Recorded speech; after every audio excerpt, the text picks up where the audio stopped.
Bonjour à tous, hi everyone and welcome to Learn French with Vincent, and this is Unité 1, Leçon A. So let's start now, and in this first lesson I thought it would be, or it might be useful to start with the pronunciation of the vowels, okay, and after that of course consonant will come, but it will be in the next lesson, okay. So let's see now for the vowels how it goes.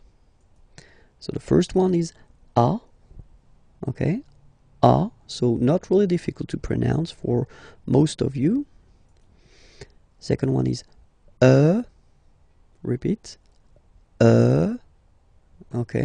Remember that on this vowel we can put some accents, okay, and then it will affect the way you will pronounce the okay, but if it's like that without any accent and you need to spell it or to pronounce the letter, it's okay, Next one is E,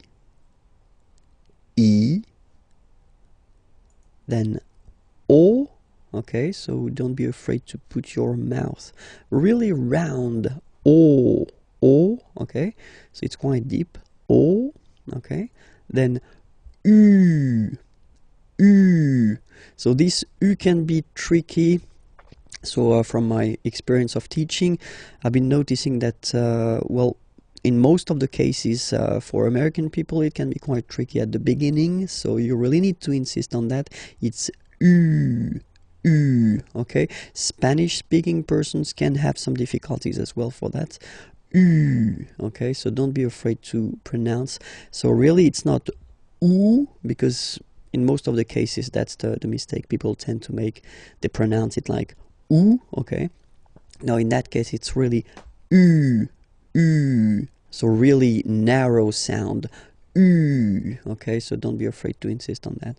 And the last one is, well, it's Y, so if you need to spell it, then you say Y, okay? When you pronounce it, it's like E, okay? But the name of the letter is Y, okay? So if we check them again one more time, this one is A, then comes I, O, U, remember, U, and the last one, Y for the name, okay, but then the pronunciation is E, alright? That's it, so you can check the next lesson, it will be on YouTube, and then it's according to the name, so it will be Unité 1 as well, but then it will be Leçon B, okay? You get the name of the channel here, it's Imagier, okay?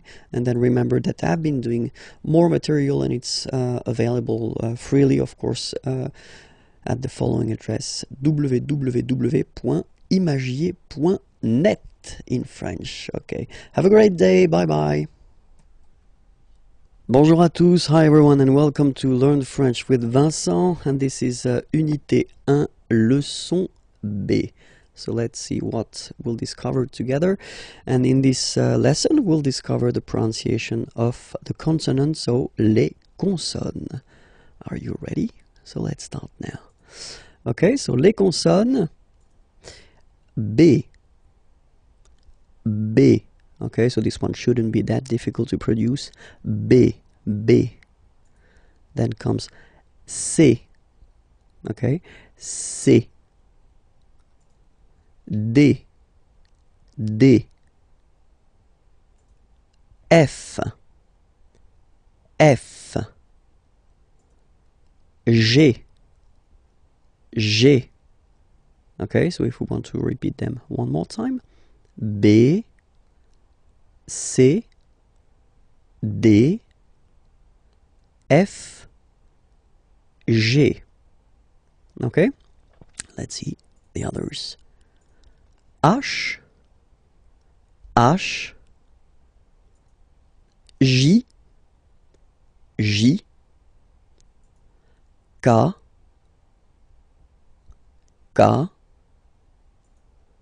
L,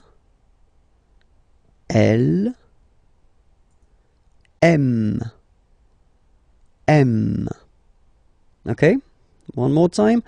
H, J, K, L, M. Okay, and then of course it continues. N, N,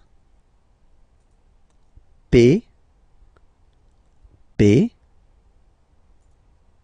Q, Q, R, R. So it's quite important because people tend to think that French people are making this R like that, really deep and really, well, it will hurt your throat if you try to insist too much on that. And if you listen to me, well, basically it's not that strong. R, R. Okay, so it's quite soft. R, R. The next one is S, S. Okay, so let's see them one more time. N, P, Q, R, S. And the last consonant are T, T, V, V,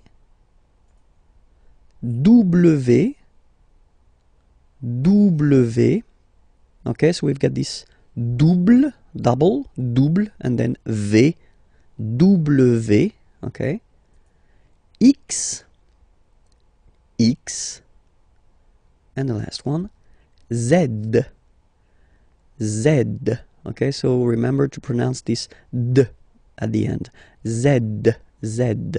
Okay, so let's see them one more time. T, V, W, X, Z. All right, I hope everything was clear for you. So this was Unité 1, Leçon B. So it does mean that you can check and you can try to find on my channel, so Imagier on YouTube. The next lesson, it will be Leçon C. Okay, so have fun. Merci beaucoup. Remember that it's possible to find more material on the main website, imagier.net. Okay, bye-bye. Bonjour à tous. Hi everyone and welcome to Learn French with Vincent. This is Unité 1, Leçon C. So what will we discover in this lesson? We'll discover les accents, so the accents. And normally when we talk about the accents, we tend to insist on the accents which are on the top of the letter E, okay, because they will change the pronunciation of the letter. When you put the accents on the top of O, I, or A, well, nowadays we don't really pronounce the differences, but then E is still affected by that, so you should really first remember the name of the accent, okay, and it's normally like that, okay, and then the sound that you will have to pronounce or to produce when you see it on the top of the okay, because so without any accent, this letter, if you remember, we saw that previously, is pronounced okay, but then when you put this one, so this one is called accent aigu, okay, it goes like that, in that direction, okay, and you will pronounce the letter like A, okay, listen to the difference, without the accent, with the accent, A, okay, without and with A, all right. Second accent that we can work on, it's a little bit the same, but it goes in the other direction. So if you look, it goes like that, okay, and then it's called accent grave, okay, and the sound that you will have to produce is A. So it's really open. I mean, the sound is really open, and normally your mouth should be opened a little bit more than with the accent aigu as well. Okay, so it goes like A. All right, don't be afraid to insist a little bit on the pronunciation. Okay, first, and then you can make it shorter after, of course. Eh, eh. All right. So let's compare them. The first one is e, and then the second one is eh. All right. The good news is that the next one, so accent circonflexe, is pronounced like accent grave. Okay, so it's the same pronunciation here. Okay, and it's the open one. Okay, eh. Okay, eh. All right, so you can see that it's just like a little hat that you get to put on the top of a. Okay, so let's see one more time the differences. This one, e. Okay, and then these two accents like here, eh, open, eh. Okay, the last one, tréma, well, basically it's quite rare, and the tricky thing is that in some cases you will have to pronounce it like eh. Okay, like for instance Noël. Okay, but then in some cases as well it can be pronounced like e. Okay, so my advice would be try to remember the word, and they are really rare, so don't be afraid about that. Okay, so but that let's focus on the three main accents here. Okay, the first one, accent aigu, remember, e, accent grave, eh, and the last one, accent circonflexe, eh. All right, don't worry, because even if it looks a bit difficult at the beginning, normally you will learn them, and then for the pronunciation it's not that difficult or that tricky. Okay, so check out for the next lesson and have some fun. This lesson was leçon C. Okay, so it should be unité 1, leçon D. You can see that they are on my channel, and that's the address here. Okay, and then more material, of course, on the main website. Okay, have a great day. Bye bye. Bonjour à tous, hi everyone, and welcome to Learn French with Vincent. So this is Unité 1, Leçon D. So what will we discover in this lesson? So we'll focus on les caractères spéciaux, so the special characters that maybe you will have to use if you want to, well, spell your name, or then if you want to give a web address or something like that. So because normally they can be quite useful, and at the really beginning, so it's quite useful to spend a little time on them. Okay, so let's start now. Les caractères spéciaux, the first one. Okay, if you look at it, it's here. Okay, and we called it tiret. Okay, tiret. All right, let's see the second one. Same thing, but it's, you know, the low one, so we call it tiret bas. Tiret bas. Okay, so remember the first one located in the middle is tiret, and the other one here is tiret bas. Okay, let's see the other one. So officially we called it arrobase, okay, but then, well, let's be honest, we can hear many French people or French-speaking people using this at. Okay, but then the French were, of course, at.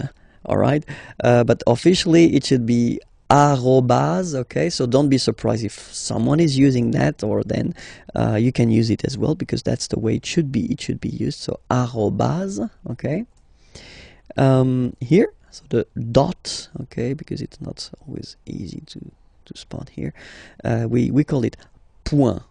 Okay, point. All right, so one more time, tiret, tiret bas, arrobase, point. Okay, and then it continues a little bit. So if you want to indicate that you've got, well, a double letter, okay, you can say, so in that case it's P, okay, so you say deux, okay, deux, it's two in French, deux, okay, P, deux, P, okay. If it would be another letter, then you would say deux, and then the name of the letter, of course. Then this one here is called apostrophe. Okay, apostrophe. Apostrophe. Okay, and the last one for this lesson. Here you can see that in some cases, so we'll see that a bit later, I mean the reason why, but still you can have this little thing beneath the C, okay, and that's what we call cédille. Cédille, okay, cédille, yeah, cédille, okay. All right, so that's it for this lesson. Okay, I hope it was useful and everything is clear for you. So remember, it's unité 1, leçon D. So the next one is leçon E. Okay, and you can find it there. So don't be shy, don't be afraid to go there.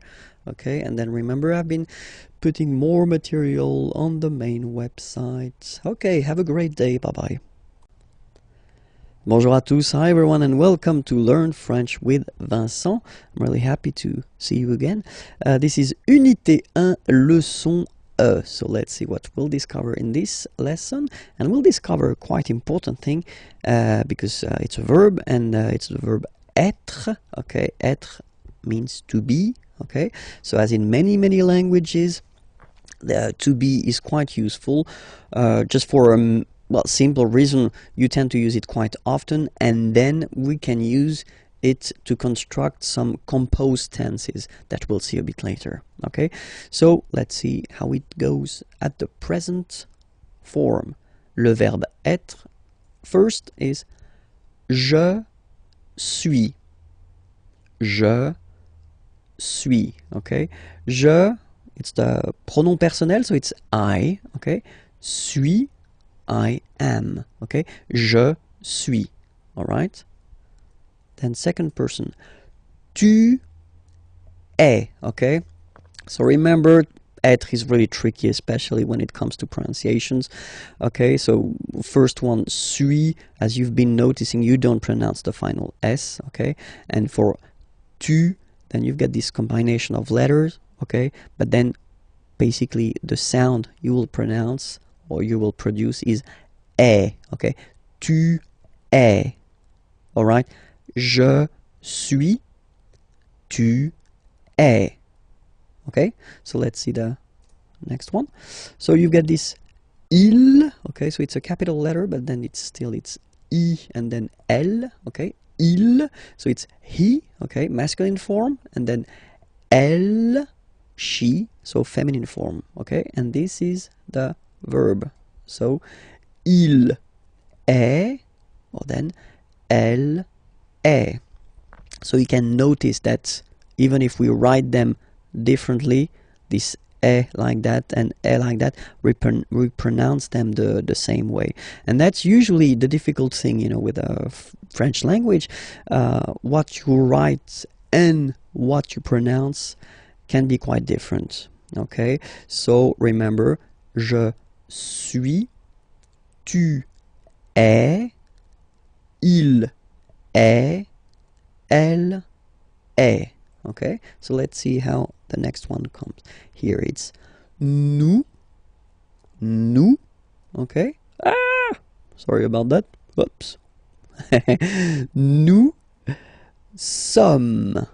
Okay, nous sommes. Okay, so you don't pronounce the final S here, it doesn't exist. Sommes. Nous sommes. Okay, then the next one is coming. Vous êtes. Same thing here. Notice that final S is not pronounced. Et. Okay, and then in French we tend to have this liaison. So liaison, it's like a link, okay, that we can make between the words. So in that case, vous is ending with S, and then you tend to make a little link between them. So vous êtes, z, it goes like that. Vous êtes, okay? Vous êtes, vous êtes. All right, so let's see one more time. Je suis, tu es, il est, elle est, nous sommes, vous êtes, okay, and let's see the last one, il, okay, so you can notice that even if you've got this S at the end, and then here you don't have anything, well, you pronounce them the same way, okay, il, singular form, il, plural form, okay, ils sont, final T not pronounced, ils sont, elles sont, okay, ils sont, elles sont. So let's see it again. Je suis, tu es, il est, elle est, nous sommes, vous êtes, ils sont, elles sont. All right? One more thing to notice, because it's quite important. This vous form, okay, can be used for the plural, of course, and then it's the polite form that we use if you meet someone for the first time.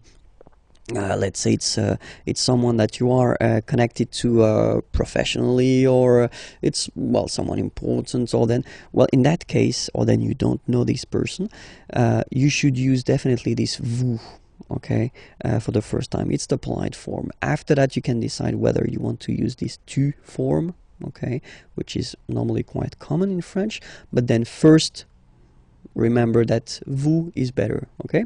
Let's see a few examples now. Okay, first, I've been writing this question. So, quelle est votre nationalité? Okay, so here to show you that it's here. Quelle means what, est is, votre, your. So it's according to this vous. Okay, so the polite form of your, and then nationalité, nationality. Okay, so let's repeat the question. Quelle est votre nationalité? All right. And in French, we tend to raise the voice at the end when we've got this little point d'interrogation. If it's a question, don't be afraid to go like yoop and raise a little bit at the end. Okay. So, quelle est votre nationalité? Okay. Quelle est votre nationalité? So if you want to present or to say where you're from, okay? So we're using this être for that, you know. Je suis, okay, so you've got here it already. And then you put this français, français, okay? It's French. Je suis français. Je suis français. Okay? Then another example. Quel est votre nom de famille? Famille, family, nom, name. So nom de famille, family name, last name if you want. Okay. Quel, it's still what. Okay. In that case, it's written like that. So we will see that in a coming lesson, but just to inform you, that's the masculine form, just because nom is masculine, and here you've got the feminine form because nationalité is feminine. Okay. But then we pronounce them the same way. So, quel est, what is, votre, your, nom de famille, so family name or last name. Okay, it's a question. Quel est votre nom de famille? Okay, so it's not the opera or something that you want to sing. Okay, so just raise a little bit your voice at the end of the question. Okay, so the answer, c'est Lefrançois. So it's interesting because you can see that we've got this c'est here, and it doesn't show in the examples that we saw previously, or for the conjugation, just because it's so, well, basically you could translate it like it is, or this is, or yeah, it is. Okay, c'est Lefrançois. Okay, and the last one, quelle est sa profession? Okay, quelle est sa profession? What is, so être, hein, same, sa, so it's her, profession, profession. Okay, elle est directrice. Elle est directrice. Okay, so she's a director, and then it's the feminine form here. Alright? Okay, so I hope it was clear for you. Remember that this was Unité 1, leçon E. So the next lesson should be leçon F, okay? And then you can find it here on the channel in YouTube, and then of course more material on the main website imagier.net. Okay, have a great day. Bye bye. Bonjour à tous, hi everyone, and welcome to Learn French with Vincent, Unité 1, leçon F. So let's discover together what we will see in this lesson. So the last lesson was introduction of le verbe être, okay, and I thought it would be more logical to continue with le verbe avoir. So avoir means to have, okay, and for the same reason as to be, okay, it's really useful and really used, so you should definitely know this verb avoir by heart if you want to master French language, okay. So let's see that, the verb avoir, okay, and so we'll see the different forms. So the first one is j'ai, okay, j'ai, all right. So if you remember correctly, we had this je personal pronoun, and then when it comes near another vowel like a, for instance, then it tends to disappear, okay. So just to avoid pronouncing this je, because we think that in French it doesn't sound that beautiful, so we tend to take this e away, okay, so that you get this sound j'ai, okay. So j apostrophe ai. Remember, when you combine this a-i, you get the e sound, okay? Second one, tu as, okay? As usual in French, final S is not pronounced. Tu as. Tu as, okay? First one, j'ai, tu as. Then comes il. So masculine form, he, okay, il, he, elle, she, okay, and then a. So as you can notice, second form as is pronounced a, and this is a. Same pronunciation in both cases, okay. Then nous avons, final S not pronounced, avons, okay, and then we tend to make this little link, as I said previously in the lesson for être. You make this link between the two, so nous avons, okay, nous avons, that's it. Next one, same thing, the little liaison, little link between the two, okay. Vous avez, all right. And the last one, so same thing, if you can see, you get this final S and final S here, okay, and then you will have to make the little link between the two. Ils ont, okay, and then feminine form, elles ont, all right. Let's see the whole thing one more time. J'ai, tu as, il a, elle a, nous avons, vous avez, ils ont, elles ont. Okay, so let's see now, just to make it more clear. Remember, so I in French is je, you it's tu, he, il, she, elle, we, nous, you. So as in English, first use for the plural, a group of person, okay, and then second use the polite form for you, one person, okay. Vous, il, elle. One last time. Je, tu, il, elle, nous, vous, il, elle. That's it for this lesson. So it was leçon F. Oui, oui, oui, leçon F. So it does mean that the next lesson is leçon G. You can find it there, okay, on the channel, Imagier channel of YouTube, okay, and remember that I've got a main website and it's called imagier.net, so you can go there. Okay, bye-bye. Bonjour à tous, hi everyone, and welcome to Learn French with Vincent. This is Unité 1, leçon G. So what will we discover in this lesson? We'll discover le verbe aller. So the verb aller, aller means to go, so it's really useful because, well, we tend to use it like that, so for the main to go reason quite often. And we'll use it as also, like in many languages, for what we call the futur proche, so the near future. I am going to, and then you put a verb at the infinitive.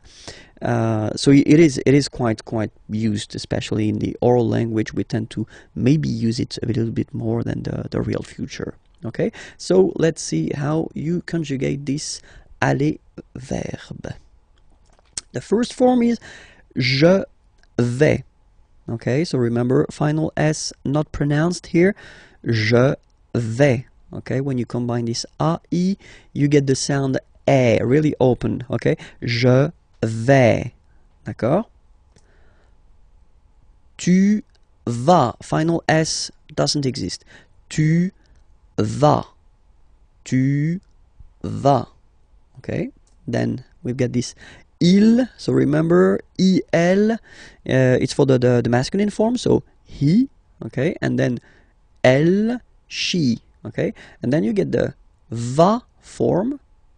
Basically, you pronounce it like for the tu, because you don't pronounce the final S, okay, il va, elle va, okay, je vais, tu vas, il va, elle va.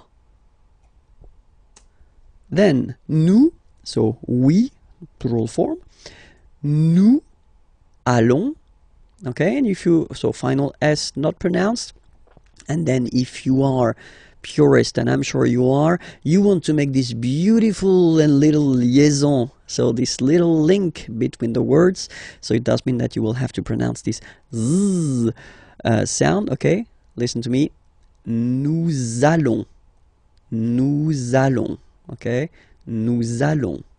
That's it. Same thing here. We'll have this little link between the two. Vous allez. Vous allez. And the last one.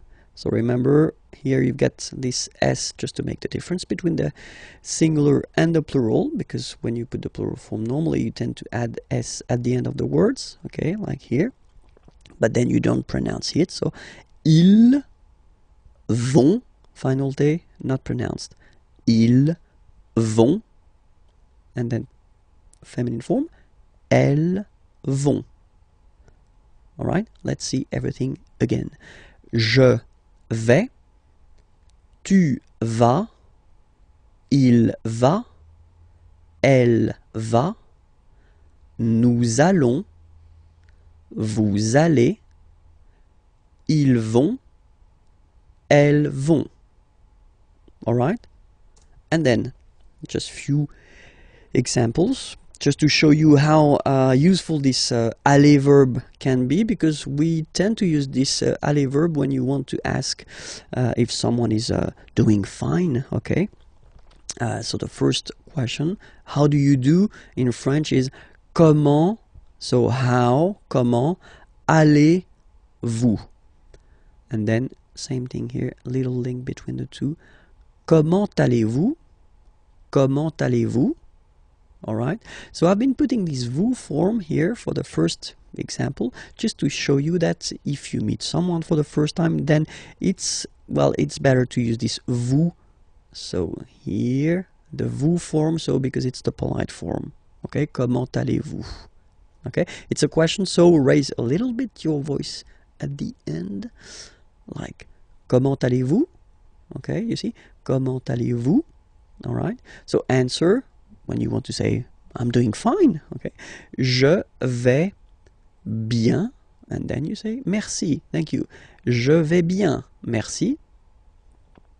So now, if you know the person, okay, you get two options. I mean, normally that's the most used one. The first one would be comment vas-tu? Okay, so in that case you just switch and you change this you, so polite form, and you change it with this tu form. Comment vas-tu? Okay, well, answer can be the same, you know, je vais bien, merci. Okay, and the other one, comment ça va? Okay, it would be like impersonal form. Okay, so you're not really addressing directly to the person. How is it going? Could be translated. Could be translated like that in English. Okay, comment ça va? Okay, you raise a little bit at the end. Comment ça va? And then same thing. You can answer with ça va, merci. Okay, so let's read them. Comment allez-vous? Je vais bien, merci. Comment vas-tu? Je vais bien, merci. Comment ça va? Ça va, merci. Okay, that's it. So remember, it's le son G. It does mean that you can find le son H right here. Okay, and then more thing on the website imagier.net. Okay, have a great day. Bye bye. Bonjour à tous, hi everyone, and welcome to Learn French with Vincent. This is Unité 1, leçon H. Okay, so let's see what we'll discover together in this lesson. And we'll discover le verbe s'appeler. So previously we've been seeing three verbs. So the first one was être, to be, yeah, and then after that it was avoir, to have, and then in the last or previous lesson it was aller, to go. And I thought it would be useful to introduce this s'appeler verb, because normally that's the verb you tend to use at the right beginning when you want to introduce yourself, because if you say my name is, well, in French we will use this s'appeler verb. Okay, it is always tricky and a big challenge for a French teacher to introduce this s'appeler verb at the real beginning, because it belongs to this group of verbs that we call verb pronominaux. So you'll see why, because if you compare it to the others, something is coming there. Okay, so if you remember, when we conjugate a verb, first we put the pronom personnel, so the personal pronoun here. So je is like I. Okay, and then so basically the verb appeler means to call. Okay, so without this s, okay, appeler is to call. Okay, and then when you had this s here, and then if you transform it like in this form, I call, and this is a pronoun, it's like me, so it's like I call myself, I call me. So it's just the way we've got in French to introduce ourselves. Okay, so it's je m'appelle. Okay, je m'appelle. All right, second form, tu t'appelles. Okay, remember, final S not pronounced. Tu t'appelles. Okay, then il s'appelle. Il s'appelle. Elle s'appelle. Elle s'appelle. And then the funny thing for nous or vous, you'll see that, well, basically we repeat it, or repeat, it's just a pronoun. So we call ourselves, if you want, okay, but then we put the pronouns before the verb. Okay, nous appelons. And then little link would be perfect, so let's pronounce the whole thing again. Nous appelons. Nous appelons. Okay, final S doesn't exist. Nous appelons. Okay, then Vous vous appelez. Vous vous appelez. Okay, so you can hear, we put the little link again here. Vous vous appelez. Alright? And the last one. Il s'appelle. Elle s'appelle. Okay, so one thing that you should remember, and probably you did here. Okay, so here for nous and vous, so we've got only one L, like here in the infinitive form. So that's the reason why I've been pronouncing appelons. Okay, and then appeler. Alright, but for je, so if you can spot it here, look, we've got double L here, double L, and then for the plural form double L. So when you get this E vowel and then you get a double consonant, and well, they are the same, then it does change the pronunciation of E. You tend to pronounce it like really open. That's the reason why you pronounce it appel, appel. Okay, appel, appel, appel, and appel. Alright, so as I said, that's the tricky thing with French language. I mean, you write them like here without S, here with S, and here with E and T, you pronounce them the same way. Je m'appelle, tu t'appelles, il, elle s'appelle, il, elle s'appelle. Okay? Alright. And now, a few examples. Comment vous vous appelez? Okay, so comment vous vous appelez? So when you want to know the name of someone, you know. Comment vous vous appelez? Answer. Je m'appelle Vincent. Et vous? Okay, so I am Vincent. I call myself Vincent if you want. Vincent. Et vous? And you? Okay, so you want to know the name of the person who is asking this question. Okay. The other possibility that you would have, you know. So first you've been starting with comment and then vous vous appelez. Okay, so that's the, well, a common way of asking the question. All right.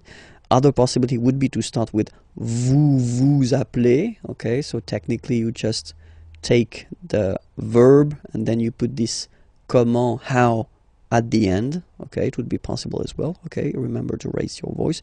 Vous vous appelez comment? All right. And the last one is the more correct form, okay? So first, you should start with comment, how, and then, as in many languages, you should, well, change a little bit the order of the structure of the sentence, okay? Vous appelez vous, okay? That's the real correct way to ask the name of someone, you know? Comment vous appelez-vous? Alright, and then you raise your voice. Comment vous appelez-vous? Alright, so let's repeat them. Comment vous vous appelez? Vous vous appelez comment? Comment vous appelez-vous? Alright, that's it. So remember, it was le son H. It does mean that you can find le son I on the channel. It's here, and it's on YouTube. And well, the main site imagier.net is here, and then you can find more material there. Okay, have a great day. Bye-bye. Bonjour à tous, hi everyone, and welcome to Learn French with Vincent. This is Unité 1, leçon I. Okay, so let's see what we'll discover together, and together we'll discover in this lesson pour se présenter. So if you want to present yourself, okay, so it will be a really short lesson, but still quite useful, because, well, technically you will have to present yourself at one point when you speak with French people or French-speaking people. Okay, so let's discover how it goes. The first one, well, tend to use this appeler verb, okay. Je m'appelle Vincent Lefrançois, okay. Je m'appelle Vincent Lefrançois. So you use this s'appeler verb So I did introduce this verb in the previous lesson, so it was leçon H. Okay, so if you didn't see this lesson, I definitely invite you to watch it, because I tend to explain the reason why, you know, I've got this, well, there is this je m'appelle form. Okay, so je m'appelle Vincent Lefrançois. So that's the first possibility you will have. The other possibility is to use this être, so to be verb, je suis, I am, je suis Vincent Lefrançois. Okay, so the first one, je m'appelle, so basically s'appeler or je m'appelle, you could translate it directly, but well, it's not really interesting, but still, you know, I call myself. Okay, so that's the verb we tend to use when we introduce ourselves. Je m'appelle Vincent Lefrançois. Okay, and then the second one, I am, je suis Vincent Lefrançois. And the last option we will have is mon nom, my name, mon nom is Vincent Lefrançois. Okay, first option, je m'appelle Vincent Lefrançois. Second, je suis Vincent Lefrançois. Last one, mon nom est Vincent Lefrançois. Of course, the first one is the most used. Okay, even if the verb is a bit tricky at the beginning, definitely you should work on it, and you should, well, master this s'appeler verb, because that's the one we will use when we introduce ourselves. Okay, so I hope it was clear. Have a great day. Remember that the next lesson, leçon J, is online, and you can find it here. Okay, and then I've been making more material, and they can be found here on imagier.net. Okay, have a great day. Bye bye. Bonjour à tous, hi everyone, and welcome to Learn French with Vincent. This is Unité 1, leçon J. So, what will we discover in this lesson? We'll discover les articles définis, so definite articles. In English it would be the, okay, but in French, of course, as usual, we've got the difference between the masculine form, the feminine form, and the plural form. Okay, and we start with the masculine form, so we've got le, okay, and then in some cases this vowel if it's close to other vowels, so if there is a word after that starting with a vowel, in some case it will have to disappear. Okay, so you will get this L apostrophe, so that's the reason why I've been writing it here. Okay, but then the main form is le. Okay, then la, feminine form, la, same, for the same reason, you know, you will have this option L apostrophe as well. And then the plural form is les. Okay, so whereas in English you've got there is only this the form, in French we will have the difference between the masculine form le, the feminine form la, and then the plural form les. So of course, according to the word, you will have to choose the correct article. So we'll take a few examples here. The first one is chien. Chien is a dog. And in French, chien, like that, it's masculine, so le chien. So basically, you just put the article le and then chien. Okay. In that case, second case, ordinateur. Well, you can see that it starts with the vowel o. Okay, and as I said, you know, and o, they don't get along that well. So you get to take this away, and then you get this l'ordinateur. L'ordinateur. All right, and third example, so I took on purpose this hôtel, okay, because it starts with H, but remember that in French we don't pronounce H, okay, so basically the first sound of the word is the vowel O, okay, so for the same reason, needs to disappear. L'hôtel, okay, so if we repeat them, le chien, l'ordinateur, and then l'hôtel. Okay, feminine form, la famille. Okay, so no problem. So family, la famille. Okay, then we've got argent, money, argent. Same for the same reason. So l'argent. Okay, you get to take this out of the way. L'argent. And same thing as previously when what we saw for the masculine part. Even if you've got this H, then the first sound you hear is A. Okay, so for the same reason you will have to take this A away, and then you get this l'habitation. L'habitation. Okay, and then I've been taking, well, basically the example from here, chien, okay, and then I put S at the end, and it's the mark of the plural, okay, so you put les chiens, the dogs, okay, les chiens, and then you take famille, family, okay, just add this final S, and you get the plural form, les familles, okay, remember, chien, singular form, chien, same pronunciation, but you put this S, okay, final S, not pronounced, famille, singular form, famille, plural form, same pronunciation, S, not pronounced, okay, I hope it was clear. So it's leçon J, it does mean that you can find the leçon K right here, okay, and then more stuff there, imagier.net. Have a great day. Bye bye. Bonjour à tous. Hi everyone, and welcome to Learn French with Vincent. And this is Unité 1, leçon K. Okay, so let's see what we'll discover in this lesson together. We'll discover les articles indéfinis. So indefinite articles. So in English there is only one, and it's or un, okay, and in French we've got always the difference between the masculine form, the feminine form, and the plural form, as we saw in the previous lesson. Remember, for the definite articles, okay, it was the same, okay, and in this lesson, so article indéfini, well, it's the same. We'll start with the masculine form, and the masculine form goes like that. So when you put these two letters together, it can be quite tricky to pronounce at the beginning. Of course, after that you will master it without any problem and without any doubt, but you've got to pronounce it like un. So it's what we call the nasal, so it goes in your nose, okay, un.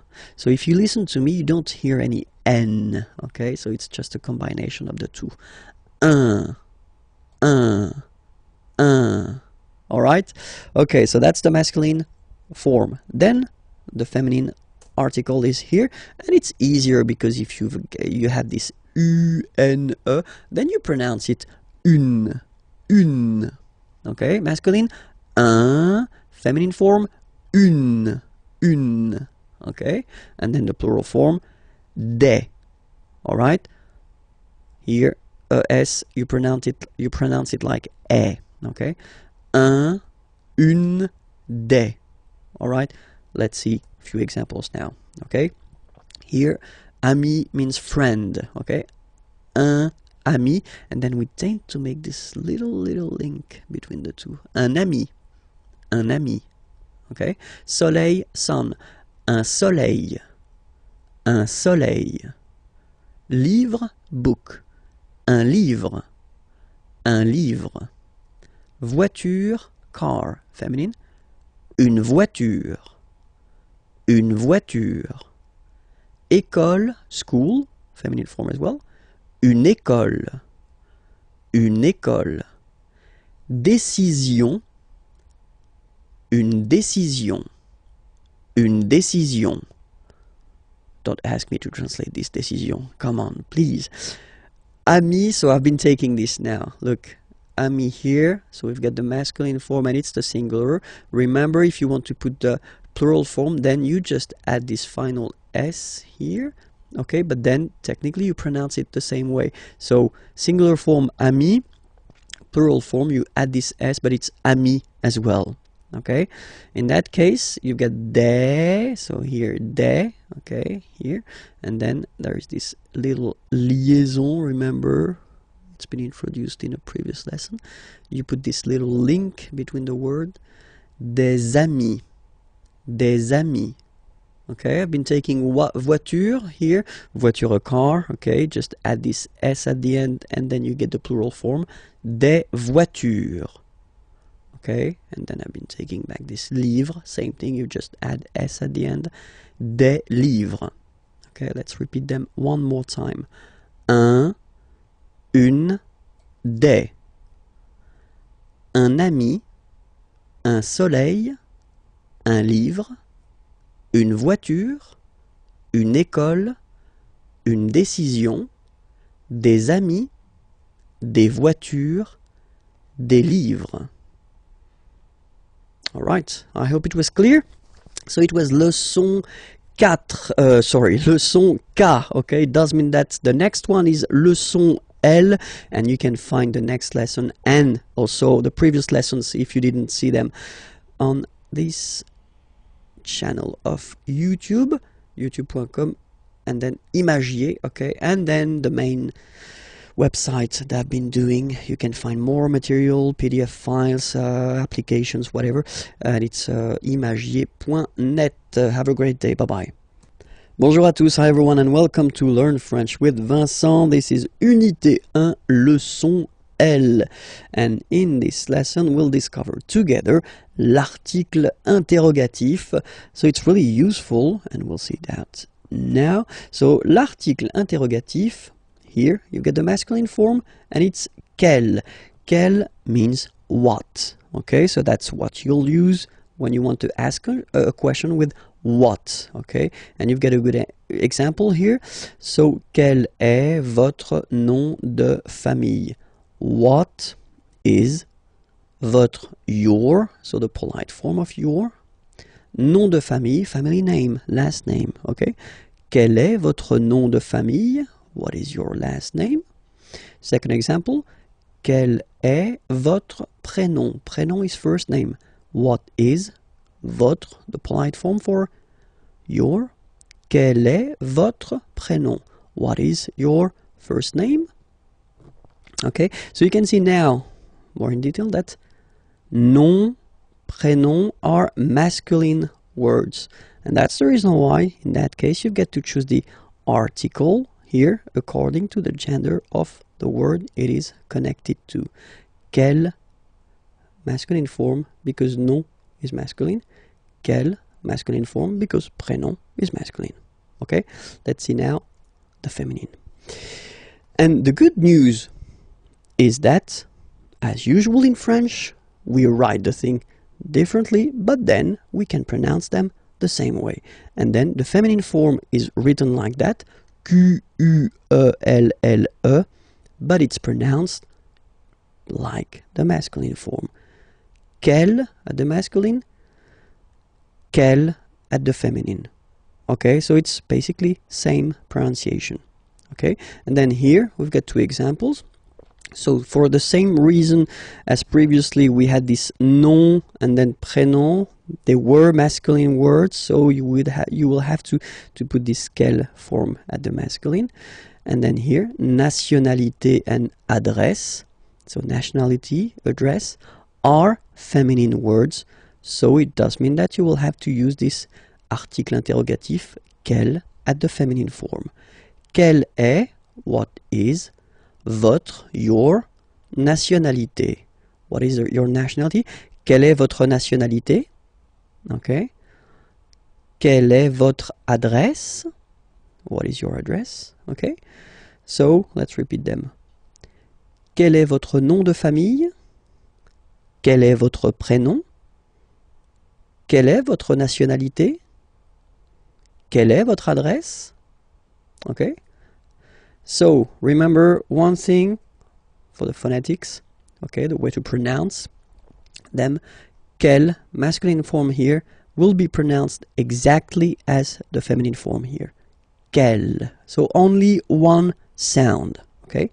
And then the second thing that you've got to remember, of course, you can, well, basically accord these articles with the word they are connected to. So it does mean that if the word is at the plural form, then you will have to put the plural form.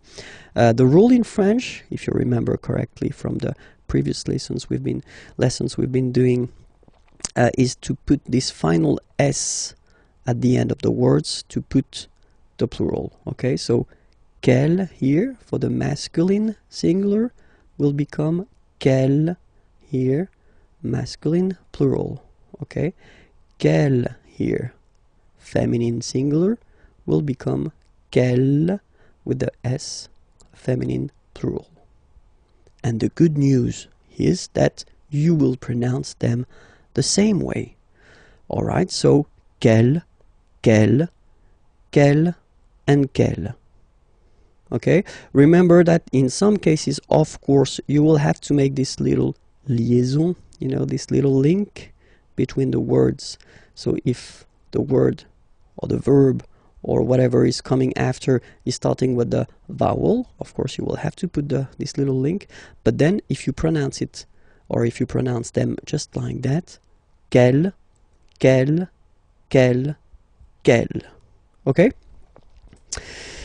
That's it. So it was leçon L. Okay, it does mean that the next lesson is leçon M, and you can find this lesson or the previous lessons on the channel that you can see here on YouTube. Okay, and then the main website imagier.net, it's here. You can find many things. Okay, have a great day. Bye bye. Bonjour à tous, hi everyone, and welcome to Learn French with Vincent. This is Unité 1, leçon M. So what are we going to discover together? We are going to discover together les jours et les mois. So the days and the month. Okay? Les jours et les mois. So let's see that together. And so we'll start with les jours de la semaine. Okay, semaine is week. Les jours, so you can see that it's the plural form. Huh? The days. Huh? Les jours of de la semaine. Les jours de la semaine, the days of the week. Okay, so we'll start with the first one. And in France, the week starts with lundi, Monday, lundi, lundi. Okay, remember, UN is pronounced like un, lundi, lundi, lundi. Then mardi, mardi. So you can hear that you don't pronounce it that strongly, this R. Huh? Mardi, mardi, okay? You don't need to go too deep like mardi. No, no, no. You don't move your tongue, so it doesn't sound like mardi. No, it's really soft. Mardi, mardi, mardi. Okay? The next one is mercredi, mercredi, Wednesday, mercredi, mercredi. Okay? Next one, jeudi. Jeudi. Remember, when you combine this u, you get the sound jeudi, jeudi. So I insist a little bit, so make it softer. Jeudi, jeudi. Then en, nasal, and it's en. So remember, vendredi, vendredi, vendredi, vendredi. Okay? Then samedi, samedi, don't insist on the huh? Samedi, samedi, all right? And the last one, dimanche, dimanche.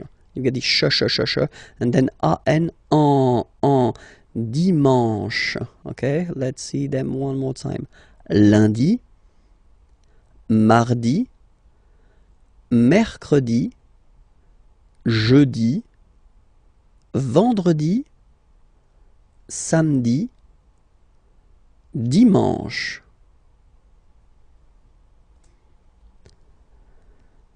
Normally, in France, we tend to use this le weekend. So if we're talking about the weekend, okay, but then pronounce it the French way, weekend. Le weekend, okay? But then in other French-speaking countries, they tend to use this la fin de semaine, okay? But then in most of the cases, if you talk with French people, it will be le weekend, le weekend. if you want to talk about les mois de l'année, okay, année, year, mois, month, okay, les mois de l'année. So we'll see now the first one.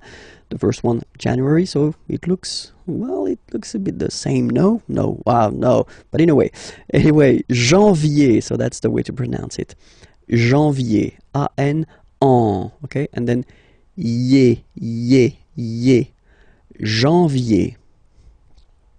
Then comes février, février. Okay, remember when you have this accent aigu on the top of then you pronounce it e. Okay, there is a lesson regarding this topic, so don't be afraid. And if you're not sure about that, well, try to practice it.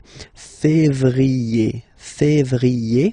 Okay, then mars. Okay, so in a way it's an exception because normally final S is not pronounced in French. Okay, we've got some exceptions and this one is one of them. So mars, pronounce the final S. Mars, mars.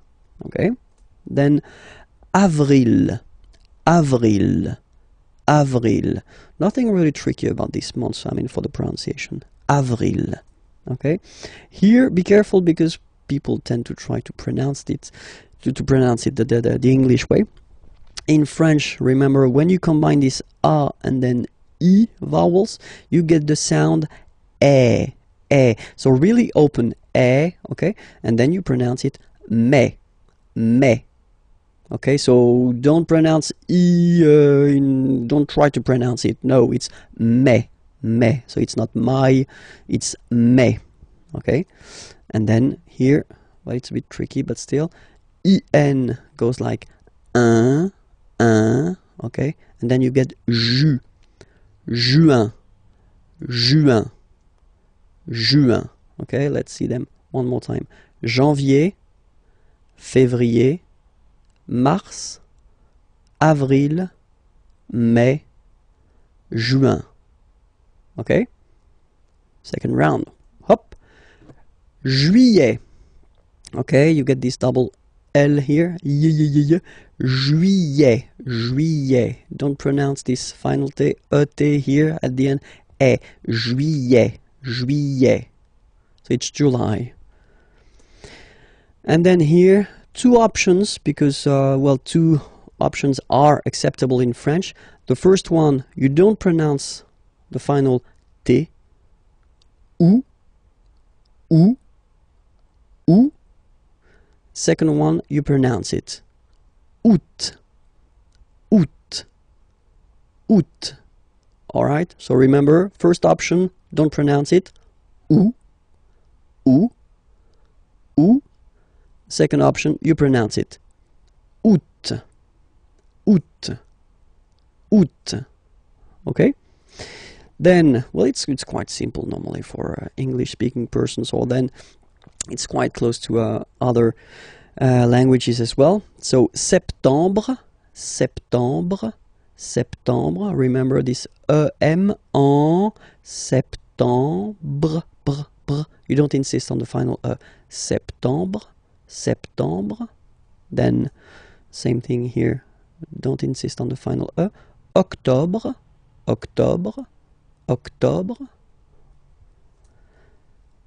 Novembre. Okay, em en novembre. And the last one, décembre. Same thing, em en décembre. Okay, so let's repeat them. Juillet. Remember this juillet. Août, first option. Août, second option. Septembre, octobre, novembre, décembre. Okay, the little gift. L'hiver, and it means winter. So I've been putting this M here just to tell you that it's masculine. L'hiver, le printemps, spring, l'été, summer, So I forgot to put it, but here I should put M because it's masculine. L'été, l'automne, l'automne. And same thing here, it should be M, automne, masculine. L'automne. Okay, so let's repeat it. L'hiver, le printemps, l'été, l'automne. And then the last thing for this lesson, if you want to introduce the dates, okay, so if you want to tell what day it is today, so aujourd'hui means today. Aujourd'hui, today. Nous sommes, so we use the verb to be, okay, we are, nous sommes, le 8 juin 2012. Okay, so forget for the 2012, don't be afraid. We'll see that a bit later for the numbers. Okay, aujourd'hui, today, nous sommes, we are, le, you put the article, definite article, okay, and then you put the date here. Okay, you start with the number, the month, and then the year.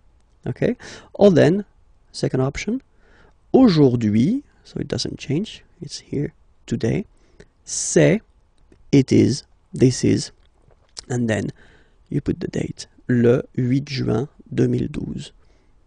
Okay? That's it. This is leçon M. It does mean that the next one is leçon N, and you can find it at the following address here, or then you can go as well at this address, imagier.net, just to find more material. Have a great day. Bye bye. Bonjour à tous, hi everyone, and welcome to Learn French with Vincent. This is Unité 1, leçon N. And we'll discover in this lesson le masculin et le féminin. So let's see how we will modify some words that are masculine into a feminine form here. Because, for instance, we're talking about, well, whether professions or occupations. Here, student, assistant, actor, dancer, baker, and then computer scientist. It looks quite nice in English. Informaticien is nice, but still in English. Computer scientist, it's really interesting. Okay, so the rule in French is to add a at the end of a word to put the feminine form. Okay, so for instance here we've got étudiant, and then we've got assistant here. Okay, you just take it back here, étudiant, and then you will add this a at the end without modifying the first part. Okay, so it will of course change a little bit the pronunciation, because you will pronounce it at the masculine form. Il est étudiant. Okay, A-N-T, étudiant. Okay, but then for the feminine form, elle est étudiante. Okay, t, t, t. Okay, you don't really insist on the E, but you insist quite much on the T. Elle est étudiante. Il est assistant. So don't pronounce the final T here. But for the feminine form, elle est assistante. Okay? Étudiant, étudiante. Assistant, assistante. Alright? Then we've got now the tricky ones. Il est acteur. Okay, so it's one of the irregular ones. E-U-R here. Acteur, and it will become ris. So E-U-R is becoming ris. Elle est actrice. So acteur is becoming actrice. Okay, and then we've got a second group with this E-U-R combination. Il est danseur. E-U-R is becoming euse. Danseuse. Okay. Danseur, masculine. Danseuse, feminine form. Il est danseur. Elle est danseuse. Okay. Then we've got this group like boulanger, boulanger, ER. So if you add this final E at the end, then you will have to put this accent here, accent grave.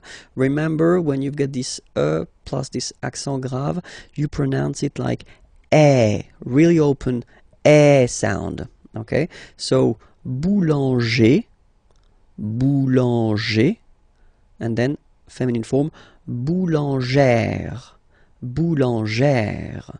Same thing, don't insist too much on the final E, boulangère, okay? Il est boulanger, elle est boulangère, alright? And the last group is IEN, informaticien, yin, yin, yin. So that's the way to pronounce this IEN, yin, yin, okay? Informaticien, alright? And then, if you look carefully, then here, okay, you will have to double the N and then add this final E, okay? And you get the sound informaticienne, sienne. Remember, E and then double N, or then it could be double L or double consonant here. You open your E, so it's E, informaticienne, okay? So I tend to insist a little bit, okay? Don't worry, I will pronounce it a bit more normally after. Il est informaticien, elle est informaticienne. Okay, so let's see them one more time. Il est étudiant, elle est étudiante. Il est assistant, elle est assistante. Il est acteur, elle est actrice. Il est danseur, elle est danseuse. Il est boulanger, elle est boulangère. Il est informaticien, elle est informaticienne. Okay, that's it. So this is Unit 1, and if my memory is correct, it should be the last lesson of the Unit 1. Then you will have to jump to Unit 2, okay?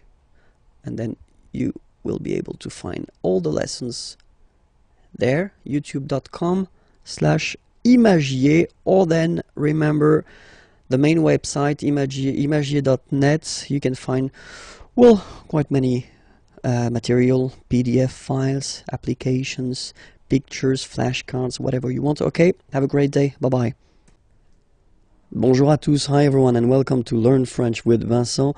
And this is Unité 2, leçon A. So I hope you're ready. We'll work on the vowels, les voyelles, in this lesson, and then we'll see how they behave when we combine them with another letter. So the vowels that we will work on, we won't take this Y vowel on purpose, okay? So we'll focus only on A, E, I, O, U. Okay, so remember, one more time. A, E, I, O, U. Okay, remember, this U is usually can be quite tricky for English-speaking persons, especially the difference between the U and the U. Okay, but we'll see that a bit later. So if you combine this vowel A with the vowel I, okay, you will get the sound E. So really open, E. Okay, and then if you combine it with the vowel U, then you will get the sound O. O. Alright, so, well, exactly the same sound as this O vowel here. So it's the same O. Okay, and then if you combine it with the letter N, in that case, you will get what we call a nasal, so it goes in your nose, and then you get the sound on. Okay, if you listen carefully, well, basically you don't listen, or you don't hear, sorry, any N in my pronunciation. On. Okay, let's see what happens with E. So E combined with the vowel I will give you the sound eh. So the same sound as we had previously here, okay, so it's the same sound, and it's eh, so really open. And now if you combine it with the U, you will get the sound And if you combine it with N, then you get the sound en. So the same sound as we had when we combine N with A, okay? En. Alright, so let's see now for E. So for E, obviously, if you get two times the same letter, then it will be a bit longer, so E. Okay, same thing for U, it doesn't really happen. And then here, that's the interesting one. If you combine E with N, then you will get the sound okay, in your nose, Alright, so let's see O now. If you combine O and E, you will get the sound wa. So make it, repeat it like that, you know, wa. And then after that, only one, wa, okay?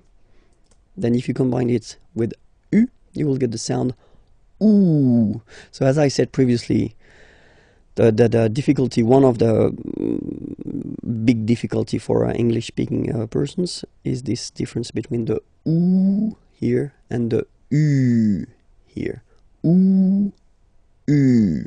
Okay, so we'll have the time to work on that, but still it's oo in that case.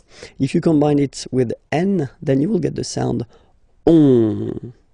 Same thing, nasal, so in your nose, on. Alright, let's see the last one.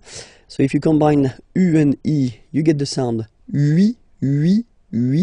Alright, so really U, it's not oo, okay, so it's U, ui. Alright, and then, well, basically it doesn't exist, this uo, and if you combine it with the N, then you get the sound un. So before we had the difference between this un here and this un here, but nowadays in France, at least, you don't make any difference between the two, okay, so it's un here and un here. Alright, so let's see them one more time. A, E, O, en. E, E, en. I, un. O, wa, ou, on. U, ui, un. Okay, so that's it for this lesson.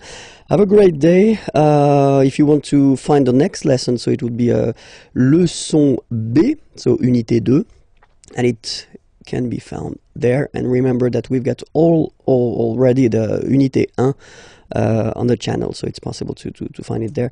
And then more material can be found at this address, so imagier.net. Okay, have a great day. Bye-bye. Bonjour à tous, hi everyone, and welcome to Learn French with Vincent, and this is Unité 2, leçon B. So, we'll discover les chiffres in this lesson. I hope you're ready because it's starting right now. Les chiffres. 0, okay, so remember, you get this Z, and then E accent aigu, zéro, okay? Then 1. Alright, so when you combine this U and N, you get the nasal sound un. 2, final X not pronounced, okay? 2. 3, final S not pronounced. 3. 4. Okay, so remember that even if you get this U vowel here, basically you don't pronounce it, because that's the rule in French. When we get this Q letter and then a vowel after, then we will have to put this U, okay, so you get this Q, U, A, but then the sound that you will pronounce is K, okay, 4, alright, and next, 5, 6, Then be careful here, because even if it's ending with this X, well, you'll have to pronounce it like S. Okay? So you get the cis pronunciation. Cis. Cis. Okay, so it's not six, it's cis. Alright? Then here, remember, P is not pronounced. Okay, it doesn't exist, so you get this set sound. Set. Set. Okay? Then here, final T is pronounced, so huit. Huit. Remember in French, this H letter here, okay, doesn't exist phonetically, so we don't really pronounce it. Okay, so if you listen carefully, you will only listen or hear these vowels at the beginning of the word. Huit. Huit. Okay? And then neuf. Neuf. Neuf. Okay? That's it. It was a short one, but really, really important. Okay, so if you're not sure about your pronunciation, don't be afraid to practice. If you want to find the next lesson or the previous lessons, well, they are here, youtube.com/imagier, and then more material can be found on the webpage imagier.net. Okay, bye-bye. Bonjour à tous, hi everyone, and welcome to Learn French with Vincent. This is Unité 2. Leçon C. Okay, so let's see what we'll discover in this lesson. And we'll discover a quite useful thing, because in Leçon B, if you remember carefully, I did introduce the numbers till 9, and then we'll continue, so from 10 to 20. Okay, de 10 à 20. Okay, so let's start now. 10. Okay, so remember, final X here is pronounced like S. 10. 10. Okay, then 11. 11. Okay, so O plus N give you the sound on. 11. 11. Okay, final E doesn't exist phonetically. 11. Okay, 12. 12. O, U, the two together will give you the sound OO. Okay, and then Z. 12. 12. Alright? Then now if you combine this E and E, you get the sound E, really open. 13. 13. Final E, as usual, not pronounced. 13. 13. Okay? Then here, 14. So remember, Q and U here, well, basically you get to put this U vowel, because that's the rule in French, even if you don't pronounce it. Okay, so you will get the sound K here. K. 14. 14. Okay, same thing here. U doesn't exist, so 15. 15. 15. Alright, IN, nasal, so it's 1. 1. 15. 15. Okay, then it continues, of course. Now you get this 16. 16. Same thing, final E doesn't exist. 16. E and E together, they give you the sound E, really open. 16. 16. Okay?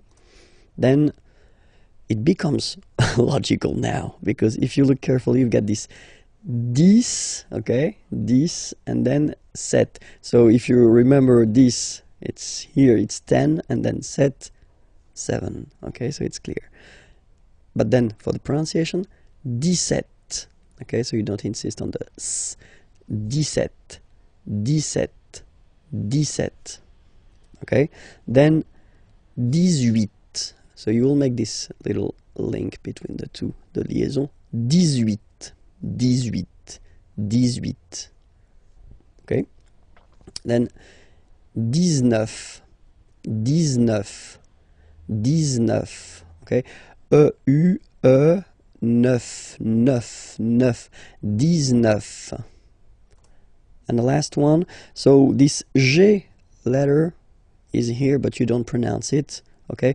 And then final T doesn't exist phonetically either, so basically you will only need to pronounce these 3 letters. So you get V, V, and then you get nasal, IN, 1, 20, 20. Okay, I hope everything was clear. Well, you can sorry, you can check for the next lesson on YouTube, and that's the place where you can go. And then the website is here as well. Okay, have a great day. Bye bye. Hi everyone, bonjour à tous, and welcome to Learn French with Vincent. And this is Unité 2, leçon D. So let's see what we'll discover together in this lesson. And we'll work on les adjectifs possessifs, so really useful. Well, in French, as usual, we will have the difference between masculine form. So for the masculine form, we'll have mon,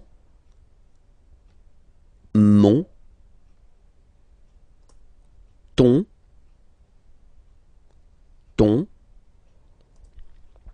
son,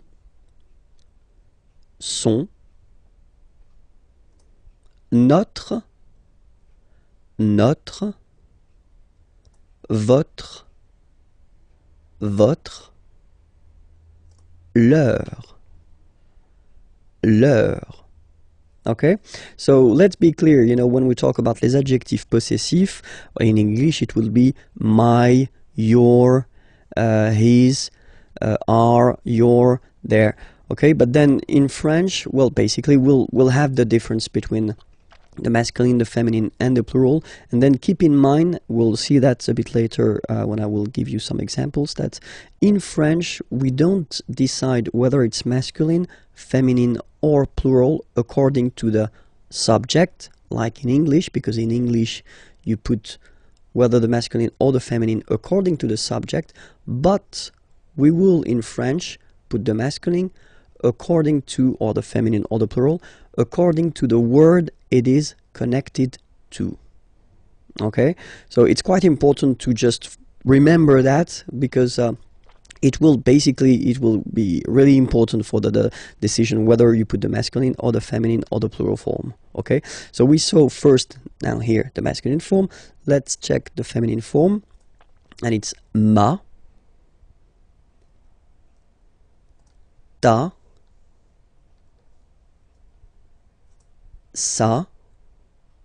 Okay, so you can see well, of course differences, but then still, you know, it works like M, T, and then T, and S.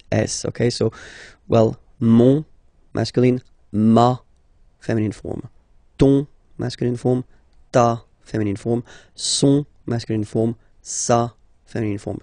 And then the good news is that notre is the same, votre is the same, and then leur is the same.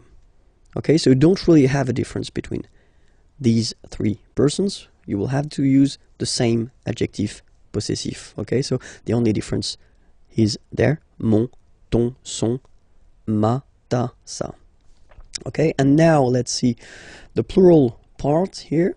Okay, so for the phonetical or pronunciation aspect of it, then remember that this es here combined will give you the sound e. Okay, so you'll pronounce it like me, okay, te, so logical, same pronunciation here, te, se, alright, so me, te, se, okay, and then for the plural, no, vos, and then leur. Okay, so remember, even if you've got this final S, you don't pronounce it, as it was the case already for this word, no, you don't pronounce the final S, vos, you don't pronounce it, leur. Okay, so if we see that one more time, it's me, te, se, and then no, vos, leur. Okay, so let's see a few examples now. So for the masculine, mon père. Okay, so père means father. Okay, so father is masculine, and so you will put mon père. So you will put here the masculine adjective possessive, my father, just because father is masculine. Okay, so the subject, the person who is actually talking about his father or her father, doesn't really affect the fact that you use the masculine or the feminine here. You put the masculine because father is masculine. Okay, so vélo, bicycle. If you want to say my bicycle, you will say mon vélo. Okay, just because vélo is masculine. Un vélo, and then mon vélo. All right, let's see now a few or two examples for the feminine. Mother, mother is feminine, and then you will have ma mère. Ma mère, my mother, ma mère. Okay, here you've got voiture. Voiture means car, a car. Okay, and it's feminine, so une voiture. Same thing here. You will put the feminine form, ma voiture, ma voiture. Okay, and let's see now for the plural. So parents, parents, mes parents. Okay, because it's the plural form here. Okay, so you get the plural form here as well. Mes parents. Okay, and then amis, friends. Okay, it's the plural form, so it's mes amis. Okay, and then let's be purist and make this beautiful liaison between these two words. Mes amis, mes amis, mes amis. All right, so I hope it's clear, because of course, as usual in French, we've got some exceptions, and the exceptions are for the feminine words, like identité, for instance. Identité, so it does mean identity, okay? If you look carefully at this word, you can notice that it is starting with a vowel, so I in that case, okay? And then for aesthetical reasons, we think that ma identité, so the way that normally you should put the feminine form, so ma identité, doesn't sound nice. So for that reason, we put the masculine adjective possessive. So remember, with the words, feminine words that start with a vowel like I here, identité, you will have to use les adjectifs possessifs masculins, so the masculine form. So it goes like mon identité, so my identity, mon identité, mon identité.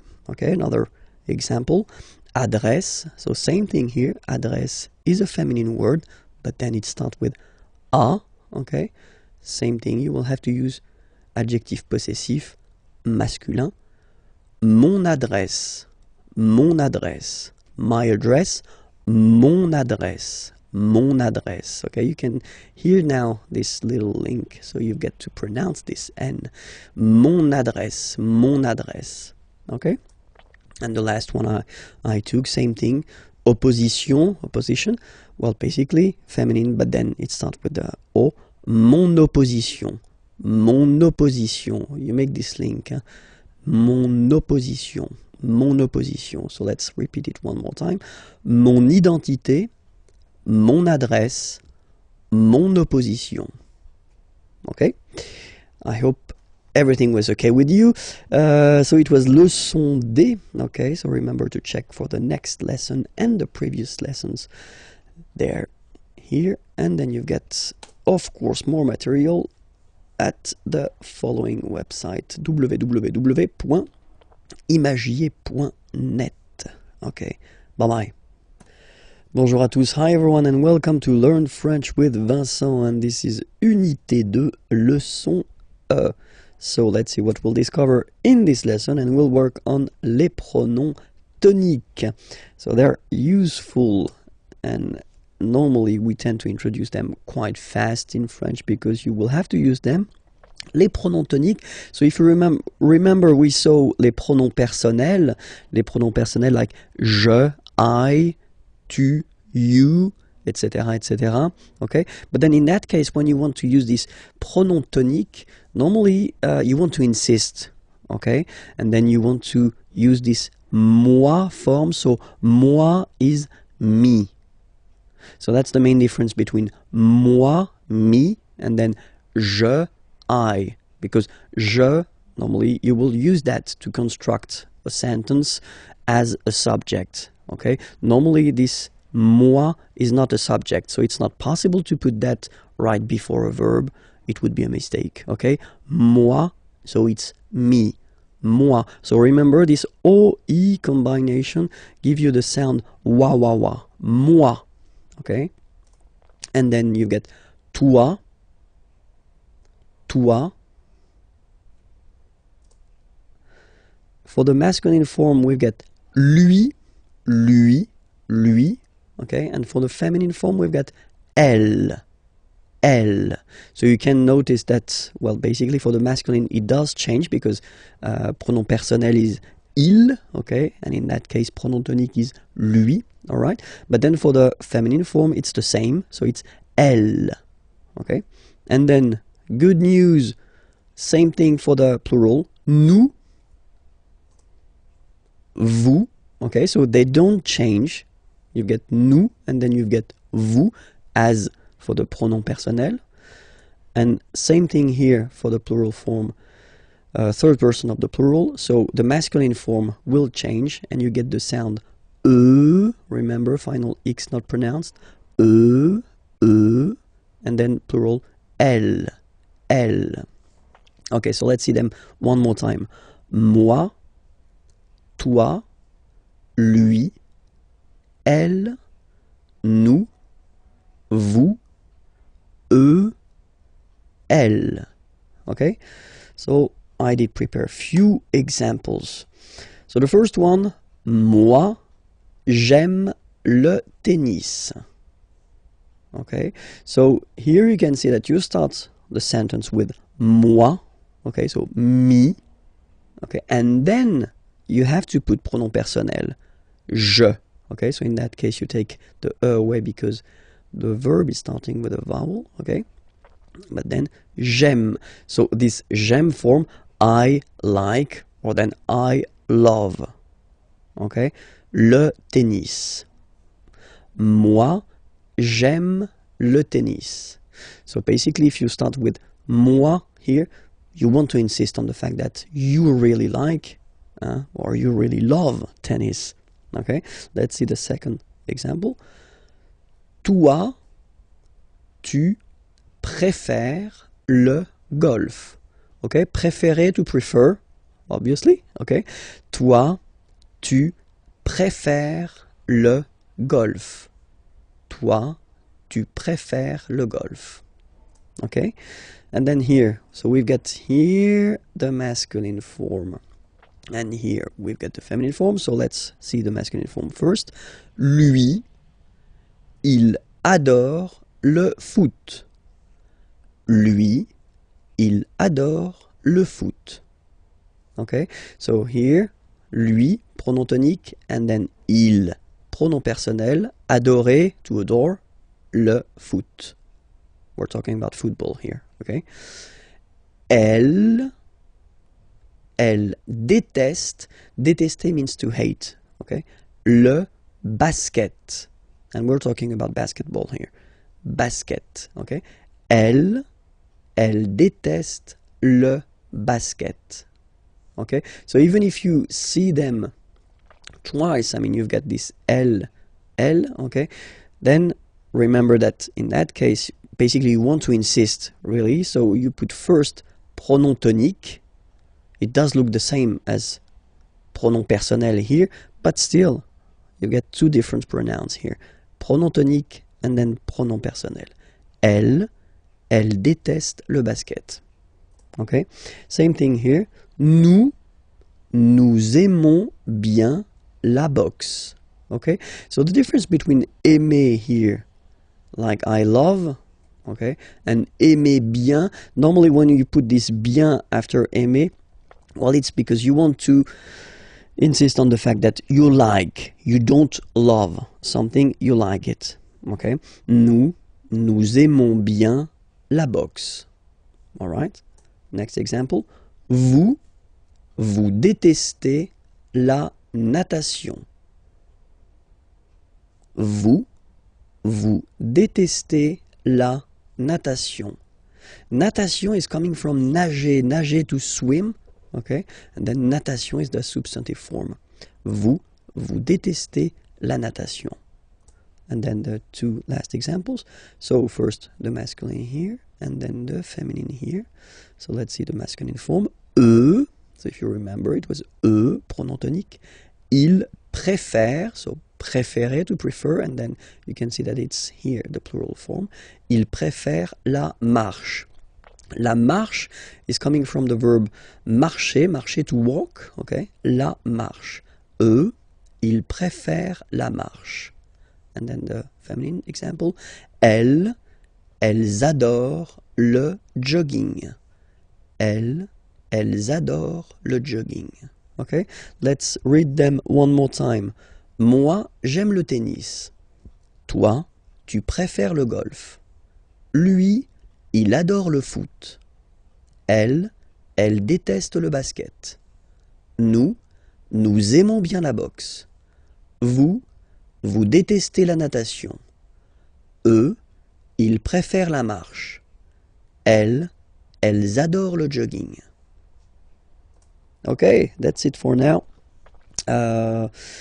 Remember that I've been making other lessons, so it was a leçon E, okay, so leçon F should be online and at this address here, and then obviously the lessons from the unit 1 and unit 2 they can be found here as well, okay, and then remember the website is here and you can find more material there. Okay, have a great day. Bye bye.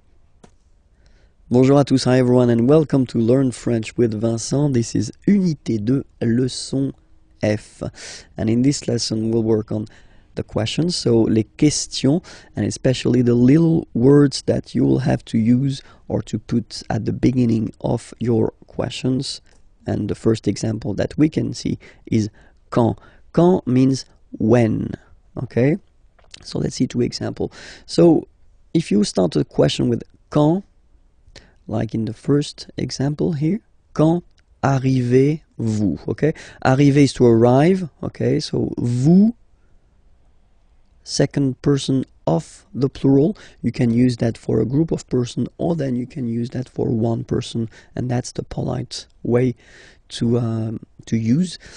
Quand arrivez-vous? And now you can see that we've been changing the order. So normally, of course, the subject is before the verb, okay? But then the correct way to make a question, if you start with this quand, is to change the order. So first you put the verb, then you put this pronom personnel. Okay? Quand arrivez-vous? Alright? And then the rule is like in French, you get to raise a little bit your voice at the end of a question. Quand arrivez-vous? Quand arrivez-vous? Okay? Make this little link between the two. Quand arrivez-vous? Quand arrivez-vous? All right. And then, well, when we talk, then we normally have this option to drop this rule. So not to use this rule, so just to put the verb and then the subject after. And we tend to add this est-ce que form here, est-ce que, okay? So, and you'll get this question. So, quand est-ce que vous arrivez? It is exactly the same question, okay? It is quite long if you compare it to the first one. It is more spoken, okay? It is less formal, and that's normally what you'll hear if you talk with French people. Quand est-ce que vous arrivez? Quand est-ce que vous arrivez? Okay, and then here you see that because you've been using this est-ce que form, then you keep the normal order. So first the subject, vous, and then the verb. Okay? Quand est-ce que vous arrivez? All right? And then don't be afraid to raise your voice a little bit at the end. Quand est-ce que vous arrivez? Quand est-ce que vous arrivez? You see? So it's not really the opera. You don't need to go really high, you know, but it's just a little bit. Quand est-ce que vous arrivez? That's it. And the next one is où. Où means where, where. Okay, so quand, when, remember, où, where. Two examples. Same rule, okay, so the formal or the classic way if you want to ask a question with où would be to change the order, so first the verb, then the subject here. Où habitez-vous? Où habitez-vous? Where do you live? Habiter is to live. So you live like if you're talking about the place where you are living, okay? Où habitez-vous? Où habitez-vous? And then same possibility, you just add this est-ce que and then you keep the normal order of the sentence, so subject and verb. Où est-ce que vous habitez? Où est-ce que vous habitez? All right. Next. Pourquoi? Pourquoi is very useful because it's why. Okay, so remember, quand, when, où, where, pourquoi, why. Same thing here, okay, pourquoi, you should change the order. Okay, so first the verb and then the subject. That's the correct or formal or classic way of asking a question. Pourquoi venez-vous? Venir is to come. So why do you come? Pourquoi venez-vous? Pourquoi venez-vous? All right.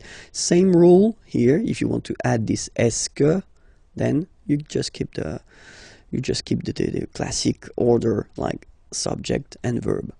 Pourquoi est-ce que vous venez? Pourquoi est-ce que vous venez? Okay. And then comment is how. How. Comment venez-vous? How do you come? Comment venez-vous? Comment venez-vous?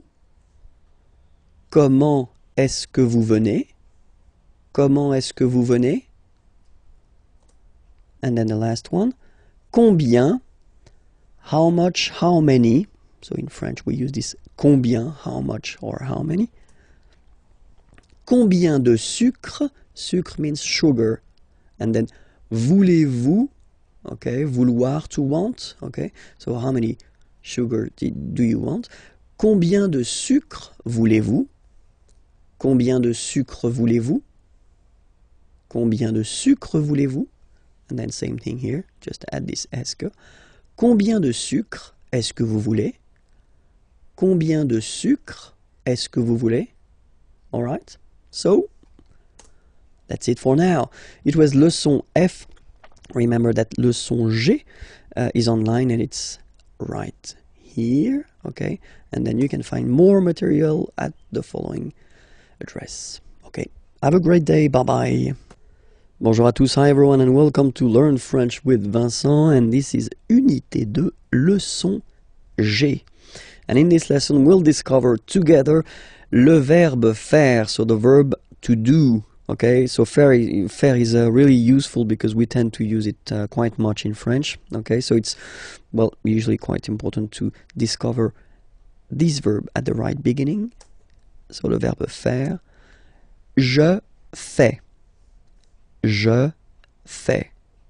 Remember, final S not pronounced. Je fais. Tu fais. Same rule here, final S not pronounced. Tu fais. Il, masculin, and then elle, féminin, fait. Final T not pronounced. Il, elle, fait. So if we take 1 second, actually you can see that here, here, and here, you get the same phonetical form, so the same form that you will pronounce. Okay, so you get je fais, tu fais, il fait, and then elle fait. It's the same. Okay? Then nous. So it's quite strange because French people tend to pronounce faisons. Okay? So like here, this AE is not pronounced like normally we should pronounce it like E, but then like E. Okay? Nous faisons. Nous faisons. Okay? And then this one is a bit tricky, so you will have to remember that. And it's quite funny because many French people tend to make the mistake and tend to say vous faisiez, okay? But then no. It's vous faites. Vous faites. Okay? So remember, final S here is not pronounced, and then this is not pronounced either. So faites, faites. vous faites. And ils, plural, font, final T not pronounced, font, elles font. Okay, so I will repeat the whole thing one more time. Je fais, tu fais, il fait, elle fait, nous faisons, vous faites, ils font, elles font. Okay, so try to remember this one because it is, as I said, really useful and we use it a lot in French. Okay, it was leçon G, so you can find the leçon H on YouTube, and it's the following address here. And of course, you can find all the previous lessons there as well. Okay, and then more material can be found here at this website. Okay, have a great day. Bye bye. Bonjour à tous, hi everyone, and welcome to Learn French with Vincent. And this is Unité 2, leçon H. And in this lesson, we'll discover la forme négative. So if you want to say that you are not blah blah blah doing something, or so the negative form in French. And so the negative form in French is composed of two elements. The first one is ne, and then you get your verb, and right after your verb you will have to put this pas. Okay, so first ne, then the verb, and after that pas. Okay, we write it PAS, okay, but as usual final S is not pronounced, so it's pas. Okay, remember one thing, in some cases we will have verbs starting whether with a vowel or then with H, plus a vowel, and in French H is not pronounced. Okay, so for these verbs will have to disappear and it will be written like that, n. Okay, then will come the verb, and after that doesn't change, it will be pas. Alright, so let's see a few examples now. So for ne pas, so if you get a sentence like il parle avec moi. So il parle, he is talking, avec, with, moi, me. Okay, remember this moi, we introduced that in this unit, and it was a pronom tonique. Okay, il parle avec moi. So if you want to put the negative form of this sentence, so remember, first part ne, so before the verb, then you put your verb, parle, basically you don't change it, just put it there, parle, and after that you put the second part, pas. Okay, then you get the sentence, il ne parle pas avec moi. And that's it, you've got your negative sentence here. Okay, let's see now how it will go with N apostrophe pas.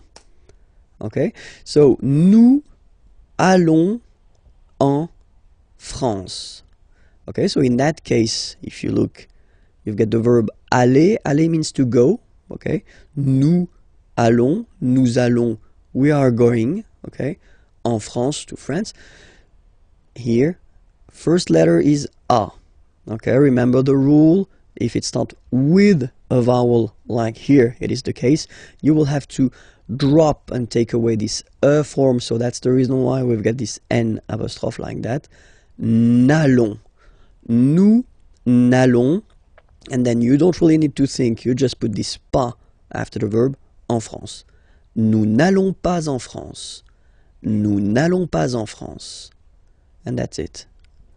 Okay, second example here, it's with the verb habiter. Habiter is to live, you know, when you introduce the place where you live. Okay, and then here I took this example or this verb just because of course it's starting with H, but as I said, you don't pronounce it, so the first sound you hear here is the vowel, and that's enough just to drop and to take away this so you will basically make it like in this example, you will put this N apostrophe. Elle n'habite pas dans cette maison. So elle habite, she lives or she is living, in this house. elle habite dans cette maison, and then negative form, elle n'habite pas dans cette maison. I hope it was clear. It was short, but really important. So it was unité 2, leçon H. You can find leçon I at the following address here, okay? And then the website is here. Okay, have a great day. Bye-bye. Bonjour à tous, hi everyone, and welcome to Learn French with Vincent. This is unité 2, leçon I.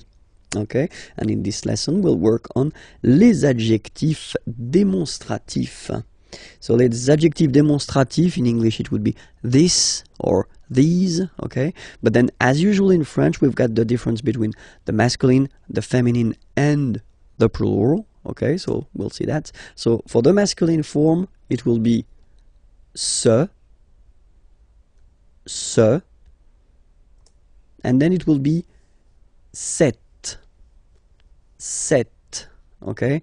So as usual in French, remember, it can be tricky if a letter, an adjective like that, for instance, is ending, or it could be an article, is ending with a, okay? Just because for some words starting with a vowel or with h plus a vowel, then we will have to modify it, okay? And that's the reason why here we've got cette, okay? But then it's still the masculine form, ce, cette.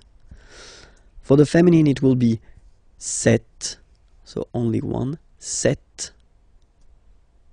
And then for the plural form it will be c'est. Okay, so let's see that again, ce, or then cette, féminin cette. So you can notice that phonetically these two are pronounced the same way, okay? Cette here and then cette here. And for the plural, c'est, c'est. Really open this c'est, okay? So let's see a few examples now. The first one, so I did take this train. Train is train, okay? So it's masculine. So it starts with T, so no problem. You will put this ce train. Ce train, okay? It would be translated like this train. Ce train. Okay? Here you've got ordinateur. So ordinateur, a computer, okay? And it's masculine. Un ordinateur, okay? But if you look carefully, it starts with O, okay? So vowel, and then you will have to take this cette form, so the masculine form, but the one that we'll use with the words that start with vowels, or then H plus voyelle, okay? So, cet ordinateur, this computer, cet ordinateur, okay? And then here, we've got the word homme, man, okay?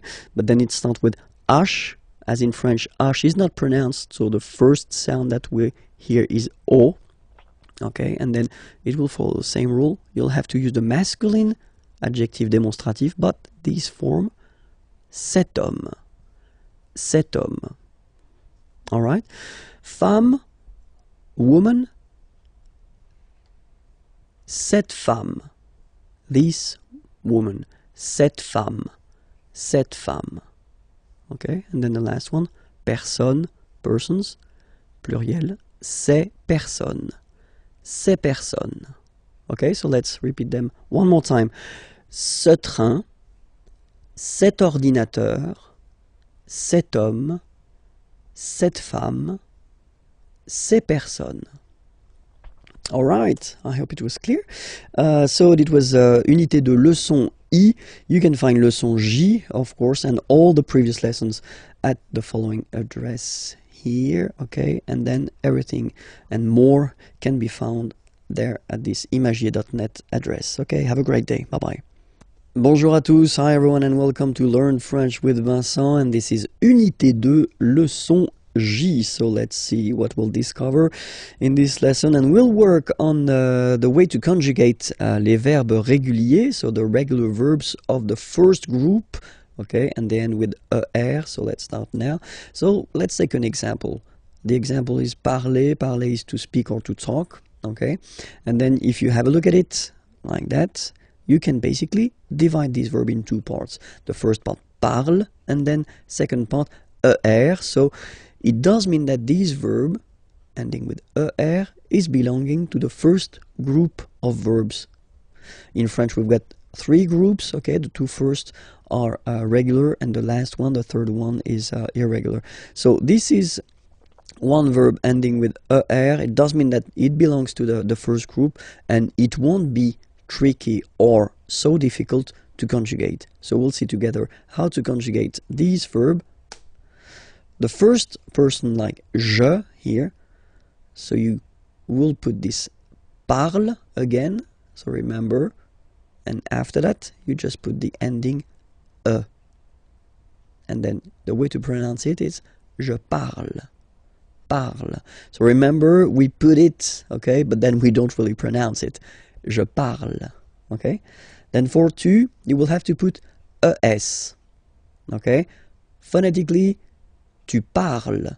So you've got the 2 first forms, you pronounce them the same way. You write them differently, of course, because you've got here, and then you've got and s, okay, but then phonetically they are the same. Je parle, tu parles, okay.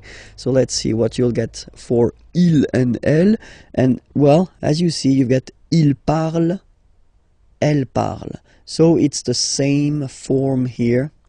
So if you really want to only speak and only use orally the language, well, it's quite easy to conjugate these verbs. Je parle, tu parles, il parle, elle parle. Okay? For nous, okay, we'll have, well, let's say the classical ending for nous, and it will be ons. Classical because you will see that with the other groups as well, it's quite common to have this ons for nous, okay? Nous parlons, okay? Remember, final S is not pronounced, okay? And then this on together, they will give you the sound on, okay? Nous parlons, all right? Let's see now for vous, vous parlez, okay? Remember, a Z, when you combine them together, you get the sound E. Vous parlez, all right? And the last one, so even if you've got this ENT, well, don't hate me, but you won't pronounce these letters, okay? You have to write them for the plural form, but you don't pronounce them, so you get il parle, elle parle.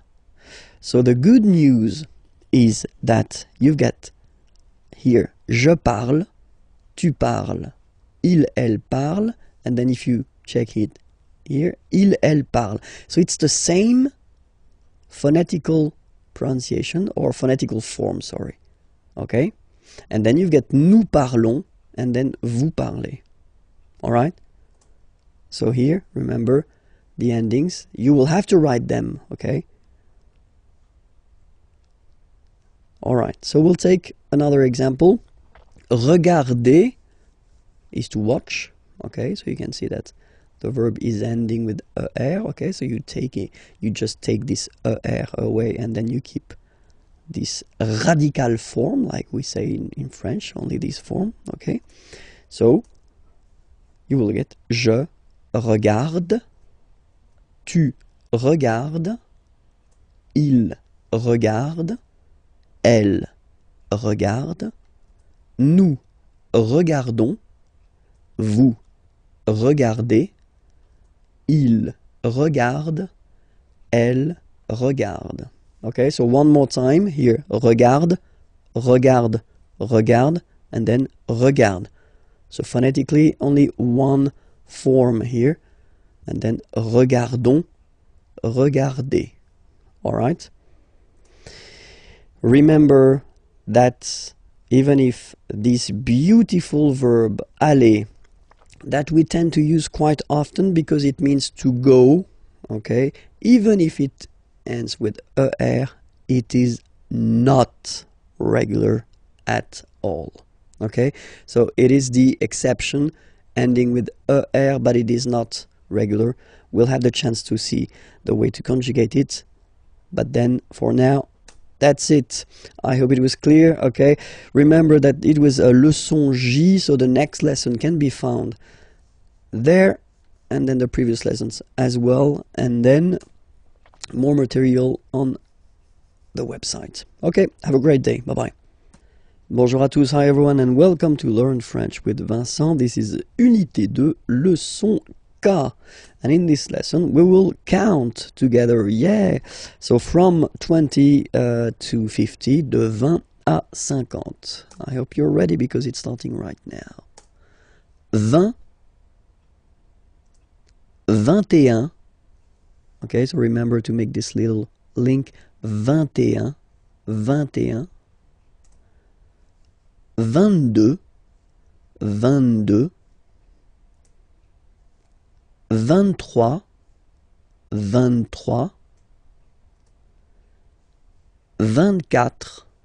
24,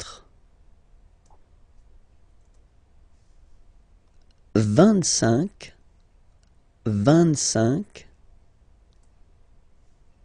26, 26, so remember it's ending with X, but then we pronounce it S. 26, 27, remember set, it was this P disappear, you don't pronounce it. 27, 28, so here you make the liaison. 28, 28, 29, 29, 29. Then here, remember this en, 30,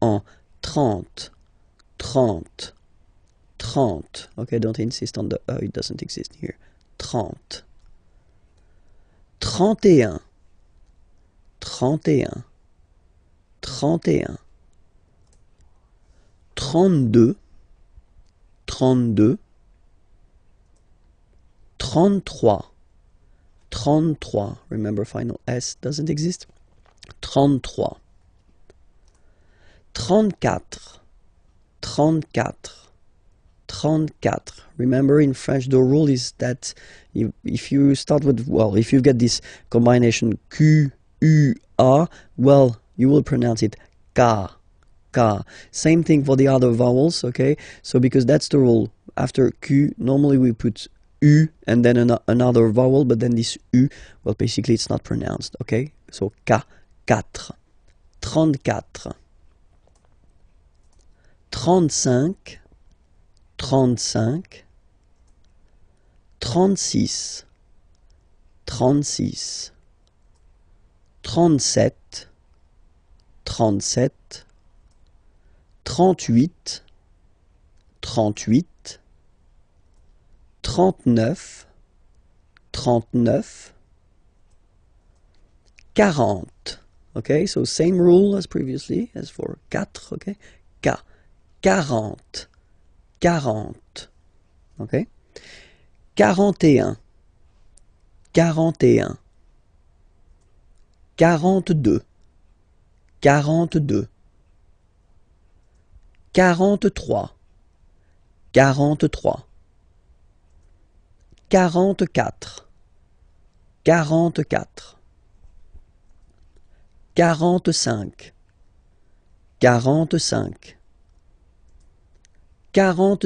45, 46, 46, 47,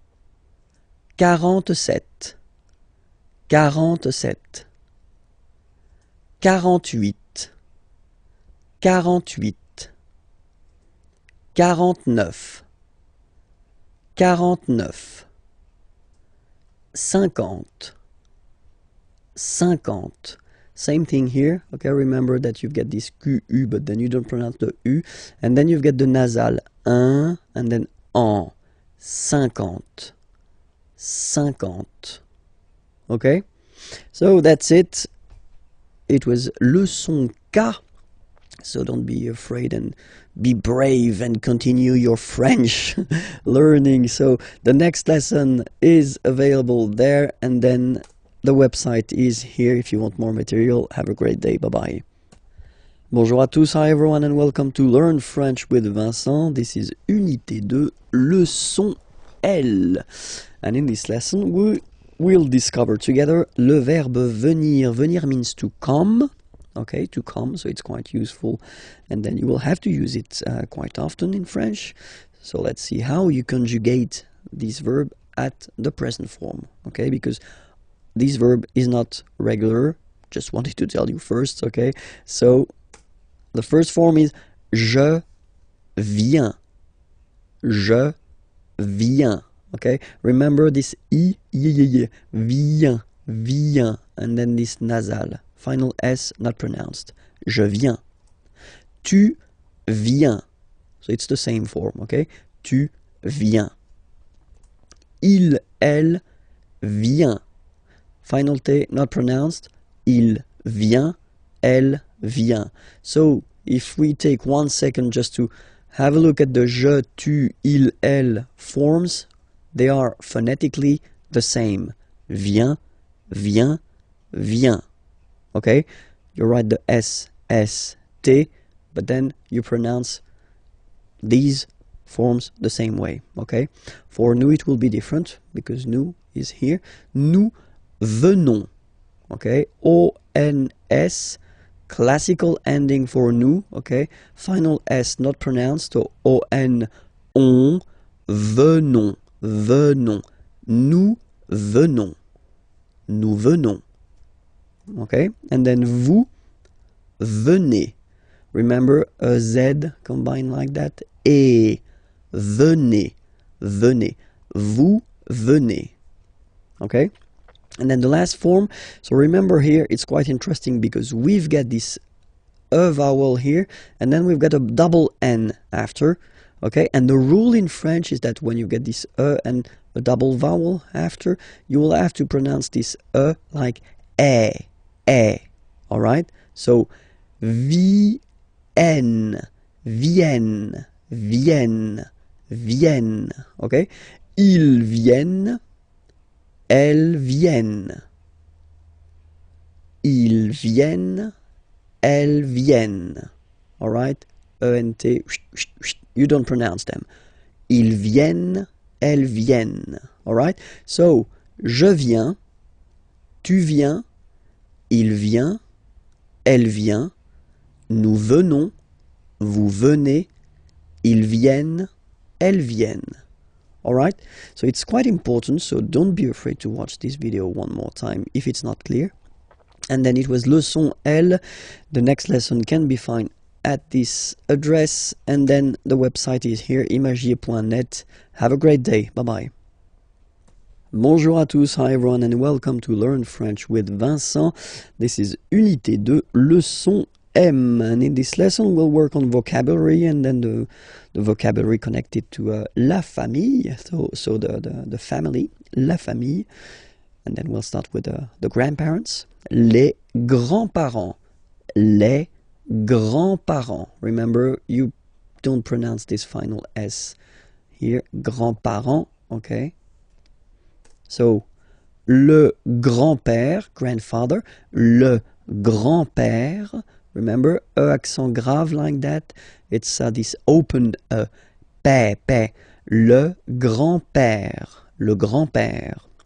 And then the feminine form, grandmother, la grand-mère, la grand-mère. Okay, so les grands-parents, le grand-père, la grand-mère. Okay, so let's see now the parents. Les parents, le père, the father, le père, la mère, the mother, la mère. Okay, so les parents, the parents, le père, la mère. All right, so till now, I think that it's not really difficult to remember. Okay, let's see now. Les enfants. Okay, so first I don't make the liaison. Les enfants, just for you to see that we've got this en, and then we've got this en as well. Same pronunciation here. Enfant. Don't pronounce the T. You don't pronounce the S. Enfant. Okay, and now we can focus on the liaison here. So you should make the little link. Les enfants. Les enfants.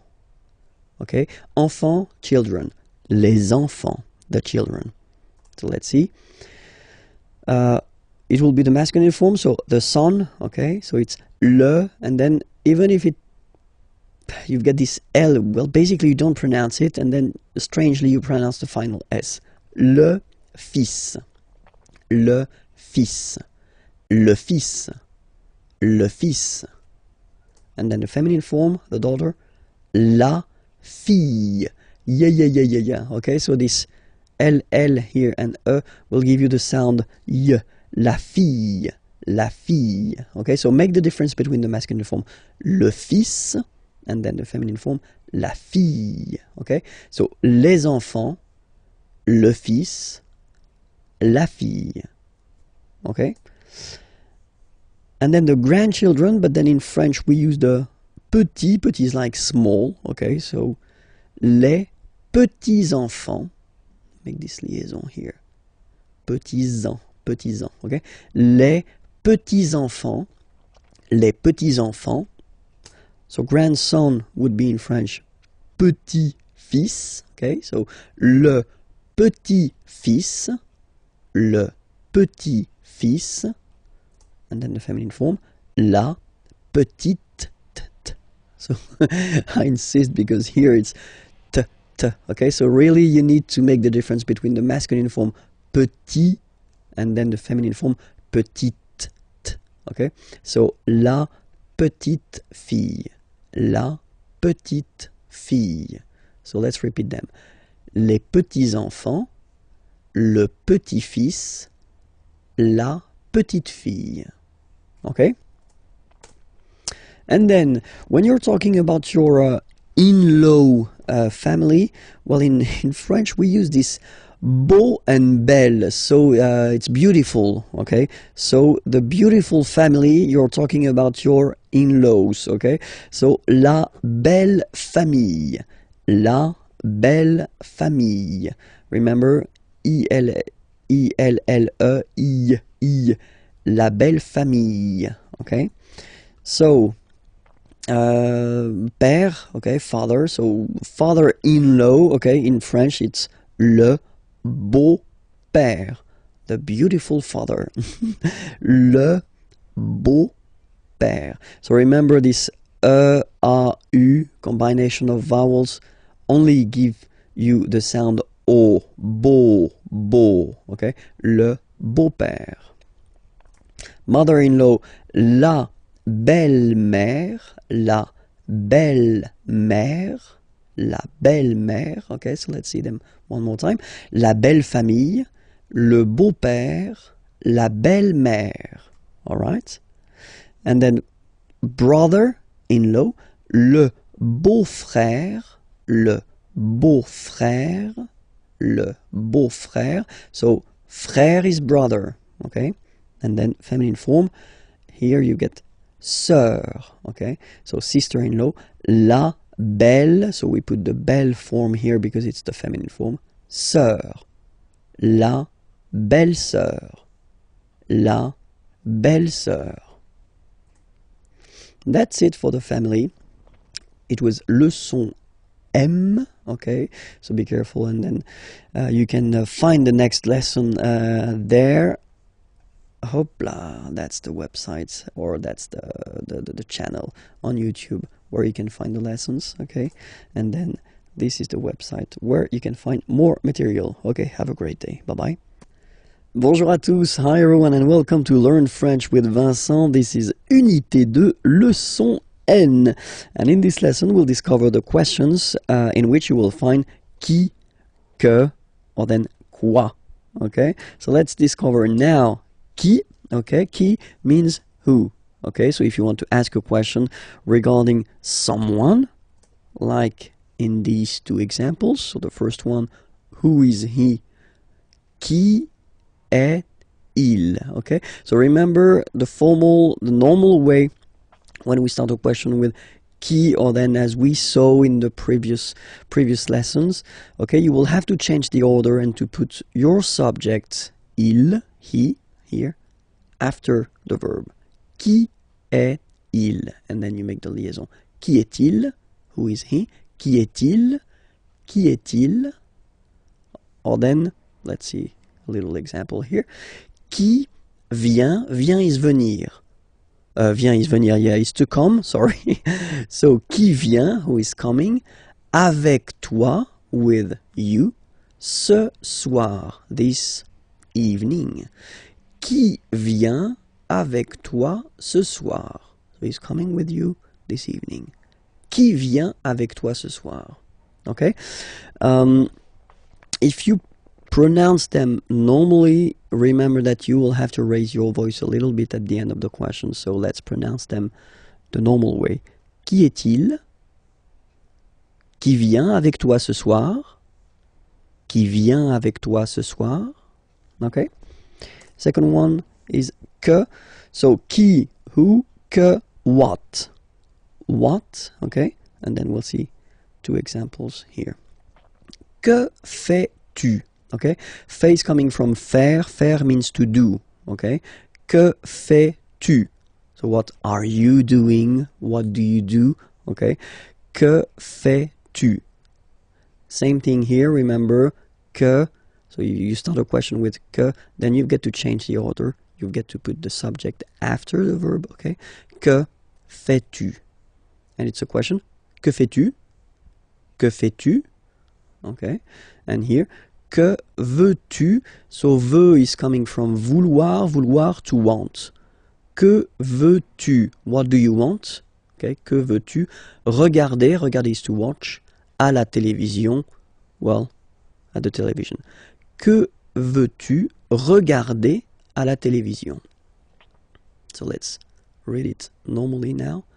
Que veux-tu regarder à la télévision? Que veux-tu regarder à la télévision? Okay, so you can hear that I've been raising a little bit my voice at the end.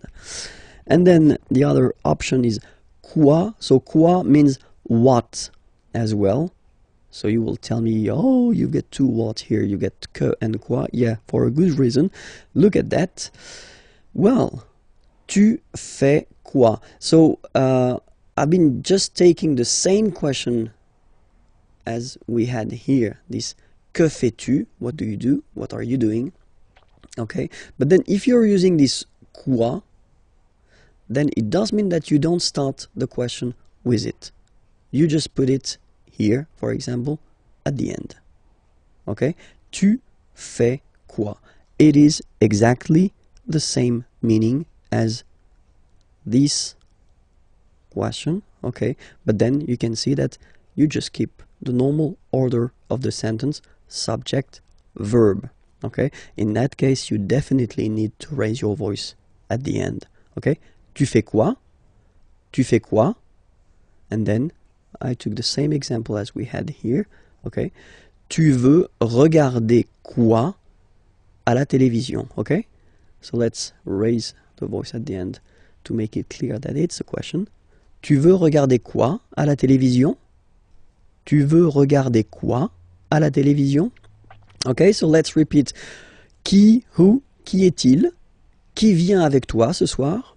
Que, what? But you start the question with it. Que fais-tu?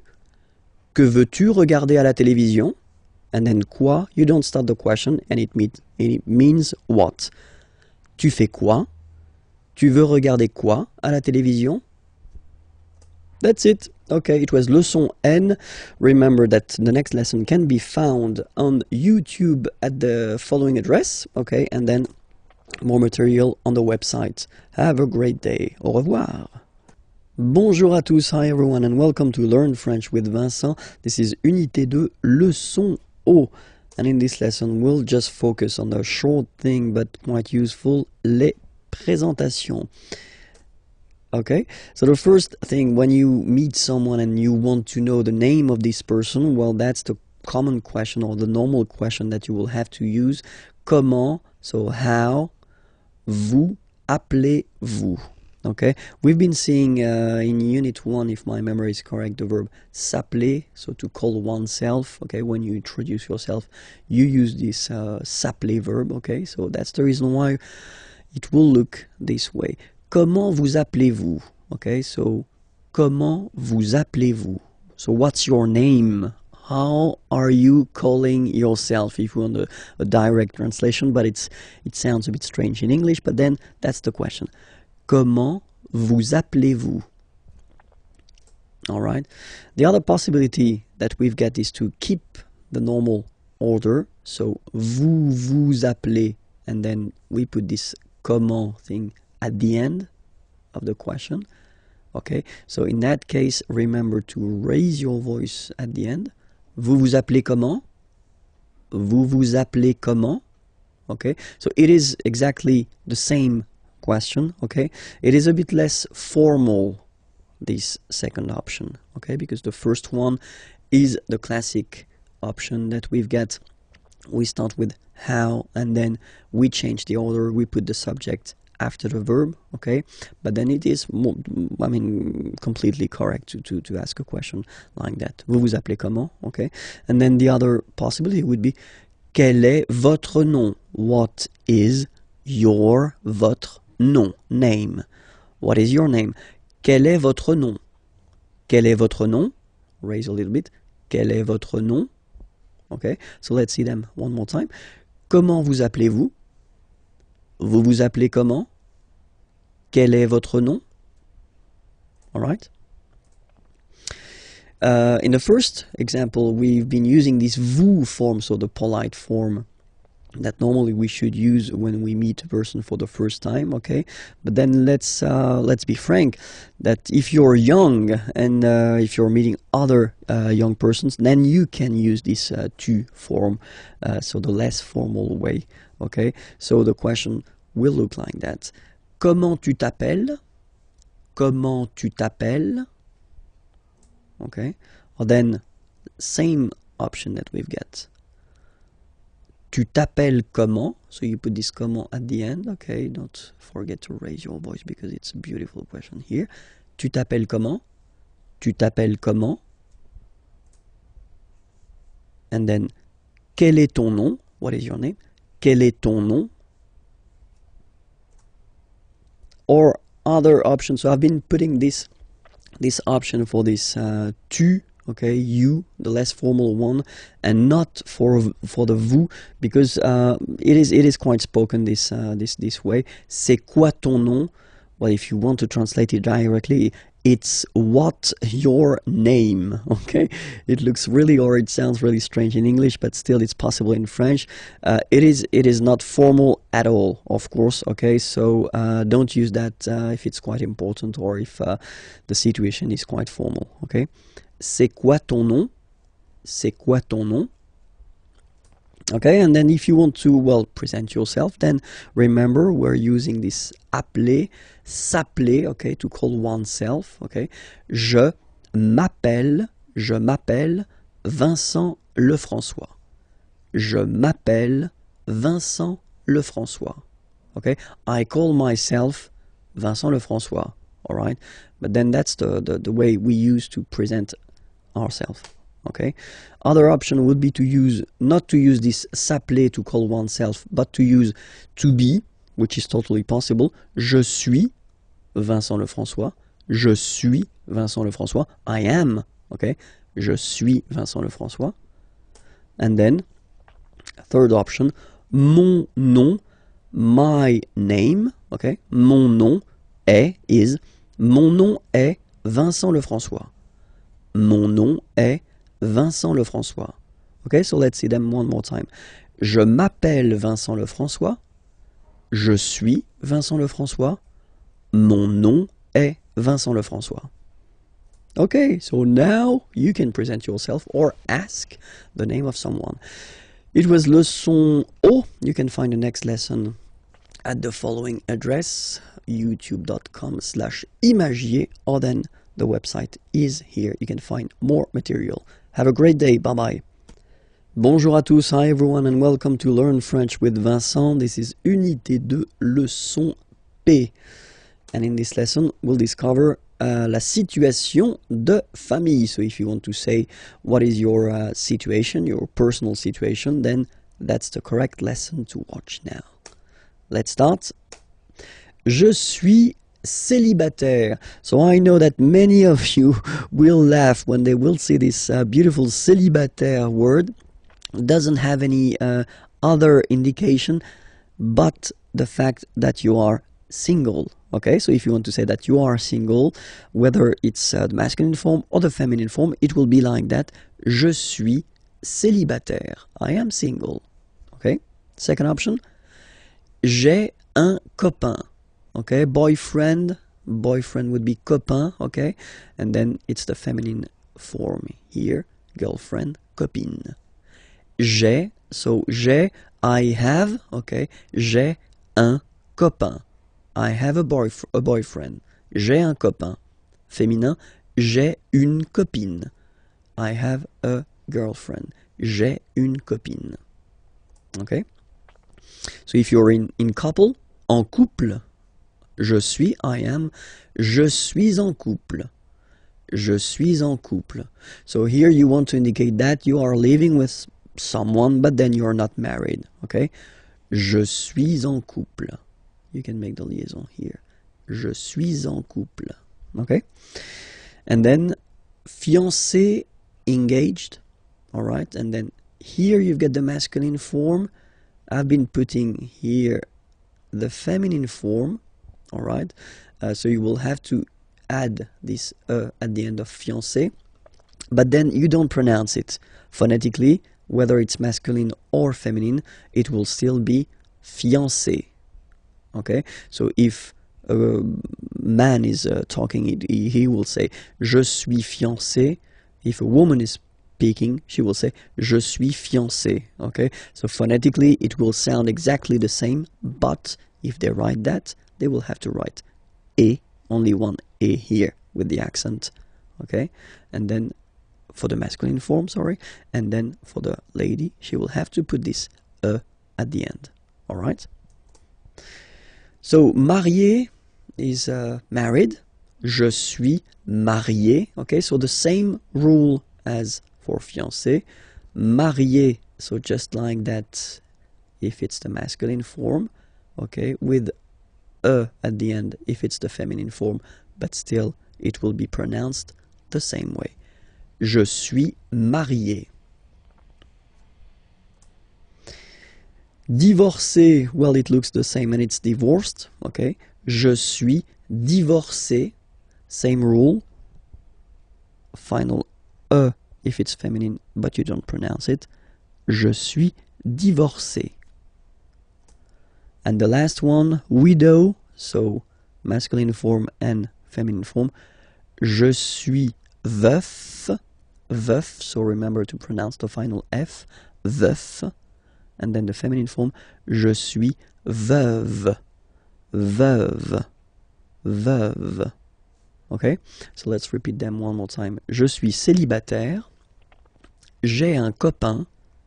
J'ai une copine. Je suis en couple. Je suis fiancé. Je suis marié. Je suis divorcé. Je suis veuf.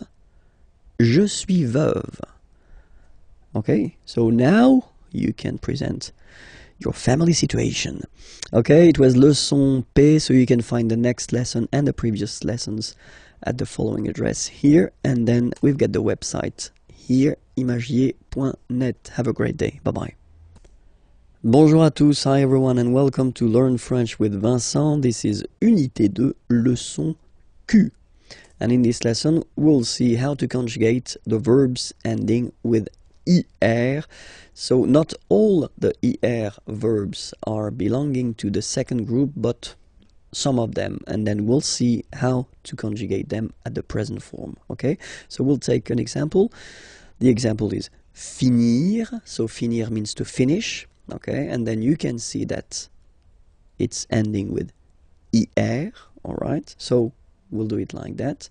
We'll divide it in two, so FEN, and then we take away this IR ending, all right, and we'll just keep this form here, FEN, to construct the present. So you take it and you put it here, and after that you will add this ending. So for je, it will be IS. Je finis. Remember, final S is not pronounced. Je finis. Okay?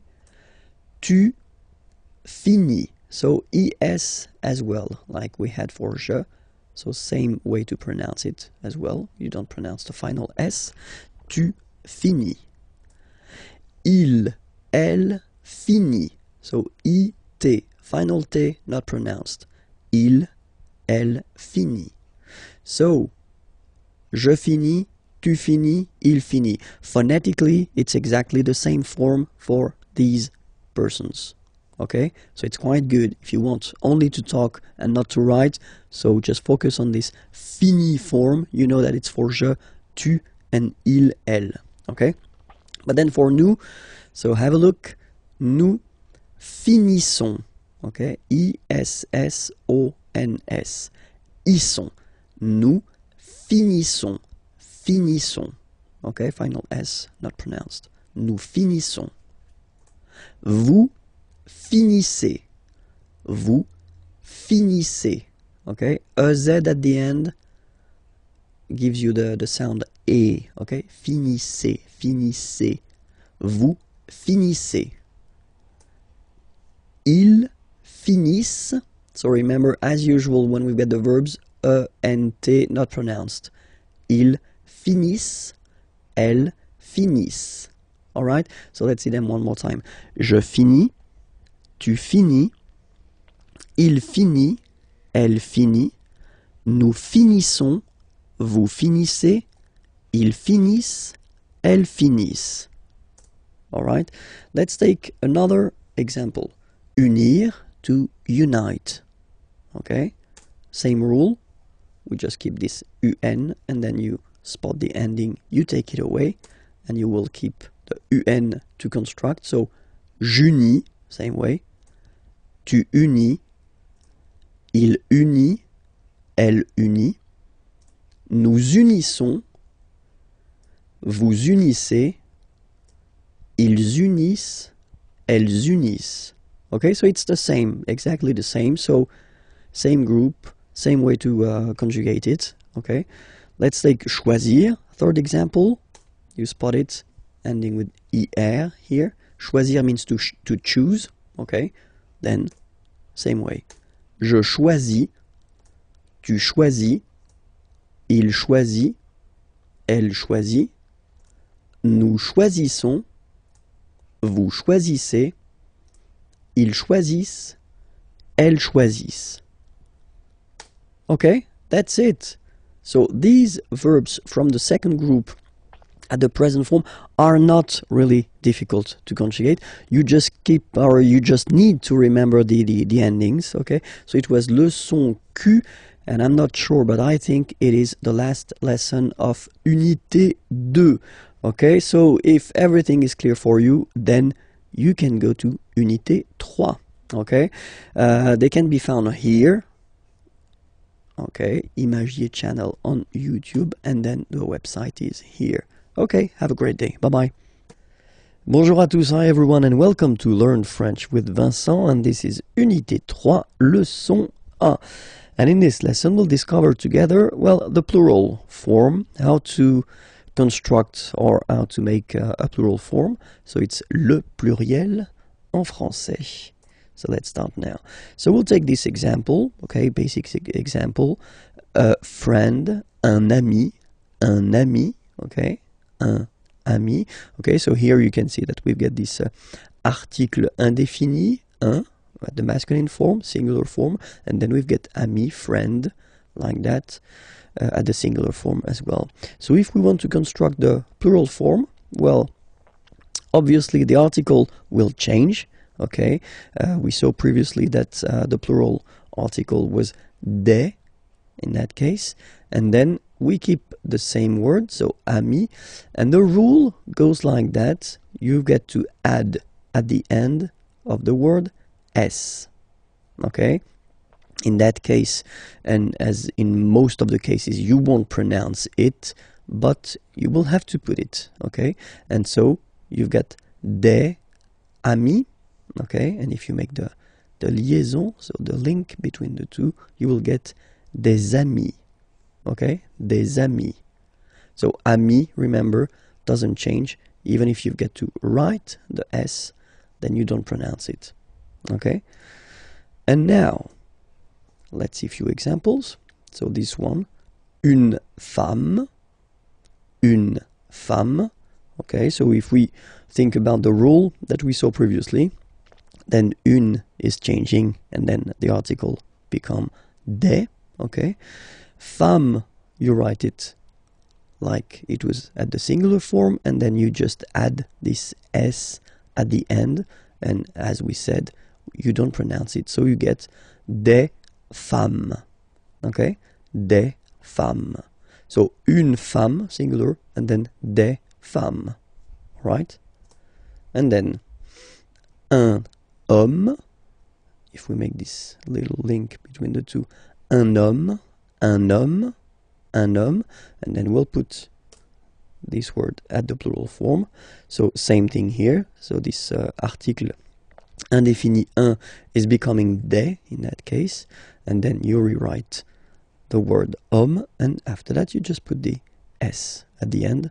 You don't pronounce it, so you get des hommes, des hommes, des hommes. Okay, un homme, singular form, des hommes, plural form. Okay, and then I took this example with this article défini le. Okay, so le livre, le livre.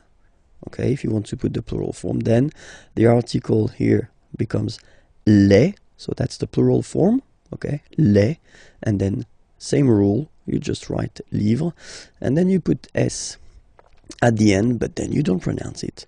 Les livres, le livre, les livres. So it's quite interesting in this example here, because if you listen carefully, le livre, les livres, so the only way to know whether it's singular or plural is to pronounce correctly the article, in that case le, and here les.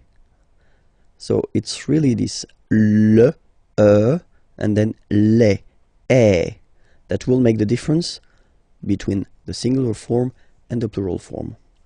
Okay, as usual in French we've got exceptions. So you get words that will end with this a, u, combination of vowels,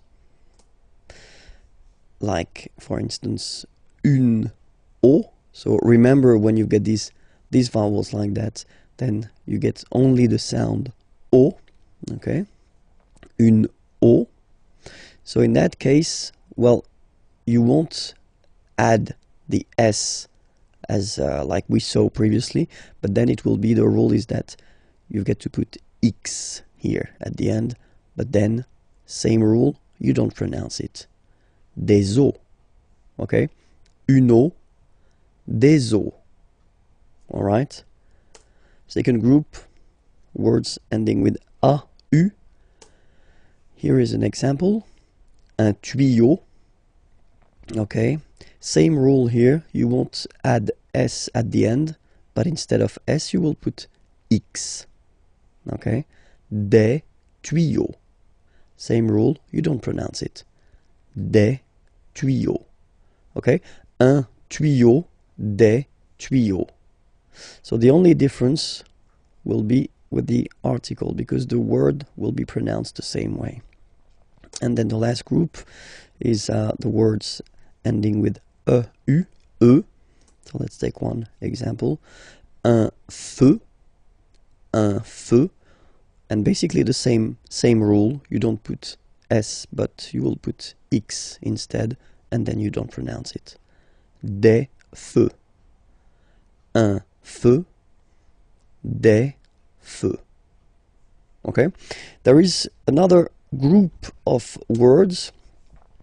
So because normally the words ending with the ou, like that here, ou, and then the sound is u. Okay, normally these words just behave like the others, so you just need to put s at the end. But of course, as usual in French, we've got few exceptions. So I've been listing all the exceptions of the ou ending, words that will, well, like we saw previously, not take s, but then take x at the end. Okay, but still, as usual, it's not pronounced, so it doesn't really affect the pronunciation, but it's just for you if you want to write them correctly at the plural form. Remember, it's not S, but it's X. Okay, so the first one, un bijou. Okay, so I did put the translation here. Pluriel, des bijoux. Okay, then un caillou, plural, des cailloux. Okay, remember, you don't pronounce it, the final X. Then un chou. Okay, remember, when you combine this C and H, you get the sound sh. Chou, un chou, pluriel, des choux. Okay. Un genou, des genoux. Un hibou, des hiboux. Des hiboux. Un joujou, des joujous. Des joujous. Un pou, des poux. Des poux. Okay, so the good thing, if you remember carefully what I've been introducing so far, is that the main group of words are actually you only need to add S at the end, and then you, well, basically you don't pronounce the S. Or then the exceptions, you will, like these ones here, you will have to add this X at the end, but still you won't pronounce the X. Okay, but still, as usual, we've got exceptions. So a few exceptions, not that much, but then these exceptions are really strange, because it does mean that the pronunciation will change. Okay, so we'll take this one, un bœuf, and then at the plural, well, you just write it like we saw previously, so you just add this S, but then pronunciation changes quite much, because you get des bœufs. Des bœufs. Alright? Un bœuf, des bœufs. Alright? Then un œuf, des œufs. Okay, and we'll make the liaison here to make it sound more beautiful. Des œufs. Des œufs. Alright? Un œuf, des œufs. And then the last one, this is probably the most strange one. Un œil, des yeux,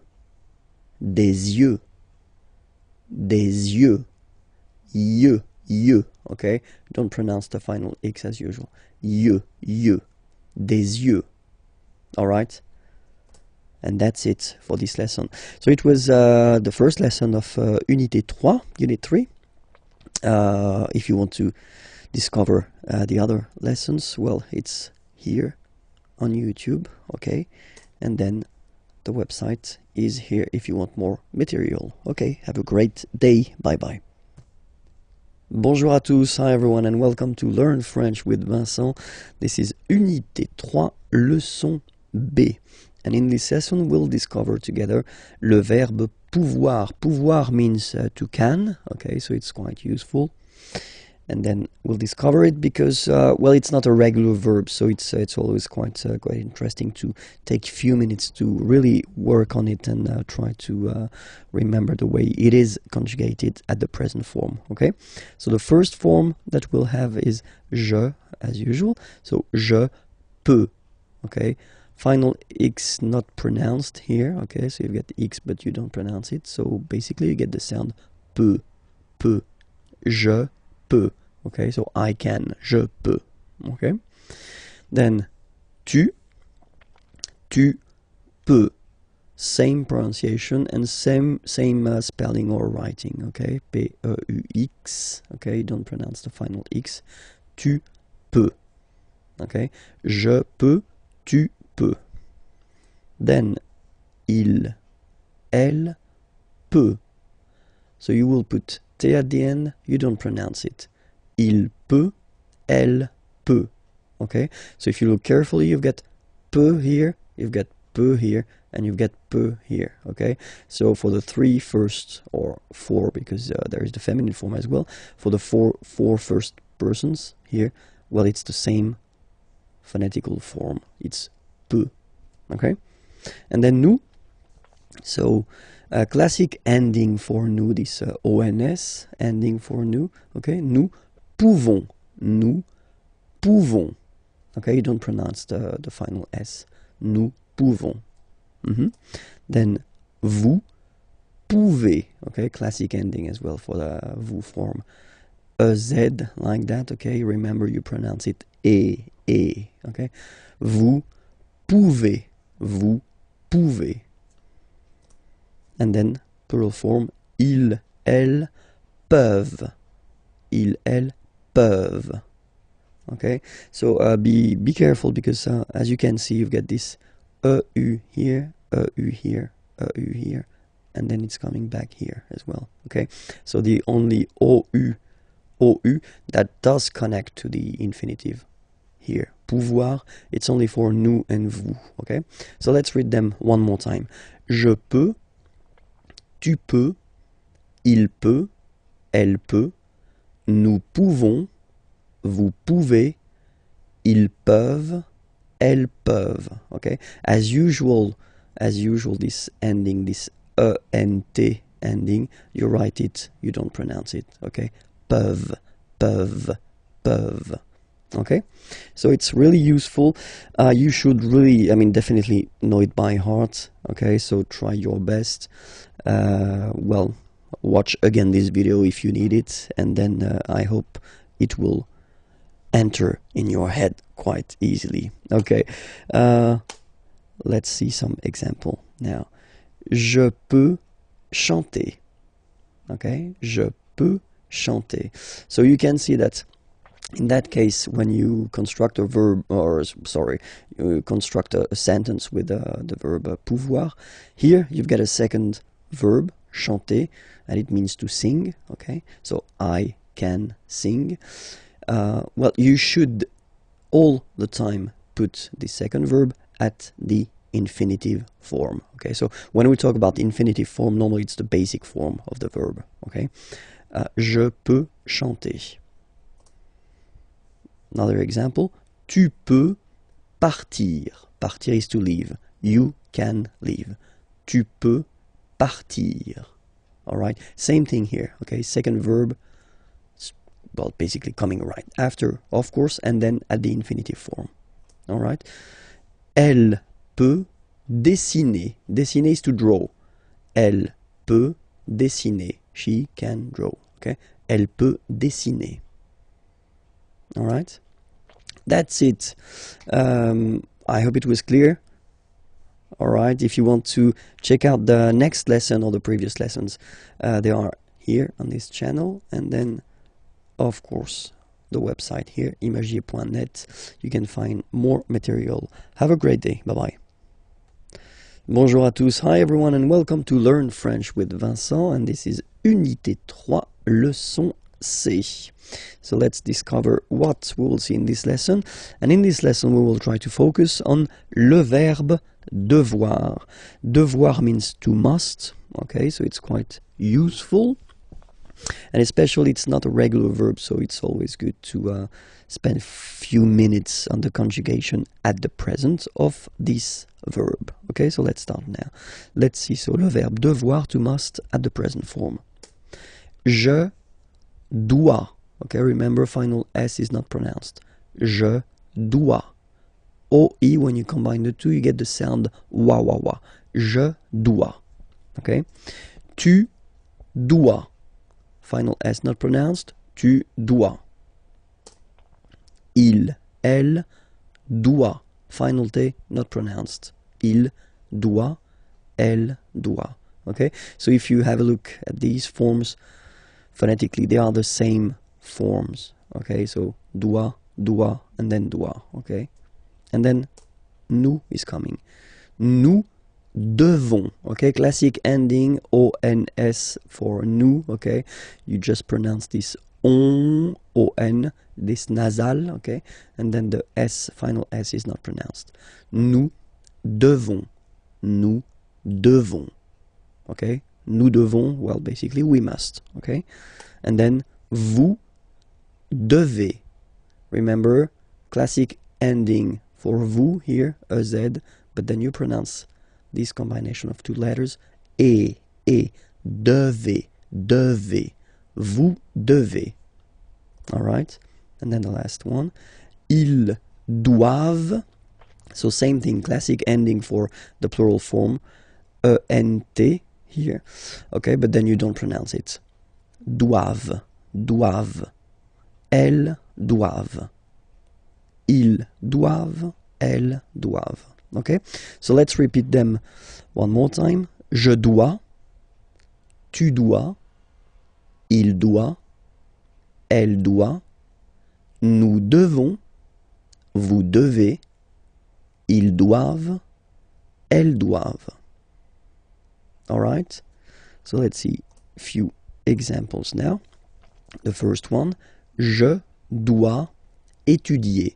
Étudier is to study, okay? So it's a verb, and then the rule in French goes like that. If you've got to put two verbs in a sentence, like here, the second one must be at the infinitive form. So when we talk about the infinitive, it's the basic form of the verb, okay? So étudier, study. Je dois étudier. I must study. Je dois étudier. Okay? Then, il doit choisir. Okay? Same thing here. Choisir means to choose. Okay? And so, I did put here the infinitive form, so the basic form, IR form. Il doit choisir. Okay? He must choose. And the last example, nous devons répondre. Répondre is to answer. Répondre here, okay? Nous devons répondre. We must answer. Nous devons répondre. Okay? Well, that's it. It was leçon C. So you can check for the next lesson at the following address here, and then all the previous lessons are there as well, okay? And then the website imagier.net if you want more material. Okay, have a great day. Bye-bye. Hi everyone, bonjour à tous and welcome to Learn French with Vincent. This is Unité 3, leçon D. Okay, so I hope you're ready because we are going to discover together European countries, so les pays européens. Okay, so let's start now with les pays européens. And the first one, la Grèce. La Grèce. Okay, so remember gr, gr. And then this accent grave like that, open. Grèce. Okay, la Grèce. Le Portugal. Le Portugal. L'Espagne. L'Espagne. Okay, don't insist on the final E because basically it's not pronounced. L'Espagne. Gna, gna, gna. L'Espagne. L'Espagne. L'Italie. L'Italie. L'Italie.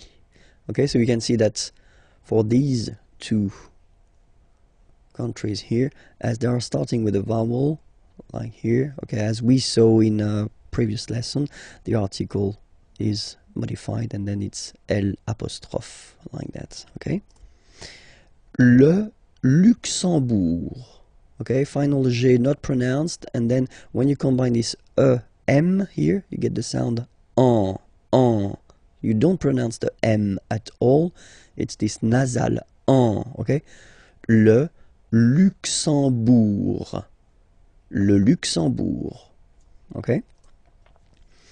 La France. La France, okay? A-N here, nasal en, la France.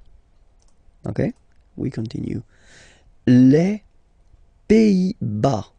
Final S here, not pronounced. Same thing here. Pays, pays, and then bas. Les Pays-Bas. Okay. Then l'Irlande. Remember, this is E, and it should be pronounced like E. Irlande. Irlande. Okay. A-N, en, D, and final E, not pronounced. Irlande. Le Royaume-Uni. Le Royaume-Uni. Le Royaume-Uni. Okay? L'Allemagne. L'Allemagne.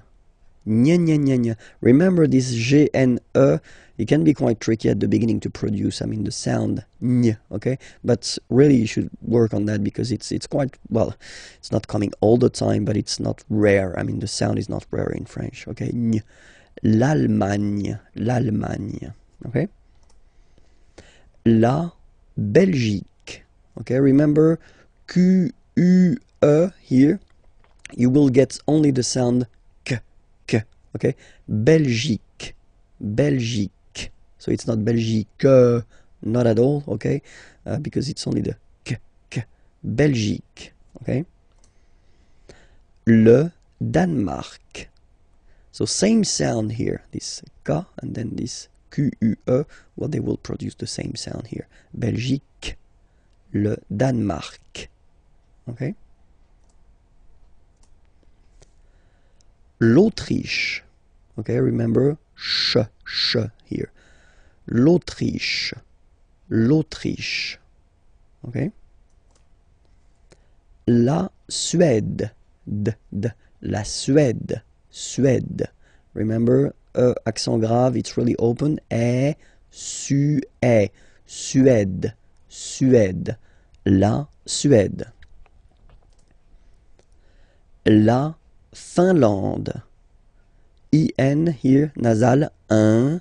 A-N, nasal, en. And then D, final E, not pronounced.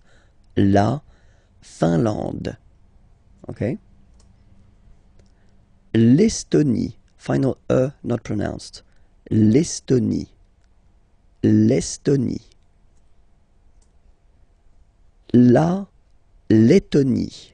So remember when you've got this E and then a double letter like that, T, okay, then you will have to open your E and it will become E, le, Lettonie. La Lettonie. La Lituanie. Remember in French, sorry, H doesn't exist, okay, so you don't pronounce it, and it's li, tu, a, ni, Lituanie. La Lituanie. Okay, continues. La Pologne. Nya, again. La Pologne. La République tchèque. So remember, Q-U-E, K, Tchèque. La, and then here as well, République. La République tchèque. Okay, la République tchèque. Chypre. Chypre. So remember, we've got this Y letter here, but then phonetically when you pronounce it, it's like I, okay? Chypre. Okay? Malte. Same thing here, you don't insist on the final E. Malte. Malte. La Slovénie. Remember, you get this E accent aigu here, it's E. Slovénie. Final E, as usual, not pronounced. La Slovénie. Okay? La Hongrie. So remember, H doesn't exist, so you don't pronounce it. So it starts with O-N, on, and then gris. Final E, not pronounced. La Hongrie. La Hongrie. Okay? That's it for the European countries. This was leçon D. I'm definitely losing my voice, sorry about that. But anyway, you can check the other lessons on the channel. So Imagier channel on youtube.com, and then more material can be found at the following address, imagier.net. Okay, have a great day, bye-bye. Bonjour à tous, hi everyone, and welcome to Learn French with Vincent. This is Unité 3, leçon E. And in this lesson, we'll see together les nationalités. So basically, I've been making this nationalities lesson based on the previous lesson. So leçon D. Okay, so I definitely invite you to check the leçon D if you want that everything is clear for you. Okay, but then les nationalités, and it's starting right now. La Grèce. Grec, so I will put each time the masculine form for the nationality, Grec, and the feminine form here for the nationality. Okay, so you get the country, la Grèce, and then you get Grec, masculine form, Grec, feminine form. You write them differently, but then if you listen carefully, Grec, Grec, you pronounce them the same way. Okay, le Portugal, Portugais, Portugaise. Okay, so listen carefully. Portugais, Portugaise. The only difference between the two, as usually when we'll have some, nationalities ending with AES, like that, and then the feminine form, es, okay, it will be only in this z sound, the difference between the masculine form and the feminine form, okay? Masculine, Portugais, you don't pronounce the S. Feminine form, Portugaise, you pronounce this Z sound, okay? And then l'Espagne, Espagnol, remember, Espagnol, Espagnol. So you get this final E for the feminine form, but then phonetically it's the same.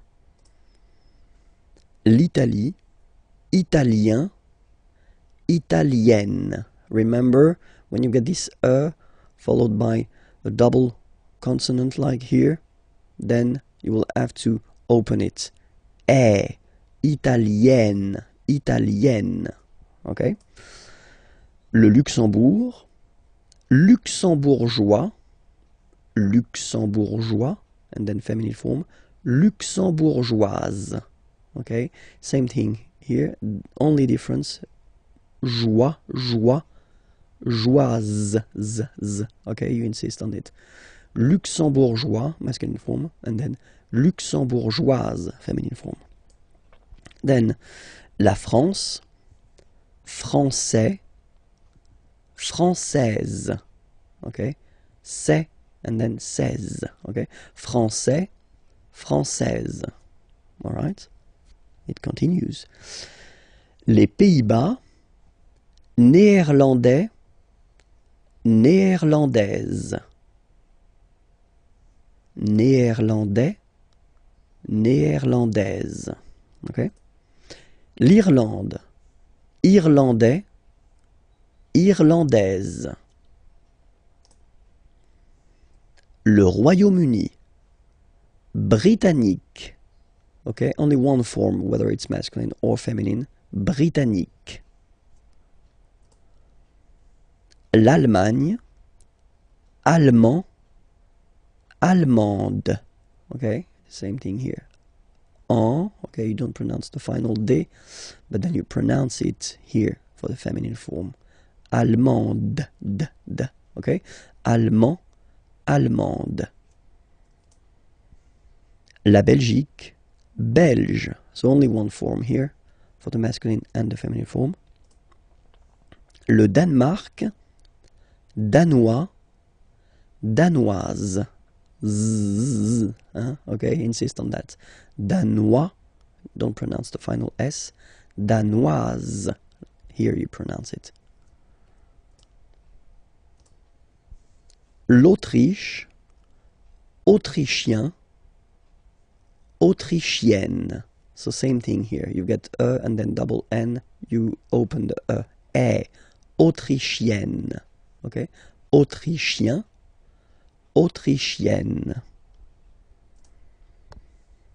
La Suède, suédois, suédoise. Okay? Suédois, suédoise. La Finlande, finlandais, finlandaise. Finlandais, finlandaise.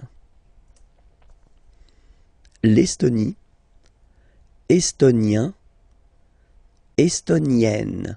Same thing here, double N, and then you open it. Estonienne, estonienne. La Lettonie, letton, lettonne. Letton, lettonne. La Lituanie, lituanien, lituanienne. Same thing here. You open the lituanienne. Okay? Lituanien, lituanienne. La Pologne, polonais, polonaise. Polonais, polonaise. La République tchèque, tchèque. Okay, so here as well, you get only one nationality. So whether for masculine or feminine form, it will be the same. Czech. Okay. Chypre, same thing here. Chypriote. Remember this Y is pronounced like I. Okay. Chypriote. Chypriote. Okay. Malte, maltais, maltaise. So remember, as I said previously, the only difference is maltais, maltaise. La Slovénie, so only one form here, Slovène, Slovène. Remember, accent grave, you open it, Slovène. La Hongrie, hongrois, hongroise. Okay, hongrois, grois, hongroise. Okay, so here final S not pronounced for the masculine form, and then you pronounce it here for the feminine form. Hongrois, hongroise. Okay, well that's it. It was leçon E. Remember that you can follow the other lessons, so whether the previous lessons or the lessons that are coming after here on this channel, Imagier. So it's on youtube.com, and then the website is here. You can find more material there. Okay, have a great day. Bye bye. Bonjour à tous, hi everyone, and welcome to Learn French with Vincent, and this is Unité 3, leçon F. And in this lesson we'll discover les Amériques. Les Amériques. So let's see now. Les États-Unis. Okay, so if we make every links, we'll have it here and then here. Okay, les États-Unis. Les États-Unis. Le Canada. Le Canada. Le Mexique. Le Mexique. Mexique. It's really the X. Huh? Le Mexique. And then remember this Q-U-E, it's only K. Mexique. Okay? Le Brésil. Le Brésil. Okay, you will pronounce the final L here, and then remember accent aigu goes like E. Brésil. Le Brésil. L'Argentine. Okay, so you've got this nasal here. En, l'argent, and then tin, tin. Don't pronounce the final it just gives you the pronunciation of the N, in. L'Argentine, l'Argentine. Le Chili, le Chili. Okay, remember, C-H, sh, okay, Chili, le Chili.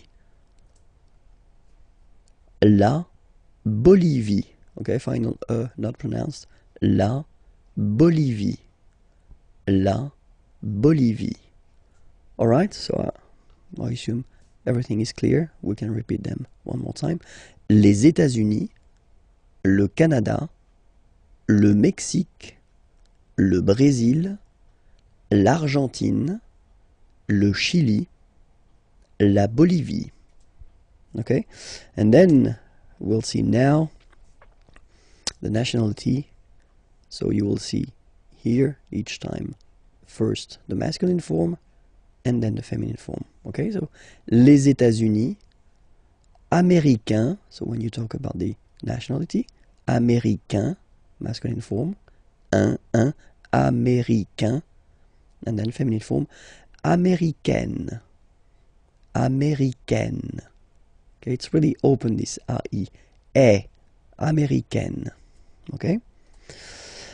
Le Canada, canadien, yin, here, canadien, canadienne, yen. Remember, here you've got double N, so you get to open the so it will become canadienne. Okay. Le Mexique, mexicain, un here, like we had in américain, A-I-N, mexicain, and then mexicaine, mexicaine. Le Brésil, brésilien, yin, brésilien, like we had for canadien, brésilien, feminine form, brésilienne, yen, brésilienne. Okay. And then l'Argentine, argentin, in, gives you this un sound, argentin, okay, and then Argentine, Argentine. Okay, if you look carefully, well, basically the feminine form is the same as the name of the country. Okay. Le Chili, chilien, chilien, yin, chilien, chilienne, chilienne. Okay, and then la Bolivie, bolivien, yin, same, bolivien, and then feminine form, bolivienne, bolivienne. Okay, well, that's it for this lesson. I hope everything was clear for you. You can check on for the next lesson or the previous lessons on YouTube. Here is the name of the channel, Imagier.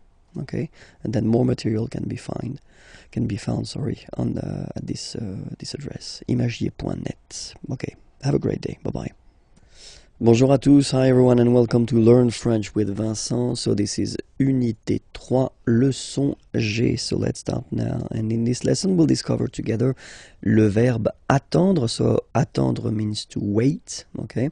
So it belongs to the third group of verbs, so not the regular one, the irregular. So that's the reason why it's quite important to take a few minutes to discover together the way to conjugate this verb at the present form, okay? So let's see now how it will go. So the first form will be j'attends, j'attends, okay? You get D and S, well, basically you don't pronounce them, okay? And then you get only the sound attends, nasal here, en, j'attends, okay? Second form, tu attends, okay? You can see that, well, it is exactly the same one, so same way to pronounce it, attend, okay? Il attend, elle attend. So the only difference between this one, so this il form and the tu or je form, Okay, if you want to write, it's just that if you look carefully, you don't have the final S here. Okay, but then basically, if you want to only pronounce or only speak, then well, it's exactly the same way to pronounce these forms. Okay, j'attends, tu attends, il attend, elle attend. Okay, but then nous is coming here. All right, and then we've got the classic ending for nous, so O-N-S. Okay, you don't pronounce the S, so you get only this on sound. Okay, attendons, nous attendons. So we'll make the link between the two, la liaison. Nous attendons, nous attendons. Vous form, same thing, classic ending for vous, EZ. Okay, when you combine the two, you get the sound et. Okay, vous attendez, attendez. Okay, let's put here the liaison, the link. Vous attendez, vous attendez. Okay, and the last one, same thing, classic ending for il, elle at the plural form, ENT, but then you don't pronounce them. Ils attendent, de. Okay, so remember you get to pronounce this, the D at the end. Okay, elles attendent. All right, if you make the link, ils attendent, elles attendent. Okay, so let's read them. J'attends, tu attends, il attend, elle attend, nous attendons, vous attendez, ils attendent, elles attendent. Okay, so I've been making few sentences just to show you how it works, or the meaning. J'attends le train. So le train, the train, I wait. Okay, I wait for the train, but then j'attends le train. Okay. Tu attends avec moi. So you wait, and then avec means with. Moi, me. You wait with me. Tu attends avec moi. Il attend sa femme. Okay, remember, sa, it's the possessive. His, in that case. And then femme, wife. Il attend sa femme. Nous attendons tranquillement. Nous attendons tranquillement. So here, I wanted to show you how it could work if you put this tranquillement. So tranquillement is quietly, and it's an adverb. Okay, it's ending with ment like that, which is one of the classic ending for the adverbs. We'll have the time to see that a bit later. But then, yeah, quietly is tranquillement. Nous attendons tranquillement. So basically you put this adverb after your verb. Okay? Nous attendons tranquillement. Vous attendez les enfants. Okay, children, les enfants. Vous attendez les enfants. Elles attendent votre réponse. Réponse, answer, and then remember, votre, it's the possessive, your. Elles attendent votre réponse. Okay? So I will read them one more time, and I will read them at my normal speed. Okay? Just for you to get used. Because I've been reading them quite slowly when we were just we were covering them previously. Okay? So, j'attends le train, tu attends avec moi, il attend sa femme, nous attendons tranquillement, vous attendez les enfants, elles attendent votre réponse. Well, that's it. Next lessons and previous lessons are there, youtube.com/Imagier, so that's the name of the channel, and then the website is here, imagier.net. Have a great day. Bye-bye. Bonjour à tous. Hi everyone and welcome to Learn French with Vincent. This is Unité 3, leçon H. And in this lesson, we'll discover together le verbe répondre.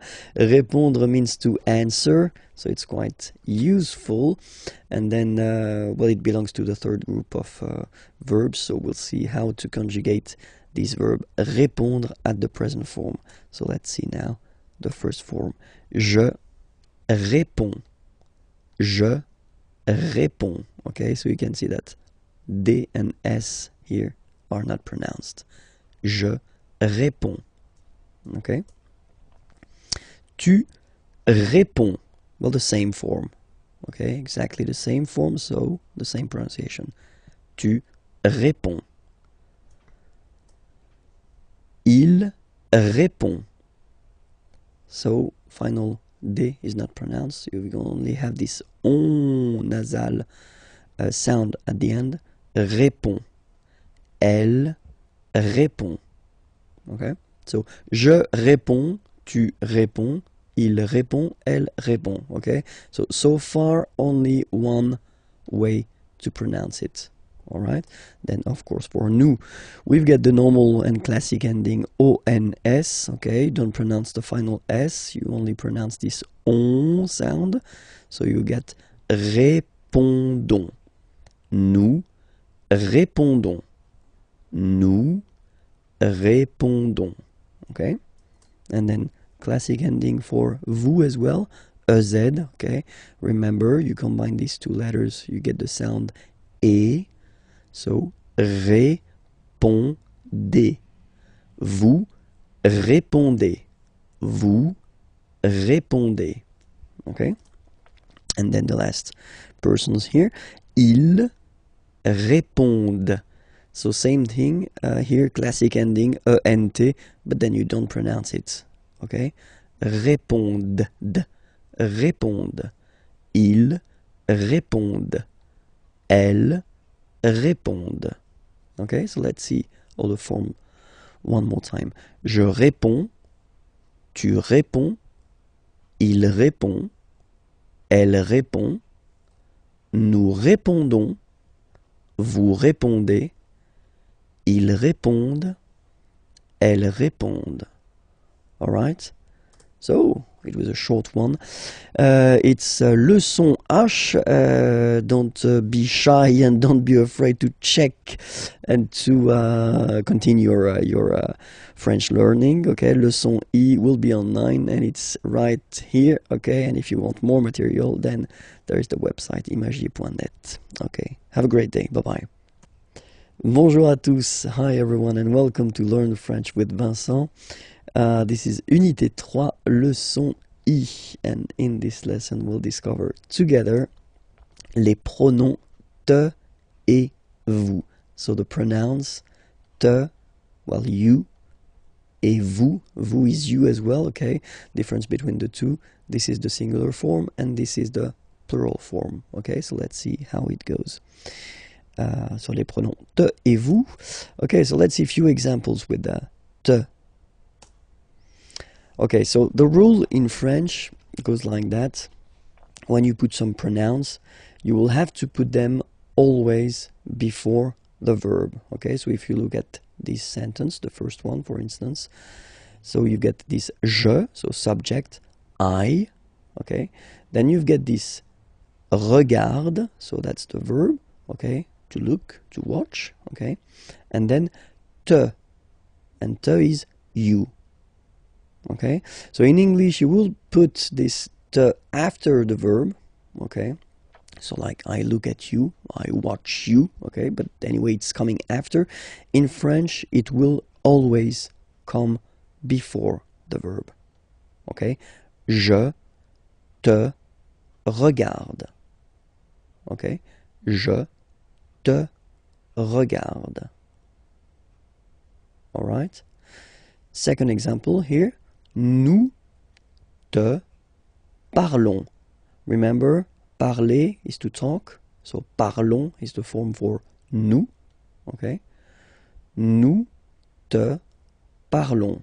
Okay. So if you want to translate these sentences, it would be we talk to you. Okay. Nous te parlons. Okay. And then last example for te, okay, and I did choose on purpose a verb inviter, to invite, okay, and if you look carefully, it starts with a vowel, I in that case, okay, and as usual in French, you know, when you get this and then another vowel, well, basically the will have to disappear, and then you will put it like that. Elle t'invite. Elle t'invite.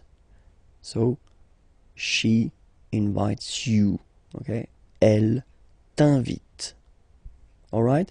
So remember the pronouns here, okay, must be placed before the verb, okay? And it will be exactly the same thing for the vous pronoun, okay? So let's have a few examples here. Nous vous admirons. So we admire you, okay? But then remember, it must be before the verb. Nous vous admirons. So now I will read it normally and make this little link here, this little liaison. Nous vous admirons. Nous vous admirons. Okay? And then you should really be careful, because a common mistake is usually to have a look at the order of the sentence. Nous vous admirons, okay? And then think that just because vous is before the verb, okay, it must be the subject, okay? It's not, okay? In that case, we do agree that nous is the subject. Nous admirons, okay? We admire you. Nous vous admirons, okay? Elle vous téléphone. Téléphoner is to call, okay, or to phone. Téléphoner. Elle vous téléphone. Elle vous téléphone.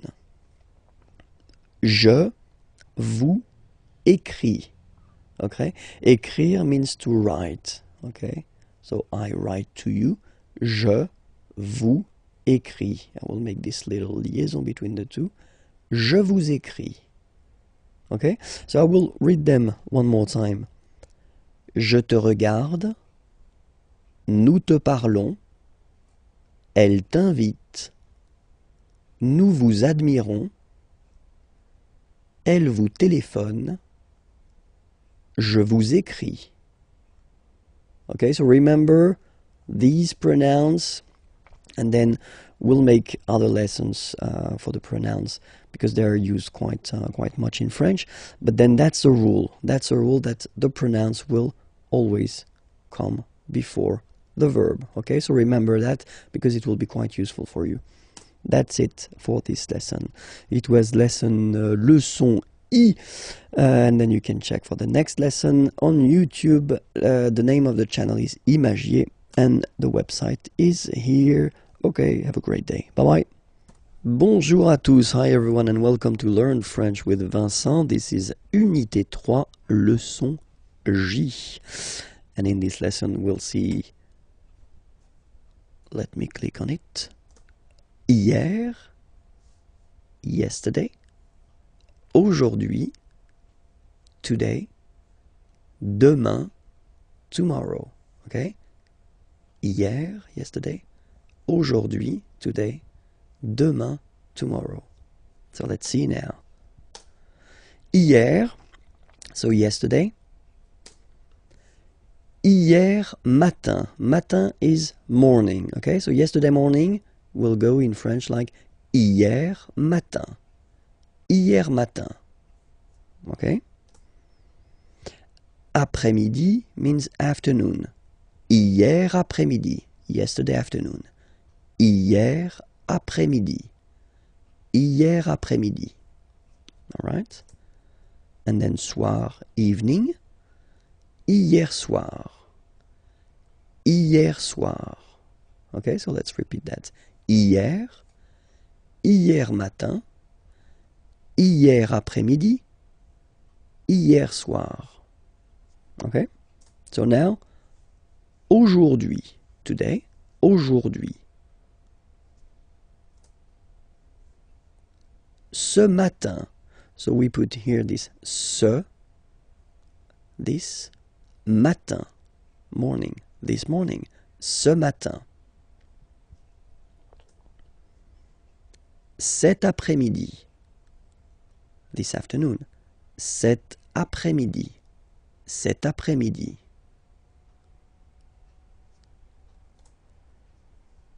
Ce soir, so soir, evening, this evening, ce soir, ce soir. All right? And then, demain, so tomorrow. Demain matin, tomorrow morning. Demain matin. Demain après-midi, tomorrow afternoon. Demain après-midi. Demain soir. Demain soir. Tomorrow evening. Demain soir. So one more time. Hier. Hier matin. Hier après-midi. Hier soir. Aujourd'hui. Ce matin. Cet après-midi. Ce soir. Demain. Demain matin. Demain après-midi. Demain soir. It doesn't look like much, okay, but it's really, really useful, okay? So take the time and make sure that everything is clear in this lesson, okay? It was Leçon J, okay? Check out for the next lesson, and it's on YouTube, and it's here, the name of the channel, and the website is here if you want more material, okay? Have a great day. Bye-bye. Bonjour à tous, hi everyone, and welcome to Learn French with Vincent. So this is Unité 3, Leçon K. And in this lesson, so we'll continue with the numbers a little bit because we've been making a break. We stopped in Unité 2, okay? And now we'll continue from 50, de 50 à 75 till 75, de 50 à 75. So let's see how they go. 50, 50. 51, 51,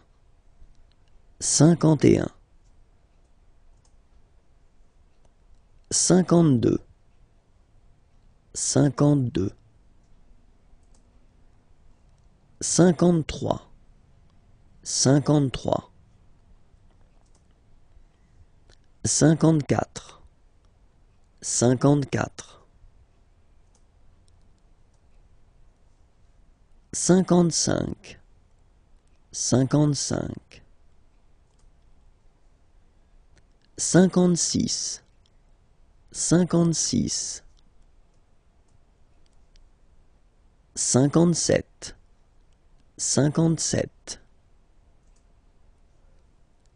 57, 58, 58, 59, 59, 60, 60, 61, 61,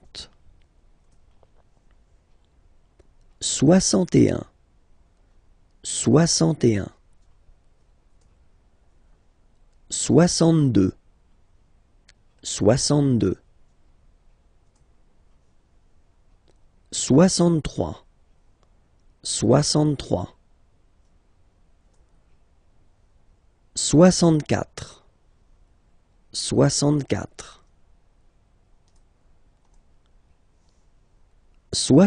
65, 66, 66,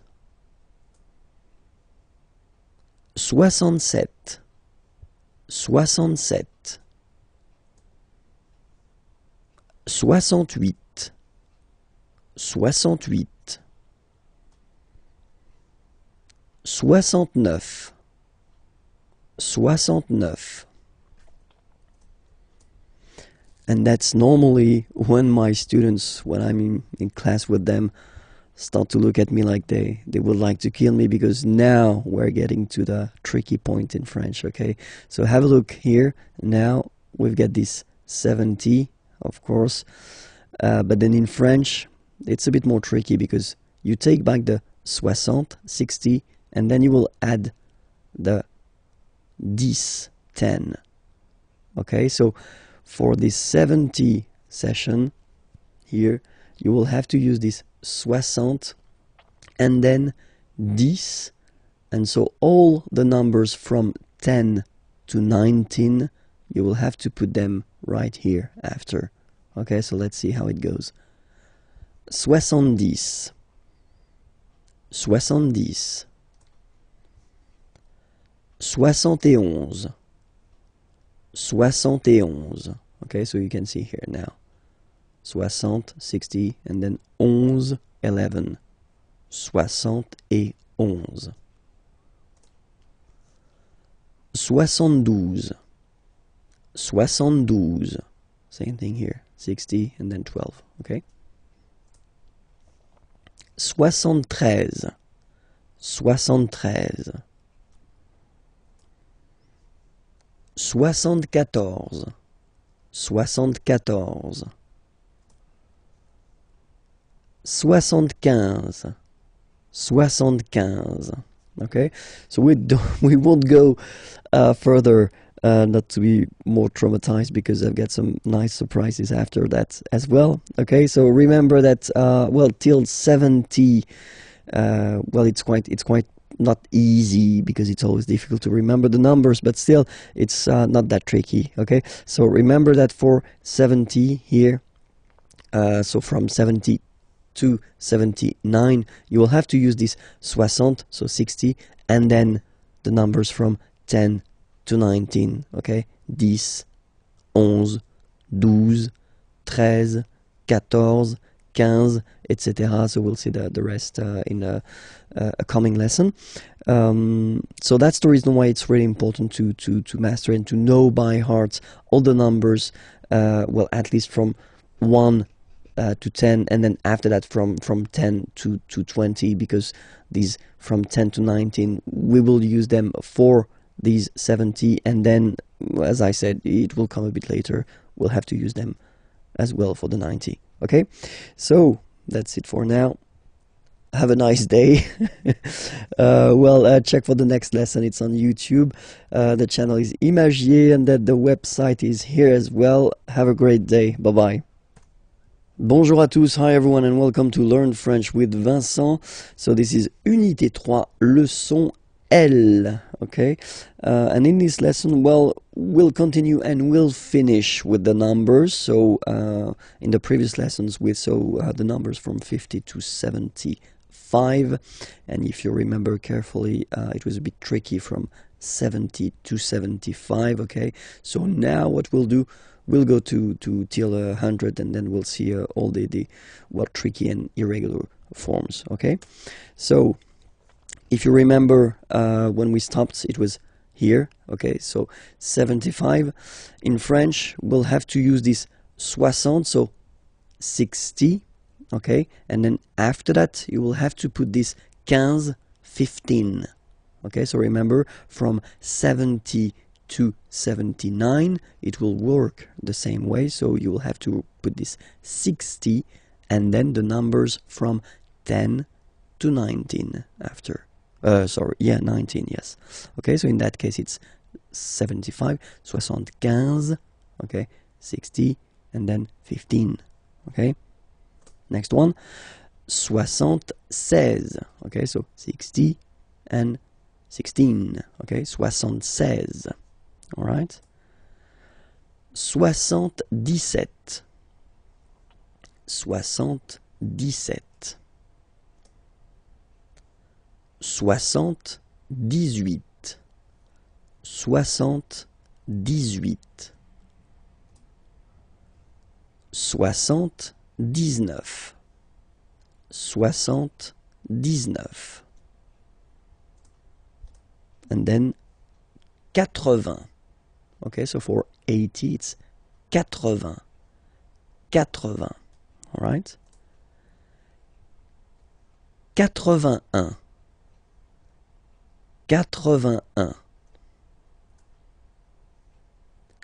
82, 82, 83, 83, 84, 84, 85,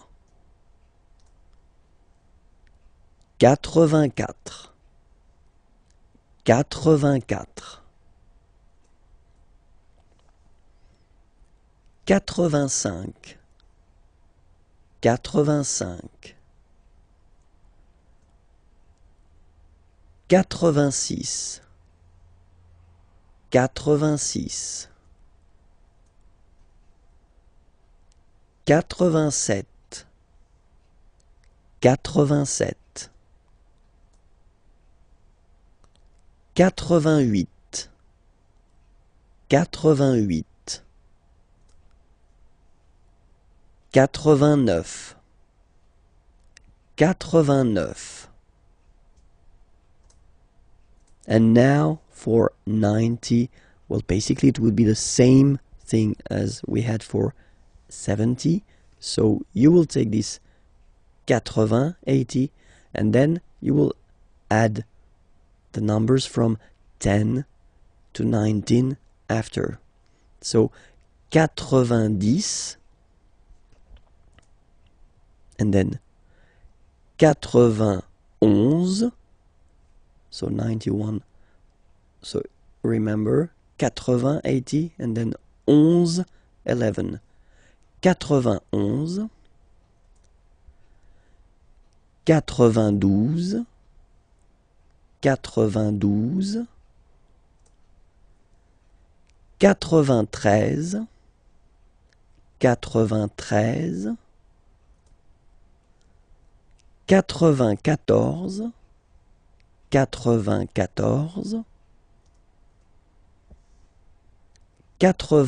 92,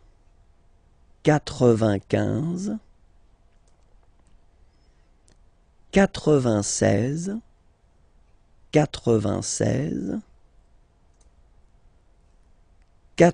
96, 96,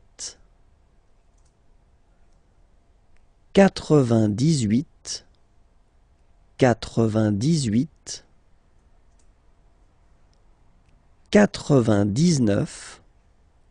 98, 99, 99, and the last one, 100. Remember, final T not pronounced. 100. Okay? That's it for this lesson. Well, I hope you're not traumatized by the numbers. Check for the next lesson, and it's on youtube.com/imagier, or then the website is here if you want more material. Have a great day. Bye-bye. Bonjour à tous. Hi everyone, and welcome to Learn French with Vincent. So this is Unité 3, leçon M. And in this lesson, we'll discover this parce que form. So parce que means because, okay, and it's really useful. So we'll see how to use it, okay. So parce que here. So the first use of parce que is when you want to introduce the reason, okay. So we've got two examples here. Il ne mange pas tout de suite, okay. So here you've got the negative form, remember, ne, and then pas. Manger means to eat. Il ne mange pas, so he doesn't eat. Tout de suite, well, basically it means right now. Parce qu'il, okay, préfère attendre. So in that case, because he prefers to wait. Il préfère attendre. Okay? Préférer, to prefer. And then here you can see that attendre is to wait. Second verb, okay? And then you should put it like here at the infinitive form, so the basic form of the verb, okay? Il ne mange pas tout de suite parce qu'il préfère attendre. Okay? Second example. Nous allons dehors. Aller is to go, dehors, outside. Nous allons dehors, so we go outside. Parce que, so because. Nous voulons marcher. Vouloir, to want. Marcher, to walk. Nous voulons marcher. We want to walk. Okay? Nous allons dehors parce que nous voulons marcher. Okay? And then the second option to use this parce que is when you want to introduce the cause, la cause. Okay? Example here. Il prend son parapluie. Parapluie, umbrella. Prendre is to take. Il prend son, his. So he's taking his umbrella. Il prend son parapluie parce qu'il pleut. Pleuvoir, to rain. It rains. Il pleut. Il prend son parapluie parce qu'il pleut. Okay? And then, second example. Il appelle le garagiste parce que sa voiture ne démarre pas. Okay? Appeler is to call. Garagiste is this nice person that will fix your car if it's broken or if it doesn't start, like in this example. Okay? Parce que sa voiture, voiture is car, sa voiture, possessive, his car, and then ne pas, so you get the negative form here, and démarrer is to start. Il appelle le garagiste parce que sa voiture ne démarre pas. So because his car doesn't start. Okay? Il appelle le garagiste parce que sa voiture ne démarre pas. All right? So you can see the two main way of using this parce que. So the first one, the reason. In that case, well, it's something that refers to the person. Okay? Actually, in that case, he doesn't eat because he prefers to wait, and then we go outside because we want. Okay? And then the second possibility, when you talking about la cause, in that case, something that doesn't really, it's not the results of what someone is doing, but it's raining in that case, and then the car doesn't start. It doesn't really, it's not the result of the action of someone. Okay? So that's the two main use of parce que. Okay? I hope it was clear, and it was leçon M, so check out for the next lesson on YouTube, and it's Imagier, the name of the channel, and then the website is here, imagier.net. Have a great day. Bye bye. Bonjour à tous, hi everyone, and welcome to Learn French with Vincent. This is Unité 3, leçon N. So let's discover now what we'll see in this lesson, and we'll work on le Moyen-Orient, the Middle East. Okay, let's start. Le Moyen-Orient. So it's interesting here because normally if you would have only this word here, you would pronounce it moyen, moyen. Okay, but then as you've got this vowel after, okay, you get to make the liaison between the two. Le Moyen-Orient, Moyen-Orient. Okay, let's start now. Israël, Israël. La Palestine, la Palestine. Le Liban, le Liban. La Jordanie, la Jordanie. Okay, so let's repeat them one more time. Le Moyen-Orient, Israël, la Palestine, le Liban, la Jordanie. Okay, and now we'll see the nationalities. Okay, so Israel, and then I will put the masculine form here and the feminine form here. Israélien, Israélien, so masculine form, and then feminine form. Israélienne, Israélienne, okay? Yen, yen, okay? And then Palestinien, Palestinien, feminine form. Palestinienne, Palestinienne. Le Liban, Libanais, Libanais, Libanaise, okay? Aise, Libanais, libanaise. And then Jordanie, jordanien, jordanienne. Okay, yen, yen. Jordanien, jordanienne. Okay, so let's see them one more time. Israël, israélien, israélienne. La Palestine, palestinien, palestinienne. Le Liban, libanais, libanaise. La Jordanie, jordanien, jordanienne. Okay, and that's it for this lesson. So remember that I've been making quite many lessons on YouTube, and then you can check them on this channel here, Imagier, and then more material on the website. Okay, have a great day. Bye bye. Bonjour à tous, hi everyone, and welcome to Learn French with Vincent, and this is Unité 3, leçon O.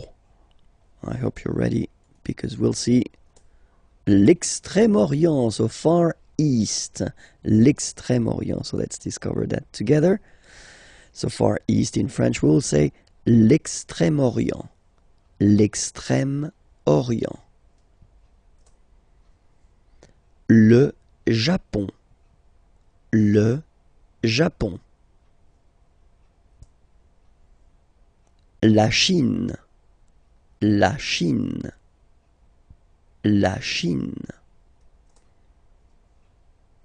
L'Inde, so remember you get this nasal here form, IN1, l'Inde, l'Inde. Le Pakistan, le Pakistan. Hong Kong, Hong Kong. Okay, so let's see everything one more time here. L'Extrême-Orient, le Japon, la Chine, l'Inde, le Pakistan, Hong Kong. Okay, and now for the nationalities. So each time I will put the masculine form and the feminine form. Okay, le Japon, japonais, japonaise. Okay, so the only difference is there, aise. Japonais, japonaise. La Chine, chinois. So it's really this wa sound, remember? Chinois, chinoise, z, was, chinoise. So chinois, chinoise. L'Inde, indien, indien, indienne.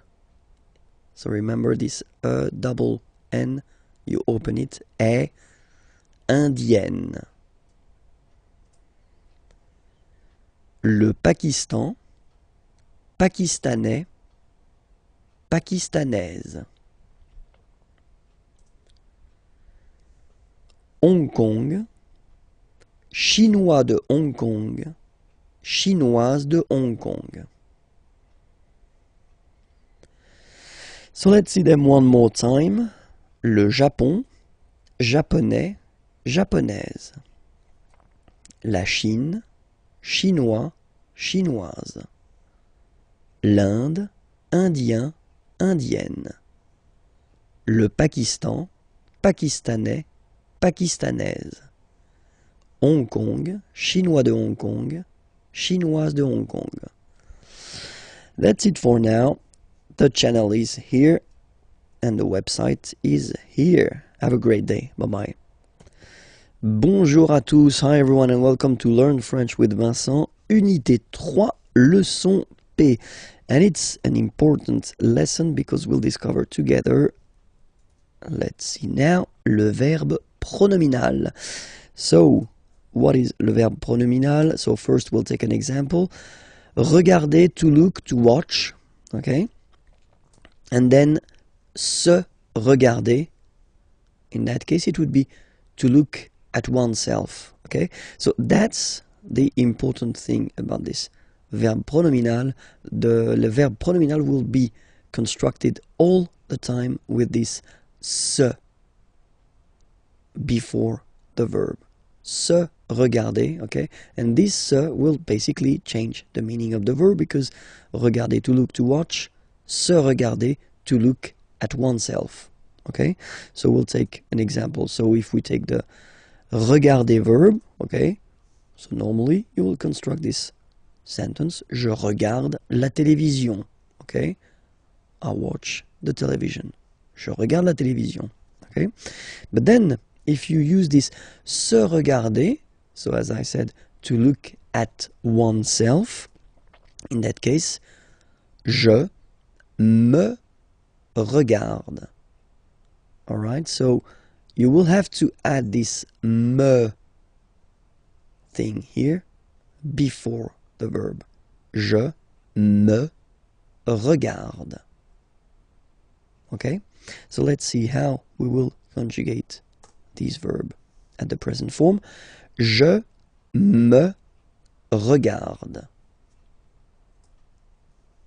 Tu te regardes. Il se regarde. Elle se regarde. Nous nous regardons. Vous vous regardez. Il se regarde. Elle se regarde. So now you can see that you've got to add these me, te, se, nous, vous, se before the verb when you conjugate it. Okay? Let's take another example. Appeler, to call. Okay? And then the important thing in that case is that, as usual, you know, appeler is starting with a vowel, a, here. And it does mean that, as usual in French, normally we should have this se, but then e will disappear and it will look like that, s'appeler. So appeler, to call, and then s'appeler, to call oneself. Okay, so let's see how we will conjugate this verb. Je m'appelle. So same thing here, the e that we had previously disappeared. Je m'appelle. So remember, that's normally the verb that you use when you introduce yourself. Like I call myself, so my name is, of course, but then in French it's like I call myself. Okay, je m'appelle. Tu t'appelles. Tu t'appelles. Il s'appelle. Elle s'appelle. Nous nous appelons. Okay, so I will make the liaison. Nous nous appelons. Vous vous appelez. Il s'appelle. Elle s'appelle. Sorry. So if you look carefully here as well, so you will have to add this m, t, s, okay, and then nous, vous, s, okay. So remember, it's just because the verb is starting with a vowel. It would be the same if the verb would start with the letter h plus a vowel, because we don't pronounce h, so that's the reason why. My God, I'm losing my voice. Let's hope I will finish. Be careful, because in some cases when you will add this se in front of the verb, then le sens, so the meaning of the verb, will change. So I will put a few examples here. Trouver is to find, okay, and then se trouver means to be, être. Okay, trouver, to find, but then se trouver is to be, être. Passer, to pass, se passer, avoir lieu, so to take place. Se passer, to take place. Passer, to pass. Okay? And then mettre, to put. Se mettre, well, it's to start. Commencer, to start something. Okay? So remember, trouver, to find. Se trouver, être, so to be. Passer, to pass. Se passer, avoir lieu, to take place. Mettre, to put. Se mettre, commencer, to start something. Okay? That's it. I did survive it. So it was the last lesson of Unité 3. Okay, Unité 4 will come, and when it will come, it will be there on this channel Imagier on youtube.com, and then the website is here. Okay, feel free to send me some comments if you want some special things, or then tell me that you've been appreciating or not the lessons. Okay, have a great day. Bye bye. Bonjour à tous, hi everyone, and welcome to Learn French with Vincent, and this is Unité 4, leçon A. So let's see what we'll discover in this lesson, and we'll work on something really important that we call le futur proche. So basically, if you want to translate it directly, it would be the near future. So what is le futur proche exactly? It's the possibility that we have in French and in other languages to construct basically a future with aller at the present form followed by the infinitive, so the basic form of the verb. Okay, so like in English you would say I am going to travel, for instance. In French we would say je vais voyager. Okay, so remember, first aller that you conjugate at the present form, and then you will put your verb at the infinitive form.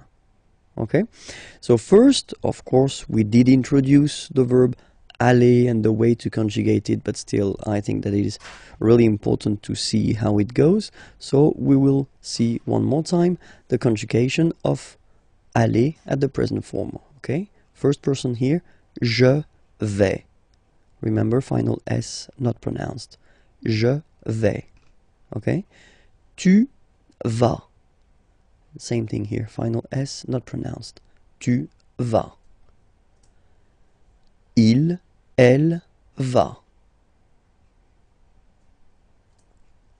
Nous allons. Final S not pronounced, and then when you get this ON combination, you get this nasal on, really in your nose, okay? On. And then let's make this little liaison here to make it sound more beautiful. Nous allons. Nous allons. Okay? Same thing here. Vous allez. Vous allez.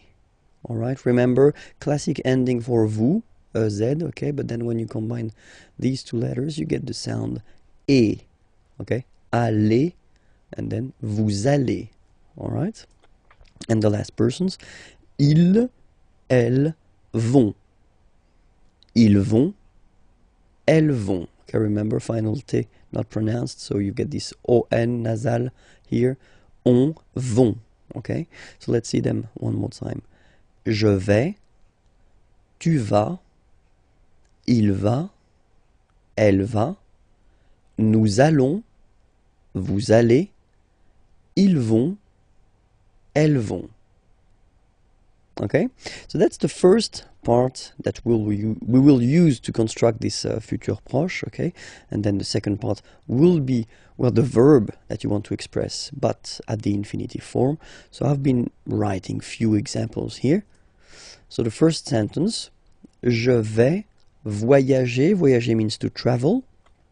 Avec, with, ma famille, my family.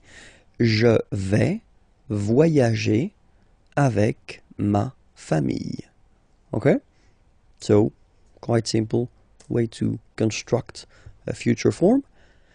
Tu vas chercher, chercher means to search, une nouvelle maison. Okay? Une nouvelle, nouvelle, it's the feminine form of the adjective nouveau, new, okay? Because maison, house, as you can see here, is feminine, so une nouvelle maison, a new house. Tu vas chercher une nouvelle maison. Okay? And then, il, elle, va partir. Partir is to leave. Okay? Pour means for. Pour un an. 1 year. Un an. Okay? So I will make the liaison just to make it more normal after. Okay, but I just want to divide here. Un an. Okay? So let's read it normally now. Il va partir pour un an. Okay, so you can hear that now I make this link between the two. Un an. Un an. So no break between the two. Un an. Okay? Il va partir pour un an. Elle va partir pour un an. Okay? Then for nous. Nous allons chanter. Chanter means to sing. Okay? Cette chanson. So remember, cette, feminine form of ce, this. Okay? Chanson, song. And as chanson is feminine, so you should put this form here at the feminine. This, okay? Nous allons chanter cette chanson. Nous allons chanter cette chanson. And then for vous, vous allez adorer. So adorer, to adore, to love a lot. Ce film, okay? Ce. So you see now this, okay, but then it's the masculine form because film here is masculine. Ce film, this movie, okay? Vous allez adorer ce film. Vous allez adorer ce film. And the last one. Ils vont boire, boire is to drink, un café, a coffee. Ils vont boire un café. Elles vont boire un café. Okay, so let's repeat everything again. Je vais voyager avec ma famille. Tu vas chercher une nouvelle maison. Il va partir pour un an. Elle va partir pour un an. Nous allons chanter cette chanson. Vous allez adorer ce film. Ils vont boire un café. Elles vont boire un café. Alright, so now you know how to construct this futur proche form. Remember that really the verb aller is quite important, so you should definitely know it by heart. Okay, but then it was leçon A. Remember that you can check for the next lesson right here, okay, on YouTube, and the channel is Imagier, and then the website here, imagier.net. You can find more material. Okay, have a great day. Bye-bye. Bonjour à tous, hi everyone, and welcome to Learn French with Vincent. This is Unité 4, leçon B. And in this lesson, we'll try to work on le genre des mots, so the gender of the words, because normally that's something a bit difficult for students to know or to remember the gender of the words. So normally what I tell them is to try to memorize, try to remember the gender when they discover or when they see a new word. But I know it's not easy. Okay, so in this lesson we'll try to see actually a few endings that give you some useful tips, and we'll focus only on the feminine words, and we'll start right now. Sorry. So when you see words that are ending with this ion, so you can be almost. This is quite important. Never say always when you talk about French language, because you always find some exceptions. Okay, so I won't say always. I will say in most of the cases. Okay, when they end with ion. Okay, they in most of the cases they will be feminine. Okay, so for instance here, la libération, or then la nation. Okay. Other ending is t. So when a word is finishing or ending with t, like that, la rapidité. Rapidité means speed, and then la santé, health. Okay. In this case, you can be almost sure that these words will be feminine. Okay. When they're ending with ure, ur. Okay. La peinture, paint. La voiture, car. Okay, so they are feminine. And then when they're ending with s, like that, s, s, e. So for instance, la politesse, la vitesse. Vitesse means speed. Okay, so these words are feminine, and these endings are classical ending for feminine form. Okay, so let's see them one more time. La libération, la nation, la rapidité, la santé, la peinture, la voiture, la politesse, la vitesse. Okay, so let's see a few more. So still for the feminine form. So when you will have a word ending with this double T, et, okay, for instance, la chaussette, la roulette, so they will be feminine. Okay, chaussette means sock, and then roulette, well, it's the same, the thing you will find in casinos. And then when they're ending with ie, like here, okay, so basically you don't pronounce the okay, so it will be only the sound i. Okay, for instance, la vie, life. Okay, la partie, the part. Okay, so they will be feminine as well. Okay, and then words ending with accent aigu, and then here. Okay, remember this final is not pronounced, so you will have this e. Remember, accent aigu, it's e sound. Okay, la poupée, the doll. L'arrivée, the arrival. Okay, la poupée, l'arrivée. So feminine as well. In that case, remember that normally it should be la arrivée, but as arrivée, as usual, you know, start with a vowel, then a is disappearing, and then you just put this apostrophe. Okay, and then words ending with ud, like that, ude, ud, okay, are normally, in most of the cases, feminine. La gratitude, well, if my understanding is correct, it is exactly the same in English. La gratitude, and then same thing here, latitude. Latitude. Okay, so let's repeat them one more time. La chaussette, la roulette, la vie, la partie, la poupée, l'arrivée, la gratitude, latitude. Okay, I know it's not the key, it's not the magic key that will help you forever and that will give you all the time the correct gender of the words, but still you've got some tips now. Okay, it was leçon B. Okay, remember that I've been doing many lessons, so they can be found there on youtube.com/Imagier. Okay, and then the website is here, imagier.net. You can find more material there. Have a nice day. Bye bye. Bonjour à tous, hi everyone, and welcome to Learn French with Vincent. This is Unité 4, Leçon C, and the good news is that I'm recovering my voice little by little. In this lesson, we'll discover together l'article partitif.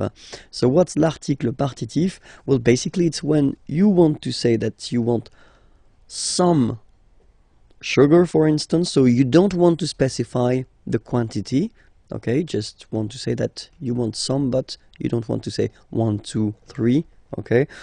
Then, as usual, we will have the difference between the masculine form and the feminine form, okay? So for the masculine form, it will be du, okay? Du. Simple thing, D, U. This is U, this is D. Du, alright? And then for the feminine form, it will be de la, okay?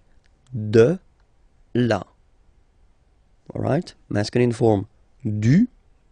Feminine form, de la, alright? Let's see few examples now. Je bois, boire is to drink, okay? So, je bois du café, alright? So you can see the difference here. It would be possible to say je bois un café, okay? In that case, you would translate it je bois un café by I drink one coffee or I drink a coffee, okay? In that case, when you put this du café, so first you put the masculine form because café is masculine, okay?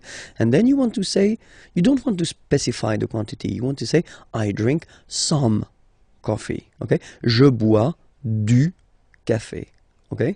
The other option as well would be to say je bois le café. So if you want to put this article défini, but then you would have to put more information after.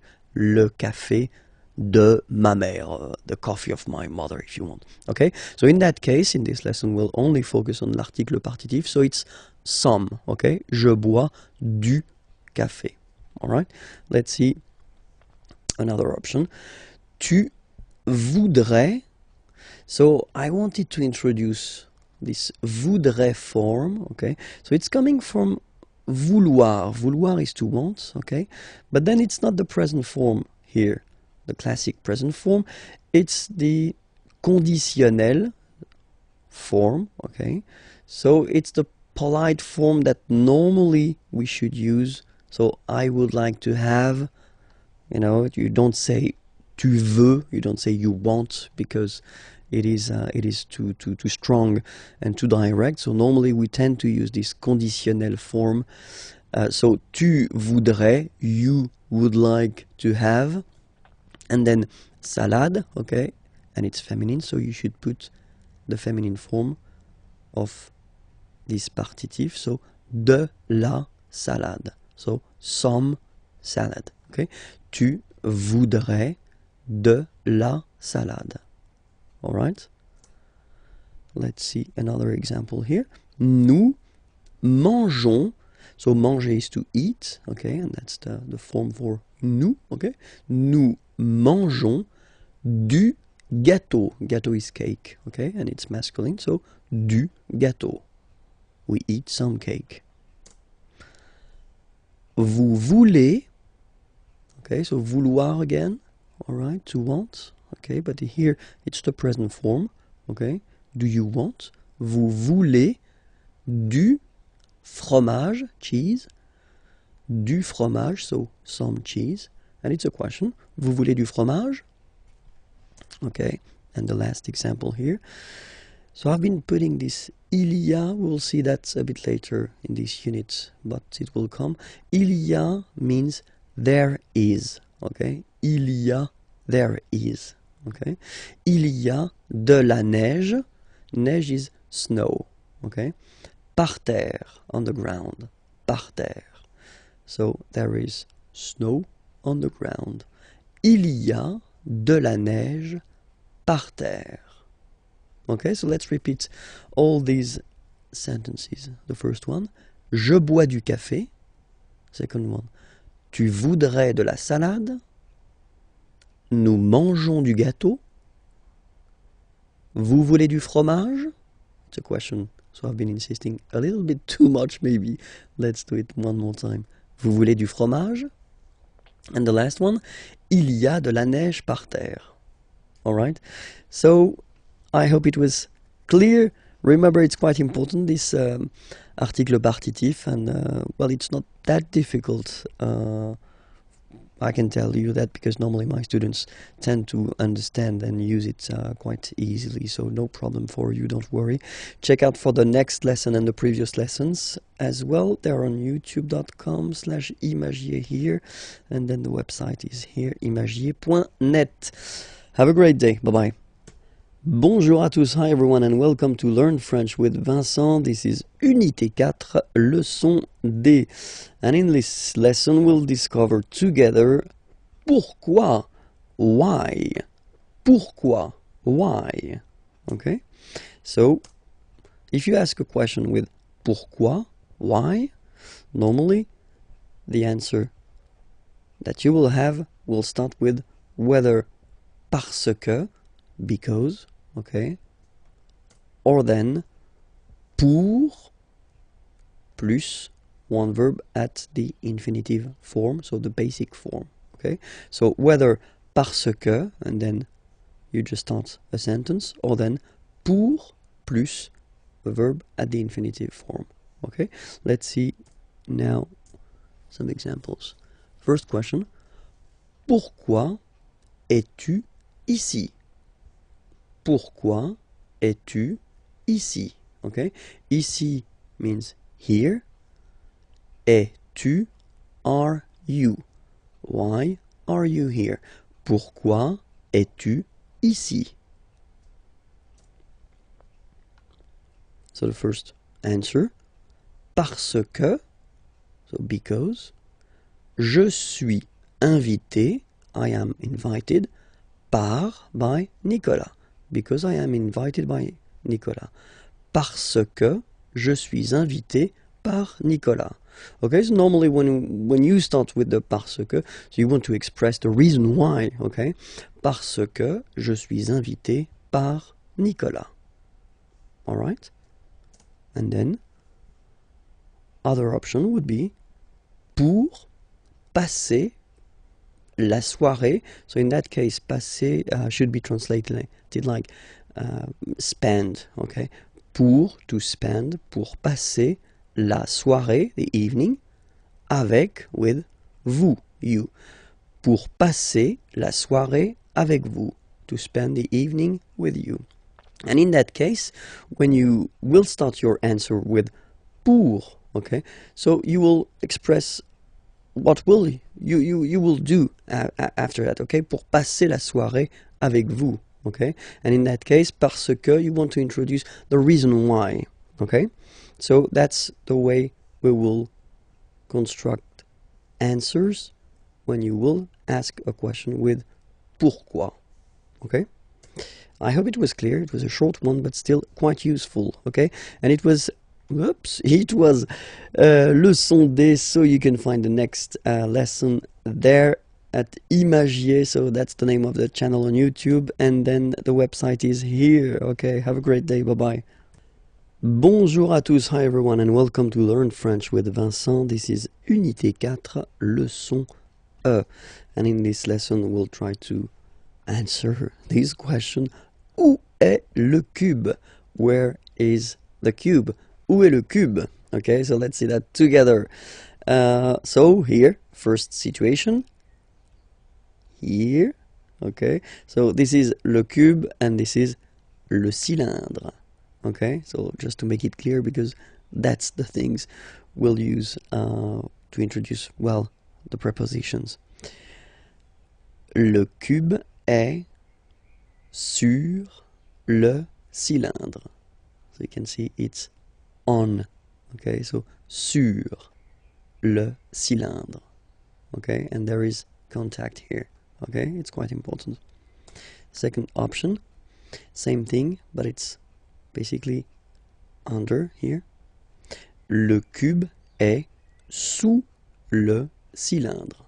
Okay, le cube est sous le cylindre. Don't pronounce the final S, and then this OU combination of vowels is pronounced OU, okay? Sous, sous. Le cube est sous le cylindre. Alright?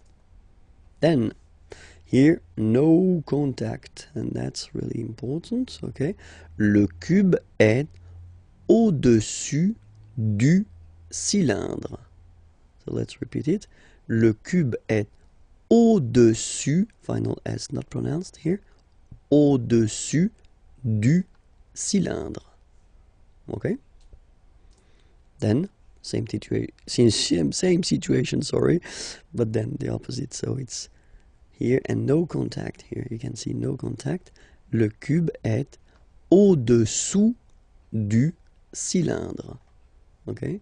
Au-dessous, final S not pronounced, du cylindre. Le cube est au-dessous du cylindre. Alright? So here, I've been putting the plural form because we've got two here. Les cubes sont à côté du cylindre. So next to, okay? Les cubes sont à côté du cylindre. Le cube est à gauche du cylindre. Okay, gauche, left. On the left of le cylindre. Le cube est à gauche du cylindre. Okay, then the next one. Droite, obviously it's right, on the right. Le cube est à droite du cylindre. Le cube est à droite du cylindre. Okay? In front of, le cube est devant le cylindre. Le cube est devant le cylindre. And now, behind, it's not possible to see it, that's the reason why. Le cube est derrière, so behind, le cylindre. Le cube est derrière le cylindre. So I've been taking away the color just to show you that it's inside, okay?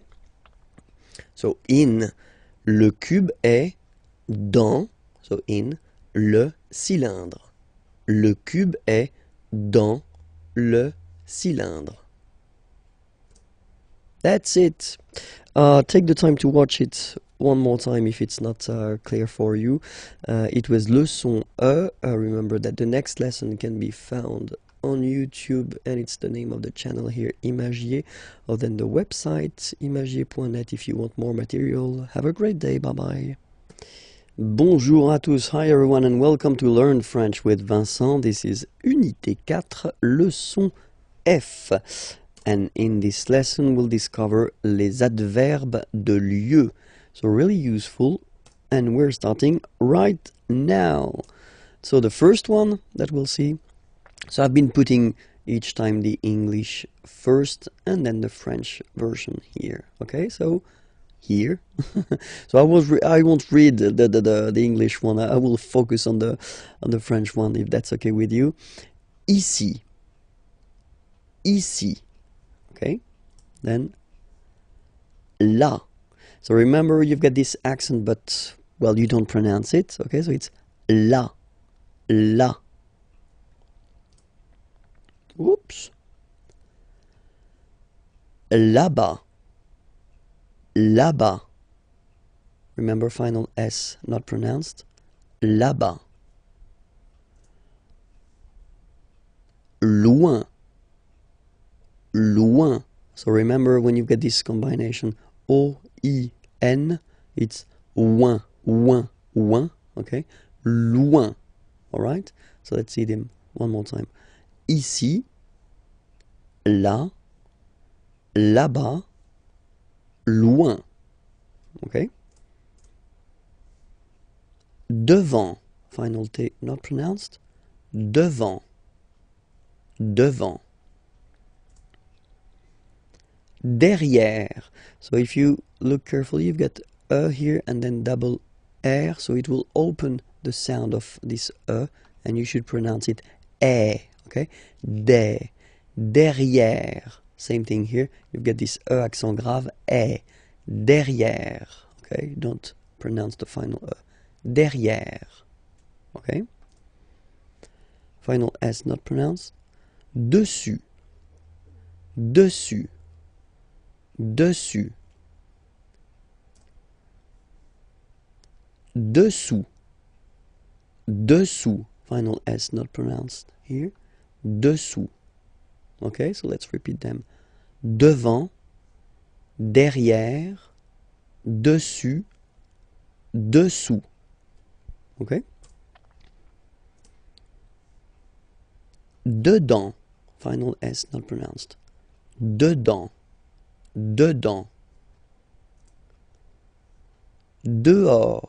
Okay, so remember final S not pronounced, and then this H in French doesn't exist phonetically, so you don't pronounce it. Dehors. Dehors. Dehors. En haut. En haut. Okay, final T not pronounced, and then this H as previously, you don't pronounce it, so this is O. En haut. En haut. En haut. En bas. Final S not pronounced. En bas. En bas. Okay? Quelque part. Don't pronounce the final T. Quelque part. Quelque part. Autre part. Autre part. Autre part. Ailleurs. Look, final S not pronounced, and then you've got this y sound. Ailleurs. Okay, so sorry, I insist a little bit too much maybe, but still, let's read it normally now. Ailleurs. Ailleurs. Okay? Autour. Autour. Autour. Okay, so repeat them one more time. Quelque part. Autre part, ailleurs, autour. So now you are well equipped with that verb de lieu. Okay, it was leçon F. If you want to check for the next lesson, it's here, youtube.com/imagier, or then the website is here as well, imagier.net, if you want more material. Have a great day. Bye-bye. Bonjour à tous, hi everyone, and welcome to Learn French with Vincent. This is Unité 4, leçon G. And in this lesson, we'll try to see together how to express, comment exprimer l'obligation. So when you must do something, well, there is a verb for that, to express must, and this is falloir. Falloir. Okay, falloir. And then you will have two options. The first one will be il faut. So you get to remember that falloir is what we call verb impersonnel, okay, because there is only one form, and it's il, third person of the singular. Il faut. Okay, so je, tu, nous, vous, etc. They don't exist for falloir. It's only il. Okay, il faut, and then the verb coming after will be at the infinitive. Okay, so that's the way to express to must. Okay, and then, or to have to if you want, il faut. Okay, same form, but then you will add after that un nom, a noun. Okay, so whether a verb at the infinitive form or then a noun. So we'll see few examples now. So the first scénario, as we would say in French, is falloir plus infinitif. Okay, so here, il faut respecter les règles. All right, il faut respecter, so to respect, les règles, the rules. Il faut respecter les règles. All right, and then another option. So I've been putting here and here the two parts of the negative form. Il ne faut pas fumer, fumer is to smoke, ici, here. Il ne faut pas fumer ici.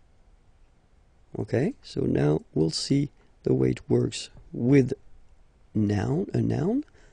And here, for instance, il faut. So still il faut, remember, as I said, it's only il faut, so it's a verbe impersonnel, okay? Une carte d'identité. Il faut une carte d'identité. Second example here. Il faut un parapluie, umbrella, un parapluie, car, because, il pleut. It's raining. It rains. Il faut un parapluie, car il pleut. Alright?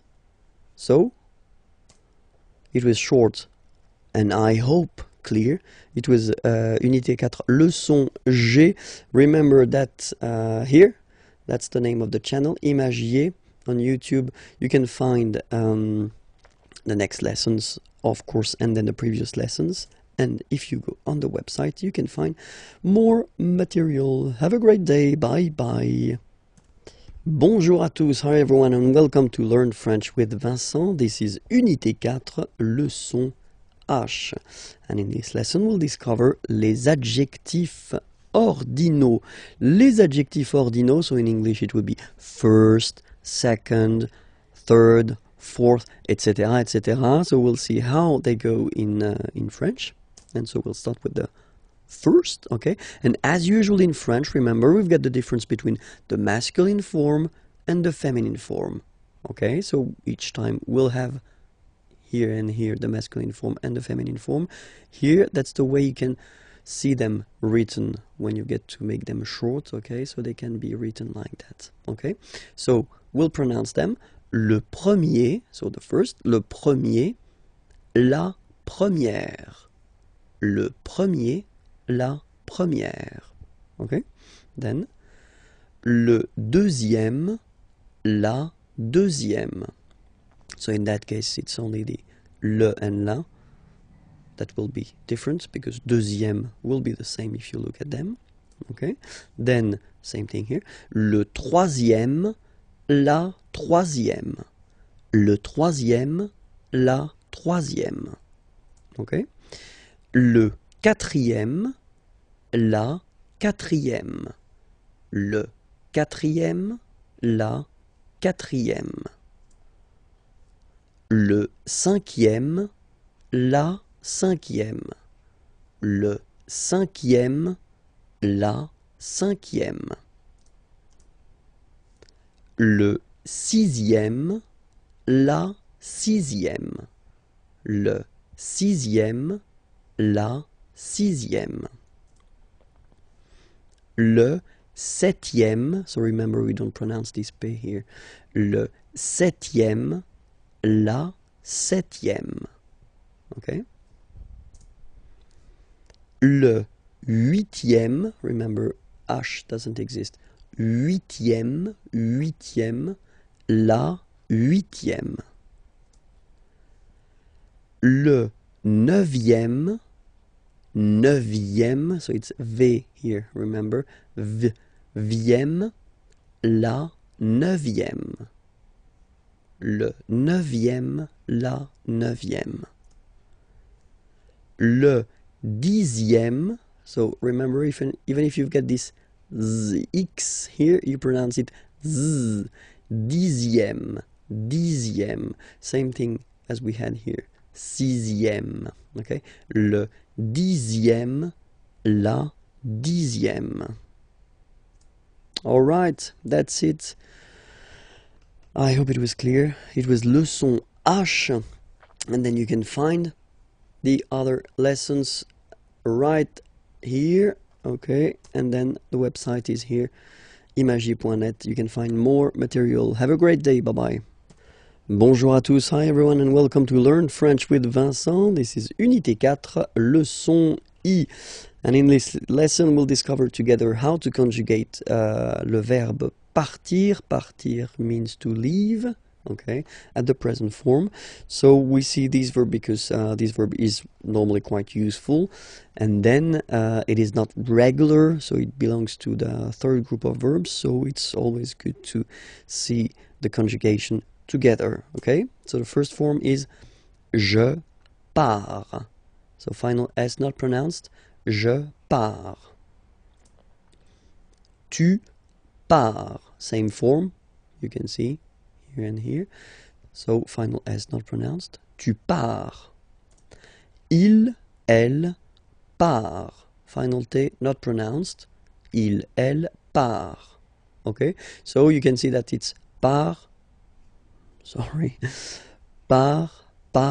and then part. Okay, so the same phonetical form for these persons, but then obviously and of course for nous it will be different. So classic ending ONS, you don't pronounce the S, you just have this on sound nasal. Nous partons, nous partons. Okay, then for vous, classic ending for vous as well, EZ, but then you pronounce it et, vous partez, vous partez. Okay, and the last persons, il, elle, partent. Remember, classic ending, ENT, but then you don't pronounce them, partent, partent. Okay, so let's repeat them again. Je pars, tu pars, il part, elle part, nous partons, vous partez, ils partent, elles partent. Okay, so that's it for the verb partir.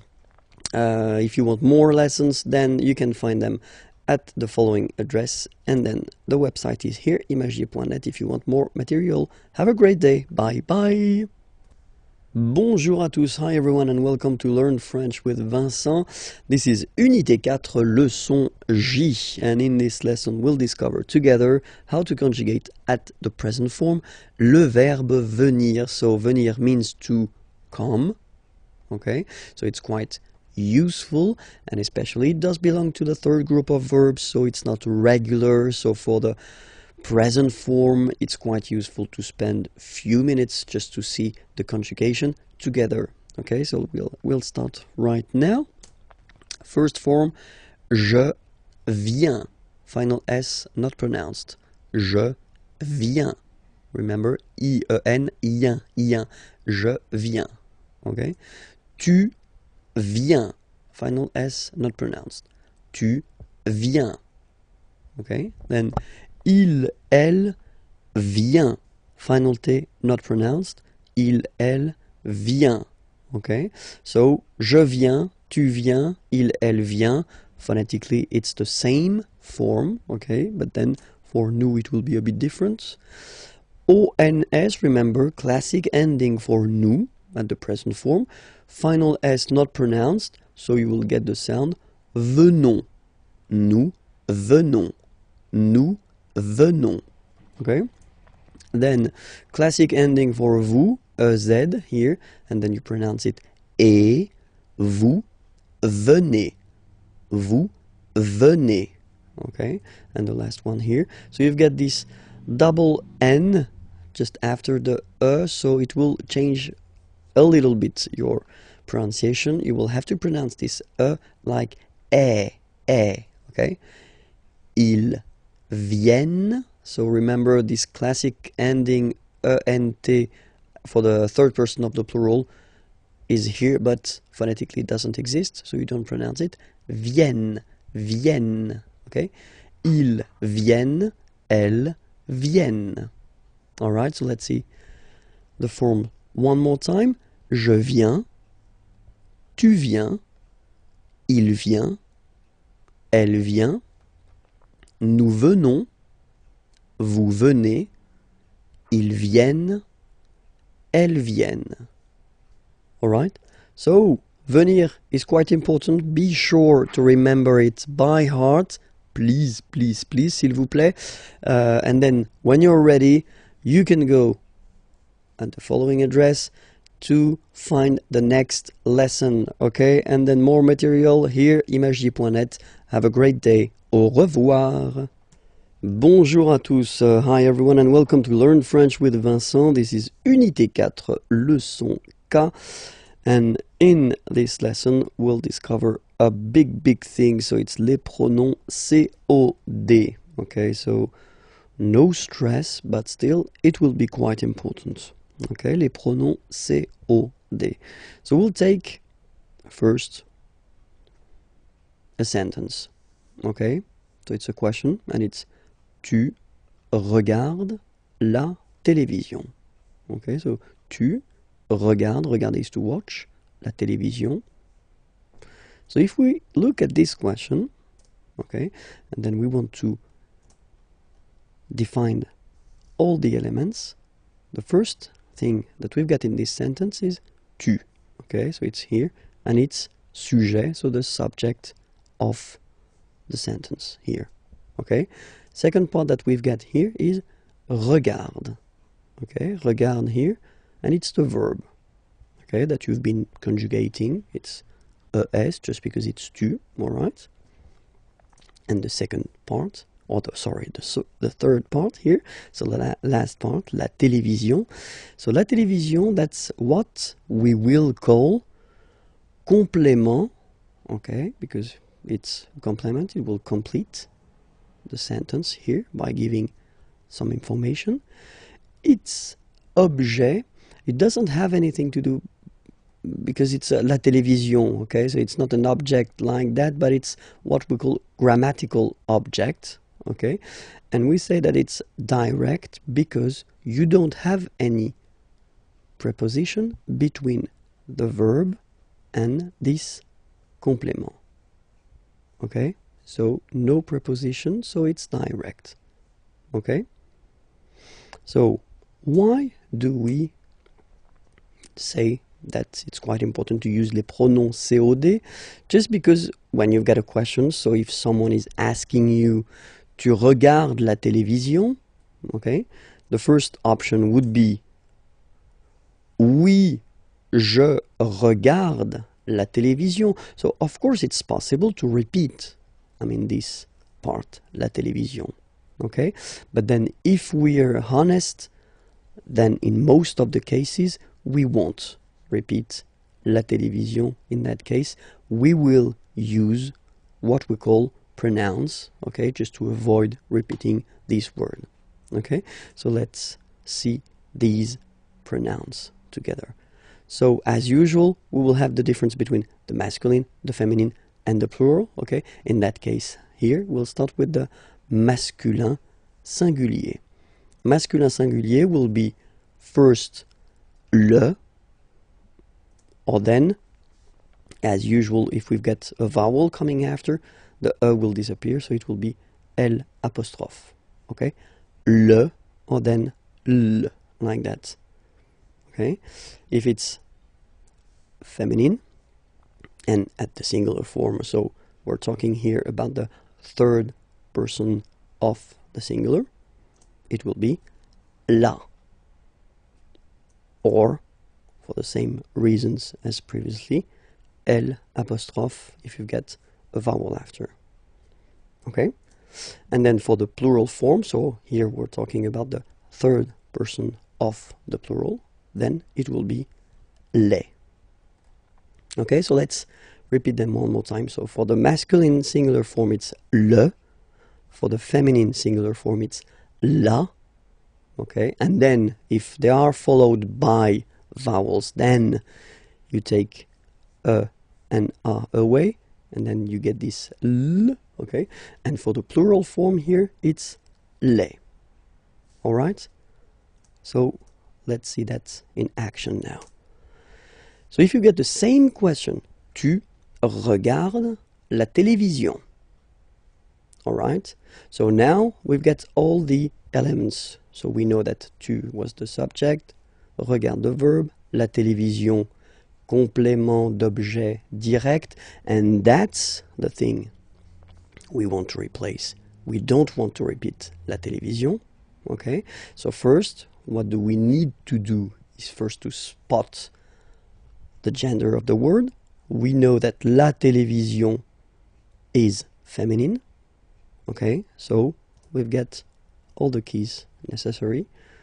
Oui, je la regarde. So, as I said a long time ago in a lesson, remember that in French, the pronouns, like this one for instance, are coming before the verb. So that's the reason why you will have this la here before the verb. Oui, je la regarde. Okay? Let's take another question. And here you've got tu vas regarder la télévision. So what's the difference between the previous question and this question? Well, this is, and we saw that in a previous lesson, I guess it was on this unit, so you can check it if you're not sure about that.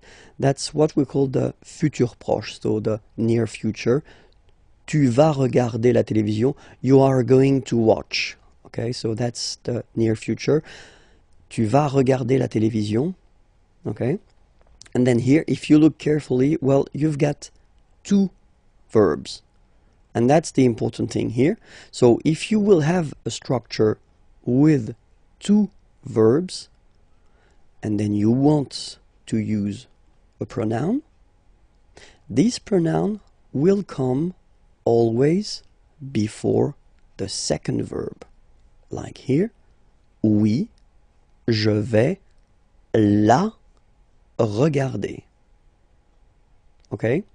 So I'm not telling you that it will come between the two verbs, because you can have many things between these verbs. Okay? So focus on this idea that it will come before the second verb. Oui, je vais la regarder. Okay? So we'll see that les pronoms complément d'objet direct can replace all the persons.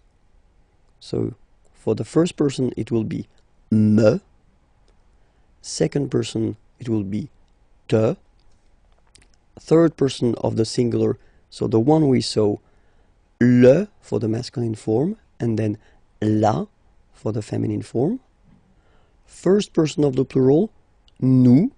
So basically it's quite easy to memorize this one, to remember it. Same thing here. Second person of the plural, vous. And then third person of the plural, les. Alright, so me, te, le, la, nous, vous, les. Alright? So we'll see now a few examples.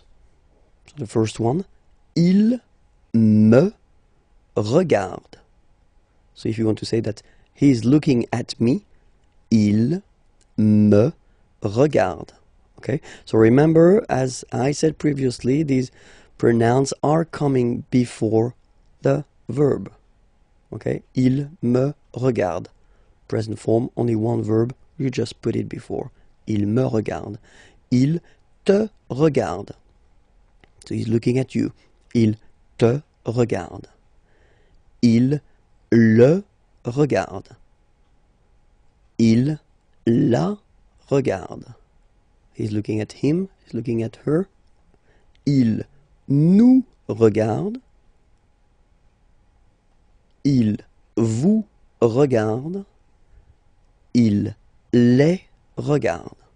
Okay, it's not that difficult when you try to remember. Well, first, of course, the pronouns, and then this idea that it will come before the verb.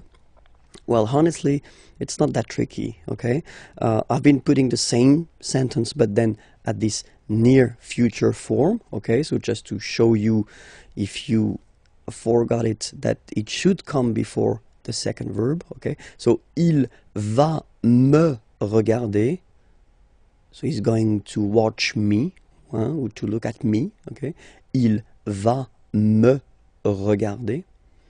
il va te regarder, il va le regarder, il va la regarder. Il va nous regarder, il va vous regarder, il va les regarder.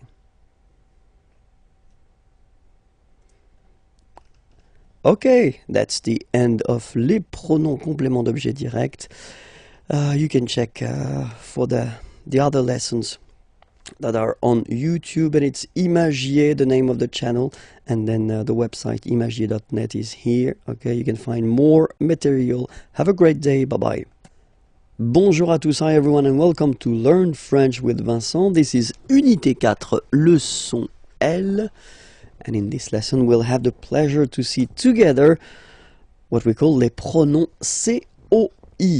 Okay, les pronoms COI. So, well, let's say that it's the second part of les pronoms CO, complément d'objet. Okay, so if you didn't watch the previous lesson, well, maybe it would be better to do so that you could understand maybe more clearly the whole thing. Okay, but then still we're starting right now. So, les pronoms compléments d'objet direct. So, we'll start with une question, a question. Okay, so we'll see. It's a basic question. Okay, you get tu parles à ton frère. Okay, parler is to talk. Tu parles, you talk to your brother, à ton frère. Okay, so if we have a look at the elements in this sentence, the first part or the first element is tu, okay, and that's the subject of the sentence, tu, all right. Then the second element is parle, okay, and that's the verb. So it's ending like that because you've been conjugating this verb according to tu, okay, but it's a verb here. And then we've got this last part here, à ton frère. So that's what we call complément, so it will come to complete the sentence, okay, and it's objet, okay, so be careful, it's really what we call a grammatical object.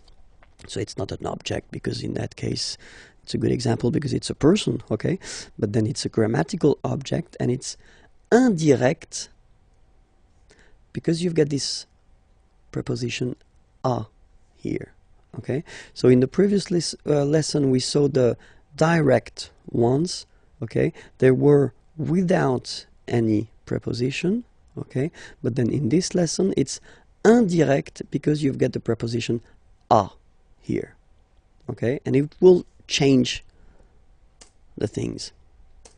So let's see the question. You can ask the question, so it's the same, tu parles à ton frère, okay, and then the answer that you could give, of course, would be oui, je parle à mon frère. But let's say that in most of the cases in French, we won't repeat this à mon frère part, okay? We'd rather use pronounce just to avoid repeating this complément d'objet indirect, okay? So we'll see how they go. As usual in French, we will have the difference between the masculine form, the feminine form, and the plural form, okay? And here, just to start, we'll start with masculine singular, okay?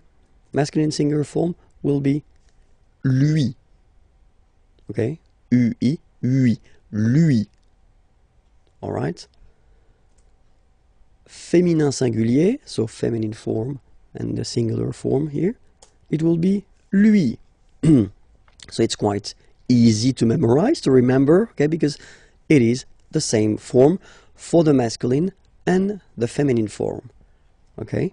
And then for the plural form, so third person of the plural, to be more precise, it will be leur, okay? So masculine singular, third person of the singular, lui, féminin singulier, feminine singular form, third person of the singular, lui, and then the plural form, third person of the plural, leur. Okay? Let's see now the same question. Okay? Tu parles à ton frère. Okay? And the idea in that case, of course, is to avoid repeating this part here, so complément d'objet indirect, and to replace it with the pronoun. Okay, so first we know that it's indirect because we've got the preposition here. We know here that it's masculine because it's brother. Okay, and then we've got the information here because it's ton. All right, so we've got all the elements just to reply using the pronoun. Oui, je lui parle. Okay, so the only thing you should really think about here is the position. So you should remember, as I said previously, that the pronouns in French will be placed before the verb. So, je lui parle. Oui, je lui parle. All right? And then we could have, well, basically the same question, but then this question would be like it is here at the near future. So if you didn't see the lesson regarding the near future, maybe it would be more useful for you to watch it, but still the near future, it's a way to construct the future, but at the present tense with the verb aller, to go. You are going to speak or talk, okay, to your brother. Okay, so you are going to, but then the important thing in that case is that you've got two verbs. Okay, you've got aller here, to go, and then you've got parler, to speak or to talk. Okay, and when you've got two verbs, then for the pronoun that you would like to use, you will have to put it just before the second verb. Oui, je vais lui parler. Okay, so I'm not telling you that it should be between, because that's the case here, but then between these two verbs you could put many things, okay, like adverbs or other things. Okay, so remember that this pronoun lui should be before the second verb. All right, so now we'll see these pronouns, but then for all the persons. Okay, for the first person of the singular, it will be me. Second person of the singular, te. Then third person, like we saw, so masculine and feminine, I only put one, so lui, because it's the same. First person of the plural, nous. Second person of the plural, vous. Third person of the plural, leur. Okay, me, te, lui, nous, vous, leur. All right? So let's see examples now. So he's talking to me. Il me parle. Okay, remember, me, and then before the verb, il me parle. He's talking to you. Il te parle. Il lui parle. I don't know why lui is still white. Well, maybe it was a mistake from my... Yeah, it is a mistake. It should be orange, but then still. Il lui parle. Okay. Il nous parle. Il vous parle. Il leur parle. All right? Il me parle. Il te parle. Il lui parle. Il nous parle. Il vous parle, il leur parle. Okay, so these examples are with one verb, okay, and then I've been rewriting the same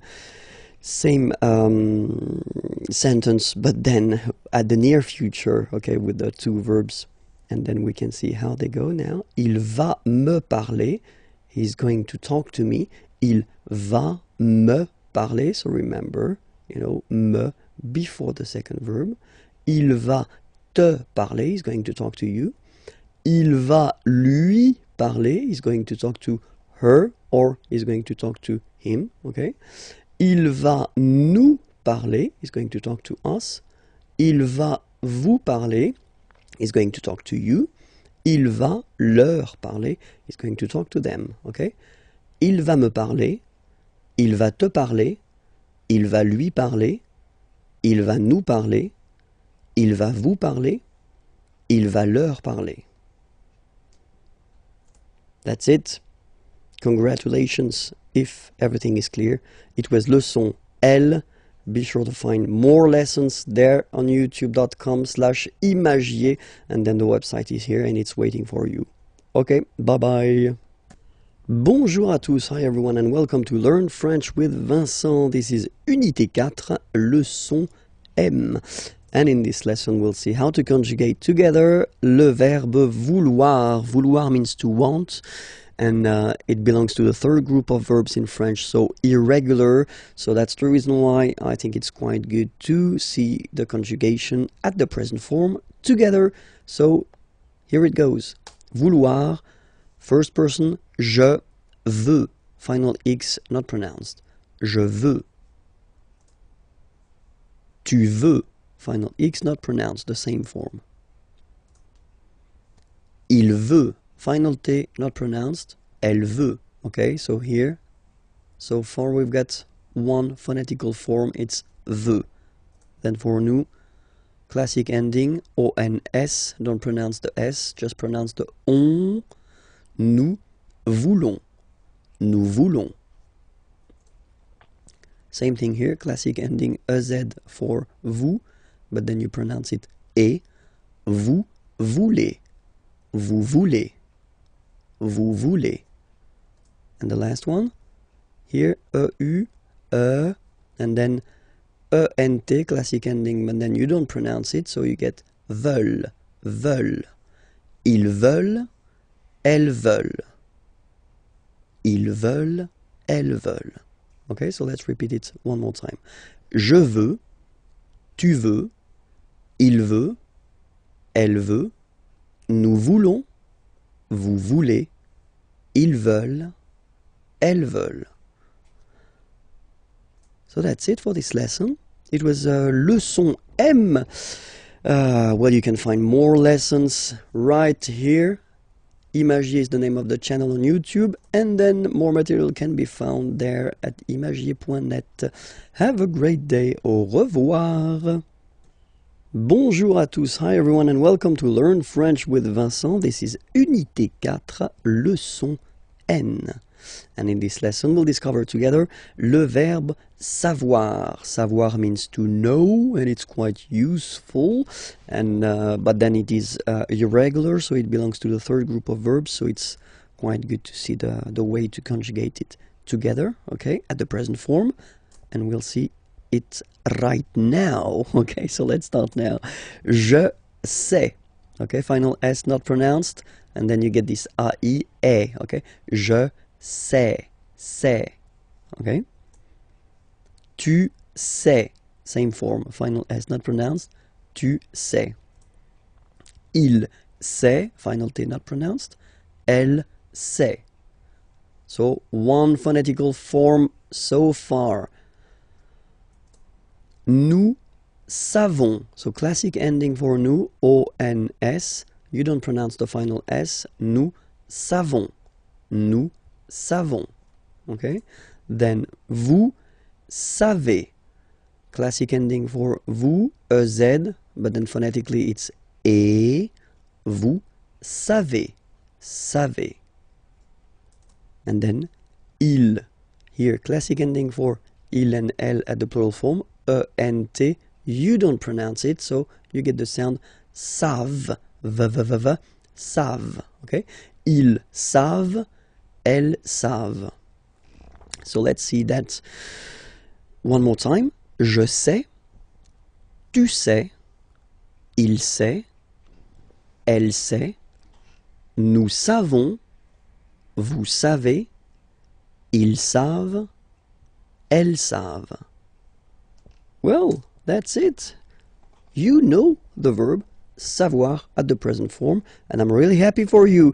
If you want to check more lessons, then it's www.youtube.com/imagier, as French people would say. Okay, and then the website is here, imagier.net. You can find more material.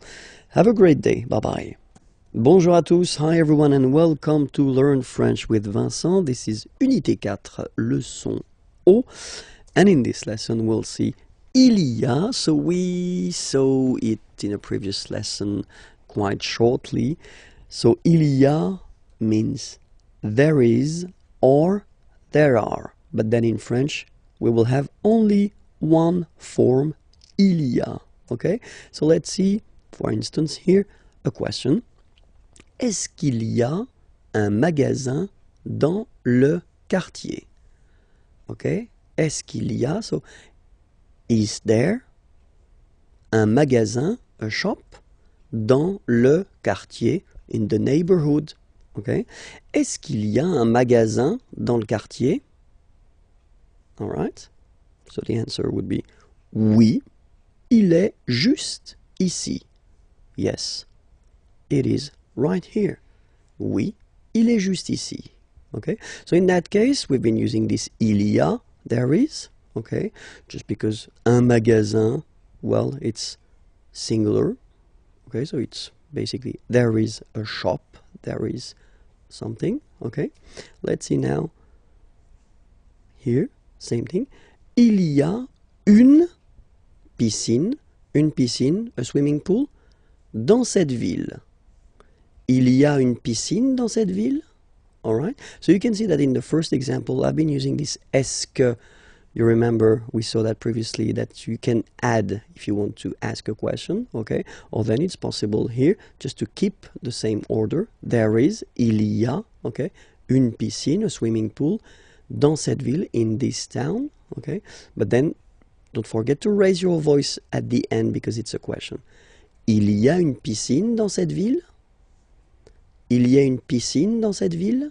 Okay, just a little bit to make it clear that it's a question, okay? So answer, oui, elle est à côté de la mairie. À côté, remember, it was next or near, okay? And then la mairie, city hall. Oui, elle est à côté de la mairie. All right? So in both cases here, il y a, just because it was masculin singulier, okay? And then here, il y a une piscine, féminin singulier. All right, and we'll see now the other option that we would have to ask correctly the question. So first, look at it. Il y a, actually, you should change the order and put it like that. And the way you will pronounce it is y a-t-il, y a-t-il. Okay, so that's the correct form to ask a question with il y a, so the formal form if you want. And then des toilettes, here it's the plural form, okay, toilets, okay. So it doesn't really change because it will stay il y a, okay, but then here, of course, the order is changing, so that's the reason why it can be a bit tricky to notify the fact that basically it doesn't change even if it's plural here, okay. Dans ce restaurant, in this restaurant. Y a-t-il des toilettes dans ce restaurant? Y a-t-il des toilettes dans ce restaurant? Okay, and then the answer, oui, elles sont juste à droite. Okay, droite, remember, it was on the right. À droite, on the right. Just on the right. Oui, elles sont juste à droite. Okay, so to resume the whole thing, remember this il y a will be used so for there is, so like here, un magasin, a shop, so it's the singular form, okay? Or then here as well, il y a, there is, une piscine, a swimming pool, but still it will be also used as like that, il y a, okay, or then in the other order here, for the plural form, okay? It doesn't change. So that's one interesting thing in French. For once, it's easy. It doesn't change. Il y a plus singulier or then il y a plus pluriel. Okay? I hope it was clear. Okay? Because it's quite useful, this il y a form. So then, if you're not sure about that, well, you can watch the video again or then leave a comment on YouTube. And that's the name of the channel, Imagier. Okay? And then the website is here, imagier.net. Have a great day. Bye-bye. Bonjour à tous and welcome to Learn French with Vincent. This is Unité 5, leçon A. And in this unit, we'll discover together le passé composé. So le passé composé is a past tense, and it's probably the one that you will use in most of the cases, because that's the past tense that we tend to use to express what we've been doing for the weekend, or normally the past that is not that far. If you're talking about your childhood or something really far, we will normally use another tense that's called l'imparfait, that we'll see a bit later. So now in this lesson we'll focus on le passé composé. So we'll have now few examples here just to show you first how it goes. Okay, so in this first sentence, so I took this manger, to eat verb. Okay, je mange au restaurant. And so if you look carefully, you can see that this sentence is at the present tense. Okay, je mange au restaurant. So I eat at the restaurant.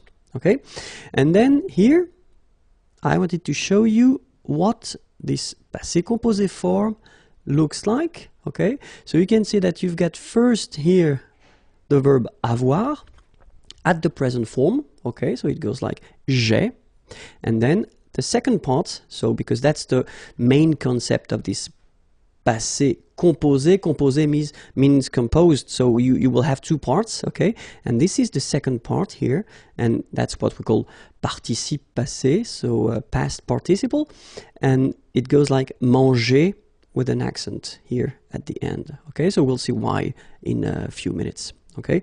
So the rest doesn't change, okay? And then you've got this j'ai mangé au restaurant. Well, it's the sentence, same sentence, but it's at the past tense. So it could be like yesterday, maybe last weekend. Okay? Another example here. Tu regardes la télévision. Okay? Remember, regarder is to watch. Okay? So you are watching the television. Tu regardes la télévision. So that's here the present tense. Okay? And so if we want to put the same verb at the past tense, well, basically we've got to respect the same rule that we had previously. Here you see we had avoir, so at the first person for je, and then here we've got avoir at the second person for tu, you, okay, and it's at the present form here, tu as, and then same thing here, you will have to put this participe passé form, okay, past participle, with an accent here because it belongs to the first group. Tu as regardé la télévision. Okay? So of course, I know that many of you will say, it looks so simple, it's not possible to be so simple in French. And that's true. We will have exceptions. And here we've got a good example.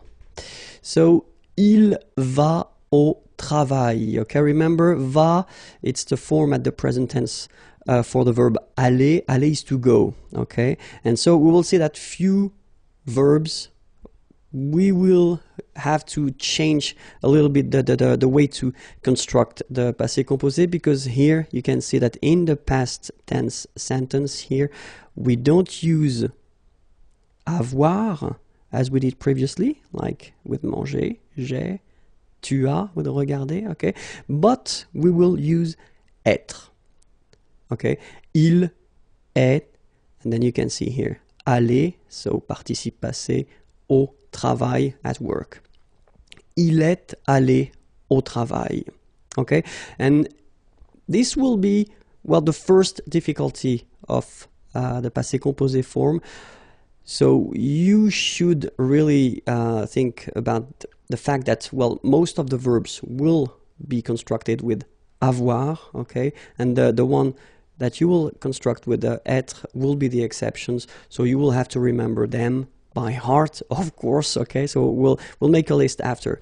But then, so if we want to make it simple, so just to resume the whole thing first, okay, so normally if you want to construct this passé composé form, then the first part that you will have to put is avoir at the present tense, and then the second part will be this participe passé form, okay, that we will see.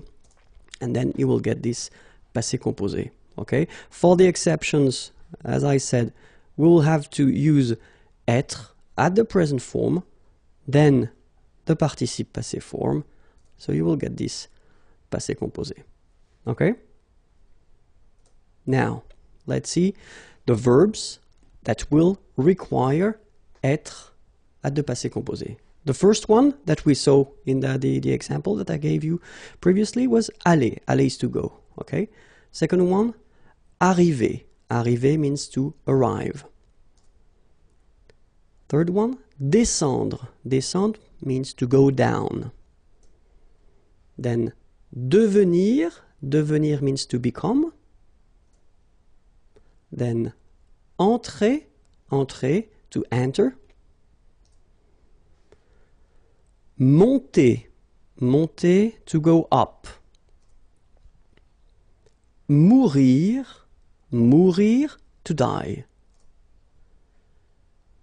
Naître. Naître, to born. Partir. Partir, to leave. Rester. Rester, to stay.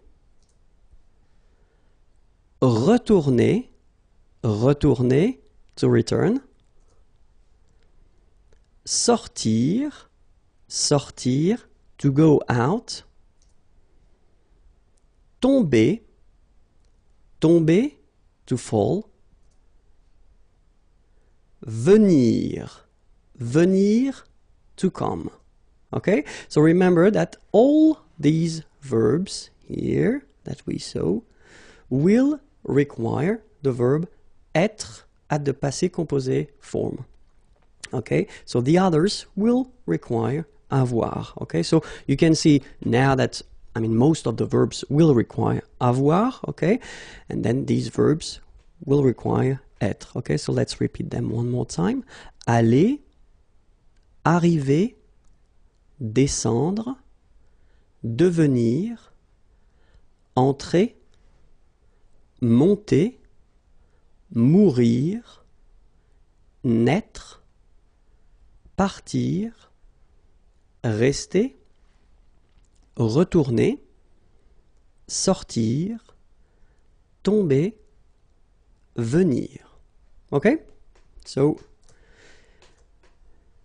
let's see the other group of verbs that will all the time require être.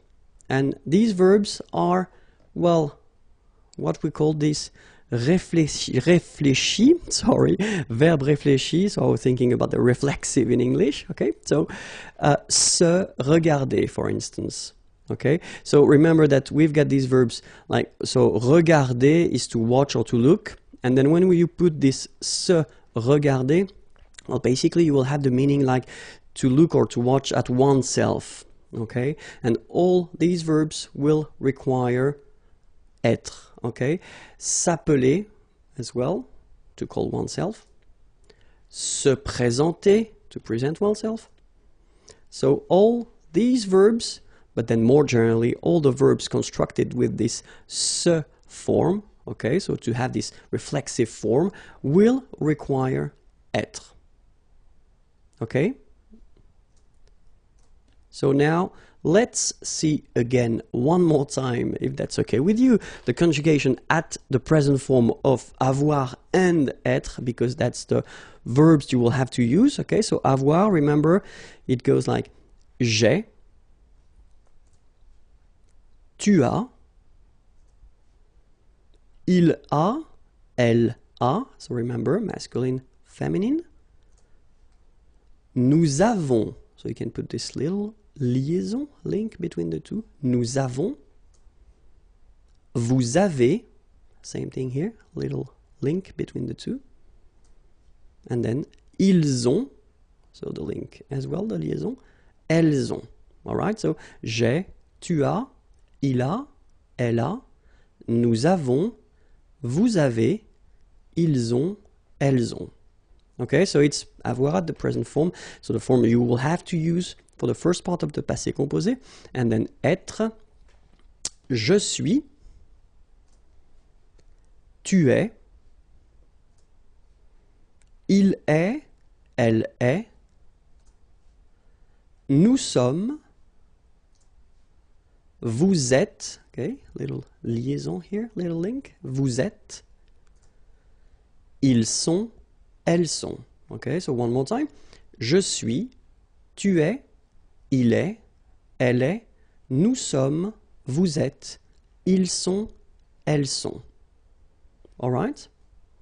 And so for the second part, so what we call this participe passé, so the past participle, you get to remember that the first group of verbs, so if you remember, they end with this er, okay, so we had parler, regarder, etc. So the infinitive form like er will give you a accent aigu at the participe passé. So for example here we've got parler. Parler is to talk or to speak. So it ends like here with er. You can see that. First group of verbs, so it will go like parler, like that. The funny thing is that phonetically they are the same. So infinitive parler. So if you remember, we saw that previously. So I mean, this combination of two letters at the end of the words normally gives the sound e. Okay, parler, and then past participle, participe passé, parler. Same thing here. Regarder, regarder. Okay, and then even the high irregular verb aller, because aller doesn't belong to the first group, even if it ends with er, we saw that previously.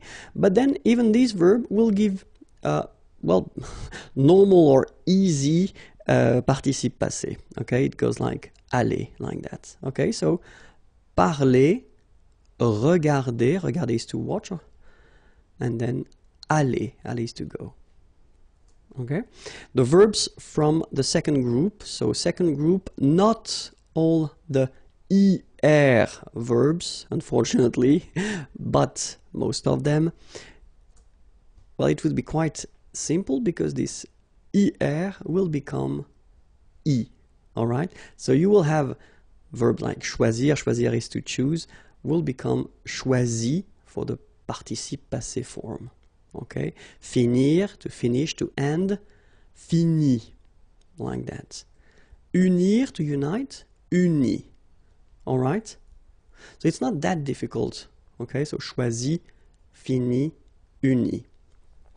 After that, the difficulties are for the third group of verbs, so the irregular ones. So it's quite difficult to make some groups and subgroups, but then we can have few examples here, like connaître. Connaître is to know, okay, and it will give you connu, okay. Voir, like OIR, will become vu. All right. Then verbs like partir, okay, even if it doesn't belong to the second group, it will give you parti, okay. Rire, IRE, it will give you ri, okay, partir to leave, and then rire to laugh, okay. Écrire, to write, so IRE will give IT, écrit, okay. Remember that even if you've got this final T, you don't pronounce it, so it goes like écrit. Okay, dire, IRE as well, will give you dit, same thing here, IT, but then you pronounce it I, okay. Écrire, to write, dire, to say. And then mettre, to put, so ETTRE will give you this IS, mi, same thing here, final S is not pronounced, mi, okay. And then prendre, so ENDRE, will give ES, pris, okay? Same thing here. You don't pronounce the final S, okay? So let's see that again. So when you get this être, it will go like U, connaître, connu. Then when you will have this OIR, it will give you U, voir, vu, okay? IR, I, partir, parti. IRE will give you I, rire, ri, okay? IRE here, IT, but then phonetically it's I as well because you don't pronounce the final T, okay? Écrire, écrit. IRE, IT, same group. Dire, dit, okay? Then ETTRE will give you this ES, but then you don't pronounce the S, so you get I. Mettre, mi, and then ENDRE, ES, but then same thing here, the sound I. Prendre, pris. Okay? So this is normally the difficulty of the passé composé, to remember the participe passé form. Okay, in most of the cases, I tend to tell my students that, well, they should learn them by heart, especially the irregular ones, because after that, I mean, the regular ones are quite easy to handle. But anyway, it's your shot. So let's see a few examples now. So if we take the verb parler, so parler, to speak or to talk, so it goes like j'ai parlé. Okay. Tu as parlé. Il a parlé. Elle a parlé. Nous avons parlé. Vous avez parlé. Ils ont parlé. Elles ont parlé. So if you look at it, it's not that difficult, you know. As I said, the only thing first that you should really remember, it's the verb avoir, but then I assume that at this level now, it should be okay for you. And then you get to, after that, construct it and put this participe passé form. And for the regular verbs like parler, it's quite easy, and phonetically it's the same. So j'ai parlé. Okay? Let's see now a few things that you get to remember. So if you construct the passé composé form with the verb être. Okay, so we saw the exceptions, I mean the verbs that are constructed with être. Okay, you will have to remember one important thing. If you've got here the example of il est allé, okay, so you can see that aller goes like that without anything after. But if you look at the feminine form, elle est allée, so you can see that the difference between the two is that I've been adding this little at the end. So this is the thing that you will have to remember if you construct this passé composé form with être. You will have to put at the end of this participe passé form something according to the gender. So in that case, it's the feminine form. You will have to put a at the end, okay? Or, let's continue. If you've got the plural form like here, il, okay, masculine plural, and that's important, you will have to add this s at the end. And logically, for once in French, if you've got the feminine plural form, so elles here, elles sont allées, you will have to add first this so for the feminine, and then s for the plural. Okay, so that's the one, I mean, important thing that you will have to remember if you want to construct this passé composé form. Okay, keep in mind one thing. If you want to use French orally, so if you want only to talk, the good thing here, listen to me, il est allé, elle est allée, ils sont allés, elles sont allées. So the good news for you is that even if you write them differently, you will pronounce it the same way. So phonetically, it doesn't change at all. Okay? Here you've got aller, aller, even if you've got the final E, you don't pronounce it. Aller, even if you've got the S. Aller, even if you've got this ES. Okay? So doesn't change. But if you want to write correctly, you will have to remember that you put this final when you get a feminine form, so feminine singular form. You will have to put this s if you get the plural form, so masculine plural, and you will have to add this s if you've got the feminine plural form. Okay? Continuons. So, if we have the full thing for aller, it goes like je suis allé, tu es allé, il est allé, elle est allée, nous sommes allés, vous êtes allés, ils sont allés, elles sont allées. Okay? Let's see as well an example for all these reflexive verbs. Je me suis présenté. Tu t'es présenté. Il s'est présenté. Elle s'est présentée. Nous nous sommes présentés. Vous vous êtes présentés. Ils se sont présentés. Elles se sont présentées. Okay? So, the thing that we've got to keep in mind is, in most of the cases, you will have to use this avoir at the present form, then this participe passé form, and you will get this passé composé. Okay? In some cases, for the verbs, so the list of verbs we saw, and it's not a long list, so try to remember it.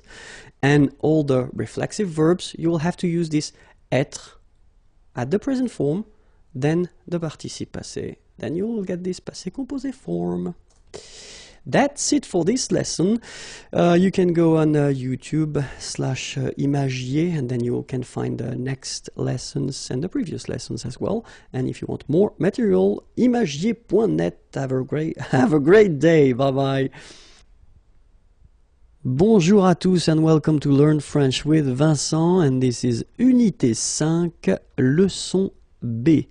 In this lesson we'll work on le participe passé. So in the previous lesson I introduced the passé composé form, okay, and if you remember it was quite important to know how to construct this participe passé. So participe passé is a past participle in English, just because, well, in most of the cases it is easy for the regular group, so the two first group of verbs that we have in the French language, but for the rest of the verbs it's a bit tricky, to be honest. Okay, so we'll see that together. But then, so as I said, for the first group, so the group of verbs ending with er, like that, it is quite easy because you only need to take this er away and replace it with accent aigu. Okay, so parler, to talk, to speak, will give you parler. Okay, the good thing for the phonetical part is that it is the same.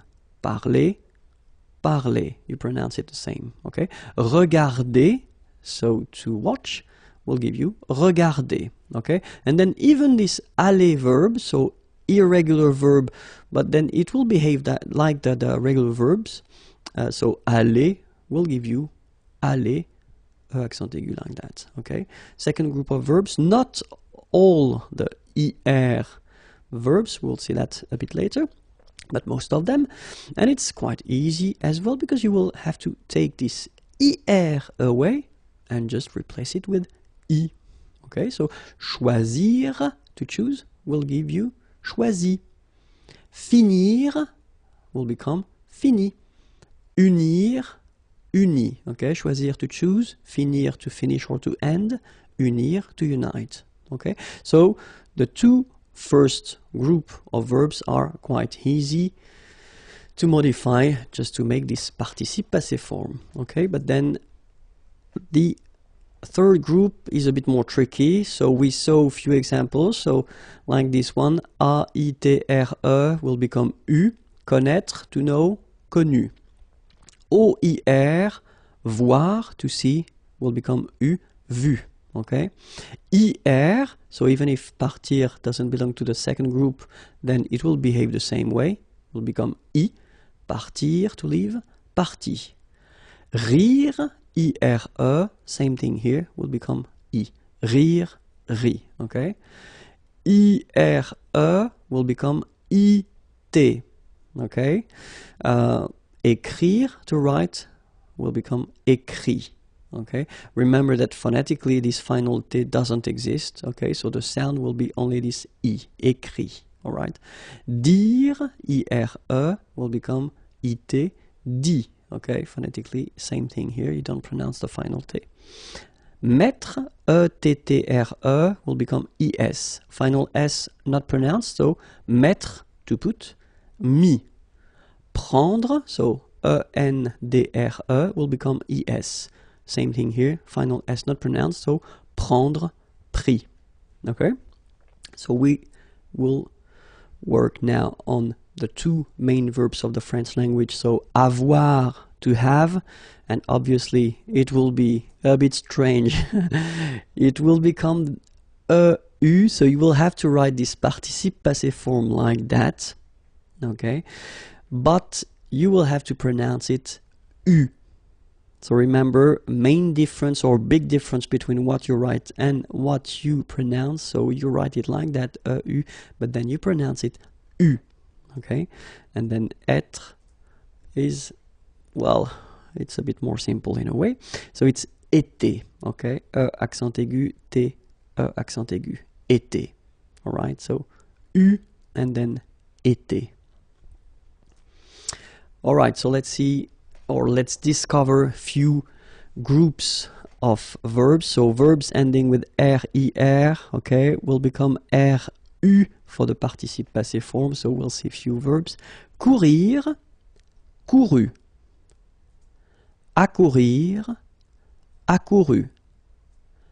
Concourir, concouru. Parcourir, parcouru. Now a new group, so NER, so verbs ending with NER, it will become NU, okay? Tenir, tenu. Appartenir à, appartenu à. Contenir, contenu. Entretenir, entretenu. And then it continues. Maintenir, maintenu. Obtenir, obtenu. Retenir, retenu. Okay? So now another group, so verbs ending with UIRE, and they will become UIT, okay, for the participe passé. Let's see. Conduire, conduit. Construire, construit. Cuire, cuit. Détruire, détruit. Instruire, instruit. Okay, so you can notice that even if I put this final T, so as usual, I don't pronounce it. Okay, conduit, construit, cuit, détruit, instruit. Okay, so a few more verbs. Introduire, introduit. Produire, produit. Réduire, réduit. Séduire, séduit. Traduire, traduit. Okay, so the same rule, because, well, basically it's the same group, and then same rule, final T not pronounced, so introduit, produit, réduit, séduit, traduit. Okay? Another group of verbs, so verbs ending with A, I, accent circonflexe, T-R-E, and it will become U. So let's see a few examples. Connaître, connu. Reconnaître, reconnu. Apparaître, apparu. Disparaître, disparu. Paraître, paru. And now let's discover the oudre verbs, like coudre, cousu. Moudre, moulu. Résoudre, résolu.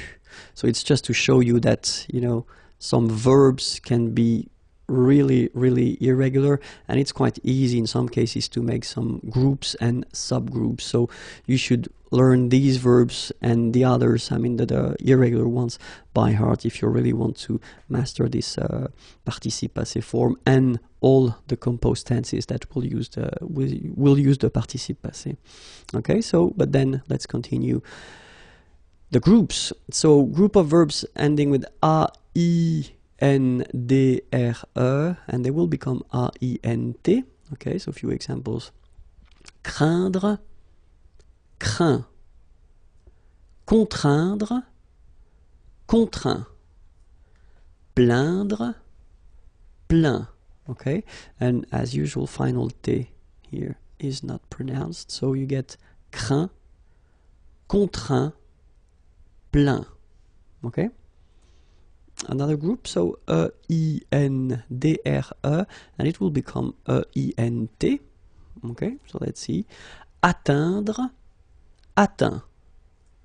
Éteindre, éteint. Feindre, feint. Peindre, peint. Teindre, teint. Okay, as usual, final T not pronounced. Atteint, éteint, feint, peint, teint. Okay. Now the verbs ending with O-I-N-D-R-E, and they will become O-I-N-T. Okay, so let's see. Joindre, joint. Rejoindre, rejoint. Okay, same thing. Final T not pronounced. Joint. So when you get this O-I-N combination of letters, you get the sound ouin. Okay, joint, and then rejoint. Another group, so verbs ending with O-I-R, so it will become U, or then U accent circonflexe. So even if you put this accent circonflexe, you don't pronounce it, okay, it doesn't change the sound of the letter U, so it's the same phonetically, it's U and then U, okay? A few examples. Décevoir, déçu. Apercevoir, aperçu. Concevoir, conçu. Recevoir, reçu. Devoir, dû. Mouvoir, mu. All right? And now another group, so I-R-E, and they will become I for the participe passé form, okay? Rire, rit. Sourire, sourit. Suffire, suffit. Okay? That's it for the irregular and regular participe passé form. So you can find other lessons on YouTube at the following address here. And then if you want more material, well, check my website here, imagier.net. Have a great day. Bye-bye. Bonjour à tous and welcome to Learn French with Vincent. This is Unité 5, Leçon C. And in this lesson, we'll discover together how we can say what time it is in French. So, l'heure. Are you ready? Let's start now. So, let's take this simple and interesting example. So, you get this one. So, you will have the chance or the possibility to use two options or two forms. The first one, il est. Okay, so we will use this verb être to introduce the time, and we will use this il form. So don't think of it like he, okay? But then that's the form that we'll use, okay? Il est 6 heures. All right, so heure, you write it like that. Remember, H is not pronounced, okay? So it goes like heure. Il est 6 heures. If you want to be more precise, you can use this morning word, okay? So it would be like in the morning, but then morning, okay? Il est 6 heures du matin. Okay, so in that case, you just want to insist on the fact that it's not in the afternoon, okay, but it's in the morning. Il est 6 heures du matin. Okay, so now another example, quite important, because normally French people tend to start to eat at that time. So, first option would be il est 12, okay, because that's the number, 12 heures. Okay, and then the other option, il est midi. Okay, so midi will be the expression we will use instead of this 12 heures. Okay, midi. Quite easy to pronounce. Il est midi. Okay, same thing here. We've got two options. The first one would be Il est 15 heures, okay, because that's the number, 15, 15. Il est 15 heures, all right? And then the other option we would have is to use 3 instead of 15, okay? And then we can put après-midi, afternoon, okay? Il est 3 heures de l'après-midi.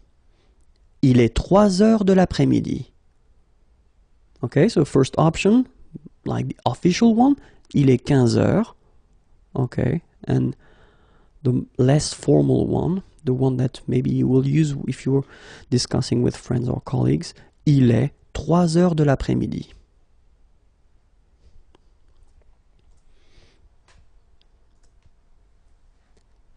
Il est 18 heures.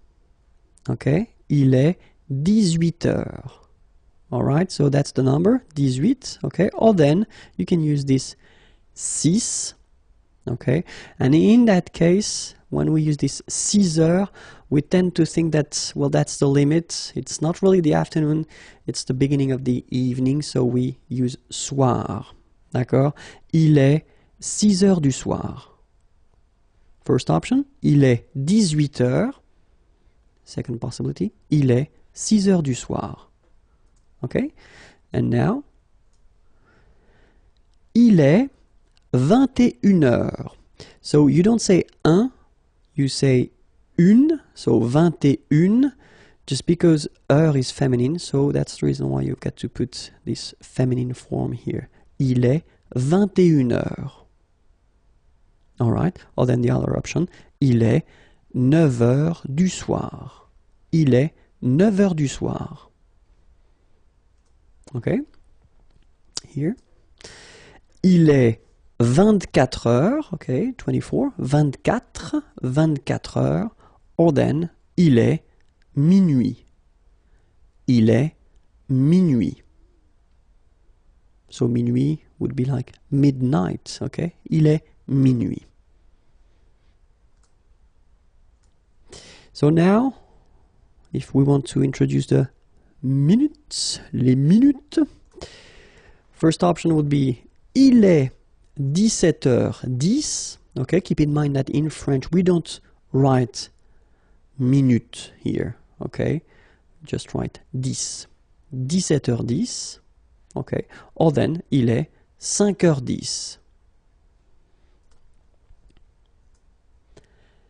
Il est 19h15. Okay, 15. 15. Or then we've got the other option.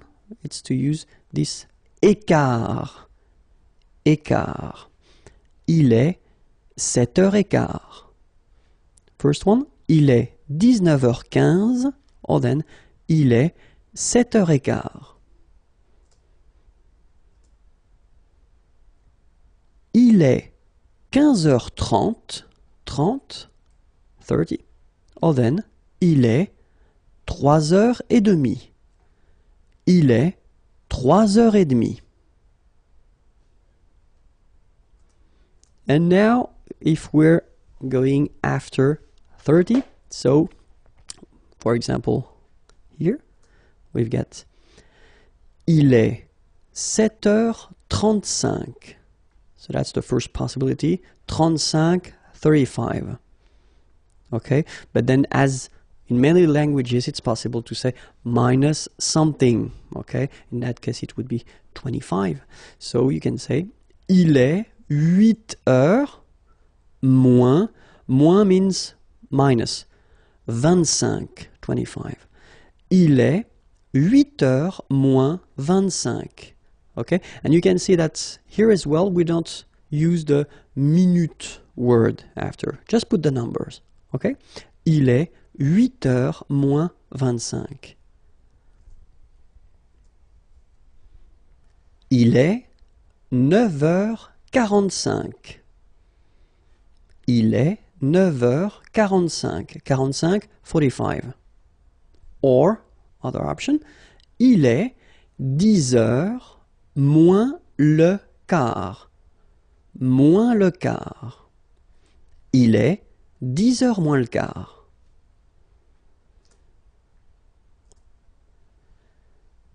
Il est 11h55. 55, 55.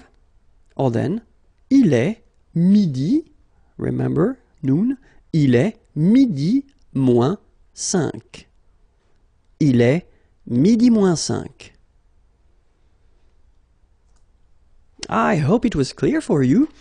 You can check on YouTube. I've got many lessons. So the next and the previous lessons are here. Okay, and then more material can be found at the following address. Have a great day.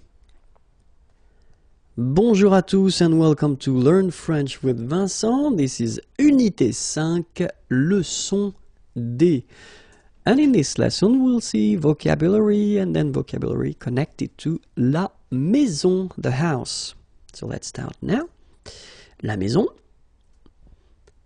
l'appartement, l'appartement,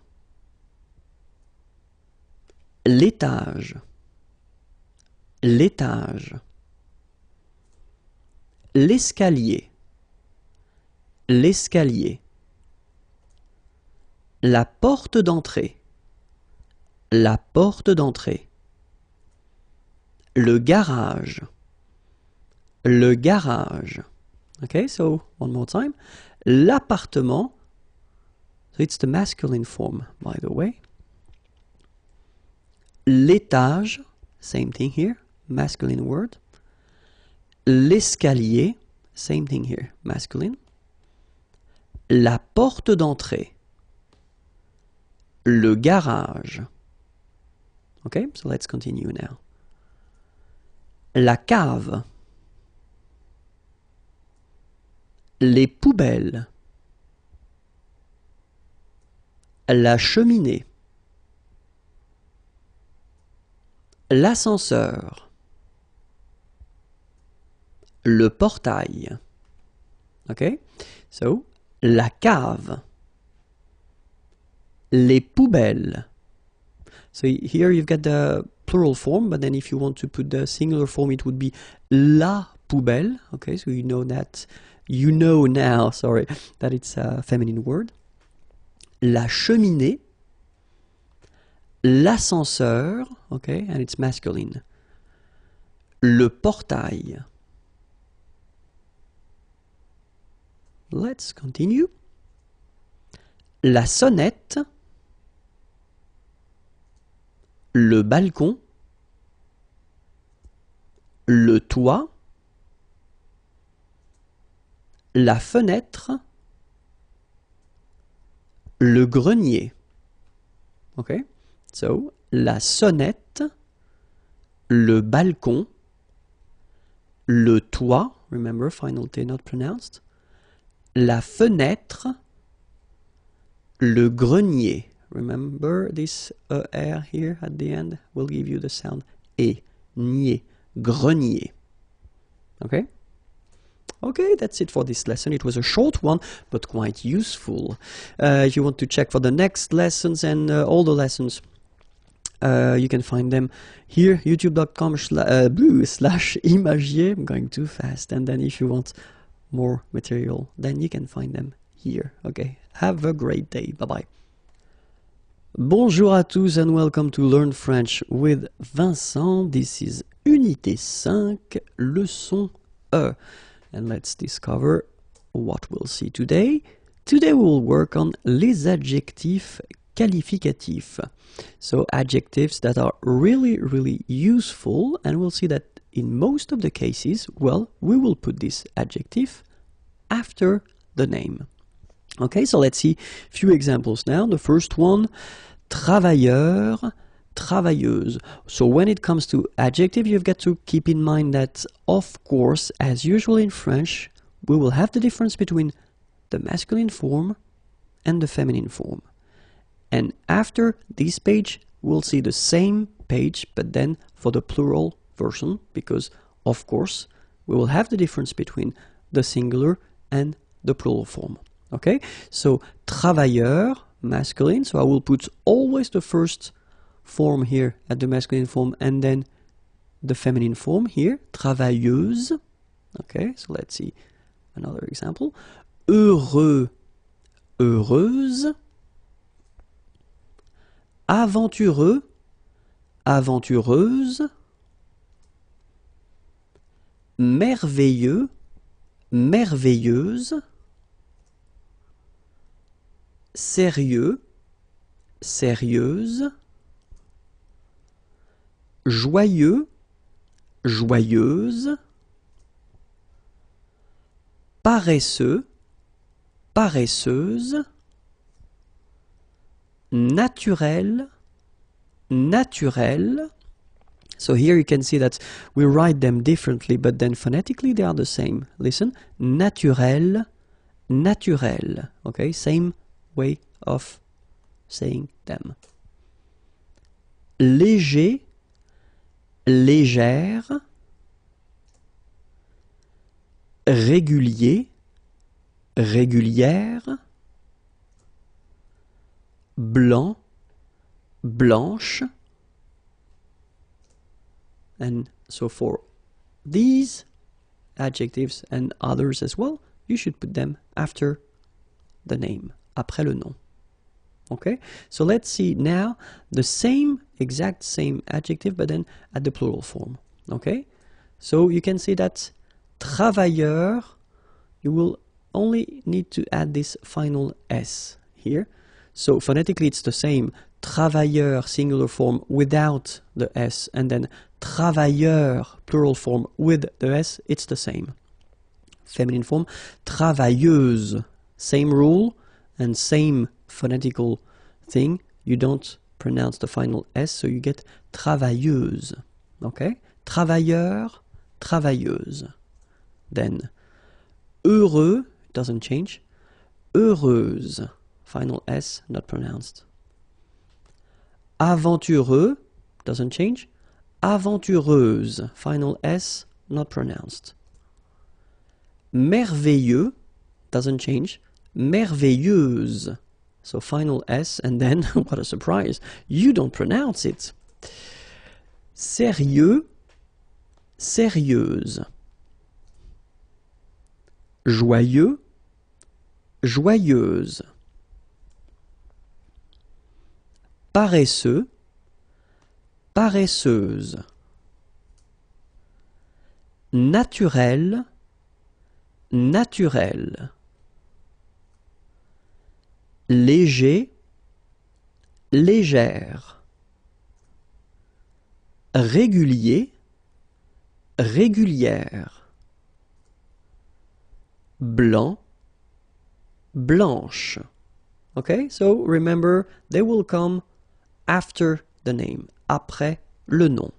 Okay, but then, so, oh, sorry, we've got some examples now. C'est un homme travailleur. J'aime la viande froide. Voici une femme heureuse.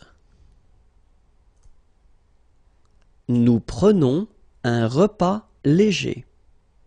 All right? So if we take 1 minute to look at it, you've got here travailleur, froide, heureuse, léger. So they are adjectives, okay? And then you've got to keep in mind that you will have to put whether the masculine or the feminine, singular or plural form according to the word it is connected to. In that case here, you've got un homme, it's a man, okay, so masculine. You can see here that it's the singular form, it's un. So you've got to put this adjective at the masculine singular form, travailleur, like that, okay? In that case here, you've got la viande, the meat, sorry. So you can see here that it's singular and it's feminine because it's la, the article la, okay? So you will put froid, so it's cold, okay? You will put it at the feminine form with the final okay, but not the plural because it's only the, here, the singular form. And then here we've got une femme, a woman, okay? So feminine article, une, okay, and it's the singular form, so heureuse, here, feminine form, singular form. And then the last one, repas, it's a meal, okay? And here you can see that you've got the article, so it's the singular and it's the masculine, so léger, light, should be at the masculine singular form. All right? So let's see now adjectives that will come before the word, the name, or the word, if you want. Okay, so let's see them. And we've got beau, belle, bon, bonne, grand, grande, gros, grosse, jeune. So it's interesting here because you've got only one form. For the masculine and the feminine, it doesn't change. Joli, jolie. Mauvais, mauvaise. Nouveau, nouvelle. Petit, petite. Vieux, vieille. Autre. Same thing here as for jeune, only one form. Okay, so these adjectives will come before the word or before the name. Okay, so we'll see now the plural version, and it's beau. Okay, so you put this X at the end, but then you don't pronounce it, so it's beau. All right, belle, bon, bonne. Final S not pronounced. Grand, grande. Gros, grosse. Jeune. Joli, jolie. Mauvais, mauvaise. Nouveau, nouvelle. Petit, petite. Vieux, vieille. Autre. All right, so let's see now. Important thing, so we've got some adjectives like beau, so the one we just saw previously, so beau, and then we will have this belle form as well for the masculine form. So let's see here the reason why. So in the first sentence, merci pour ce beau cadeau. So thank you for this beautiful gift. Okay, merci pour ce beau cadeau. So in this sentence, so as we saw previously, we've got to put it beau, so the adjective before the word, so cadeau here, gift. And then cadeau is masculine, so we should put the beau form that we saw previously. In the second example here, voici un bel homme. So you could ask me the question, why do you put this belle form instead of beau? Because homme, well, it's masculine, yes. The reason is that it starts with the sound O, because if you remember carefully, H is not pronounced, so H doesn't exist phonetically. And then, for aesthetical reasons, of course, we tend to think that if we would have this beau here and then homme, we would get this sentence. Voici un beau homme. Doesn't sound nice, so we've got to put this belle form here instead of beau. Okay, so it does mean that for all the situation when you will have a word starting whether with a vowel or H and the vowel, so the H is not pronounced, you will have to put this belle form instead of beau. Okay, remember you pronounce it belle, so like the feminine version, but then you write it B-E-L. Okay, voici un bel homme, here is a beautiful man, voici un bel homme. Okay, so now you can see the feminine form. in that case, it's quite simple because it doesn't change at all. C'est une belle table. It's a beautiful table. C'est une belle table. Okay, and then, quelle belle femme. Quelle belle femme. What a beautiful lady. Plural form. Okay. In that case, you get to remember that you will have to put this de preposition here before. Okay. Ils ont de beaux enfants. Okay. And if you want to be purist, then you should put the little liaison here, the little link between the two. Ils ont de beaux enfants. Ils ont, here you've got this link as well. Ils ont de beaux enfants. Okay, so voici de belles promesses. Voici de belles promesses. Same thing if you want to use nouveau. Okay, you will have two versions for the masculine form. So you will have nouveau and then nouvelle. So remember, if you have words, like in that case, ordinateur, masculine words starting with a vowel or the sound of a vowel. Okay? Example here, voici le nouveau chef. Okay, in that case, chef, masculine, doesn't start with the sound of a vowel, so you just put the normal nouveau adjective. Voici le nouveau chef. In the second sentence here, you've got ordinateur. Okay, remember, starts with O, so the sound of a vowel. J'aime mon nouvel ordinateur. Nouvelle, phonetically you pronounce it like the feminine version, but then you write it N-O-U-V-E-L. Okay, we'll see. This is the feminine version, so it goes like double L-E. Okay, phonetically it is the same, but you write it differently.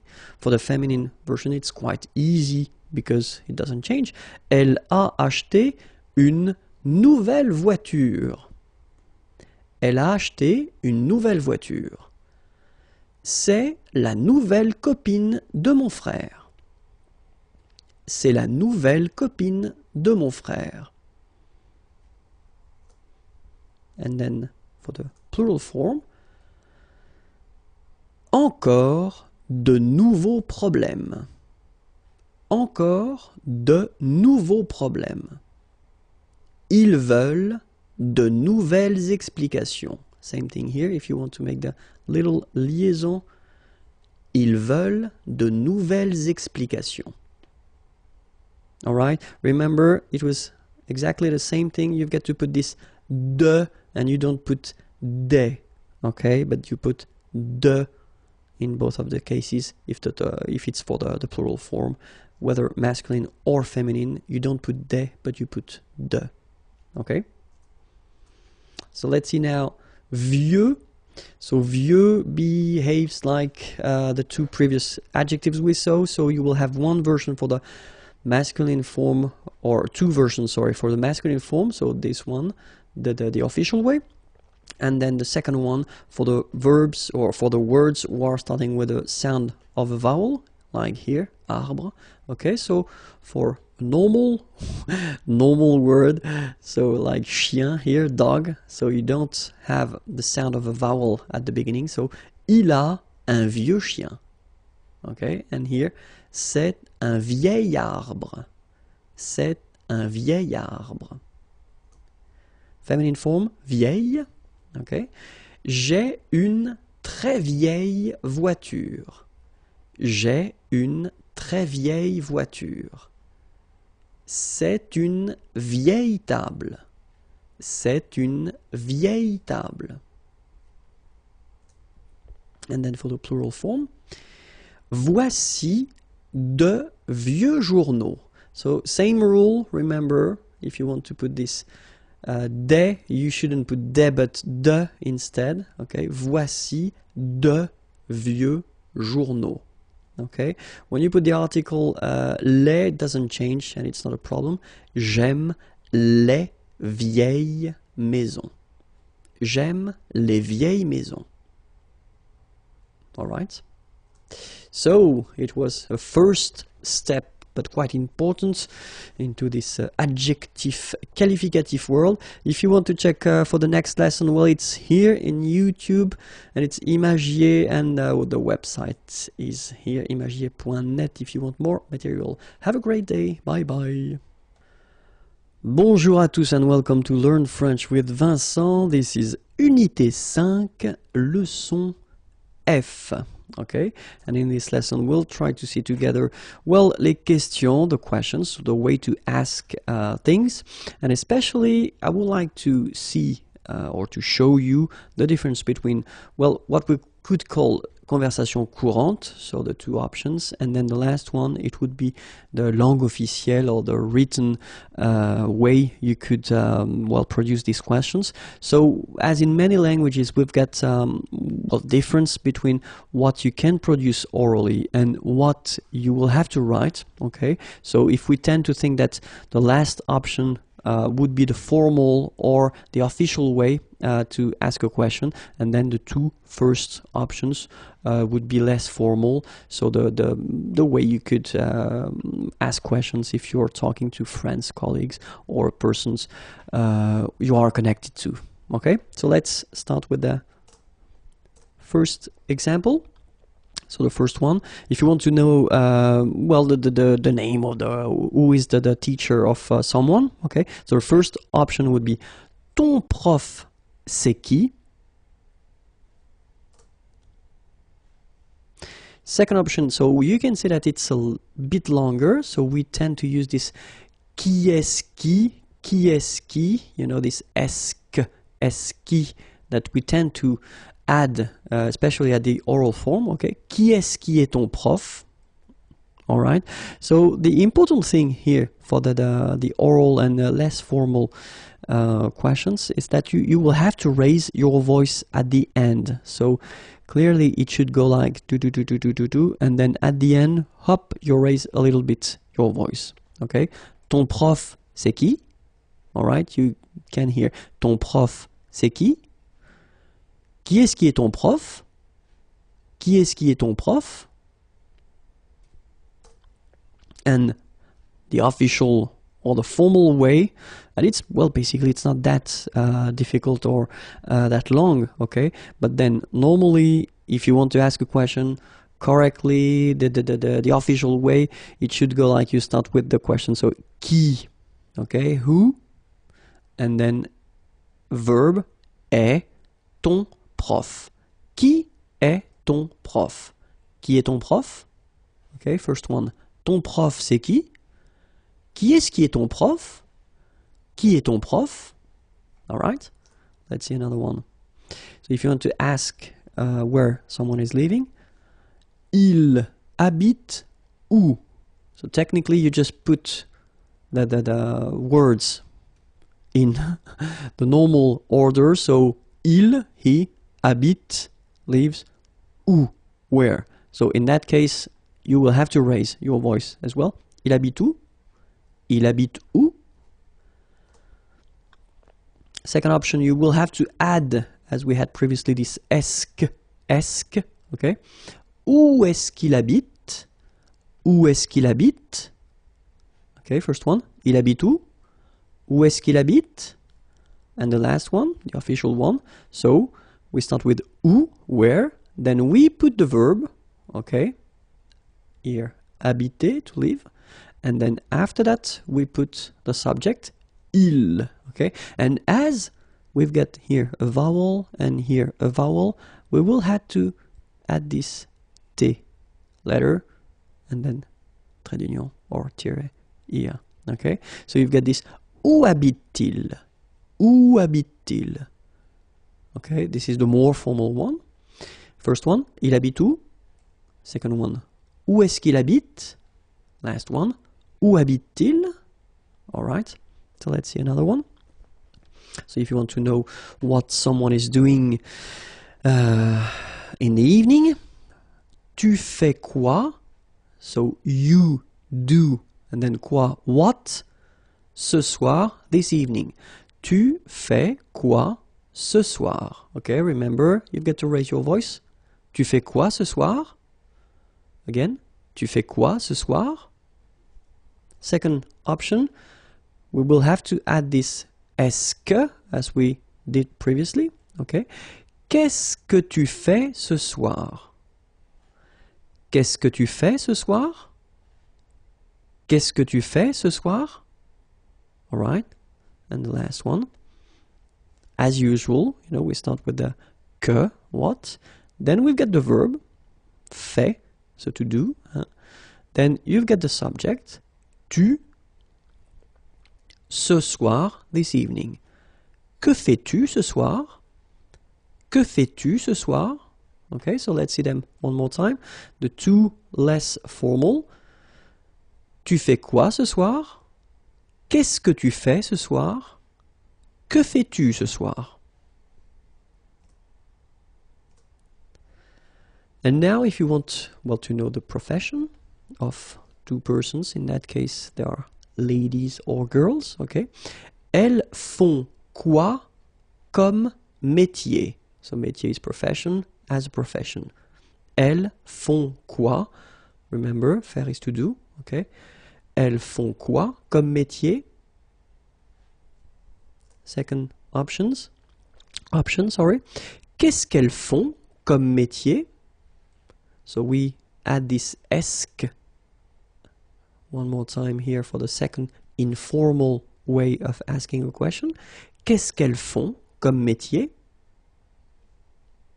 And then the more formal one, we start with the question. So quelle? In that case, we put the masculine form because métier, profession, is a masculine word. Okay, so quelle est, what is, their métier, profession. Quel est leur métier? What is their profession? Quel est leur métier? Okay, so the less formal, elles font quoi comme métier? Second one, qu'est-ce qu'elles font comme métier? And the last one, quel est leur métier? So if you want the name of someone, remember that we use this s'appeler verb. Okay, so it's a reflexive verb. So that's the reason why you've got this vous. Okay, so the first way of asking the name of a person, you use this vous, okay, because it's the polite form anyway, because you don't know the person. So definitely you should use this vous, but then of course you can use this informal way of asking the name of a person. In that case, you just keep the normal order of the vous appelez. So you call yourself, and then comment, how. All right. Vous vous appelez comment? Remember, as usual, raise a little bit your voice at the end. Okay. Vous vous appelez comment? Vous vous appelez comment? All right. Second option, and you can see now, because we've been seeing a few examples before, you can see that the second option with this est-ce que, okay, it's informal in a way, but then it can be quite heavy for beginners to produce, because you've got to use this est-ce que form. So normally it's quite important to recognize it and then know that it's possible. If you want to use it, it's an option. If you don't want to use it and then you want to use a less formal way of asking a question, I would advise you to use the first one. Okay, but then it's possible. So, comment est-ce que vous vous appelez? Comment est-ce que vous vous appelez? Comment est-ce que vous vous appelez? Okay, and then the last one. So the last one, the more formal one, as usually we start with the question, comment, how, okay? And then here you can see that you will have this vous, and then you will have the verb, appeler, and then you will have the vous here. So it's a bit tricky at the beginning, but then just try to remember that, because it will be always the same way to produce or to create a question when you will have these impersonal verbs. Okay? Comment vous appelez-vous? Comment vous appelez-vous? Okay, first one. Vous vous appelez comment? Second one. Comment est-ce que vous vous appelez? Last one. Comment vous appelez-vous? Okay? So it was a first step into the questions. We'll have the chance to work on that a bit later. If you want to check the channel, it's here. Okay, and then the website is here if you want more material. Have a great day. Bye bye. Bonjour à tous and welcome to Learn French with Vincent. This is Unité 5, leçon G. And in this lesson, we'll see together the passé composé form of the verb avoir. Avoir is to have, so it's quite important. So let's discover it together. First form is j'ai eu. Okay, remember the difficulty with avoir at the past form. So first, remember that we saw in the previous lesson how to construct this passé composé form. So you've got to use whether, avoir, or être here. In that case, it's avoir at the present form. And then the second part, it's what we call the participe passé. Okay. And then, of course, for avoir, it's a bit tricky. You write it like that, eu, but then phonetically, what you will have to pronounce is u. Okay, so you get j'ai eu. All right, j'ai eu. Tu as eu.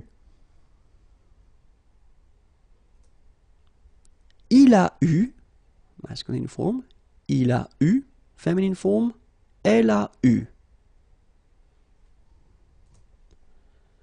So here, let's make the little liaison, the little link between everything. Nous avons eu. Nous avons eu. Vous avez eu. Vous avez eu. Ils ont eu. Elles ont eu. Okay, so let's see them one more time. J'ai eu. Tu as eu. Il a eu. Feminine form. Elle a eu. Nous avons eu. Vous avez eu. Ils ont eu. Elles ont eu. All right.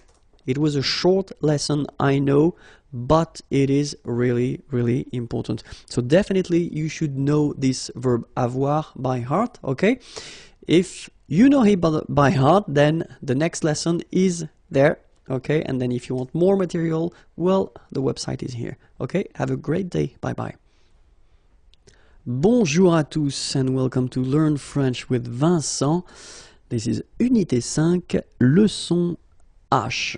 And in this lesson, we'll work on le passé composé and especially the form for être, the verb être. Être is to be, remember. So we saw previously how to construct this passé composé form, okay? So I won't explain that again. If you don't know how to make it, then check the previous lessons because you can find the passé composé lesson, okay? So we'll only focus on this form of être. Être is to be, okay? And the first form is j'ai été. J'ai été. Tu as été. Tu as été. So masculine form here. Il a été. Feminine form. Elle a été. And then here, we'll make some liaison. Nous avons été. Nous avons été. Vous avez été. Vous avez été. Ils ont été. Okay, so you make the little liaison here as well between the on and été with the t. Ont été. Ils ont été. Elles ont été. All right. So one thing that really you should remember is that even if it's être to be, then you will have to construct it with avoir. Okay. So j'ai été. Tu as été, il a été, elle a été, nous avons été, vous avez été, ils ont été, elles ont été. Okay? It was a short lesson. I know, like the previous one, it was with avoir, but then conjugation is is really important, so you should know it by heart. If you do, then next lesson is here and more material can be found here. Have a great day. Bye bye. Bonjour à tous and welcome to Learn French with Vincent. This is Unité 5, leçon I. And in this lesson, so it will be a short one as well, we will discover together the passé composé form of the verb aller. Aller is to go, okay? And remember that aller is one of the tricky verbs in at the passé composé form because it will use être and not avoir as most of the verbs, okay? So that's the reason why here you will have the form je suis allé. Okay, and then you can make the liaison here. Je suis allé. Je suis allé. Tu es allé. Tu es allé. Il est allé. Il est allé. You've got this little liaison between the two. Il est allé. Feminine form. Elle est allée. Okay, so have a look here. Remember, if you don't know that already, then I would advise you to check the lesson on le passé composé that we did previously. Okay, so you've got to add this feminine mark at the end of your participe passé here, just because elle is feminine, and then you're using this être verb to construct the passé composé. That's the reason why. Phonetically, it doesn't exist. You don't pronounce it, so you get elle est allée, and then for the masculine form, il est allé. So aller is pronounced the same way, but still you have to write it, okay? Same thing that if you get to put the plural form, then you will have to add this S mark of the plural at the end of your participe passé form here, okay? Nous sommes allés. You don't pronounce it, okay, but you write it. Nous sommes allés. Vous êtes allés. Vous êtes allés. Same thing here. You put it, but you don't pronounce it. And then here, masculine form. Ils sont allés. So masculine plural. You put this S. Ils sont allés. Little liaison between the two. Ils sont allés. Elles sont allées. Feminine and plural here. Okay, S, you don't pronounce them, but still you've got to write them. And then this little liaison here. Elles sont allées. Okay, so let me repeat the whole thing for you. Je suis allé. Tu es allé. Il est allé. Elle est allée. Nous sommes allés. Vous êtes allés. Ils sont allés. Elles sont allées. Remember it by heart, s'il vous plaît. If you do, then next lesson is here, and then more material can be found at this address. Okay, have a great day. Bye-bye. Bonjour à tous and welcome to Learn French with Vincent. This is Unité 5, leçon J. And in this lesson, we'll refresh your memory and try to see together the passé composé form of the verb parler. Parler is to speak or to talk. Okay, so let's discover it right now. First person, j'ai parlé. Tu as parlé. Il a parlé. Elle a parlé. Nous avons parlé. Vous avez parlé. Ils ont parlé. Elles ont parlé. Alright? So remember, passé composé, you've got to use two parts. The first one, avoir in that case, and then what we call participe passé. This participe passé form, as you can see, doesn't change for all the persons. You will have to put avoir at the present tense here. Okay? J'ai parlé. Tu as parlé. Il a parlé. Feminine form, elle a parlé. Nous avons parlé. Little liaison here. Nous avons parlé. Vous avez parlé. Same thing here. Little liaison. Ils ont parlé. Same thing here. Ils ont. Elles ont parlé. Okay? Regular verb. Quite easy to remember. Next lesson is here. and more material can be found at the following address. Have a great day. Bye-bye. Bonjour à tous. Hi everyone and welcome to Learn French with Vincent. This is Unité 5, leçon K. And in this lesson, we'll finish the whole thing that we started with le passé composé. Okay, so we'll just see one more time the passé composé form of finir. Finir is to finish or to end. Okay, and let's see how it goes. J'ai fini. J'ai fini. Tu as fini. Tu as fini. Il a fini. Feminine form. Elle a fini. Nous avons fini. Nous avons fini. Vous avez fini. Vous avez fini. Ils ont fini. Elles ont fini. Okay, so let's see them one more time. Remember, as we saw previously, you've got avoir here, and then you've got fini. So this participe passé form, the second form that you get to add to construct the passé composé.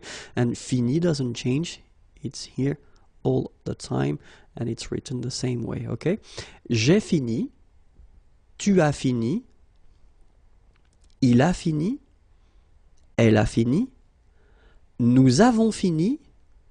Vous avez fini. Ils ont fini. Elles ont fini. Alright? So it's quite easy if you tend to think about the whole thing. But then if you're not sure about the way you should construct this passé composé form, remember that I've been doing this Unité 5 leçon A. So it's a big thing regarding the passé composé. So I would advise you to check it, and it can be found here. Okay, if you want more material, then it's imagier.net. Have a great day. Bye bye. Bonjour à tous and welcome to Learn French with Vincent, and this is Unité 5, leçon L. And in this lesson, we'll discover together les unités de mesure. Okay, so let's start. 1 millimètre. Les millimètres. 1 centimètre. Les centimètres. 1 mètre. Les mètres. 1 kilomètre. Les kilomètres. 1 mètre carré. Les mètres carrés. 1 litre. Les litres. 1 gramme. Les grammes. 1 kilo. 1 kilogramme. Les kilos. Les kilogrammes. Okay, so that's it for this lesson. I just wanted to put well, the singular form and the plural form just for you to know whether it's masculine or feminine at the singular, and then just to check and to remember that you notice that at the plural form you will have to put this final S, but then you don't pronounce it. Okay, so you can check for the next lesson or the previous lessons on YouTube, and it's right here. Okay, and then the website imagier.net waits for you. Bye bye, have a great day.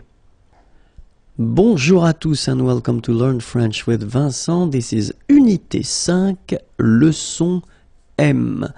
And in this lesson, we'll discover, well, some false friends, as we say, les faux amis. So they look the same in English and in French, but then the meaning is different. Okay, so let's start now. And then the first one, it will be travailler. Travailler. Okay, remember when you get this I and then double L like that and a vowel. I. Travailler. Okay, travailler, and it means to work. Okay. Sympathique. Remember the H is not pronounced. Sympathique. okay, and it means friendly, nice. Then rester, rester, regular verb from the first group, easy to conjugate, rester, okay, and it means to stay, to remain. Then la monnaie, monnaie, okay, final not pronounced, la monnaie, okay, and it means small change.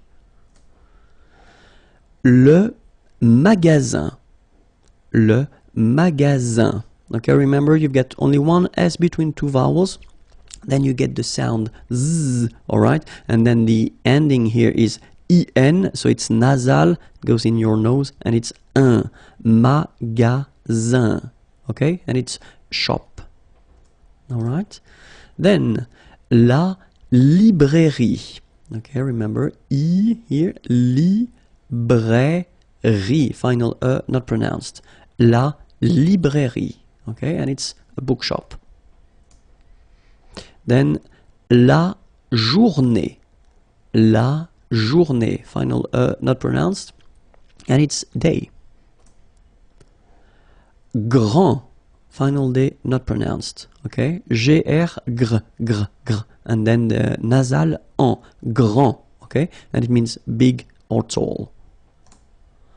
Then gentil, so remember this final L is not pronounced, gentil, gentil, and it's nice or kind.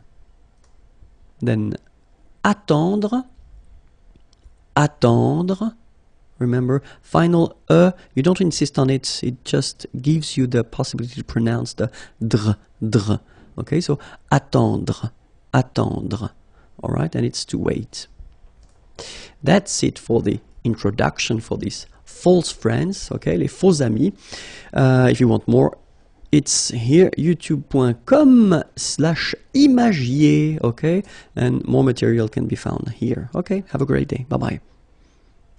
Bonjour à tous and welcome to Learn French with Vincent. This is Unité 5, leçon N. And in this lesson, we'll discover vocabulary regarding le corps humain. Le corps humain. So let's start now.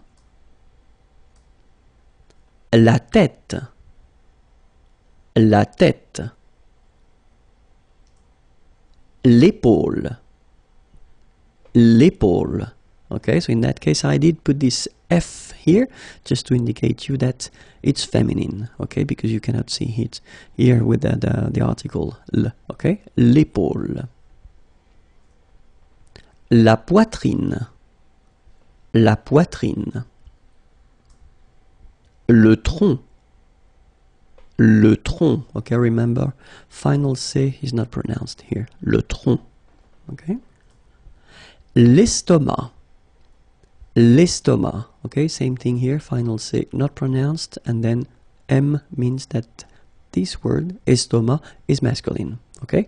L'estomac. La hanche.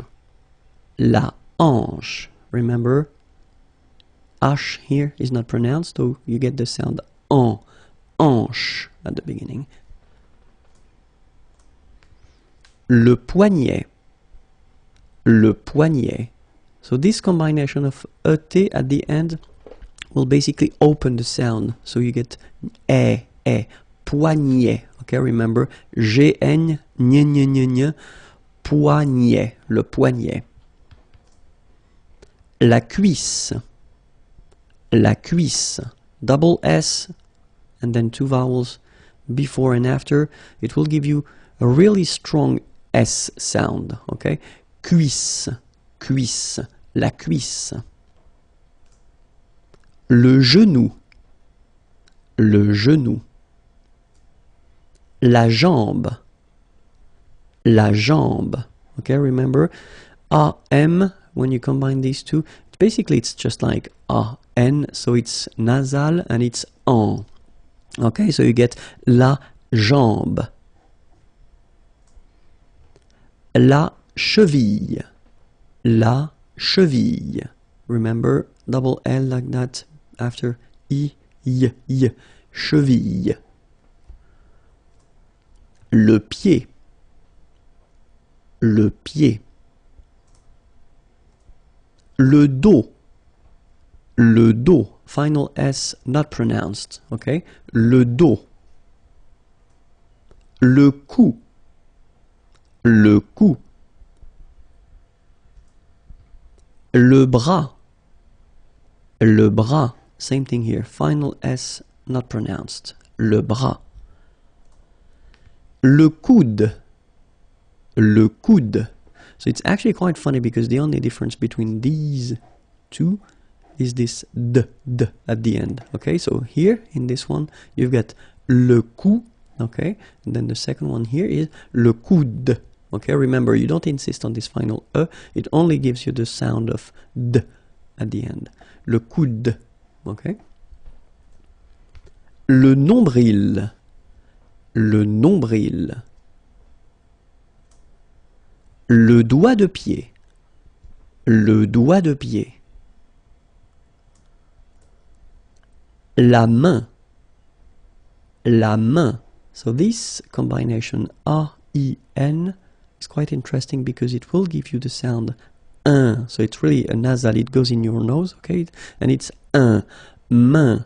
La main. Le doigt. Le doigt. Okay, so don't be frightened by this G because basically you don't pronounce it and then the final T you don't pronounce it. So the only thing you've got to pronounce is this combination of three letters, sorry, here. D, O, I, okay? O, I, it's wa and then D, doigt. That's the only thing. Doigt. Le doigt. Okay? Le pouce. Le pouce. L'ongle. L'ongle. Okay, I forgot to write it, but it's masculine. Okay, l'ongle. La peau. La peau. Okay, remember this combination of three vowels. Well, it's quite rare in French, but then, well, you can see it's. But then, so the sound that you will have to pronounce when you've got these three vowels combined together, it's the sound O. Okay, so really simple. O. Okay, so you get la peau. Okay, la peau. That's it. If you want more, then the address is here, youtube.com/imagier, and then the website is here. If you want to see more material, then write me a beautiful letter or a mail. Okay, have a great day. Bye-bye. Bonjour à tous and welcome to Learn French with Vincent. This is Unité 5, leçon O. Okay, and in this lesson we'll discover le visage, the face. So we just saw the human body previously, and so we'll continue with le visage, if that's okay with you. Let's hope so. So let's start now. Les sourcils. Les sourcils. Okay, so it's quite strange because you get this LS at the end, but then, well, you don't pronounce them. Les sourcils. L'œil. L'œil. Strange combination of vowels here, okay, and then you will get the sound and then y. Œil. Alright, and it's masculine, by the way. Un œil, l'œil. Okay. Plural form, les yeux. Okay, so that's the tricky thing when you compare the singular form and the plural form. Okay, so l'œil, singular, and then the plural, les yeux. Okay, you make this liaison between the two. Les yeux. Okay, final X not pronounced. Les yeux. Les cils. Les cils. Final S not pronounced. Les cils. La joue. La joue. Final E not pronounced here. La joue. La gorge. La gorge. Okay, remember when you get this combination G and O, you get the sound go, go. Okay, so gorge. And then G and E gives J. La gorge. La gorge. Le front. Final T not pronounced. Le front. Okay, remember this nasal on, on. Le front. Le menton. Okay, same thing here. So you get two nasal. The first one here, en, and then the second one here, on. Le menton. L'oreille. Remember, when you get this I, L, L, and then a vowel, it's I, I. L'oreille. Alright? And it's feminine, by the way. Une oreille, l'oreille. Le nez. So remember when you get this combination, a Z here at the end of a word, it's E. Le nez. Le nez. La bouche. So remember, CH combined together will give you this sh sound. La bouche. Okay? La lèvre. Remember, accent grave here. Really open. La lèvre. La lèvre. La bouche. Again, I don't know why. Don't ask me. I was tired when I made this one. So, la bouche. One more time. La langue. Remember, when we've got this G and then U and then E, we get the sound G, G. Because when you combine this G and then E, remember it was the sound J. Okay, so you get to put this U between the two to get the sound G, G. So you get la langue, langue. Okay? La dent, final T not pronounced. La dent. Les cordes vocales. Les cordes vocales. So you can notice that as usual in French, you've got this mark of the plural at the end, S, and then S here as well, but you don't pronounce them, okay? Les cordes vocales. All right, so now you've got few more words. If you want more, it's here, and then more material can be found on the website imagier.net. Have a great day. Au revoir. Bonjour à tous and welcome to Learn French with Vincent. This is Unité 5, Leçon P. And in this lesson we'll discover quite important little words or expressions that belong to this group that we call indicateurs de temps. So if you want to introduce some sentences or concept at the past, present or future tenses, then you will have to use them. So let's start now with the past, le passé, okay? And then the first one is hier. Hier means yesterday, okay? Hier. So remember, this H here is not pronounced, okay? So hier. Then la semaine dernière, okay? So it's last week, okay? But then if you look carefully, we've got la semaine, so semaine means week, okay? And then dernière is coming after, okay? So la semaine dernière. And in that case, if you look carefully as well, you get dernière, so it's the feminine form, because la semaine, la is a feminine word. Okay, so la semaine dernière, last week. And then we've got this autrefois, so it could be translated like in olden days or in olden times, okay? Autrefois, so A-U, autrefois, final S not pronounced, okay? Autrefois. Then for the present now, we've got aujourd'hui, means today, okay? So don't be afraid by this word because it looks a bit scary if you look at it like that, but take the time to, well, divide it. So the first one, A-U-O, jour, and then d'hui, okay? H is not pronounced, so you only get this d'hui thing. Aujourd'hui. Aujourd'hui. And it means today, okay? Then, cette semaine, okay? So we've got here what we call adjective démonstratif, okay? This, cette, okay, and it's at the feminine form, cette, and then semaine, week, this week, cette semaine. All right, and then maintenant, okay, normally we tend not to pronounce this okay, so we get this maintenant, maintenant, okay, now. For the future now, we've got demain, and it means tomorrow. Demain, remember, when you combine this R-I-N, you get the sound un. Demain, demain, okay.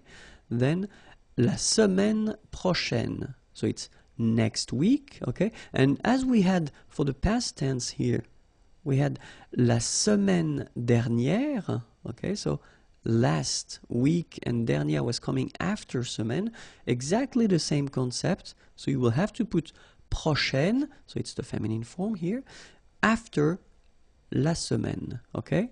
So next week, la semaine prochaine. And then bientôt, okay? Remember, you put this accent circonflexe, but you don't write it. You write it, but you don't pronounce it. And then the final T is not pronounced. Bientôt, okay? And then you could translate this bientôt as soon. Okay, so something that will happen in the future. All right, so let's see them one more time. First one, hier. Second one, la semaine dernière. Then, autrefois. Aujourd'hui. Cette semaine.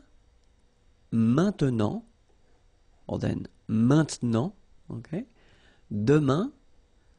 La semaine prochaine. And then, bientôt.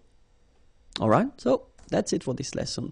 The channel is here, youtube.com/imagier, and the website is here, www.imagier.net. Have a great day. Bye-bye. Bonjour à tous and welcome to Learn French with Vincent, and this is Unité 5, Leçon Q. And in this lesson we'll discover together l'expression de la quantité. So it's quite important, so I would like you to take a few minutes to watch carefully this video, and we'll start right now. L'expression de la quantité. So the first thing that we'll discover together, it's plusieurs. So plusieurs means several, okay? And so the way you will have to construct it is that after that you will have to add a noun, okay, but then keep in mind that it should be at the plural form, okay, so several, and then followed by a noun at the plural form. So let's see a few examples now. J'ai invité plusieurs amis. J'ai invité plusieurs amis, okay, so remember, j'ai invité, so it's the past form of inviter, to invite, okay, plusieurs, and then amis, friends. Okay, j'ai invité plusieurs amis. Second example, il y a, there is, plusieurs enfants, kids, dans le jardin, in the garden. Il y a plusieurs enfants dans le jardin. Okay? And then, elle a fait plusieurs gâteaux. So, faire here at the passé composé form. Plusieurs, faire, sorry, it means to do, okay?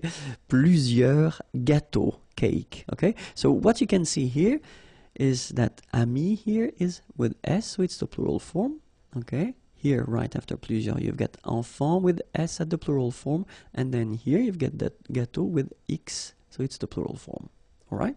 So let's see now the second one. Quelques, you don't pronounce the final S here. Quelques means few, okay? And same thing as we had previously, you will have to add a noun at the plural form, okay? So let's see the first example. J'ai rencontré, rencontrer is to meet, so it's the past form. J'ai rencontré quelques collègues, colleague. J'ai rencontré quelques collègues. Okay, second example. Nous avons, so it's avoir, to have at the present form. Quelques petits problèmes, petit, small, problème, problem, avec lui, with him. Nous avons quelques petits problèmes avec lui. Okay, and then the last example. Elle a mangé quelques bonbons. Oh, we get 2 dots here. I don't know why, but only one is enough. Elle a mangé quelques bonbons. Okay, so manger here is to eat, past form, and then bonbon, candies. So same thing here.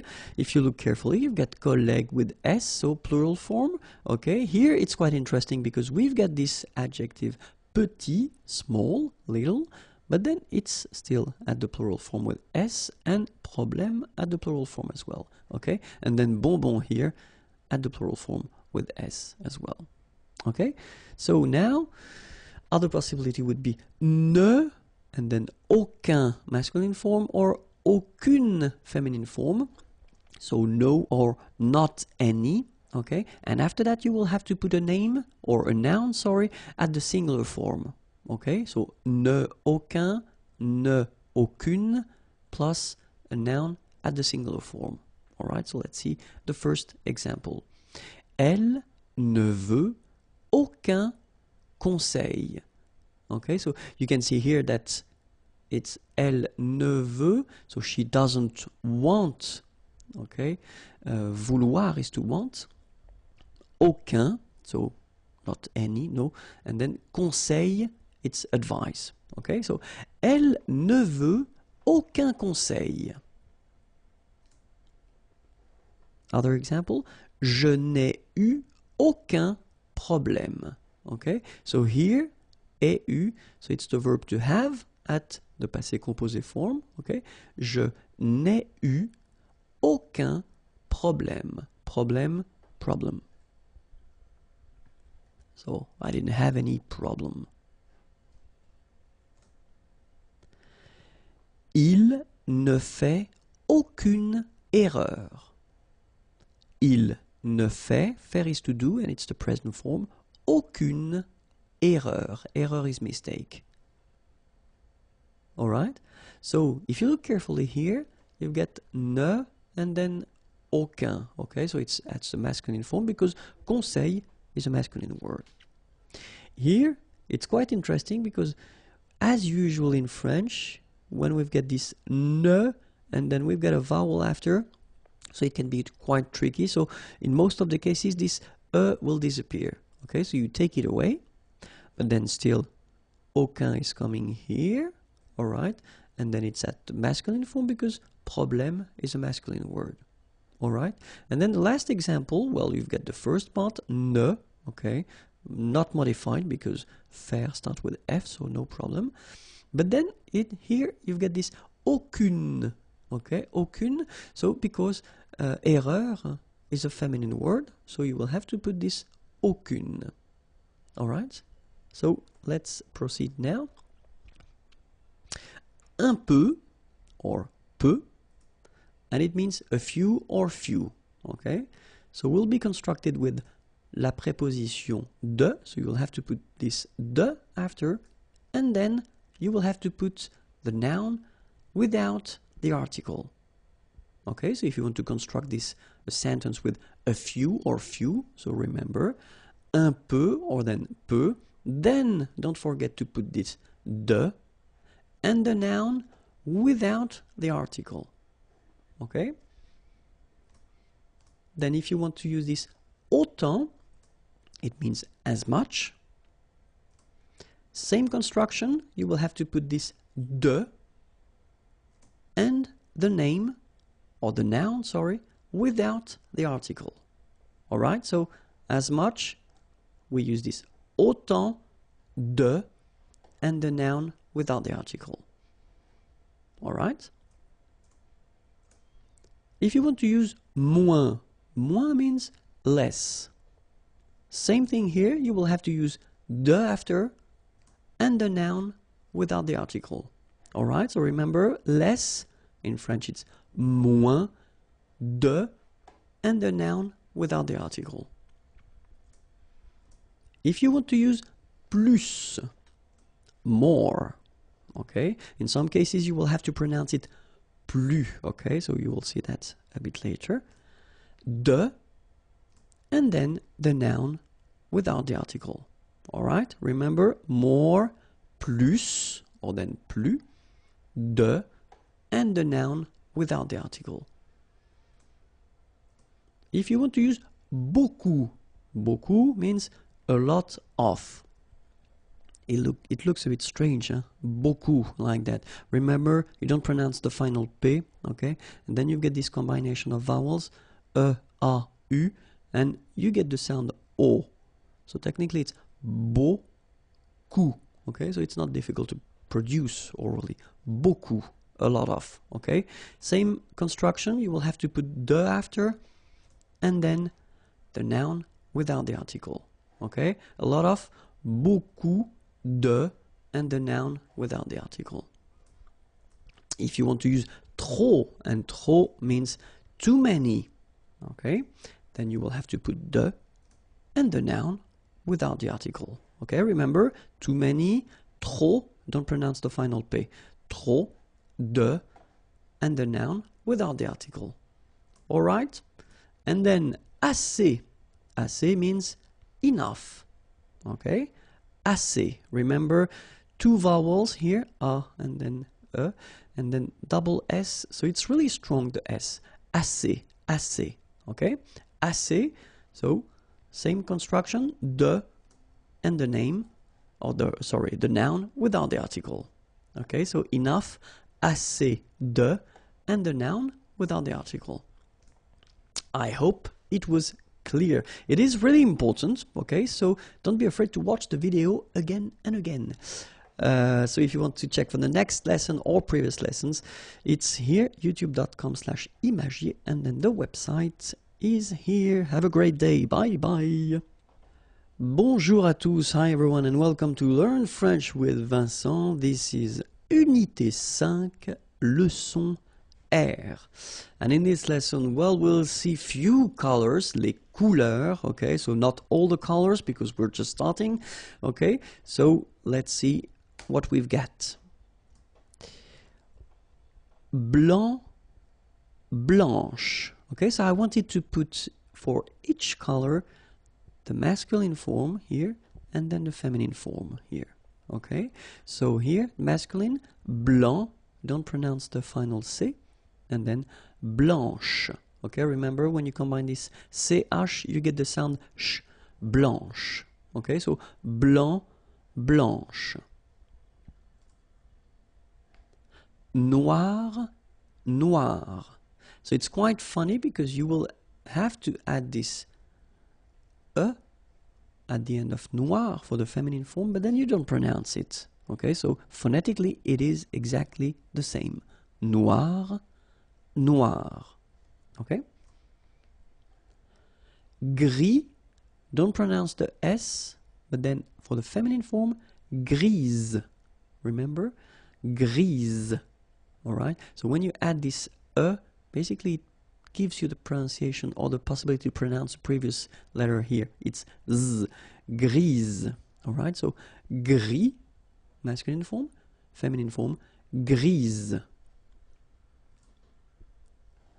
Bleu, bleu. So same thing that we had for noir, you just add this E at the end, but then you don't pronounce it. Bleu, bleu. Alright? So let's see them one more time. Blanc, blanche. Noir, noir. Gris, grise. Bleu, bleu. Okay? So let's continue. Bleu foncé. Bleu foncé. Okay, so foncé, this adjective, well, basically it will be like dark. Okay, bleu foncé. Bleu clair. So same thing here. This clair adjective is like light. Okay, bleu clair. Jaune. Okay, so it will be the same at the masculine and the feminine form. Jaune. Jaune.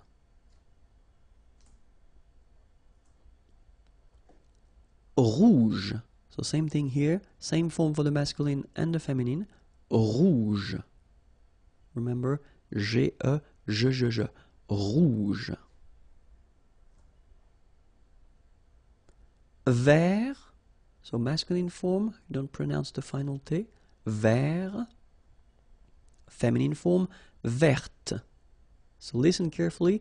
I don't say te, but it's t. Verte. Verte. Okay, so as usual, this final only gives you the possibility to pronounce this t. Verte. Okay? Marron. Same thing for the masculine and the feminine form. Marron. Marron.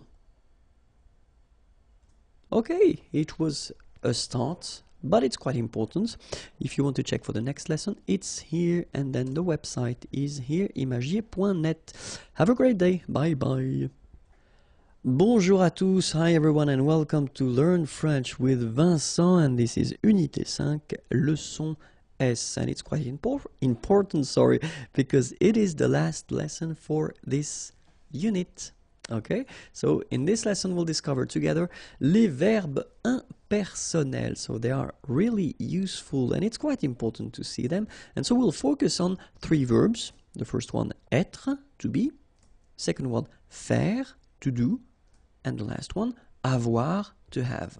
Okay, and so the important thing with this concept or this idea, les verbes impersonnels, is that, well, you will see in the examples, they are not connected to a person, and that's the main concept. So even if in French we use this il, so the pronom personnel il, okay, technically if you want to translate that directly in English, it would be translated by it. Okay, but then in French we use this il instead of it. Okay, so let's see now for être, for instance. So if you use this il est, you will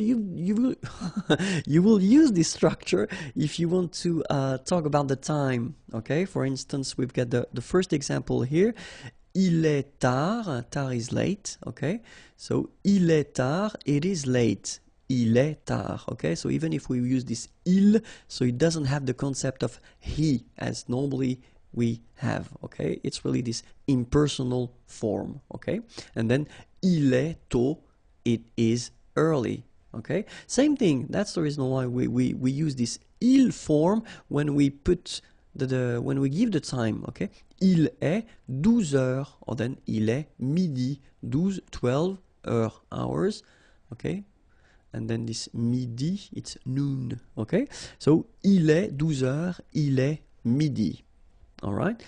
Second example is faire, and then it's really useful to use this faire. So il fait, if you want to talk about the weather, pour parler du temps. Okay, pour parler du temps. So for instance, il fait chaud. Okay, chaud, warm, hot. Okay, so il fait chaud. So if you want to say it is hot, it is warm, then that's the structure you will have to use. Same thing if you want to say that it is cold, okay, froid is cold, il fait froid, okay, il fait chaud, il fait froid. All right, and then if you want to talk about the weather, okay, in that case it's beau, okay, it's a nice weather, il fait beau, okay, the opposite, mauvais, bad, il fait mauvais. All right, il fait chaud, il fait froid, il fait beau, so it's a beautiful weather, il fait mauvais, it's a bad weather. Okay, and the last one, avoir. Avoir, so if you, well, we did introduce that a little bit earlier, but then this il y a structure is quite useful because you can, well, situer dans l'espace, parler du temps, parler de l'heure. So if you want to locate into space, say where things are, or then parler du temps, talk about the weather, or then parler de l'heure, talk about the time. So that's the structure you will have to use, this il y a, il y a. Okay, so let's see one example. Il y a un parc ici. Okay, so there is un parc, a park, ici, here. Il y a des nuages, clouds. Il y a des nuages. So even if we've got this il y a, okay, remember that it can be for the singular or then it can be for the plural as well, so this a won't change. Il y a des nuages. Il y a du soleil, sun. Il y a du soleil, so there is sun. Il y a de la neige, snow. Il y a de la neige, okay? And then, if you want to talk about the time or a period, il y a 15 ans. So in that case, it's quite interesting because when we use this il y a 15 ans, technically it's 15 years ago. So this il y a will mean ago. Il y a 15 ans, j'ai voyagé en Chine. Okay, voyager is to travel. You've got the passé composé form here. En Chine, in China. Il y a 15 ans, j'ai voyagé en Chine. So let's see them one more time. Il y a un parc ici. Il y a des nuages. Il y a du soleil. Il y a de la neige. Il y a 15 ans, j'ai voyagé en Chine. And this is the end of Unité 5. Okay, you can rest now. If you're sure that everything is clear, then you can go here and check for Unité 6. Okay, and then the website is here. Have a great day. Bye bye. Au revoir. Bonjour à tous and welcome to Learn French with Vincent, and this is Unité 6, leçon A. And in this lesson we'll discover together les démonstratifs. Les démonstratifs, so we'll see two types of démonstratifs. The first one will be adjectif, démonstratif, okay? And then the second one will be pronom démonstratif. Alright, so let's start. So we'll see for the adjective démonstratif, the masculine singular form, feminine singular form, masculine plural form, and then feminine plural form. Okay? Masculin singulier, féminin singulier, masculin pluriel, and then féminin pluriel. So let's see how they are. So when we talk about les démonstratifs, technically it would be translated in English like this. Okay, but then of course we've got in French the difference between the masculine and the feminine form, and then masculine plural and feminine plural. Okay, so we'll see them now.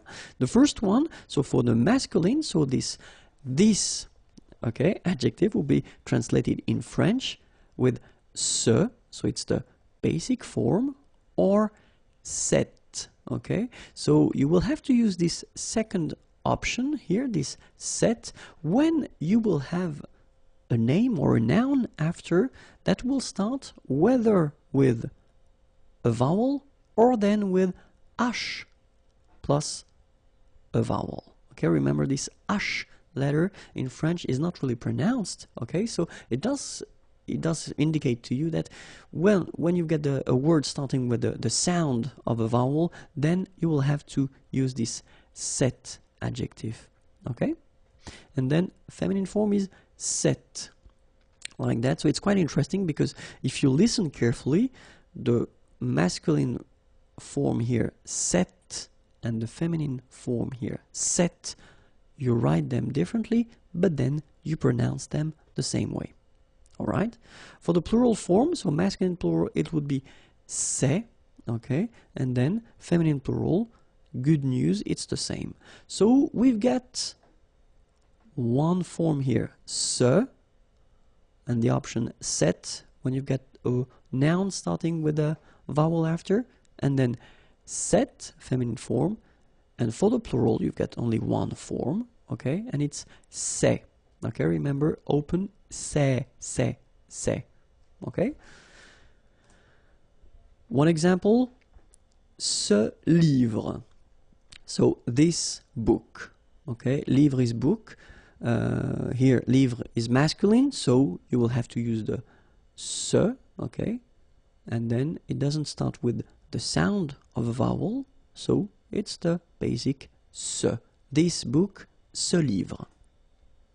And now we've got ordinateur. Ordinateur is a masculine word, means computer, okay, but then if you look carefully, it starts with O, okay, a vowel. So this ce ordinateur wouldn't be possible, so we've got to use the second option, as we saw previously, so it's cet, written like that. Okay, cet ordinateur, this computer.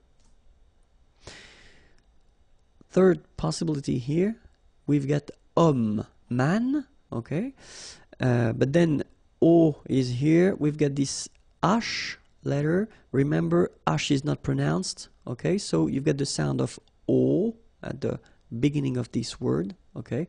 Cet homme, so that's the reason why you will have to use the cet. So it's masculine, but still cet homme. So now, feminine word, femme, woman. No problem about that because we've got only one option for this at the feminine form, and it's cette, written like that. Cette femme. Same thing here, if you've got a word like organisation, well, it's the same in English. So it starts with a vowel, but it doesn't change anything for the feminine demonstrative here. Okay, cette organisation, cette organisation. And then plural, so whether it's masculine, so we've got friends here at the masculine form, so masculine plural, and then friends here at the feminine plural form, okay, but then the adjective demonstrative here, as you can see, will be the same. Ses amis, ses amis. All right, and it's quite funny in a way because if you only listen to these two things here, ses amis and then ses amis, you don't have really any phonetical information regarding the fact whether it's masculine or feminine. That's the way it is. Sorry about that.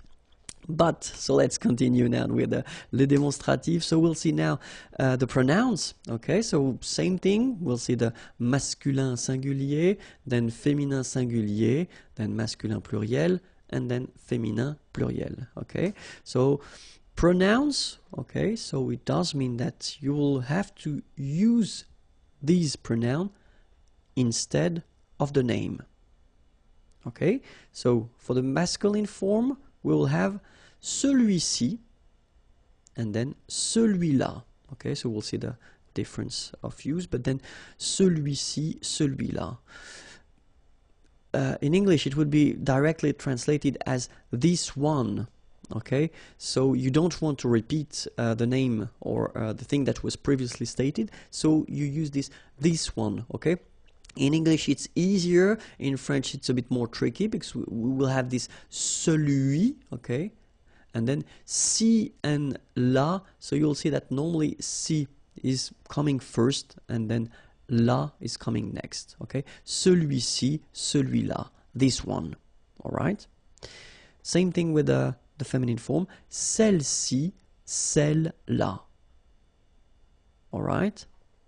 And then for the masculine plural, ceux-ci, okay, remember final X is not pronounced, so you get the sound ce, ceux-ci, and then ceux-là.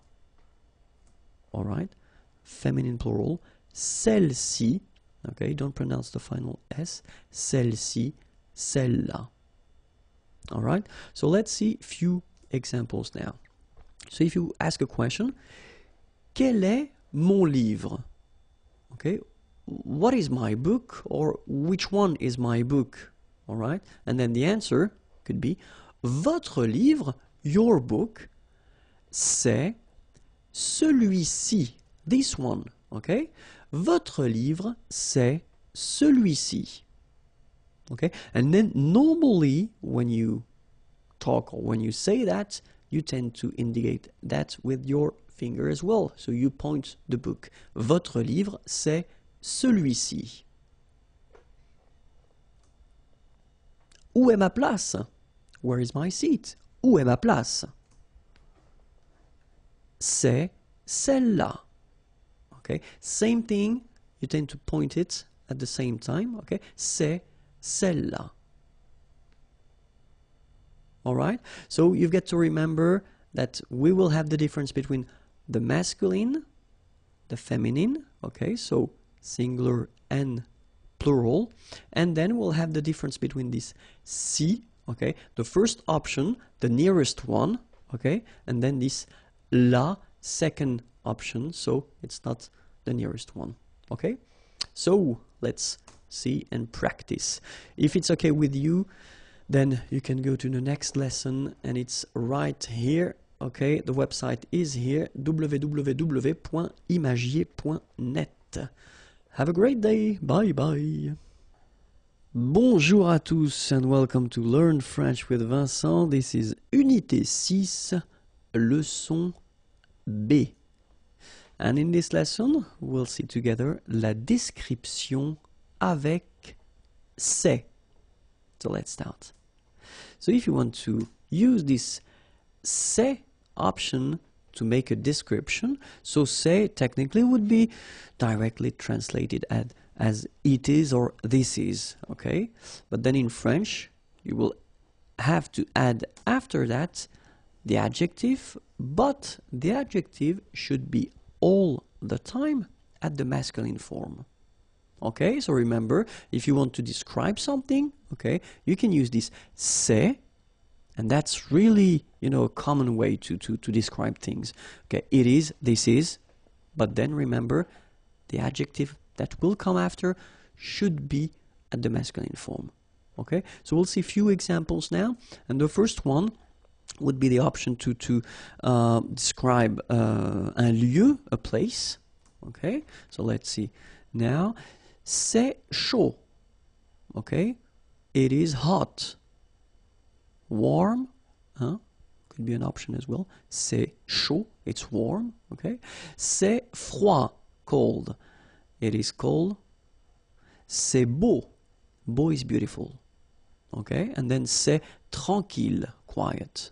Okay, so what you can see here is that we've got adjectives like chaud, froid, beau, and then tranquille. They are all at the masculine form.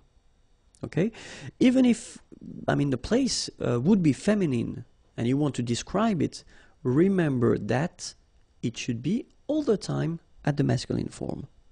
Okay, let's see another example. So if you want to describe a situation, for instance, okay, it would be an option. So idéal, ideal, c'est idéal. Formidable, c'est formidable.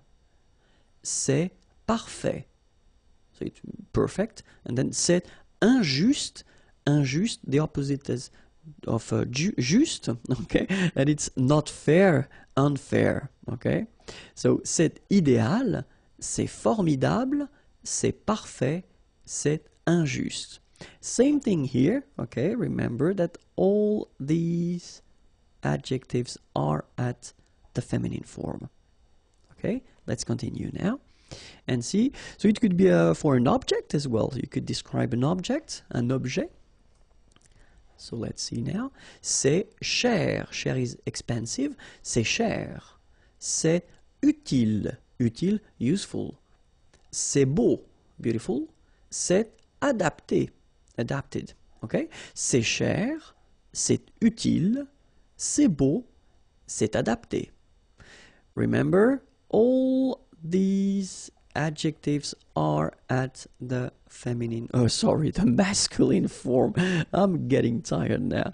All right, so at the masculine form, like I did say previously. Okay, so let's see now another option. So if you want to describe a dish, okay, you're eating and you want to describe a dish, un plat, okay, so c'est très bon. Okay, très is very, and then bon is good. Okay, c'est très bon. C'est bon marché. Bon marché, it's actually quite interesting. I mean, this adjective here, so it's a composed adjective, and it means cheap. Okay, c'est bon marché. C'est salé. So remember, it's quite important because we've got the same adjective here without the accent. So if you don't put the accent, it means dirty, and then you pronounce it sale. But in that case here, okay, you put the accent, and it's quite important because in that case it means salted. Okay, salé. Okay, c'est salé. C'est délicieux. C'est délicieux. Okay, and then same thing here. If you look all these adjectives, they are at the masculine form. Okay? So, the second option would be to put this structure at the negative form, which is not that difficult because technically you just keep, well, your structure, you just add as usual the first ne and then pas before and after the verb. Okay, then same thing here, you will put this adjective at the masculine form.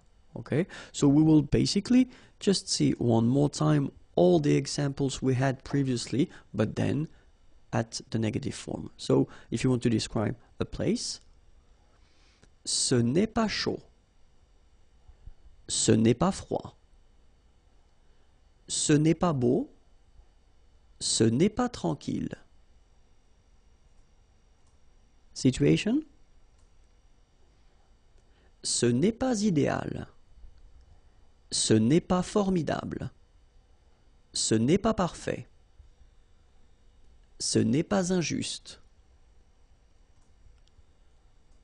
An object, ce n'est pas cher, ce n'est pas utile, ce n'est pas beau, ce n'est pas adapté. And then a dish, ce n'est pas très bon, ce n'est pas bon marché, ce n'est pas salé, ce n'est pas délicieux. Alright, that was it. Check for the next lesson, it's on youtube.com/imagier, and then the website is here, www.imagier.net. Have a great day, bye bye. Bonjour à tous and welcome to Learn French with Vincent. This is Unité 6, leçon C. And in this lesson, we'll work on the vocabulary regarding la salle de séjour. So let's start now. Le rideau. Le fauteuil. So remember, it's a bit tricky, this word. Fauteuil. Teuil. Fauteuil. Le fauteuil. Le coussin. La cheminée. La télévision. Okay, one more time. Le rideau, le fauteuil, le coussin, la cheminée, la télévision. Le lecteur DVD. Le lecteur de CD. La table basse. Le lustre. Le cendrier. Okay, one more time. Le lecteur DVD. Le lecteur de CD. La table basse. Le lustre. Le cendrier. Le sol. La table. Le tapis. Le canapé. La bibliothèque. One more time. Le sol. La table. Le tapis. Remember final S not pronounced. Le tapis. Le canapé. La bibliothèque. That's it for la salle de séjour. Okay, if you want more, then it's here, and then the website is right here. Have a great day. Bye bye. Bonjour à tous and welcome to Learn French with Vincent, and this is Unité 6, leçon D, and in this lesson we'll go into la cuisine. So in the previous lesson we were in la salle de séjour, and now we're still in the house, but it's la cuisine. So let's discover what we have. La cuisine. Le congélateur. Le réfrigérateur. Le frigo. l'évier, l'étagère. Okay, so let's repeat them. La cuisine, le congélateur, le réfrigérateur, le frigo, l'évier, l'étagère, l'égouttoir, l'armoire murale, le four, la cuisinière, le lave-vaisselle. Okay, let's see them one more time. L'égouttoir, l'armoire murale, le four, la cuisinière, le lave-vaisselle, le chauffe-eau, la théière, la cafetière, la louche, l'entonnoir. Okay, let's see them one more time. Le chauffe-eau, la théière, la cafetière, la louche, l'entonnoir. Le décapsuleur, l'ouvre-boîte, le tire-bouchon, le presse-citron, la passoire. All right, let's repeat them together. Le décapsuleur, l'ouvre-boîte, le tire-bouchon, le presse-citron, la passoire.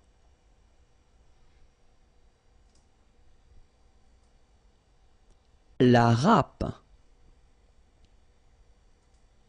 le couteau,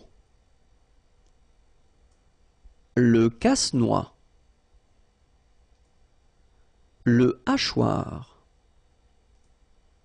le rouleau à pâtisserie. Okay, let's see them. La râpe, le couteau, le casse-noix, le hachoir, le rouleau à pâtisserie.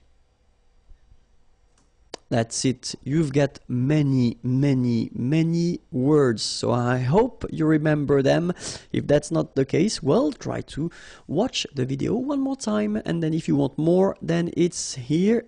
And the website, oops, is here. And that's imagier.net. Have a great day. Bye-bye. Bonjour à tous and welcome to Learn French with Vincent. This is Unité 6, leçon E. Okay, and it's a quite important lesson because we'll see vocabulary and we'll see les fruits et légumes, so fruits and vegetables. So I hope you're ready because we are starting right now. Les fruits. L'orange. So I did put this little F just to indicate you that it's feminine. Okay, l'orange. La pomme, la pêche, le melon. Okay, so les fruits, l'orange, la pomme, la pêche, le melon. L'ananas, le pamplemousse, la pastèque, la banane, la figue, all right, l'ananas, le pamplemousse, la pastèque, la banane, la figue, la prune, la mandarine, le citron, l'abricot, la cerise, la prune, la mandarine, le citron, l'abricot. So by the way, I didn't put it, but it's masculine, just for your information. La cerise, la poire, le raisin, le marron, la date, la poire, le raisin, le marron, la date. Les baies, la fraise, la framboise, la groseille à maquereau, la groseille rouge. I just noticed that I've been making a little mistake here. Sorry about that. Les baies, la fraise, la framboise, la groseille à maquereau, la groseille rouge. La myrtille, la mûre des marais, la canneberge, le cassis, l'airelle rouge, la myrtille, la mûre des marais, la canneberge, le cassis, l'airelle rouge. La courgette, le haricot vert, le concombre, la salade, la carotte, la courgette, le haricot vert, le concombre, la salade, la carotte, l'asperge, le navet, le petit pois, l'ail, la lentille, l'asperge, le navet, le petit pois, l'ail, la lentille, le haricot, la fève, l'artichaut, l'oignon, le chou, le haricot, la fève, l'artichaut. So for your information, artichaut is masculine. L'oignon, same thing for oignon, it's masculine. Le chou.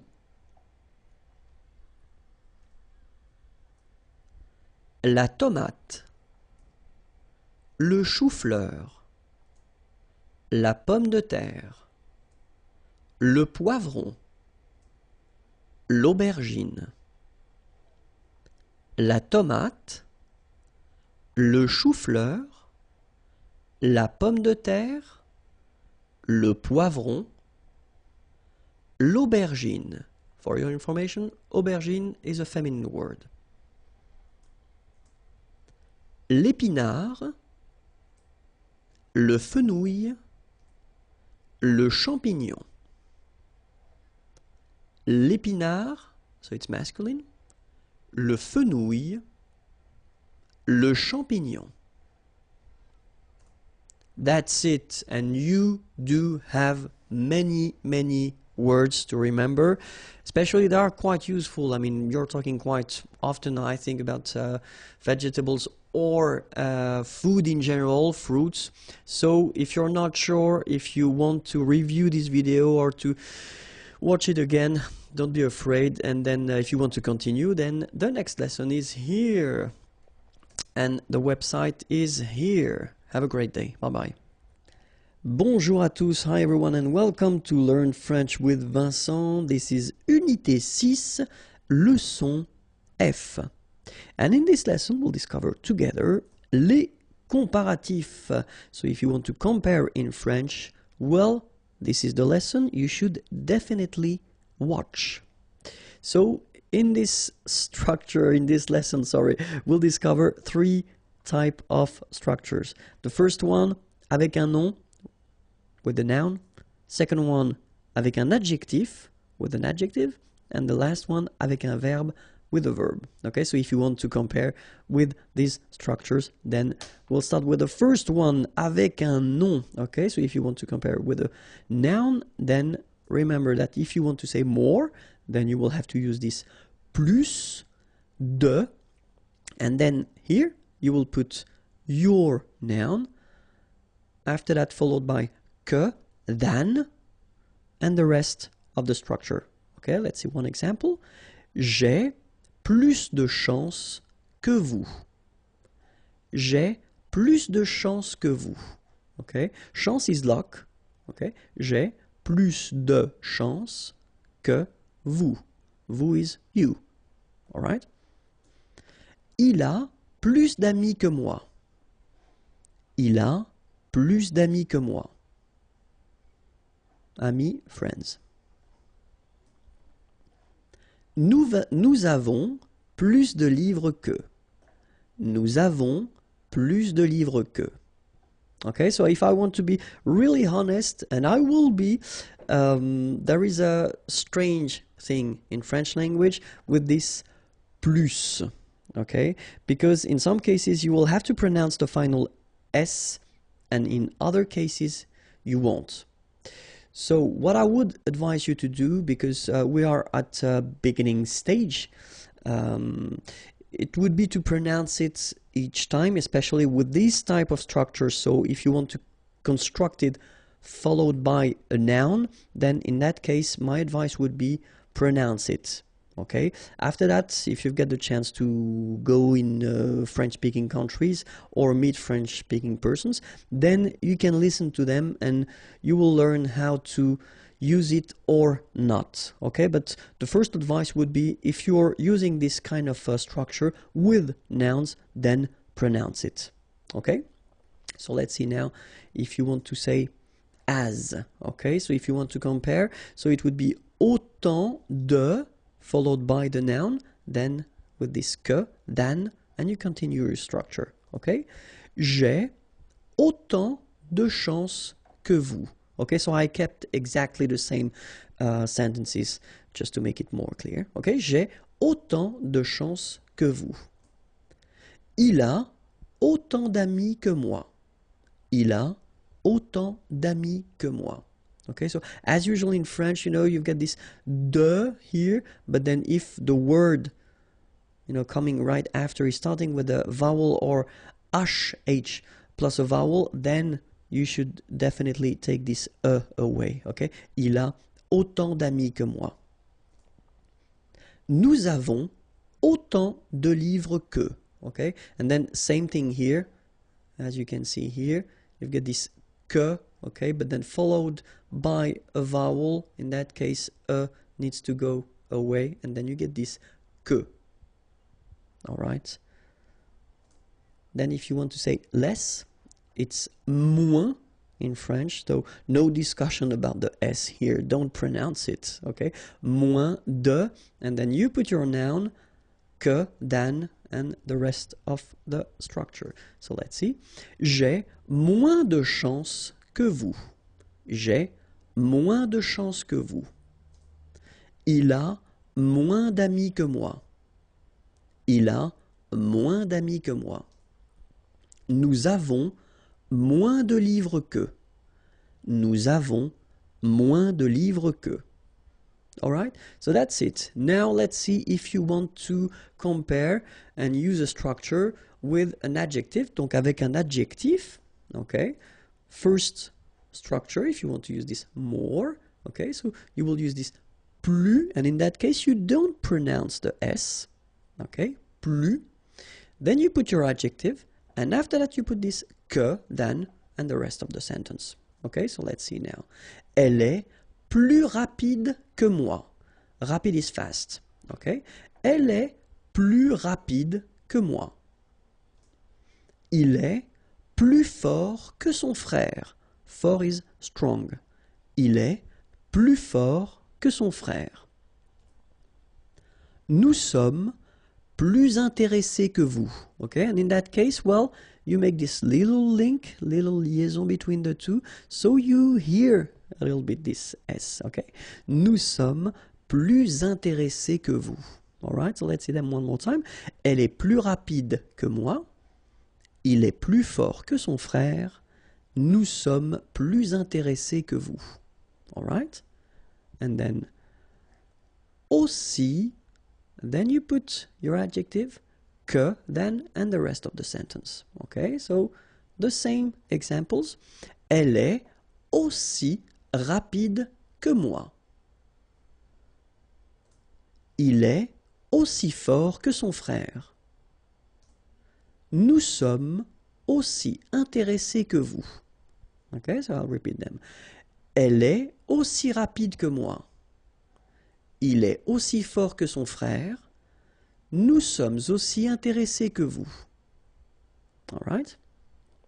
And then, moins, same thing here. Remember, we don't pronounce the final S. Then you put the adjective que, than, and the rest of the sentence. Okay? Elle est moins rapide que moi. Il est moins fort que son frère. Nous sommes moins intéressés que vous.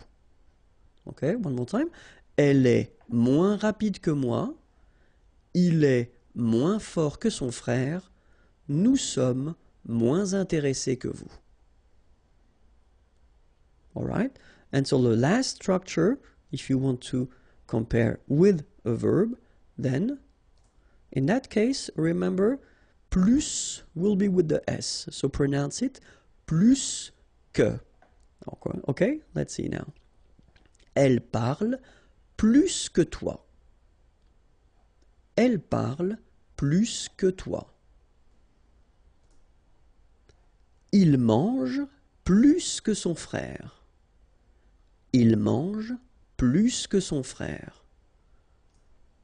Nous voyageons plus que vous. Nous voyageons plus que vous. Okay, so let's repeat them. Elle parle plus que toi. Il mange plus que son frère. Nous voyageons plus que vous. And then, autant que. All right? So it goes like, elle parle autant que toi.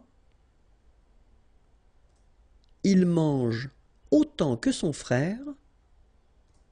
Nous voyageons autant que vous. All right, so let's repeat them one more time. Elle parle autant que toi.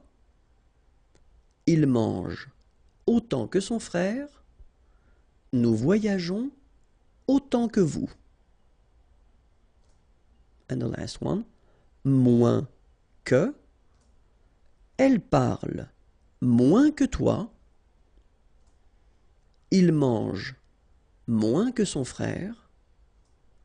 Nous voyageons moins que vous. One more time. Elle parle moins que toi. Il mange moins que son frère. Nous voyageons moins que vous. And this is it. Okay, the next lesson is here on YouTube/Imagier, and then the website is here, imagier.net. Have a great day. Bye bye. Bonjour à tous and welcome to Learn French with Vincent. This is Unité 6, leçon G, and in this lesson we'll see together, let me click, le passé composé of the verb faire. Faire is to do, and then we'll see together the passé composé form. So we did introduce the passé composé in the Unit 5, okay, but I just want to check and make it clear that everything is okay for you. So we'll start with faire. It will be quite fast, but still quite useful. Let's start. J'ai fait. Tu as fait. Il a fait. Elle a fait. Nous avons fait. Vous avez fait. Ils ont fait. Elles ont fait. Alright, so to make it clear, one more time, remember that in most of the cases for the passé composé, you will have to use avoir at the present form, followed by this participe passé form. So if you're not sure how to construct that, check Unité 5 and then you will see the lesson that explains everything, okay? But then we'll repeat it one more time. J'ai fait. So remember, final T is not pronounced. J'ai fait. Tu as fait. Il a fait. Elle a fait. Nous avons fait. Little link between the two. Nous avons fait. Same thing here. Vous avez fait. And same thing here. Ils ont. Ils ont fait. Elles ont fait. Alright? So that's it. It was the verb faire at the passé composé. Really important. If that's okay with you and if it's clear, then you can continue. And the website is youtube.com/imagier. Or then more material, imagier.net. Have a great day. Au revoir. Bonjour à tous and welcome to Learn French with Vincent. This is Unité 6, leçon H. And in this lesson, we'll continue our little review of le passé composé. Well, basically, it's for important verbs, and this one, venir, to come, is quite important, especially because it's a bit tricky in a way, so we'll see why. Je suis venu. Tu es venu. Il est venu. Elle est venue. Nous sommes venus. Vous êtes venus. Ils sont venus. Elles sont venues. Okay, so if you remember carefully when we introduced the passé composé construction in the Unit 5, I told you that most of the verbs were constructed with avoir, but then we had the list of the verbs that requires this être verb. Venir is among them, okay? So that's the reason why you put être here at the present form, okay? And then remember that if you get to put être, then have a look at the feminine form here. You will have to add this final e, okay? Feminine singular. But then for the plural form, you will have to add this s here, here, okay? And then for the feminine plural, you will have to add this es. All right, but then the good news, there is a good news, yes. It's that you don't pronounce them. So basically you get the pronunciation venu, venu, venu, and then the same thing, venu, you don't pronounce this final Venu, you don't pronounce the final S. Venu, you don't pronounce the final S either. Same thing here, venu, and same thing here, venu, you don't pronounce S. So phonetically, you only have one way to pronounce it. But remember, if you want to write correctly, you will have to put E for the feminine, S for the plural, ES for the feminine plural. Okay, let's repeat them one more time. Je suis venu. Tu es venu. Il est venu. Elle est venue. Nous sommes venus. Vous êtes venus. Ils sont venus. Elles sont venues. That's it. Okay. Well, the next lesson is here. And then the website imagier.net is waiting for you. Have a great day. Bye-bye.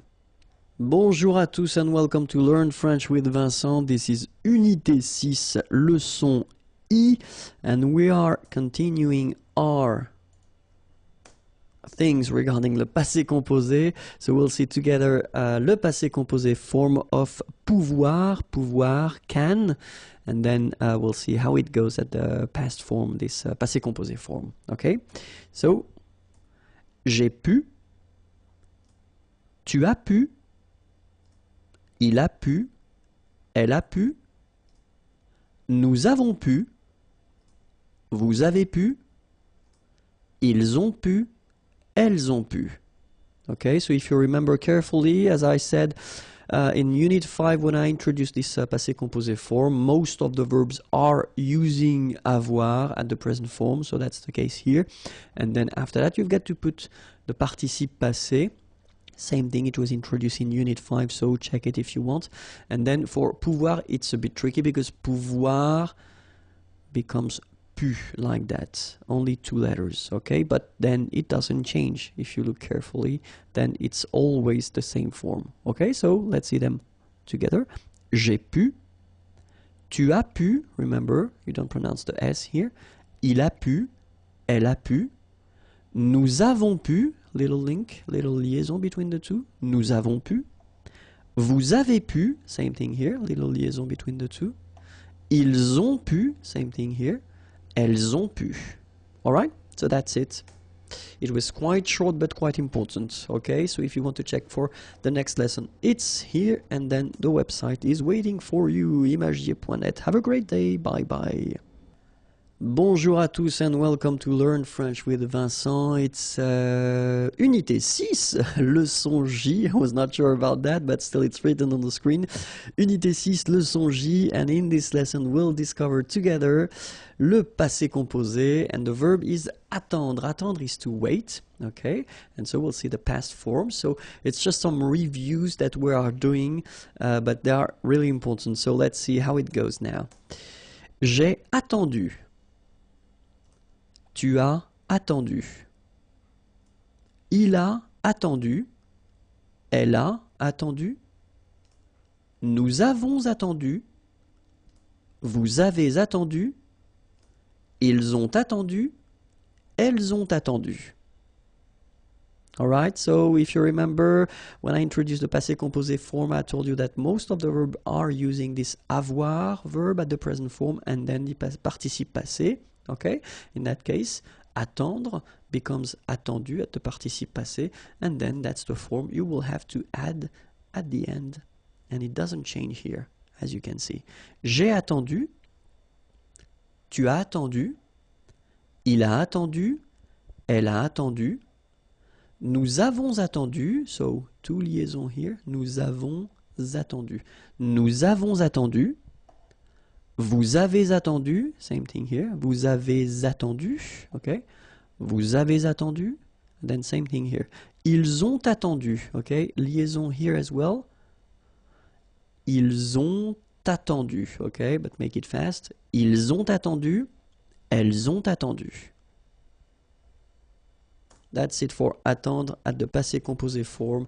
If you want to check for the next lesson, it's right here, and then the website is here, imagier.net. Have a great day. Bye bye. Bonjour à tous and welcome to Learn French with Vincent, and it's Unité 6, leçon K. And in this lesson, we'll see together le passé composé of répondre. Répondre is to answer, and it's quite useful. So let's see how it goes for the passé composé form. J'ai répondu. Tu as répondu. Il a répondu. Elle a répondu. Nous avons répondu. Vous avez répondu. Ils ont répondu. Elles ont répondu. Alright, so it's not that difficult. Keep in mind that répondre, so the infinitive form, becomes répondu at the participe passé form. Okay, so this form that you will have to add each time here doesn't change. You know, you don't put the feminine form or the plural form. You just keep it like that. Okay, so let's see them one more time. J'ai répondu. Tu as répondu. Il a répondu. Elle a répondu. Nous avons répondu. Vous avez répondu. Ils ont répondu. Elles ont répondu. OK? Easy! C'est facile! N'est-ce pas? Okay, so if that's clear for you, then check the website youtube.com/imagier, and then you can find the next lesson. And then the website is here, imagier.net, and it's waiting for you. Okay, bye-bye. Bonjour à tous and welcome to Learn French with Vincent. This is Unité 6, leçon L. And in this lesson, we'll see together again, le passé composé, but this time it will be for the verb partir. Partir is to leave. Okay? And then you'll see that it goes like that. Je suis parti. Tu es parti. Il est parti. Elle est partie. Nous sommes partis. Vous êtes partis. Ils sont partis. Elles sont parties. Okay? Remember, partir belongs to this group of verbs that requires to use être instead of avoir for the passé composé form. And for that reason, you will have here, for example, when you've got the feminine form, you will have to put this final e at the end of your participe passé form. Okay? If that's plural, like it is here, you will have to add s, okay? And if it's feminine plural, you will have to add this es at the end of your participe passé form. But when it comes to phonetics, so what you will pronounce, the good news is that you won't pronounce these es or es, okay? So it will go like parti, parti, and then here same thing, parti, parti, and parti. Okay, so phonetically it's not that difficult, but then if you want to write correctly, remember to put e for the feminine form, s for the plural form, es for the feminine plural form. Okay, so let's see that together. Je suis parti, tu es parti, il est parti, elle est partie, nous sommes partis, vous êtes partis, ils sont partis, elles sont parties. Okay, that's it. youtube.com/imagier. Next lesson is waiting for you, and then the website is here, www.imagier.net. Au revoir. Bonjour à tous and welcome to Learn French with Vincent. This is Unité 6, leçon M, and in this lesson we'll discover together le passé composé of the verb savoir. Savoir is to know. It's quite used and quite useful, okay? But then keep in mind that this lesson regarding passé composé is the last one, okay? So if you're not sure how to make it, remember that in Unit 5, I did a big lesson regarding le passé composé. And then in Unit 6, few verbs were, well, it was possible to see them, okay? But then after that, we won't see le passé composé again. All right, so let's start now. Le passé composé, savoir, goes like j'ai su. Tu as su. Il a su. Elle a su. Nous avons su. Vous avez su. Ils ont su. Elles ont su. All right, so for the last time, in most of the cases for the verbs, we will use avoir and then we'll use the participe passé form. In that case, savoir becomes su. Okay, so that's the reason why that's the form that you will see at the end of each forms here. Okay, and then avoir should be at the present form. All right, j'ai su, tu as su, il a su, elle a su, nous avons su, vous avez su, ils ont su, elles ont su. That's it for le passé composé. So now, if you want to see something new, then youtube.com/imagier is waiting for you, and then the website is here. Au revoir.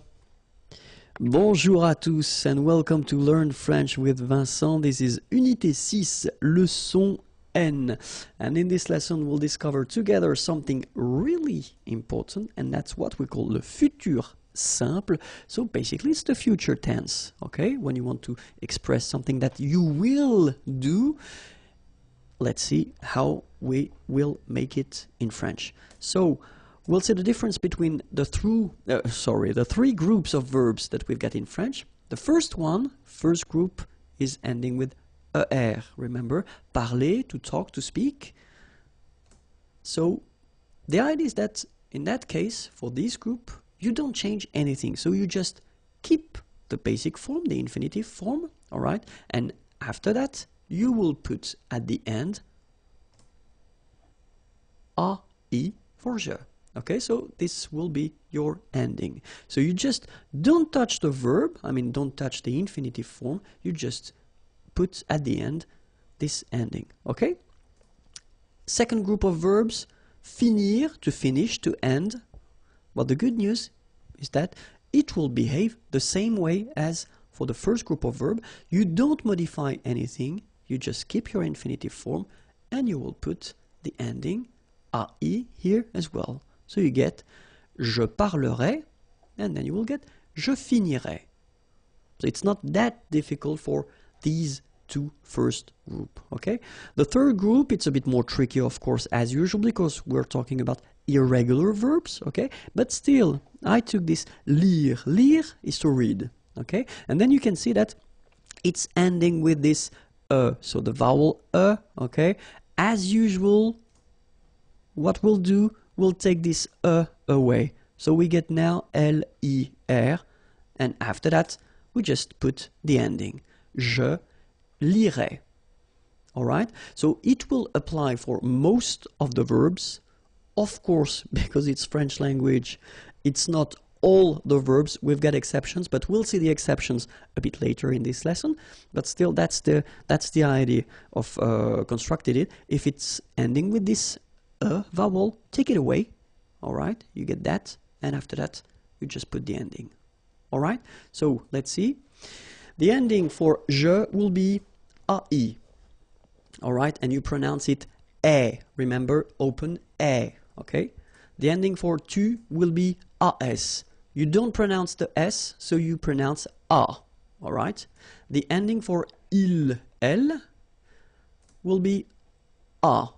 Okay? Phonetically, exactly the same thing as for tu. Okay? A, A. The ending for nous will be ONS, as usual, okay? Remember, you don't pronounce the final S, you get the on sound, okay? Nasal in your nose, on, all right? The ending for vous will be, as usual, a Z, but then you pronounce it E, okay? And then the ending for il, elle, will be ONT. You don't pronounce the final T, so you get the nasal on, all right? So, E, A, on, et, on. Okay? So let's see how it will go with parler, parler, to speak, to talk. Okay? Je parlerai. Tu parleras. Il parlera. Elle parlera. Nous parlerons. Vous parlerez. Ils parleront. Elles parleront. All right? So as I said, just keep your basic form and just put your endings. Okay? E, a, on, et, on. That's it. Let's see now. Choisir, to choose. Second group of verbs. Je choisirai. Tu choisiras. Il choisira. Elle choisira. Nous choisirons. Vous choisirez. Ils choisiront. Elles choisiront. Same thing, remember, just keep the infinitive form, the basic form, and just put your endings at the end. E, a, on, et, on. Okay? Let's see now. Écrire, écrire is to write. Okay, so third group, but then remember, as we saw with lire, lire, we took away this final okay? And only with the first part, we just add after that the endings. So, j'écrirai, tu écriras, il écrira, elle écrira, nous écrirons, vous écrirez, ils écriront, elles écriront. All right? So it's not that difficult, okay? As I said, you take away the and after that, a, on, et, on. All right? So, of course, we've got some exceptions, as I said. The first one is être. Être will become sœur. So the important thing with the futur simple is that the verb will change, but the endings will be the same. Okay, so the endings we saw previously will be exactly the same. Okay, so the only thing that you've got to remember is that être will become sœur. So that's the part that you will have to put, and then you will combine it with the ending, and it will become je serai. Okay, remember, ending for je was ai, je serai. Okay, avoir is becoming or. Okay, so tu auras. Aller will become ir. Il ira, elle ira. Faire will become faire, F-E-R. So you will get nous ferons. Savoir will become saur, S-A-U-R. Vous saurez. Voir will become ver. Ils verront, elles verront. Alright, so remember, être is becoming sœur, avoir becomes or, aller, ir, faire, faire, savoir, sort, voir, ver. Okay, but then after all these forms, you will just put the normal endings that we saw previously. So AI for je, AS for a, ONS, EZ, ONT. Other exceptions, pouvoir will become pour. Je pourrais. Vouloir, voudre. Tu voudras. Pleuvoir, pleuvre. Il pleuvra. Devoir, d'œuvre. Nous devrons. Venir, viendre. Vous viendrez. Courir, court. Il, elle courront. Okay? So pouvoir is becoming pour, and it means can. Vouloir, voudre, to want. Pleuvoir, to rain, pleuvre. Devoir, to have to, d'œuvre. Venir, to come, viendre. Courir, to run, court. Okay? And then, as we saw previously, you only add after the endings. Alright? So, remember one more time. Je, ending for je is AI. Tu, ending for tu is AS. Il, elle, A. Nous, ONS. Vous, EZ. Il, elle, ONT. Okay? So, est, a, on, et, on.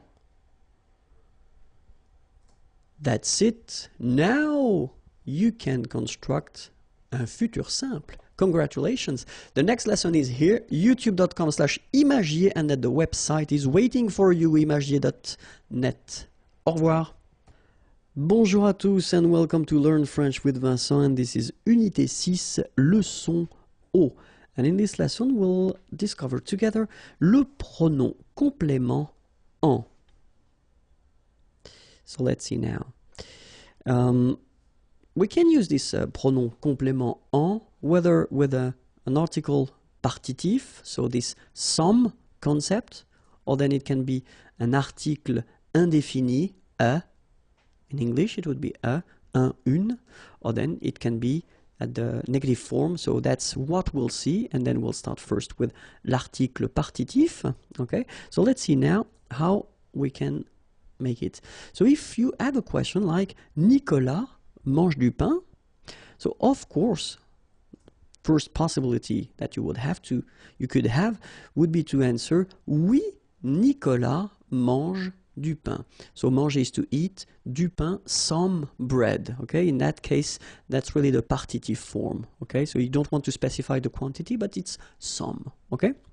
So, of course, the first option that you would have would be to answer like that. Oui, Nicolas mange du pain. So you repeat everything.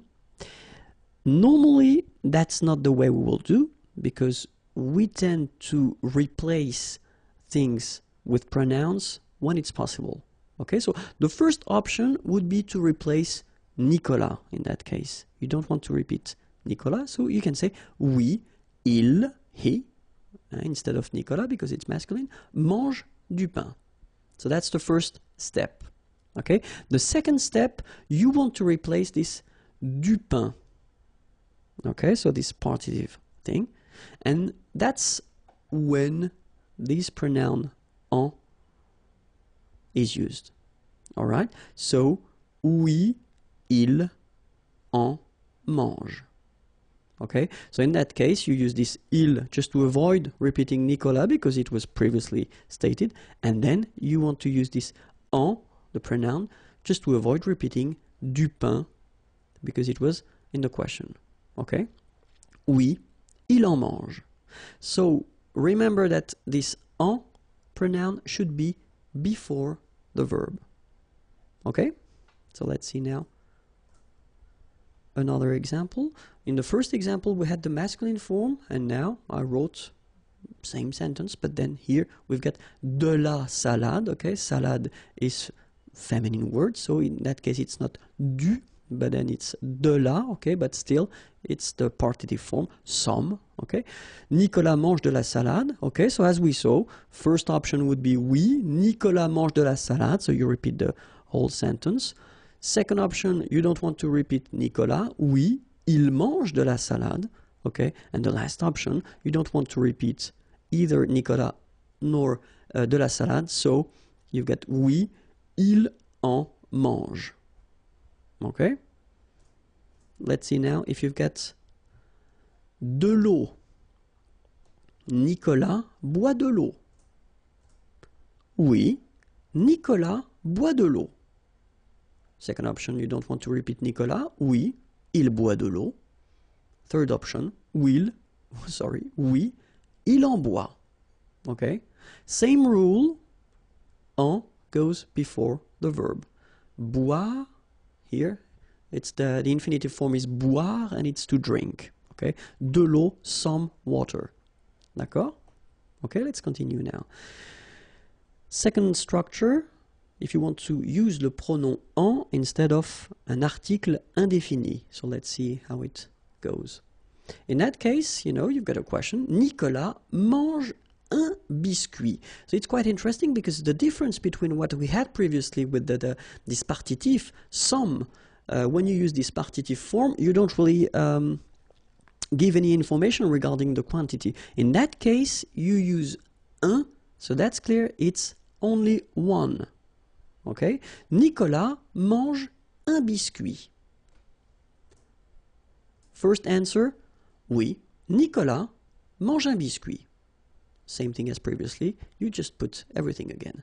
Second possibility, you don't want to repeat Nicolas. Oui, il mange un biscuit. Alright? Last option, you don't want to repeat Nicolas and you don't want to repeat biscuit. Okay? The difference here between what we saw with the partitif and now is that you've got the quantity, so you know exactly how many or how much. Okay, so you get to put that at the end of your sentence. Oui, il en, so you put your pronoun here before the verb, and after that you put un. Il en mange un. All right? So let's see now if it's feminine. Une banane. Nicolas mange une banane? Answer, oui, Nicolas mange une banane. Oui, il mange une banane. Oui, il en mange une. Okay, so the information that you've got now is that you will have to put the masculine or the feminine form after. Okay, here you put une because banane is a feminine word. All right? So let's see now. Nicolas mange des céréales. So here we've got the plural form. Oui, Nicolas mange des céréales. Oui, il mange des céréales.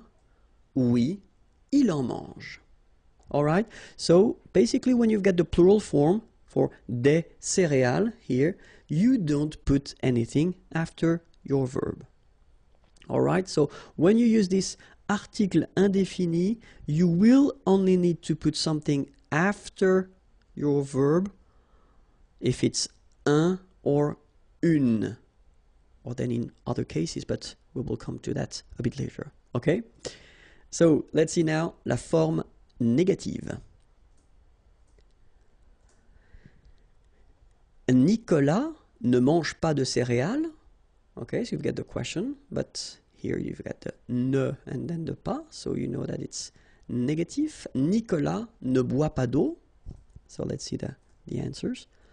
Non, il n'en mange pas. Non, il n'en boit pas. Okay, so the concept is still the same. You put your pronoun here and here before your verb, and then as usual in French, normally you should have your ne coming here, but then look, the pronoun is starting with a vowel, it's starting with a. Okay, so you should take this a away. All right, il n'en mange pas, il n'en boit pas. All right. And then le pronom en, well, it can replace the preposition de plus a noun, and especially a noun for a thing. Okay, so let's see now. Est-ce que Frédéric est content de son nouvel ordinateur? Okay, est-ce que Frédéric est content? Content is to be happy, satisfied. Okay, de son nouvel new ordinateur, computer. D'accord? Est-ce que Frédéric est content de son nouvel ordinateur? All right. So it's exactly the same concept. You could answer. I mean, you could make a long answer reusing every objects or everything in the question. But then in that case, we'll try to go a bit faster. And so we don't want, of course, to repeat de son nouvel ordinateur here. Okay. So the concept is that we will use this pronoun en instead. Oui, il, en est content. All right. So en, same thing here, before the verb. And then after that, of course, you continue your sentence because satisfied should be in the answer. Okay. So oui, il en est content. Negative form, non, il n'en est pas content. So same thing, en stays before the verb, and then you've got the first part of the negation ne, but then is going away. All right? Oui, il en est content. Non, il n'en est pas content.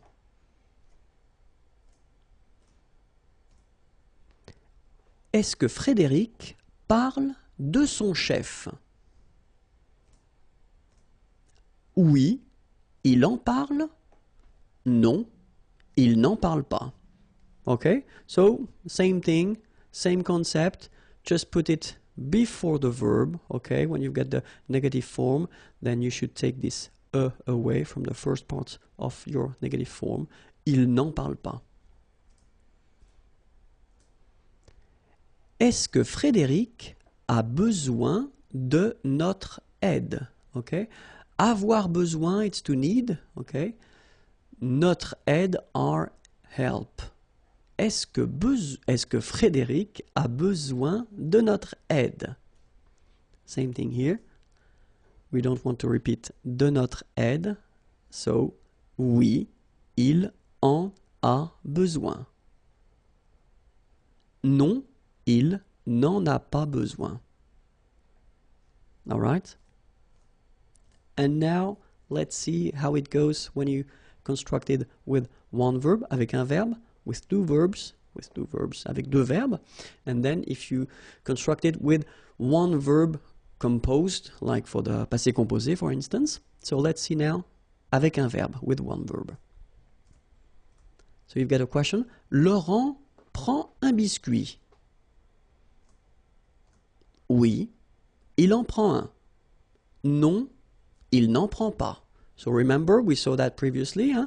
If you've got un biscuit, in that case, you've got to state the amount here. Un. Okay, so in that case, it's masculine. Un biscuit, so it's un. Oui, il en prend un. Okay, so you put en before the first verb. Non, il n'en prend pas. Laurent prend deux biscuits. Oui, il en prend deux. Okay, so in that case, you've got to put the amount. Il en prend deux. So it would be the same if you would have trois biscuits, three. In that case, you would put oui, il en prend trois. But then keep in mind that if you put the negative answer, non, il n'en prend pas. So you don't need to state the amount. Okay, il n'en prend pas. Now we'll see the same structures but with two verbs. And so the best way to construct with two verbs, if you want to make examples like that, is to construct that with the near future. Laurent va prendre un biscuit. Is going to take a biscuit. Laurent va prendre un biscuit. Oui, il va en prendre un.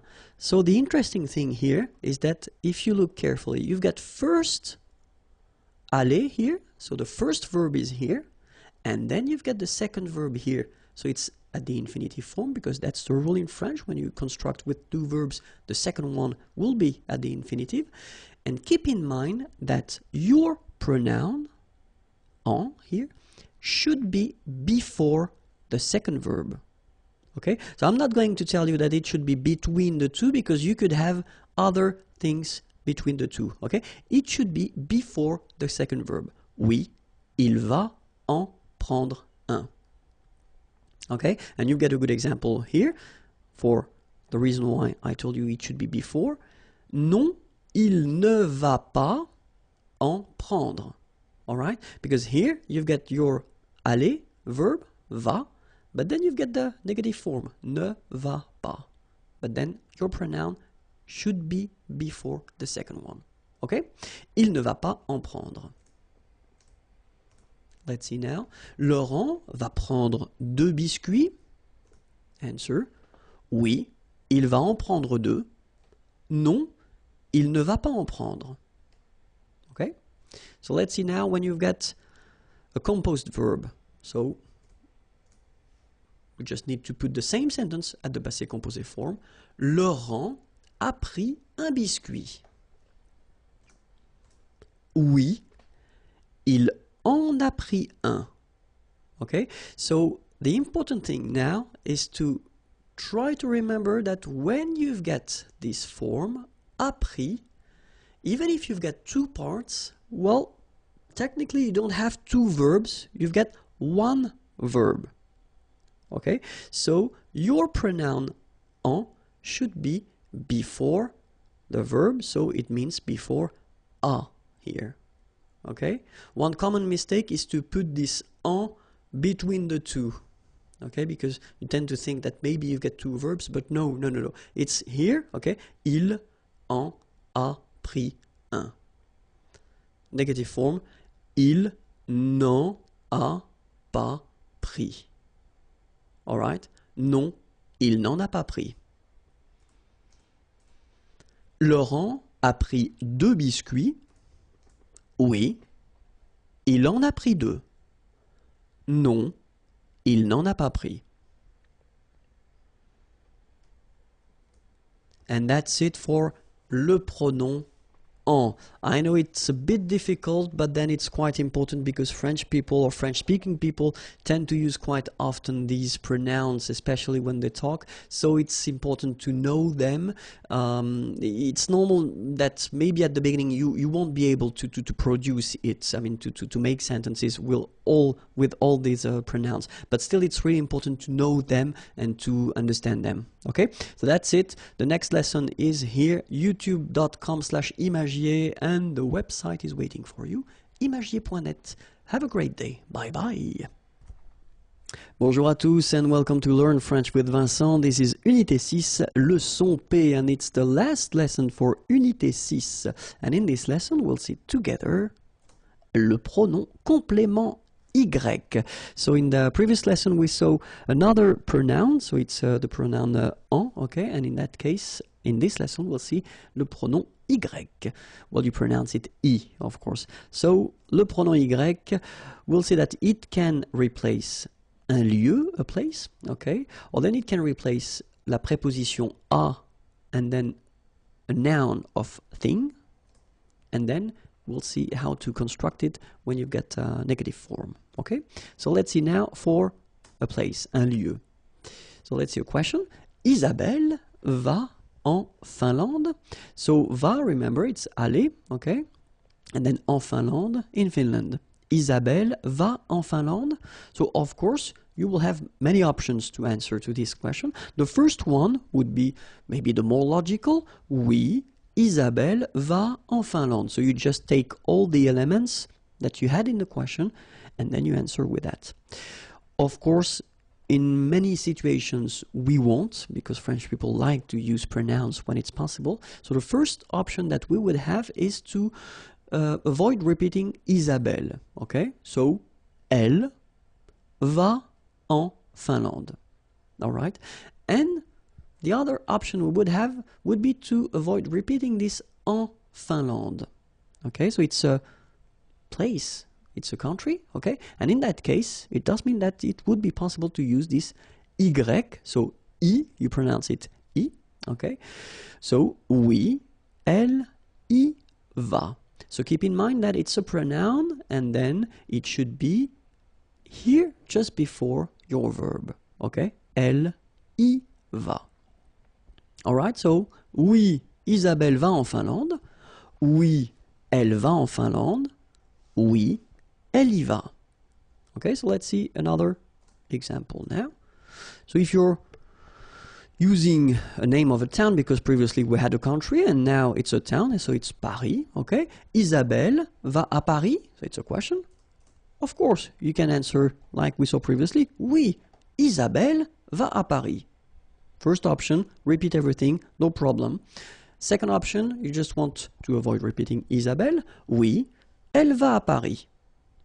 And then, last option, you just want to avoid repeating Isabelle and then Paris. Oui, elle y va. All right? And now, it's a place. Cinéma. Okay? Isabelle est au cinéma?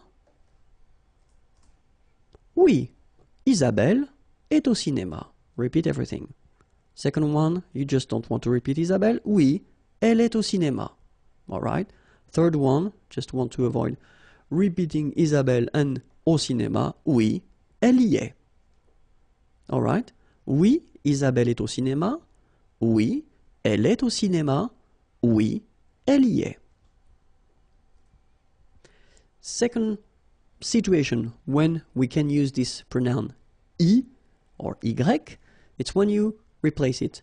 When you replace this preposition a and then a noun of thing. Let's see now. Est-ce qu'Isabelle pense is to think, à son examen, exam, okay, to think about. Est-ce qu'Isabelle pense à son examen? First option, repeat everything. Oui, Isabelle pense à son examen. Second option, you just don't repeat Isabelle. Oui, elle pense à son examen. Third option, you don't repeat Isabelle, and same thing for à son examen, so oui, elle y pense. Alright, same concept, remember, y should come before the verb. est-ce qu'Isabelle joue au tennis? So in that case, remember, it's au, but then au is clearly the combination of the preposition à and then the article le tennis, the, okay? So when you combine these two, you get this au tennis. So still, it does give you the information that it is the preposition which is modified. So still, it's possible to use this pronoun. Oui, Isabelle joue au tennis. Repeat everything. Second one, oui, elle joue au tennis. And the last one, oui, elle y joue. All right, so you can see that it's quite short. It's quite short, but it's quite useful because you don't need to repeat all the things that were stated in the question. Okay, so remember, as usual, the pronoun should come before the verb. All right, so now we'll see how to construct these sentences with the pronoun y, but then when you're using this negative form. Okay, est-ce qu'Isabelle joue au tennis? First option, oui, elle y joue. Second, non, elle n'y joue pas. All right, so negative form should be before the pronoun here. Okay, and then as usual, remember the ne followed by a vowel, they don't really get along, so should go away. So you take it away and you get ni, joue, and after the verb, you put your pas form. Okay? Isabelle est au cinéma? Oui. Elle y est? Non. Elle n'y est pas. Same thing, okay? Negation here before your pronoun, but then is going away, and then pas after your verb. Okay? So let's see now how you construct it with one verb. Alexandre va au concert? Oui, il y va. Non, il n'y va pas. Okay, so no changes from what we saw previously. Okay, so before your verb, and then here, when you get the negative form, your ne is coming before the pronoun, and then your pas is coming after your verb. Okay? When you get two verbs now. Alexandre va aller au concert? So it looks a bit strange, sorry about that. He's going to go at the concert. I know, I know, but it's just to show you how it works, and I don't want to change the sentence, okay? So, oui, il va y aller. Okay, so you can see here now that this pronoun y should be before the second verb, okay? Il va y aller. Negative form, non. Il ne va pas, okay, so your negative form is before and after the first verb, and that's the key thing, okay? And then your pronoun is coming before, sorry, your second verb. Okay, so your pronoun y should be always before your second verb, okay? And now, let's see how it will work if we've got composed tense like aller here, and it's at the passé composé form. So Alexandre est allé au concert. Okay, it's the past tense. Oui, il y est allé. Okay, so keep in mind that even if you've got two parts here, okay, it's only one verb. It's the verb aller at the passé composé, okay, so it's composed, so we've got two elements, but still it's one verb, so it means that your pronoun y should be before. Il y est allé. Alright, and then the tricky thing, normally it's the negative form at the passé composé. Look, non, il. So you put first the negative part, so ne. Obviously, this is going away because you've got a vowel, okay, as usual. Il n'y est, and then you put, as we saw previously in Unit 5, or I don't remember, I guess it was Unit 5 when I introduced the passé composé, you put this pas here between être and your participe passé form, okay? So, non, il n'y est pas allé. All right. I hope it was clear. Well, we'll do a break right now, but then I'm coming back quite soon for Unité 7, okay? But then if you want to check the previous lessons, they are here, and then the next lessons will come, but not today, okay? But it's youtube.com/imagier, and then the website is here, imagier.net, and it's waiting for you. Have a great day. Bye-bye. Bonjour à tous, hi everyone and welcome to Learn French with Vincent. This is Unité 7, leçon A. And in this lesson we'll work together on the adverbs, les adverbes. And to be more precise, we'll see 3 cases. The first one will be with an adjective, an adverb. Second situation will be with un verbe. And then the last one will be with une phrase. Okay, so let's see that right now. The first case we'll discover or we'll work on will be with an adjective or an adverb. Okay, so let's see. The idea is normally that the adverb should be placed, adverbe placé, devant, before the adjective or the other adverb. Okay, so if you've got a structure with one adverb and one adjective, your adverb should be placed before the adjective. If you've got 2 adverbs, then this one should be before the second one. Okay, so let's see how it goes. First example, ce thé est trop chaud. Okay, ce thé is tea, of course. And then here we've got the demonstrative. This tea is too hot. Okay, so we've got the adjective chaud here, and then this trop should be before the adjective. Okay, so it's quite easy. Another possibility here, you've got 2 adverbs, so this one, trop, too, and then rapidement, well, fast, okay, and then parler is to talk. Il parle trop rapidement.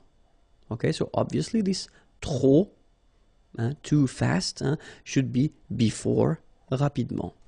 Okay, and then last example, ce film est assez intéressant. Ce film est assez enough, intéressant, interesting. Okay, so assez comes before intéressant. All right, so remember, if you've got one adverb, then you should put it before the adjective or the second adverb. All right, so let's see now how you will construct it if you have a verb. So the rule goes like that. L'adverbe est placé, is placed, so the adverb is placed en général, in general, so that's quite important in French because, of course, we've got exceptions all the time. We will have exceptions in French, but en général, okay? Après, so after the verb, okay? Adverbe placé en général après le verbe. So let's see how it goes now. Je lis, lire, lire is to read, okay? So it's the present form. Je lis, I read. Rapidement, okay? So fast. Je lis rapidement. So you can see that this rapidement, fast, comes after your verb here, lire. Okay? Second example now. Elle parle, parler is to talk, doucement. Okay, quietly.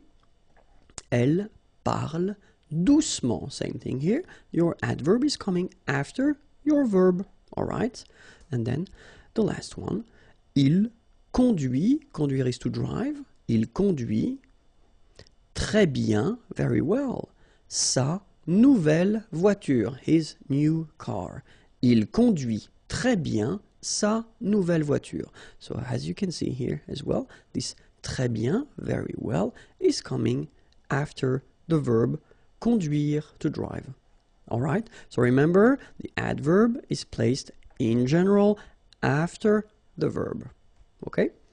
And then be careful, of course, if you construct it at the passé composé tense. So remember, we saw that previously. You should check the unit 5 if you want to know how to construct this passé composé. But then for the passé composé, we will have, of course, some exceptions.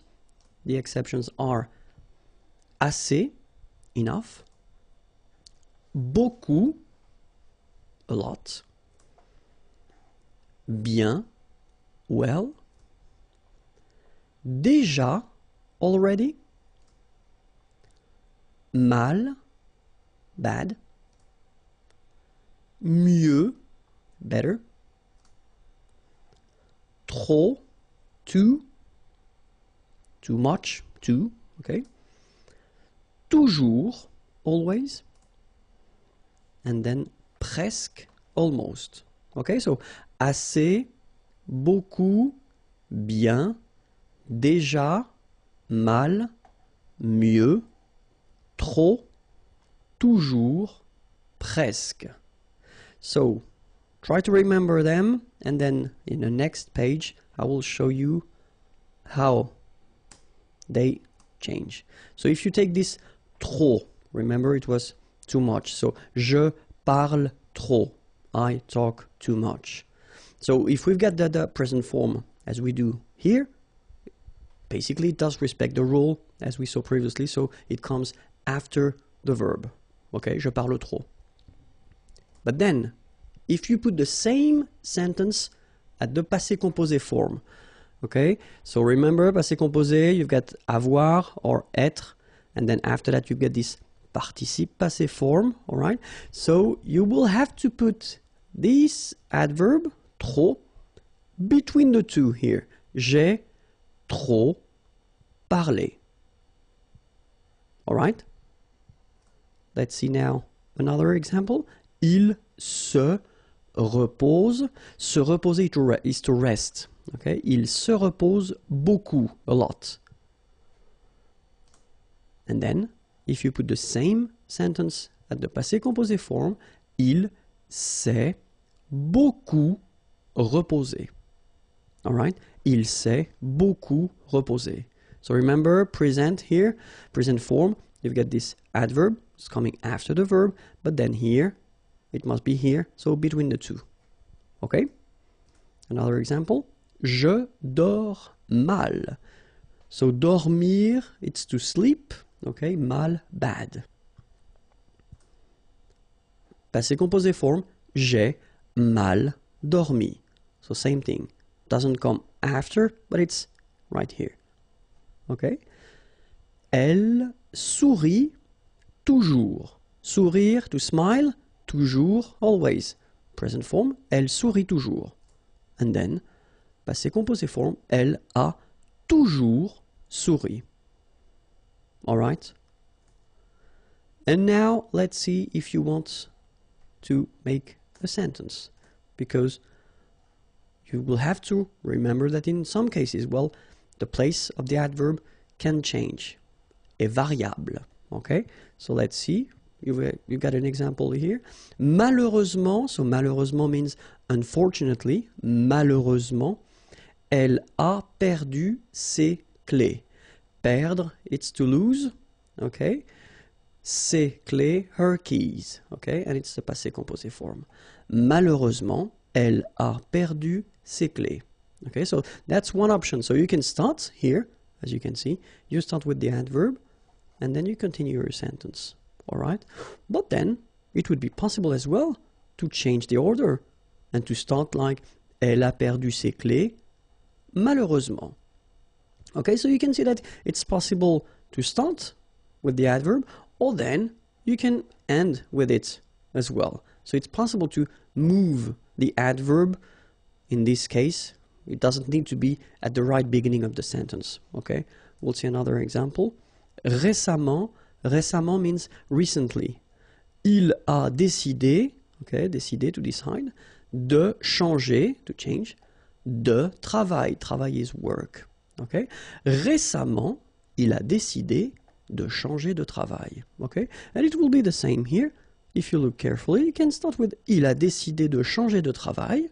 So the same portion that we had here, you can start with it, and then you put récemment at the end. Okay, so in some structures, well, keep in mind that it's possible whether to start with the adverb or that to end with the adverb if you want. Okay, well, it's for once it's quite easy in French. All right. Okay, so I hope it was clear. So it was the first lesson of Unit 7, Unité 7. If you want more lessons, well, you can find them here, and then the website is waiting for you, imagier.net. Have a great day. Bye bye. Bonjour à tous and welcome to Learn French with Vincent, and this is Unité 7, leçon B. So we saw previously in the previous lesson, leçon A, it was les adverbes, so especially the place or where you should put the adverbs in sentences or before verbs and adjective. But then in this lesson, we'll try to focus on what we call les adverbes de manière, and especially the way to construct them. Okay, so the rule goes like, if you've got, or if you want to construct an adverbe de manière, first you've got to know, well, the adjective at the masculine form, then you will make it or modify it and put it at the feminine form, and after that you will add M-E-N-T, and when you add this M-E-N-T at the end of your feminine form of the adjective, then you will get the adverb. Okay, so it sounds quite easy. It is not that difficult, okay, but then we'll have a look. So we'll take a first example, easy one, and this is parfait. Okay, parfait means perfect in English. Okay, it's not that far. So we've got here this adjective, and it's at the masculine form. If we put the same adjective at the feminine form, well, the rule normally, we saw that previously, goes like you put this final you add this final at the end of your adjective to get the feminine form. Of course, we've got some exceptions, but then that's the normal rule, okay? And so based on this form, as we saw, you just add M-E-N-T, and then you get your adverb parfaitement, okay? In English, it would be perfectly, okay? So parfait, then parfaite, parfaitement. All right, so we'll see few examples, and then the first one is franc. Okay, so in some cases they will be a bit strange because the feminine will not follow the rule that we saw, but then, I mean, I told you that in advance, you know, most of them follow this rule, but then of course we've got exceptions. Okay, but then so franc, franche, so it's the feminine forms, the adjective, and then franchement, you get the adverb here. Okay, so for each adjective I will put the English translation here at the beginning. All right, doux, you don't pronounce the final X, douce, feminine form, doucement, adverb. Parfait, parfaite, parfaitement. Certain, certaine, certainement. Joyeux, joyeuse, joyeusement. All right, so let's repeat them one more time. Franc, franche, franchement. Doux, douce, doucement. Parfait, parfaite, parfaitement. Certain, certaine, certainement. Joyeux, joyeuse, joyeusement. Okay, let's continue the list. Heureux, heureuse, heureusement. Spécial, spécial, spécialement. Clair, clair, clairement. Vif, vive, vivement. Sportif, sportive, sportivement. Okay, you can read them one more time. Heureux, heureuse, heureusement. Spécial, spécial, spécialement. Clair, clair, clairement. Vif, vive, vivement. Sportif, sportive, sportivement. Okay, and then we can see some subgroups. Okay, so it does mean that here you will have the ending of your adjective at the masculine form, then here the ending of the adjective at the feminine form, and here you've got the ending of your adverb. So it takes back this ending here, accent grave RE, and then you add this MENT. Okay, so this subgroup follow the rule that if it ends with ER, then the feminine form will be accent grave, it goes like that, E-R-E. Okay, so let's see few examples now. Entier, entière, entièrement. Premier, première, premièrement. Dernier, dernière, dernièrement. Léger, légère, légèrement. Okay? One more time. Entier, entière, entièrement. Premier, première, premièrement. Dernier, dernière, dernièrement. Léger, légère, légèrement. Okay? And then second subgroup. So if it ends with ET, then it will go like accent grave, TE, and then for the adverb, accent grave, TE, and you add this MENT here. Okay? Let's see. Secret, secrète, secrètement. Okay, so I tend to insist a little bit on it just to make you hear the difference between the masculine. Secret, secrète. Okay, so you're pronouncing the T. Okay?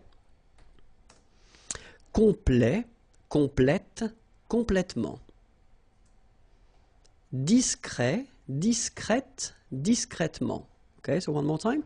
Secret, secrète, secrètement. Complet, complète, complètement. Discret, discrète, discrètement. Okay, so let's see another subgroup. So actually you've got two things here. The first one, so if your adjective is ending with ENT, then it will be transformed for the adverb, like EMMENT.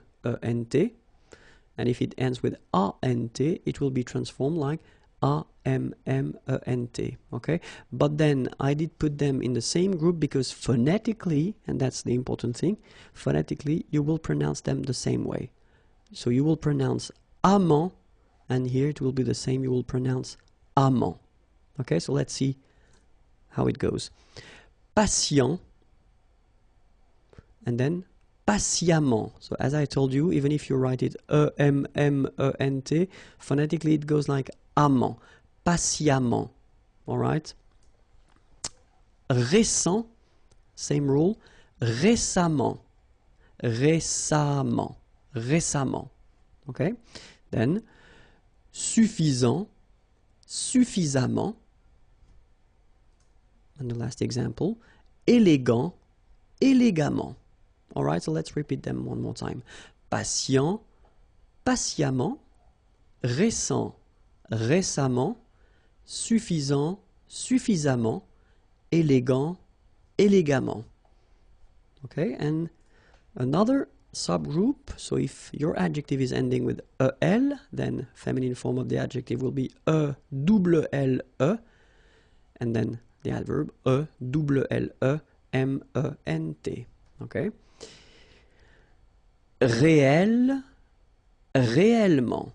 Okay, so remember when you get this here and then it's followed by two consonants and then they are the same consonant like here, the sound of the changes and it's open, it's A. So that's the reason why you've got this réel. Okay, réellement. All right, then manuel, manuel, manuellement. Annuel, annuel, annuellement. Naturel, naturel, naturellement. Okay, one more time. Réel, réel, réellement. Manuel, manuel, manuellement. Annuel, annuel, annuellement. Naturel, naturel, naturellement. So now, with the previous lesson, and this one, you can master les adverbes, or at least you can be quite gifted with them. And then if you want to check for the previous lessons and the next lesson, you can find them on youtube.com/imagier, or then the website is here, imagier.net. Au revoir. Bonjour à tous and welcome to Learn French with Vincent, and this is Unité 7, Leçon C. And in this lesson we'll see some vocabulary for a change. And then the topic will be dans la ville, so in the town, dans la ville. Okay, so let's start now. Une rue. Okay, remember final not pronounced. Une rue.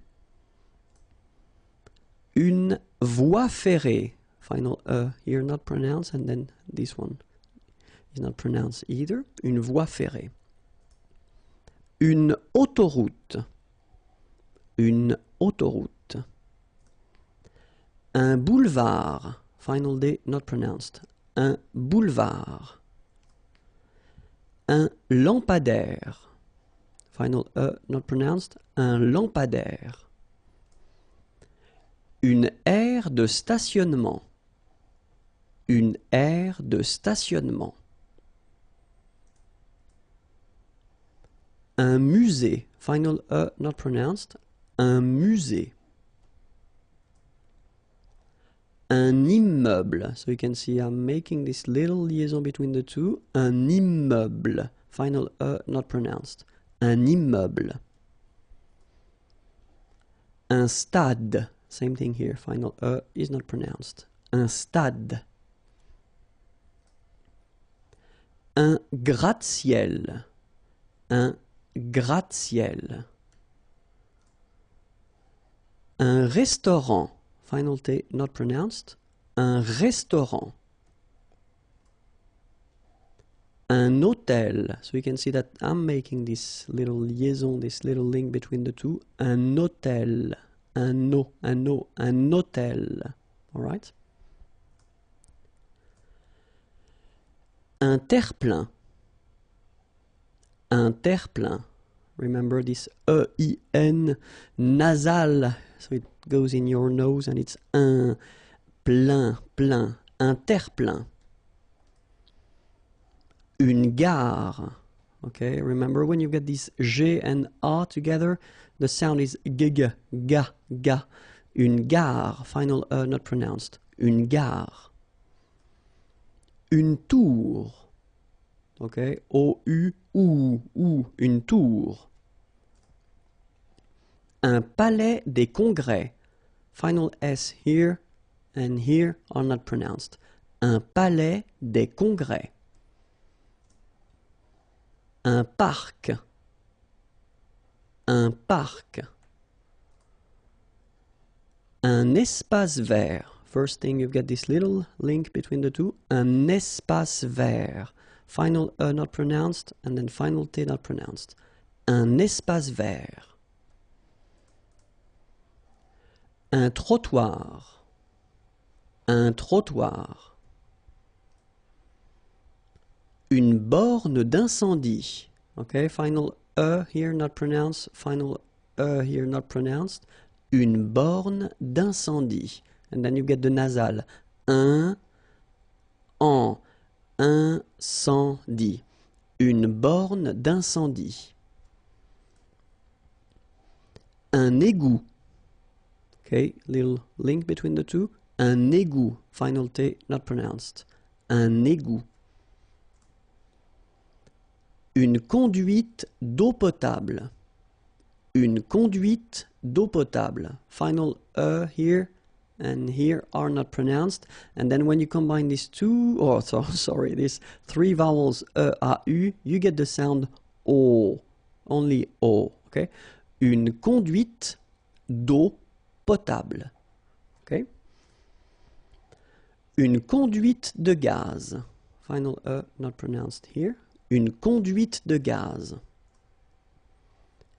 Un câble électrique. Final here and here are not pronounced.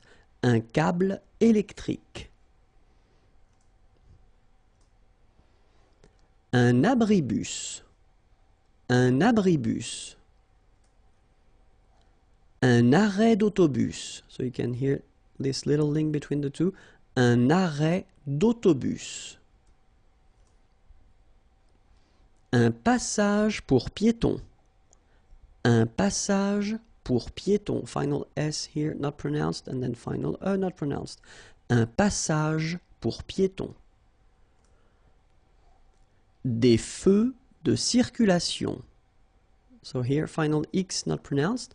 Des feux de circulation. Une chaussée.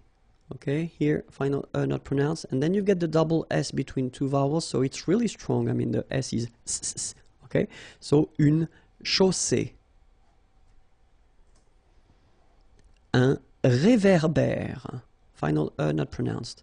Un ré. So here you've got this accent aigu, et, and then here you've got this accent grave, é. Okay, et, é. So it goes like réverbère. Okay, un réverbère. Une maison individuelle. So remember when you get this and then double consonant, and especially here it's the same one, that's the idea. It will open the sound of so you will pronounce it like é. Okay, individuel, uel. Okay, une maison individuelle. Une maison individuelle jumelée. Final here, not pronounced. Une maison individuelle jumelée. Des appartements en copropriété. Remember, final S and final T are not pronounced here. Des appartements, little liaison here, des appartements en copropriété. Des maisons en rangée. Final and final S are not pronounced. Des maisons en rangée. Une tour d'habitation. Remember, H doesn't exist in French, well, in most of the cases, so it does mean that you don't pronounce it, all right? So, d'habitation. Une tour d'habitation. That's it. Now you know many words, and especially you can pronounce them correctly. Next lesson and previous lessons are here, and then the website imagier.net is waiting for you. Okay, bye bye. Bonjour à tous and welcome to Learn French with Vincent, and this is Unité 7, leçon D. And in this lesson we'll see the vocabulary regarding the house, so in the house, dans la maison. So let's start now. Une entrée principale. Un vestibule. Un vestiaire. Un couloir. Un escalier. Une buanderie. Okay, so one more time. Une entrée principale. Un vestibule. Un vestiaire, un couloir, un escalier, une buanderie, un salon, une cheminée, une salle à manger, une cuisine, des WC, une salle de séjour. So one more time. Un salon, une cheminée, une salle à manger, une cuisine, des WC, une salle de séjour. Un rez-de-chaussée, un étage, un palier, une chambre principale, une garde-robe,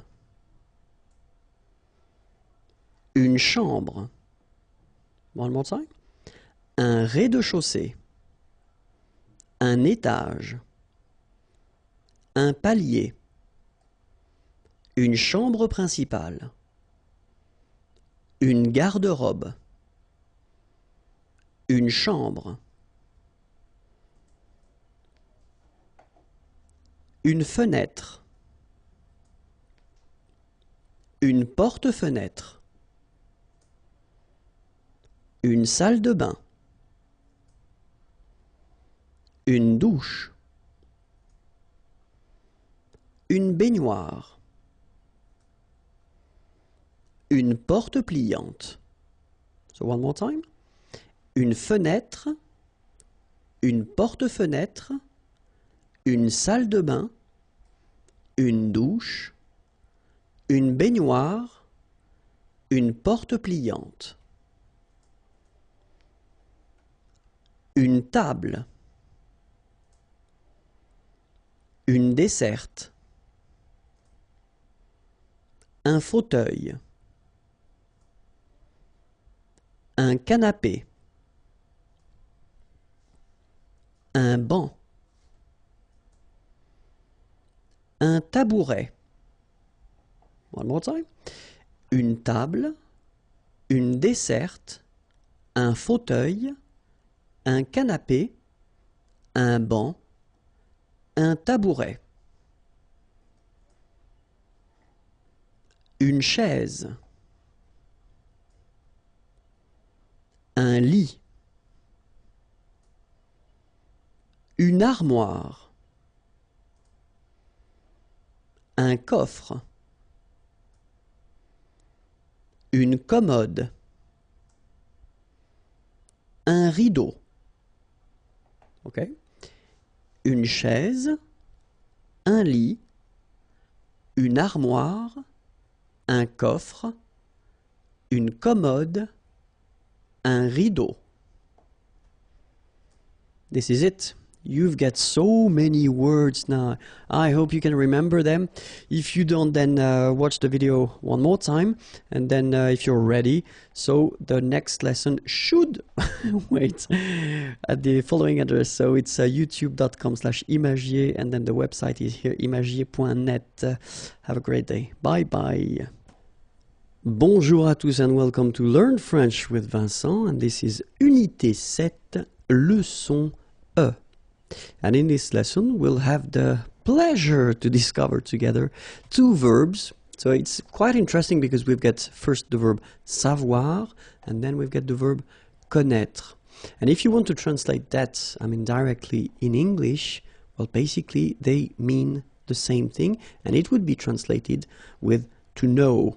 Okay, so two verbs for the same meaning. What does it mean? It means that you will have two different uses of these verbs. The first one, savoir, well, the rule is that you will use savoir plus a verb. So after that, if you want to add a verb, then you will have to use savoir, or then if you want to put, as we say, structure verbale, so it's just somehow like a sentence, okay? So if you want to introduce a sentence after savoir, then after to know, then that's savoir that you will have to use.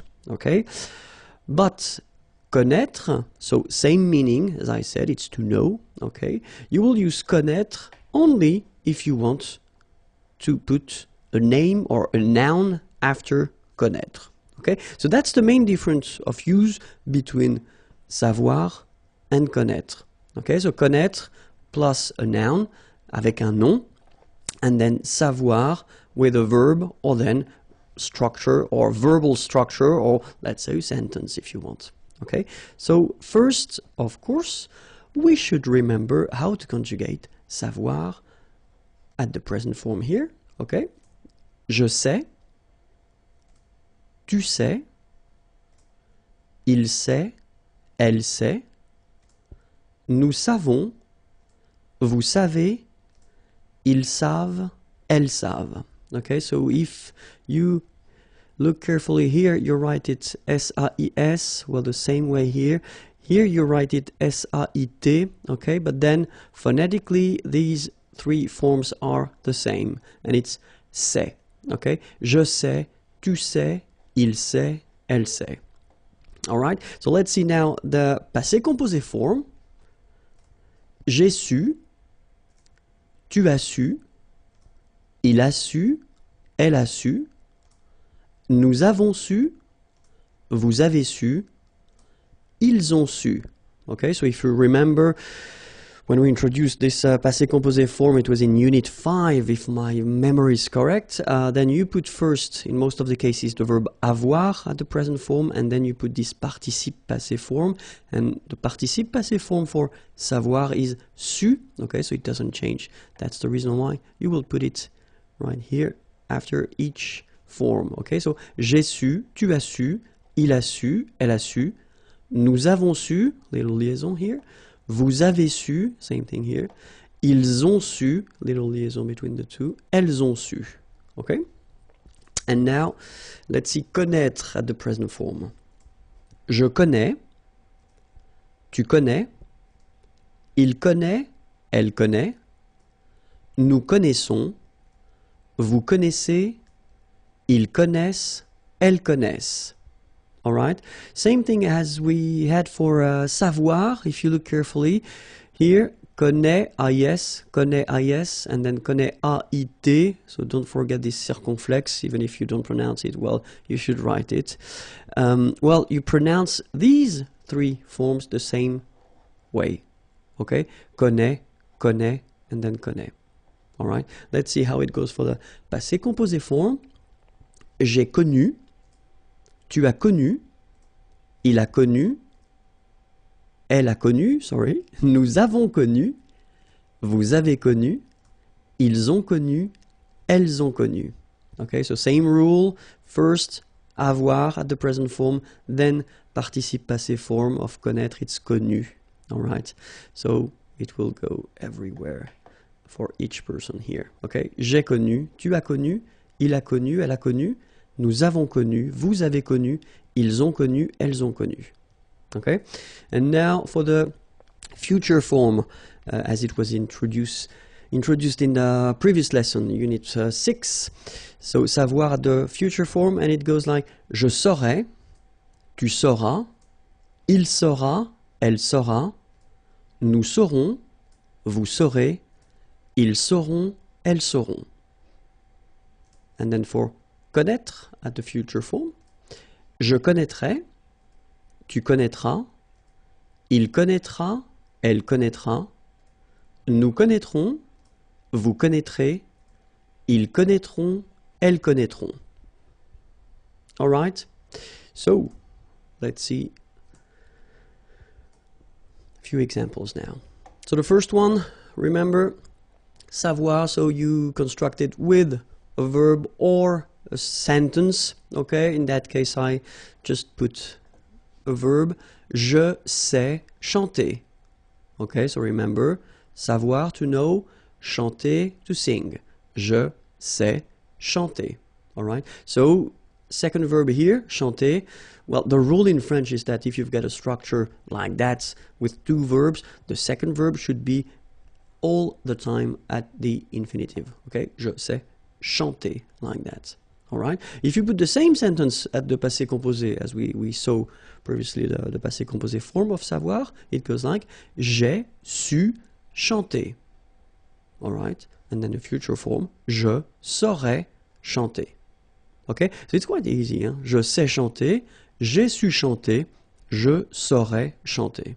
That's it. Let's see connaître now. Je connais cette personne. Okay. So connaître, to know, okay? And then cette personne, person is person, and it's feminine, so if you want to put this, you should put it at the feminine, so it's this person, cette personne. Je connais cette personne. Passé composé, j'ai connu cette personne, and then the future form, je connaîtrai cette personne. Alright? So it's not that difficult, okay? But, of course, there is one exception. And the exception is savoir plus a noun. Okay, so you will use this structure only if you want to introduce this concept that we call in French par cœur, so by heart. Let's see one example. Je sais ma leçon.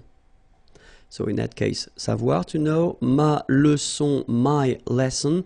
Okay, so in that sentence, when you use je sais ma leçon, you really want to say that you know your lesson by heart. Okay, that's the reason why we use savoir in that case. Okay, same thing for the second example. Je sais mon texte, my text, or then my lines if you want. Je sais mon texte, okay, so it's the same. You want to introduce this idea that you know your text or your lines by heart, okay, and that's the only exception when we will use savoir plus a noun. All right, I hope it was clear for you. Have a great day. If you can, you can find the video lessons, the previous and next here, and then the website is waiting for you. Have a great day. Bye-bye. Bonjour à tous and welcome to Learn French with Vincent. This is Unité 7, Leçon F. And in this lesson, we'll see a really important thing, and it's le conditionnel présent. So basically the conditionnel is, as in English, this conditional form, so would, could, okay, but of course, as in English, we've got different tenses for that, and the first one that we will see, so the more classic tense that we usually use, when we talk about the conditionnel, it's the present form. Okay, so let's start now. Le conditionnel présent. So in this lesson, we'll see first la formation, so the way to build it, to make it, and then, of course, l'emploi, so when you should use this conditionnel présent form. Okay, so let's first start, if that's okay with you, with the formation, the way to make it. So you'll see that it's quite easy in a way, and normally that's the reason why we introduce it right after the future tense. So if you didn't see the video regarding the future tense, I definitely advise you to do it because it will be more clear for you. So it's Unit 6, I don't remember the lesson, but check Unit 6, and then le futur, and you'll find it, okay? Because the way we construct this conditionnel présent is the same way that we construct the future, okay? The only difference will be the endings, all right? So let's take the first example that we've got here. Parler belongs to the first group of verbs. Remember, we've got 3 in French, and the first group of verb is ending with er, like here, okay? So these verbs are regular. So that's a good news, and normally that's the reason why we start with them. So you don't have to change your verb. So parler is like that. You will keep it like that. And based on this form, after that, you will add the endings. Okay? And for je, the ending will be AIS. Okay? So you don't need to modify your infinitive form. The basic form is like that. It goes there, and right after you just add the ending AIS, and you get je parlerai. All right, so it's quite simple. Second group, so verbs ending with er. Be careful, not all the verbs ending with er, but a quite decent amount of them belongs to the second group, but then still it will be quite easy because it is exactly the same way. You don't modify your infinitive form, you just keep it like that, all right? And after that, you add your ending. Je finirai. So AIS. Je finirai.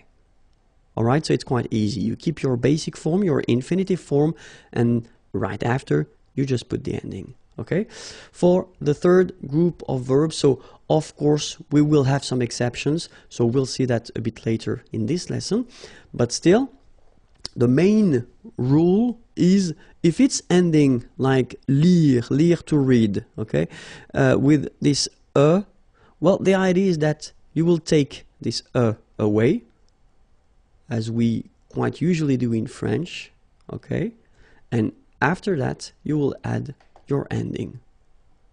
Je lirai. All right? So the rule goes like, if you've got final then you take it away. You've got your form here, L-I-R, and then you add your ending, A-I-S, je lirai. Okay, so you've got three forms here, and they're actually the, well, conditional présent forms. Je parlerai, je finirai, je lirai. Okay, parler is to talk or to speak, finir to finish or to end, lire to read. Okay, so the endings now. So we saw that previously that, well, the ending for je will be, whoops, sorry, the ending for je will be A-I-S. Okay, the ending for tu will be, well, the same, A-I-S. The ending for il, elle will be A-I-T. Okay, the good news is that even if we write them differently, like you see here, we pronounce them the same way. And it goes like e, e, e. Alright? So as usual in French, what you pronounce, well, it's not that difficult in a way, but then remember how to write them. A-I-S for je, A-I-S for tu, A-I-T for il, elle. So now let's see nous, and nous goes like I-O-N-S, okay, and it should be pronounced ion. Remember, final S is not pronounced. Ion, okay. Then for vous, it goes like I-E-Z, and it goes like ye, okay. Remember, when you get this I before, it goes like ye, ye, ye, okay, ye. So that's the reason why we had this ion here, and then ye. All right, and the last one, so even if it looks scary because you've got three vowels here and then nt, okay, A-I-E-N-T, so as usual, that's the way you should write it, but then phonetically the good news is that you pronounce it e. So the same way that we had here, e here, e, and then e. Okay, so let's pronounce them, e,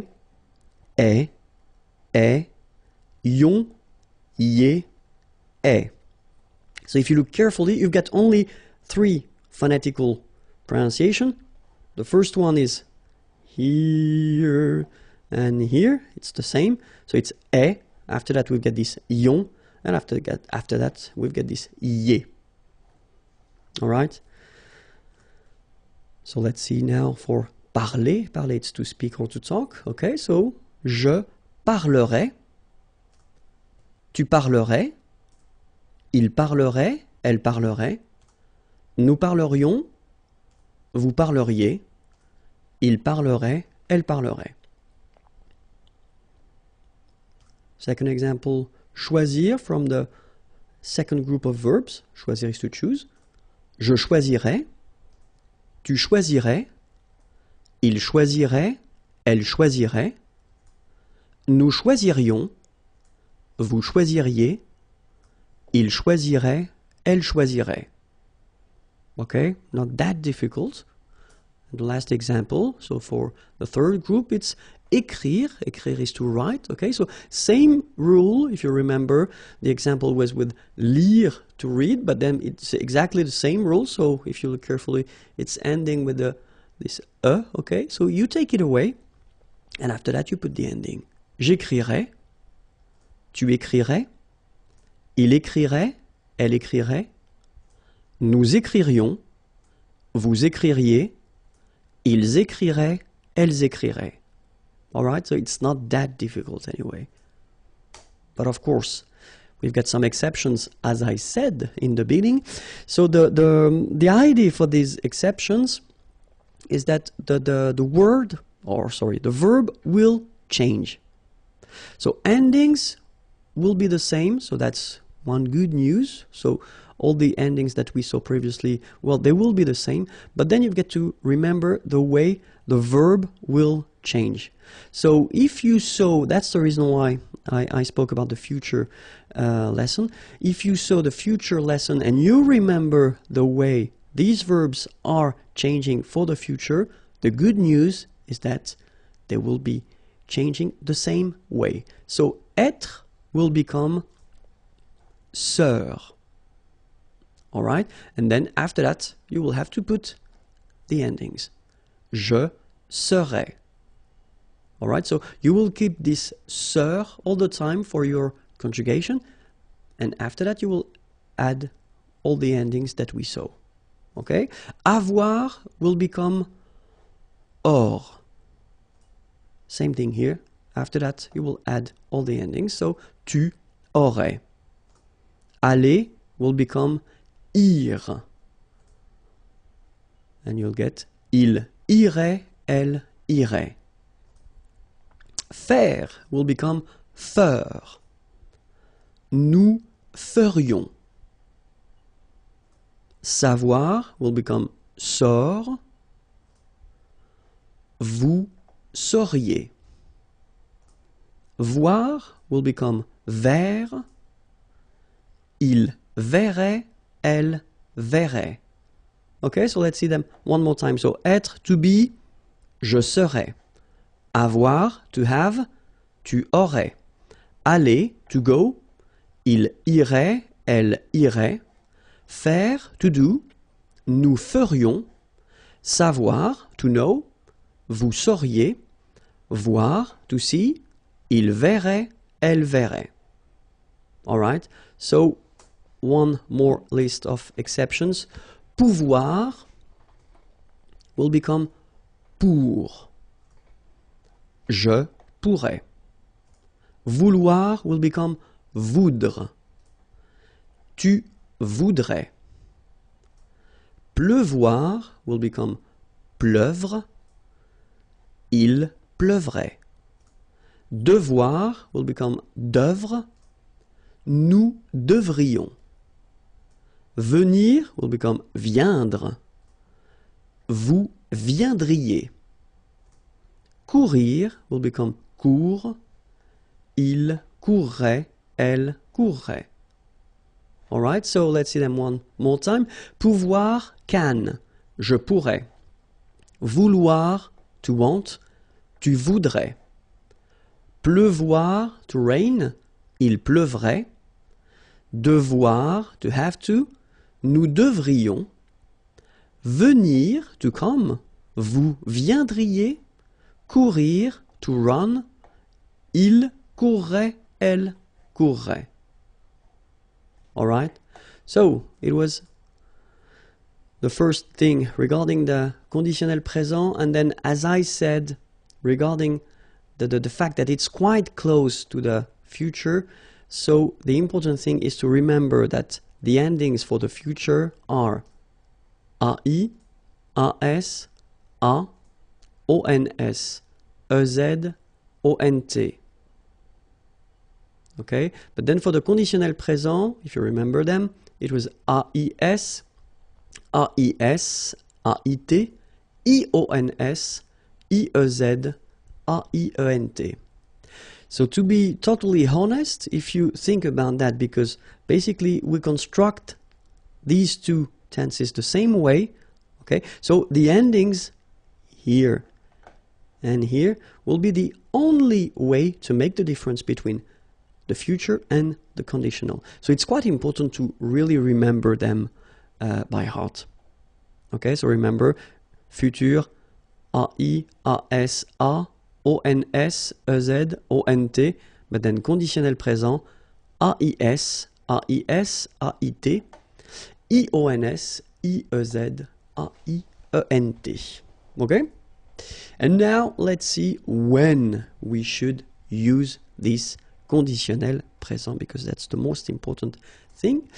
The first situation would be to express a desire or a wish, exprimer un désir ou un souhait. Okay? J'aimerais être en vacances. Aimer, to like or to love. Okay? And here you've got the conditionnel form. Être, to be. En vacances, on vacation, holidays. J'aimerais être en vacances. Second use will be if you want to donner un conseil, to give an advice. Vous devriez apprendre le français. Okay, devoir, to Have to, but then in that case, when you say vous devriez, you should. That would be the more correct translation. Vous devriez apprendre, apprendre is to learn, le français, French. And then if you want to ask something politely, that's the tense you should definitely use. And especially if you go in a coffee restaurant or if you go in a shop and you want to ask for something, then use this conditionnel form. I mean, trust me, it's quite important. Okay? Je voudrais un café, s'il vous plaît. Okay? Je voudrais un café, s'il vous plaît. Okay? So let's read them one more time. J'aimerais être en vacances. Vous devriez apprendre le français. Je voudrais un café, s'il vous plaît. Another use of this conditionnel présent is if you want to construct a sentence, like in English, for instance, with this if. Okay? So if in French is si. And then the rule is quite strict in French. If you start with this if, si, then it should be followed by the imparfait form. We didn't see this form yet. It will come in the next lesson or in the next unit, sorry. So no stress about that. It's just an example, but it's just for you to know that if you want to construct this if structure, then it should be followed by imparfait.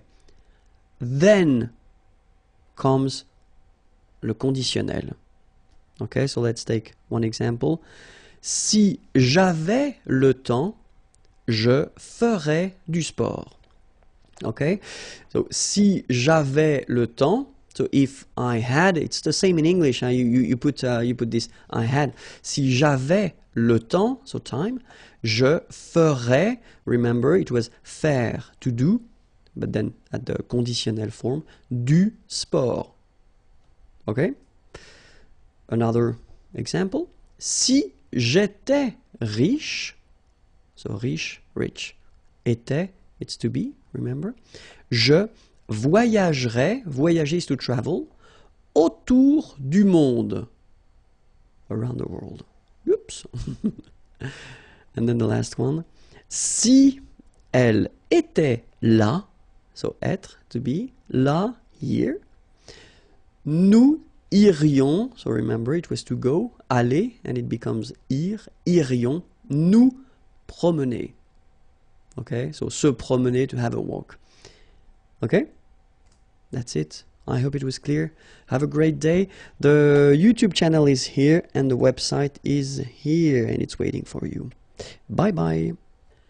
Bonjour à tous and welcome to Learn French with Vincent. This is Unité 7, leçon G.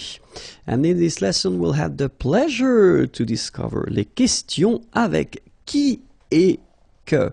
So it's quite important, so please take the time to listen to me.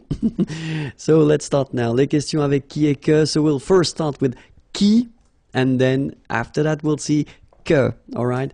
So the first thing, qui, and it's starting right now.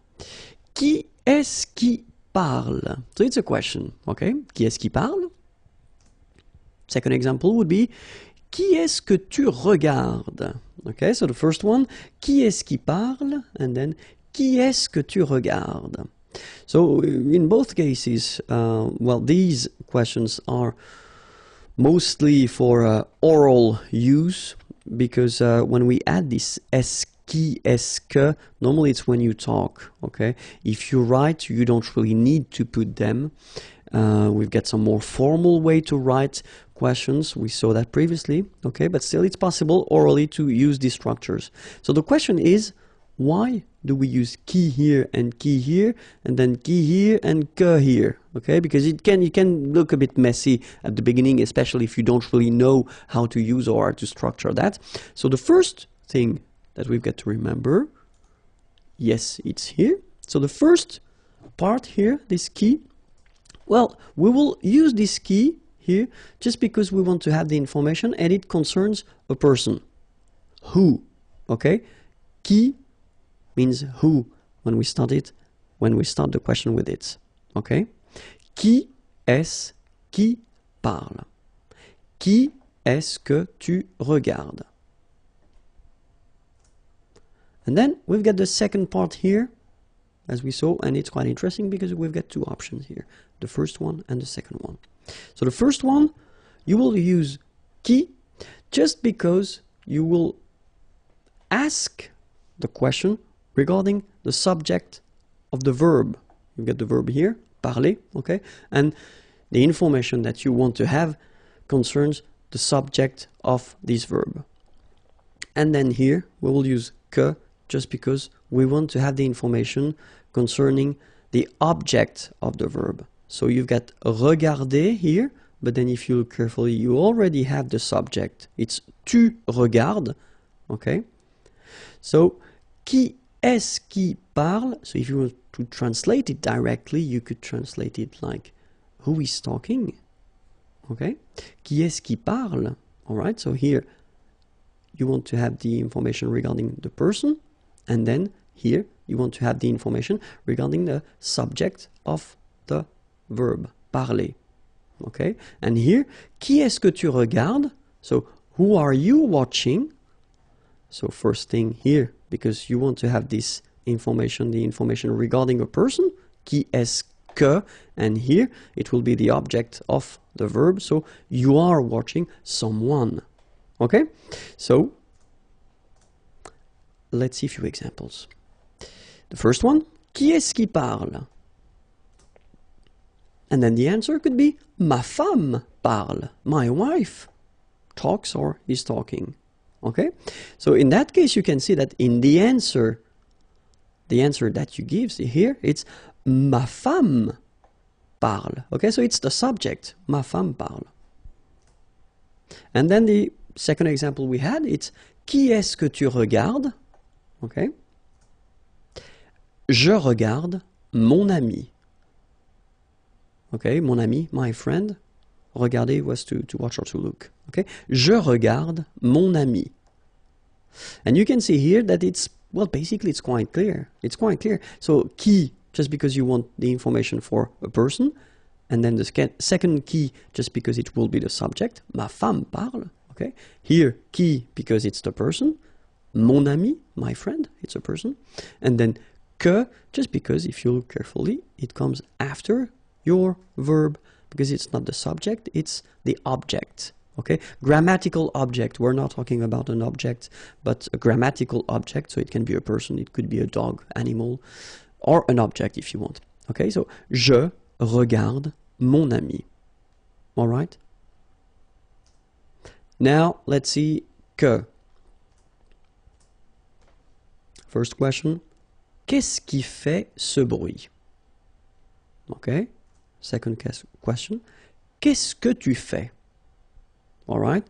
So remember that even if you don't have the que here, but you've got this qu, all right, it does mean that previously we had the here and here, but then as usual, if you look carefully, we've got here another starting here.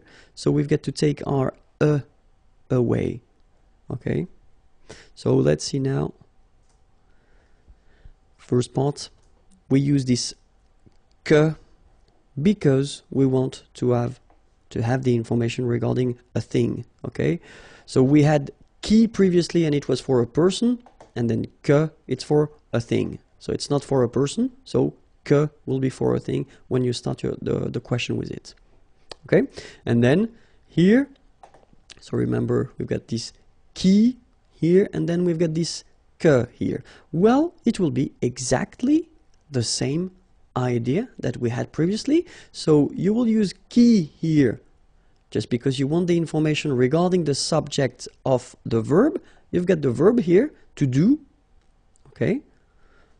And then here you put this que just because you want to have the answer with the object of the verb. Okay. You've got the verb here, faire, to do, same verb. But then you've got the subject. Tu fais, you do. Okay? So the first question, qu'est-ce qui fait ce bruit? What is doing this noise? Qu'est-ce qui fait ce bruit? Or this sound, if you want. Qu'est-ce que tu fais? What are you doing? Okay, so let's see now the same question. Qu'est-ce qui fait ce bruit?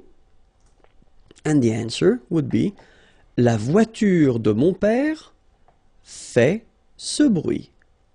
Okay, my father's car. Okay, la voiture de mon père. So if you translate it directly, it's the car of my father.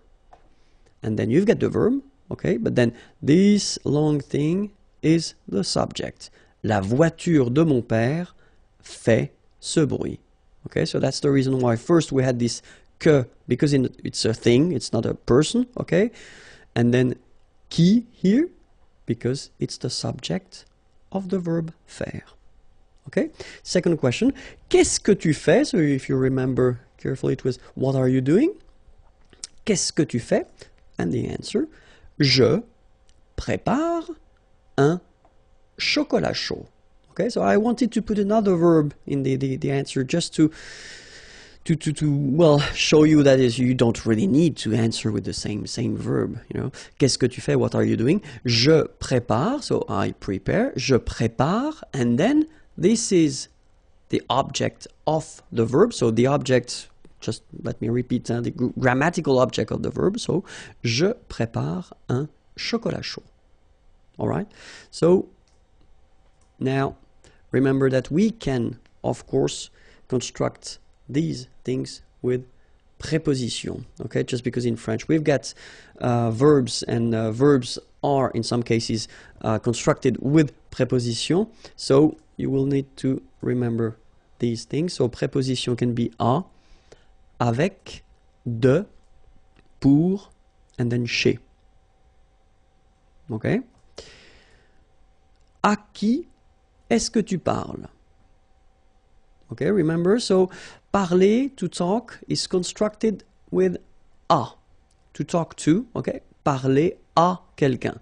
So if you want to know à qui est-ce que tu parles, who are you talking to, okay? À qui est-ce que tu parles? So it doesn't change, you just need to first start with the preposition, and then you continue your structure, okay?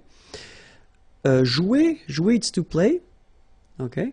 And then normally, if you're talking about a sports or activity, so sport or activity, then we tend to use this preposition à with it, okay? So play, but then à, and then the name of the activity. It could be football, or it could be basketball, or it could be whatever, okay? À quoi est-ce que tu joues? And then now, I assume that you will tell me, oh, have a look at that. What on earth is going on? Why do we have this quoi and not que? Okay, well, because that's the rule, and we'll see that, but that's the rule in French. If you want to construct a question like here with que, but then it is constructed with a preposition, then que will change, and then it will become quoi. Okay, that's the reason why. Qui doesn't change, que will be transformed into quoi. So that's the reason why here we've got à quoi est-ce que tu joues. Okay? Now, avec qui est-ce que tu viens? So venir is coming, avec, with, okay? Avec qui est-ce que tu viens? Avec quoi est-ce que tu écris? Écrire is to write, okay? Same thing, with, okay? And then it's exactly the same rule, remember, I told you that, que becomes quoi here. That's it. Avec quoi est-ce que tu écris? Okay?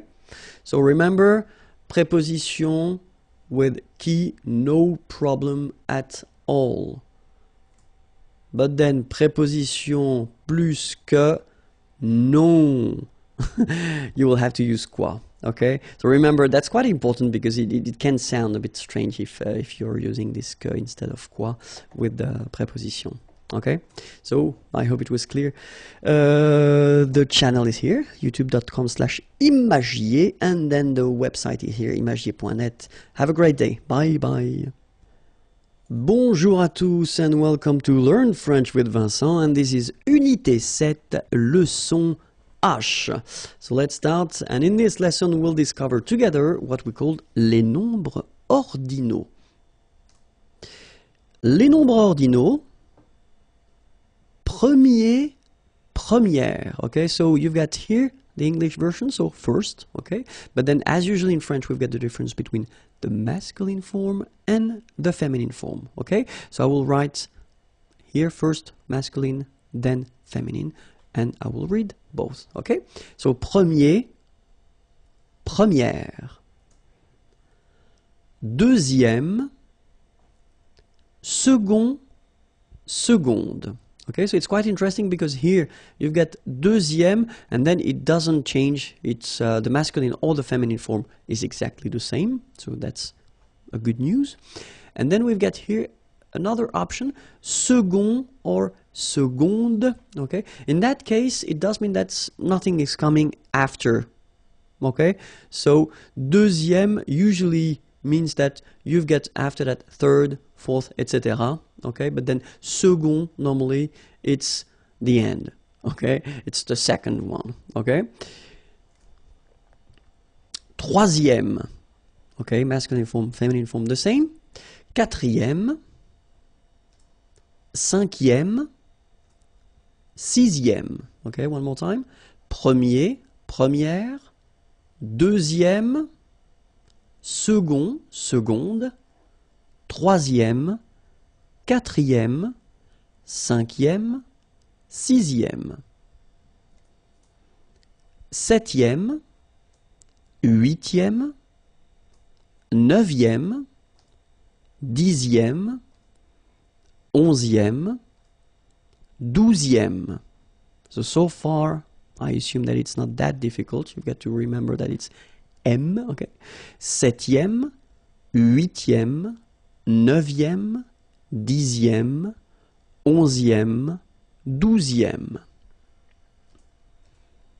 Treizième, quatorzième, quinzième, seizième, dix-septième, dix-huitième.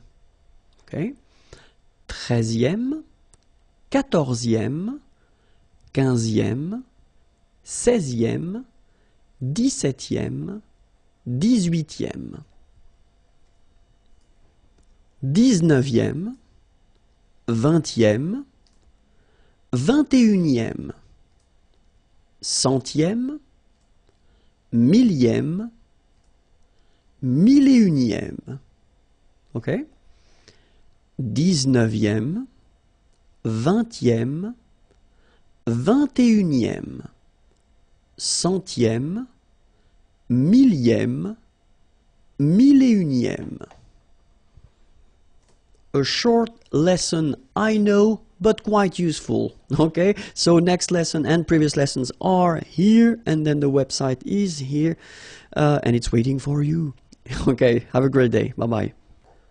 Bonjour à tous and welcome to Learn French with Vincent. This is Unité 7, leçon I. And in this lesson, we'll continue our introduction that we did in this unit, so regarding le conditionnel présent, and in this lesson, we'll only focus on the verb être. Okay? So it will be a short one, but still quite important. Je serai, tu serais, il serait, elle serait, nous serions, vous seriez, il serait, elle serait. Alright, so remember, conditionnel présent, so if you want to translate directly this je serais, it's I would be, okay? But in French we've got only one form like that. Remember, so AIS, but then you don't pronounce the final S. Je serais. Same rule here, no pronunciation of the final S. Tu serais. Phonetically, it is the same. And then the good news here, it will be exactly the same. So final T is not pronounced. So phonetically, you've got the same form as we had previously. Il serait, elle serait. Okay, so one more time. Je serais, tu serais, il serait, elle serait. Alright? So then, final S not pronounced, and then this is this yon, yon. Remember, it goes in your nose, it's nasal, yon. nous serions. Okay, then vous seriez. And last but not least, and remember, it's quite strange, but A-I-E-N-T, many letters, only one simple sound, E, as we had here, here, and here. It's exactly the same sound. Il serait, elle serait. Alright? Je serais, tu serais, il serait, elle serait, nous serions, vous seriez, il serait, elle serait. And now, you must be a specialist regarding conditionnel présent of the verb être. Sorry about that. Okay, so next lesson and previous lessons are here, and then the website is waiting for you, and it's here. Okay, bye-bye. Bonjour à tous and welcome to Learn French with Vincent. This is Unité 7, leçon J. So in the previous lesson we saw the conditionnel passé form of être, to be, and in this lesson we'll focus on the conditionnel présent form of avoir, to have, okay? So let's see now how it goes. J'aurais, tu aurais, il aurait, elle aurait, nous aurions, vous auriez, ils auraient, elles auraient. Alright, so if you remember carefully, this conditional présent form, so it was introduced in this unit, so check the unit 7 and then put conditional présent, you will find the whole description and the whole lesson of conditional présent, but still, here, you can see that j'aurais, well, if you want to translate it directly, it would be I would have, okay, but then in French we've got only one form here, and then take a good look at the endings, AIS, AIS, AIT, IONS, IEZ, IENT, okay, the endings for the conditionnel présent form. Okay, so let's see how you pronounce them now. J'aurais, so final S, not pronounced, j'aurais. Then same thing here, tu aurais, you don't pronounce the final S. Il aurait, same thing here, final T is not pronounced, elle aurait, okay? So you've got the same pronunciation here for the three first forms. J'aurais, tu aurais, il aurait, elle aurait, okay? Then, nous aurions, so this little link between the two, this liaison, nous aurions, final S, not pronounced. Vous auriez, little link between the two, vous auriez, and then ils auraient, little link, but then look, A-I-E-N-T like that, and you only pronounce E, like we had here. It will be exactly the same pronunciation here. Ils auraient, elles auraient. Okay, so let's see that one more time. J'aurais, tu aurais, il aurait, elle aurait, nous aurions, vous auriez, ils auraient, elles auraient. Alright, so it was a short lesson, I know, but it's really, really important to know at least être and avoir by heart at the conditionnel présent form. Okay, if you're not sure, if you've got a doubt, then watch the video again and try to remember them by heart. Okay, the website or the channel is here, youtube.com/imagier, and then the website is here, imagier.net, as we would say in French. Okay, have a great day. Bye bye. Bonjour à tous and welcome to Learn French with Vincent, and this is Unité 7, leçon K. And in this lesson we'll discover together the verb aller, so aller means to go, and especially the conditionnel présent form of this verb. Okay, so let's start right now. The first form goes like j'irai, tu irais, il irait, elle irait, nous irions, vous iriez, ils iraient, elles iraient. Okay, so let's check them one more time. The first one, j'irai. Okay, remember, final S not pronounced. J'irai. Tu irais. Same thing here, final S not pronounced. Tu irais. And then, il, masculine form, irait, final T not pronounced. So what you can see is that this form, and this form are actually pronounced the same way. Okay? So, il irait, elle irait. Okay, then nous irions. Okay, so let's make this little liaison between the two. Nous irions. Final S not pronounced. Nous irions. Then vous iriez. So same thing here. Make the liaison. Vous iriez. Remember, when you get this EZ at the end, you get the sound E. Okay? Iriez. Iriez. And then vous iriez. Alright? And the final form, ils iraient. Okay, so remember, make the liaison as well. You get this S and then the vowel after. So ils iraient. And then if you look carefully, you get A-I-E-N-T. Okay? But then phonetically, it goes like E. Okay? So technically, these form and these forms here are pronounced the same way. And it goes like irait. Okay, so ils iraient, and then the feminine, elles iraient. Alright, so j'irais, tu irais, il irait, elle irait, nous irions, vous iriez, ils iraient, elles iraient. Okay, so that's it for the conditionnel présent form of the verb aller. Aller, remember, it was to go, and then you've got the YouTube channel here, and it's youtube.com/imagier if you want more videos, and then the website is here and it's waiting for you, imagier.net. Have a great day. Bye bye. Bonjour à tous and welcome to Learn French with Vincent, and this is Unité 7, leçon L.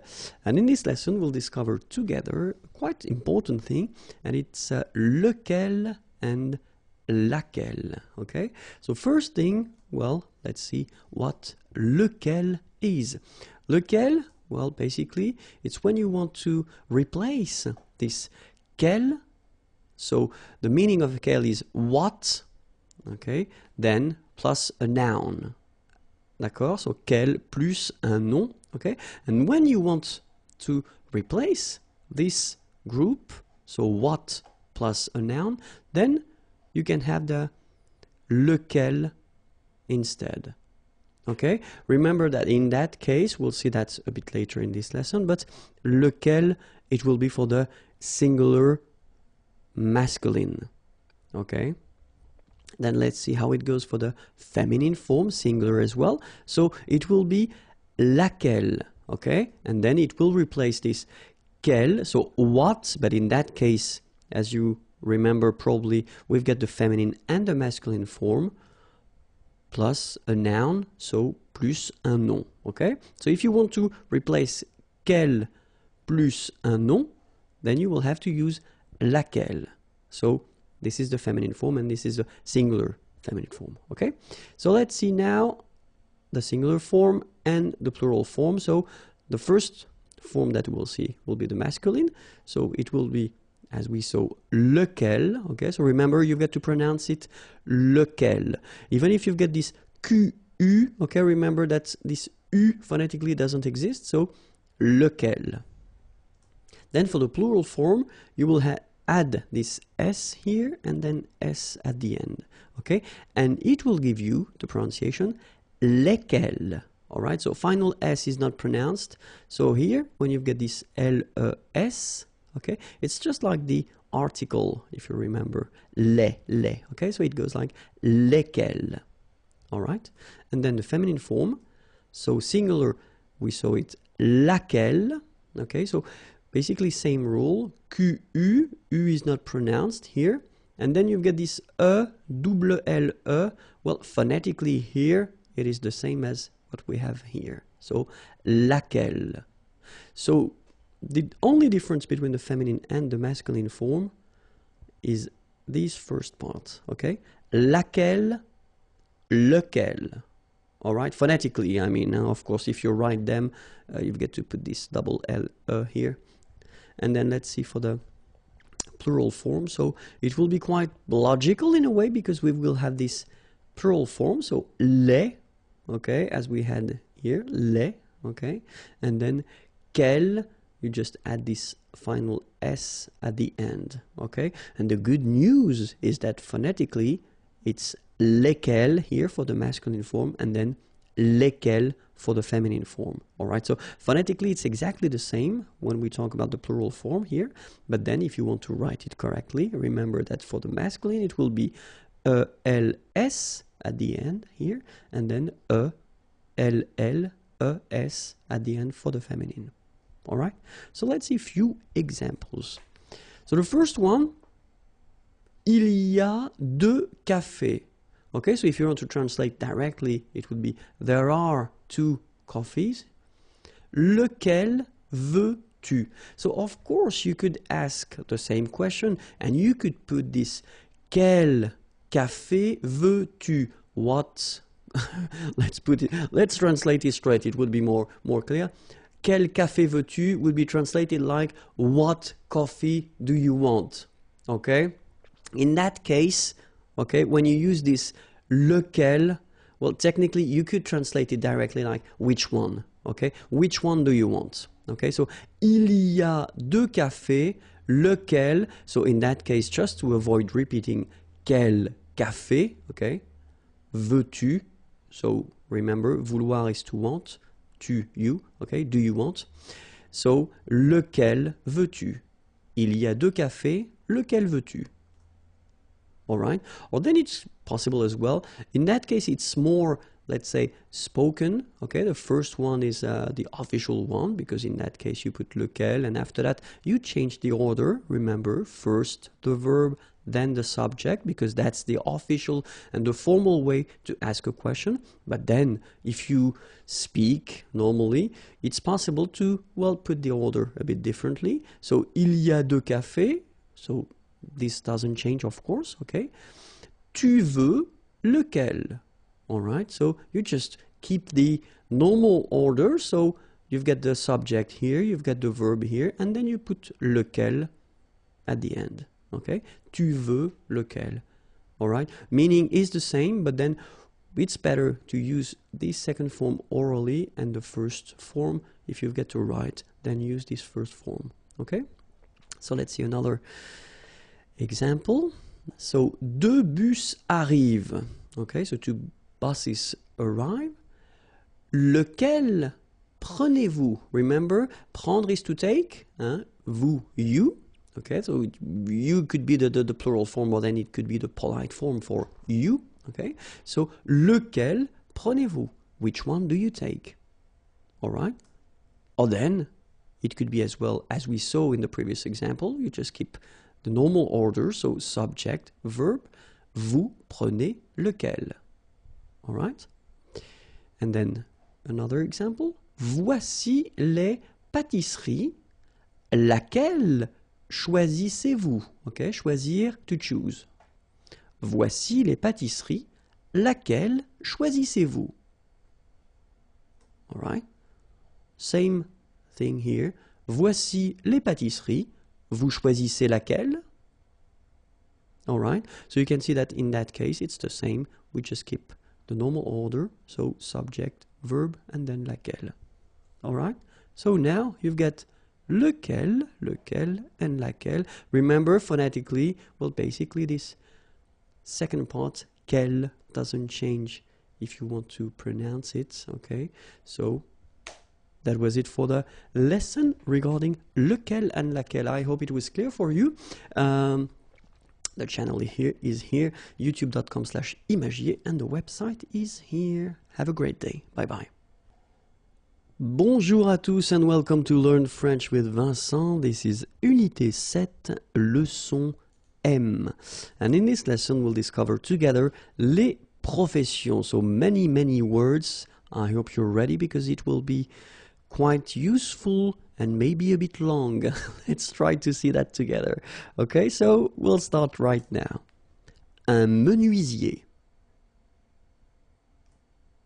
Un électricien. Un plombier. Un maçon. Un agent immobilier. Un opticien. Okay, so let's see them one more time. Un menuisier. Remember this UI. UI. Menuisier.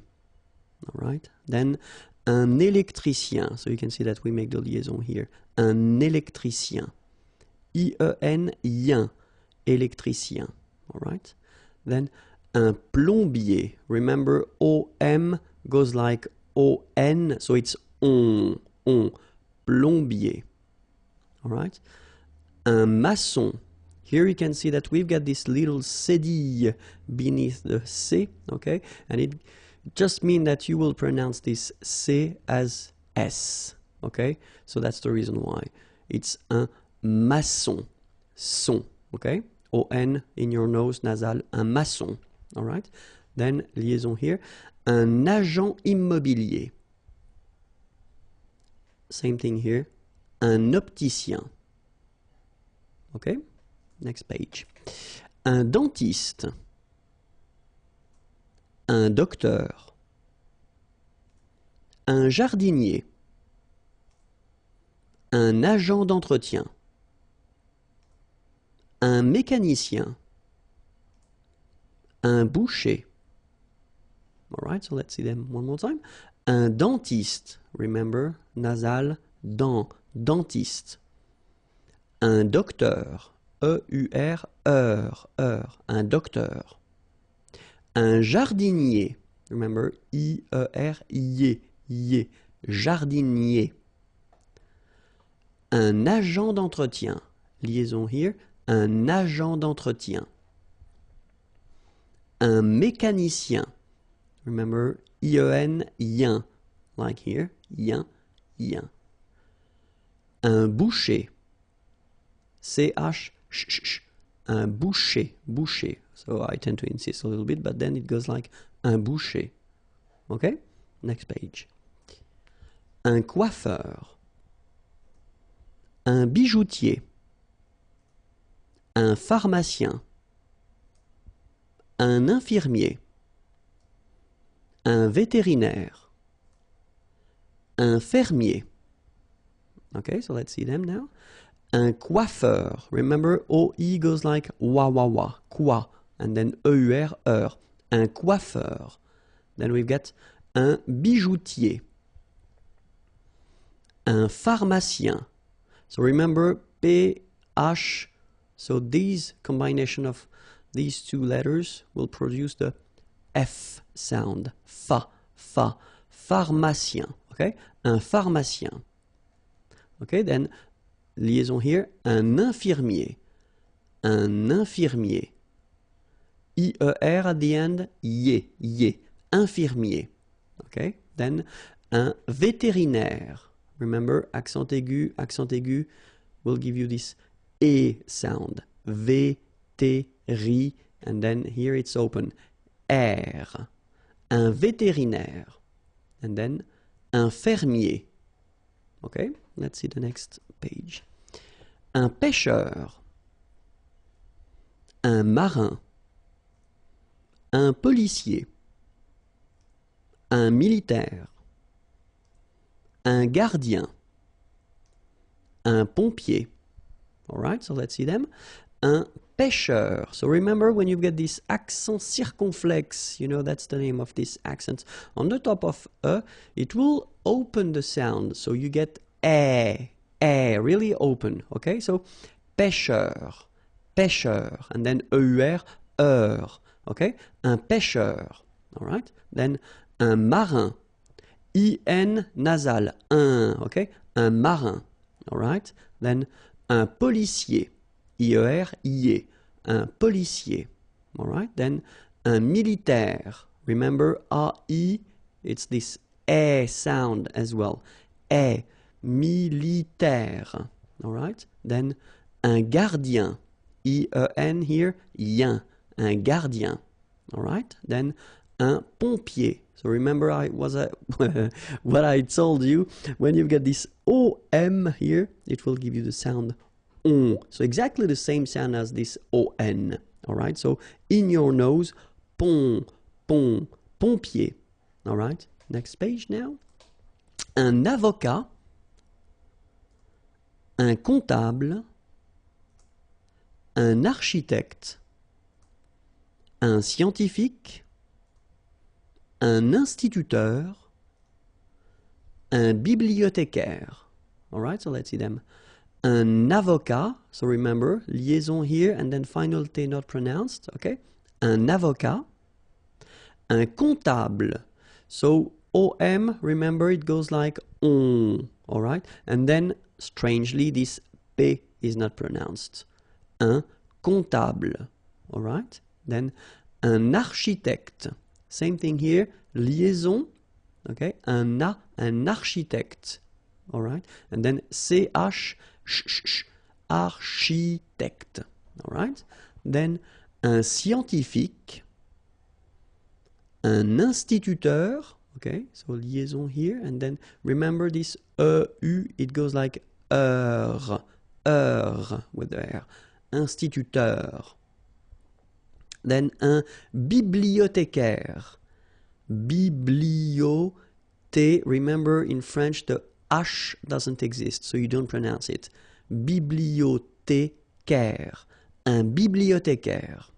All right, so let's see the others. Un réceptionniste, un facteur, un conducteur, un camionneur, un chauffeur de taxi, un pilote. Okay, so let's see them. Un réceptionniste. Okay, remember when you get this T-I-O-N, so normally it will give you this S. I mean, I'm talking about the T here, okay? So, sioniste, okay? Réceptionniste, all right? Then, un facteur, E-U-R, heure, un facteur. Then, un conducteur, O-N, on, conducteur. Un camionneur, camionneur. Un chauffeur de taxi, okay? A-U-O, then E-U-R, heure, chauffeur, un chauffeur de taxi, un pilote. Okay, this one is quite easy. Un chef, un musicien, un danseur, un comédien, un chanteur, un serveur. Okay, so let's see them. Un chef, so remember, CH, it will give you the sh sound, un chef, okay? Then, un musicien, un danseur, remember, nasal here, A-N, en, un danseur, un comédien, I-E-N, yen, comédien, accent aigu here, gives you the E sound, comédien, all right? Then, un chanteur, un serveur, un barman, well, this one is not that difficult, un sculpteur, un sportif, un peintre, un photographe, un journaliste. All right, so un barman, un sculpteur. Same thing here. This P here is not pronounced. So sculpteur, un sculpteur. Un sportif, un peintre. So remember when you get this E-I-N together here, then you pronounce this un sound. So nasal in your nose, un peintre. All right, and remember, final here is not pronounced. It only gives you the possibility to pronounce these two letters. So tr, okay, un peintre. All right, un photographe.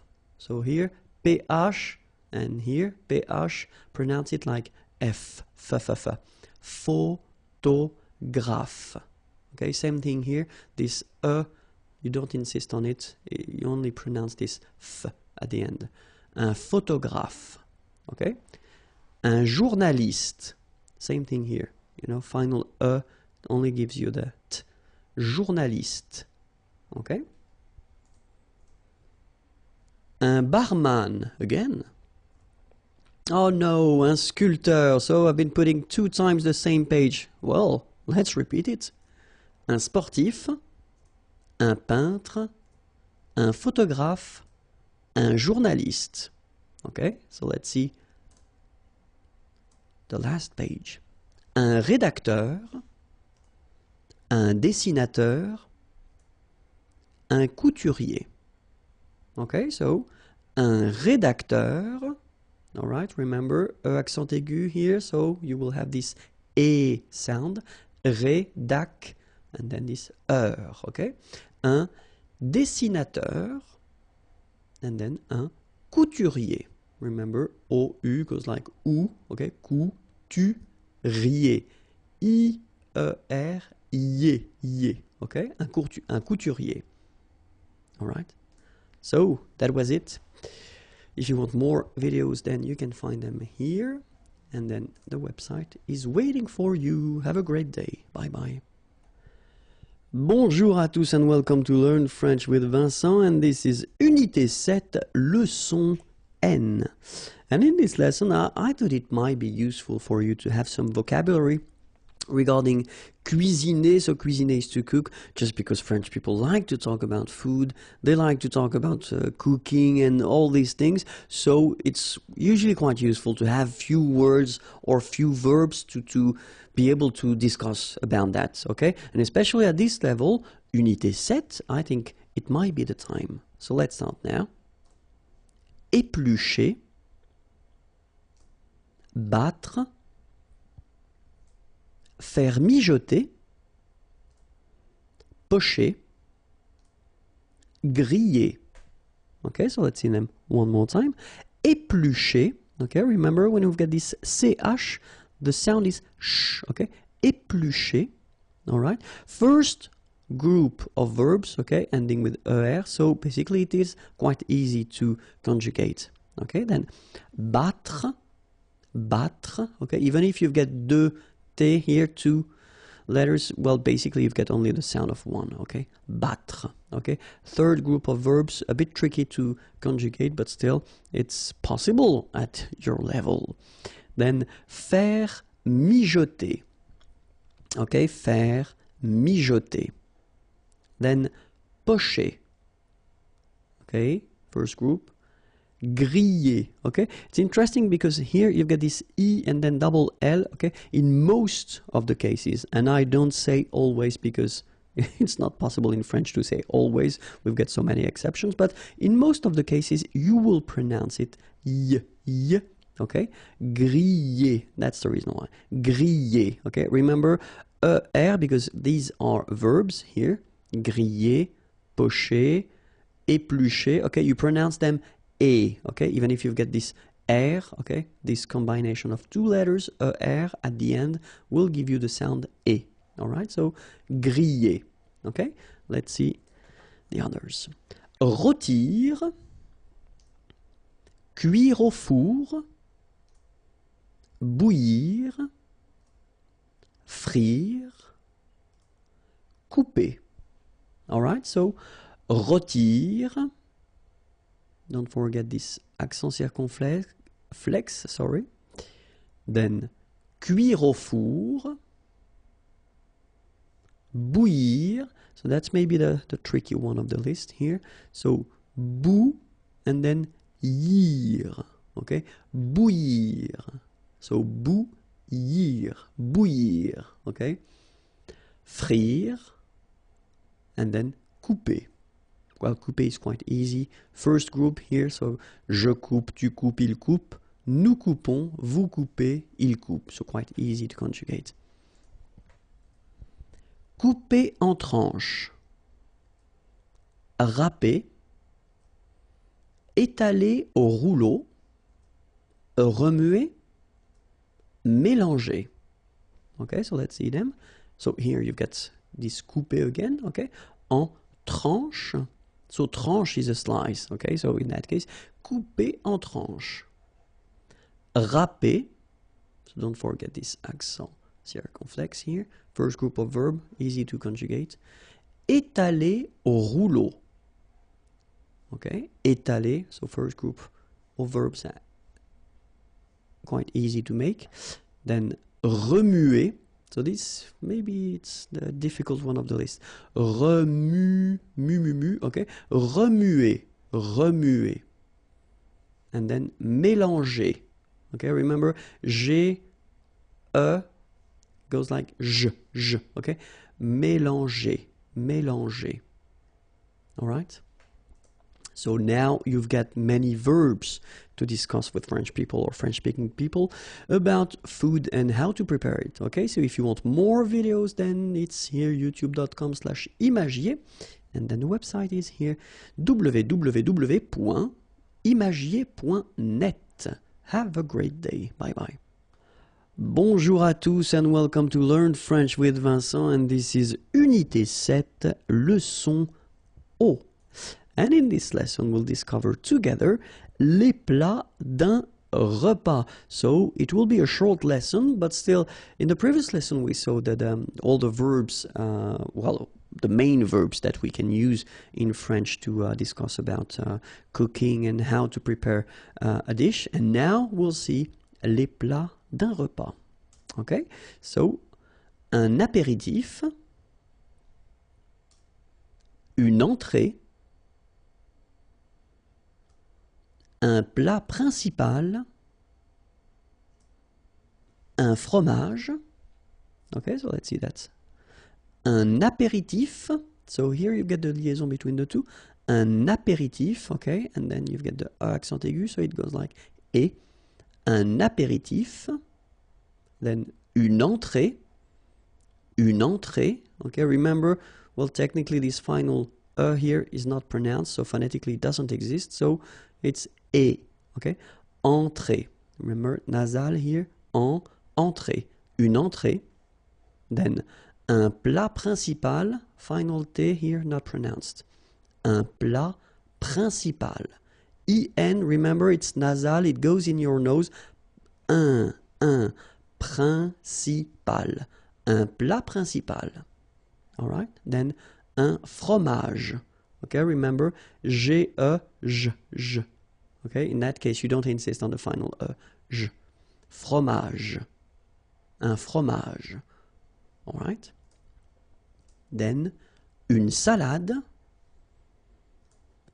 un dessert, un café.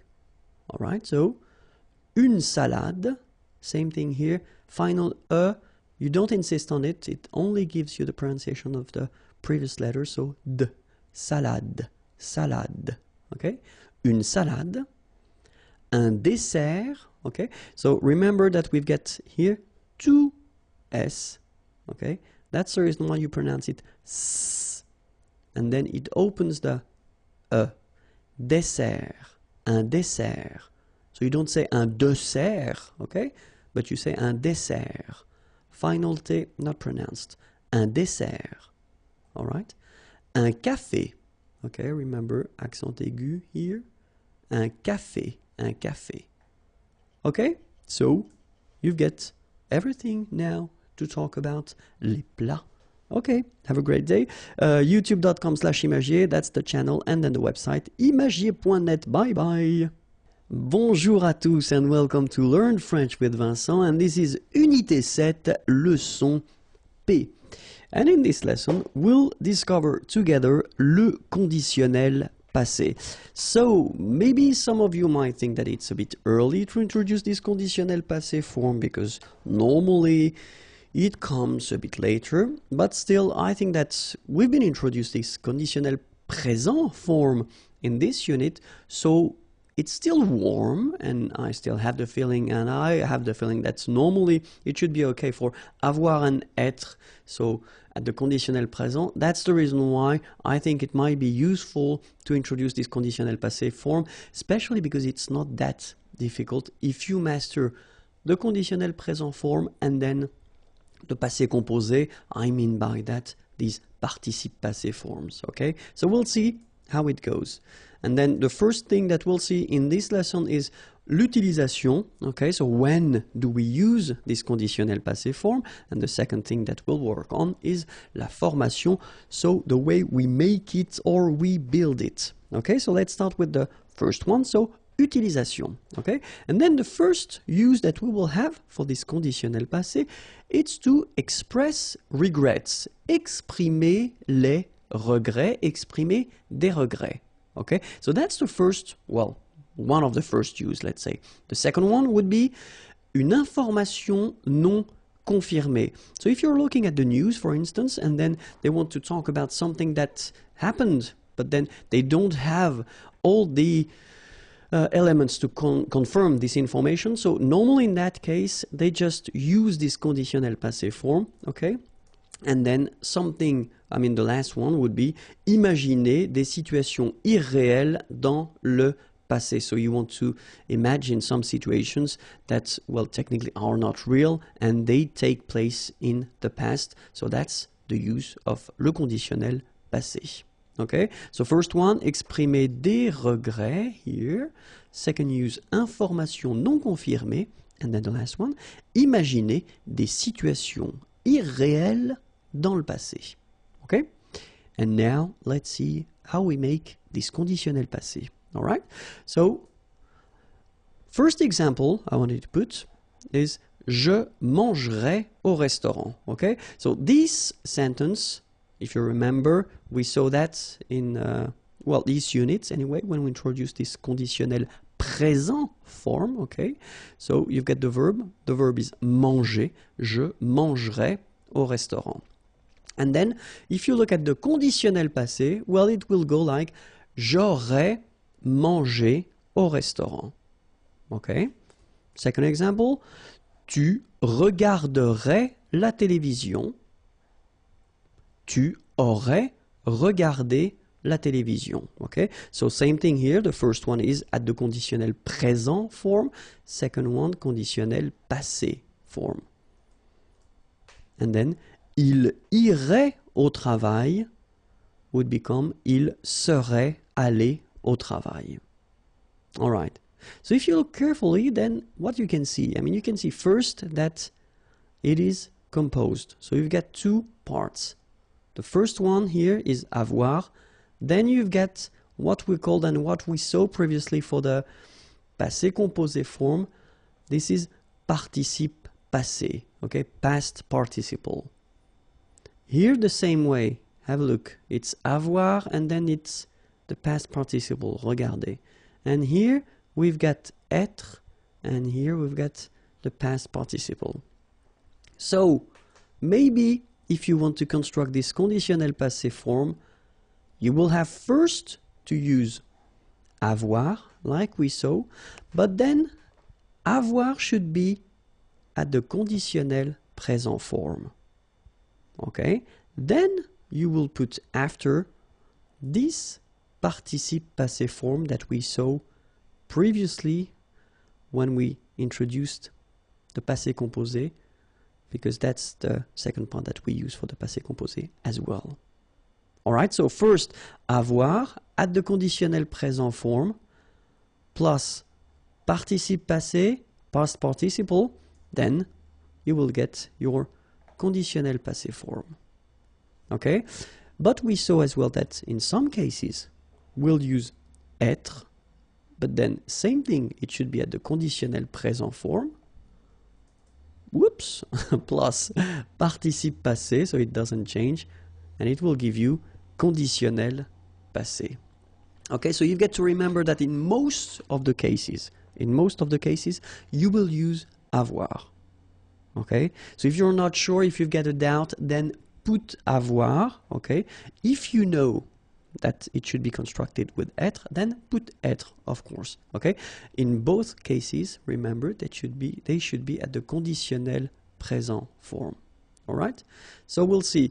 So the verbs that will require être will be the following: aller, to go; arriver, to arrive; descendre, to go down; devenir, to become; entrer, to enter, to come in, to go in; monter, to go up; mourir, to die; naître, born; partir, to leave; rester, to stay; retourner, to return; sortir, to go out; tomber, to fall; venir, to come. Okay, so all these verbs will require être for this conditionnel passé form. And then if you remember what we've been seeing for the passé composé,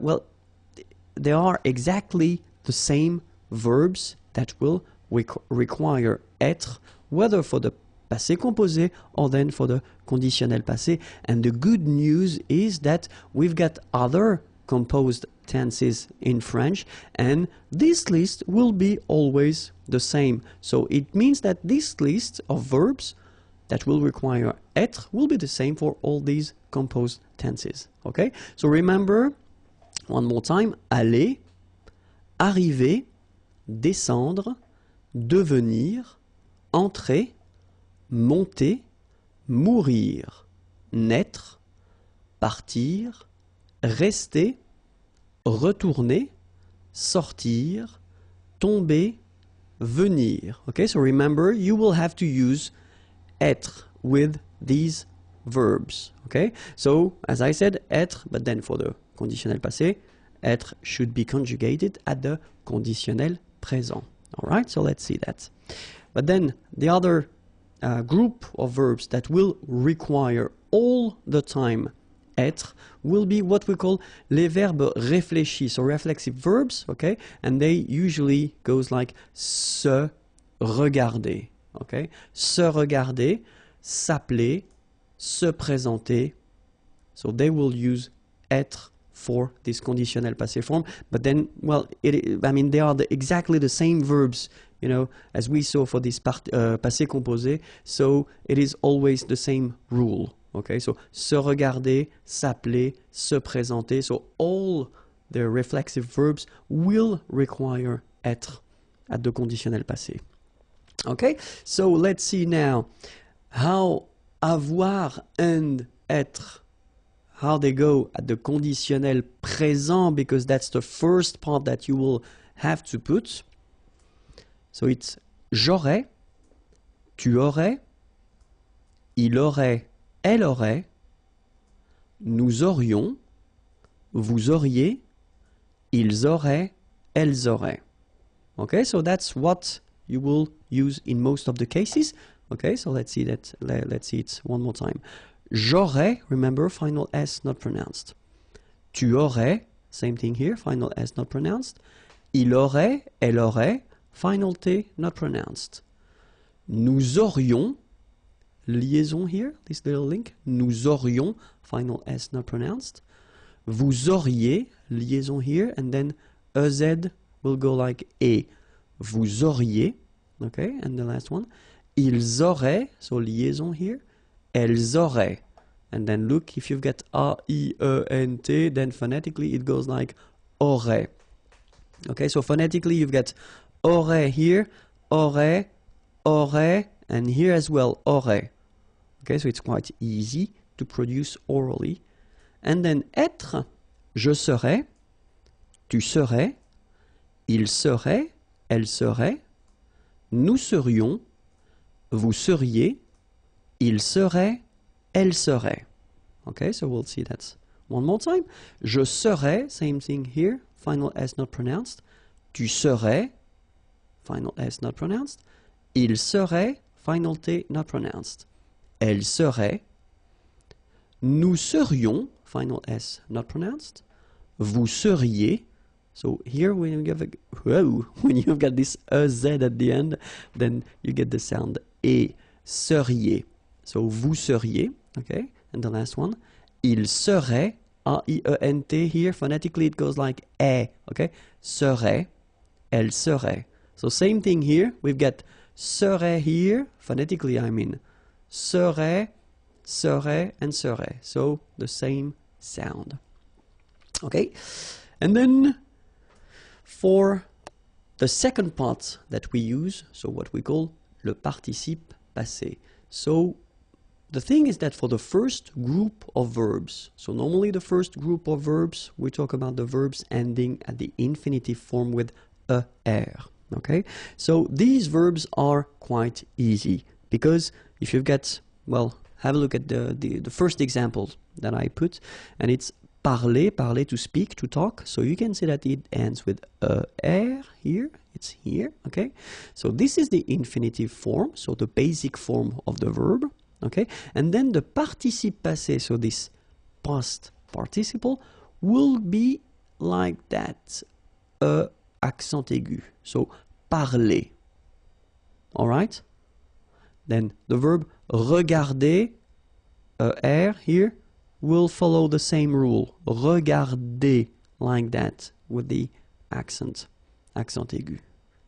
And here, when we talk about the first group of verbs, we are really talking about a lot of verbs, okay? So many verbs will follow this simple rule, okay? So the second part that you will use for this conditionnel passé will be written like that if the verb is belonging to the first group of verb.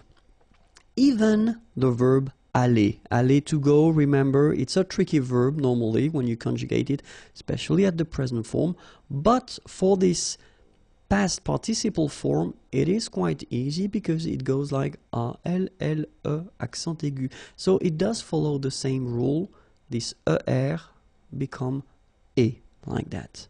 Okay, second group of verb, so regular verbs, not all the ER verbs, okay, quite easy as well. Let's take choisir, choisir is to choose, okay, ER like that, and it will become E. Finir, to finish or to end, ER, and it will become E.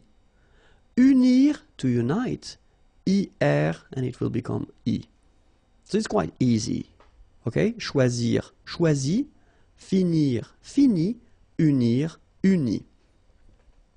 So of course, we've got exceptions because we're talking about the third group of verbs, and then this one is, well, it's tricky. I mean, we've got to be honest with that. The first advice I would give you is to try to remember them by heart, okay? And I've been making a video about these tricky participe passé, okay? But then here we can have a look at them. So subgroups here, talking about the one ending with U, okay? So for example, connaître, to know, will become connu, okay?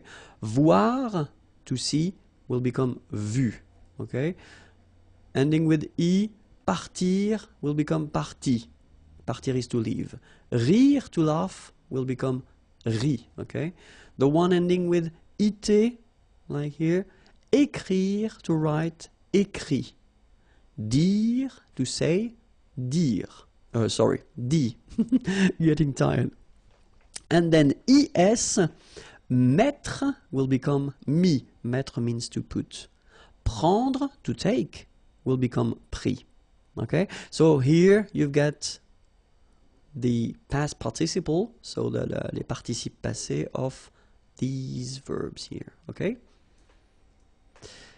So we'll take one example. The example will be parler. Parler is to talk or to speak, okay? So we will have at the conditionnel passé form, if you remember, so first part here is avoir at the conditionnel présent. Then here we've got the participe passé of parler, and it will give you j'aurais parlé, tu aurais parlé, il aurait parlé, elle aurait parlé, nous aurions parlé, vous auriez parlé, ils auraient parlé, elles auraient parlé. Okay, so I wanted to put this A like that in another color just to tell you that if you've got a normal structure like that, so you've got the subject and then you've got the verb, okay, nothing in between, so subject, verb, then if you use avoir, exactly the same rule as we saw for the passé composé, so if you use avoir here, you won't have to modify your participe passé. So it will change, it won't change, sorry, it will stay like a accent aigu, okay? Even if it's the singular, the plural, or then the feminine. Okay, it doesn't change, so it will stay like parler. All right? But if you use être, like here, il serait allé, okay? So remember, aller was belonging to this group of verbs that require être, okay, to construct this conditionnel passé, all right? Il serait allé. So in that case, you can see that at the end, it's allé like that without anything after. But then, if we look at the feminine form, elle serait allée, you will have to add this e at the end, okay? Remember, in most of the cases, when you have to add something, it's the mark of the feminine. Okay, so elle serait allée, okay?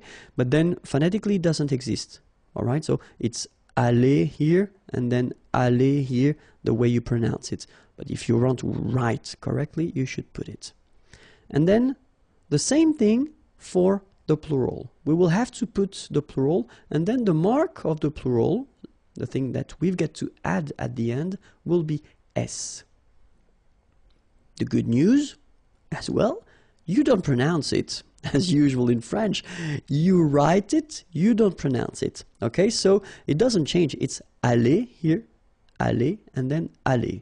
Okay, phonetically the same thing, but remember, it's just a question of, well, being correct if you want to write it. Okay, and then logically, feminine plural, then you should add a mark of the feminine, as we had previously, and S mark of the plural. And guess what? You don't pronounce it. Okay? So phonetically it's aller, aller, aller, and aller.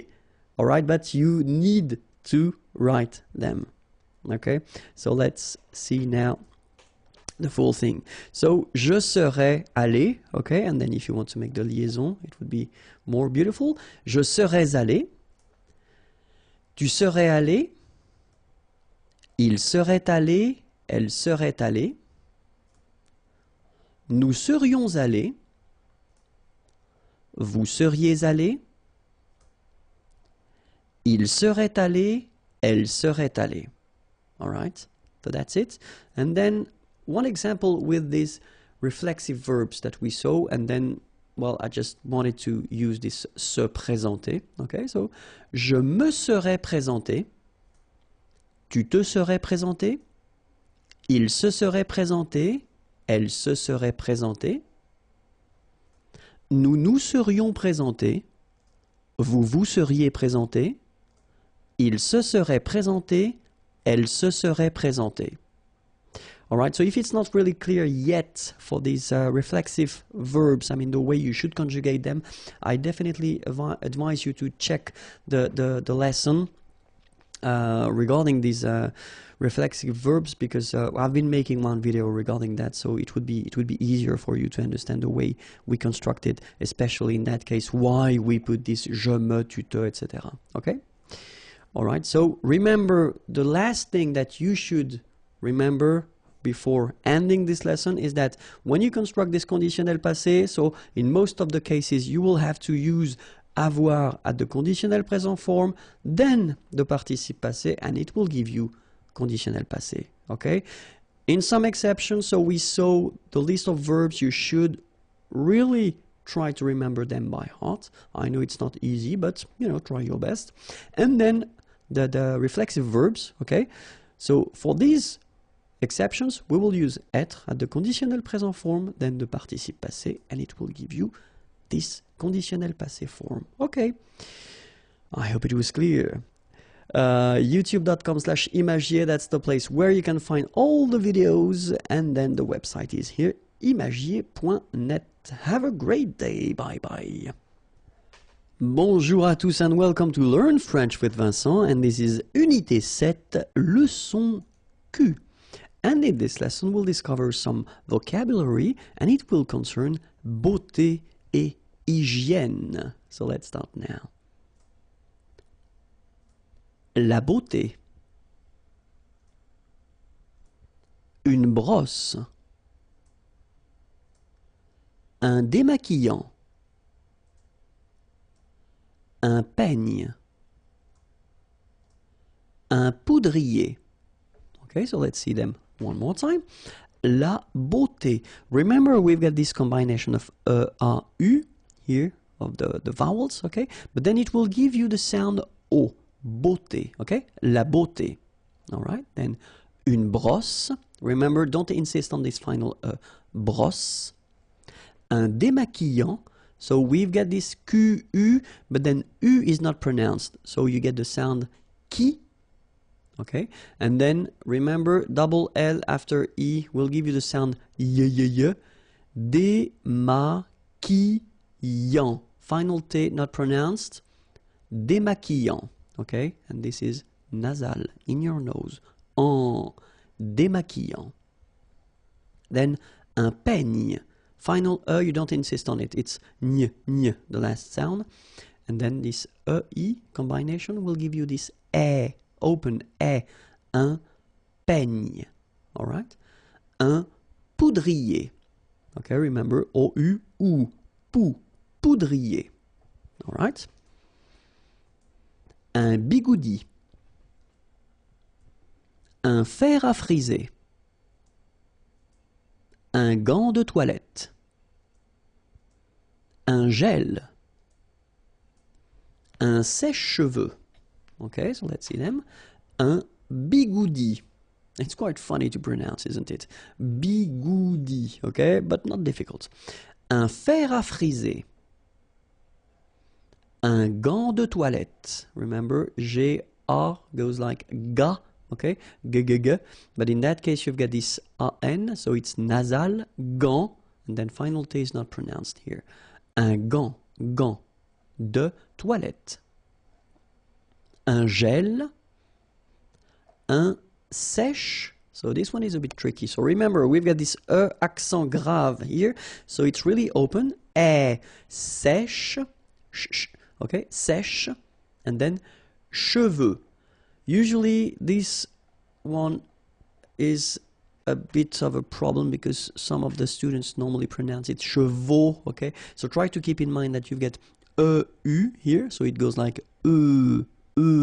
okay, and then final X not pronounced, sorry, final X, should pronounce it the French way. Final X is not pronounced, so you get che, and then you get the, okay, cheveux, okay, and the full thing, un sèche-cheveux, all right. Une laque, une hygiène, un crayon à lèvres, un rouge à lèvres, un maquillage. All right, so let's see them. Une laque. Remember the rule, when you get this QU, well, U is not pronounced, so you get k, like that. Une laque. Une hygiène. So remember, we've got this Y here, vowel, and it's pronounced like E. E, okay? Hygiène. H doesn't exist, H doesn't exist in French, so hygiène. Un crayon à lèvres. Final S not pronounced. Lèvres, okay? And then when you get this Y between two vowels, then you will have this cré. So like if you would have I here, A-I, cré, and then another E here, ion. Crayon. Un crayon à lèvres. Un rouge à lèvres. Same thing here, final S not pronounced, and then this E accent grave here, it gives you the E, really open sound. Lèvres. All right? Un maquillage. Okay, so here, same rule, QU, but then U is not pronounced, so qui, and then y. Maquillage. Une crème hydratante. Un coupe-ongles. Un vernis à ongles. Un parfum. Un shampoing. Okay, so let's cover them together. Une crème hydratante. So remember, H is not existing, and then this Y is pronounced like E. hydratante. Okay, don't insist on the final E, and this is nasal. Hydratante. Un coupe-ongle. Okay, O-N, remember, nasal, ongle. Un coupe-ongle. Un vernis à ongles. Final S here not pronounced. Same thing here. Vernis à ongles. Un parfum. So remember, even if you've got this UM like that, phonetically it's exactly the same thing as if you would have UN. So it's nasal and it's un. So it really goes in your nose. You don't pronounce the M at all. Un. Okay? So par fin. Parfum. Okay? Un parfum. And then un shampoing. Okay, this is a strange one, really. Try to listen to me and repeat. So maybe you shouldn't visualize the word, but still it goes like shampoing. Okay, shampoing. One more time, shampoing. Okay, the full thing, shampoing. Okay, that's it. If you want more videos, then youtube.com/imagier, and the website is here, imagier.net. Have a great day. Bye bye. Bonjour à tous and welcome to Learn French with Vincent. This is Unité 7, leçon R. And I've been thinking that I could make maybe 2 videos, so it would be the first one regarding the verbs, okay? So just to give you quite many verbs, because at this level, at this stage, normally you should definitely try to learn as much or as many verbs as possible, and then vocabulary is the same, okay? So we will start right now.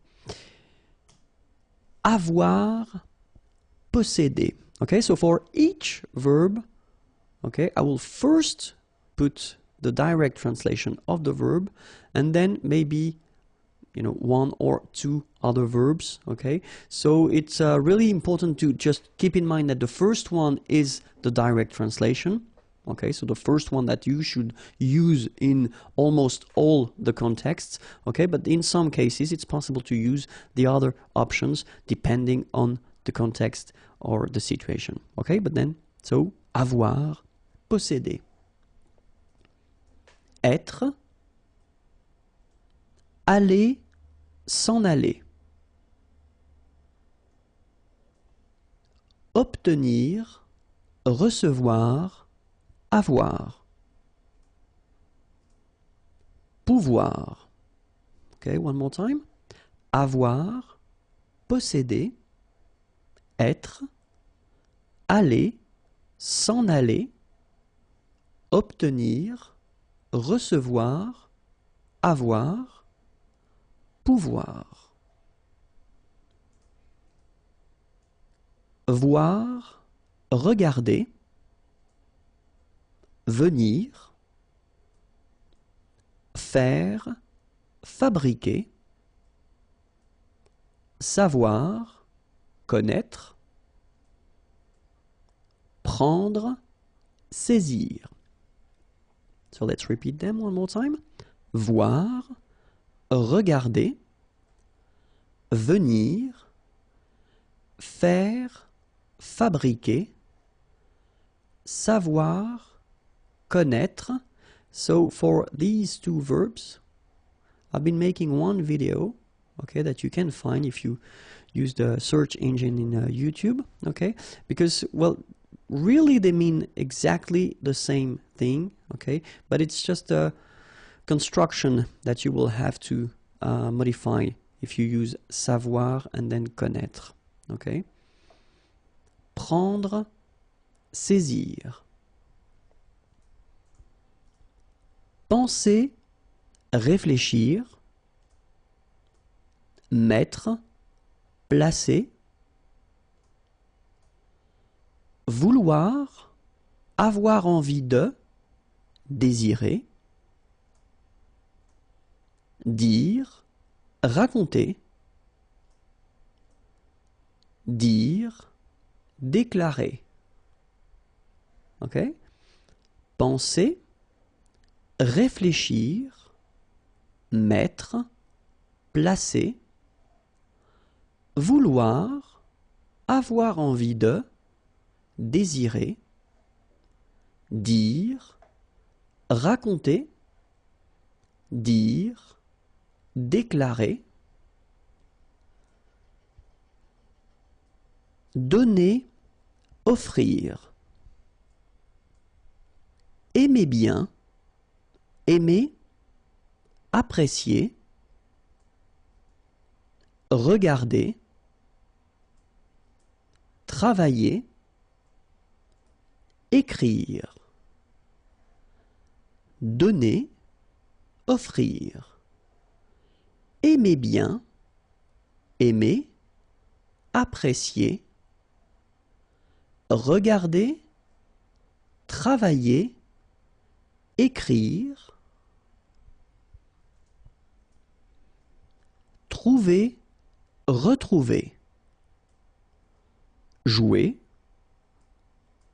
falloir, devoir, utiliser, courir, se précipiter, trouver, retrouver, jouer, falloir, devoir, utiliser, courir, se précipiter, apporter, amener, montrer, exposer, présenter,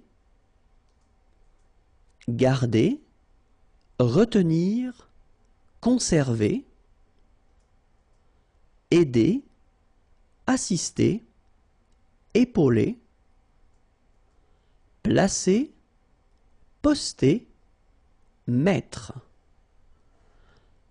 apporter, amener, montrer, exposer, présenter, garder, retenir, conserver, aider, assister, épauler, placer, poster, mettre.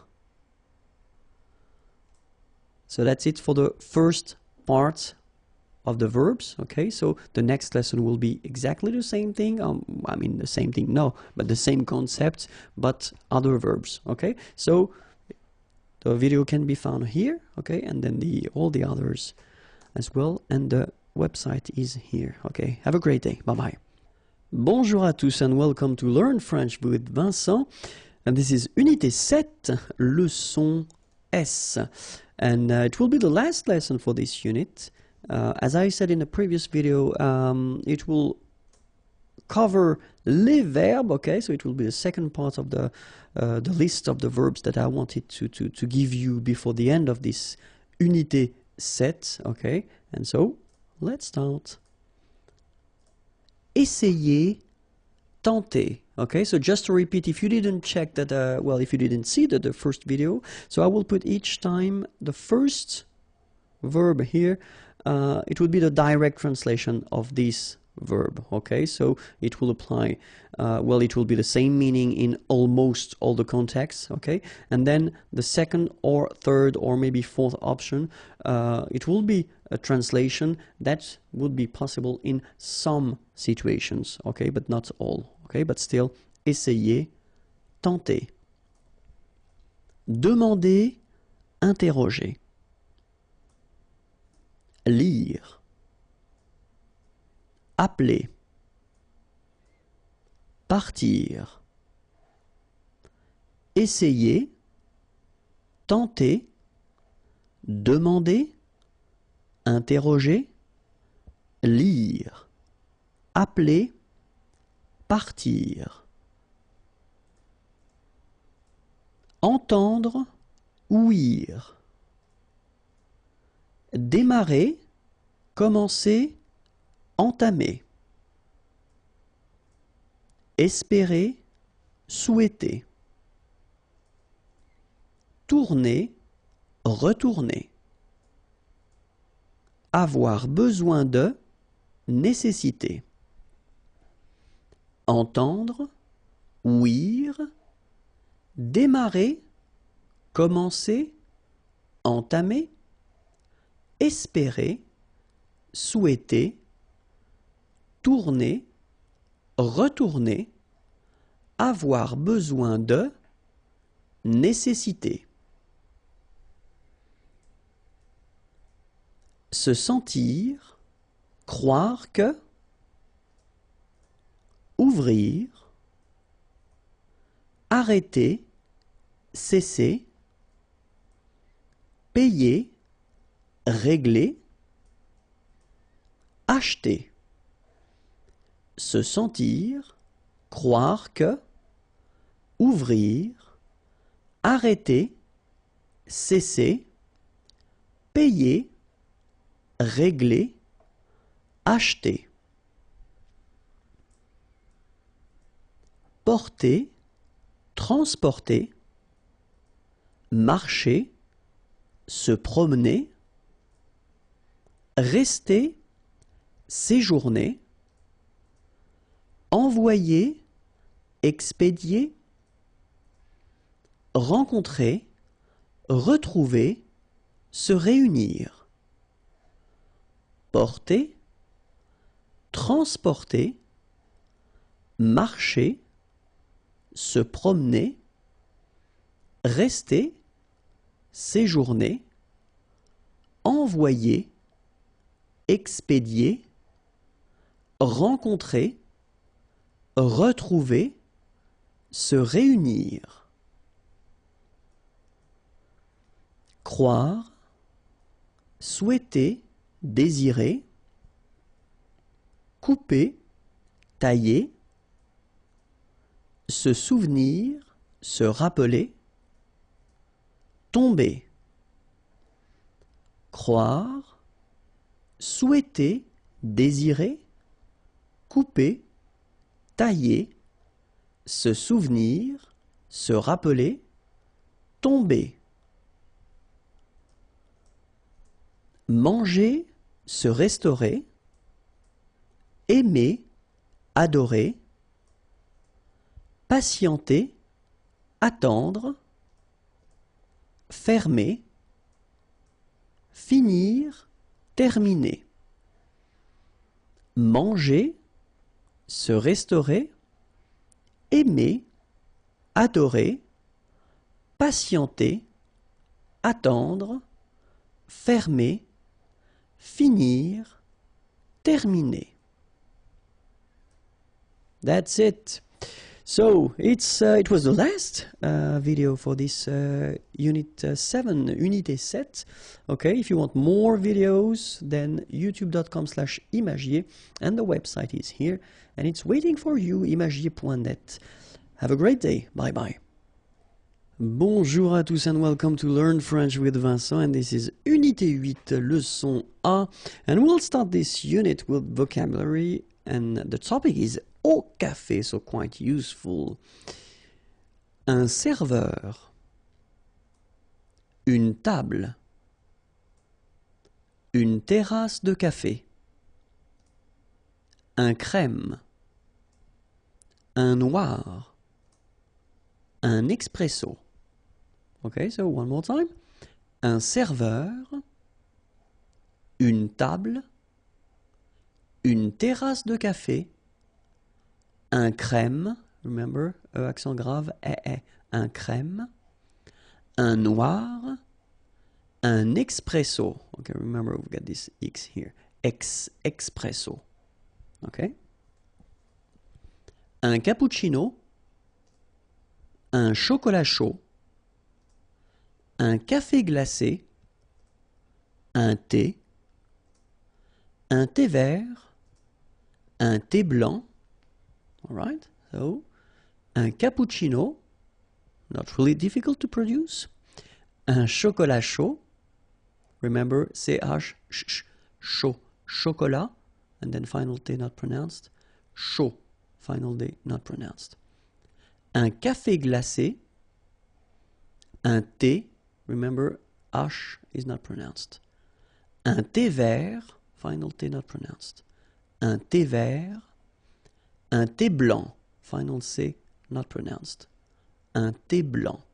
Okay?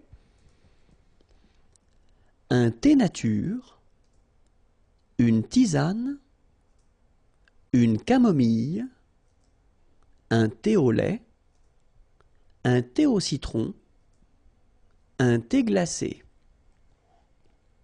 Un thé nature, une tisane, une camomille. So remember when we get this E and then double L, it goes like y. Mille, mille, camomille, une camomille, un thé au lait, final T not pronounced, un thé au citron, un thé glacé, un jus d'orange, un jus de pomme, un jus de tomate. All right? Un jus d'orange, un jus de pomme. In most of the cases, French people will pronounce it like un jus de pomme. Jus de pomme. All right? And then same thing here, un jus de tomate. Okay, so you don't insist on the de. Jus de tomate. I know it's quite difficult to produce, but still try. So, un jus d'orange, here it's not difficult. Un jus de pomme, un jus de tomate. Okay? That's it for this short but useful lesson. If you want more videos, it's here, youtube.com/imagier. And then the website is waiting for you, imagier.net. Have a great day. Bye-bye. Bonjour à tous and welcome to Learn French with Vincent, and this is Unité 8, leçon B. And in this lesson, so previously we just saw in the leçon A at the café, au café, and then, well, logically we'll see for this second lesson, au restaurant. Okay, so let's start now. Une table, un verre, une assiette plate, une assiette creuse. Okay, so let's see them one more time. Une table, un verre, une assiette plate, une assiette creuse. Une assiette à dessert, une serviette, une fourchette, un couteau, une cuillère. So let's repeat them. Une assiette à dessert, une serviette, une fourchette, un couteau, une cuillère.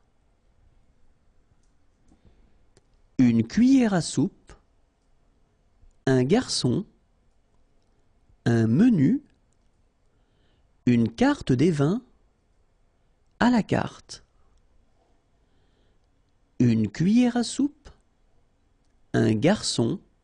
Remember when we get this cédille beneath the C, it will give you the pronunciation S of C. So instead of K, as it should be with O. Okay?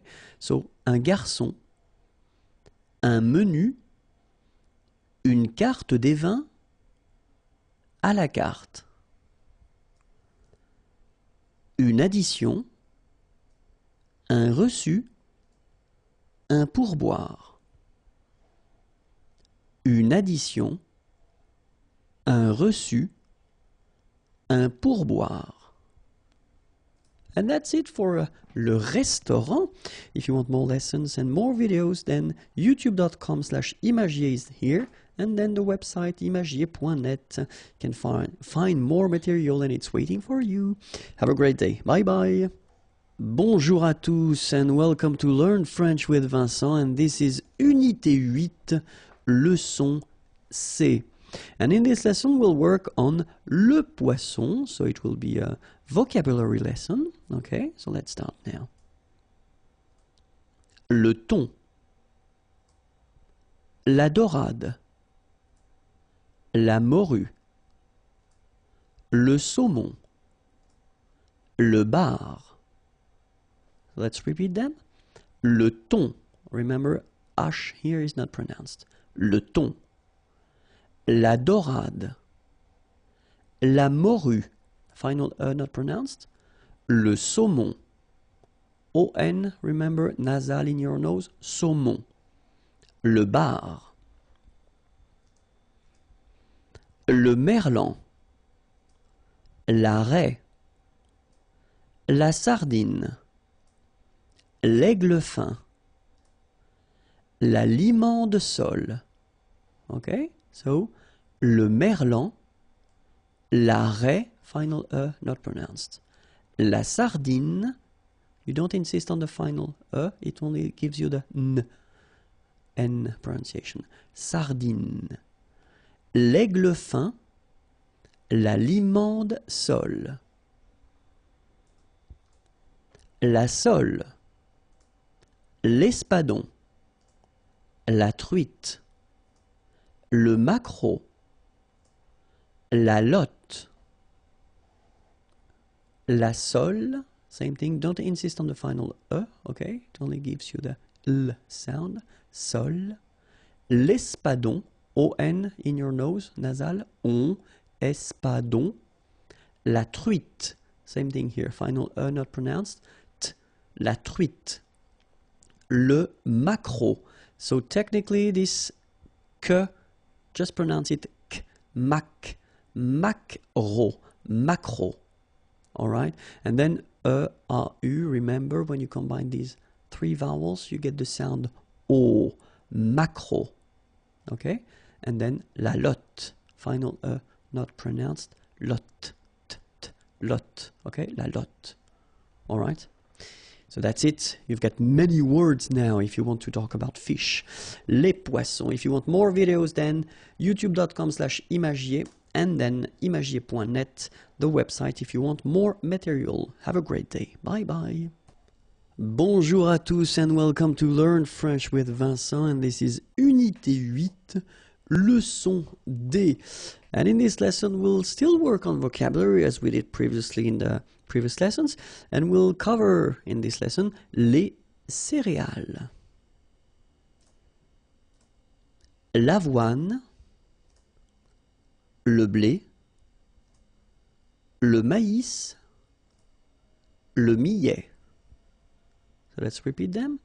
L'avoine, remember, don't insist on the final E. L'avoine, le blé, here, accent aigu, et le maïs, so here you get this tréma, so maïs, maïs, and then you pronounce the final S, maïs. Le millet, here, I, and then double L, so I, millet. E-T at the end, open. Millet. L'orge. Le quinoa. Le son. Let's repeat. L'orge. Le quinoa. Le son. And that's it. Really short, but quite useful. More videos, youtube.com/imagier, and then more material here, imagier.net. Have a great day. Bye-bye. Bonjour à tous and welcome to Learn French with Vincent, and this is Unité 8, Leçon E. And in this lesson, we'll discover together l'imparfait. So we saw previously le passé composé, so this past tense that we use quite often. And this is the second one, so l'imparfait. And in this video, we'll see together the first part, l'utilisation, so when do we use l'imparfait? Okay, and then the second part will be la formation. So how do we build, how do we construct this imparfait form? Okay, so, but then let's focus now on l'utilisation. So when do we use l'imparfait? And then the first situation when we will use l'imparfait will be if you want to describe something in the past. Une description dans le passé. Okay, so if you want to describe something in the past, like in this example here, la pièce, the room, était, so that's the verb here. The verb is to be, okay, and it's the imparfait form, était, grande, big, et sombre, dark. Okay, so in that case, you want to describe the room, then you should use l'imparfait. Second situation, une habitude dans le passé. So a habit, something that you are used to do in the past, okay? And the example is je partais, partir is to leave, okay? And it's the imparfait form here. Le matin, the morning, à 8 heures. Okay, so in that case, you want to say that it's an habit, something that you do in the past, then you should use l'imparfait, okay? Other situation when you will need to use l'imparfait, une répétition dans le passé, okay? So, répétition, you understand, something that repeats itself dans le passé. The example here, nous allions tous les soirs au restaurant. Okay, so aller is to go, tous les soirs, okay, so every evening, au restaurant. All right, so something that you do and that repeats itself in the past. And then, if you want to say something that lasts, durer is to last, in the past, dans le passé, then in that case, this sentence is quite interesting because I wanted to make the difference between the use of the imparfait here, okay, and then here you've got the passé composé form, all right. So je regardais la télé, so la télévision, all right. So in that case, you tend to use, of course, l'imparfait because it lasts a while when you watch TV. So if it's a movie or something like that. When tu as appelé, okay? So appeler is to call on the phone, for instance, okay? So in that case, you want to make the difference between something that happens and it's an action. So tu as appelé, okay? And then here you use l'imparfait, well, because it lasts longer. Okay, so je regardais la télé quand tu as appelé. All right, and then we've got another structure. So if you want to insist on the fact that something lasts and then something continues, then we've got this structure. Être, so it's to be, être en train de, okay, and then you will put l'infinitive form after that, so the basic form. All right, so an example here as well. So I wanted to make the difference as well with, between the passé composé form here. Je n'ai pas répondu. Répondre is to answer, okay?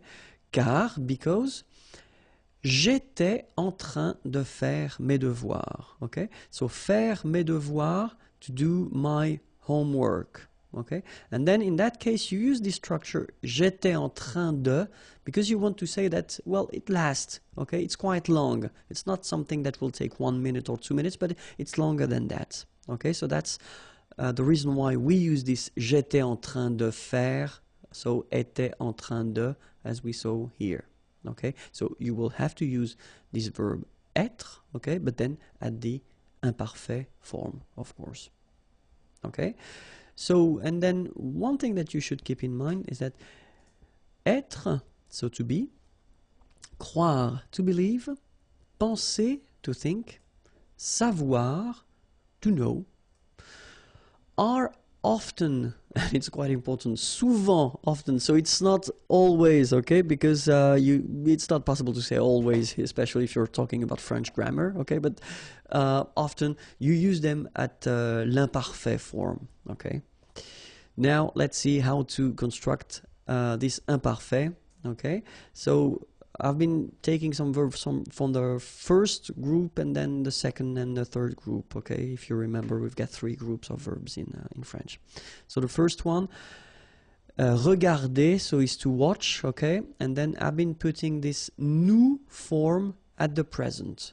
For a good reason, you will see why a bit later. So you should know the present form of regarder, and it goes like nous regardons, so that's the present form, nous regardons, okay.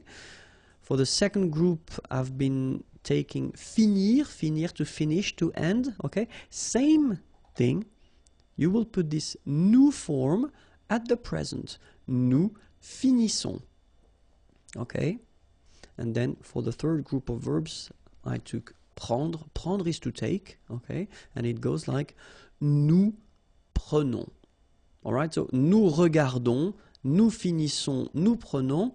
So the reason why I wanted you to see the nous form is just because that's the form we will use to construct the imparfait. Okay, so the thing will be to take away the ending of nous, and the ending of nous, it's ons, like you saw here, here, and here. So the idea is that this ending, you will take it away. Okay, then that's the thing we will keep.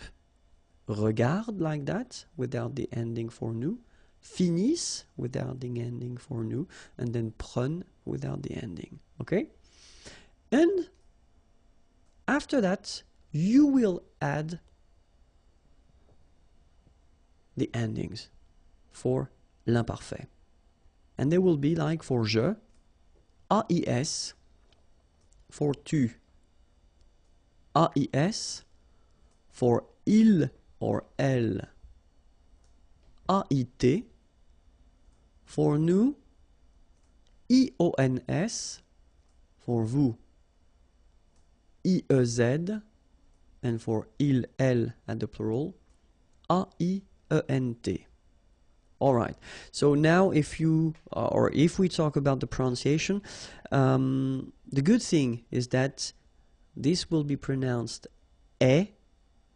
This will be pronounced e, obviously, because you write it the same way. This will be pronounced e as well. So final s and final t are not pronounced, and this is pronounced the same way.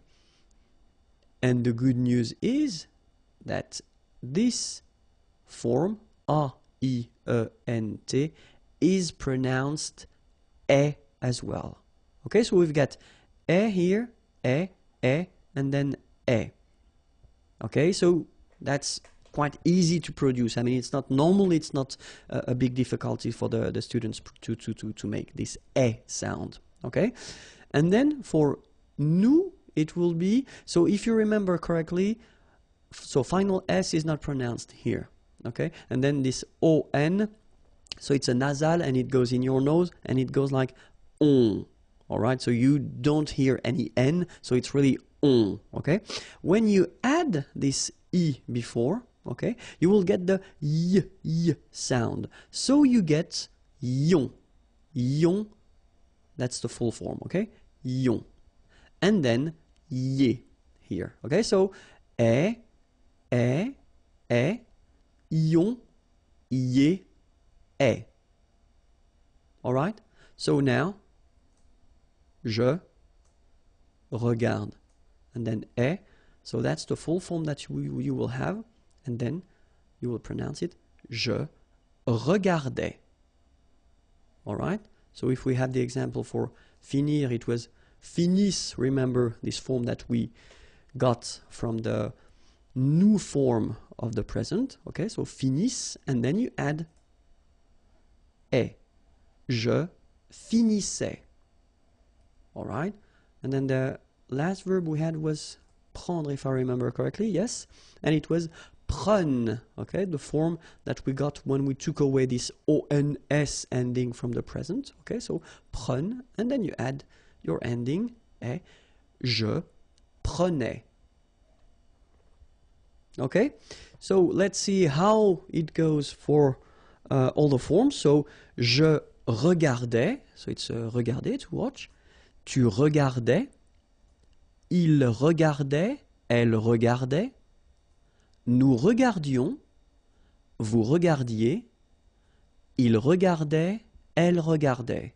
Okay, so remember, regardait, regardait, regardait, and then as well, regardait.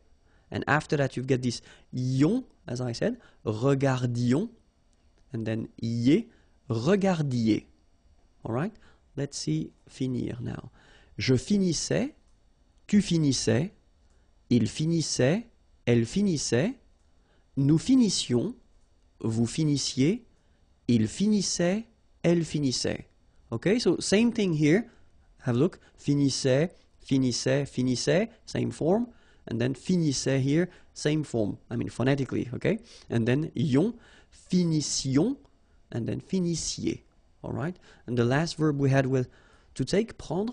Je prenais, tu prenais, il prenait, elle prenait, nous prenions, vous preniez, il prenait, elle prenait. Okay, so remember that in that case you will have to really pronounce the like a. Prenait. All right, so same thing here, final S not pronounced. Je prenais, tu prenais, il prenait, final T not pronounced, so the same form, okay, and then plural, as I said, prenait as well, okay, and here, prenions, preniez, okay. And then of course, avoir and être can be in some cases quite tricky. So that's the reason why we'll take a few minutes to watch or to have a look at them. The first one, avoir, and well, it's not that tricky at all because it goes like that. J'avais, tu avais, il avait, elle avait, nous avions, vous aviez, ils avaient, elles avaient. So it is quite easy. Honestly, it is quite easy. Just try to remember, especially if you want to use it only orally, then it's quite easy because it's avait, and avait, remember, okay? So j'avais, final S not pronounced. Tu avais. Il avait, final T not pronounced. Nous avions, let's make this beautiful liaison here. Nous avions, okay? Vous aviez, same thing here, a little liaison. Ils avaient. Elles avaient, okay? And then let's have a look at être. J'étais, tu étais, il était, elle était, nous étions, vous étiez, ils étaient, elles étaient. Okay? Same thing, not that difficult at all, and especially if you want to pronounce it, it's not really difficult. J'étais, okay? Remember here we've got accent aigu, so it goes like et, all right? J'étais. Okay, tu étais, il était, elle était, nous étions, little liaison here to make it more beautiful, nous étions, okay, final S not pronounced, remember, vous étiez, same thing here, little liaison, and then ils étaient, liaison as well, elles étaient, all right? That was it for l'imparfait. If you're not sure or if you've got few doubts again, don't be afraid to watch the video one more time. So this is the channel here, youtube.com/imagier if you want more videos. And then the website imagier.net. Don't be afraid to send me a message. Tell me what you think about the video. Okay? Have a great day. Bye bye. Bonjour à tous and welcome to Learn French with Vincent. This is Unité 8, Leçon F. And in this lesson, we'll work together on le passé composé et l'imparfait. So, I just introduced this imparfait form in the previous lesson, and we saw the passé composé, well, a long time ago in a way. No, still, the thing is that normally with students, when they've got these two forms, so after having introduced this imparfait form, it's usually quite tricky and difficult to know exactly when to use le passé composé and l'imparfait. Okay, so that's the reason why I thought it might be useful to just spend a few minutes with this video and just try to work a little bit on that and see if things and uses are okay with you. Okay, so let's start now. So in this video, first I will focus on l'imparfait, so when should we use l'imparfait, and then after that le passé composé. Okay, so the first thing that will refresh will be l'imparfait, okay? So l'imparfait, remember that you will use it when you want to describe something in the past, okay? So the example I took, la pièce était grande et sombre, okay? La pièce, the room, grande, big, sombre, dark, okay? So in that case, you use être, to be, all right? And then you use it at the imparfait form to make this description. Okay, the second use will be something that you have, so une habitude, it's an habit or something that you are used to do. Okay, so une habitude dans le passé. So the example, je partais le matin à 8 heures. Okay, so in that case you want to insist on the fact that it's something that you tend to do every morning. Maybe je partais le matin à 8 heures. Okay, so not so far from this habit concept is something that will repeat or that did repeat itself in the past. Okay, une répétition dans le passé. So if you want to express or to well, say something that repeats itself in the past, then in that case you should use l'imparfait. The example, nous allions, okay, so aller, to go, tous les soirs, okay, so every evening, au restaurant, okay, so in that case you should definitely use the imparfait form, okay, nous allions tous les soirs au restaurant. All right. Another use would be une situation qui dure dans le passé. Durer is to last, okay? So in that case, I did write this sentence with the two forms. So here you've got the imparfait form, and here you've got the passé composé form, okay? And then we tend to use both here just to make, well, clearly the difference of use of them. So the first one, je regardais, regarder is to watch, la télé. Okay, so je regardais la télé quand, when, tu as appelé. Appeler is to call, okay, on the phone. Quand tu as appelé, all right? So we want here, with this sentence, here to use the imparfait form because it lasts in the past, okay? So when you watch TV, maybe it won't last 1 minute or two, but a bit longer than that, okay? And then tu as appelé, well, it's an action, something that doesn't take too long if you compare it to the previous verb here. Je regardais la télé. Okay, so that's the reason why here je regardais la télé will be used at the imparfait form because it lasts longer than the other one. Okay, tu as appelé. All right, and then another structure that we can use as well if we want to insist on the fact that something lasts and something continue. Okay, pour insister sur la durée et continuité. Then the structure is être en train de, and then you put your verb at the infinitive form here. So infinitive form is the basic form of the verb, okay? So être, so that's the verb être that you should conjugate at the imparfait form, okay? And then same thing here, I wanted to make the difference between the two. So here you've got this passé composé, je n'ai pas répondu, so répondre, to answer. Okay, maybe someone was calling on the phone. Je n'ai pas répondu. Okay, car, because j'étais en train de faire mes devoirs. Faire mes devoirs, to do my homework. Okay, so j'étais en train de faire mes devoirs. So in that case, you use this structure. So être en train de, because you want to insist on the fact that, well, it takes a while to make them. Okay, j'étais en train de faire mes devoirs. All right. Now, le passé composé.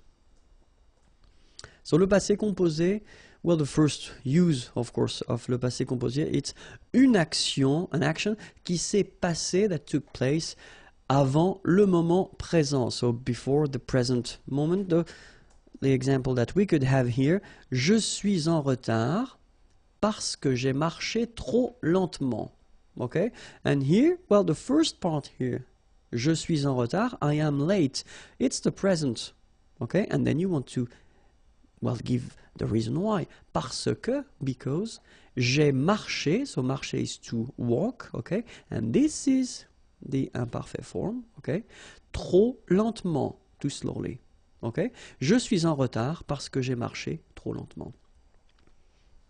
Then, une action dans le passé qui a des limites temporelles. Okay, so it's an action that took place in the past, all right, but then you've got some clear limits when it started or when it ended. Okay, and then the example here, dimanche dernier, j'ai dormi toute la journée. Dormir is to sleep, okay, so this is here the passé composé form, toute la journée, all day long. Okay, so you've got clearly a limit, toute la journée, you know exactly when it stopped, all right.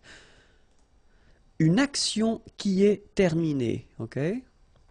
So clearly here, if you want to introduce your birth date, then je suis né, okay? So it was an action in a way, okay? But still it's finished. So le 16 juin 1970, okay? Je suis né, so that's the reason why here you will use this verb naître, okay? Je suis né le 16 juin 1970.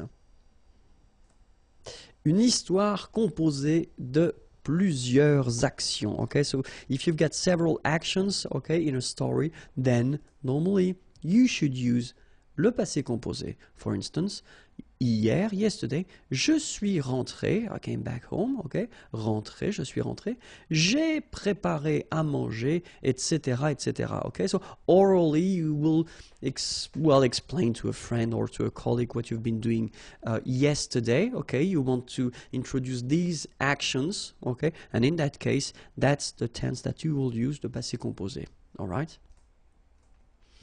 If you want to speak about an event of the past with, for instance, hier, yesterday, le mois dernier, last month, ce matin, this morning, cet après-midi, this afternoon, dimanche midi, so dimanche is Sunday, okay, midi, noon, jeudi, Thursday, matin, morning, okay, so with these structures, and if you're talking about an event, an action, okay, in that case you definitely should use le passé composé. Okay, so of course these are examples. Okay, we've got so many others that I didn't have the, well, I didn't want to put everything in this page.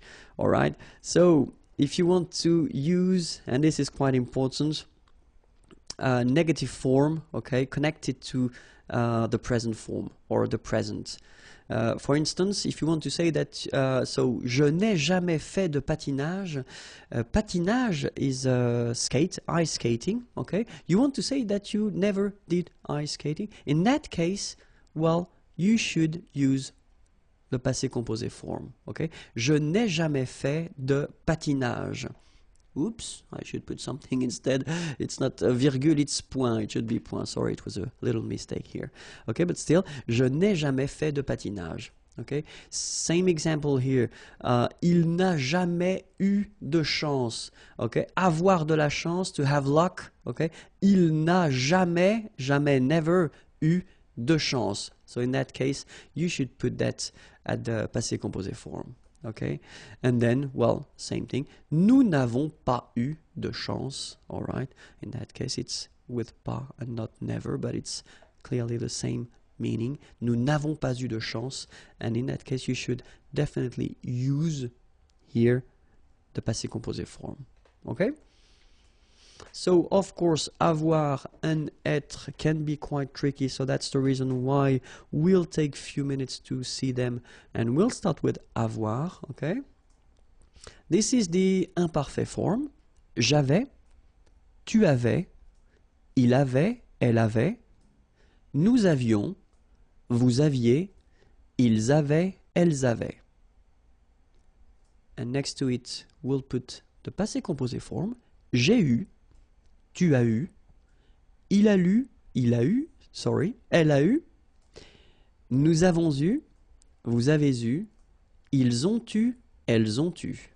Okay, so let's take 1 minute to see them one more time. J'avais, final S not pronounced. Tu avais, same thing. Il avait, final T not pronounced. Elle avait. Nous avions, little liaison, final S not pronounced. Nous avions. Vous aviez, same thing here, little liaison between the two. Ils avaient, so remember, even if we've got this A-I-E-N-T, well, we don't pronounce it, or we don't pronounce this E-N-T, so we get avait, okay, phonetically. Ils avaient, okay, and then elles avaient. And now for the passé composé form, so if you remember clearly, we use the verb avoir at the present form, then we put this participe passé form. So it does mean that it will be the same all the time. That's the reason why we see it here, okay? And this is pronounced, so it's an exception because normally you should pronounce it differently, but, so it's an exception. It is pronounced U, okay? U, that's the way you should pronounce it. So, j'ai eu. Tu as eu, il a eu, elle a eu, nous avons eu, vous avez eu, ils ont eu, elles ont eu. Alright? So, j'ai eu, tu as eu, il a eu, elle a eu, nous avons eu. Okay, so here you can see that we make double liaison. Nous avons eu. Okay, same thing here. Vous avez eu, ils ont, and then here as well, tu. Ils ont eu, elles ont eu. All right. Let's see être now. and it goes like j'étais. So same thing here. We'll start with the imparfait form. Tu étais, il était, elle était, nous étions, vous étiez, ils étaient, elles étaient.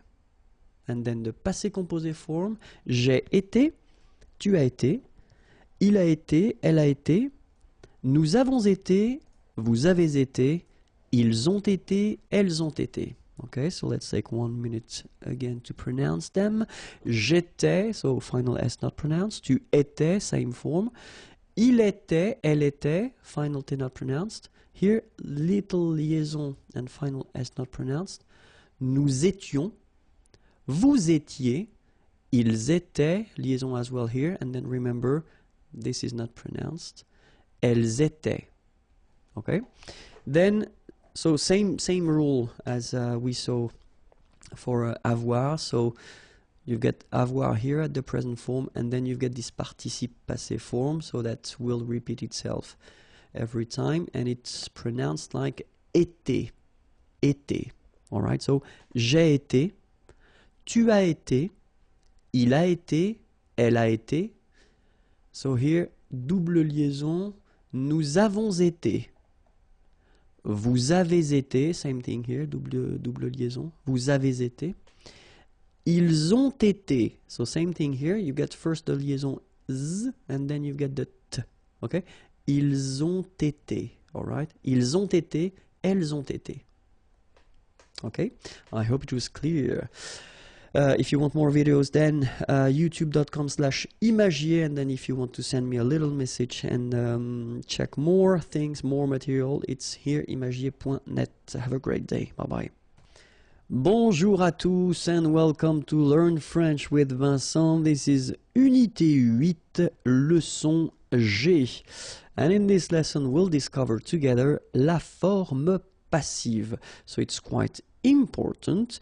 Take the time to relax and we'll start right now. So I wanted to put an example, simple sentence, okay, here. We've got Jean mange une pomme, okay. So Jean, that's the name of the person. Mange, manger, to eat, and it's the present form.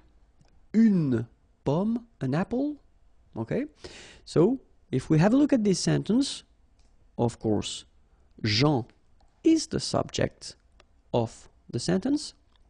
Then we've got mange, manger, so it's the verb, okay. Then we'll have une pomme, so that's what we call complément d'objet direct.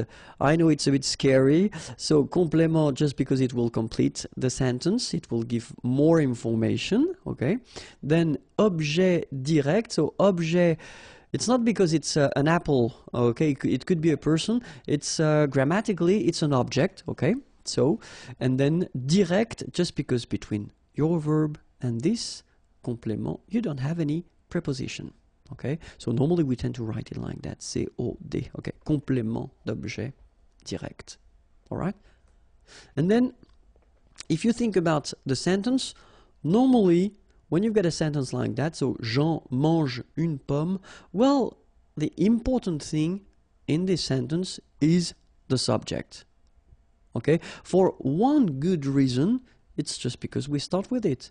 And as it's here in the first place, well, we tend to think that this is the most important thing of the sentence, okay?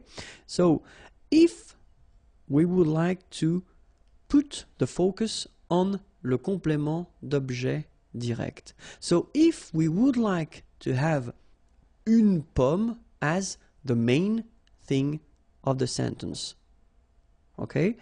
So it would be actually the whole idea of this form passive, okay? So what could we do? We could first take une pomme, okay, and then of course put it in the first place, because, well, the focus will be on the first word or first thing that will come in the sentence. Then we take Jean, and then of course Jean is not coming right after because the verb should come between the two. So it will be here, okay? And after that, manger, so the verb mange here, should be transformed. And that's the whole thing of the passive form, okay? You will have to use être, so you will have to conjugate être, plus le participe passé of your verb. Okay, in that case it's quite easy because manger belongs to the first group of verbs, so regular verbs, and then when we talk about the participe passé form, it will be manger like that with the accent on the top of the here. Okay, so let's have a look how it will go. Une pomme est, so the verb être at the present form, because here we've got a sentence at the present form. Manger, okay? So as I said, you've got this accent aigu, okay? And the important thing here is that because we construct this passive form with être, then we should, at the end of the participe passé, add something if it's feminine or if it's plural. In that case, une pomme, an apple, you can see here that it's feminine, une pomme. So we will add this so the mark of the feminine.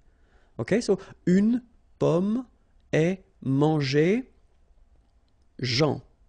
And obviously something is missing here, okay? And the thing that we will put or we will add to construct this passif will be par. All right, so now we've got this sentence, une pomme est mangée par Jean. And it's the passive form, okay? Forme active, Jean mange une pomme. Forme passive, une pomme est mangée par Jean. All right? Let's take another example. I did put this la pomme instead of une pomme, but well, technically it's the same. The important thing is that this passive form will be, it will be possible to make it at the present form or even at the future, at the passé composé, at the imparfait, because the only thing that will change will be être. Okay? So in that case, example for le présent, Jean mange la pomme. You change it and you get la pomme est mangée par Jean. Okay, so that's the one we saw, so it's actually quite easy. But then now, let's see if we've got le futur. So the sentence will go like Jean mangera, okay, so it's this will eat, okay, la pomme. And then, if you want to put this sentence at the passive form, then la pomme sera, so remember, sera, it's the form of être at the future, okay? So that's the only thing that will change. So you definitely should know by heart all the form of être, and obviously avoir, but not avoir for this lesson, but still. So you should know them by heart because you will have to use them. For instance, in this passive form, you must use them. So la pomme sera mangée par Jean. So the rest doesn't change. That's the only thing that you will have to change. You put this être form, okay, at the correct tense. In that case, it's the futur. And then let's see le passé composé now. Jean a mangé la pomme, okay, and then if you change it and put it at the passive form. So, la pomme a été, remember this a été is the passé composé form of être, okay? Mangé par Jean. The rest doesn't change. Okay? So let's have a look at the conditionnel présent because we saw it already in the previous unit. Jean mangerait la pomme, okay, would eat, okay, c'est mangerait la pomme. So if you change it, la pomme serait, okay, and that's the conditionnel présent form of être, mangé par Jean. Okay, then imparfait, Jean mangeait la pomme était mangée par Jean. and the last one, conditionnel passé, because that's the last one we saw. Jean aurait mangé la pomme aurait été, and that's here, aurait été, conditionnel passé form of être, mangé par Jean. Okay, so remember, être, then participe passé, then par. Don't forget this par because it's quite important. Okay, and this will be, well, the three elements that you will need to use to construct this form passive. Okay, I hope it was clear. Have a great day, and then remember, more videos on youtube.com/imagier, and then don't be afraid and send me a little something just to tell me what you think about the videos. The website is here, and then you can find more material there. Bye bye. Bonjour à tous and welcome to Learn French with Vincent. This is Unité 8, leçon H. And in this lesson we'll see together la conjugaison à la forme passive. So we saw la forme passive in the previous video lesson, so I definitely advise you to watch it if you didn't do it. And then in this lesson we'll take few examples, or at least two examples, two verbs, and then we'll see how they go. Okay, so remember that we will see in this lesson le présent, le futur, le passé composé, le conditionnel présent, and then l'imparfait. These are the verbs that we already covered in these lessons or in the previous lessons. Okay, so that's the reason why we will try to see how they go at the passive form. All right, so remember that if you want to construct this forme passive, then the first thing will be être, and this verb être will be changed, so according to the fact whether it's present, futur, passé composé, etc. And then after that you will put this participe passé form, okay, to get your passive form. All right, so that's it. We'll take two examples. The first one will be admirer, to admire. And then the second one will be choisir, to choose, okay? But then the idea is that as we will change them in or at this form passive, so clearly it will be to be admired and to be chosen, okay? So let's see now, admirer. Présent, so it will be je suis admiré. Tu es admiré, il est admiré, elle est admirée. Nous sommes admirés, vous êtes admirés, ils sont admirés, elles sont admirées. Alright, so as you can see, être will be the only thing that will change here. Alright, well, if we are really honest, then we can say that the participe passé form here is changing as well, because if you can see, if you have a look here, it's here like that written a, and then here you just add this okay? Remember that we add this final because we've got here a feminine subject, and so this final is the mark of the feminine, so singular feminine, okay? But then if you really want to think about that phonetically, you don't pronounce it, so whether it's masculine admirer or feminine admirer, you will pronounce them the same way. But still, if you want to write it correctly, you should add this So same thing here. If we look at this last form here, we've got this S at the end. So S is the mark of the plural. So you should put it at the end. You don't pronounce it, okay? So you get admirer, but still you should put it. And here you've got, well, first the feminine and then the plural S. Phonetically, it is the same, admirer.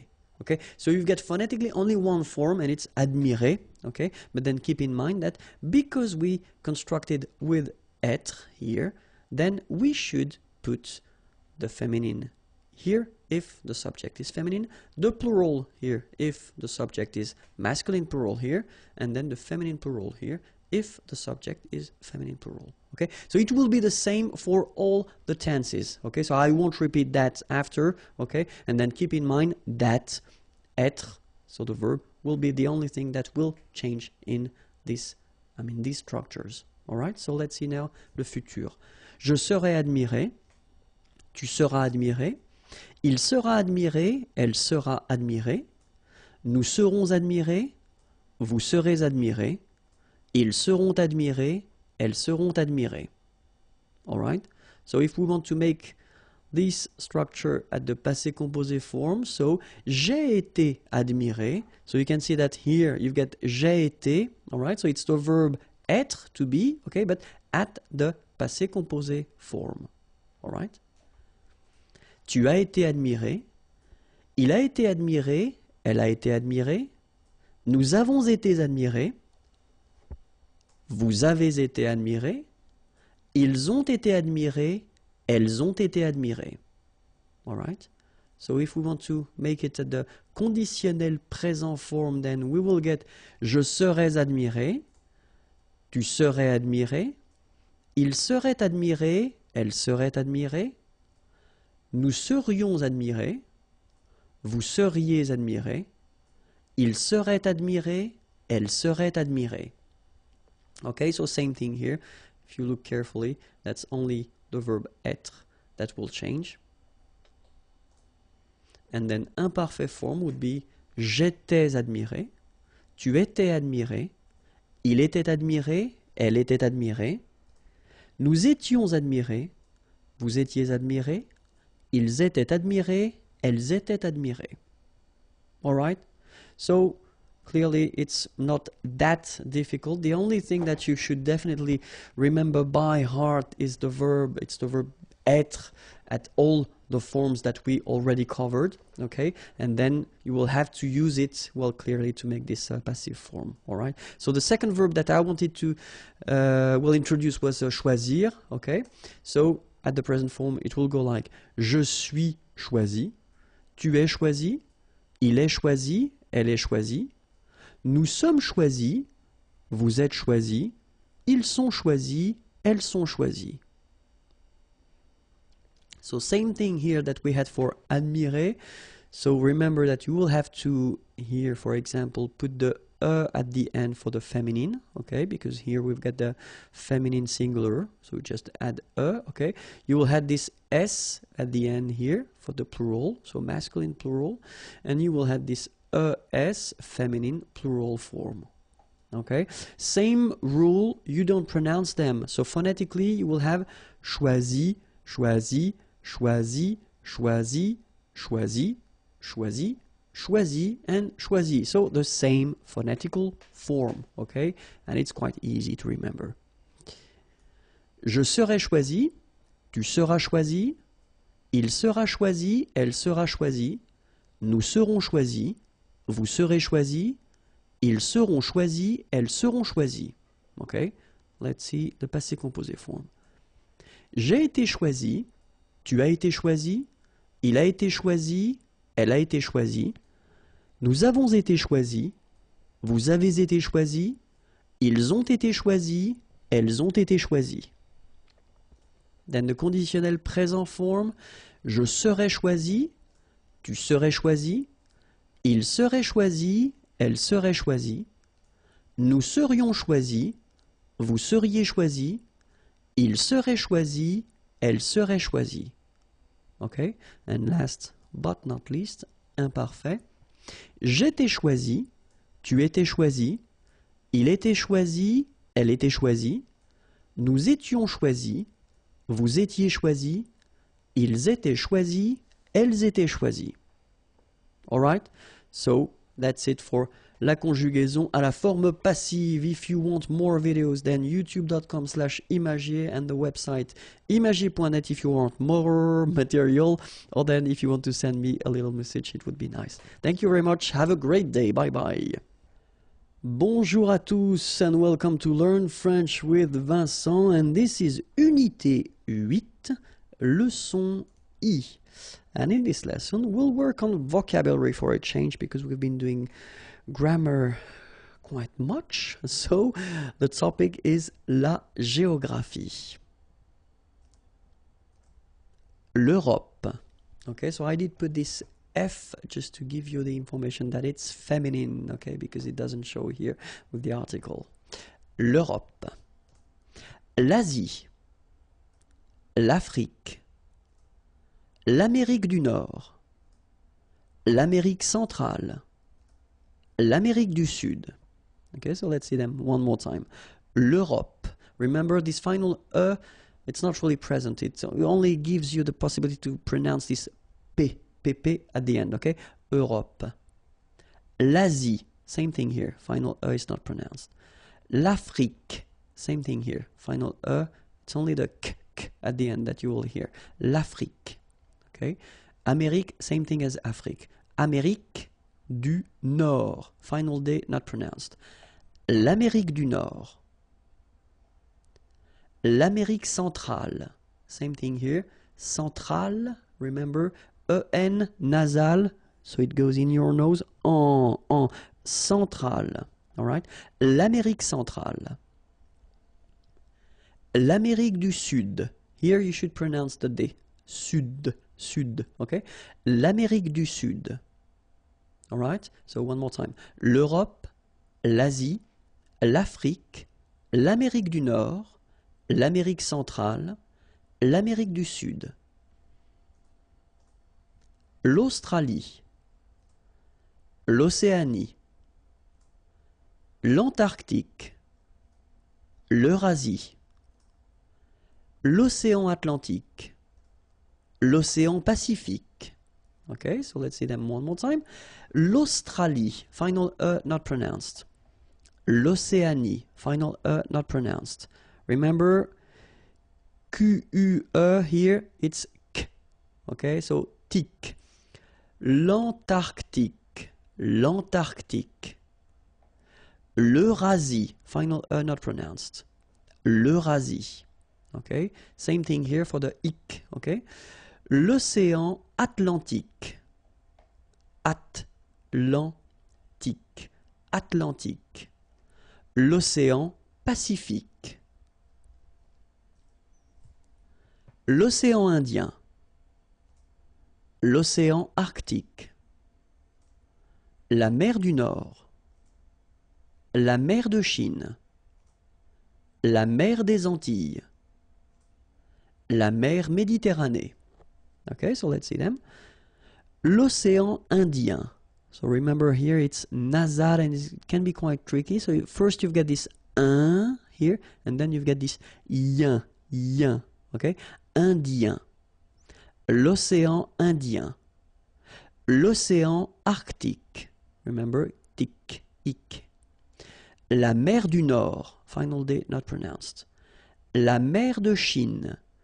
Remember, don't insist on the Chine.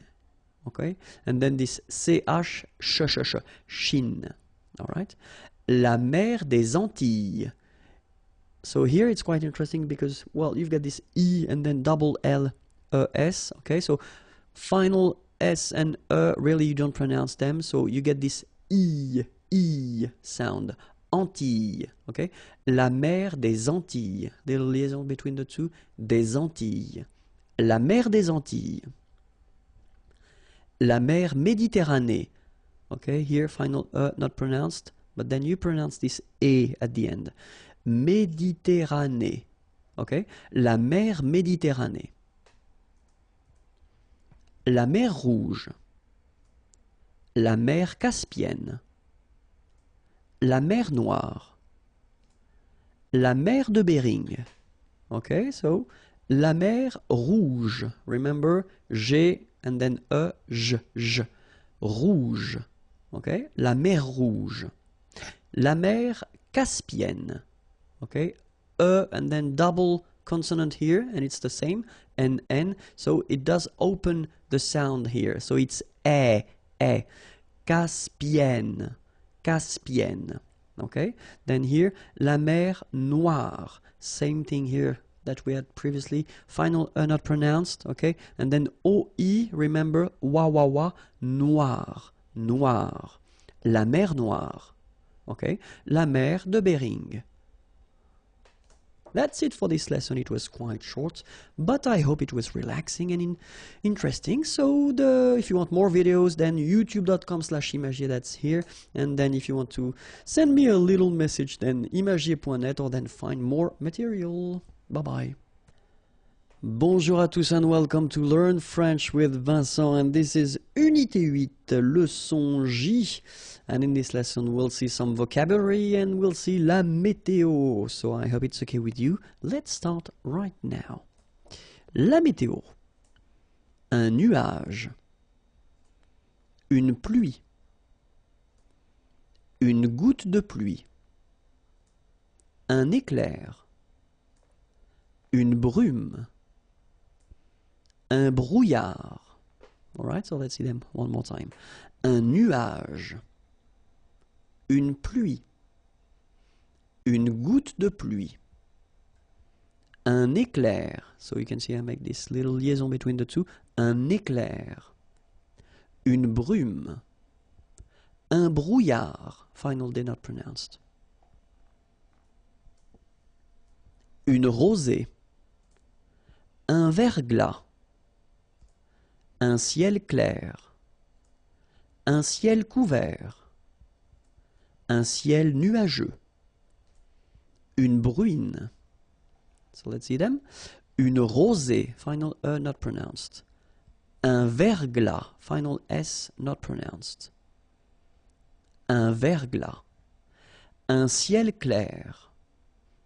Un ciel couvert, final T not pronounced. Un ciel couvert. Un ciel nuageux. This can be quite tricky, but take the time to nuageux. Remember, final X here, not pronounced. Nuageux. Okay? Nuageux. Un ciel nuageux. Okay? Une bruine. Une pluie. Une neige. Une averse. Un orage. Un ouragan. Une averse de grêle. Une pluie. Final E not pronounced. Une neige. Une averse. So same thing here. Un neige. Final E not pronounced. You only pronounce this j. Same thing here. Averse. Okay. S is pronounced. The E is not pronounced. Un orage. Same thing here. J. Okay, not the E. Un ouragan. So, liaison here, like we had here as well. Une averse de grêle. Alright?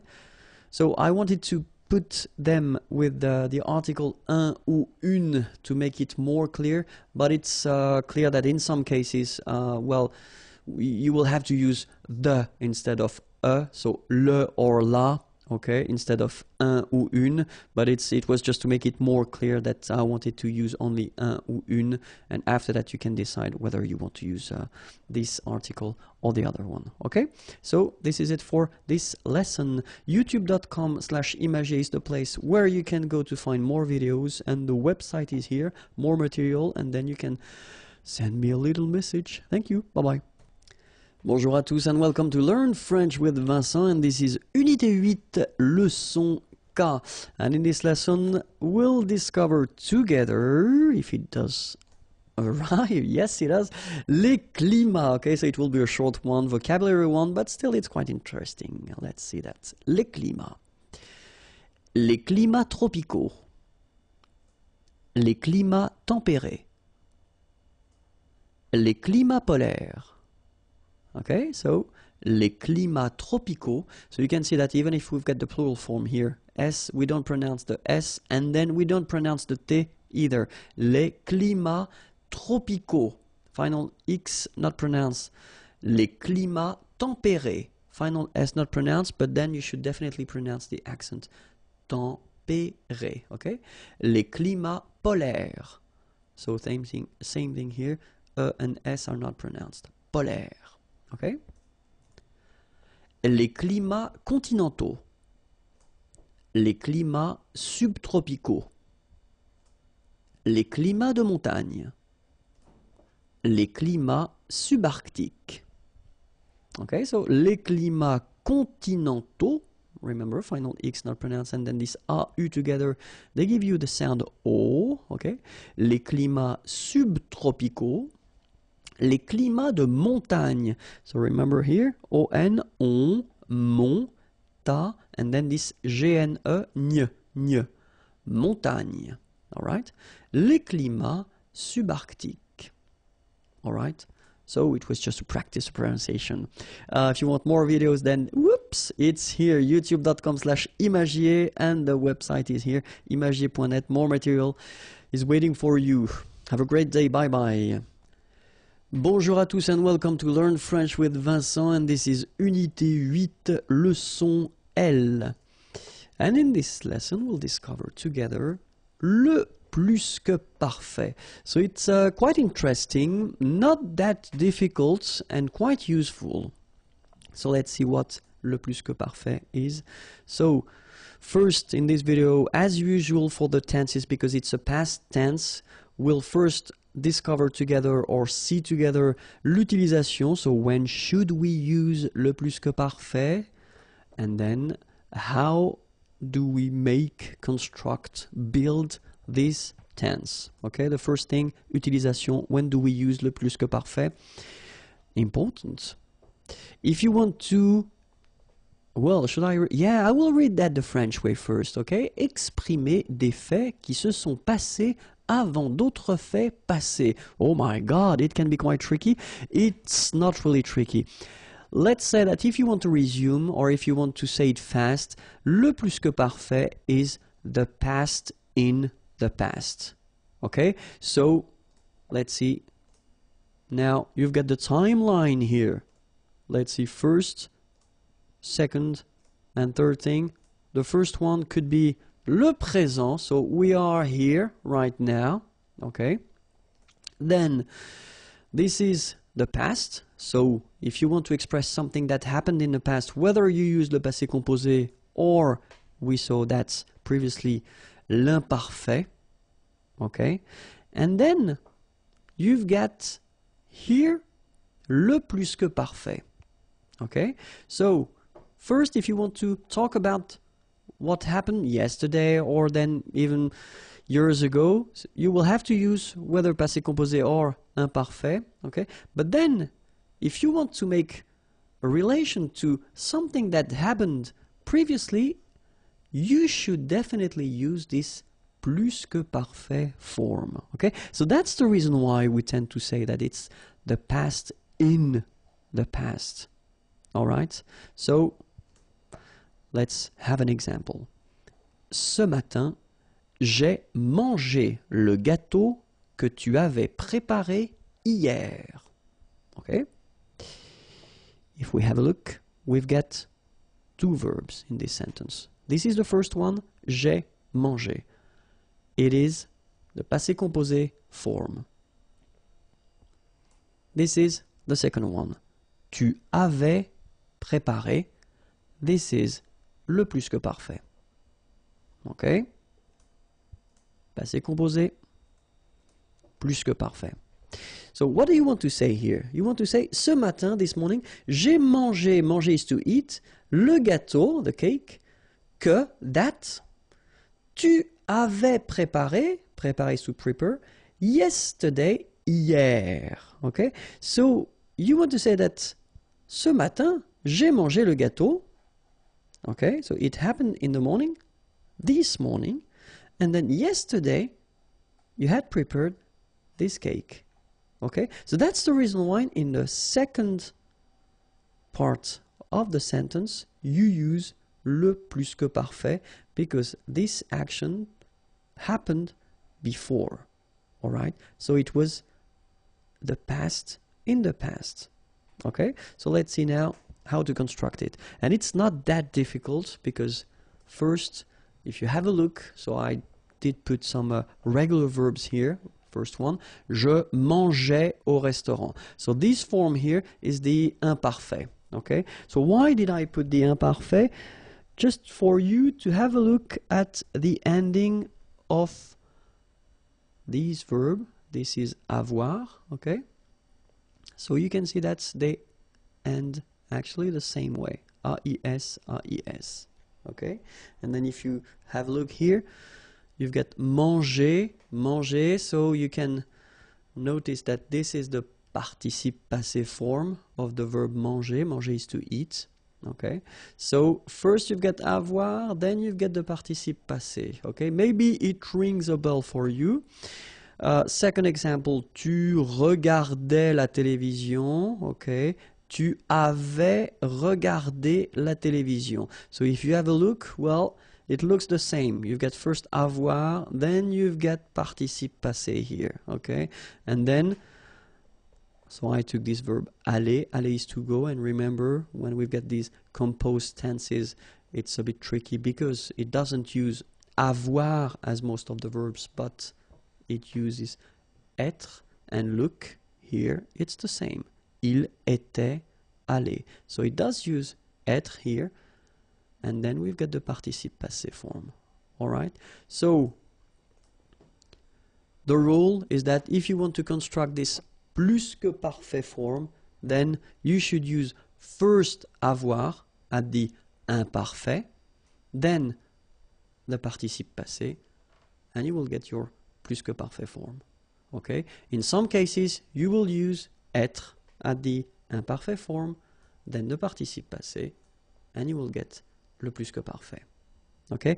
We've been covering already few composed tenses in French, and well, it does follow exactly the same rules. Okay, so that's the reason why it will be quite familiar for you, because the following verbs, aller, to go, arriver, to arrive, descendre, to go down, devenir, to become, entrer, to enter, to come in, monter, to go up, mourir, to die, naître, to born, partir, to leave, rester, to stay, retourner, to return, sortir, to go out, tomber, to fall, sorry, and then venir, to come. So all these verbs will use être, as they do for all the other composed tense that we saw, like passé composé, for instance.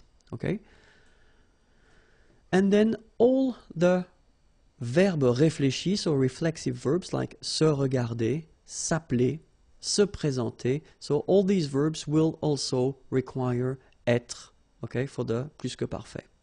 Okay, so let's see one more time the imparfait form of avoir and être as well, but we'll start with avoir just because that's the form. These are the forms that you will have to use when you want to construct this plus que parfait. So it goes like j'avais, tu avais, il avait, elle avait, nous avions, vous aviez, ils avaient, elles avaient. Okay, and then for être, j'étais, tu étais, il était, elle était, nous étions, vous étiez, ils étaient, elles étaient. Alright, so you can see here that we've got this AIS ending and AIT ending. You pronounce them the same way, okay? J'avais, tu avais, il avait.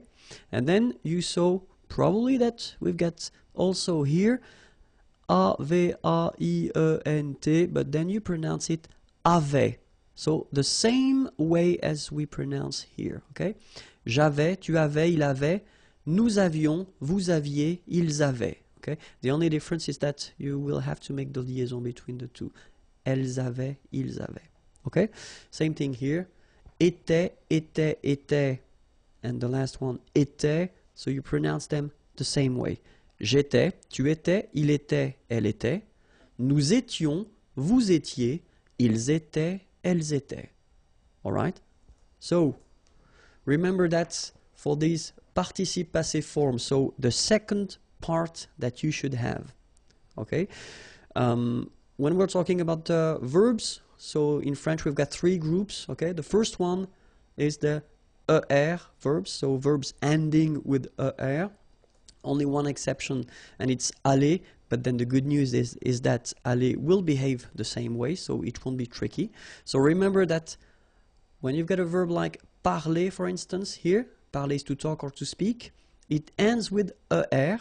Okay, you will take this er away and you will replace it with accent aigu, parler. Same thing, regarder, to watch. You take this er away and you put this E here. Aller, even if it doesn't belong to the first group, it will behave the same way, so that's a good news. Aller, ER, you take it away, and then you put this E, okay? Second group of verbs, ER, unfortunately for you, not all the ER verbs, okay? But then these are from the second group. Choisir, to choose. You take this ER away, and then you change it, you put I instead. Choisi. Finir, to finish, to end. ER away, same rule, and then you put fini. Unir, ER, you take it away, to unite, and then you get uni. Okay, after that, when we talk about the third group, it's quite tricky, and my advice would be to try to learn them by heart like in many languages, but still we have some subgroups. Okay, so you've got a list here. So the one that will end with U, for instance, connaître, to know, être will become U, connu, all right. Voir, to see, voir will become U, vu. Partir, well, in that case, they will have this I. Even if it ends with ER, it's not from the second group, it's from the third group, okay? So, but then it becomes parti, okay? So quite easy. Rire will become ri, okay? Partir, to leave, and then rire, to laugh. Iter, like écrire, to write. IRE will become iter here. Dire, to say. IRE will become IT. Okay, remember, you put this T, you don't pronounce it. Écrit, dit. All right, and then the last subgroup here, or I think it's the last, I'm not sure about that anymore. Mettre, ETTRE will become ES. Mi, same advice here, don't pronounce the final S like we had here. T is not pronounced, S is not pronounced. Mi, mettre, to put. And then prendre, prendre is to take, okay, ENDRE, and it will become ES, pris. All right. An example for parler, so parler will go like that for the plus que parfait. J'avais parlé, tu avais parlé, il avait parlé, elle avait parlé, nous avions parlé, vous aviez parlé, ils avaient parlé, elles avaient parlé.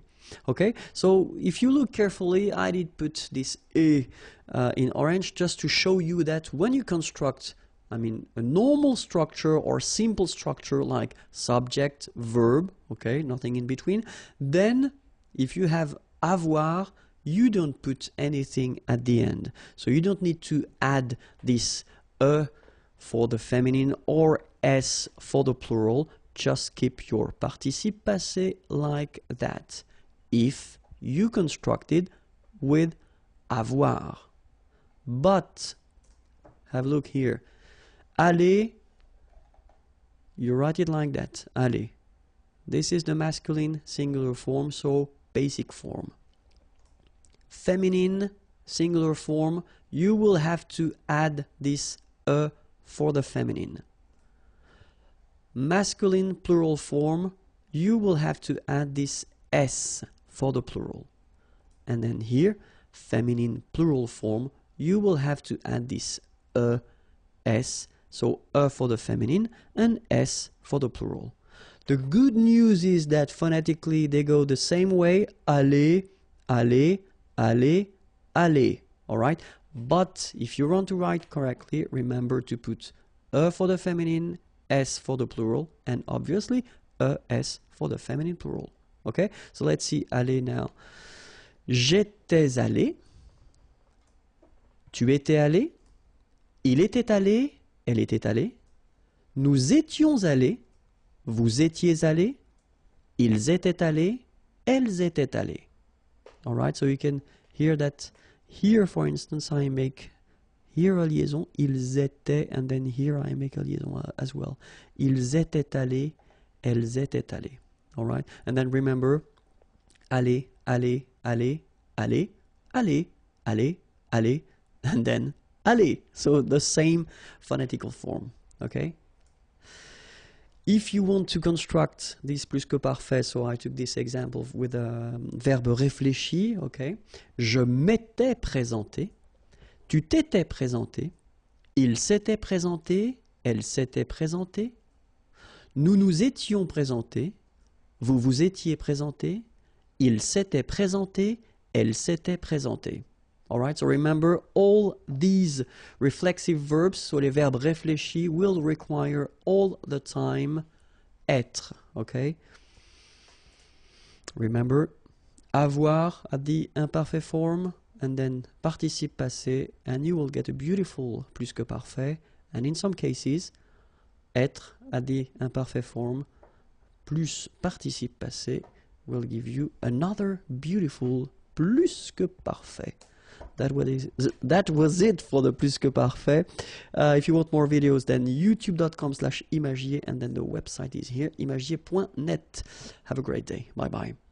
Bonjour à tous and welcome to Learn French with Vincent, and this is Unité 8, leçon M.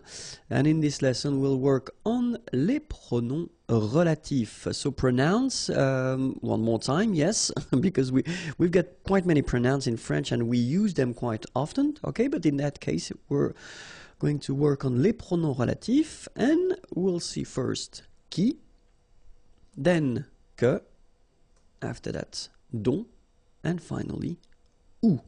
Okay, so the first one that will work with will be qui.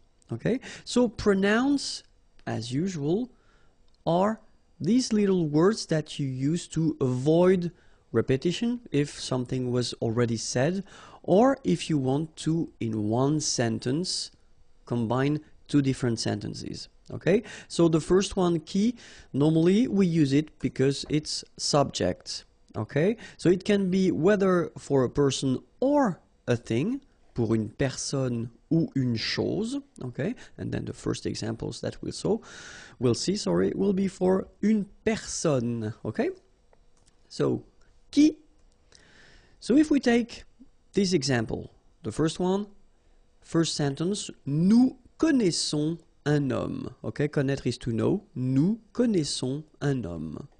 And then we've got the second sentence, cet homme travaille dans un restaurant.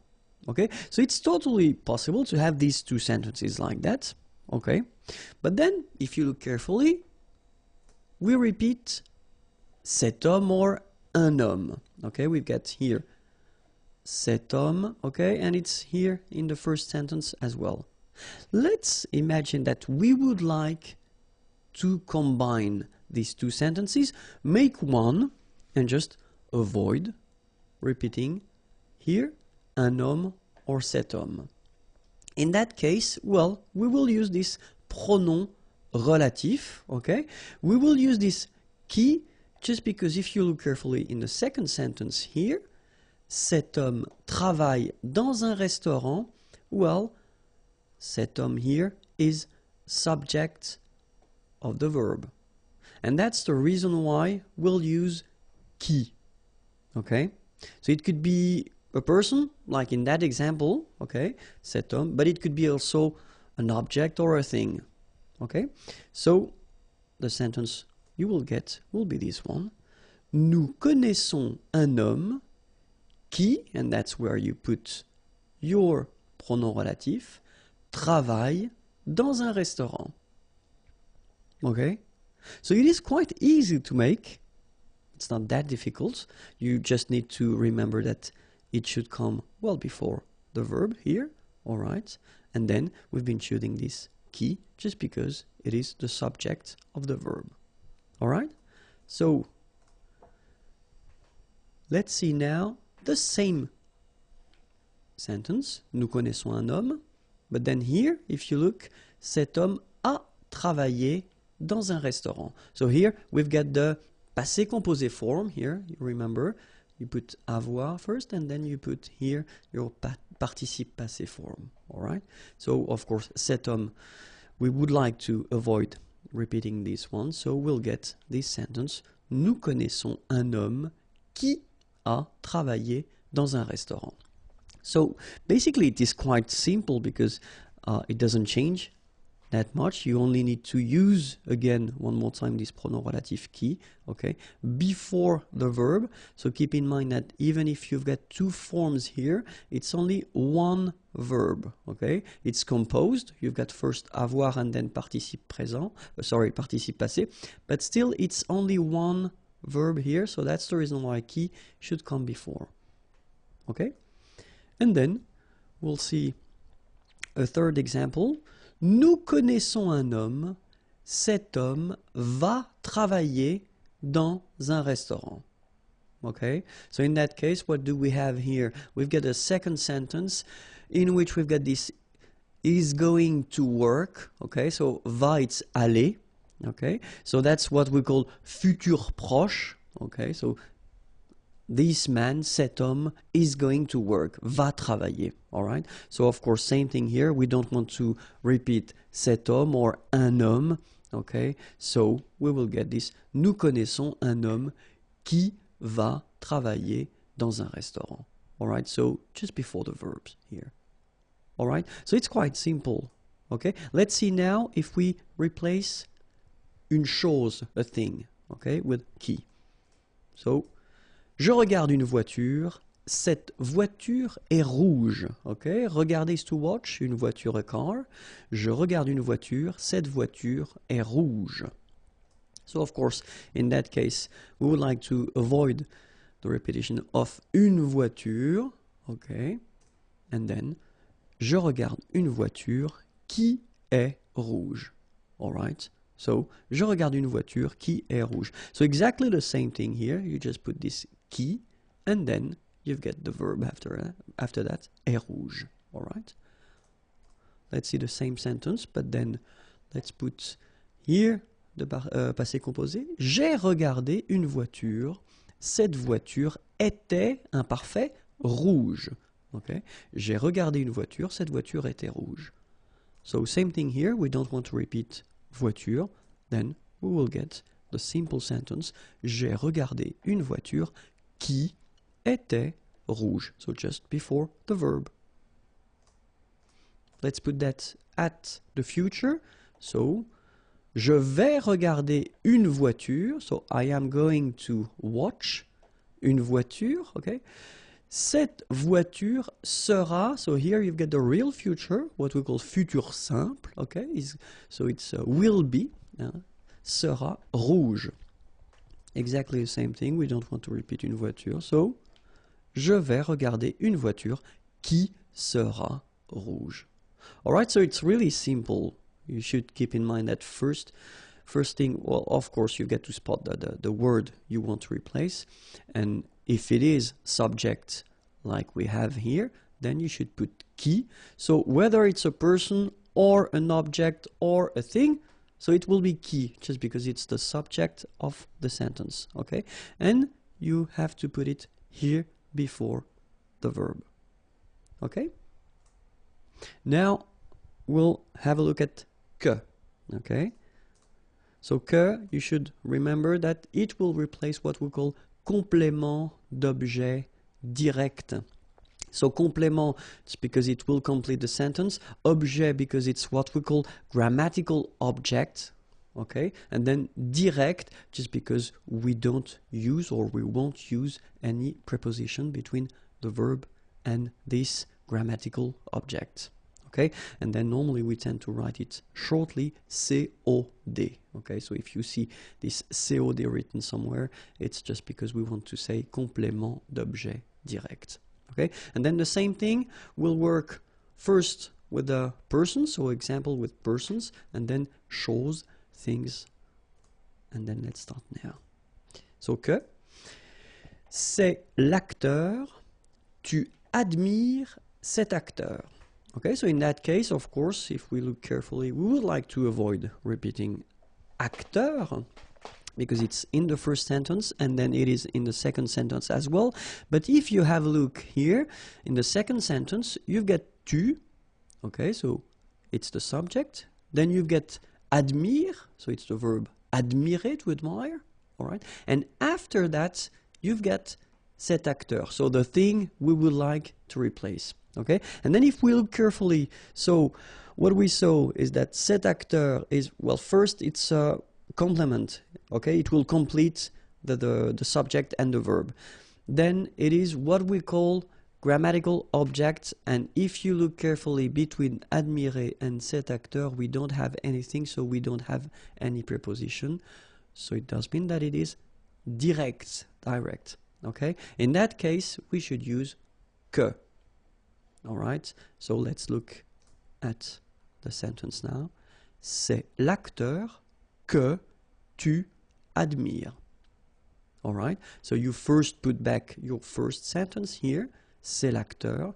Then you put this pronom relatif que, and then the sentence continues. Tu admires. Subject, verb. Okay? Now let's have a look at the same thing, but at the feminine. C'est l'actrice. Tu admires cette actrice. Okay? So exactly the same sentence, but it's the feminine form. C'est l'actrice. Tu admires cette actrice. Okay? We don't want to repeat actrice, obviously. Then we get c'est l'actrice que tu admires. Alright? So same concept, same structure, no problem. So let's see now with une chose, a thing. Okay? C'est la voiture. Tu adores cette voiture. Okay? And then obviously we don't want to repeat la voiture. Okay? Adorer, to adore. Tu adores cette voiture. C'est la voiture que tu adores. Alright? So same concept. You first put que here, then subject verb. Okay? Be careful. And be careful at the passé composé form. Why? Well, look, normally when we construct a sentence, we first start with the sujet. Then we've got the verb. Then we've got, so what we saw, complément d'objet direct. Okay? And normally, when we introduce the passé composé form, we say that if we use avoir, normally you don't have to put anything at the end of your participe passé form, so you don't need to mark the feminine form or the plural or the feminine plural. Okay? But then when we've got this special structure with first le pronom relatif COD, so what we just saw, this que, before the verb, the rule will be that you will have to put the feminine or the plural or the feminine plural at the end of your participe passé. So let's have a look first, and it will be quite easy because it is here. Have a look, c'est l'acteur. Tu as admiré cet acteur. So here you've got the passé composé form, okay? But then it's the masculine. So normally it shouldn't be a problem if we look the sentence. C'est l'acteur que tu as admiré. Alright, so we've got this que, pronom relatif, complément d'objet direct. So I told you that if it's before the verb, at the passé composé form, it can be tricky, but in that case it's the masculine form, so it doesn't change anything at the end of your participe passé form here. That's the reason why it doesn't change here. If you look carefully, it's the same form. Okay? But if we take now the feminine form, c'est l'actrice. Tu as admiré cette actrice. We want to replace actrice, then we will have c'est l'actrice que, so the structure doesn't change at all. Tu as admiré. The only thing that you will have to put is this which is the mark of the feminine, at the end of your participe passé form here. Okay? The good news is that phonetically here you don't pronounce it. Okay? But in some cases you will have some participe passé ending with maybe T or something like that, and then if you put the feminine form you will have to pronounce it. Okay? So it's really important to remember that with this kind of structure, when you've got this pronom relatif and then the que, complément d'objet direct, at the passé composé form, and you've got the feminine form, you will have to add a at the end of your participe passé here. Okay? If we've got the plural, like here, so masculine, but then the plural form, ce sont les acteurs, tu as admiré ces acteurs. Okay, so we just don't want to repeat les acteurs. Ce sont les acteurs que tu as admiré, and then have a look here. We've got the mark of the plural, and it's S at the end. Okay, so same thing as usual in French, you don't pronounce it, okay, but it's really important to remember that you should put at the end of your participe passé here the S. Okay? If we have, like here, the feminine plural form, ce sont les actrices, tu as admiré ces actrices, okay, we don't want to repeat les actrices, then ce sont les actrices que tu as admiré. Okay, so remember here, admiré, well, first you've got this mark of the feminine, then you've got this S at the end, mark of the plural. Okay, phonetically you don't pronounce it, but still remember you've got to put it. Okay, a S. So as I said, you know, for this admirer, adorer, all these examples that we've been covering so far, you don't pronounce it. So that's the reason why I wanted to put few sentences in which, well, you'll see that you can see the difference. So the first one, c'est le camion que tu as conduit. Okay, le camion, it's the truck, okay? Que tu as conduit, conduire is to drive, okay? And you've got here the passé composé form, okay? So in that case, of course, we've been using this pronom relatif, que, okay? And it's complément d'objet direct, all right?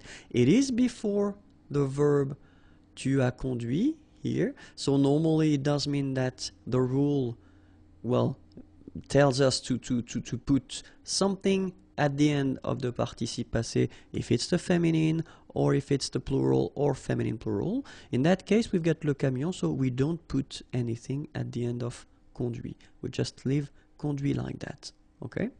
But if we put, well, the same sentence, but at the plural, in that case, ce sont les camions que tu as conduits, okay? You will have this S, you don't pronounce it, but it will be here. Now, the feminine. So we take la voiture, the car, okay? La voiture, it's feminine. C'est la voiture que tu as conduite. And that's when you hear the difference between conduit, because remember, final T is not pronounced, conduit, here, and then the feminine, conduite. Okay, so here you can listen to this t, okay, conduite. All right, c'est la voiture que tu as conduite. Okay, and then the same thing for the plural, so it will be feminine plural because it's les voitures. Ce sont les voitures que tu as conduites. All right, so that's the reason why it's quite important to remember this rule, even if in most of the cases you won't pronounce the difference between your participe passé, whether it's at the masculine, the feminine, or the plural form. But in some cases, like, well, these examples, you can hear the difference between at least here the masculine and the feminine form. Okay? And then the last thing, tricky thing with que is if you put something after and it's not with a vowel. So remember, as usual in French, when we've got this and something after, so a vowel, they don't really get along. So the rule is that you should take away, okay? So it will go like that. So c'est la boisson que il demande. So normally if we respect the rule, you know, we should put this que pronoun, okay? But then, as I showed, they don't really get along as usual, and so que or should disappear. So you get the final structure, c'est la boisson qu'il demande.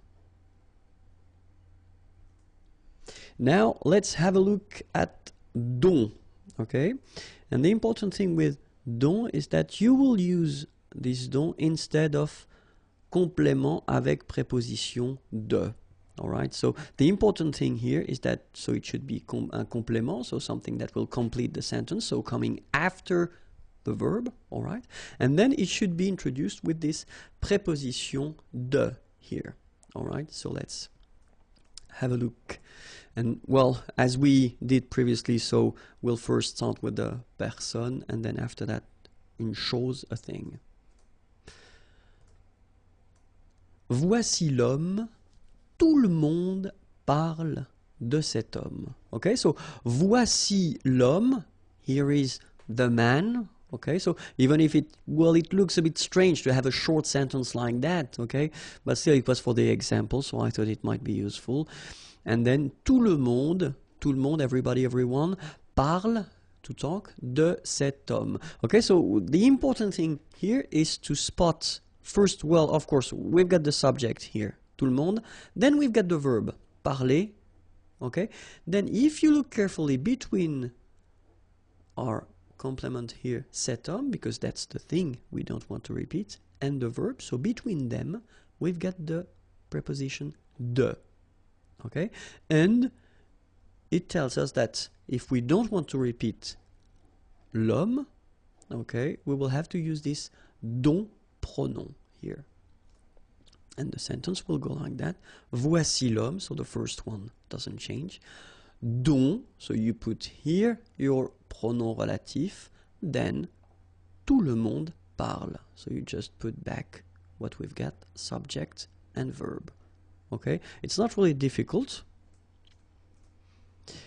Then if we put the same structure but then at the passé composé form, voici l'homme, tout le monde a parlé de cet homme, so same thing, we don't want to repeat l'homme, okay. Voici l'homme dont, so same position, tout le monde a parlé. Okay, so it doesn't change anything, you just put it, but then, well, the tense is different here because it's passé composé. Okay, so let's see now if we would put the same sentence but then at the futur proche, so near future. Normally I tend to put this structure just because it means that you've got two verbs here, okay, just to see. So l'homme is the thing we don't want to repeat, so voici l'homme dont tout le monde va parler. Okay, so it doesn't change anything. It should be here, and then the sentence continues. Let's see if we want to replace une chose, a thing. Then, je n'aime pas le livre. Nous nous servons de ce livre. Okay, so aimer is to like. In that case, you've got the negative form. Je n'aime pas le livre. Okay, nous nous servons. Okay, so in that case, I wanted to use this se servir. Se servir is to use something, but it's se servir, so it's a reflexive verb. Okay, de ce livre, and then you can see that we've got ce livre. Okay, we've got the verb here, and between the two, we've got the preposition de. So it does tell us that if we don't want to repeat le livre, we will have to use this pronom relatif dont. So the sentence will be je n'aime. Sorry, I forgot the pas. Je n'aime pas le livre dont nous nous servons. Alright, so remember, you should put the pas. I forgot to write it, sorry. Je n'aime pas le livre dont nous nous servons. Okay, and then où. Okay, the last one for this lesson. Où, well, you've got two options. Whether you will use this où to replace what we call complément de lieu. Lieu is a place, okay? Or then you will use it to replace un complément de temps, okay? Temps, time. Let's see first if we want to replace complément de lieu. Okay? So, je vous présente la ville. Je suis né dans cette ville. Okay? So, je vous présente. Présenter, to present, la ville. La ville is the town. Je suis né, I was born, dans cette ville. Okay? So in that case, well, have a look. You've got cette ville and la ville. So probably that's the thing we don't want to repeat. Okay? And then here we get dans, so it's in. Okay? So you know that it's a place. Alright? So it's what we could call, or what we call complément de lieu. So it's a place, all right? So if you want to avoid repeating la ville, then you will have to use this ou pronom, and the sentence will go like that. Je vous présente la ville, okay? So your first sentence doesn't change at all. Ou, so you put your pronom here, and then je suis né. The rest continue, okay? Like that, okay?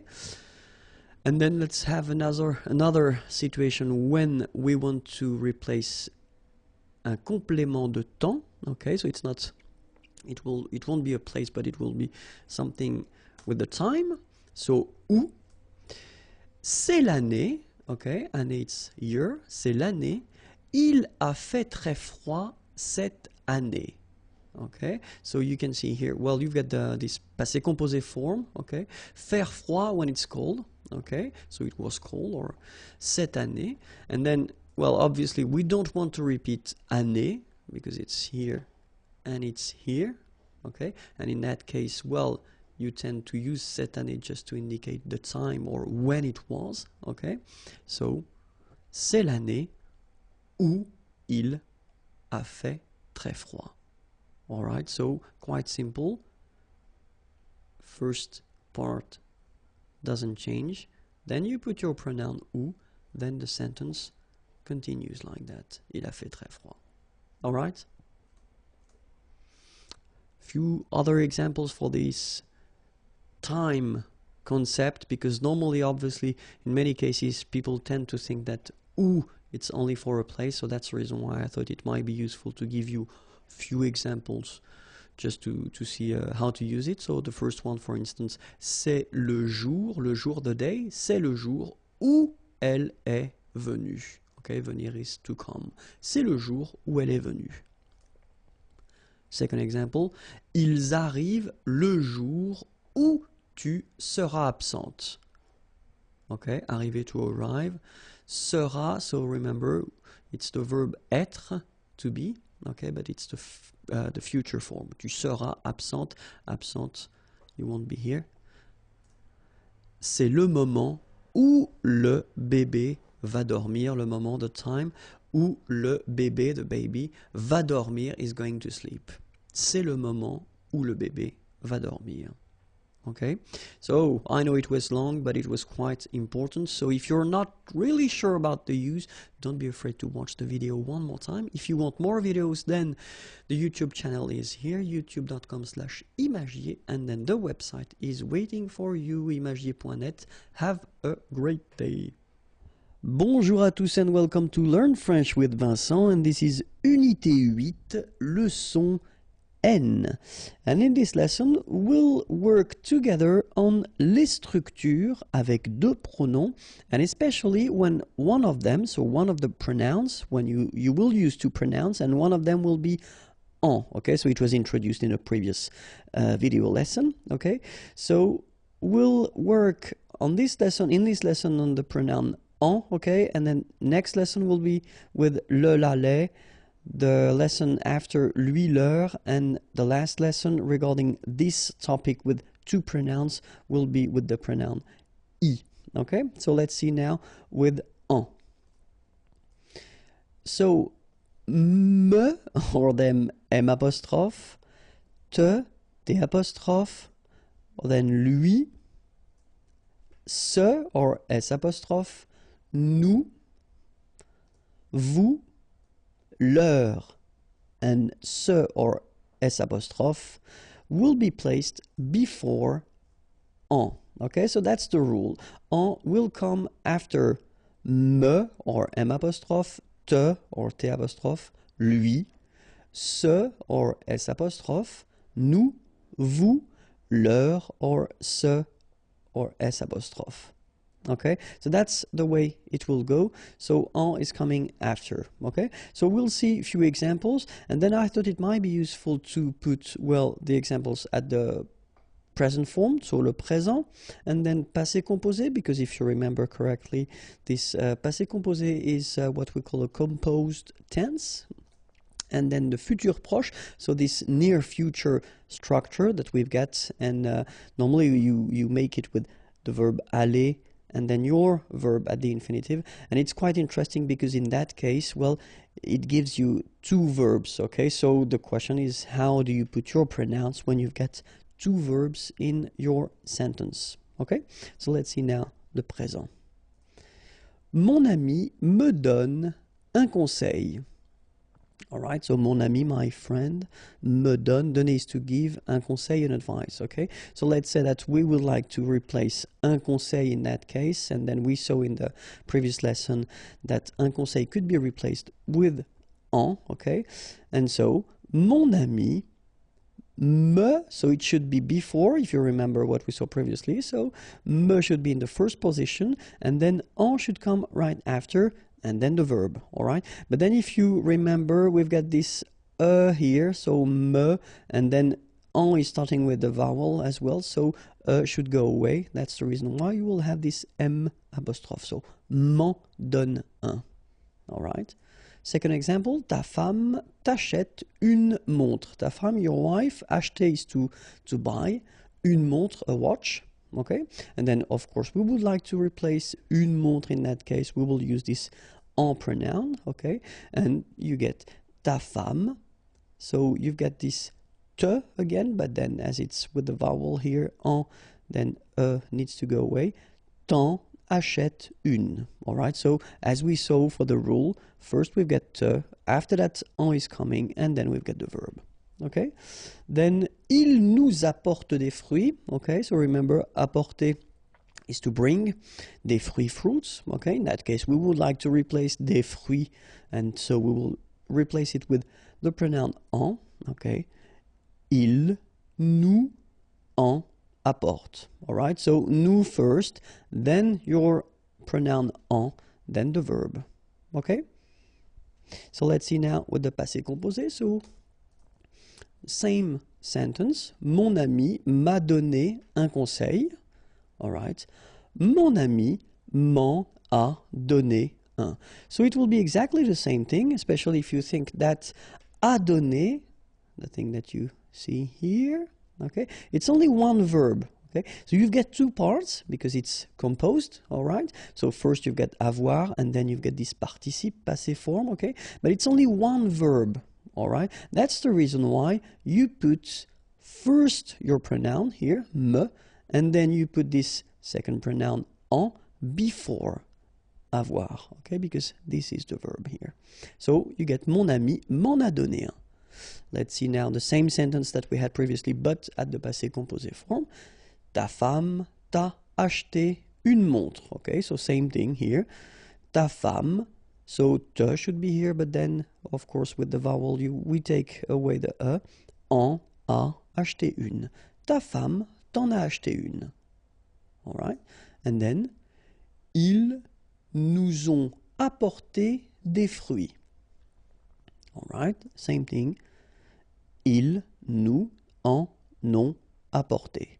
All right, so nous first, then en, and after that you put your verb, so same rule here, it's composed, so you've got two parts, but still it's only one verb here. So let's read it. Ils nous ont, okay, beautiful liaison here, ont apporté, okay, so the full thing goes like, ils nous en ont apporté. All right, so let's read it one more time. Mon ami m'en a donné un. Ta femme t'en a acheté une, ils nous en ont apporté. All right, and then the last example we'll see with the futur proche. So in that case, it will be quite interesting because we will have two verbs. Okay, so let's see. Mon ami va me donner un conseil. Okay, so exactly the same idea. We'll replace un conseil by en, and then we see how it goes. Mon ami va. All right, so here you've got this verb aller.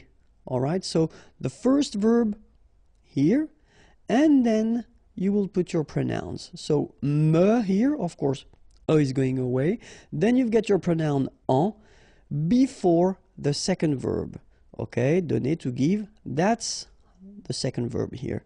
Infinitive form, as usual in French, when we've got two verbs. So, mon ami va m'en donner un. All right. Ta femme va t'acheter une montre.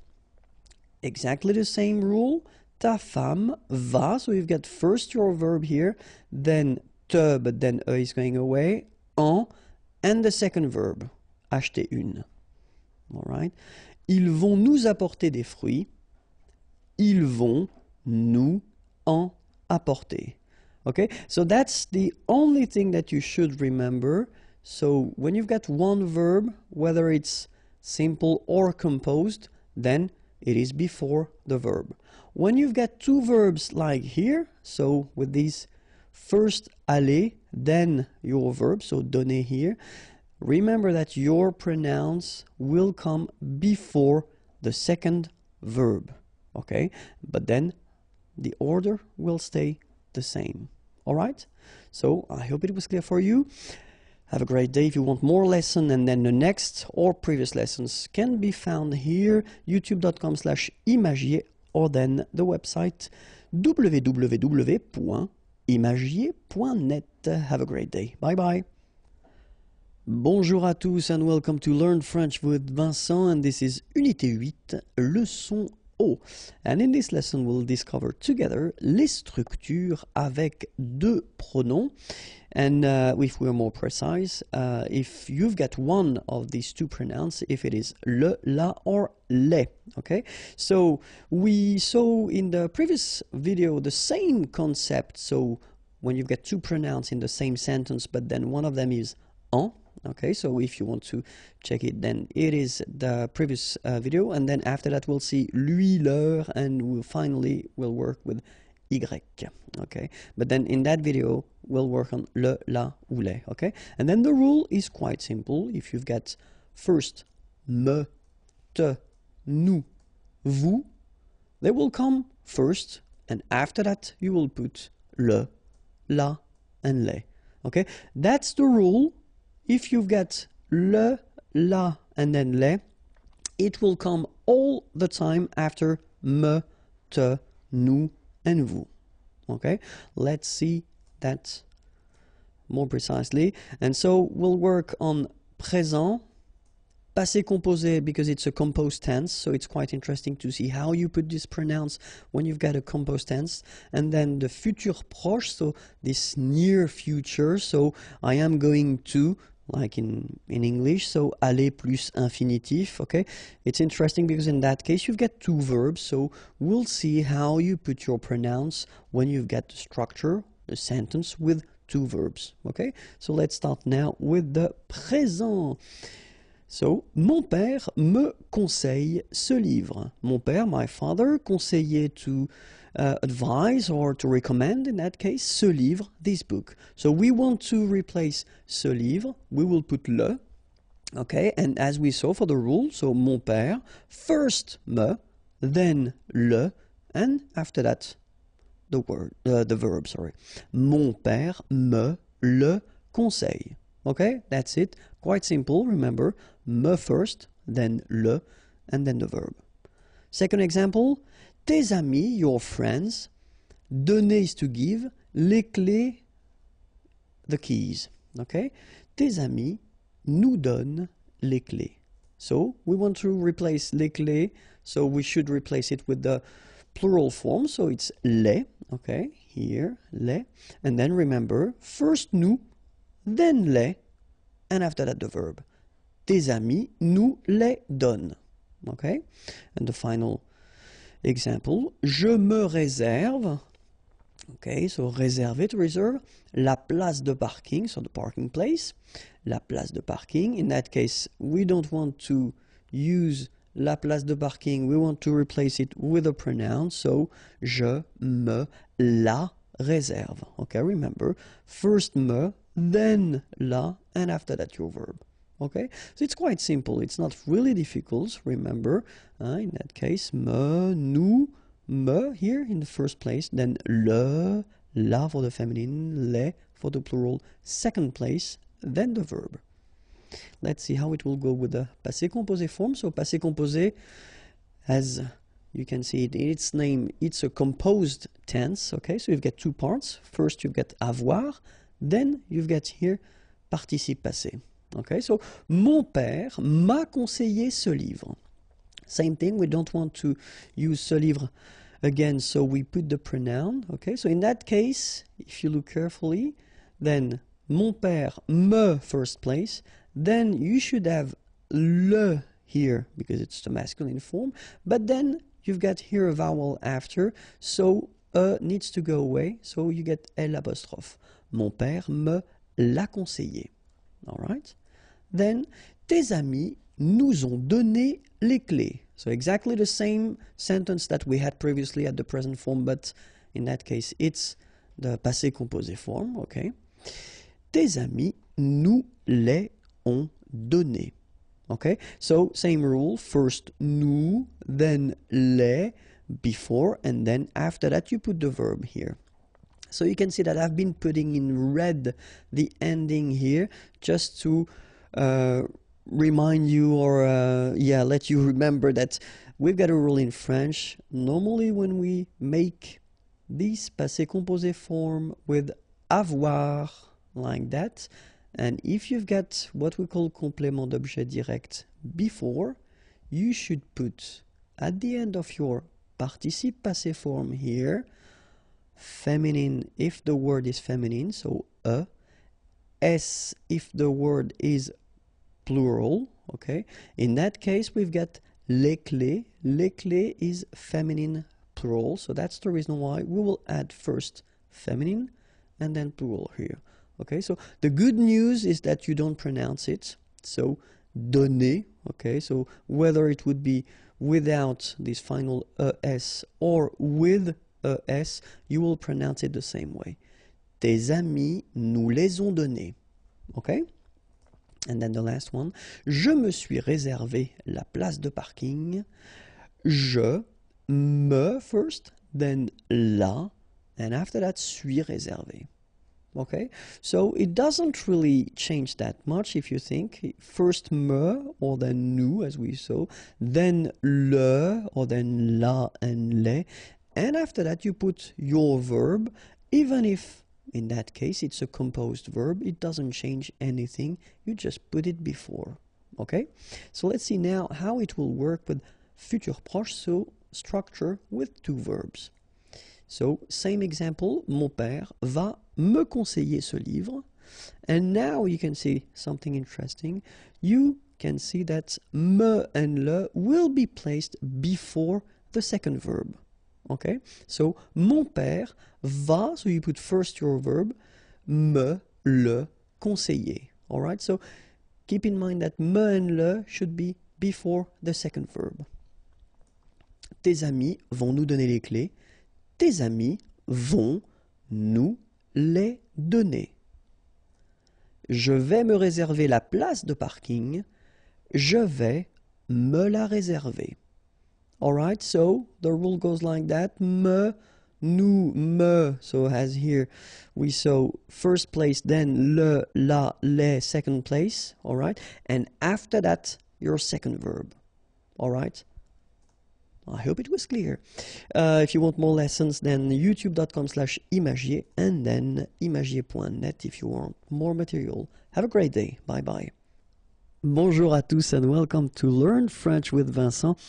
And this is Unité 9, leçon A. And in this lesson, we'll discover together what we call le présent continu. So le présent continu, it's an interesting structure because it's the kind of structure that you can use if you want to insist on the fact that an action or something, a process is continuing at the time when you are speaking or talking, okay? And the way to construct this is to use first this expression, être en train de. So you can see that here we've got the verb, être, to be, okay? And this structure should be, obviously, at the present time. Okay, and not the present time, sorry, but the present tense, all right? So you should conjugate your verb être here at the present, okay? Then you will put the verb that you want to use in your structure. This verb should be at the infinitive form, so the basic form of the verb, okay? So, and it will give you this présent continu. Okay, so let's see a few examples.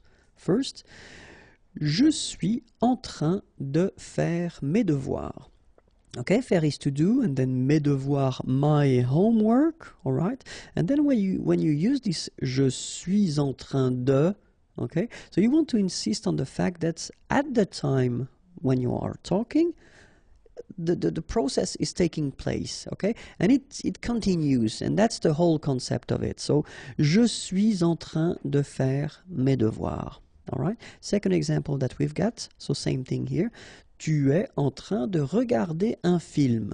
Okay, so same thing, regarder or to watch un film, a movie. So the action is taking place, and of course it continues if you use this en train de, okay? But then remember that you've got to put here the verb être at the present form for tu es, okay? So you need to conjugate it. And then, elle est en train de réparer, so to repair, son vélo, her bike. Elle est en train de réparer son vélo.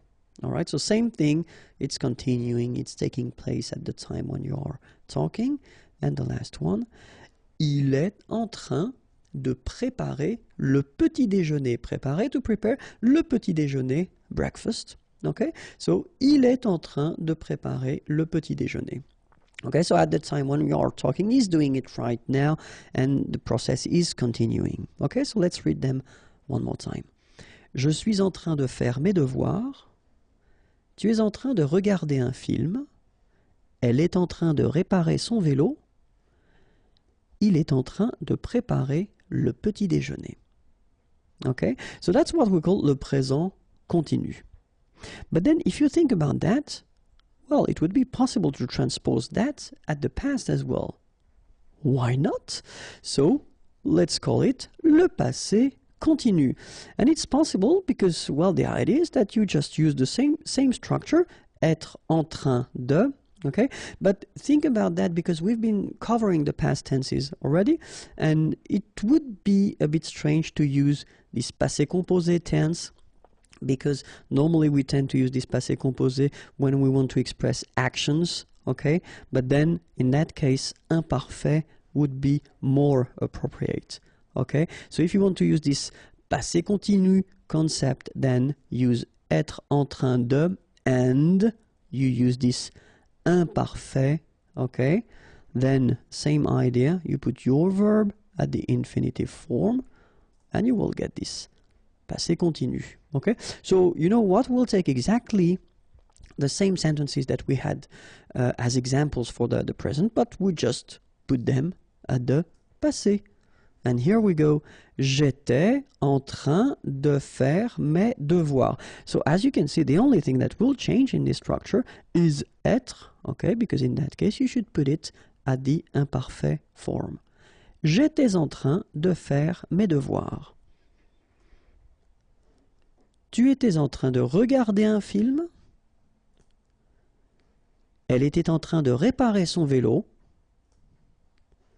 Il était en train de préparer le petit déjeuner. All right, so the only thing that will change here, here, and here, it's the verb être that you should put at the imparfait form.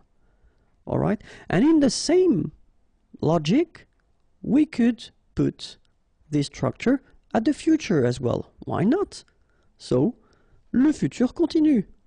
And in that case, exactly the same structure, so être en train de, but then obviously, so être should be at the future form, okay, so the real one, and then the infinitive form, just to get this futur continu. Okay, same example, same sentences, so je serai en train de faire mes devoirs. Tu seras en train de regarder un film. Elle sera en train de réparer son vélo. Il sera en train de préparer le petit déjeuner. Okay, so as you can see, the only thing that will change here is the verb être. So it should be at the futur simple form, so the real future. Okay, here, here, and here. Okay, so I hope it was clear. Now you've got 3 strange, not real tenses, but still quite useful and quite used in the French language. If you want more videos, sorry, you can go to youtube.com/Imagier, and the website is waiting for you here if you want to find more material, or then you can find, or you can send me a little message. It would be nice. Have a great day. Bye-bye. Bonjour à tous and welcome to Learn French with Vincent. This is Unité 9, Leçon B. And in this lesson we'll discover together what we call le passé récent. Like the recent past if you want to translate it directly. So le passé récent is like a false or a fake tense that we've got, because technically it's the present tense, but then if you want to express something that you just did, okay, so we've got a tense for that, and it's quite useful and quite easy to make, because the concept is that first you will use the verb venir and the preposition de. Okay, so venir is to come, venir de, so this should be at the present tense, and then you will put your verb at the infinitive form, okay, and you will get what we call le passé récent. Okay, so it's a technique just to express something that you just did, okay, so it's not possible to use this passé récent, of course, for last week or the month before. It's not possible, okay, so it's really something that is somehow connected to the present, so present, something that you just did, okay. So of course, if you want to make it, you should know the conjugation of venir by heart. If that's not the case, then don't worry, here it comes. So at the present tense, it's je viens, tu viens, il vient, elle vient, nous venons, vous venez, ils viennent, elles viennent. All right, so let's see that one more time. Je viens, final S not pronounced, okay? And when you combine this IEN, you get this yin, yin. Je viens, all right? Tu viens, well, exactly the same thing, final S not pronounced, and then you get this yin sound, all right? Then il vient, exactly the same sound, because final T here is not pronounced. Elle vient, all right? Nous venons, okay, so final S not pronounced, and then remember that you pronounce this like a the, venons, okay, O-N in your nose, on, venons, nous venons, all right, vous venez, okay, so a Z at the end combine will give you the sound E, and here you've got venez, vous venez, all right, and then ils viennent. So remember, as usual in French, when we talk about conjugation, E-N-T at the end, you don't pronounce it here. And then you've got this here, followed by this double N. So double consonant here, so when they are identical, they will open the sound of this so you will get it, and it will be produced like E, okay? So viennent, viennent. Okay, don't insist on this. No, viennent, viennent. Okay, ils viennent, elles viennent. All right. So remember, je viens, tu viens, il vient, elle vient. Nous venons, vous venez, ils viennent, elles viennent. So this is the first part that you should use to make this passé récent. Okay, and remember, after that you put this preposition de plus your verb at the infinitive. So let's see a few examples now. And the first one, je viens de discuter avec ma sœur. Okay, discuter, to discuss, avec, with my sister, ma sœur. Je viens de discuter avec ma sœur. Okay, something that just happened. All right, and then same thing here. Tu viens de boire un verre de lait. Boire, to drink, un verre, glace, de lait, of milk. D'accord? Tu viens de boire un verre de lait. Same thing here, it just happened. Elle vient de gagner le match. Gagner is to win. Le match, obviously, the match. Elle vient de gagner le match. And the last one. Nous venons de déjeuner. Okay? Déjeuner here. So when you have your lunch, okay? Nous venons de déjeuner. Alright? So, je viens de discuter avec ma sœur. Tu viens de boire un verre de lait. Elle vient de gagner le match. Nous venons de déjeuner. Alright? So keep in mind, venir at the present form, as we see here, and then the preposition, la préposition de, and your verb at the infinitive form. And then you get this passé récent, something that you just did. Okay? Well, that's it. If you want more videos, then youtube.com/imagier and more material. The website is waiting for you, www.imagier.net. Have a great day. Bye-bye. Bonjour à tous and welcome to Learn French with Vincent. And this is Unité 9, leçon C. And in this lesson, we'll see together what we call in French le futur proche. So if you want to translate this futur proche directly, it would be like the near future. So technically, it is one way that we've got to express the future, but then we keep a structure that is conjugated at the present tense. Okay? And so to make it, we'll see it right now. First, we need to use the verb aller. Aller is to go. Okay? And well, this verb aller should be at the present tense. Then you will put your verb. Your verb should be at the infinitive, so the basic form of the verb. Then you will get this futur proche structure. Okay, so it is like in English, for instance, when you say I am going to something, it is exactly the same structure. Okay, express something that you want to do or you are going to do. Okay, but still it will be at the present tense. Okay, so the only thing that really you should remember and know by heart is the verb aller at the present tense. If you don't remember it, well, don't worry, it is coming right now. Je vais, tu vas, il va, elle va, nous allons, vous allez, ils vont, elles vont. Okay, so this is the verb aller at the present tense. Okay, let's see it one more time.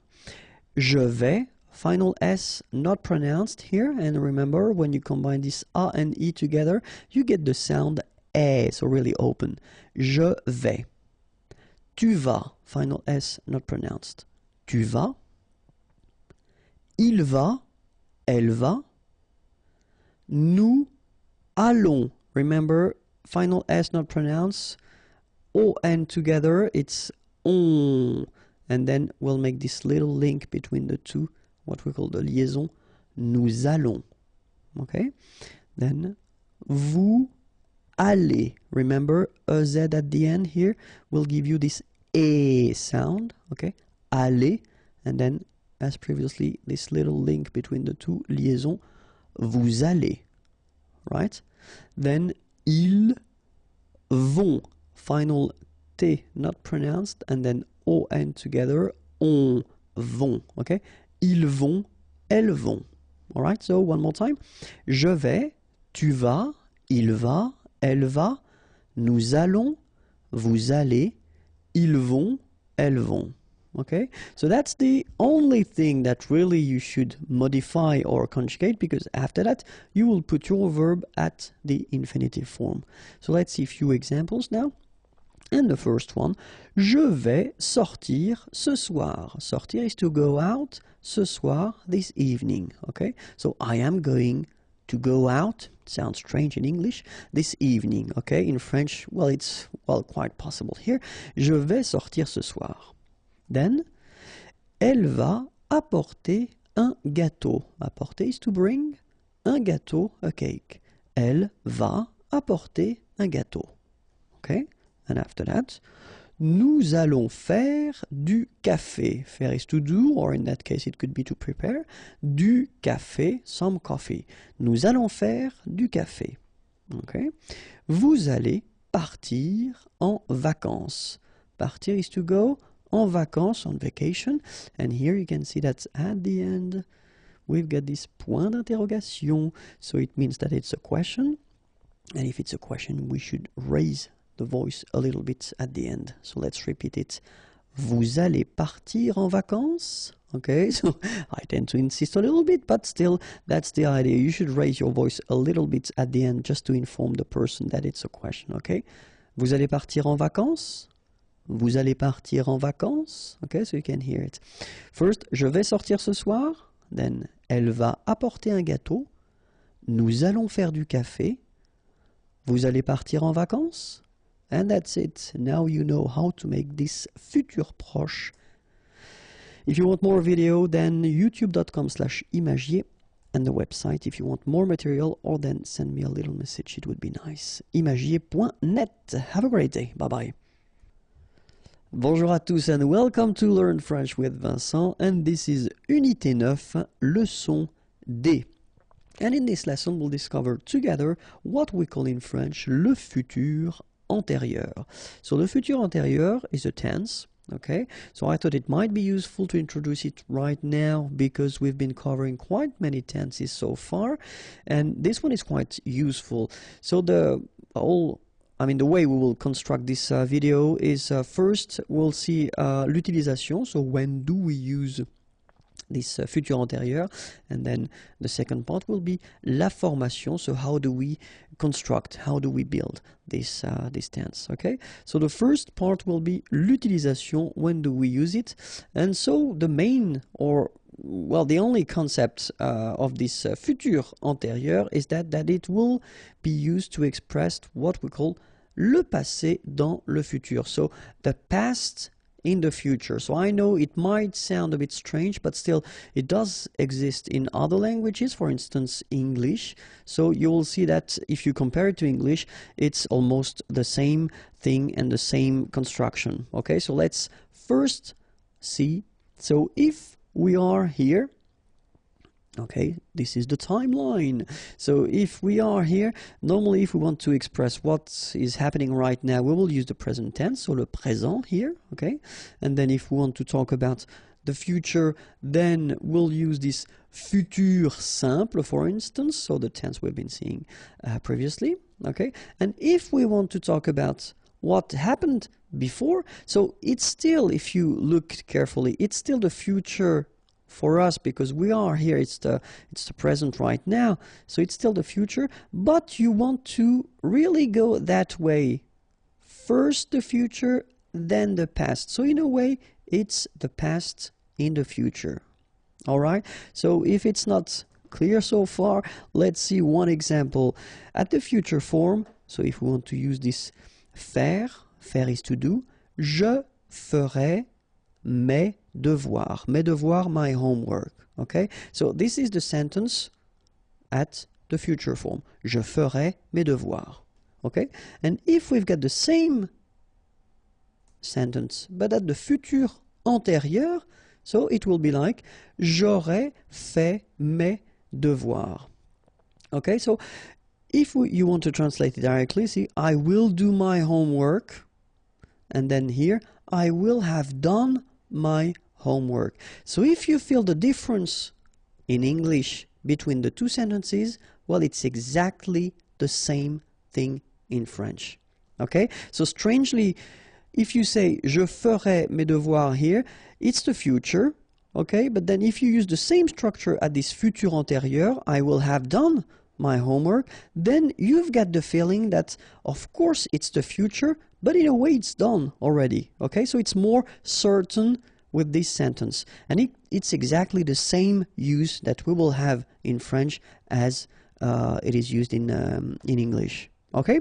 So now, second part, formation. So let's have a look now. First sentence, so it's the real future. Je mangerai au restaurant. Okay, and then here we've got j'aurais mangé au restaurant. So this second part is the futur antérieur.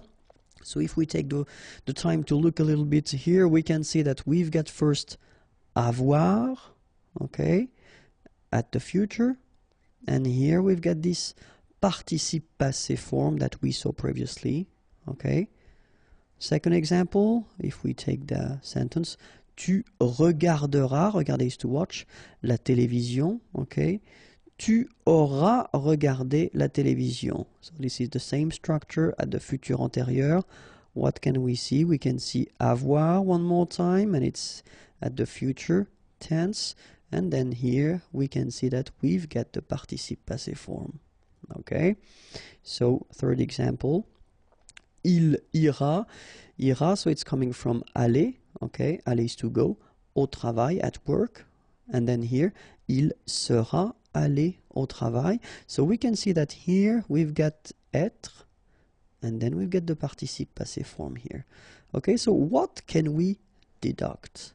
Here we've got avoir, participe passé, avoir, participe passé, être, participe passé. So the rule is like that in most of the cases.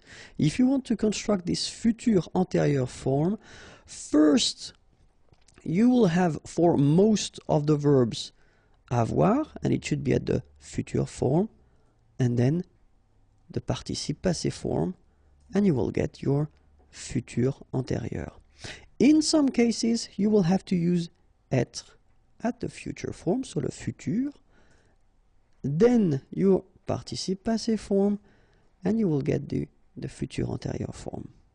Alright, so if you saw the previous videos that we've been doing for other composed tenses in French, like passé composé, plus que parfait, etc., well, it is exactly the same way to construct it.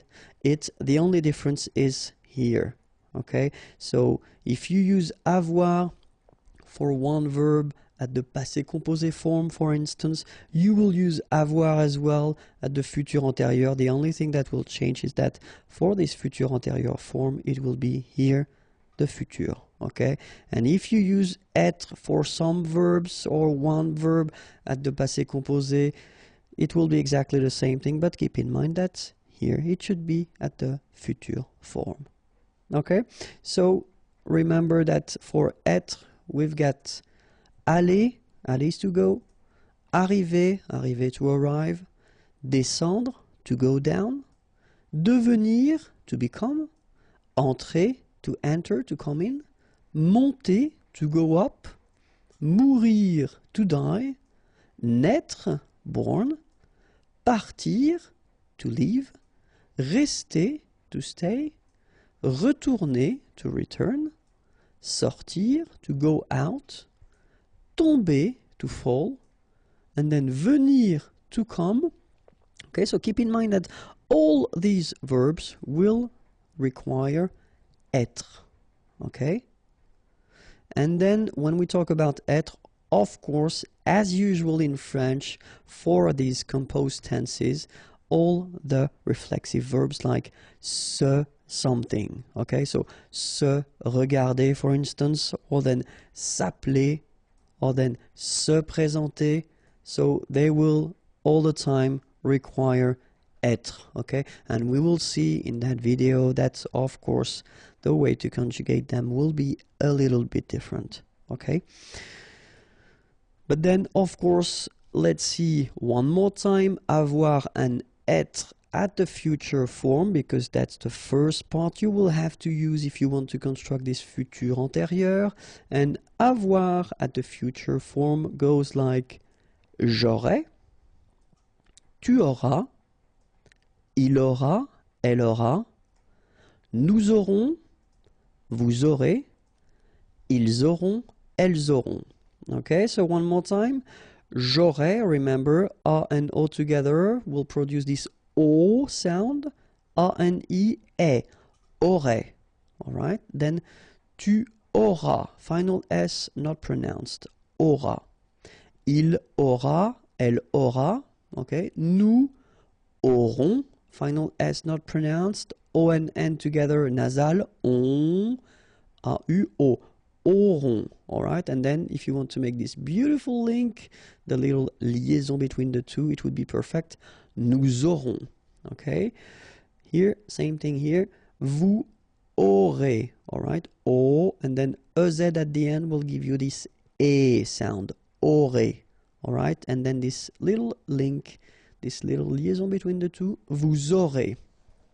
Okay, then ils auront, final T not pronounced, O-N together, on, auront, okay, and then the link between the two, ils auront, elles auront.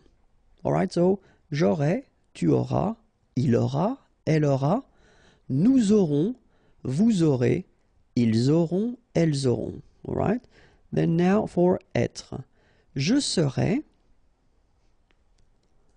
tu seras, il sera, elle sera, nous serons, vous serez, ils seront, elles seront. Alright, so let's see it one more time. Keep in mind that when we've got like that, you really pronounce it so serait, okay, I together, serait. Okay, the first S is quite strong, serait. Alright, then tu seras, final S not pronounced, tu seras, il sera, elle sera, nous serons, so final S not pronounced, then O-N, on, seront, vous serez, Z together at the end, et serez, alright, ils seront, final T not pronounced, and then you've got this nasal, on, seront, elles seront. Alright, so one more time, je serai, tu seras, il sera, elle sera, nous serons, vous serez, ils seront, elles seront. Alright? So remember that the second part should be what we call this participe passé form. I've been making a big video concerning the participe passé, so if you really want to work on that, it will be more full of examples, okay? Right now here in this video I will only cover first here, as we've got the first group, so regular ending with er, and it's quite easy because it will become e, like that, okay? So parler, er will become parler, your participe passé form. Regarder, ending with er here, regarder, accent aigu, okay? And even this aller verb, so it doesn't belong to the first group because it's quite tricky when you come to conjugate it, but even this one is quite easy for this participe passé form because it's accent aigu like that, okay? So all these verbs from the first group will become parler, regarder, aller, so like that for the participe passé form, okay? Verbs from the second group, so er, remember not all the er verbs belong to the second group, so be careful. And so examples like choisir, and it will become choisi, finir, fini, unir, uni. Alright, so all these verbs will become like that, choisi, fini, uni. So this is the participe passé form, so the second part that you should put in your futur antérieur. Okay, so let's see now the third group. So it's a tricky group. So as I said, I've been making a video and you've got more examples, but still, so main subcategories, if you want, in a way. So the one that will end with U, so like here and here. So connaître, connu. Connaître is to know. Voir, to see, vu. Okay, then ending with I. Partir, to leave, parti. Rire, to laugh, ri. Then the one ending with it. Écrire, to write, écrit. Dire, to say, dit. Okay, and the one ending with es. Mettre, to put, mis. And then prendre, to take, pris. All right. An example now with parler. J'aurais parlé. Tu auras parlé. Il aura parlé, elle aura parlé, nous aurons parlé, vous aurez parlé, ils auront parlé, elles auront parlé. Alright, so as we saw, first you've got this avoir at the future form, then you've got your participe passé here, okay? Aura, then participe passé, etc. So I wanted to put this accent aigu like that just to show you that in a normal structure, so when you've got your subject and then your verb, okay, and if you conjugate it with avoir, so it will be exactly the same rule as we had for all the composed tenses in French. You don't need to put anything at the end of your participe passé form if the structure is simple like subject and verb. All right, but if we conjugate it with être, like it is here the case with aller, aller is to go, remember, and it requires être. So what you can see it's that il sera allé here. You've got the masculine and singular form, so you will put this accent aigu like that without anything. But if you've got here the feminine form, elle sera allée, you will have to add this mark of the feminine at the end of your participe passé form. Okay? You don't pronounce it, but still you need to write it. Okay? So remember, a mark of the feminine singular. If you've got the plural, like it's the case here, ils seront allés et s, like that. So you'll put this s, you don't pronounce it, but still you need to put it. Okay, elles seront allées. Here you've got the feminine form and it's the plural, so you've got this a mark of the feminine, then you've got this s mark of the plural. Same thing here, you don't pronounce it, but you need to write it. Okay, so let's read them. Il sera allé, elle sera allée, ils seront allés, elles seront allées. All right. So let's see now how it go for the full thing. So je serai allé. Okay, so I did put this like that just to make it possible to put the feminine. All right. Tu seras allé. Il sera allé. Elle sera allée. Nous serons allés. Vous serez allés. Ils seront allés. Elles seront allées. Okay, so one more time. Je serai allé. Tu seras allé. Il sera allé. Elle sera allée. Nous serons allés. Vous serez allés. Ils seront allés. Elles seront allées. And now we saw at the beginning of this video that all the reflexive verbs require as well être, okay, but then remember that the conjugation, it is a bit more tricky because you've got to use these me, te, etc. So let's see how they go when you put them at the futur antérieur, okay? So, je me serai présenté, tu te seras présenté, il se sera présenté, elle se sera présentée, nous nous serons présentés, vous vous serez présentés, ils se seront présentés, elles se seront présentées. Okay, so you can see that as we conjugate these verbs with être, well, it will respect exactly the same rules. So we've got to put as the mark of the feminine when needed, s mark of the plural when needed. Here we've got nous, so it's the plural, vous as well. Okay, and then s like for here, elle, so feminine plural, so and s, for the feminine, s for the plural. Okay, so let's read them one more time. Je me serai présenté, tu te seras présenté, il se sera présenté, elle se sera présentée, nous nous serons présentés, vous vous serez présentés, ils se seront présentés, elles se seront présentées.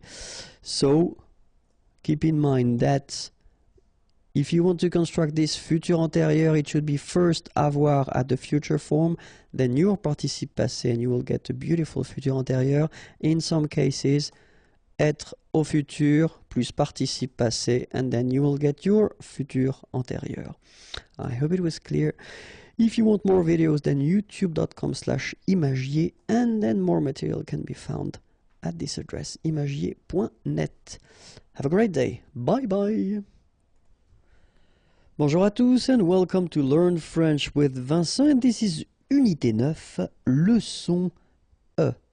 And in this lesson we'll see together something quite useful, and it's les articles à la forme négative, because it can be tricky in some cases, and I have been students who've been asking me, are they transformed, do they stay the same if you put the sentence at the negative form? So that's what we'll see in this lesson. Okay, so we'll see first the indéfini and the partitive. Okay, so les indéfinis et les partitifs. All right, so indéfini, it would be translated as a in English. Okay, and then the partitive, something. All right, and then we will work on les articles définis, so the in English. Okay, so but then first let's see indéfini et partitif. Okay, so let's see the example for the article indéfini at the masculine form, like un, for instance.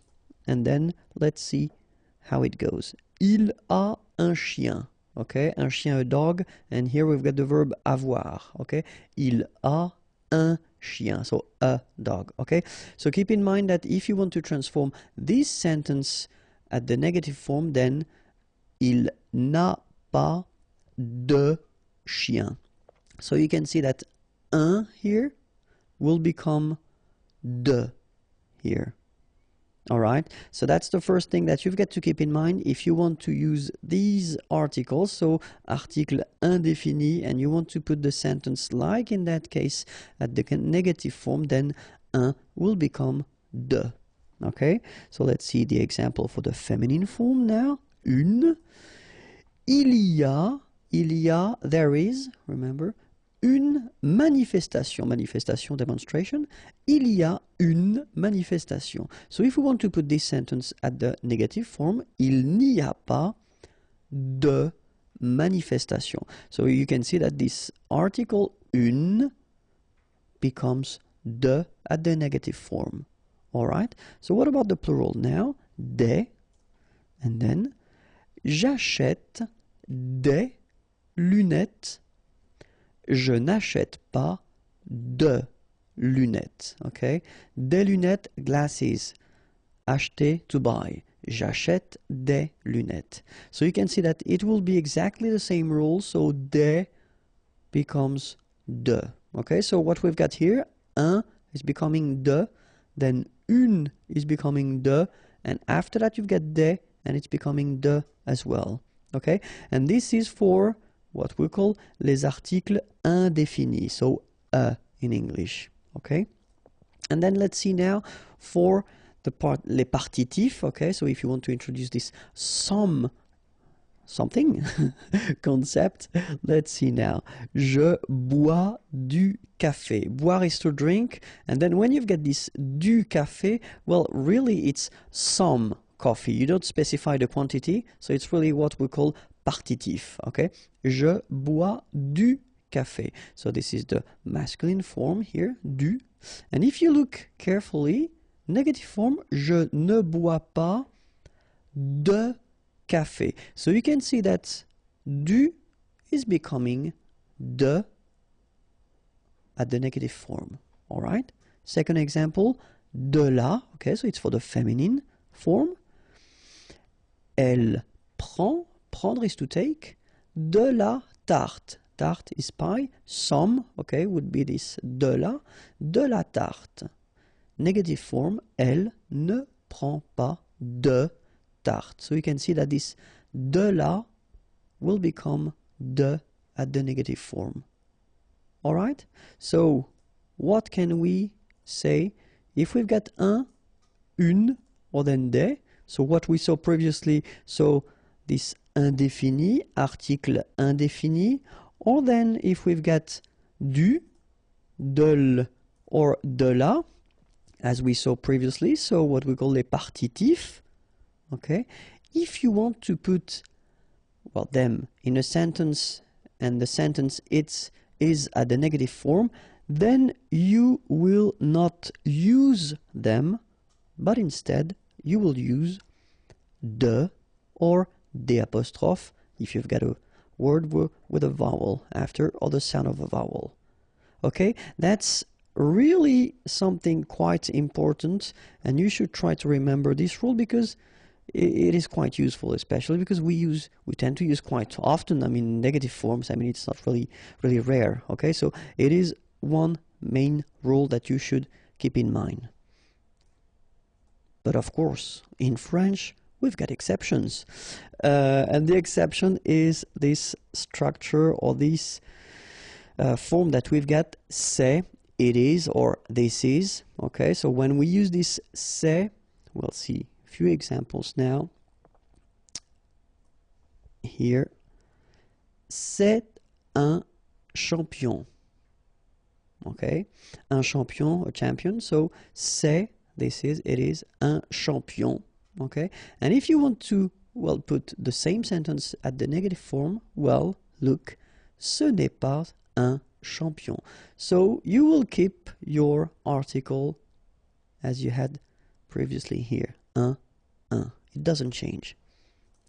Feminine form, c'est une amie. Okay. Negative form, ce n'est pas une amie. Feminine, it's exactly the same rule, so une will stay here. You don't modify it. And for the plural, ce sont des produits naturels. Okay. Produits, products, naturels, natural. Ce ne sont pas des produits naturels. Alright, so what can we say about that? Oh, sorry, we've got the partitive as well. So, du, so same thing, c'est du chocolat noir, okay? Chocolate, and then noir, it's black, so dark if you want. C'est du chocolat noir, okay? Négation, ce n'est pas du chocolat noir, okay? So here we've got the partitive and it's still the same here, du and du, okay? So partitif féminin, c'est de la vanille. Ce n'est pas de la vanille. So, de la is here, and it's still here for the negative form, okay? Vanille, vanilla. Alright? So now we can have the rule. So when we've got un, une, and then des, so what we saw, les articles indéfinis, or then if we've got du, de le, or de la, okay, so in that case it's the partitive. Remember that if you use them with c'est at the negative form, they will stay exactly the same. Okay, so that's the main rule that you've got to keep in mind with these articles. So indéfini or then with the partitive. If you use them in normal structures, then they will change and they will become de or the apostrophe as we saw previously. But if you use these articles or then the partitive with c'est, in that case, they don't change when you put them at the negative form. Okay, so now we'll see the definite, so les articles définis, okay? And so we've got for the masculine le, okay, so it's the equivalent as at the in English, but then we've got the difference between the masculine, the feminine, and the plural. So le, have a look at this. Je prends le train, okay? Prendre is to take, le train, the train, okay? Je ne prends pas le train, okay? So the article doesn't change at all. You just put it back, even if it's the negative form. It doesn't change, okay? So, feminine, elle aime la musique. Aimer is to like or to love, okay? Elle aime la musique, the music. Elle n'aime pas la musique. It doesn't change at all. Les, plural form, nous détestons les olives noires, okay? Détester, to hate, okay? Olives, and then noir, black. Nous détestons les olives noires. Negative form, nous ne détestons pas les olives noires. Okay? In that case, it doesn't change. So you can see le doesn't change, la doesn't change, and le doesn't change either. Alright, so the rule is quite simple. If you've got in your structures le, la, or le, and you want to have this structure at the negative form, then they will stay exactly the same. They won't change. Alright? And that's it. If you want more videos, then remember youtube.com/imagier, and the website www.imagier.net is waiting for you. Have a great day. Bye-bye. Bonjour à tous and welcome to Learn French with Vincent. This is Unité 9, leçon F. And in this lesson, we'll discover together 108 adjectives. Okay, so the list will be long, but still they are quite useful, so get ready. We're starting right now. Fâché. Okay, so remember that here, even if you've got this accent circonflexe on the top of A, well, technically it doesn't really change the pronunciation. Fâché. Fâcheux. So final X not pronounced, and then you get your combination of U, E. Fâcheux. Endormi. Remember, E-N, en. Endormi. Attractif. Réveillé. Okay, I-double-L-Y. Réveillé. Horrible. Okay, first letter is H, but then we don't pronounce H, so you don't pronounce it. And the first thing you hear is O. Horrible. Meilleur. Okay, same thing here. I-double-L-Y. Meilleur. Mieux. Final X not pronounced. Grand. Final D not pronounced. Ennuyé. Okay, so first en, then nuit, then yé. Ennuyé. Ennuyeux. Okay, final X not pronounced, and then the same concept. Ennuyeux. Ennuyeux. Courageux. Final X not pronounced, and then you've got this U, E, and G plus E. After that it's je, so je, okay? Courageux. Courageux. Génial. Calme. So don't insist on the final E. Calme. Joyeux. Final X not pronounced, and then joyeux. Okay? Joyeux. Joyeux. Nuageux. Final X not pronounced, and then G-E-U, je. Nuageux. Correct. Dangereux. Okay, so final X not pronounced, and then don't really pronounce this here. Dangereux. Dangereux. Dangereux. Décidé. Malhonnête. Okay, remember H doesn't exist, so malhonnête. Don't insist on the final E. Malhonnête. And here you get E accent circonflexe, so you pronounce it like E. Malhonnête. Désorganisé. Affreux. Final X not pronounced. And then you get this fr, freux, affreux. Ennuyeux. Okay, final X not pronounced, and then ennuyeux. Ennuyeux. Facile. Excellent.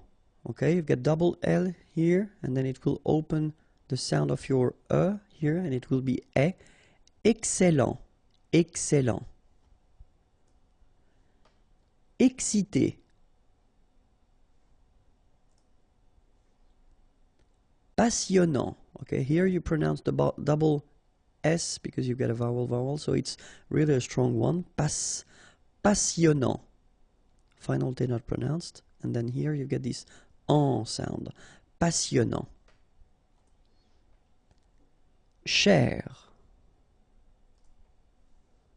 Blond. Final D not pronounced.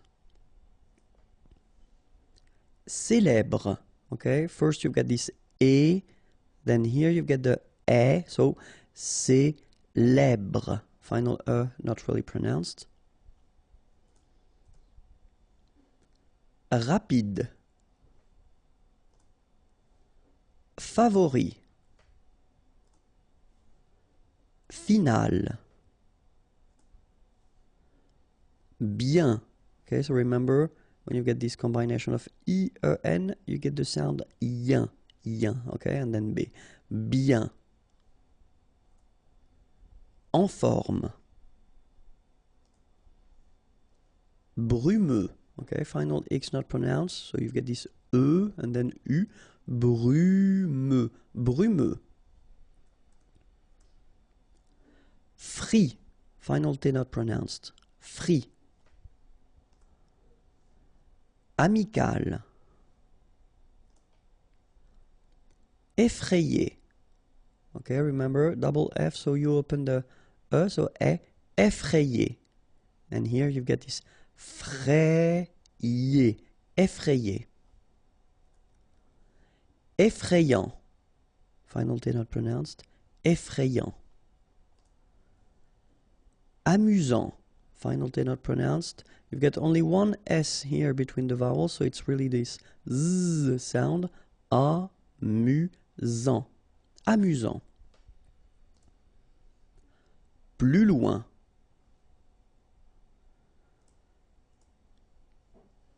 Beau. Okay, so remember we've got this strange combination of vowels, A, U, so 3 vowels, but then phonetically it's only O. Okay, so beau. Grillé. Okay, at the end you've got this E, and then remember double L after E, y, grillé, grillé. Beau, one more time. Dur. Travailleur. Okay, remember double L, y, and then E-U-R, heure. Travailleur. Travailleur. Saint. Okay, combination of A, I, N, phonetically will give you this un pronunciation. Saint. Lourd. Final D not pronounced. Honnête. Chaud. Final D not pronounced, and then when you combine this C and H, you get the sh sound. A and U, O. Chaud. Important. Final T not pronounced. Intelligent. Final T not pronounced. Intéressé. Intéressant. Final T not pronounced. Gentil. So it's a strange one because here this final L is not pronounced. Okay? Gentil. Gentil. Tard. Final D not pronounced. Paresseux. Final X not pronounced. Cuire. Seul. Joli. Chanceux. Final X not pronounced. And then remember C, E, U will give you this se sound. Chanceux. Chanceux. Fou. Combination of O and U. Ou. Fou. D'âge mûr. Misérable. Okay, don't insist on the final E here. You get this bl sound at the end. Okay, misérable. A because you've got this accent aigu, rable, misérable. Nécessaire, don't insist on the final E, nécessaire. Nerveux, final X not pronounced. Nouveau, remember combination of E, A and U together, it's O, so you get nouveau, okay? Agréable, don't insist on the final E, bl, agréable, agréable. Normal. Ordinaire, don't insist on the final E, ordinaire. Organisé, E accent aigu, et organisé. Obèse, remember, E accent grave, est, obèse, don't insist on the final E. Parfait, final T not pronounced, parfait, parfait. Pauvre, A-U together will produce this O sound, pauvre. Populaire, populaire, don't insist on the final E, populaire. Rapide, so same thing for final E, don't insist on it, just pronounce this D, rapide. Silencieux, final X not pronounced, okay? This part here will be pronounced like cieux, okay? Then you get silencieux, silencieux. Prêt, final T not pronounced, E accent circonflexe like that phonetically gives you the E sound, prêt. Détendu, E accent aigu, et, and then E-N, en, détendu. Riche, final E not really pronounced, so sh is the last sound, riche. Malpoli. Sûr, accent circonflexe on the top of U, sûr. Court, final T not pronounced, court. Remember, when you combine this O and U together, you get the sound OU, court. Similaire, final E not pronounced, similaire.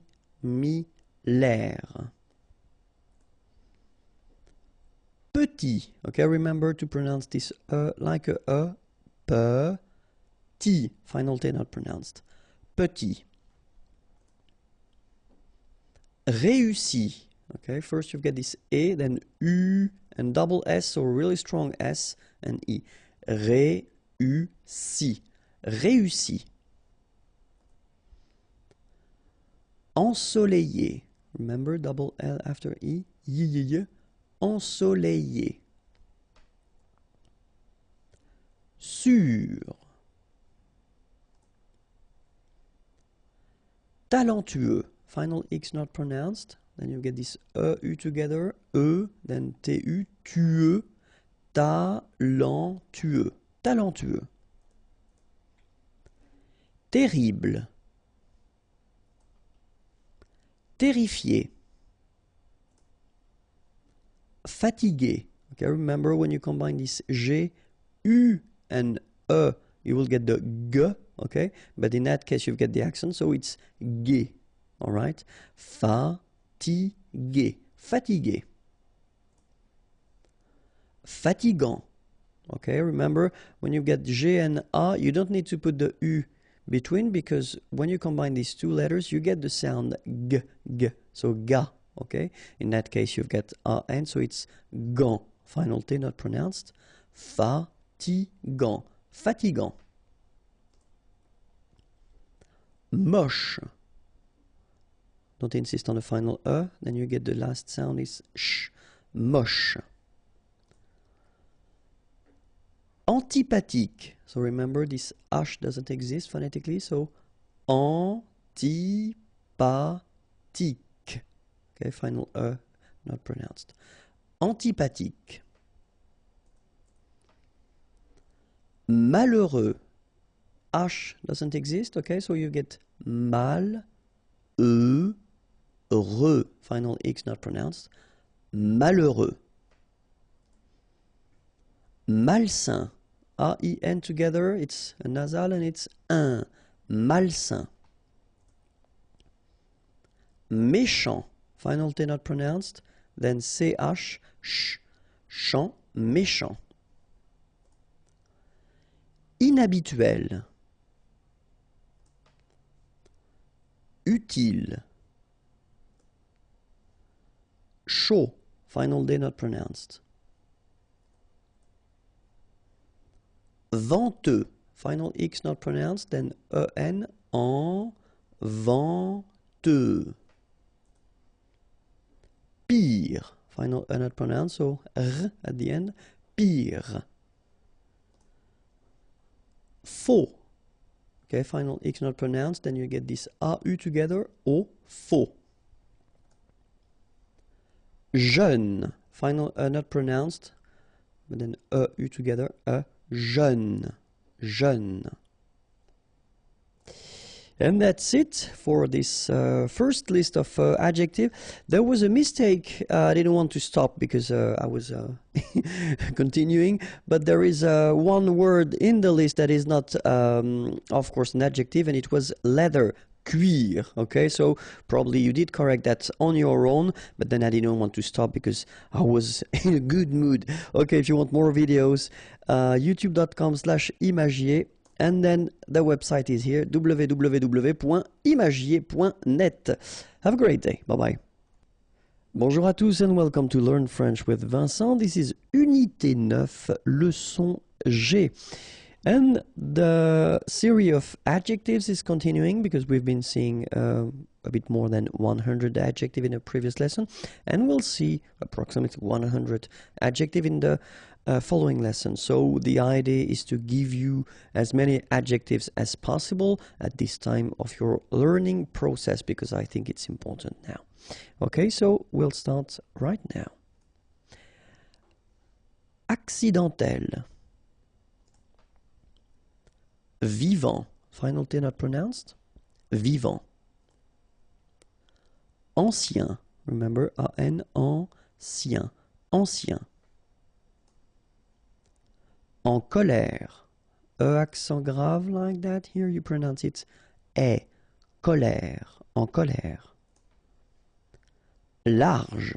Don't insist on the final E. Large. Pieds nus. So final S here and then final S here is not pronounced.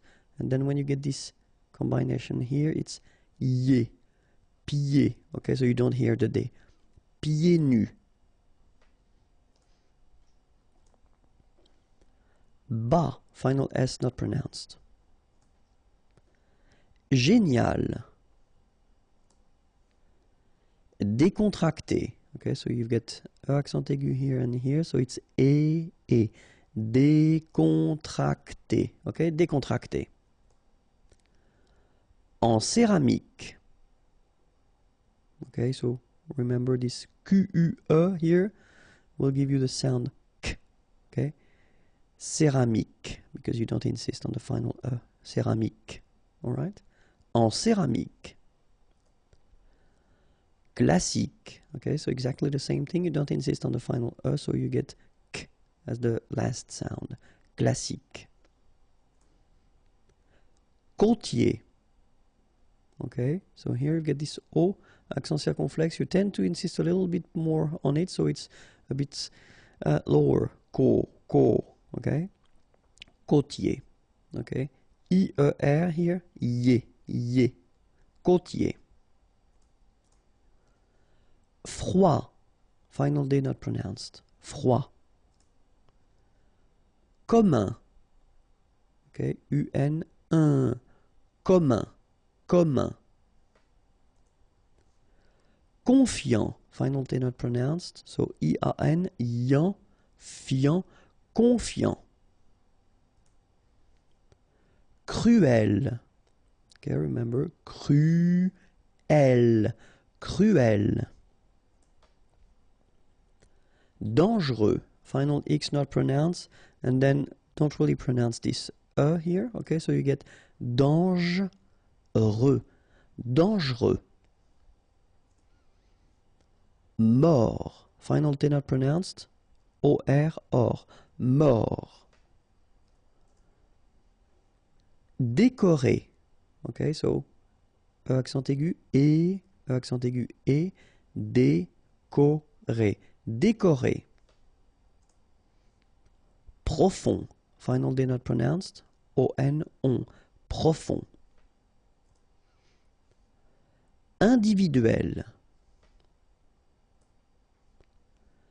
Spectaculaire. Okay, so don't insist on the final E, so l'air, spectaculaire,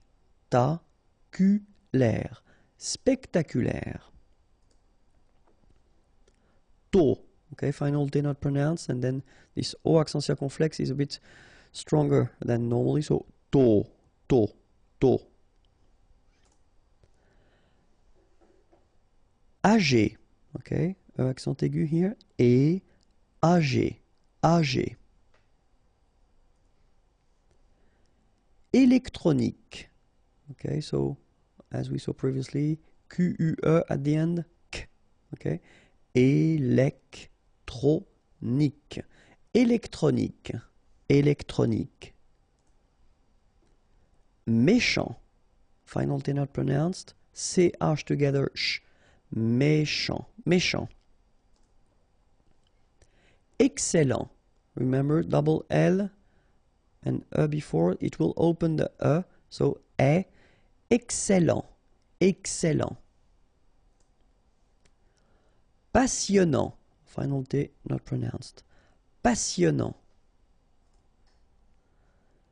Cher. À la mode, final E not pronounced, à la mode. Rapide, final E not pronounced, so rapide, rapide. En forme, final E not pronounced, en forme. Évasé, remember one S between two vowels, Z, évasé. Courant, final T not pronounced, A-N, en, courant. Folk. Fragile, okay, final E not pronounced, and then when you get this G and I, J, Gilles, fragile. Amical. Effrayant, okay, so final T not pronounced, and then you get effrayant, okay, effrayant. Gelé. Amusant, final T not pronounced. Content, final T not pronounced, so N, en as well, content, content. Amical. Dur. Utile, final E not pronounced, so utile. Horrible, okay, remember we don't pronounce H here, horrible. Immense, final E not pronounced, immense. Important, so final T not pronounced, and then remember you've got this EM, and after that it's a consonant, so it is here nasal. Important, important. Indépendant, final T not pronounced, indépendant, indépendant. Informel. Intelligent, final T not pronounced, so G-E-N, Jean, okay, intelligent, Double L, it opens the pronunciation of your E, so it's E. Intelligent. Intéressant. Double S, same thing here. S, strong, and it opens the pronunciation of your E. Intéressant. Final T not pronounced. Humain, remember, H is not pronounced. A-I-N, un, humain. En direct. Logique. Remember, Q-U-E at the end, K. Logique. Bas, final S not pronounced. À taille basse. Okay, so basse, final E not pronounced, but then you pronounce the double S, so S, basse. And then here you get the double L after your I, remember, I, taille, à taille basse. Chanceux, final X not pronounced, this C-E-U, ce, chanceux, chanceux. De luxe. Mathématique, remember, H doesn't exist, so ma-té-ma-tique, remember, Q-U-E at the end, K, mathématique. Médical. Mémorable, don't insist on the final E, mémorable. Négligé, okay, E accent aigu here and here, et, négligé, négligé. D'âge mûr. Minimum. Nerveux, final X not pronounced, E-U, E-V, nerveux. Bruyant, final T not pronounced, so you get bruyant, okay? Bruyant, bruyant. Hors ligne, final E here not pronounced, so ligne, and then here S is not pronounced, the final one, so hors, and remember H doesn't exist, so hors ligne. En ligne, okay, so here en ligne. En plein air, all right, so you've got this air here, and then we tend to make the liaison plein air, plein air. En plein air. Douloureux, remember final X not pronounced, so you get this OU together, ou, douloureux, douloureux. Populaire, final E not pronounced, so populaire, populaire. Psychologique, okay, remember it's an exception here because you've got this C-H-O. Normally we should pronounce it sho, okay, but in that case we pronounce it ko. Psychologique. Remember, final Q-U-E like that, K. Psychologique. Silencieux, final X not pronounced.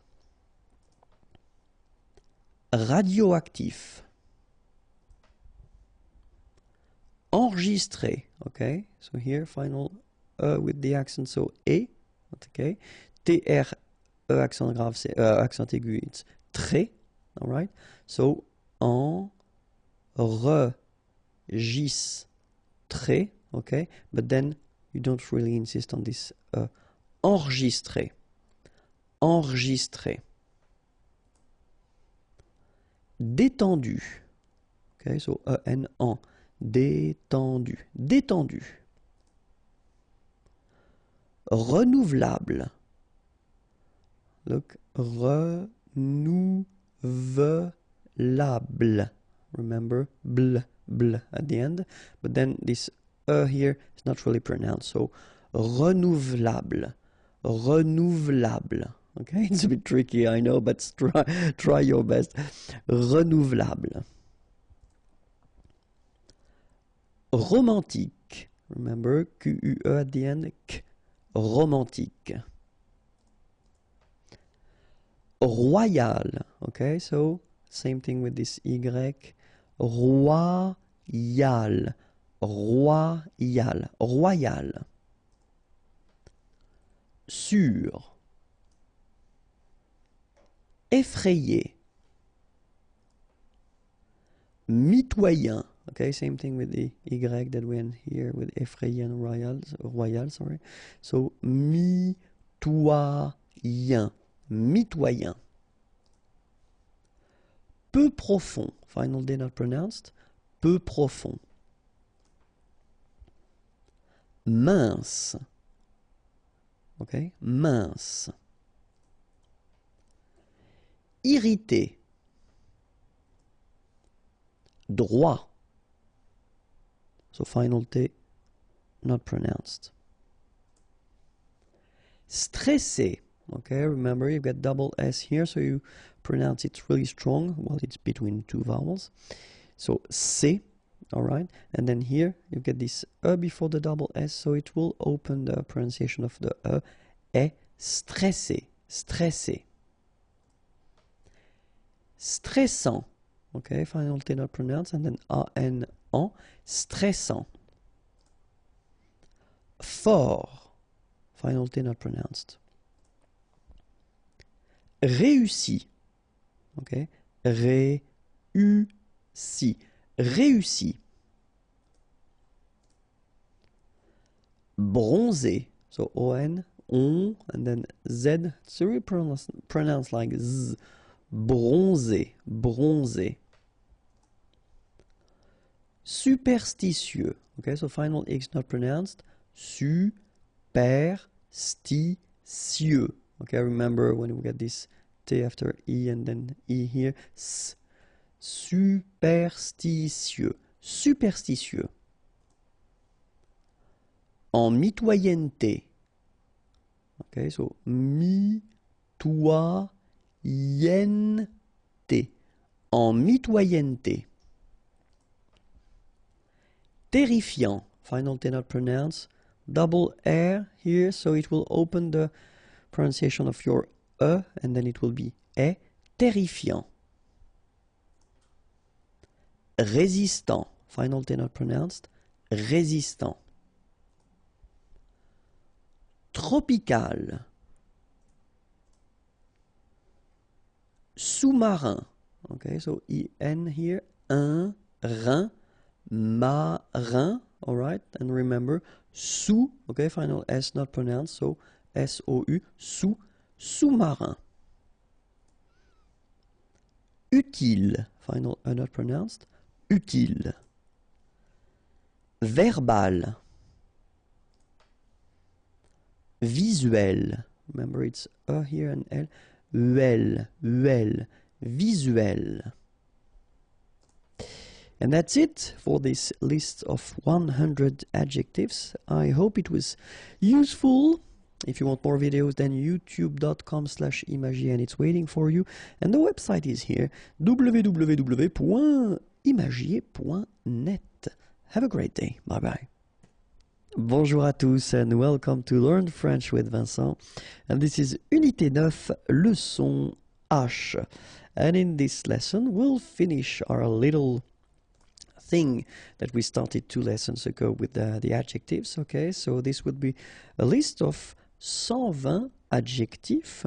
Okay, and it will complete the whole adjective series that I wanted to introduce at this point of our learning process. Okay, so let's start now. Alarmant, final T not pronounced. Ambitieux, final X not pronounced, and then remember that you get this T, I, and then vowel, so si. Ambitieux, ambitieux. Amusé, okay, accent aigu at the end, so E, Z, amusé. En colère, okay, remember, accent grave, E, and then R, okay, you don't insist on the E. Colère, en colère. Artificiel. Athlétique. Okay, remember that H doesn't exist, so athlétique. Tique. Remember, Q-U-E at the end. K. Athlétique. Athlétique. Réveiller. Okay, so accent aigu here and here. So E, and then you get E, and then double L, Y. Réveiller. Réveiller. Mal payé. Okay, remember when you get this Y and two vowels, so payer. Payer. Mal payé. Irritable. Don't insist on the final E. Aveugle. Same thing. Final E, not really present. So aveugle. Gle. Aveugle. Bouillant. Final T not pronounced. A and together. Remember, nasal. En. Okay. And then here you get bou. Alright. And after that you get this yan. Okay. Bouillant. Bouillant. Autoritaire. So final not here. Autoritaire. Autoritaire. Courageux. Final X not pronounced. G-E-U together. They will give you this je. Okay. Courageux. Courageux. Large d'épaule. Final S not pronounced. Large. Final E here not pronounced. D'épaule. Enterré. Okay, remember, and together, nasal, en, and then you get this double R here, and it will open the sound of the E. Okay? Enterré. Enterré. Épais. Final S not pronounced. A-E together. Épais. Épais. Calme. Final E not here. Stimulant. Final T not pronounced. Stimulant. Stimulant. Circulaire. Final E not pronounced. I together. It's E. Okay, so R. Circulaire. Circulaire. Raser de près. Final S not pronounced. Okay, so here you get the E accent grave. E. Près. Okay, here E accent aigu. Et raser. Raser de près. Confiant. Okay, final T not pronounced. So O-N, on, I-A-N, ian, confiant. Confiant. Attentionné. Okay, at the end you've got this E accent aigu. So et, a, temps. So remember, E-N, en, temps, sionné. Attentionné. Contemporain. Okay, so I-N at the end, un.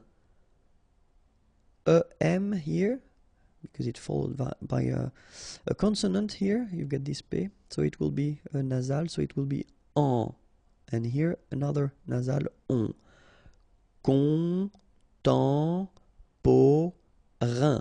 Contemporain. Condamné. Okay, so it's really strange because this M here, well, technically it's not pronounced. Condamné. Okay, condamné. Effrayant. Okay, remember, final T not pronounced. Effrayant. Effrayant. Couper court. Final T not pronounced. And here you get this E accent aigu. Couper court. Fâché. Remember, C and H together. Sh, sh. And then E, ché. Fâché. Cruel. Okay, U here. Cruel. Actuel. Actuel. Actuel. Mignon. Okay. here in that case, G-N-O-N, gnon, mignon. Sourd, final D not pronounced, O-U together, ou, sourd.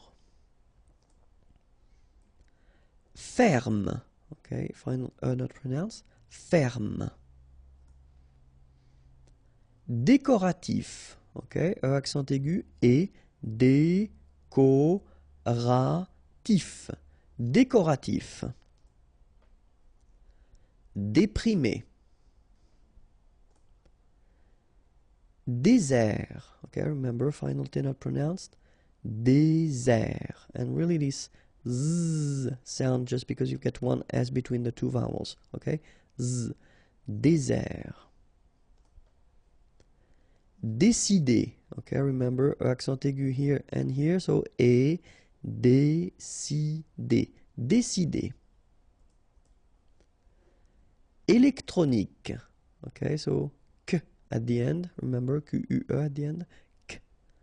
Électronique. Électronique. Émouvant. Final T not pronounced. A-N together. En. Émouvant. Émouvant. En voie d'extinction. En voie, final E not pronounced, d'extinction. Okay, remember, T-I-O-N, sion. Extinction. Extinction. En voie d'extinction. Énorme. Final E not pronounced, énorme. Énorme. Entier. So remember, I-E-R, yé, okay, and then the T, tier, and the nasal before, en, entier. Éternel. Okay, so accent aigu, éternel. Éternel. Épuisé. Okay, remember, you've got two accent aigu, épuisé. Épuisé. Disparu. Fidèle. Final E, not pronounced, so accent grave here. L, fidèle. Fidèle. Fantastique. Okay, Q-U-E at the end, K. Okay, tic. Fantastique. Fantastique. Fascinant. Final T not pronounced, so you get this A-N. En, non, fascinant.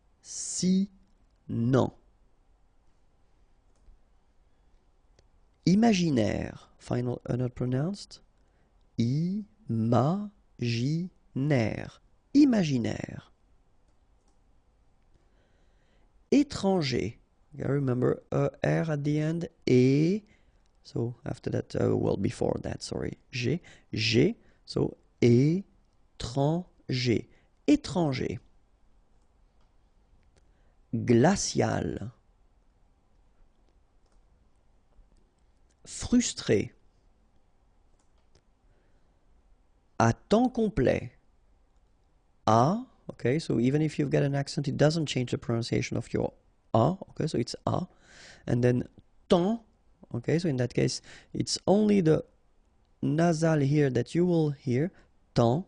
Okay, because the P is not pronounced and the S is not pronounced. Temps. And then complet. Okay, here a T at the end will open it. The sound of the E. So E. Okay, plait. Complet. Complet. And then OM is nasal here, just because you get your P after that. So it's on. Complet.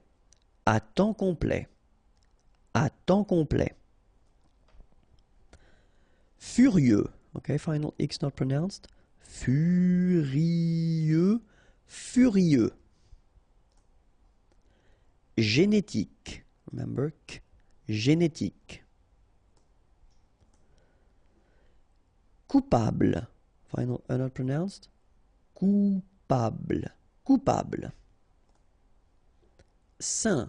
Alright, so final T not pronounced, and then when you combine this A-I-N here, you get the un sound, sain, sain. Honnête. So remember, H doesn't exist. Honnête. Horrifié. Same thing here. You don't pronounce the H. Horrifié. Exalté. Okay, so here, final with the accent. So, exalté. Humain. Remember, H doesn't exist. So, U, then A-I-N together. Un. Humain. Humain. Hypnotique. Remember, at the end, Q-E, K, tic. So, H is not pronounced. Hypnotique. Hypnotique. Illégal. Illogique. Remember, k, ik. Illogique. Ingénieux. Final X not pronounced, so I-E-U, I-E, nieux. Ingénieux. Ingénieux. Impatient. Okay, remember, final T not pronounced. And then you've got this T, I and a vowel, so sien. Sien. Impatient. Impatient. Impoli. Okay, remember, I-M and then a consonant after, so nasal. Impoli. Impossible. Don't insist on the final E. Impossible. Incroyable. Okay, same thing here for the final E. Don't pronounce it. So, incroyable. Incroyable. Incroyable. Indépendant. Final T not pronounced. Pas cher. Informel. Insensible. Okay, final not pronounced. Insensible. Insensible. Irrégulier. Okay, remember, I-E-R at the end of your word here, it will be ye, okay? Irrégulier. Irrégulier. Irresponsable. Don't pronounce the final E. Bl, bl will be the last sound. Sable. Irresponsable. Légal. De luxe. Final E not pronounced. Insignifiant. Okay, final T not pronounced, so you've got this I-A-N, yan, so F before, fiant. Insigni, okay, remember, G-N-I, ni, ni, insignifiant. Insignifiant. Mineur, E-U-R, heure. Mineur, mineur.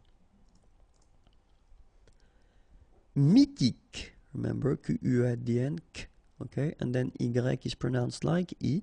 Mi, H is not pronounced, T, K. Mythique. D'origine. Nomade, final E not pronounced. Officiel. Paranoïaque. Okay, remember, Q-U-E, K, ac. Paranoïaque. Paranoïaque. Pacifique. Q-U-E, K, ic. Pacifique. Potelé. Okay, here you don't really pronounce this E. Potelé. Potelé. Psychologique. Okay, remember at the end you've got this K. Okay, so ic, and then Y is pronounced like I. Psy. And then it's an exception here because normally we should pronounce it sho, okay, but then we pronounce it ko. Psychologique. Psychologique. Raisonnable. remember, I together, est. Raisonnable. Distant, final T not pronounced, distant.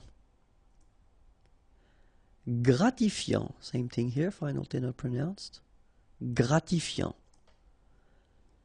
Rythmique, remember, Y pronounced like E and then H doesn't exist. Rythmique, rythmique. En ruine, don't pronounce the final E, ruine. Sacré, accent aigu at the end, et sacré. Autosuffisant, final T not pronounced, autosuffisant, autosuffisant. Sensé, final E, accent aigu, et sensé. Sensible, okay, final E not pronounced, bl will be the last sound, sensible. Similaire, so final E not pronounced, okay, similaire.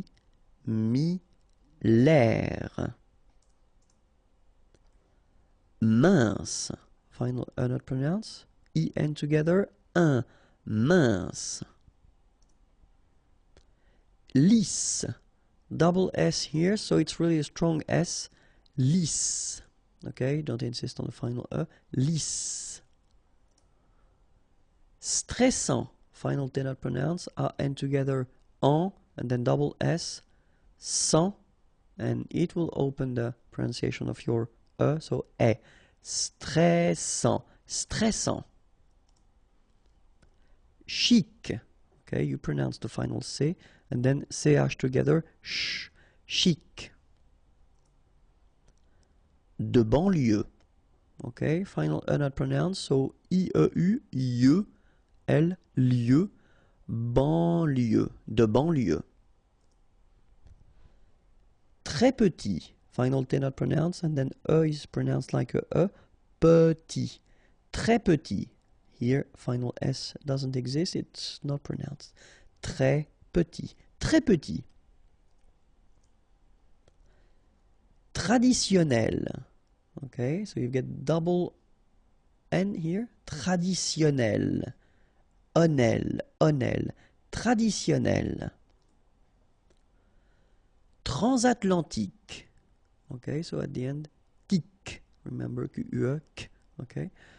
Transatlantique, transatlantique. Tribal. Tropical. Sans peur, okay, pronounce the final R, E-U-R, heure, peur. Sans peur, don't pronounce the final S here. Sans peur.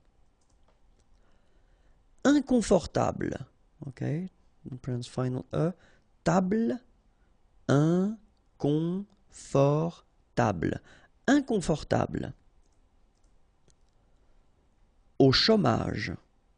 Remember, CH together, ch, chaud, chômage, au chômage. Malchanceux, final X not pronounced, C-E-U, ce, malchanceux, malchanceux. Peu utile, final E not pronounced, peu utile. Désagréable, final E not pronounced, bl at the end, désagréable, désagréable. Peu réaliste, don't insist on the final E, peu réaliste. Intact, intact. Peu sûr. Affecté. Ondulé. Riche. Okay, remember, C-H-E, sh. So, sh normally, but then you don't insist on the final E, so sh. Riche. Solide. Same thing here, don't insist on the final E. Solide. bien payé. Okay, remember final E accent aigu et, okay, payé, payé, all right, payé, and then I-E-N, yen, bien payé, bien payé. And that's it for this list. I hope it was not too long for you. If you want more videos, then youtube.com/imagier, and the website is waiting for you, imagier.net. Have a great day. Bye bye. Bonjour à tous and welcome to Learn French with Vincent. This is Unité 9, leçon I. And in this lesson, we'll work together on les prépositions avec les articles.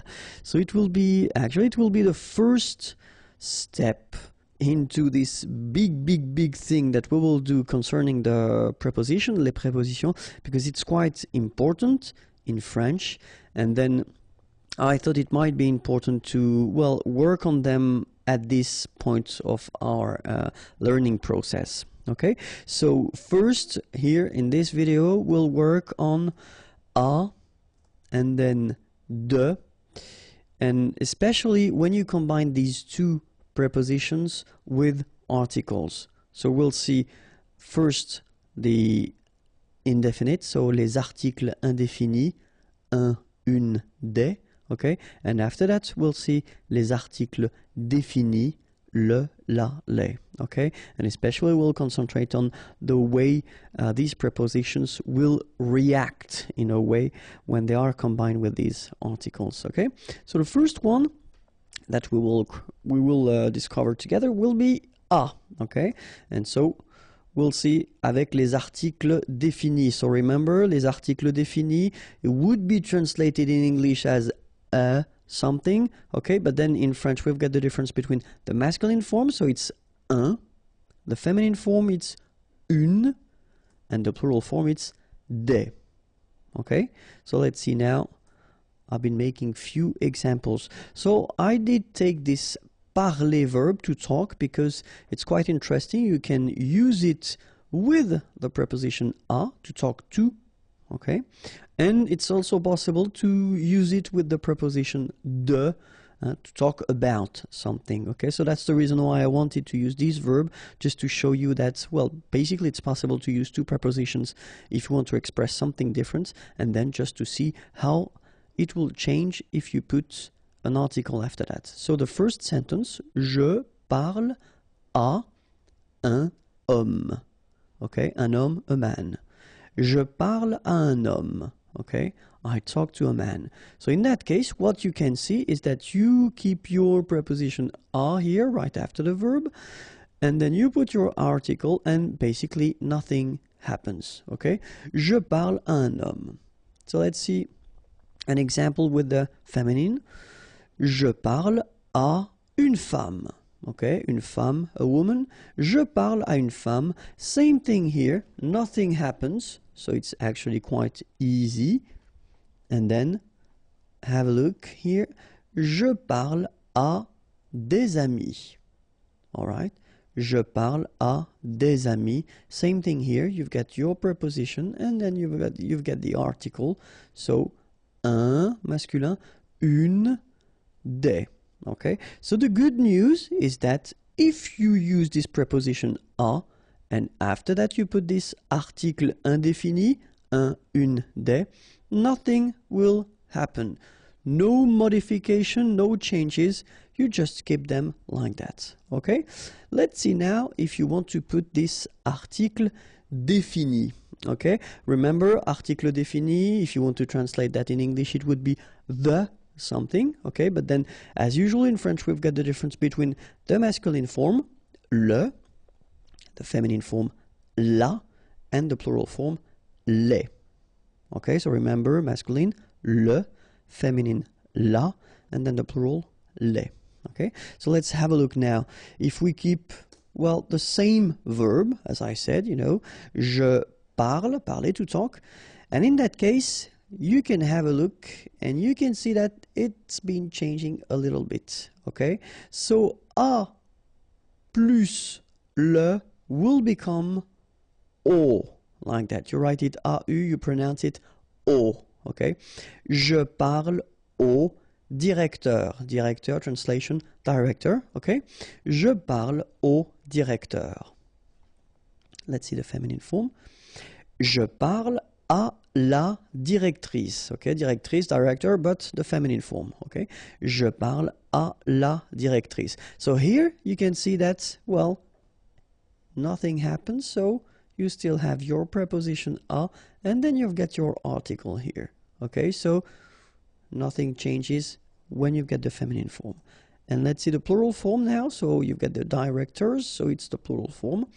Je parle au directeur. Okay, so you can see that here you combine a plus les, and you will get this AUX, okay, and then phonetically you produce it or you pronounce it O. Okay, so here O, masculine form, plural form O as well. And for your information, it could be, so I did put this directeur here, okay, it could be directrice, so it could be the feminine plural. It wouldn't change anything because it will be still this O, okay, so it will be for the masculine or the feminine plural, it will be AUXO, all right? So je parle au directeur, so here for the masculine, je parle à la directrice, here for the feminine, je parle au directeur for the plural, all right? So if we want to make it clear, then we can say that a plus le will become o, okay? Then a plus la, well, will stay the same, à la, it doesn't change at all.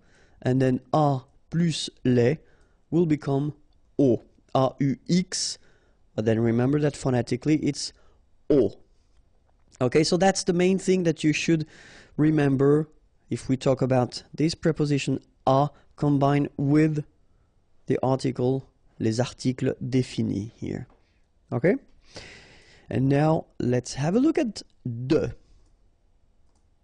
So exactly the same thing, we'll see how de will react. So first avec les articles indéfinis, okay, so un, une, and then des, all right?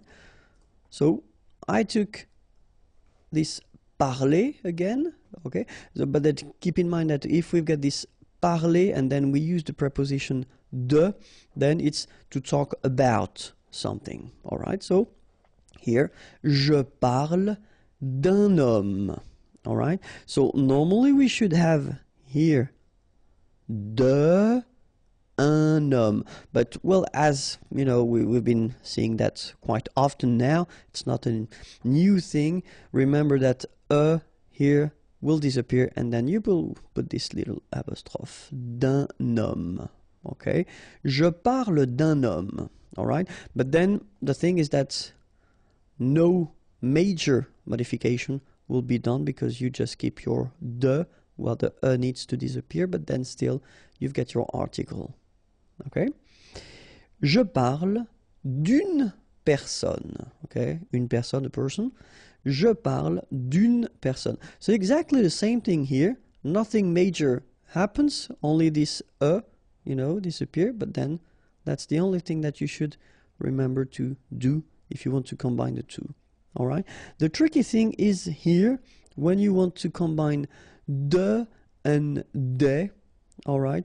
Just because we think that it would sound strange to have this de, des, roman, okay? So the thing that will disappear will be the article, okay? So that's the reason why we get this je parle de roman, all right? So in that case, des will be taken away, all right? So remember, de plus un will become d'un, de plus une will become d'une, de plus des will become de, okay? So you will have to take this des away, all right? So let's see now how it will work if we combine it with les articles définis. So le, la, and les, okay, as we saw previously. Let's see now the examples. The first one, je parle du voisin. Voisin, here it's the masculine form of the neighbor. le voisin, okay, the neighbor. And what you can see here is, well, the results of the combination of de plus le, okay? It will become du, okay, for the masculine form.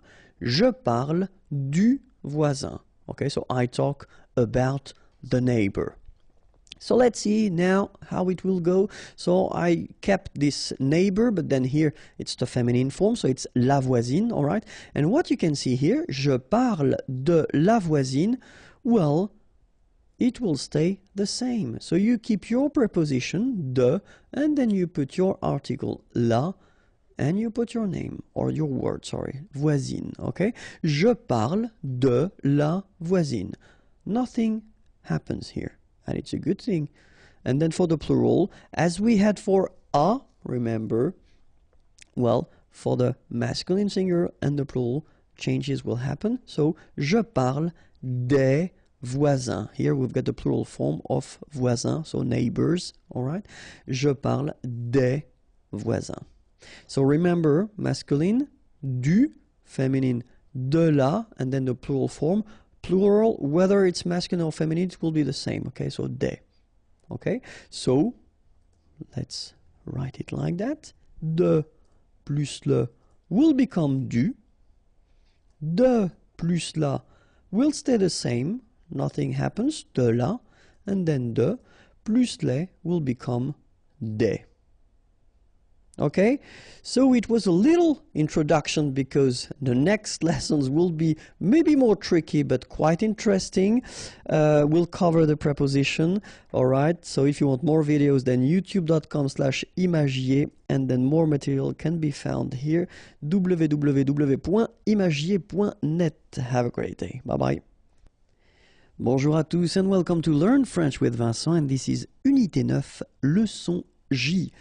And in this lesson, we'll discover together la préposition a. Okay, so in the previous lesson, I've been introducing the modification of this preposition a when it's combined with articles. Okay, so I would definitely advise you to watch it if you didn't. And then in that lesson, we'll discover, well, the different uses of la préposition and you'll see that it's a long video. Why? Just because a could mean or could be translated in English with at, in, to, and then I explain you the reason why we've got this second to here, because it will be the from something to something. Okay, so that's the main reason why we've got the two to-dos. And then it could be translated with on, and then other meanings and other uses of this preposition a. Okay, so we'll start with at, if that's okay with you. And so, few examples. The first one, so if you want to translate it with this at, would be il reste à la maison. Rester is to stay, okay? And in that case, we would construct it with a, okay? Il reste, he stays, à la maison, at home, okay? Il reste à la maison. Second example, we could use this conduire, okay? Conduire is to drive, and then when you want to introduce the speed, okay? In that case, it's 40 km/h, then you would use this à, okay? So at 40 km per hour. Je conduis à 40 km/h. Je conduis à 40 km/h. Okay? And then the last example we could have for this at, it's for the price, like here, à 10 euros. Le prix, the price, est fixé, okay, à 10 euros. Okay, so in that case, it would be translated by this at, but then in that case, well, here we would use this à in French. Okay, so il reste à la maison. Je conduis à 40 km/h. Le prix est fixé à 10 euros. Okay, so if you want to express this at concept for these situations, then you will have to use this preposition à. Okay, so let's see now the second category we will have, and it will be this in concept. So the first one, mon frère est au lit. Okay, mon frère, my brother, est is au lit in bed. Lit is bed, okay? Mon frère est au lit. Second example, il est à la campagne. Campagne, country, countryside, okay? Il est à la campagne. All right, so in that case, it will be used, we will use this preposition à, okay? And then the last one, so if you want to introduce a town, okay, you want to use this habiter, habiter is to live, okay? J'habite à Paris. All right, you can see we don't put any articles, just the name of the town. J'habite, I live in Paris. J'habite à Paris. All right, so mon frère est au lit. Il est à la campagne. J'habite à Paris. Okay, so if you want to, well, translate this in concept that would be in English, then it should be à with, as we saw the combination with the articles, if needed, and the modification, au lit, à la campagne, à Paris. All right, let's see another use of à, and it would be to. Few examples. Je rentre à la maison. Okay, so in that case, rentrer, it's to go back. All right, so je rentre à la maison. And when we want to introduce this concept, then we should use this à la maison. Je rentre à la maison. Second thing, nous allons, allons is to, aller is to go, okay, à Marseille. Nous allons à Marseille. Okay, so we go to, all right, so in that case you should use this preposition à. All right? Then, il donne un conseil, okay, donner is to give, un conseil, an advice, okay, so he gives an advice, à sa fille, his daughter. So in that case, to his daughter, you should use also this preposition à. Okay, so je rentre à la maison, nous allons à Marseille, il donne un conseil à sa fille.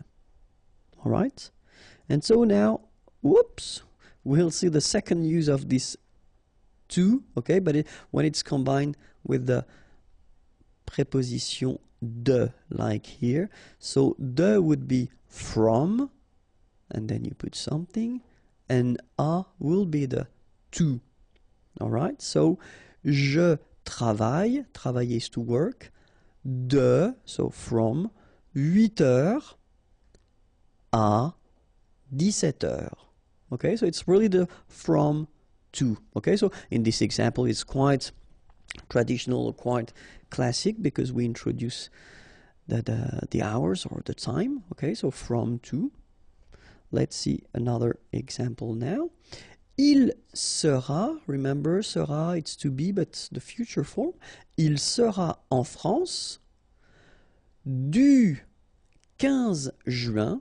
Okay, so here you've got a date, and if you look carefully, you've got this du. So it does mean that normally you should put the article le 15 juin, and that's the reason why we've been combining the two, and it becomes du. Okay, we've been seeing that in a previous lesson, so if it's not clear, watch it. Du 15 juin au, same thing here, we've got the preposition à, but then combined with the same article, so le, okay, and it will become au 22 juillet. All right, so in that situation, you can see that it's exactly the same concept, but as we use the articles, then we've got to modify the prepositions. Okay, so il sera en France du 15 juin au 22 juillet.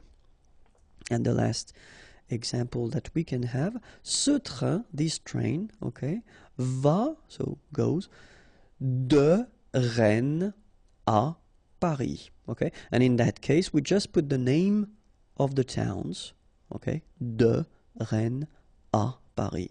But then in that case, so whether it's à 17h au 22 juillet à Paris, so the concept is it's this to, okay, but then it is combined with de and then remember de with the articles, and it will change. So in that case, it would be du. All right. Another possibility would be the concept of this on. Okay, so let's see a few examples here. Ce film, this movie, est à la télé. Okay, on TV, à la télé. Okay, we've got this à here and then la télé. So télé, of course, it's for télévision. Okay, but in most of the cases, we don't use in French this télévision, the full word. We just use this télé word. Okay, ce film est à la télé. Second example, mon ami, my friend, habite, habiter is to live, au, so same thing here, you've got this preposition, but it's combined with le, so it becomes au, and then cinquième étage, cinquième, fifth, and then étage, floor. So in that case, you want to say that your friend is living on the fifth floor, okay? And in that case, we get to use this a preposition. Third example, il y a une horloge, okay, a clock, au mur, okay, so same thing here, okay, le mur, the wall, okay, but then we combine a and le and it becomes au, okay, au mur. Il y a une horloge au mur. So let's read them one more time. Ce film est à la télé. Mon ami habite au 5e étage. Il y a une horloge au mur. All right. And now let's see all the others possibilities that we've got. Okay. So with verbs, because some verbs, and it's only examples here because we've got many verbs that will require this preposition a. Okay. So parler, parler à, to talk to. Penser à, okay, to think about someone or something. Arriver à, okay, to succeed to do something, okay. So in that case, you should use this preposition à with these verbs, okay. You will see that normally the way students do is that they will remember these prepositions and the combination of verbs and preposition little by little. So when you will encounter a new verb with a preposition, the idea is to try to write it or to try to memorize it, and that's the way it will go. Okay, so same thing, you can combine this preposition à with adjectives. For instance, interdit à, or then prêt à. Interdit, it's forbidden. Prêt, ready. Okay, so in that case, you should combine these adjectives with the preposition à. Okay, so it's possible to use this preposition à when you want to express or to tell how it is done. Okay, so for instance, when you want to say that it's been done, it's been machine done, or how do you say, handmade? Yeah, you use this fait. So faire is to do, okay, but then in that case it would be done, okay. À la machine, fait à la main. All right.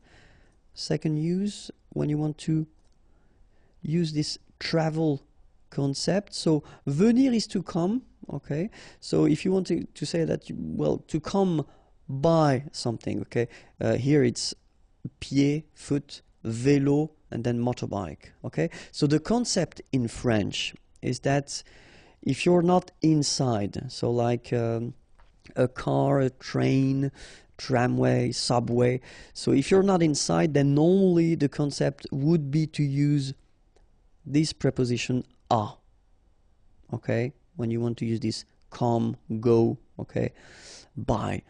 So you should use this à preposition, okay? But then keep in mind that in many cases, French people tend to use, when it comes to vélo, moto, well, you can listen and you can hear quite many times this en instead of à. Not really for pied, because, well, French people will still use this à pied, okay, because it's like a common expression. But still for vélo and moto, many persons will use this en. Okay, officially it should be a mistake, but then many persons are using it, so just be ready and try to remember that it's possible that you will hear this en vélo en moto, okay. If you want to describe something, okay, so for instance, la personne au manteau vert. Okay, so in that case, you want to say that this is the person who is wearing the green jacket. Okay, au manteau vert. So in that case, it's always the same, so a and le combine, and it will become o. Or then, you know, in that case, it can be red hair, okay, so cheveux roux. So in that case, it's the plural, okay, a plus les, and it will become o, like that. But it's quite common to use this a, okay, and then you want to describe a person. So it's also quite commonly used if you want to talk about food. For instance, un gâteau au chocolat. All right. So un gâteau au chocolat, same thing here. À le, okay, un gâteau au chocolat. Or then un croissant aux amandes. Un croissant aux amandes. So gâteau, cake, chocolat, chocolate. Croissant, it's this classical French pastry. And then amande, almonds. Okay.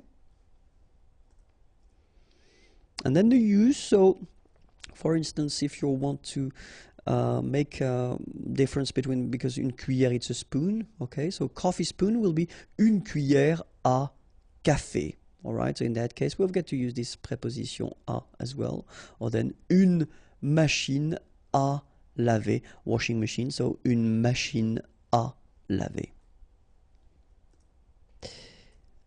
Another option will be the owner, so if you want to say la maison, so the house, est à mon frère. Okay, so belongs to my brother. So in that case, we use this être to be, okay, and then à here, mon frère, my brother. Okay, or then you could say ce chien, this dog, is mine. So est is à moi.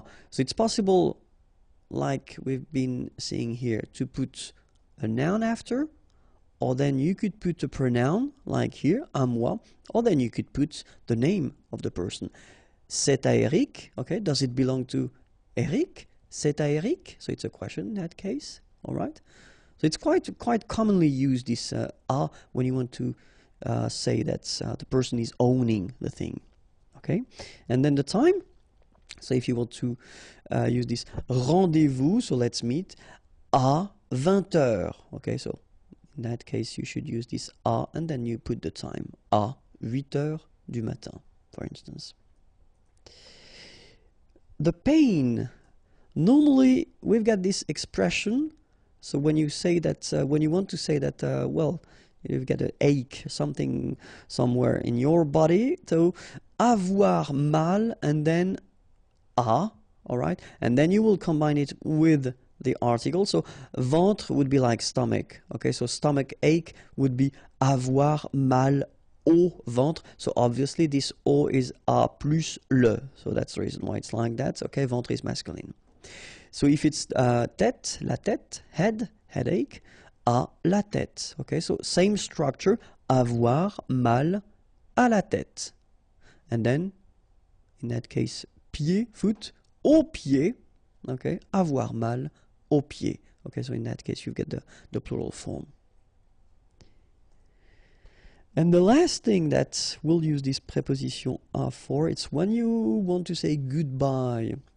So if you notice that probably we say à demain, so see you tomorrow, à demain, à bientôt, bientôt soon, see you soon, à tout à l'heure, so it's in a few minutes or in a while, à tout à l'heure, okay? À demain, à bientôt, à tout à l'heure. So in that case, you should definitely use this preposition à if you want to say these things, okay?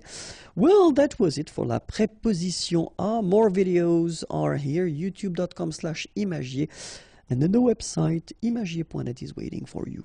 Have a great day. Bye-bye. Bonjour à tous and welcome to Learn French with Vincent, and this is Unité 9, leçon K. And in this lesson we'll discover together la préposition de. Okay, so in the previous lesson it was la préposition à, and the lesson before it was the combination of these two prepositions when you've got articles after. So if you didn't watch them, please do, it will be more easy for you.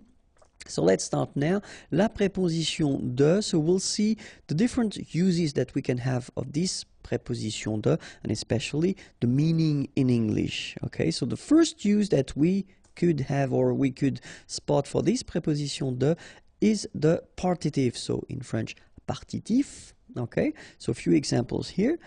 Il boit du café. Okay, boire is to drink, du café, café, coffee, and then here, well, we've got the partitive form, so it's some coffee, okay? And then remember that we've got the preposition de, but then when it's combined with this le, it becomes du, okay? That's the partitive form. Il boit du café. And then other example, sorry. Second example, elle prend de la salade.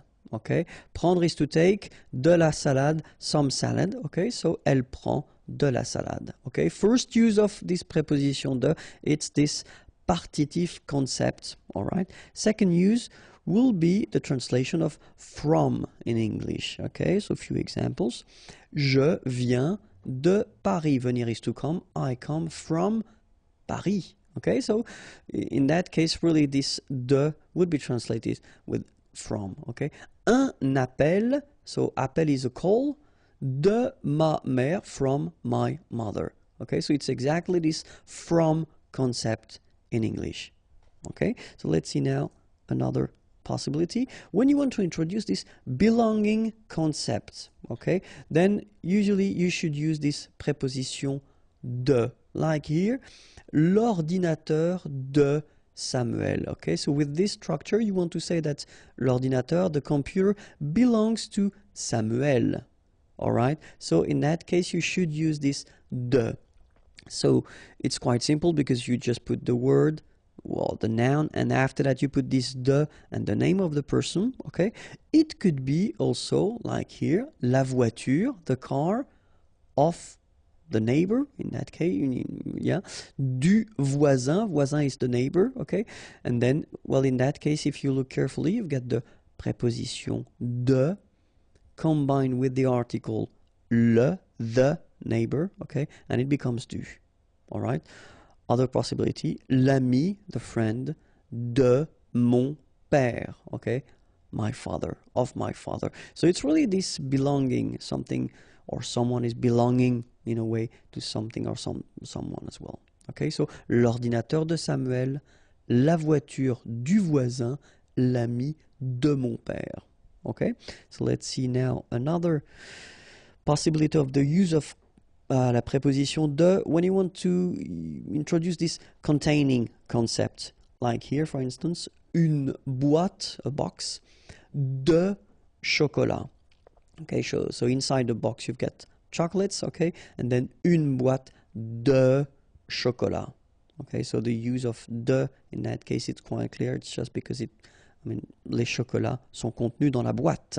Une bouteille d'eau. Okay, bottle of water. Okay, and so in that case you should use this de. Okay, but then obviously because you've got first here a vowel, okay, they don't really get along, so as usual in French, disappear, and you get this apostrophe. Une bouteille d'eau, okay, une bouteille, bottle, eau, water, a bottle of water. Une boîte de chocolat, une bouteille d'eau, okay, so in that case, definitely you should use this preposition de, okay. So if you want to introduce the fact that it's made of something, then for instance here, un rideau, so rideau is curtain, and then de lin, lin is linen, un rideau de lin, okay. Second example, une chaise, a chair, de bois, bois is wood, of wood, okay, so in that case, un rideau de lin, une chaise de bois. So when you want to introduce the fact that these things are made of something, then you will have to use this preposition de. Okay? And then the use. For instance, here, une station de métro. Une station de métro. Other possibility, une place de parking. Yeah, sorry about that, but well, French people tend to use this parking as well. So I know it's coming from English, but still you should pronounce it the French way. Parking. Une place de parking. Okay, and the last one, un studio d'enregistrement. Okay, enregistrement is recording.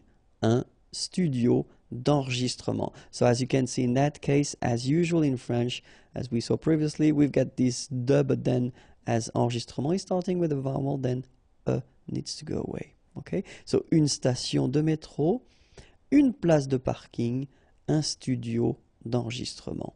Okay, so that's this use concept, so what you use these things for. Okay, so une place de parking, un studio d'enregistrement.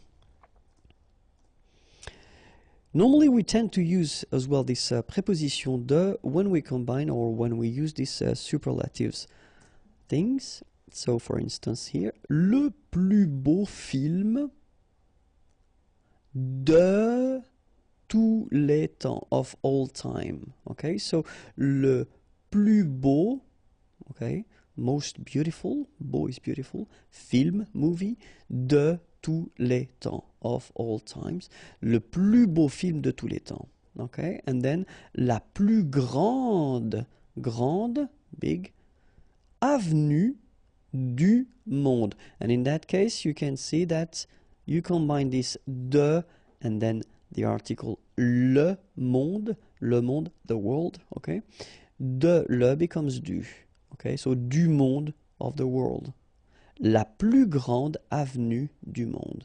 Okay, so for all these superlatives constructions, then remember you will have to use this preposition de, okay? De tous les temps, du monde.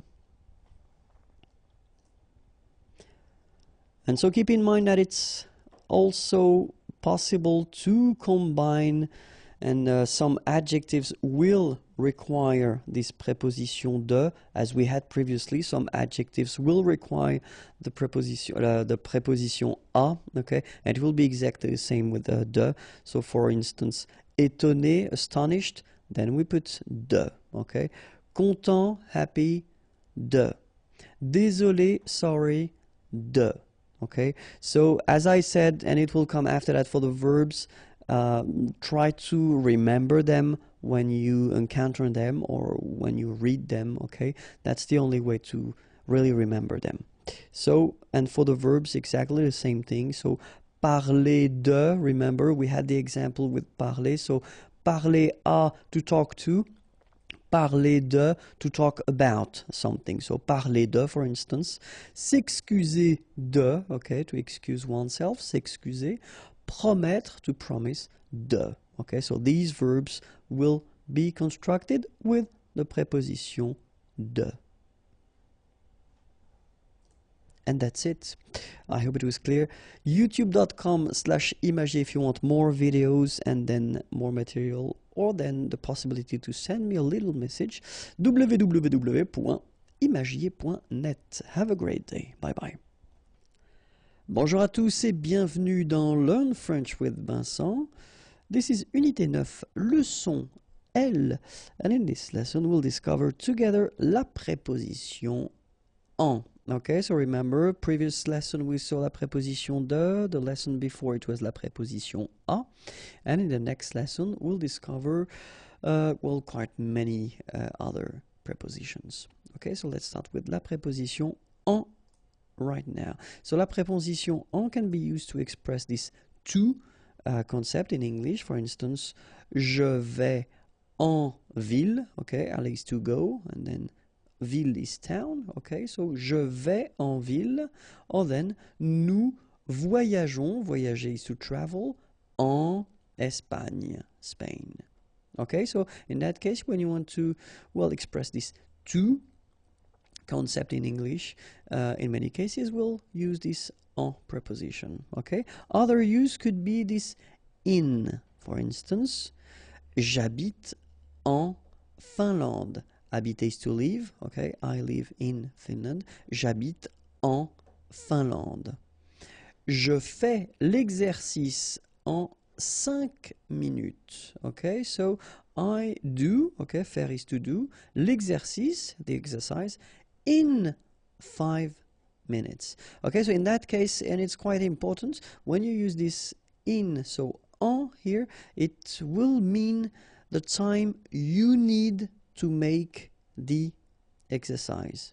Okay, so you don't want to express that you will do that in 5 minutes, so after 5 minutes, but really if you use this preposition en in that case, it is to express the time that you need to make this exercise. All right, so in, like that, en Finlande, and then en 5 minutes. Let's see now for the countries. So in many cases we'll have, so as we saw in a previous lesson, we've got the difference for the countries between the masculine, the feminine, and the plural countries. Okay, so in many cases when the country is ending with this vowel en here, okay, sorry, and here, it will mean that it is feminine. Okay, we've got exceptions, of course, because French language is quite tricky, so we've got exceptions like Mexique, for instance, it's masculine, okay, but in many cases it will mean that it's feminine. If it's feminine, then you will have to use this preposition en if you want to express this in concept, okay? En France, en Espagne, en Allemagne, en Italie, okay? And now we'll read it with the liaison if needed. En France, en Espagne, en Allemagne, en Italie. Okay, so if you want to express this in with countries and only feminine countries, then you should use this en preposition. Okay, and then when we're talking about the seasons, well, we've got 4 seasons, and as usual in French, we need to have one exception, okay? But then for the 3 others, it will be en, okay? En été, so in summer, été is summer. Then en automne, okay, autumn. And then en hiver, okay, make the little liaison here. En hiver, hiver is winter. Au printemps, okay, so keep in mind that for printemps, you will have to use au and not en, okay? And then printemps is spring, okay? En été, en automne, en hiver, au printemps, all right? Another use of this preposition en is to express the mean of transport, and then if you want to say I'm coming with my car, by car, okay, in French we will use this preposition en, okay? Je viens, venir is to come, je viens, I come, okay, by car, en voiture. Tu voyages en train. Okay, and well, we saw in the lesson when we saw this preposition a, we saw that for pied, for instance, foot, and then we saw that motorcycle, moto, and then bicycle, vélo. In these cases, we use the preposition a. Okay, but then keep in mind that, well, let's say that the main difference is if you want to use this en preposition, normally we tend to use it if we express or if we introduce after that mean of transport that will mean that you will be inside it, okay? So you are inside the car, you are inside the train. If it would be a metro, it would be exactly the same. If it would be a tram, it would be exactly the same. You would use this en just because you are inside. Okay, so that's the reason why we make, well, the difference between en and then a. Okay, so you will use this a if you're talking bicycle or motorbike, or then by foot, of course. Okay, but then for this voiture, train, you will use this en. Okay, I hope it was clear. Other use is the languages. Okay, so for instance, il parle en espagnol. Parler is to talk, okay, or to speak. He speaks in Spanish, en espagnol. Or then, ce livre, this book, est en anglais. This book is in English, okay? En anglais. Other use is when you want to introduce the material it is something is made of, okay? So, for instance, une montre, montre is a watch, une montre en or, okay? So gold, or, okay? So if you want to say that this watch is made of gold, then une montre en or. Un bateau en plastique. Bateau, it's a boat, and then plastic is plastic. So, un bateau en plastique. If you want to express the situation you are in, okay? So, for instance, to be late, être en retard. Être en retard, okay? And then the other option here, être en avance. All right, so if you're coming earlier, then être en avance.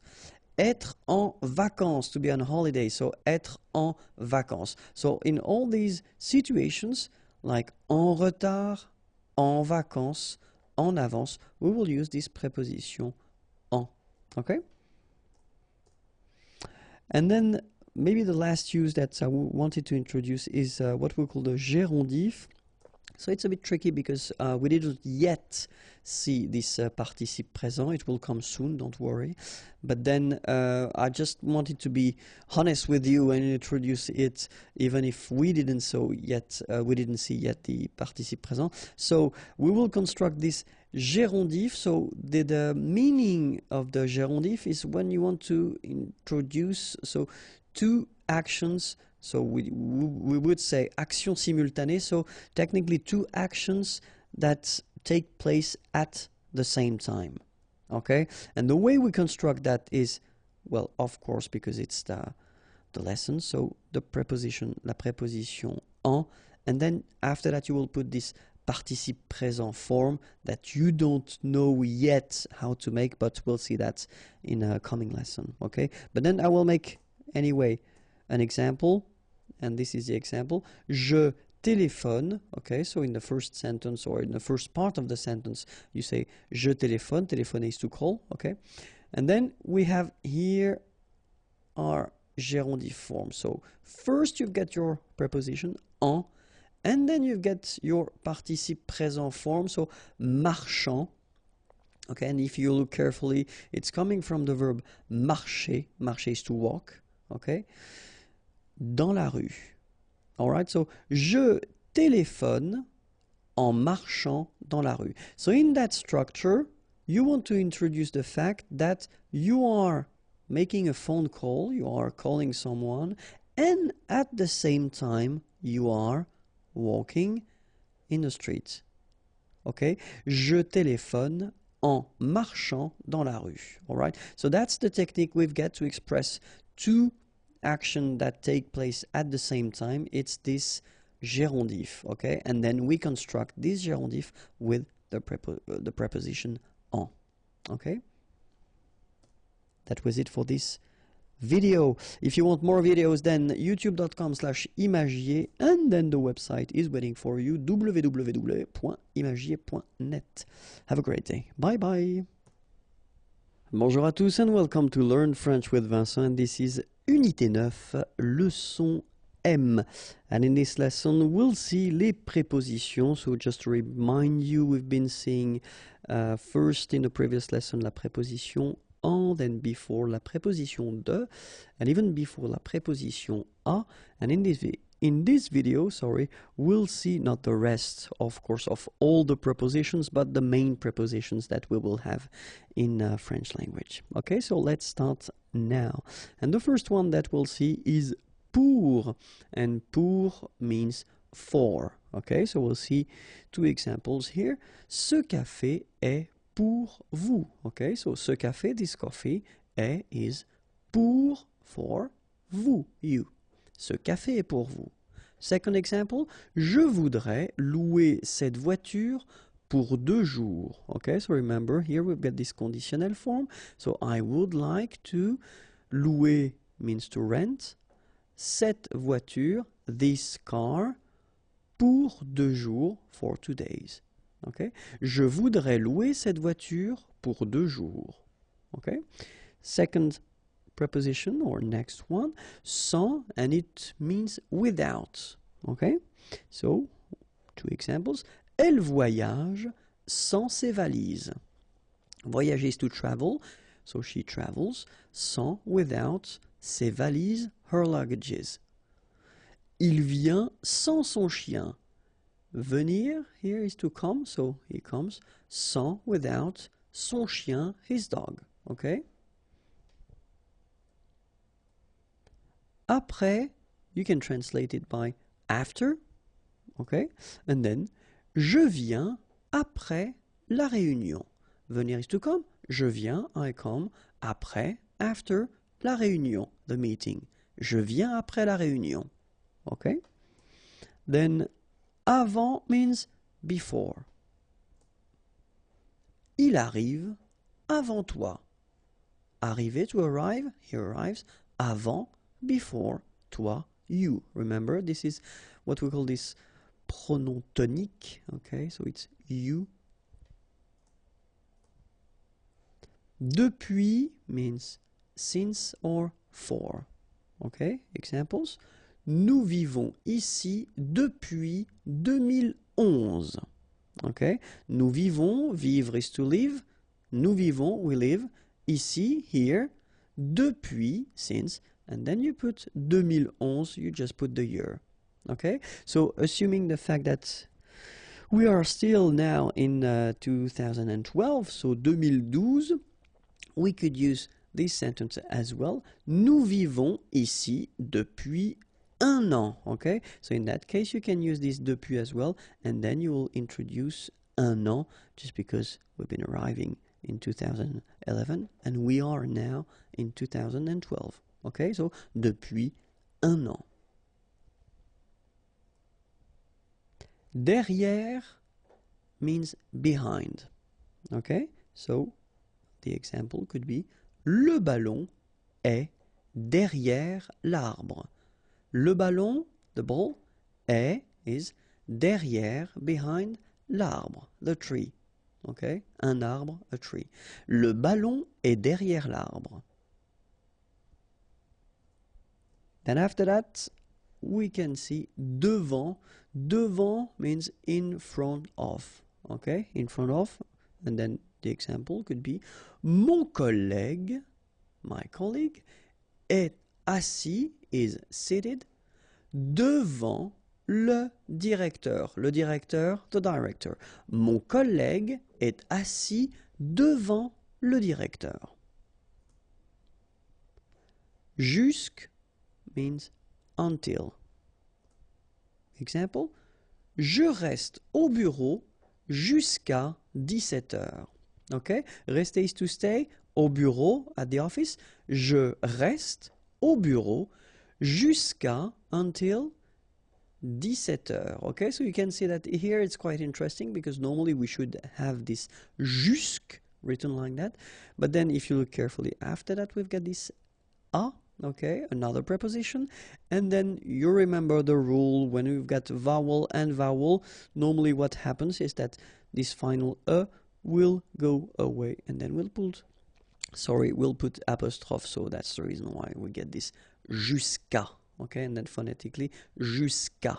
Okay, je reste au bureau jusqu'à 17 heures.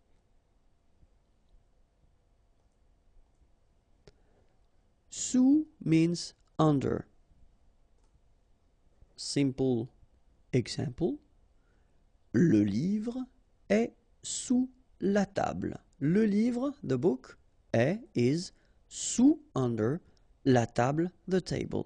Le livre est sous la table. Sur means on. Okay, and then we've got two examples here. L'ordinateur est sur la table. So l'ordinateur, the computer, est, is, sur, on, la table, the table. The computer is on the table, sur here, but then remember, or keep in mind that it's also possible to use this sur if we're talking about the wall, for instance. So we could say l'affiche, so affiche is poster, l'affiche est sur le mur. All right, so it could be for la table or any other things like that, and then as well for le mur, okay, sur le mur. Avec, so the classic one, means with. Elle parle avec son frère. Parler is to talk. Son frère, her brother. Elle parle, she talks, avec, with her brother, son frère. Elle parle avec son frère. Chez, so this one is quite interesting because if you really want to translate it, so you're talking about a place, okay, but then you're talking about someone's place, so it's the place connected to a person. So let's see a few examples now. Je suis chez moi. So if you want to say that you are at your place, then you should use this chez, okay, and then here in that case you will put this moi, so pronom tonique. Je suis chez moi. Okay, so this is the first use that you could have. Okay, if you want to introduce this chez and then use the name of someone, it's possible, like here. Nous sommes invités chez Laurent. Okay, so we are invited at Laurent's place, if you want to translate it directly. Okay, so that's the way we will use if we've got a name and we want to introduce the fact that it's at the place of this person, then it's chez. Okay, and so it will work the same way if we want to talk about, for instance, here the doctor, or then we can say le boulanger, le boucher. Normally we tend to use this chez if we're talking about whether little shops or offices, and traditionally or before the person used to live whether above or then behind or in this place. Okay, so that's the reason why we tend to use this chez. Okay, because it is connected to the person more than to the shop itself. So, il va chez le médecin. Il va chez le médecin. Contre means against. One example. Nous sommes contre cette décision. Okay, this decision, and it's nous sommes, we are against this decision. Nous sommes contre cette décision. Dans, so you can, it means in, inside or into. Okay, so let's see now. Alexandre est dans la voiture. Okay, Alexandre is dans, inside, in la voiture, the car. Okay, nous entrons dans le magasin. Entrer, to enter, to go inside. Okay, dans le magasin, the shop. Okay. Par will mean by or per. For example, une lettre envoyée par la poste. Okay, une lettre, a letter, envoyée, sent, par la poste, by mail. Okay, so in that case you get to use this par. Okay, it could be par courrier électronique, by email if you want. Okay, je mange 5 fruits et légumes par jour. Okay, so in that case it would be this per day. Okay, par jour. Je mange, I eat 5 fruits, fruits, et légumes, légumes is vegetables, par jour, okay, per day.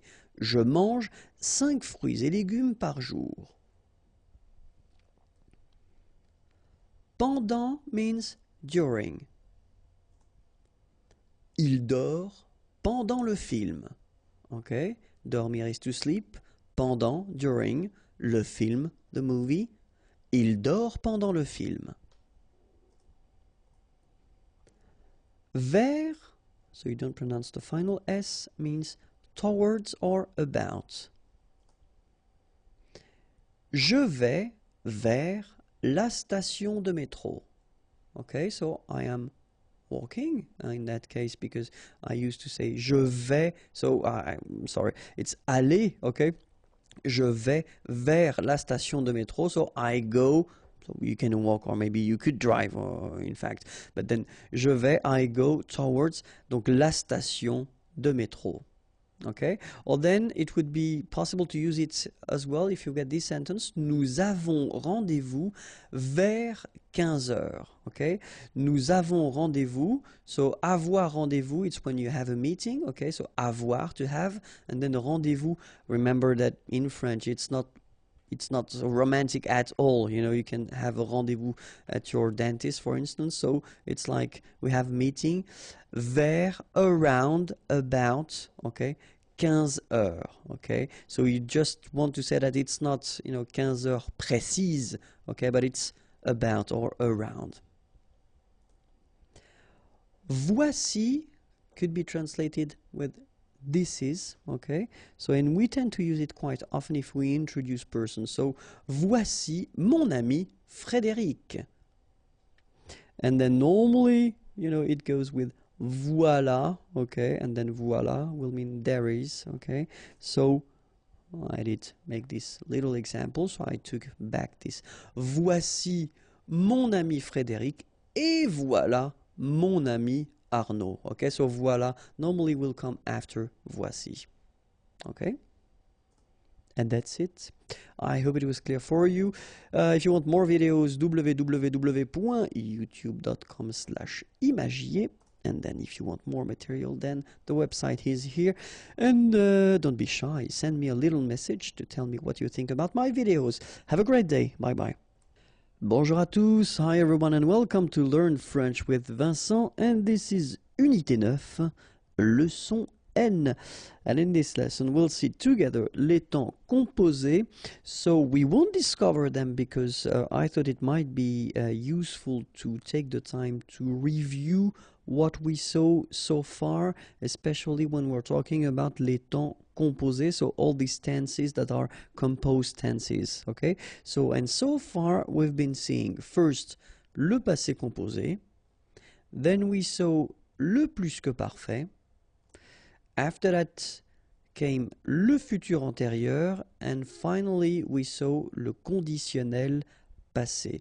And so the common thing that we have between all these tenses is that they are composed, okay? So they will be constructed the same way, but then of course few things will change. Obviously the first part that we've got to use, avoir and être, will change, but then the rest, construction with the participe passé, will be the same, okay? So we'll first start with the passé composé, okay? So, and if you remember, the rule was that first we will use avoir. So if you're not really sure, if you don't remember if the verb requires être or not, then put avoir. Avoir should be at the present form. Then you will put your participe passé form and you will get this passé composé, okay? Remember that in some cases, but we're talking about exceptions or reflexive verbs, you know, these se, blah, blah, blah. So you will have to use être and at the present tense as well, plus le participe passé, and you will get this passé composé. Okay? So, of course, it looks simple like that, but then in some cases, and especially after learning so many things, maybe you don't really remember the conjugation of avoir and être at the present tense. So we'll take the time to review that one more time. So remember, avoir at the present tense goes like j'ai, tu as, il a, elle a, nous avons, vous avez, ils ont, elles ont.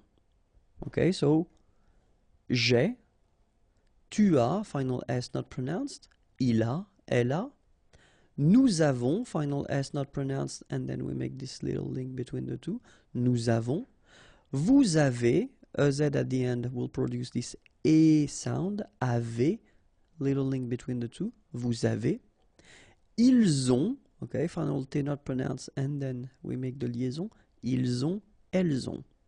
Alright, so this is for avoir at the present tense. And now être at the present tense, je suis, tu es, il est, elle est, nous sommes, vous êtes, ils sont, elles sont. Okay, so je suis, final S not pronounced, tu es, okay, so it's quite strange because you get this ES, but then phonetically it's est, all right, quite open, tu es. Il est, exactly the same sound as we had previously, okay, so just remember that you write it like that, but then phonetically it goes like est, elle est. Nous sommes, final S not pronounced. Vous êtes, little liaison between the two and then final S not pronounced. Ils sont, final T not pronounced. Elles sont. Alright? So that's the main thing you should remember. Of course, the participe passé, but then we won't cover that in this lesson because I've been making a big video on that, so try to search it in the channel search engine and you will find it, okay? So let's see now, le plus que parfait. So remember, it was exactly the same rule. So first, avoir. If you're not sure, just put avoir, but avoir should be at the imparfait form. Then the participe passé, so you will get your plus que parfait, okay? And for the same exceptions, we'll have être at the imparfait form, and then the participe passé, and it will give you the plus que parfait. Okay, so for the same reasons, we will see together avoir at the imparfait and être at the imparfait, just to make sure that it's clear for you. And avoir at the imparfait will give j'avais, tu avais, il avait, elle avait, nous avions, vous aviez, ils avaient, elles avaient. Okay, so j'avais, final S not pronounced, tu avais, final S not pronounced, il avait, final T not pronounced, elle avait. So exactly the same phonetical thing here, it's avait. Nous avions, final S not pronounced, and then little liaison, nous avions. Vous aviez, EZ at the end, et aviez, and then liaison, vous aviez. Ils avaient, so look here, E-N-T, you write them, you don't pronounce them. So you get phonetically avait, exactly the same thing that we had here, here, and here. Okay, so it's exactly the same thing that you will pronounce. But then here you make the liaison. Ils avaient, elles avaient. Okay, let's see how être goes. J'étais, tu étais, il était, elle était, nous étions, vous étiez, ils étaient, elles étaient.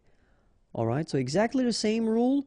Remember, final S, here, here, final T, and then here, E-N-T, you don't pronounce them. So you will get était, okay, for all these forms, okay? J'étais, tu étais, il était, elle était. Same rule here, final S not pronounced, and then you make the liaison. Nous étions, vous étiez, ils étaient, elles étaient. Okay, make the liaison here as well. Ils étaient, elles étaient. Alright? So, this is the thing you should remember. Now, the other tense we saw was futur antérieur. And futur antérieur, remember, exactly the same construction, but then avoir should be conjugated at the future, le futur, and then le participe passé, and it will give you futur antérieur. Or then, for exactly the same exceptions and the same cases, you will use être, but then être should be at the future tense, plus le participe passé, and it will give you le futur antérieur. So, what we'll see exactly the same thing as we saw previously for the other tenses, so, or the other tenses. So we'll see the future form for avoir and then the future form for être. Okay? And for avoir it will go like j'aurai, tu auras, il aura, elle aura, nous aurons, vous aurez, ils auront, elles auront. Okay, so have a look now. J'aurai, tu auras, final S not pronounced, il aura, elle aura, nous aurons, final S not pronounced, and then you make the liaison, vous aurez, a Z at the end here, et, aurez, liaison here, vous aurez, ils auront, final T not pronounced, elles auront. Okay? And then, for être, we will get, je serai, tu seras, il sera, elle sera, nous serons, vous serez, ils seront, elles seront. Okay, so one more time. Je serai, tu seras, final S not pronounced, il sera, elle sera, nous serons, final S not pronounced, vous serez, EZ at the end, et serez, ils seront, final T not pronounced, elles seront.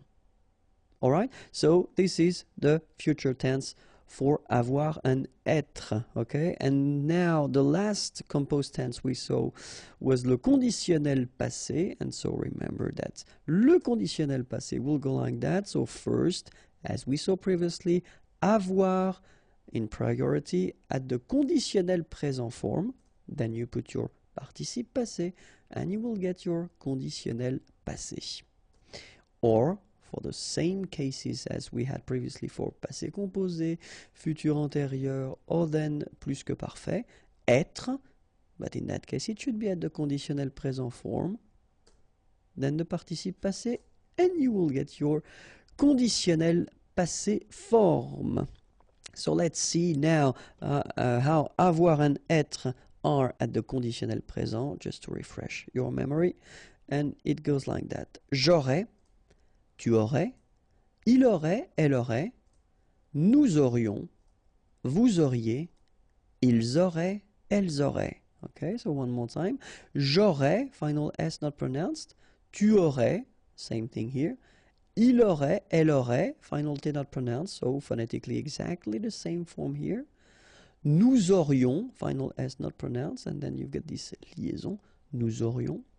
Vous auriez, EZ at the end, et auriez, and then the liaison, vous auriez. Ils auraient, remember, ENT, you don't pronounce it, auraient, ils auraient, elles auraient. Alright, so this is for avoir, and then let's see, être. Je serais, tu serais, il serait, elle serait, nous serions, vous seriez, il serait, elle serait. Okay, so let's see how it goes. Je serais, final S not pronounced. Tu serais, same thing here. Il serait, elle serait, final T not pronounced. Nous serions, final S not pronounced. Vous seriez, EZ at the end, et seriez. Il serait, so ENT not pronounced. Elle serait. Alright, so this is the first part that you should use when you make this conditionnel passé form, okay? That's it for les temps composés. If you've got some doubts, remember I've been making videos regarding each of these tenses, so it's possible to find them. If you want more video or other videos, then remember youtube.com/imagier is here, and then more material if you want to find other things, softwares or pictures or flashcards. Imagier.net is waiting for you. Have a great day. Bye bye. Bonjour à tous and welcome to Learn French with Vincent, and this is Unité 9, leçon O, and in this lesson we'll discover together l'impératif. Okay, so as usual when we see a tense, we first work on l'emploi, so when do we use it, and then after that we'll see la formation, so how do we construct this impératif form, okay? But then first, of course, l'emploi. So, when do we use the imperative? Well, it's quite simple. We've got three main uses of l'impératif. The first one, le conseil. So if you want to translate conseil, it would be advice, okay? So if you want to give an advice to someone, okay, in most of the cases you will use this imperative form. Or then if you want to give an order, okay, so normally that's the tense we use if we want to use this order thing. And then la défense, so if you want to forbid something to someone, okay, so in that case you should use l'impératif, okay? So conseil, ordre ou défense, okay? We'll see just a few examples just to see how it works. Le conseil, so we've got this example. Pour aller à la gare, tourner à gauche et continuer tout droit. Okay, so to go to the station, aller is to go, la gare, the station.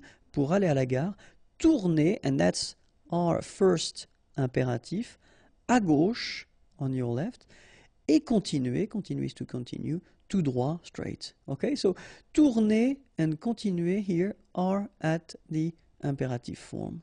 Okay, normally at this level, maybe it rings a bell and maybe you can think that they look like something we saw previously. Okay, so ordre now, if you want to give an order, same thing here.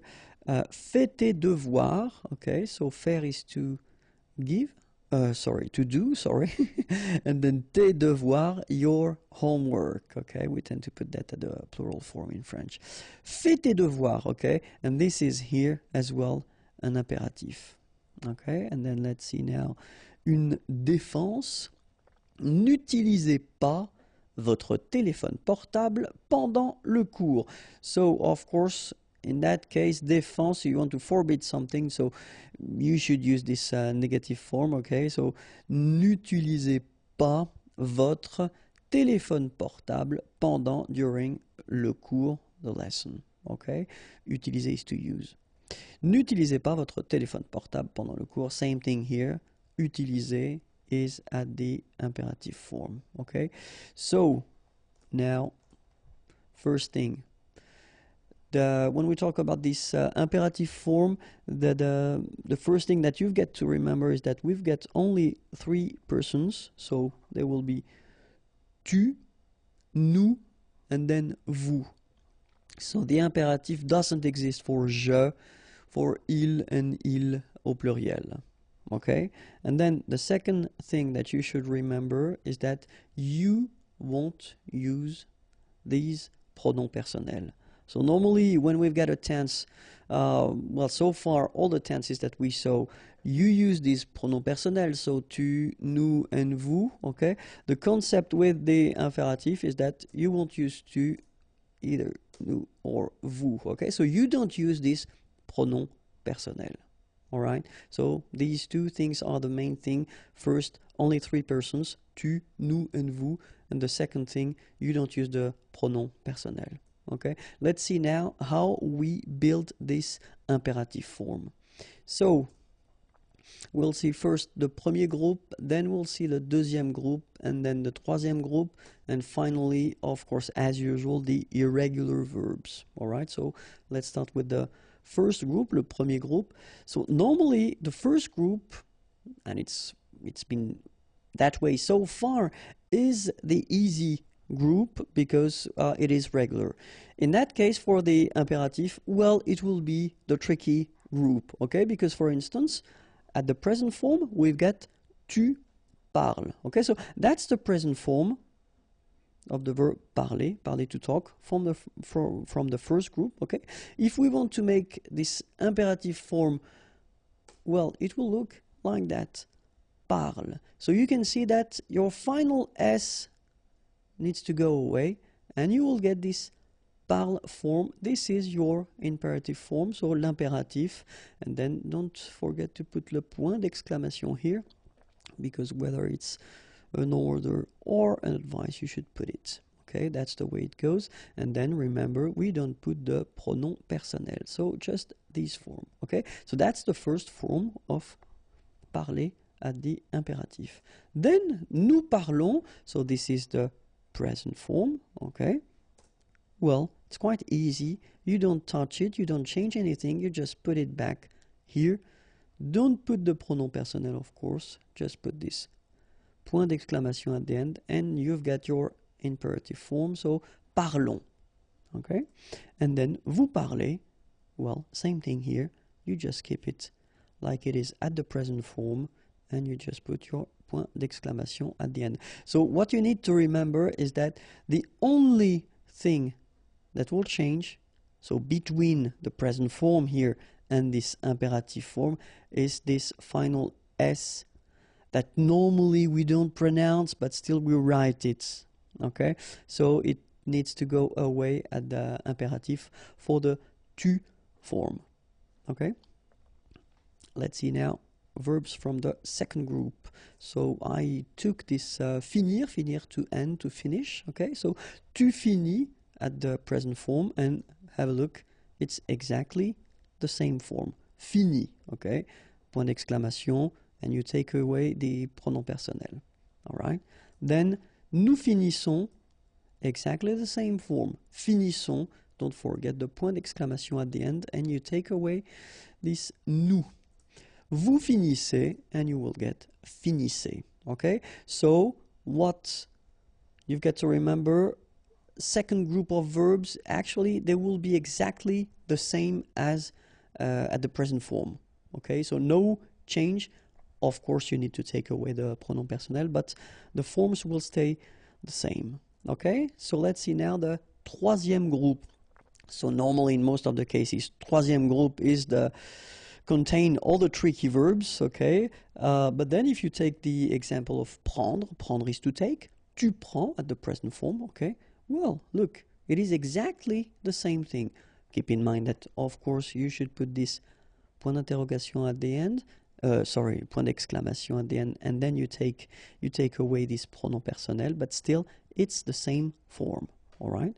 Then, nous prenons at the present form, we'll get this prenons. And the last one, vous prenez, you will get prenez.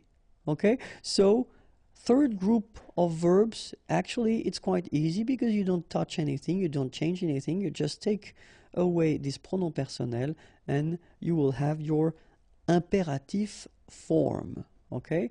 Of course, as usual in French, we've got some irregular verbs. Okay? So, the first one will be aller.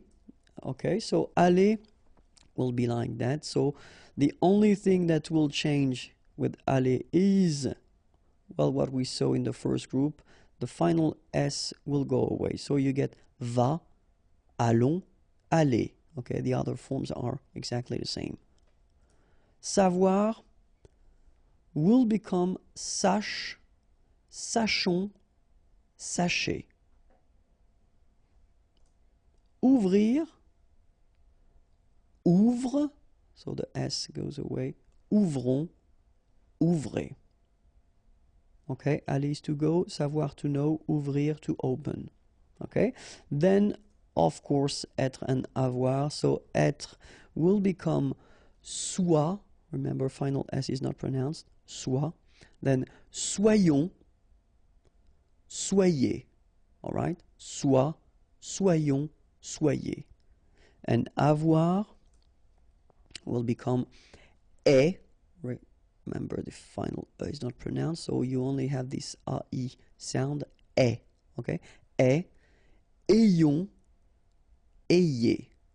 Okay? Est, ayons, ayez. Okay, so one more time.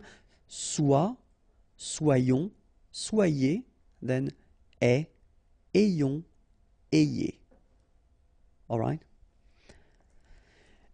And now, remember that all these tricky verbs will be modified if you put a pronoun after. Okay? And we're talking about only two categories of pronouns. So we saw the pronouns previously, so you should know now what pronouns I'm talking about. So I'm talking about this pronoun I here, so the Y pronoun, and I'm talking about the pronoun en, okay? So, because in most of the, well, not most of the cases, but quite often in French, when we use the imperative, we tend to avoid repeating things, so we will put pronouns if needed and if possible, okay? So, in that case, for instance, remember, pense, so it's from the first group, so normally when you put this imperative, you shouldn't put the S, okay? But then if you put this Y, so this pronoun after, then you will have to put back this S just to produce it orally, because you will pronounce it pense-y, pense-y, okay? Pense-y, all right? So you get to make this liaison. Same thing here, vas-y, vas-y, all right? And then achètes-en, achètes-en, all right? So that's one important thing if you want to construct this imperative form with pronouns. Then now we'll see how to construct this imperative when we've got the negative form. After that we'll see how it works if you've got only one pronoun and pronom complément, and then one or two in that case, and then finally we'll see with the verb pronominaux. But then now first la négation. So I took this parler verb, and if you have a look at it, so imperatif is parle, okay? If you want to write the same sentence but at the negative form, well, it's quite easy because it will be ne parle pas, okay? So you just put your ne before the verb and then the pas after the verb, and of course you don't change the rest. Finir, finissons, ne finissons pas. Okay, so same concept, ne first, then your verb, and after that, pas. And then mettre, mettez will become ne mettez pas. Okay, so it's not that difficult. Now let's see with the pronouns. Okay, and then first part will be with one pronoun, and after that we'll see how to construct that with two pronouns, and it is a bit difficult if I'm totally honest with you. But now with one pronoun, let's see, regarde-moi, okay, and it will become at the negative form ne me regarde pas. Okay, so here normally remember these pronouns me, okay, should come before the verb. Then the rule at the imperative is that if you've got these structures, so structure affirmative, okay, so it's not the negative form, then they should come after. And then this me is one of the pronouns that will change and it will become moi. Regarde-moi, okay? But when you put back this structure to the negative form, so me just become the normal form, so ne me regarde pas. All right? Same thing, so toi will be the second and the last to be drastically modified, so it will become regarde-toi, okay? So the rules stay the same, you put it after, okay? Regarde-toi, all right? But then when you put the negative form, well, it becomes normal, so ne, and then te regarde pas. Okay, keep in mind that as usual for the pronouns, they will come before the verb, okay? So your negative form is coming before and after the whole thing. And then, well, if you've got this le pronoun, or it could be the la, well, it will stay the same, so no modification. So regarde-le, and then negative form, ne le regarde pas. Okay? Regarde-la, ne la regarde pas. It could be regarde-nous, okay? Ne, whoops, sorry, I made a mistake. It should be nous here. Ne nous regarde pas. Okay, and the last one, regarde-les will become ne les regarde pas. Okay, so keep in mind that it's only this me and te pronouns that will change. They will become this moi and toi, so they will become these forms, and you should put each time anyway after the verb, and don't forget this little thing between the two, because as you can see we've got to put it. Okay, now if you want to put two pronouns in your structure with the imperative, well, it's something that's well, it's not really rare to use that, okay? But then, well, we've got some, of course, as usual, quite strict rules, and that's the thing. The first part that you will have will be me or m apostrophe, te or t apostrophe, lui, then nous, and leur, okay? So that will be the first thing that you will have to put, and after that will come your pronoun en, okay? That's normally the association of pronouns that we've got, okay? So let's see them in action. For instance, parlement, okay? So as you see, first you put this m apostrophe and then you put your pronoun, okay? Don't forget that they must come after your verb because it's the imperative. Parlement, okay?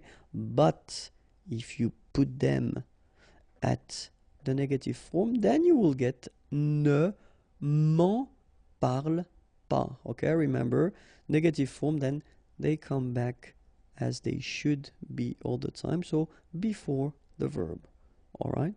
So another example, parle-nous en, okay, here, and then we will get ne nous en parle pas. Okay, sorry for the examples, but I tend to not to make the liaison when I make these little examples, just because I think it's more clear not to make the liaison, okay? But then, of course, parle-nous-en, ne nous en parle pas should be the way you should pronounce them, okay? But still, just to make it clear where you put them and to avoid any mistake or anything like that. Okay, so same thing here. So parle, and then after that you've got your pronoun and second pronoun en.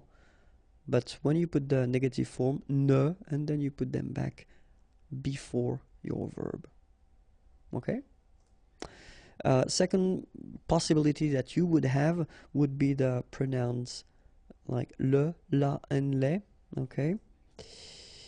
And they will come first, and after that you will have this moi, lui, nous, and leur. Okay. Let's see a few examples now. Donne-la-moi. Okay, donne-la-moi. So exactly the same rule as we saw previously. Okay, so you put them after your verb, like that. Okay, but of course when you put the negative form, then you put them back. Look, ne me la donne pas. Donne-la-moi, ne me la donne pas. Then donne-la-nous, and it will become ne nous la donne pas.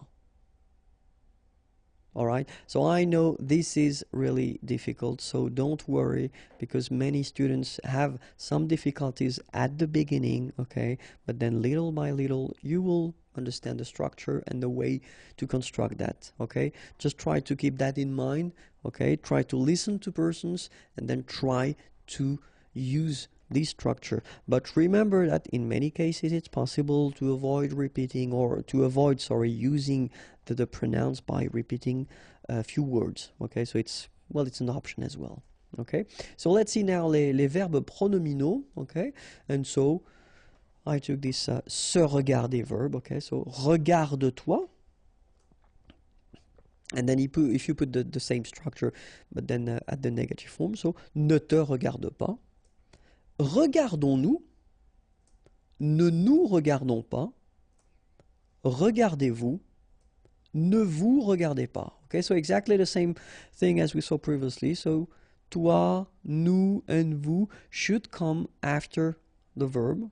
Okay, but when you put this structure at the negative form, so te, nous, and vous should come before the verb. Okay, so that's the rule. That's it. I hope it was not too difficult. I know that the imperative form doesn't look like much when you look at it like that, but then if you want to structure it with the pronouns, it's a bit tricky, okay? But then don't worry. If you want more videos, then youtube.com/imagier, and the website is waiting for you, www.imagier.net. Have a great day. Bye-bye. Bonjour à tous and welcome to Learn French with Vincent, and this is Unité 9, leçon P.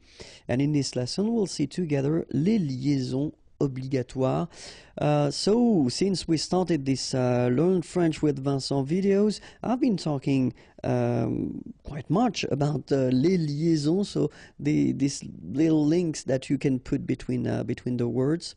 And so of course we've got some rules for these things, and so I thought that maybe it might be useful to just cover this topic right now, because I've been receiving few messages regarding this topic. So this video will only focus on les liaisons obligatoires, so the one you should make, okay, and after that we'll see well, the one that you shouldn't make, and then the one that are optional, so it's possible to make them or not. Okay, but in this video we'll focus only on the one that you should make. So let's start now. So the first situation when you should make it, it's when you use these articles définis, so le, la, les, remember, the in English, and then when you've got the plural form, so it's les, it's like that, and then it ends with this S. If you've got a word after and then it's starting with a vowel like this one, amis, friends, then you should make the liaison, les amis. All right, les amis. Then second possibility here, les articles indéfinis. So in English, a, but then in French we've got the difference between the masculine un, une, des, okay? And then I took the plural form just to make it clearer. So des here, ending with s, and then you've got a word after, étudiant, students. So it starts with a vowel, so you should make the connection, the liaison between the two, des étudiants. All right? Other possibility, when you get these, well, the adjective possessive, so when you say my, your, etc. So in French, it would go like that. So in that case, my children, so it should be at the plural because this children is at the plural, okay? So it goes like that, and then ending with S. Enfant, children is starting with a vowel, so you should make the liaison, mes enfants, mes enfants, all right? And of course, les adjectifs démonstratifs, sorry, this or these, okay? And in that case, I took the plural form, so these here, and then ordinateur, computers. So you should make the liaison between S and O, ces ordinateurs, ces ordinateurs. Okay, so les amis, des étudiants, mes enfants, ces ordinateurs. So in these cases, you should make the liaison without any doubt, okay? And so we also have this interrogative situation. So when you ask a question, remember, we use this quel, okay? It's what, but then of course, as usually in French, we've got the difference between the masculine, the feminine, and the plural, feminine, plural. In that case, I did use this option, it's feminine and it's plural, so that's the reason why I write this quel like that. And it ends with S. Option is starting with a vowel. You should make the liaison between the two. Quelles options? Quelles options? All right? And then if you, well, heard from the beginning, you know, the concept of this liaison is that you don't make any pause between the two words. Quelles options? It's really a link between the two. Quelles options? Indéfini, well, exactly the same rule. In that case, you've got certains, indéfini, and it is here at the plural form. Individu, plural, starting with a vowel, you make the liaison, certains individus. Certains individus. All right? And the last situation for this page, numéro. Okay, so if we're talking about the numbers, in that case, I took trois, okay, 3, just because it ends with S, as you can see here. And then appartement, apartments, starting with a vowel, so you should make the liaison. Trois appartements. Okay, so quelles options? Certains individus, trois appartements. So in all these cases, you should make the liaison. All right, but then it continues. So now, situation where you've got a sentence in which you've got first the adjective and then the noun, like here, for instance. Les beaux enfants, okay, so you make the liaison between beau, so adjective, and enfant. And here it's quite interesting because even if you've got this X, well, phonetically it will be like Z, so like if it would be an S, okay? Les beaux enfants, all right? Les jeunes étudiants, all right, so same thing here. The link between the two, les jeunes étudiants. All right? And then if you get this pronom personnel, so I, you, he, she, etc., and then your verb. So in that case, I took vous, okay? And then the verb to être, the verb être, to be. So in that case, you get vous êtes, so you make the liaison between the two. And then avoir, to have, nous avons. All right, so remember, pronom personnel, then the verb, you make the liaison. And then it's quite interesting because this verb être, so to be, if it's at the third person of the singular, so he is or she is, il est, elle est, okay, then definitely you should make the liaison if you've got something after. So like here, for instance, il est admirable, il est admirable, okay, elle est intéressée. Elle est intéressée. All right, so in all these cases, you should make the liaison, and in that case, it's with T. Il est admirable, elle est intéressée. And it continues. If you've got this structure in which you've got the pronom complément before the verb, okay, so we've been doing a few videos regarding this topic. If you don't know how to make them, well, you can check them. There are many videos regarding this topic. And so remember, the pronouns should be before the verb. So when you've got this kind of structure, subject, pronoun, verb, in that case, you should make the liaison between the two. Il nous aide. Il nous aide. Elle vous admire. Elle vous admire. All right, so z here as well. Elle vous admire. Il nous aide. Okay. If you've got the verb first and then you put your pronoun after, because normally that's the way we should proceed, you know, if we want to construct a correct question. Normally you should put first the verb and after the pronoun, okay? So in this situation, then you should make the liaison. And so this little d here is in red just to show you that you won't pronounce it like d to make the liaison, but you will pronounce it like t. And so you will get prend-il, prend-il, okay? But then here, prennent-elles, okay? So you get your t and then prennent-elles, all right? So prend-il, remember, they pronounce like t, and here prennent-elles, all right?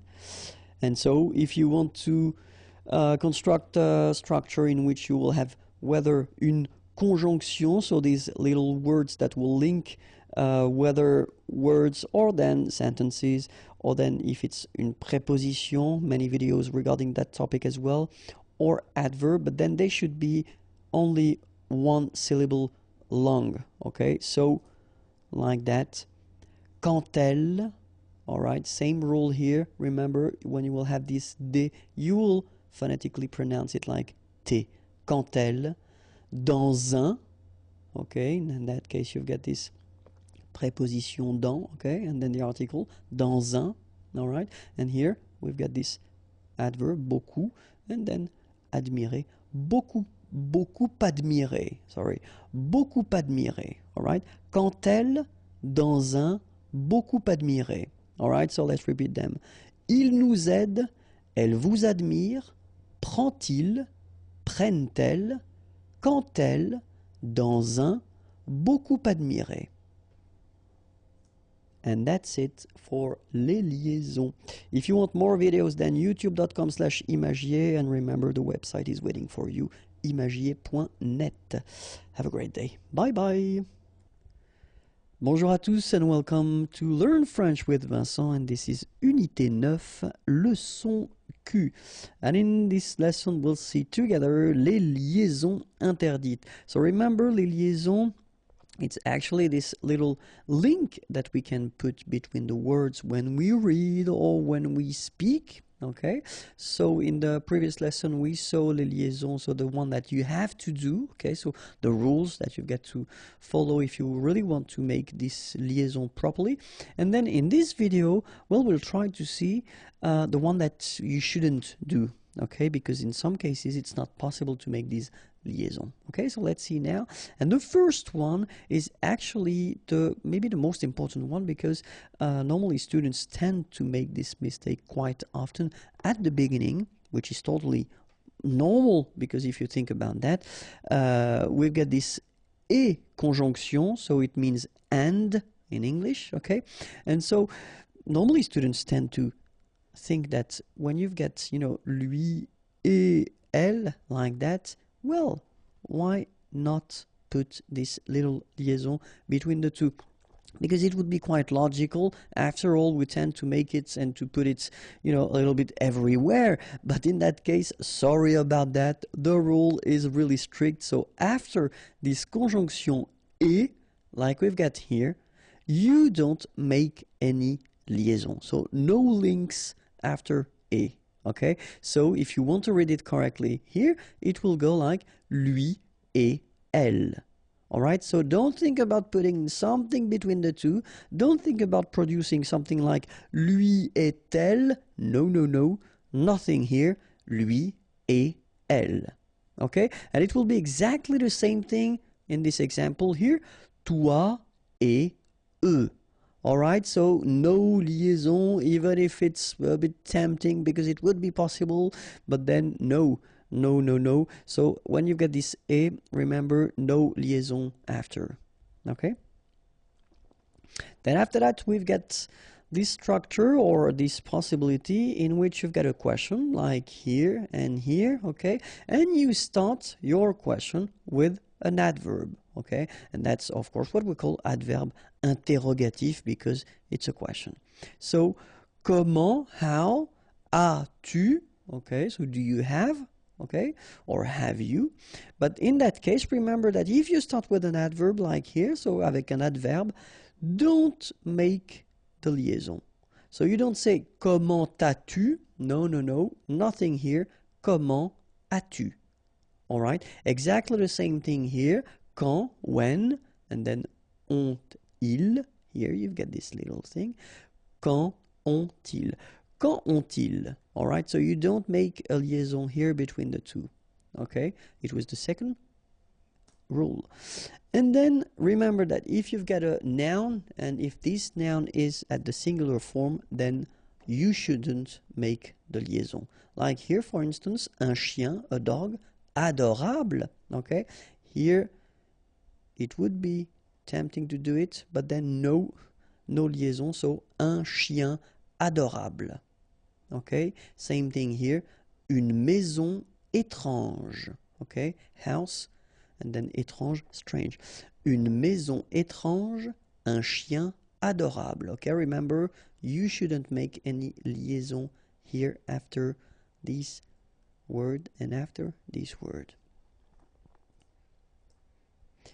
And then, if you've got this participe passé form, so it does mean that whether it is at the, like here or here, it is at the passé composé form, alright? So, ils sont sortis, okay? So if we take the time to have a look at it, here you've got first être, and here you've got the participe passé form, and the whole thing gives you this passé composé, okay? Exactly the same thing here. So we've got the verb être, to be, and after that, here we've got this participe passé form and this form together give you the passé composé form. Okay, so in that case, if you think about what we said, so après le participe passé, so if we spot it, this is the participe passé, sorti, and this is here the participe passé, and well, both end with s, so it would be possible to make a link, you know, between s and a here and s and au here, but then the rule is quite strict. You don't make a liaison after your participe passé. Okay, so ils sont sortis à 15 heures. Alright, so no liaison here, no link between the two. Ils sont sortis à 15 heures. Exactly the same thing here. Elles sont allées au cinéma. Alright, elles sont allées au cinéma. So no liaison after your participe passé here. Okay? And then, well, a quite important thing as well, après un verbe conjugué avec tu. Many persons send me messages regarding this thing when I do the conjugation, and when I conjugate the verbs, they say that, you know, it's quite strange because you don't make the liaison when it's for tu. Well, just because it's a rule. You shouldn't make the liaison when you conjugate a verb at the tu form. Okay, don't ask me why, because basically there's no logic in that, you know. It's just the way it is. So that's one rule, and honestly it's a bit strange. I know, especially when you're learning a language, for what reason only for one person you shouldn't make the liaison, but unfortunately for you, that's the way we do it. So let's respect the rule. So in that case, if you look at the sentence, so you've got first your subject, so tu, and then here you get est, okay, and so this is the verb être, and the second form, second person of the singular, so tu es admirable, all right, and in that case, well, don't make the liaison, okay, tu es admirable, and it will be exactly the same thing here, tu parles avec nous. So no liaison here between parle and avec, okay? Tu parles avec nous. All right, so that's the rule when you've got a verb at the tu person, okay? So second person of the singular, don't make a liaison after the verb. All right? And then when you've got these interesting structures, so if we've got the pronoun, so the subject, and it's after your verb, like here, because normally that's the way, I mean, that's the official way that we should, we should respect. If we want to ask a question, first we should put the verb, then we should put the subject, okay? So, veulent-ils, all right? So it should go like that. And then, if you've got, well, something after, like here, aller avec nous, okay? It could be possible if you think about that. We've got an S here and then we've got a vowel after. But then the rule goes like that. If you've got this structure, so in which your pronoun is coming after your verb because it's a question, then you don't make the liaison. Okay? Veulent-ils aller avec nous? Okay? Exactly the same thing here. Parle-t-il en anglais? Okay? So no liaison after your pronoun. Okay? Just because the structure is like that. First you've been having your verb, then your pronoun, then you don't make a liaison.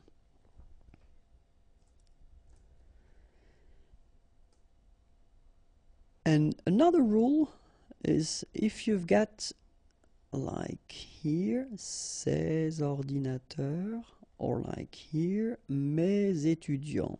Okay, so in these two sentences, ces ordinateurs, it's the subject, okay, mes étudiants subject, and then you've got the verb coming after, all right? And so the concept or the idea is that if you've got a subject like that, but then it's what we call un groupe nominal, okay? So in that case, it's not a first name, or then it's not the pronoun, je, tu, il, etc. But it's, you know, a word or a group of words.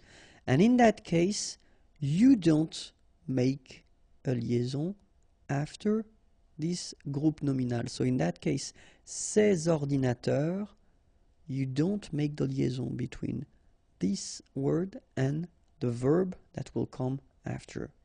Okay? Ces ordinateurs ont, and the sentence continues. Okay? Same thing here. Mes étudiants apprennent. And the sentence continues. So the concept is quite strict. Remember, you've got your subject, so it must be something like that. Okay? So you've got group of words, okay, and after that you won't make the liaison with the verb, okay. And then this is quite interesting because it's what we call un H aspiré, okay. So for instance, in this case, well, I did put that in a big letter because it's a place in Paris, okay. So, but in that case still, even if you've got this H, okay, it belongs to this aspiré group of words, so containing this H, okay, and it means that you won't have the possibility to make the liaison between your article and your word. So in that case, you shouldn't make the liaison, so you shouldn't say les halles, but you should say les halles. Okay, les halles. Same thing here. H, well, it's an axe, okay, and in that case, it's the plural form. Les haches, okay, les haches. Okay, so you don't say les haches, but you say les haches. All right. So I did write two other examples. In that case, harpe, so the musical instrument. Des harpes, okay, so you don't make the liaison between the two. Des harpes. And the last one, hiérarchie. Des hiérarchies. Okay, so just to show you that it's not only with A, because I've got three examples with A, but then in that case it's I, okay, des hiérarchies. Alright, so no liaison here, here, here, and here. all right, because these words are starting with what we call H, aspirer. And that's it. Okay, so if you want more videos, youtube.com/imagier, or the website is waiting for you, imagier.net. Have a great day. Bye bye. Bonjour à tous and welcome to Learn French with Vincent, and this is Unité 9, leçon R. This is the last lesson for this Unité 9. Okay, so it's a quite good news, and then it will be the last lesson of this little pack that I wanted to make to end this unit with the liaison. Okay, so if you remember, the first video that I made was regarding les liaisons, well, the one that you should do, the second one, les liaisons that you shouldn't do, and this last one is like les liaisons optionnelles. So it does mean that it's possible to make them. It's not compulsory, but still it would be advisable to make them. So I know for what reason should I do only one video for that. Well, it's just to give you the opportunity to choose whether you want to make them or not, because in both cases it would be possible. Okay, so let's start now. Les liaisons optionnelles, and the first one will be après le verbe aller. Okay, so remember that it will be possible first to say je vais avoir un chien, so you don't make the liaison, or if you want to make it, it is possible je vais avoir un chien. Okay, first option possible, je vais avoir un chien, then if you want to make the liaison, it's also possible, je vais avoir un chien. Ils vont habiter en France without the liaison, or ils vont habiter en France with the liaison. Okay, ils vont habiter en France. All right. Second possibility, après le verbe être, exactly the same thing. It's possible to read this sentence like je suis intéressé par l'histoire, or then you can read it with the liaison je suis intéressé par l'histoire. Second example here, ils sont arrivés ce soir, or then ils sont arrivés ce soir. Après le verbe avoir, well, it's exactly the same rule. Nous avons une amie, or then, nous avons une amie. Ils ont un chien, or if you want to make the liaison, ils ont un chien. Same thing with the verb falloir. Il faut admettre ses erreurs. Or then, if you want to make the liaison, il faut admettre ses erreurs. Il faut étudier beaucoup. Or, with the liaison, il faut étudier beaucoup. The verb devoir will follow exactly the same rule. First option, je dois être chez lui dans 15 minutes. Or then, je dois être chez lui dans 15 minutes. Ils doivent attendre mon arrivée. Or if you want to make the liaison, ils doivent attendre mon arrivée. Same thing with the verb pouvoir. Elle peut arriver demain. Or then if you want to make the liaison, elle peut arriver demain. Nous pouvons inviter cette personne. Or if you want to make the liaison, nous pouvons inviter cette personne. It will be exactly the same thing with the verb vouloir. Je veux entendre sa musique. Or then with the liaison, je veux entendre sa musique. Okay, remember we had the same rule. Even if we've got this X at the end, well, with the liaison it will sound like Z. Okay, je veux entendre, je veux entendre, je veux entendre sa musique. Okay, then elles veulent attendre avec moi. Or if you want to put the liaison, elles veulent attendre avec moi. And then, other option, entre un nom pluriel et l'adjectif. Okay, so here we've got a group of words. If you look carefully, first you've got a noun, then you've got an adjective. Well, both are at the plural form, okay? And so the rule is like entre un nom pluriel et l'adjectif. So we're talking about here and here, okay? But it's optional, it's not compulsory. You don't need to do it if you don't want to do it, but it's possible. Okay, so first option, des personnes étrangères, or if you want to make the liaison, des personnes étrangères. Des amis irlandais, or if you want to make the liaison, des amis irlandais. And then I made two more here. Des étudiants intelligents, or if you want to make the liaison, des étudiants intelligents. Des lampes artificielles, and if you want to make the liaison, des lampes artificielles. And that's it. If you want more videos, then youtube.com/imagier, and the website is here, www.imagier.net. Have a great day. Bye bye. Bonjour à tous and welcome to Learn French with Vincent, and this is a new series of video, and it is the first one, and we'll discover what we call les gestes et les expressions. Okay, because well, of course, as in many languages, gestures are really important. So when we're talking about this body language thing, it's really important, and so that's what I thought we could cover with few videos. So per video we'll discover 15 gestures, and it's the first one, so we can start right now. Okay, so this is the first gesture that we'll see. Okay, so the way we'll proceed is in that part of the screen you'll see my good friend Laurent. He will make the gestures for you, and then here we'll have the expressions. Okay, so and the first one we'll see is oh la barbe.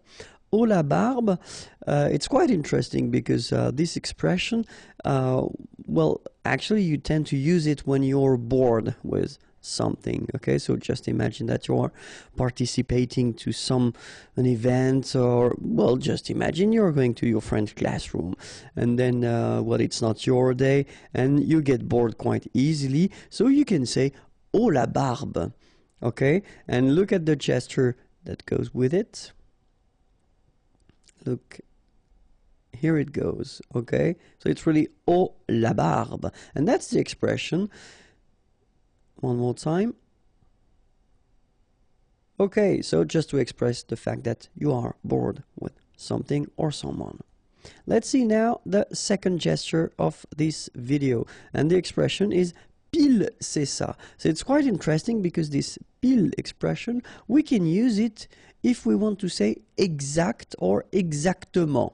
Okay, so for instance, we can use this pile if we talk about the time. Okay, 2 o'clock sharp. Okay, deux heures pile. All right, so that would be the thing we could use. And when you want to say that, well, someone is saying exactly, you know, what you mean, exactement, pile c'est ça, and the gesture that will go with it. We'll have a look at Laurent now. Look. And that's it. Pile, c'est ça. Exactement. All right. Third gesture. Les doigts me démangent. So les doigts, fingers, okay, and then démanger, itchy. So it's when you want to express the fact that you are annoyed by something, and then you could to one point do something bad and maybe hurt someone. So you are really, really annoyed by something or someone. And look at Laurent. Okay, so the gesture, sorry, that goes with it is, look, les doigts me démangent. All right, so now the next gesture, en avoir assez. Okay, it's, well, you are fed up with something, okay, but it's not, well, as bad as the gesture that will come after. All right, so look, you look up in the sky and you, well, just want to express the feeling that you are a bit fed up with something. Look. Yes. En avoir assez. And the next one, en avoir ras-le-bol, we could say maybe it's somehow the next step because you are really fed up now. Okay, en avoir ras-le-bol, it's really the expression that you can use if you want to say that you are really fed up with something or with someone. Okay, so you want to express with your hand that, you know, the limit, I don't know why, but it's the head, you know, has been reached. Okay, like that. En avoir ras-le-bol. Second gesture, same thing, same topic. You are really fed up with something, and then, you know, you can use this expression, avoir les boules. Okay, and the gesture that will go with it, have a look. Avoir les boules.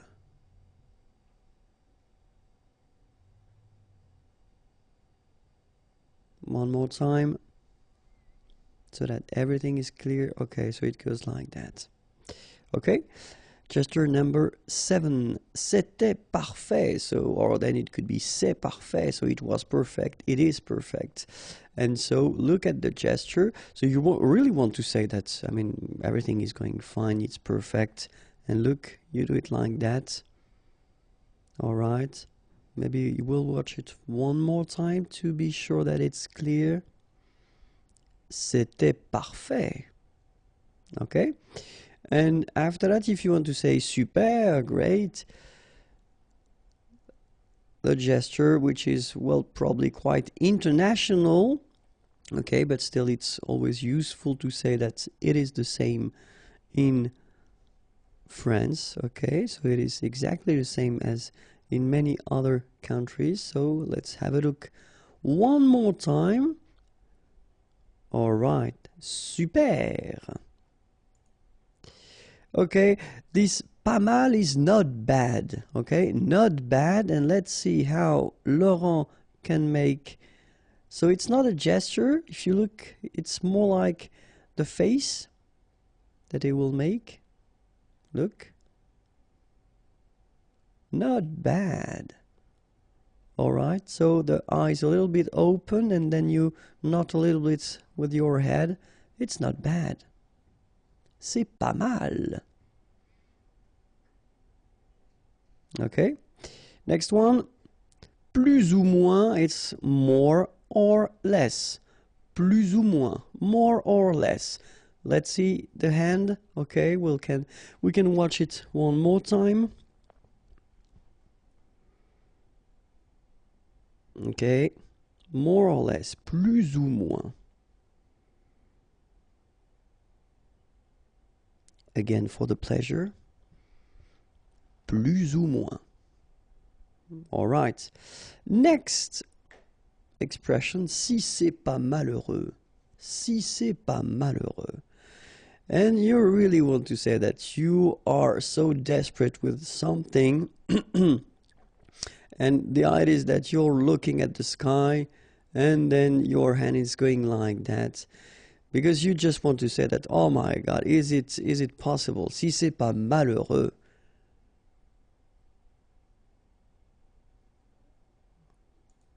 The next one, zéro, obviously will be quite clear. You just want to express the fact that, well, the thing you are watching or the thing you've been seeing is quite bad, really bad, because it's zéro. Okay, and then you make the gesture, and with your gesture you just make the sign or the zéro like that. Okay. Then, pas de doute, well, technically, no doubt about it. Pas de doute, pas de doute. Look, it's everything is in the hand. Pas de doute. Let's have a look at Laurent one more time. Look, pas de doute, no doubt about it.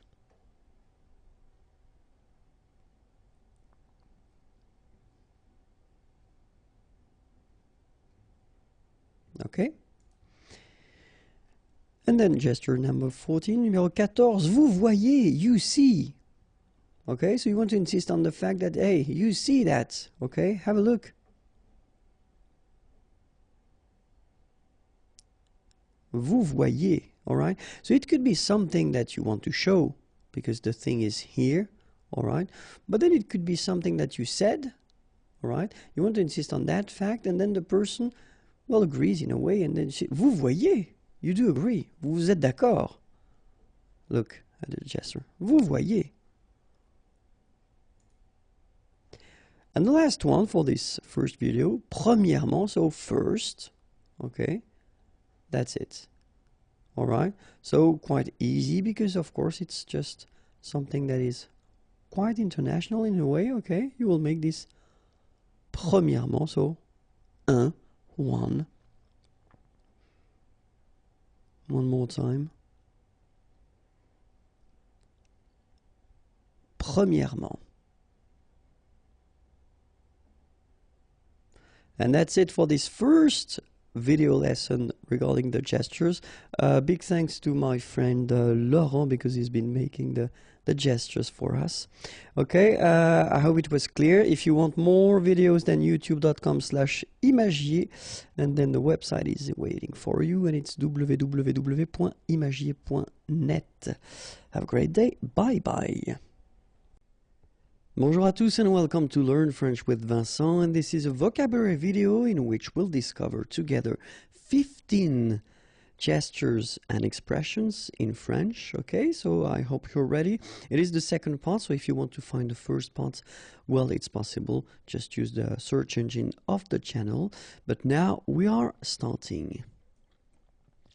So the screen will be divided in two. You will have the first part here with my friend Laurent, and he will do the gesture for you, and you will have the expression that normally comes with this gesture, okay? And the first one is explique, so it's coming from the verb expliquer, to explain.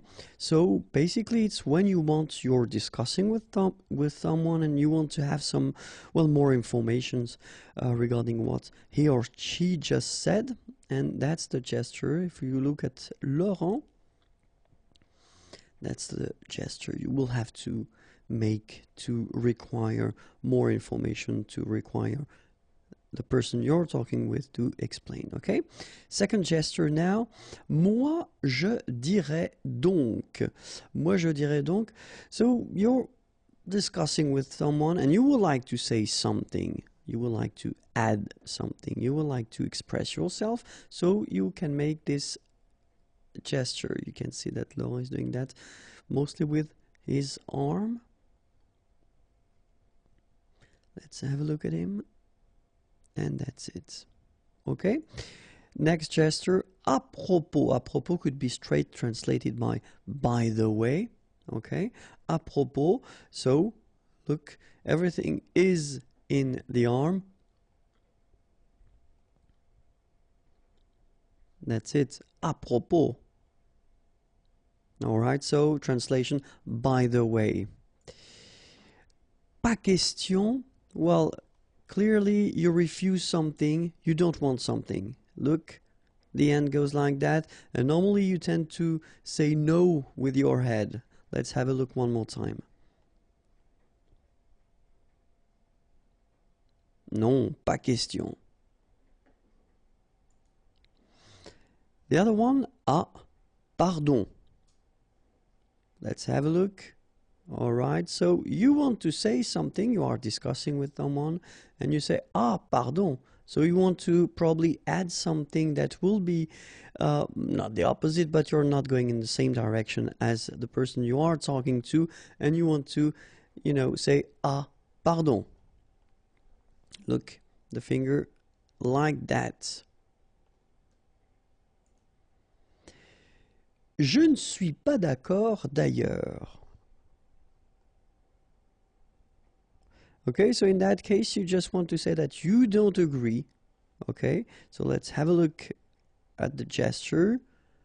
You are not in the same line of thinking than the person, so look at the end like that, and the finger, okay? And then the next one, zéro. Well, zero, it's quite clear. It's like in many languages, you're doing the zero like that, and it's, well, you want to express or to say that it is clearly quite bad, okay? So, zero, look at the head. Laurent is not really happy, so you just want to say that maybe it's a movie, maybe it's something it just so read, and it was really bad. Zéro. Okay?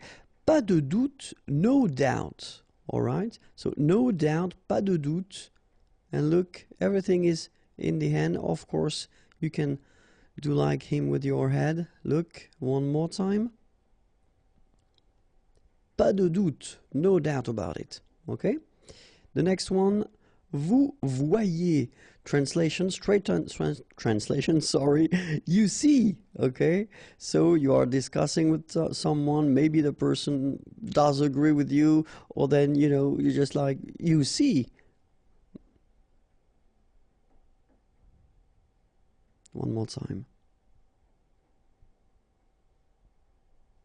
Vous voyez, okay? Premièrement could be translated as first. Okay, so you will like to, well, introduce probably several things, and then you will start with the first one. And the first one is premièrement. So, of course, your hand, and then it's the first one. Je ne crois pas, I don't think so. That's the straight translation. Je ne crois pas. Okay? And look, it's only in the head, and you're looking at the sky or the ceiling if you want. And when you do like that, well, basically you just want to give the information to the person you're talking to that I don't think so. Je ne crois pas. Okay, and that's it. The next one, attention 1. Look. Alright, so you want to warn the person. Attention, be careful. Okay? So it's a warning. Look, it is a warning. And of course, you don't look really happy when you give this warning. So it's not a good sign. It's not a good thing. But still, gare à toi. Okay, so it's usually the expression that usually we will use with kids. Okay, so be careful because I could do something bad. Look, yes, that's the way. Alright, so it's quite old-fashioned, you know, but then still it's possible to see it. So be careful, gare à toi. Tu veux un marron? Okay, so if you want to threaten someone, like here, you want to threaten someone and tell him that, or she, that you could hit this person, so it's a threat. Look, tu veux un marron? You want me to hit you. Bof, clearly when you use this expression or this gesture, so it's not a gesture, it's an expression from the face. If you look at it one more time. Okay, so technically, let's say that someone proposed to go to see something or an activity or something. You don't really want to do that. You're not really interested. Okay, so you say bof. And that's it. My God, it's really difficult, you know, to introduce all these gestures and these expressions, especially to explain them quite clearly. I hope it was clear enough for you. If you want more videos, then youtube.com/imagier is waiting for you, and the website www.imagier.net. Have a great day. Bye-bye. Bonjour à tous and welcome to Learn French with Vincent, and this is a vocabulary video in which we'll discover together 15 new gestures and expressions in French. Okay, I hope you're ready because we're starting right now. The screen will be divided into the first part here will include the gesture. So my friend Laurent has been doing the gesture for us. And then the expressions that normally comes with these gesture will be here. Okay, so the first one is il fait soif un, or il fait soif non. In that case, well, you just want to say that you would like to drink something, because whether it's hot or then you've been working a lot or you're just thirsty, so you would like to drink something. Let's have a look at Laurent, and that's it. This is the gesture that normally you do if you want to say that you would like to drink something. The other one is quite clear. Oh mon Dieu, direct translation. Oh my God. Let's have a look. Surprised or shocked. You will put your hands like Laurent did. Let's have a look one more time. Oh mon Dieu. Okay. The next one. Je ne veux pas voir ça. I don't want to see that. So, look. Oh non, je ne veux pas voir ça. I don't want to see that. One more time. Oh non, je ne veux pas voir ça. J'ai une idée. I have an idea. Quite international gesture. Look. And that's it. Everything in the hand. The little finger. Look one more time. Ah, j'ai une idée. Okay, you want to say that you found maybe the answer to something, had a problem to solve. Ça y est, this is it. J'ai trouvé. I found. One more time.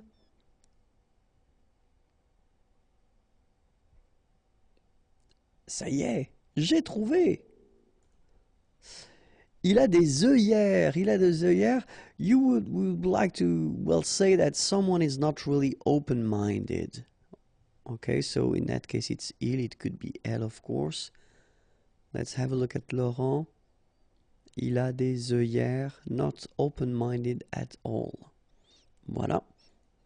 The next one, ça va pas la tête. Well, technically you just want to say that, are you crazy or what? Look. All right. One more time. So, direct translation, are you crazy or what? Okay, next one. Well, it's just in the same group. So it's just you want to say that, well, the person that you are talking about is crazy. Look. That's it. Same thing.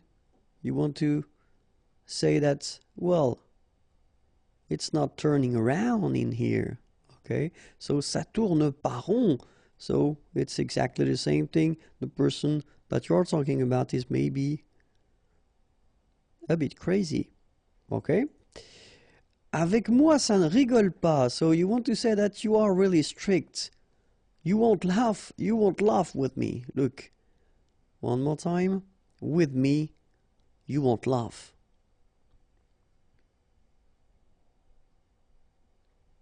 Okay. The next one, il est vraiment têtu. Têtu is stubborn. Really, vraiment. Okay, so if someone is really stubborn, look, that's it. And that's normally the gesture that you will make to express this idea. Look one more time.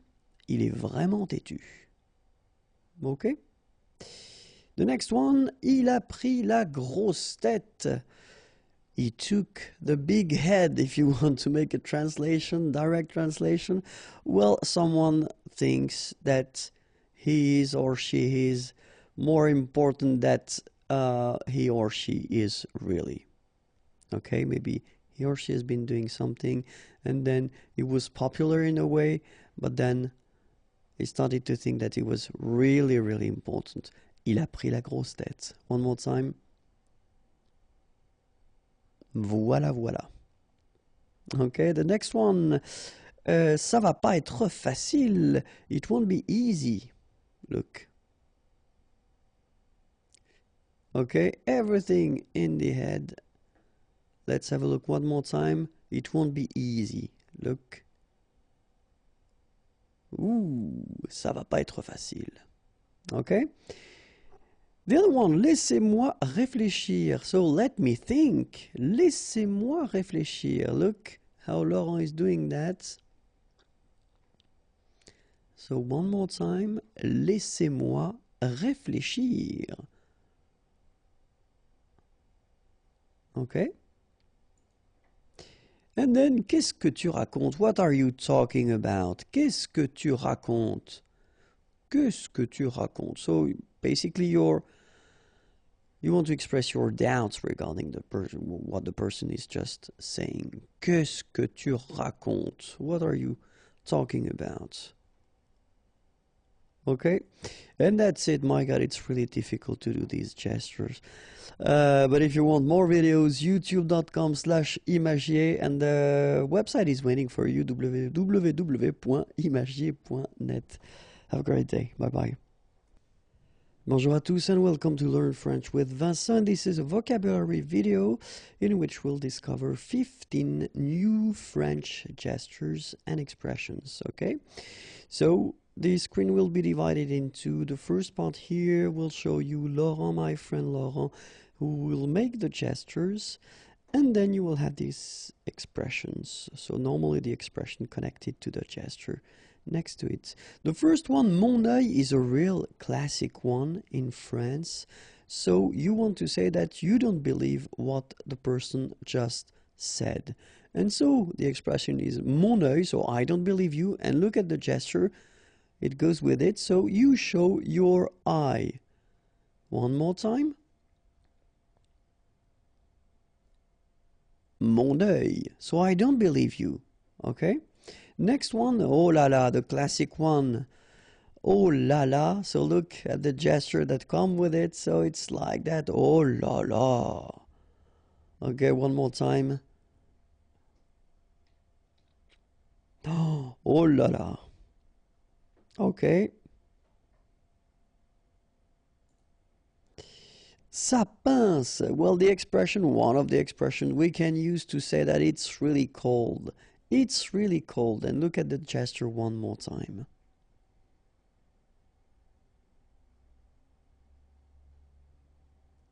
Okay.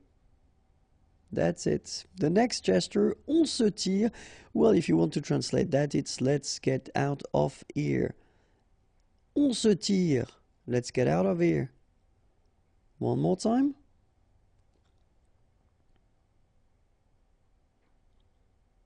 That's it. Okay. The next one, ah ben là, je sais pas trop. So you want to say that you don't know. You don't know. Je sais pas trop. Okay. So one more time, at Laurent, I don't know. Look. All right. Okay. And the next one, je sais pas. Well, it's exactly the same thing. You don't know. Another gesture to express that. Look, it's everything is in the shoulders. One more time. I don't know. Je sais pas.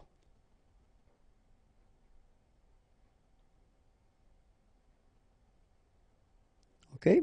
The next one, qu'est-ce que tu veux que j'y fasse? So what do you want me to do about it? So you just want to say that you cannot do anything to change the situation or what's happening. Qu'est-ce que tu veux que j'y fasse?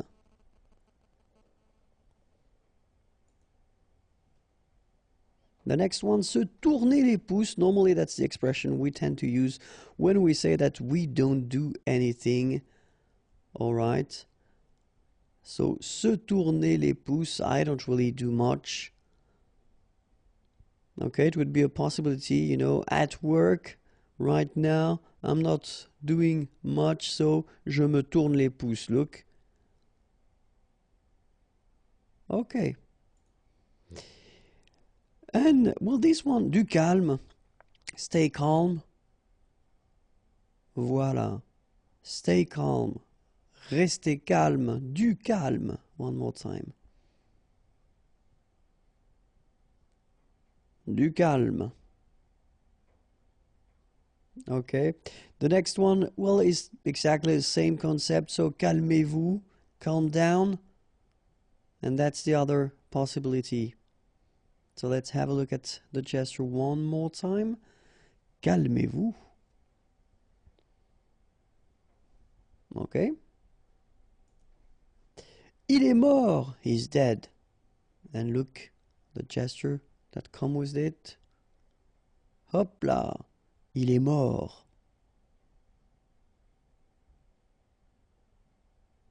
Look. Il est mort. Mais non. So you want to say no. Mais non. In that case, you don't agree with what the person just said. Okay, so look. Mais non. Si vous permettez, direct translation, if you permit, so if you please let me add, say, do something, okay? You're asking for the permission to do something or to say something. Look, that's the gesture.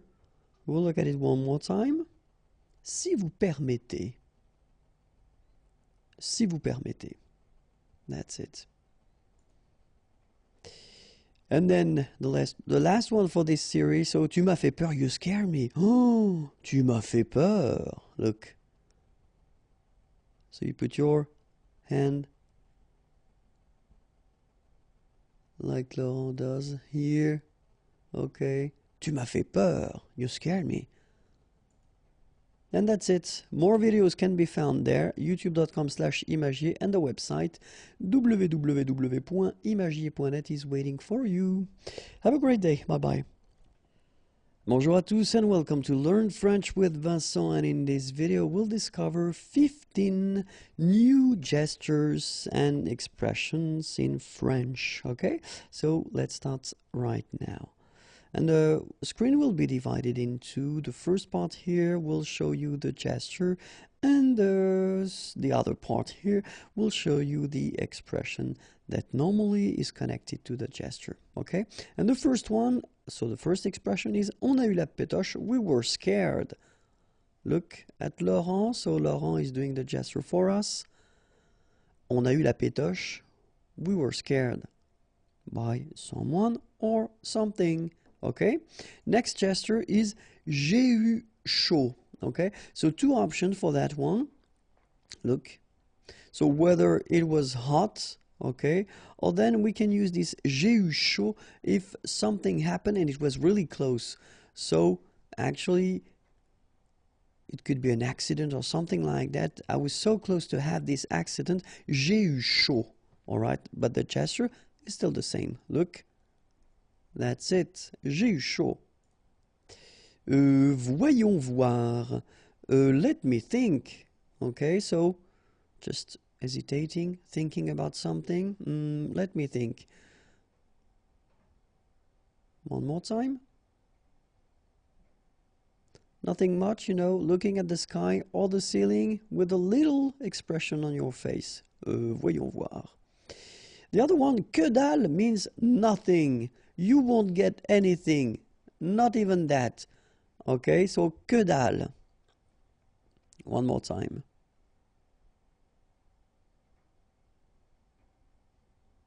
Voilà. C'est pas sûr. Translation, it's not sure. Look at Laurent. C'est pas sûr. Okay. One more time. C'est pas sûr. Non. Okay. T'es un petit malin, toi. You're a smart guy, you. Okay. T'es un petit malin. Look. All right. So you want to say that, well, the person you're talking with is quite smart. T'es un petit malin, toi, hein? Okay. Un petit peu. Okay, expression. Just a little bit. Okay, someone is offering you something, just want a little bit of it. Un petit peu. Could be a drink, it could be food, anything, just un petit peu, juste un petit peu. Look, yep, that's it. La moitié, so half of something. So look, Voila, that's it. So if you want to express that you would like to have 50%, so la moitié, half of something, so that's the gesture you should make. La moitié. C'est terminé, it's finished, it's over. So let's have a look at the gesture. That's it. C'est terminé, c'est fini. Okay, one more time. C'est terminé, c'est fini, just like that. Okay, merci Laurent. The next one, laisse tomber. Laisse tomber, direct translation, let's fall. But then clearly we want to say, just forget about it. Just forget about the whole thing, okay? Laisse tomber. One more time for the gesture. Laisse tomber. Okay? Next one, non merci. So someone is offering you something, just want to refuse politely. Non merci. Okay, the gesture is normally like that. We'll see it one more time. Non merci. Okay.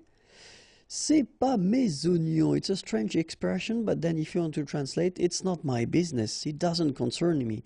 C'est pas mes oignons. It's not my business. Look at it one more time. C'est pas mes oignons. Other expression, well, the normal one, non. Look, quite clear. Gesture, non. You refuse. You say no. Non. Look. And it goes like that. Non. Okay? J'entends mal. I've got some difficulties to listen or to hear. I don't hear that well. You know, could you talk louder? J'entends mal. Let's look at Laurent. My God, he's got an interesting expression. One more time, just for the pleasure. J'entends mal. Look. Okay. And the last one, chute, is quite useful because look, you put your finger like that and you just want to express that, well, you would like the persons to be silent. Okay. One more time, and well, the expression is shh.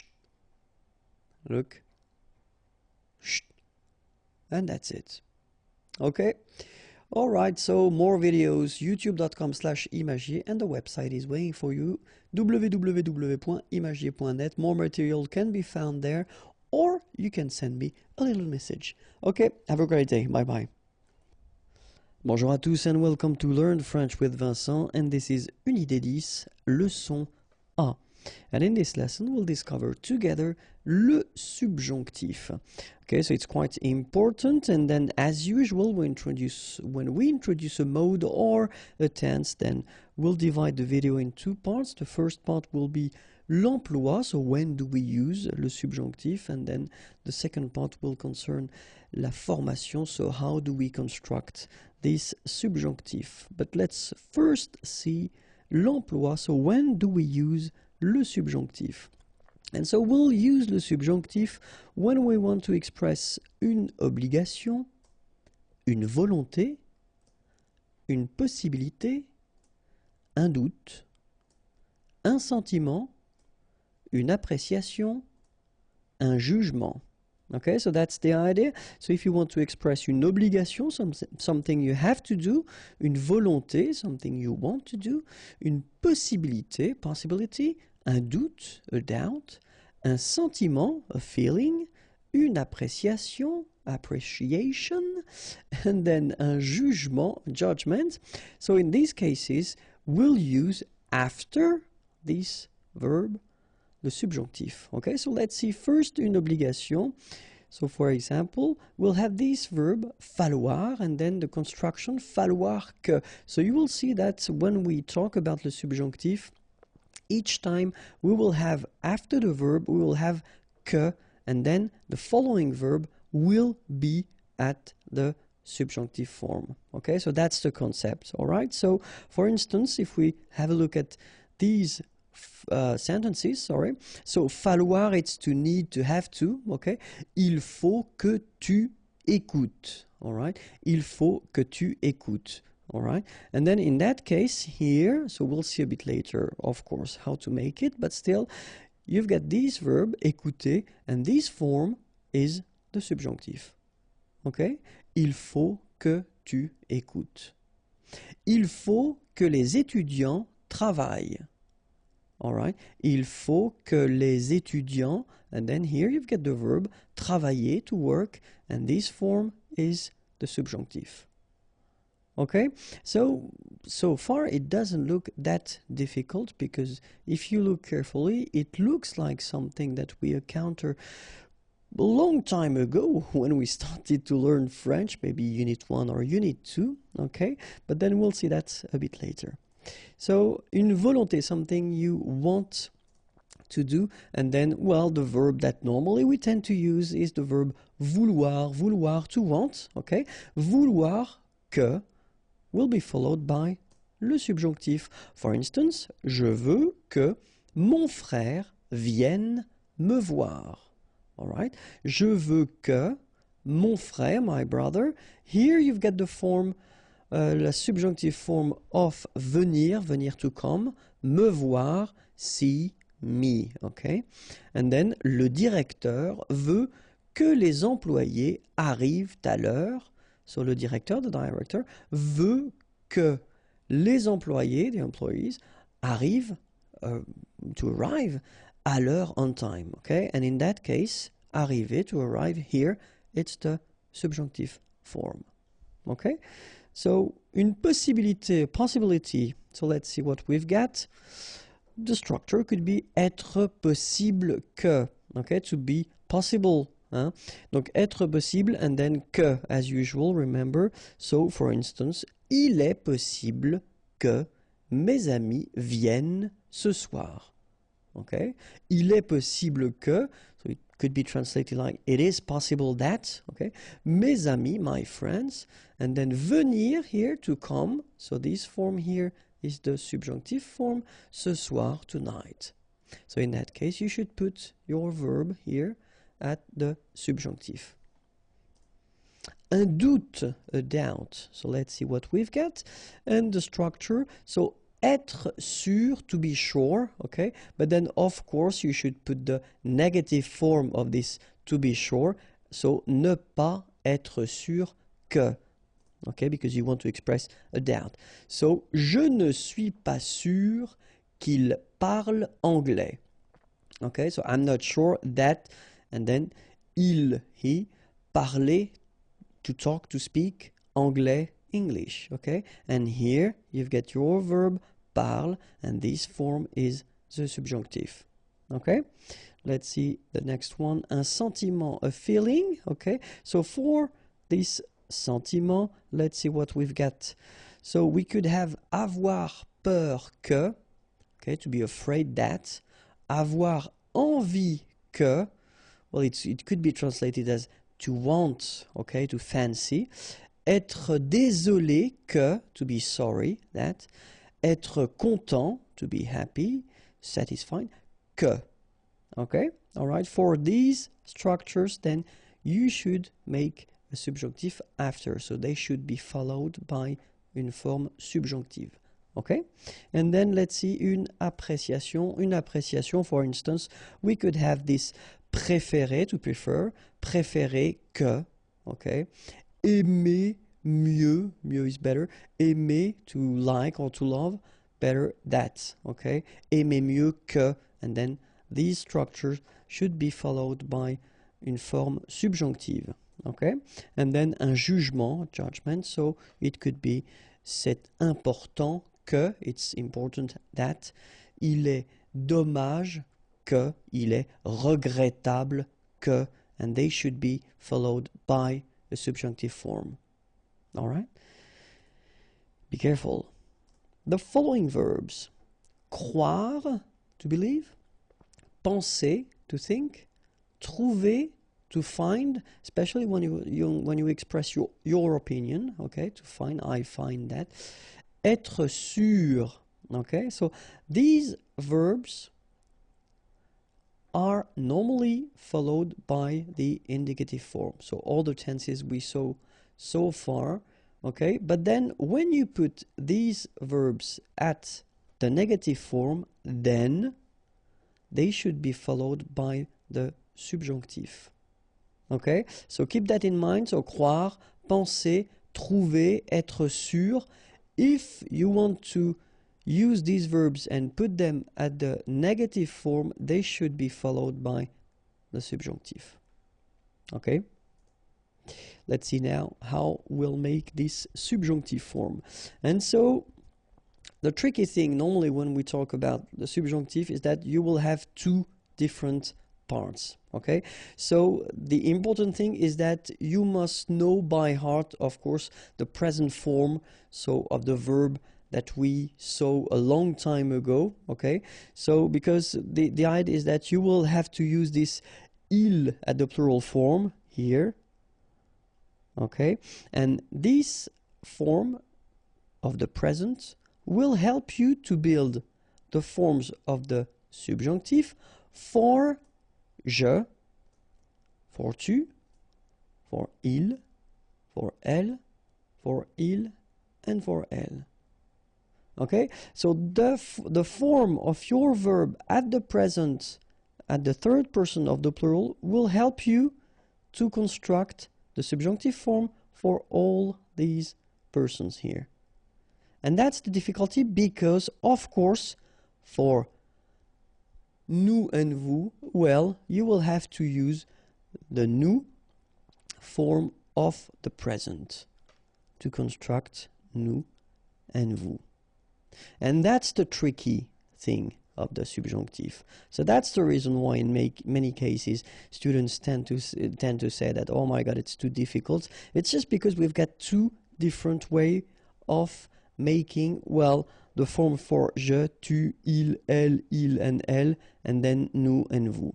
But then don't be afraid because in most of the cases you will see that it's quite easy, all right? So you know what? I will take a tricky verb. Just to start, we'll take a tricky verb, and after that you will think that the rest is really easy. So let's take prendre, for instance.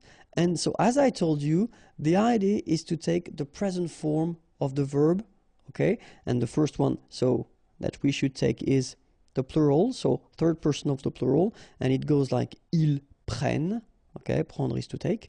Ils prennent, so that's the present form, okay? For ils.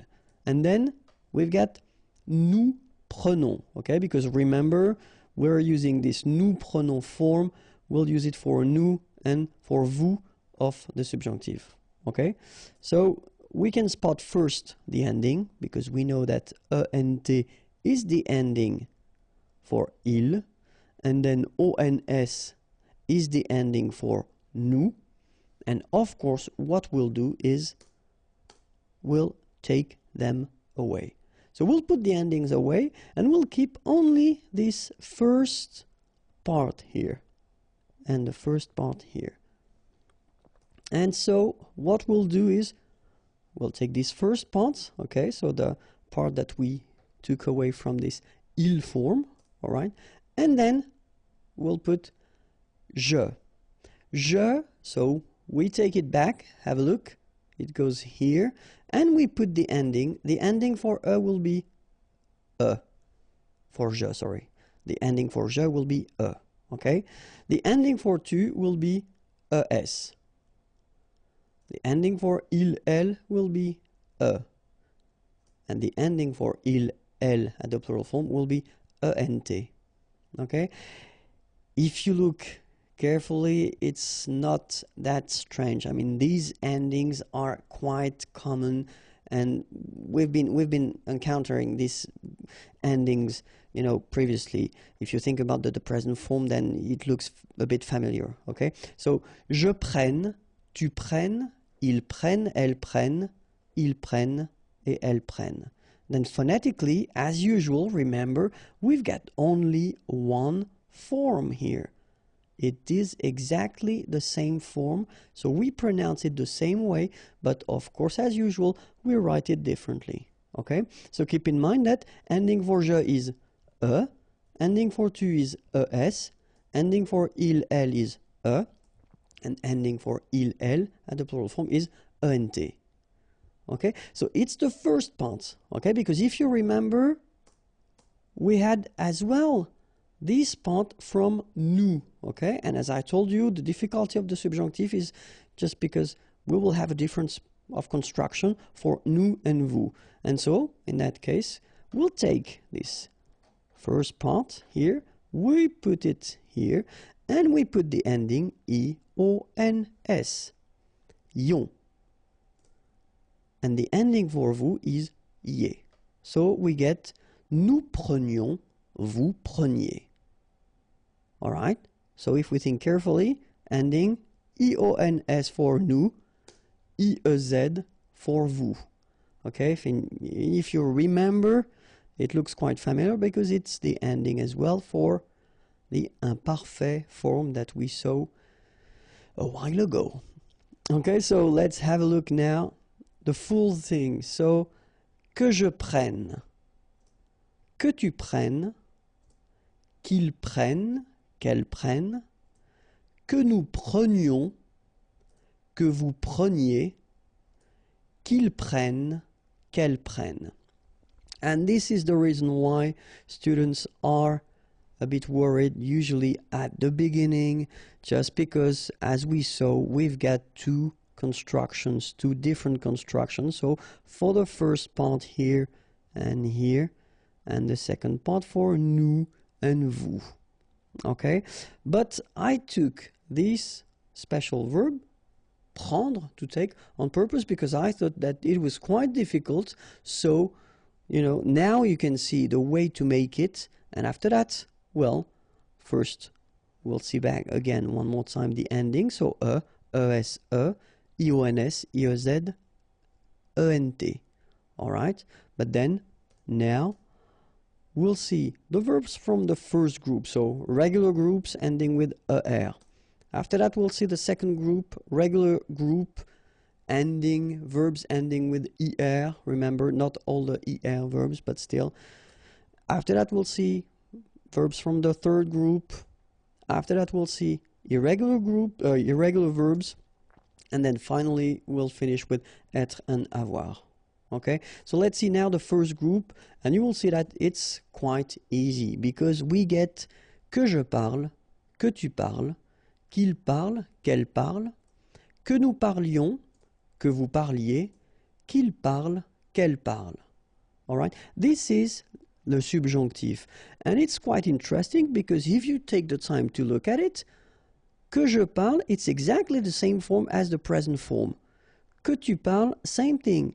Qu'il parle, qu'elle parle, exactly the same thing as the present form, and then qu'il parle, qu'elle parle, same. It's like the present form.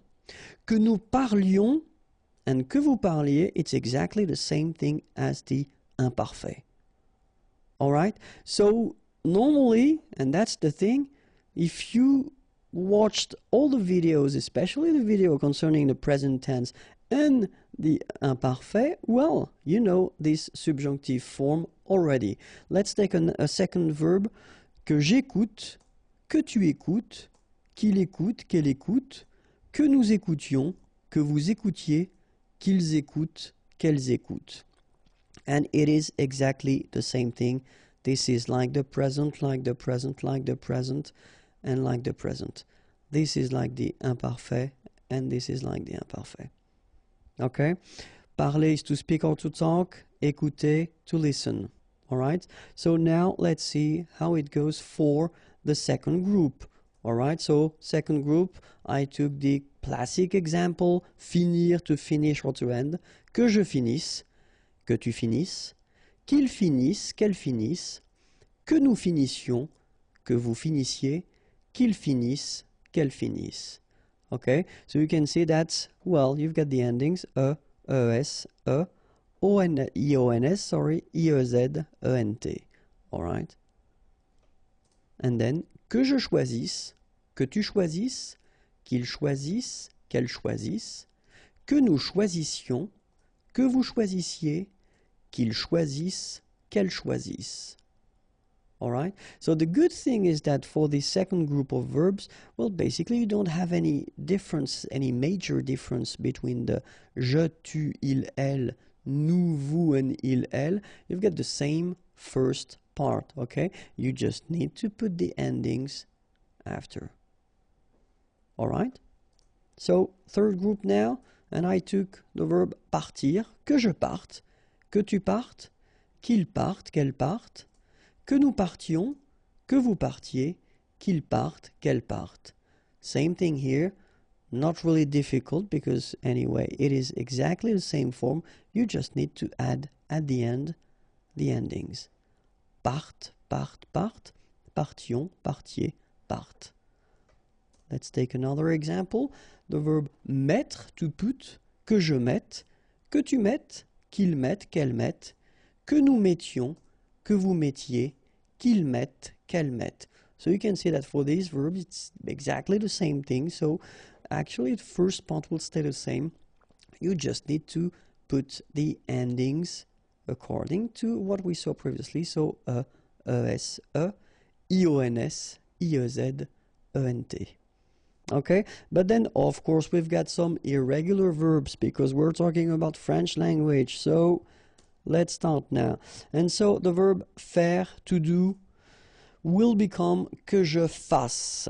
Okay, so here you've got the ending, and so it does mean that this first part will stay the same. You just need to change the endings. Que tu fasses es, qu'il fasse etc., etc. All right. Savoir will give you que je sache. Okay. Same thing here. Is here, but then of course you will take it away, and after that you will put the endings that we saw: es, ions, iez, ent, according to the person, of course. And then pouvoir, can, will give you que je puisse. Exactly the same thing here. You take the away, and then you put the endings according to the person. Okay, so remember, faire, to do, que je fasse, savoir, to know, que je sache, pouvoir, can, que je puisse. All right? And then, well, of course, as I did put that, I forgot that. Ending es, ions, iez, ent. Of course, we've got some more tricky verbs, and aller is usually one of them. Aller means to go. Have a look. Que j'aille, que tu ailles, qu'il aille, qu'elle aille, que nous allions, que vous alliez, qu'ils aillent, qu'elles aillent. Okay, sorry, I did forget the feminine form here. Okay, so que j'aille, listen to me, aille, okay, que tu ailles, qu'il aille, qu'elle aille, que nous, and that's the difference here, allions, okay, que vous alliez, okay, I don't make the liaison just for you to listen carefully, alliez, okay, so if you want to make the liaison, que vous alliez, okay, and then qu'ils aillent, and the feminine form, qu'elles aillent, all right, and so the other tricky verb is vouloir, want, que je veuille, que tu veuilles, qu'il veuille, qu'elle veuille, que nous voulions, que vous vouliez, qu'il veuille, qu'elle veuille. All right? Same thing here. We'll have a quite important difference between the je, tu, il, and nous, vous. Okay? Que je veuille, que tu veuilles, qu'il veuille, qu'elle veuille, que nous voulions, que vous vouliez, qu'il veuille, qu'elle veuille. And of course, we'll finish with être and avoir because they are usually quite tricky. Être, so to be, will give you at the subjonctif que je sois, que tu sois, qu'il soit, qu'elle soit, que nous soyons, que vous soyez, qu'il soit, qu'elle soit. Okay, so as usual, good news is that soit, and then soit here.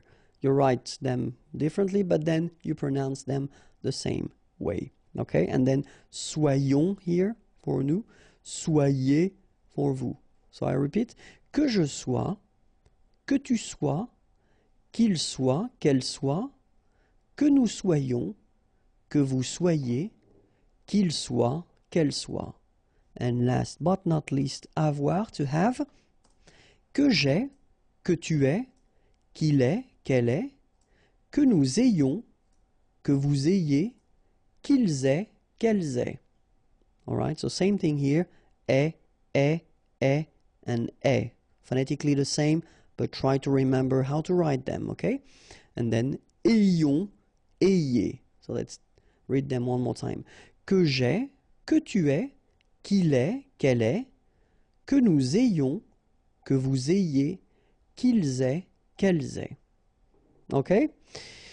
And that was it for the subjunctive. Don't worry, we'll make other things regarding the subjunctive. I think that it's quite important, so I will prepare for you special things and just to see the difference of use between subjunctive and indicative. But if you're not sure, don't be afraid to watch this video one more time. And then more videos can be found there, youtube.com/imagier, and the website is waiting for you, www.imagier.net. Have a great day. Bye bye. Bonjour à tous and welcome to Learn French with Vincent, and this is Unité 10, leçon B. And in this lesson, we'll discover together le passé du subjonctif. So remember, in the previous video, we saw le présent du subjonctif, and in that video, or in this video, we'll discover together how to make this past form of the subjunctive. Okay? So as in all the videos I've been making for the tenses or the modes, then it will be divided in two parts. The first part, l'utilisation, or l'emploi, when do we use it? And then the second part will be la formation, so how do we construct this passé du subjonctif? Okay? So let's start with l'utilisation. And so remember that we will use this passé du subjonctif to express, of course, something that happened in the past.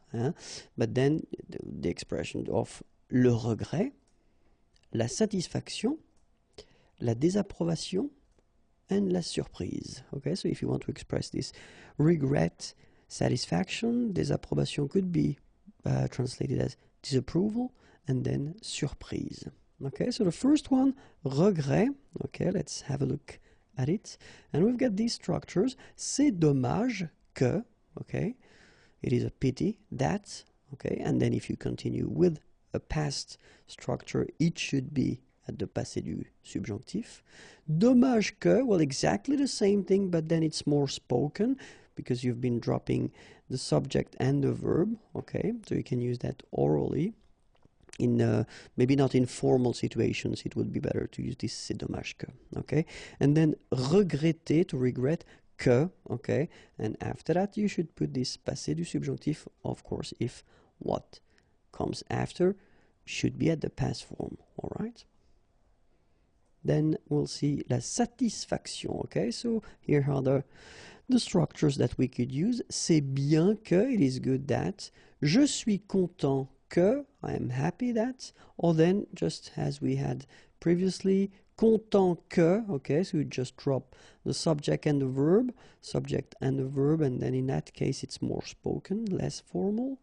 And ça me fait plaisir, it pleases me, that, okay, so if you want to introduce something in the past after, it should be at the passé du subjonctif. Désapprobation, and so we could have this ça m'ennuie que, it annoys me that, ça m'agace que, it bothers me that, je ne comprends pas que, I don't understand that, okay, and the same thing, what's coming after, if you want to express something in the past, then it should be le passé du subjonctif. And last but not least, la surprise, the surprise. C'est bizarre que, bizarre, strange, it's strange that. Je ne comprends pas que, I don't understand that. C'est drôle que, it's funny that. And if you want to express something after, at the past, it should be le passé du subjonctif. Okay, so now we'll see how to make this passé du subjonctif.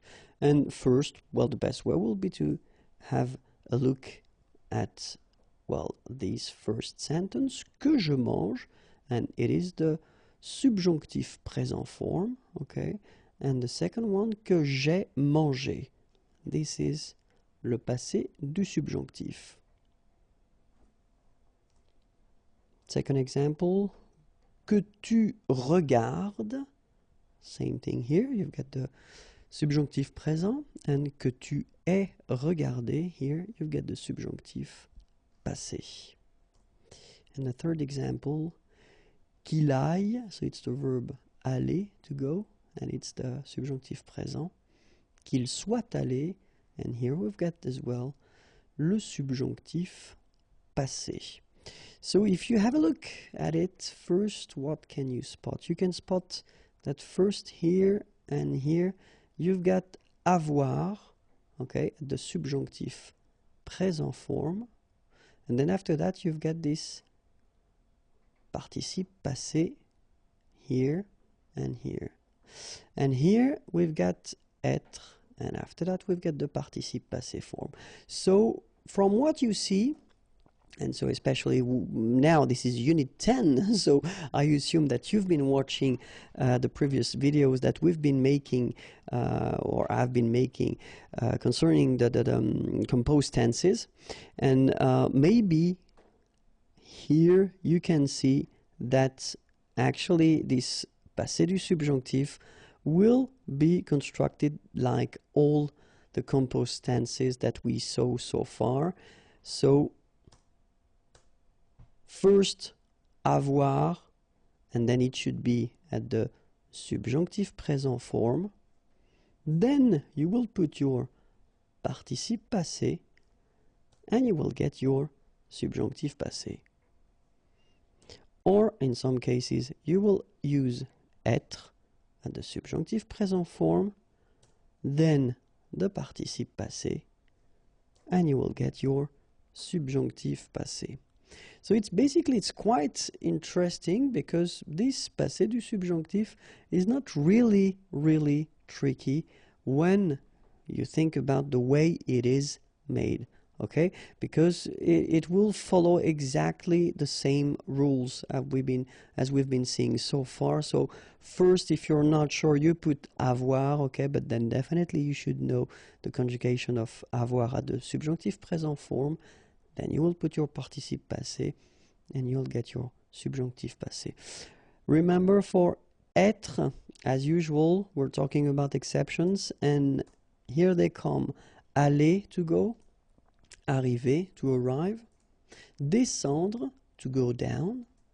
Devenir, to become. Entrer, to enter, to come in. Monter, to go up. Mourir, to die. Naître, born. Partir, to leave.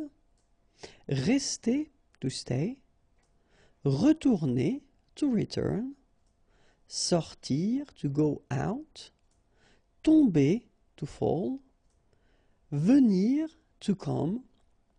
All these verbs will be requiring être at this passé du subjonctif.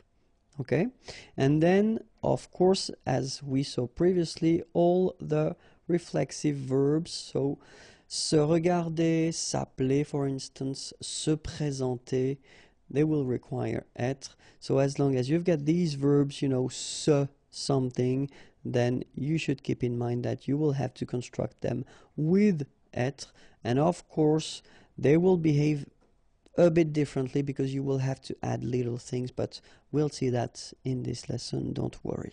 Okay, so now we should definitely review one more time the subjonctif présent form of avoir and être, because these are the first forms that we will use to construct this passé du subjonctif.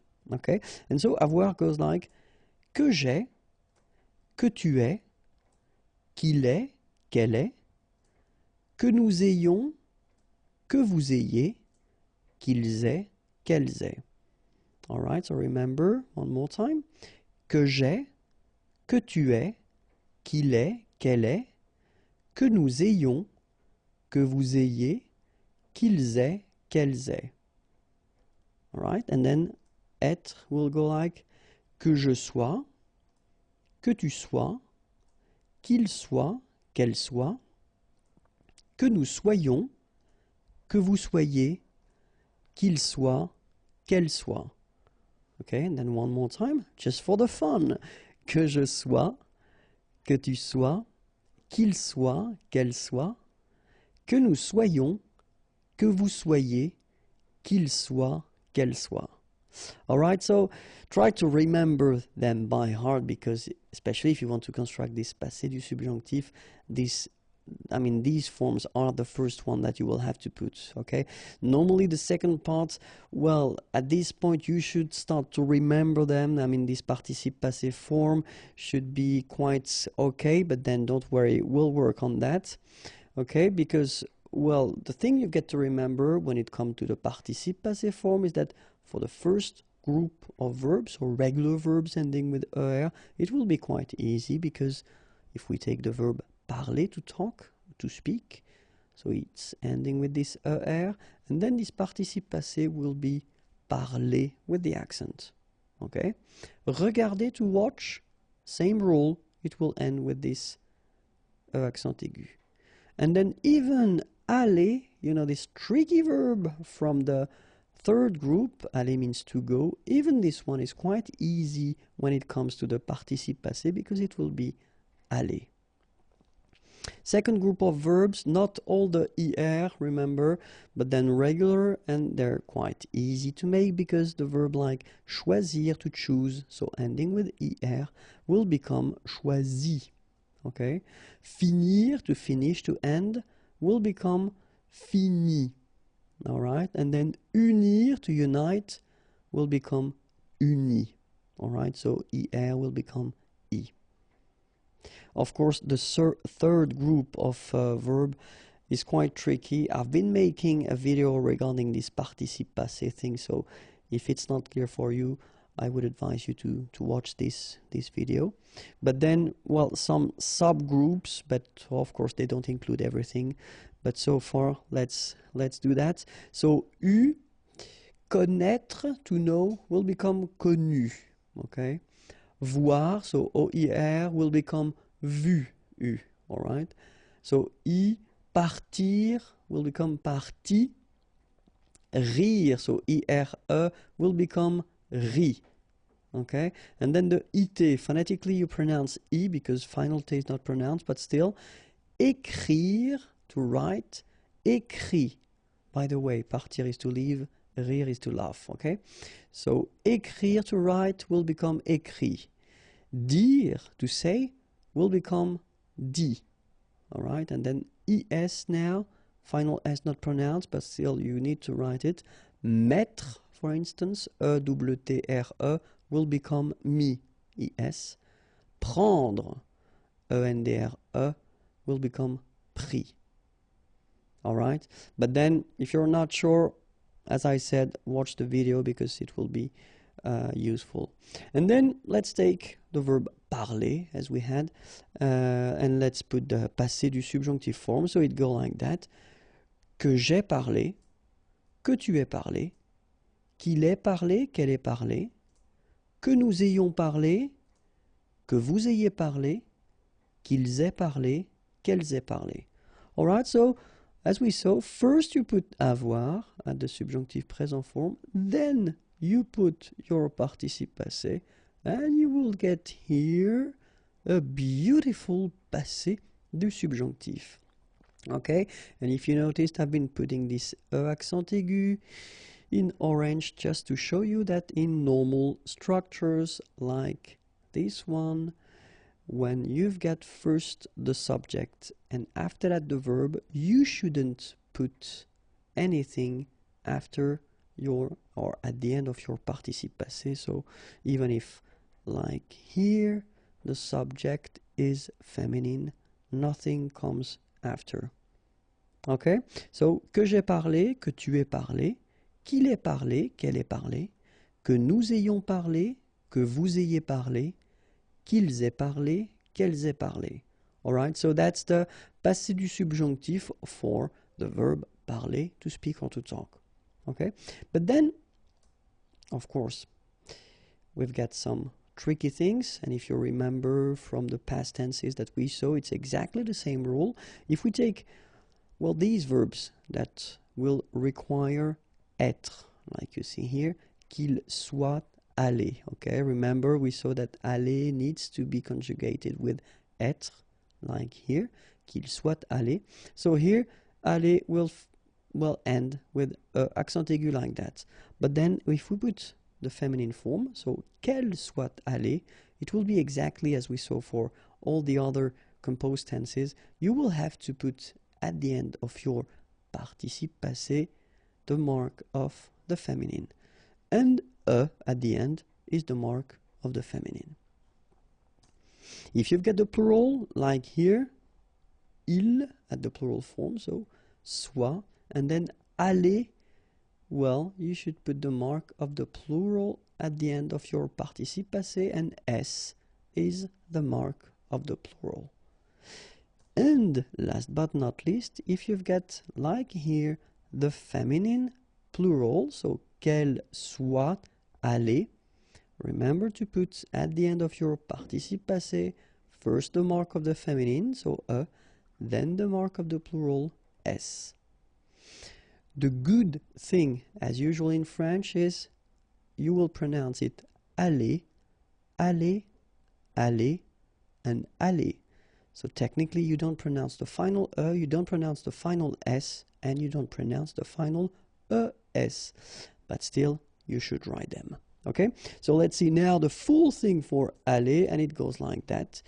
Que je sois allé, okay, I won't make the liaison just to make it more clear, okay, que je sois allé, que tu sois allé, qu'il soit allé, qu'elle soit allée, que nous soyons allés, que vous soyez allé, qu'il soit allé, qu'elle soit allée.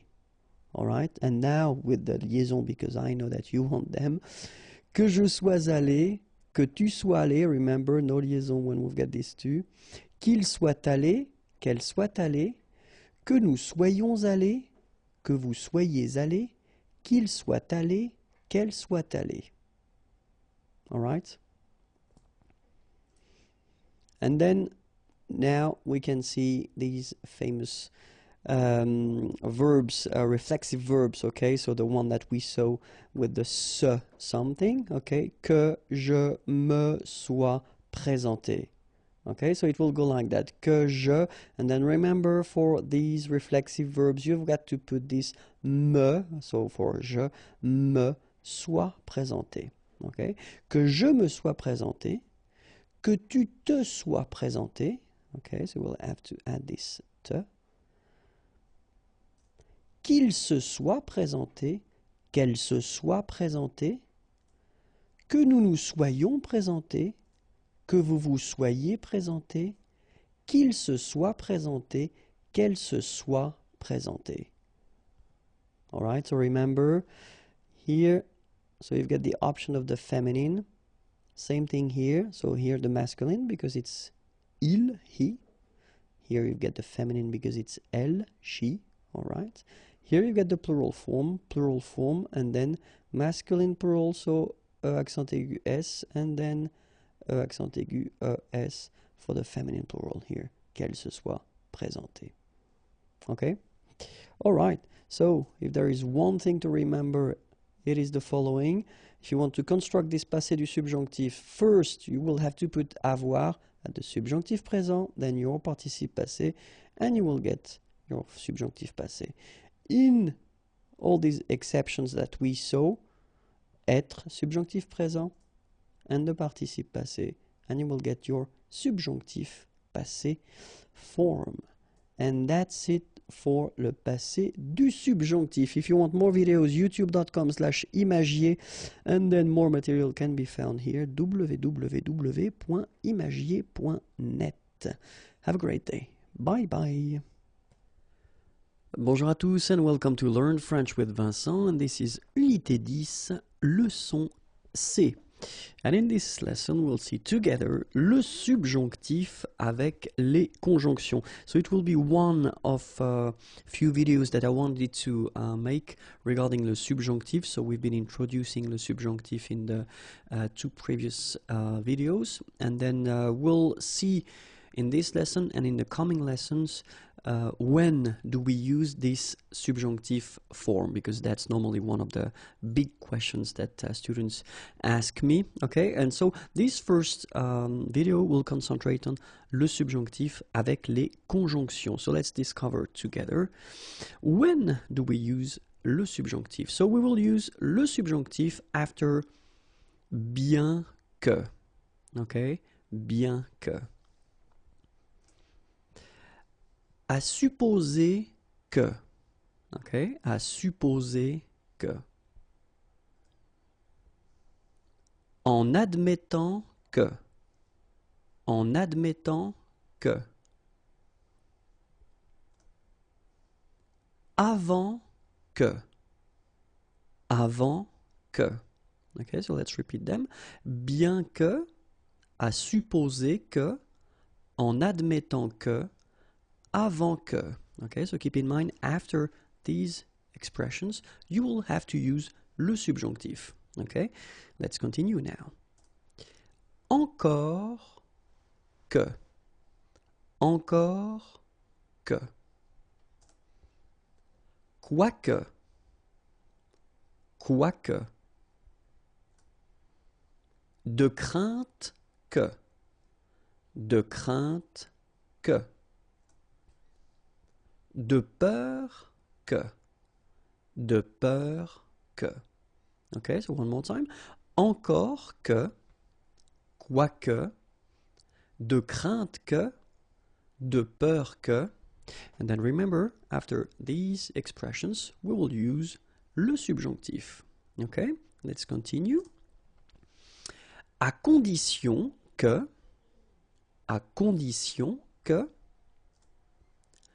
pourvu que, afin que, de manière que, alright, so one more time, à condition que, pourvu que, afin que, de manière que, and remember, after these expressions, you will use le subjonctif. De sorte que, pour que, de façon que, à moins que, okay, one more time, de sorte que, pour que, de façon que, à moins que, and then remember, after them, you will use le subjonctif. Jusqu'à ce que, quoique, en attendant que, sans que, one more time, jusqu'à ce que, quoique, en attendant que, sans que. And remember, after these, you will use le subjonctif. And that's it for this first part of le subjonctif, and it was avec les conjonctions. If you want more videos, then youtube.com/imagier and the website www.imagier.net is waiting for you. Bye bye, au revoir et à bientôt. Bonjour à tous and welcome to Learn French with Vincent, and this is Unité 10, leçon D. And in this video we'll discover together le subjonctif, so we'll continue because we've been seeing that in the previous video as well.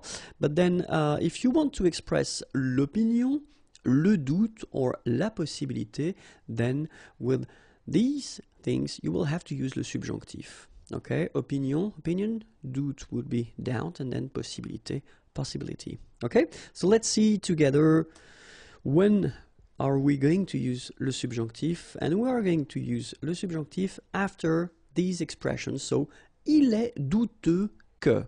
Okay? Il est douteux que. Il est faux que. Il est faux que. Il est impossible que. Il est impossible que. Il est improbable que. Il est improbable que. Il est peu probable que. Il est peu probable que. Okay, so one more time. Il est douteux que. Il est faux que. Il est impossible que. Il est improbable que. Il est peu probable que. And remember, after these little things, you will have to use le subjonctif. All right? Let's continue now. Il n'est pas probable que. Il n'est pas probable que. Il n'est pas certain que. Il n'est pas certain que. Il n'est pas sûr que. Il n'est pas sûr que. Il n'est pas clair que. Il n'est pas clair que. Il n'est pas exact que. Il n'est pas exact que. Okay, so one more time. Il n'est pas probable que. Il n'est pas certain que. Il n'est pas sûr que. Il n'est pas clair que. Il n'est pas exact que. And after these expressions, you will have to use le subjonctif. Okay? Let's continue. Il n'est pas évident que. Il n'est pas évident que. Il n'est pas vrai que. Il n'est pas vrai que. Il est possible que. Il est possible que. Il est convenable que. Il est convenable que. Il est juste que. Il est juste que. Okay, so one more time. Il n'est pas évident que. Il n'est pas vrai que. Il est possible que. Il est convenable que. Il est juste que. And all these expressions will be followed by le subjonctif. Okay? So we continue. Accepter que. Okay? Accepter que. Douter que. Douter que. S'attendre à ce que. S'attendre à ce que. Détester que. Détester que. Chercher, and then something, qui, and after, it will be followed by the subjonctif. Okay? So, one more time. Accepter que, douter que, s'attendre à ce que, détester que, chercher qui, okay? And that will be followed by le subjonctif. All right? I hope it was clear for you. If you want more videos, then youtube.com/imagier. And if you want more material, www.imagier.net. Okay, have a great day. Bye-bye. Bonjour à tous and welcome to Learn French with Vincent. And this is Unité 10, leçon E. And in this lesson we'll see together, well, if you want to express les sentiments et les émotions, so sentiments, feelings, and emotions, in many cases you will have to use le subjonctif, okay? And we'll see together all these expressions that will normally be followed by le subjonctif. Okay, so let's start now. And the first one is il est étonnant que. Il est étonnant que. Il est heureux que. Il est heureux que. Il est bon que. Il est bon que. Il est bizarre que. Il est bizarre que. Il est rare que. Il est rare que. Okay, one more time. So, il est étonnant que. Il est heureux que. Il est bon que. Il est bizarre que. And then, il est rare que. Remember, after all these expressions, you will have to use le subjonctif. Okay? And it continues. Il est regrettable que. Il est regrettable que. Il est honteux que. Il est honteux que. Il est étrange que. il est étrange que, il est surprenant que, il est surprenant que, il est dommage que, il est dommage que, so one more time, il est regrettable que, il est honteux que, il est étrange que, il est surprenant que, and il est dommage que. And remember, after all these expressions, you will have to use le subjonctif. Alright? Let's continue. Il est utile que, il est utile que, il est inutile que, il est inutile que, apprécier que, apprécier que, avoir peur que, avoir peur que, être étonné que, être étonné que. So one more time. Il est utile que, il est inutile que, apprécier que, avoir peur que, être étonné que, will be followed by le subjonctif. And it continues. Avoir honte que, avoir honte que, se réjouir que, se réjouir que, être content que, être content que, être heureux que, être heureux que, être triste que, être triste que. So one more time. Avoir honte que, se réjouir que, être content que, être heureux que, être triste que, and they will be followed by le subjonctif. And it continues. Être désolé que, être désolé que, être surpris que, être surpris que, déplorer que, déplorer que, redouter que, redouter que, craindre que, craindre que. So one more time. Être désolé que, être surpris que, déplorer que, redouter que, craindre que, and they will be followed by le subjonctif. And it continues. Détester que, détester que, aimer que, aimer que, adorer que, adorer que, regretter que, regretter que, so one more time, détester que, aimer que, adorer que, regretter que, and they will be followed by le subjonctif. So I hope it was clear. If you want more videos, then youtube.com/imagier, and the website is waiting for you, imagier.net, and it's right here if you want more material, or if you want to send me a little message, it would be nice. Okay? Have a great day. Bye-bye.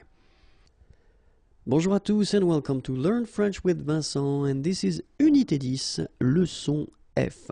And in this lesson we'll continue our big thing regarding le subjonctif, and in that case we'll see, well, when you want to express what we call les conseils, les désirs et les ordres. Okay, so conseil could be translated as advices, désir, desires, and then ordre, orders. Okay, so we'll see expressions that will require le subjonctif after them.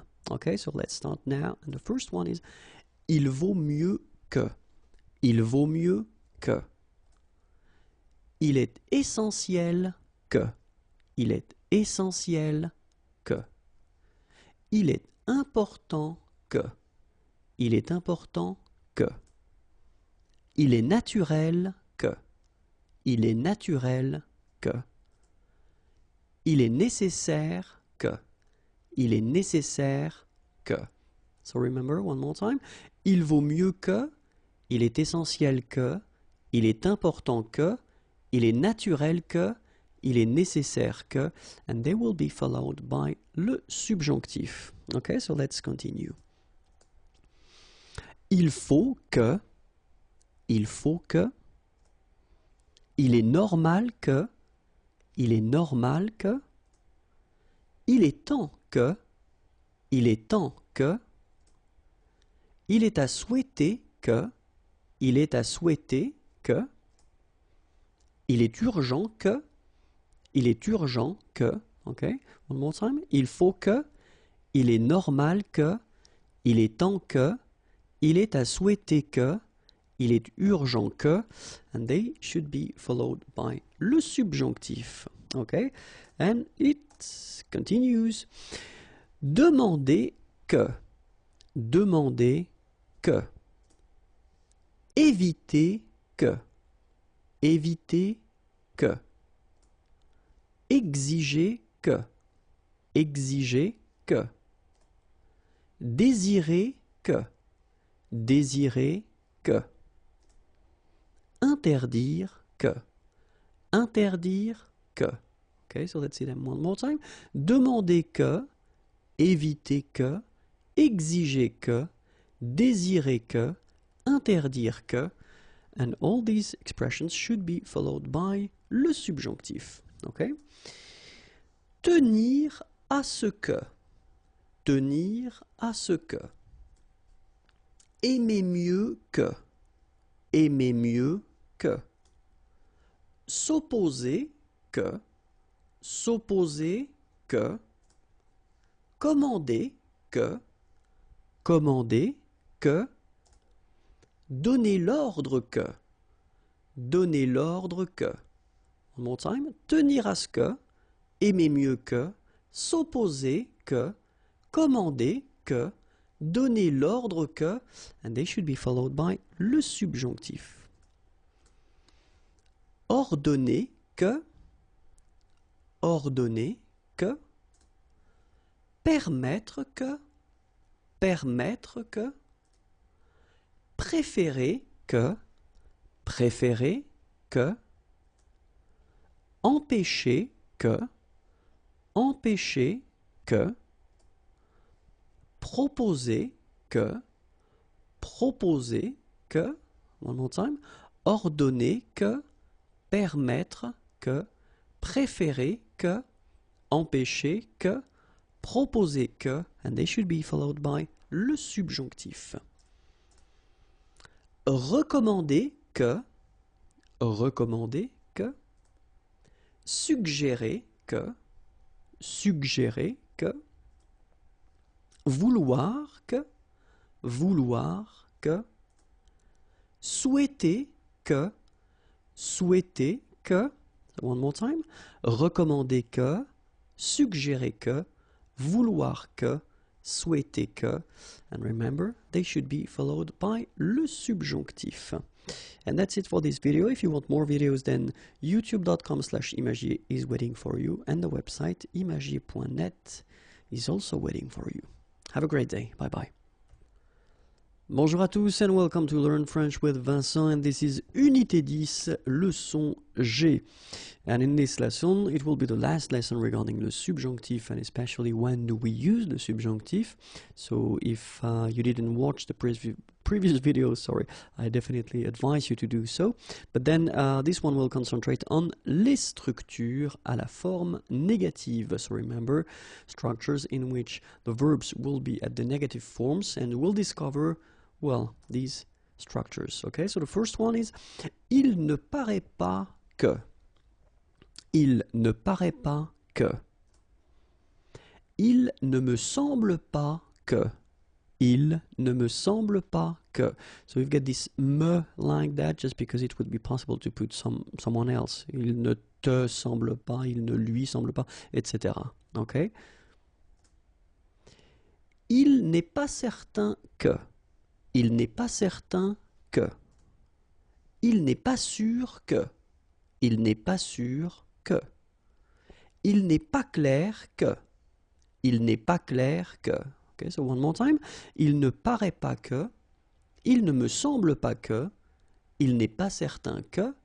Il n'est pas sûr que.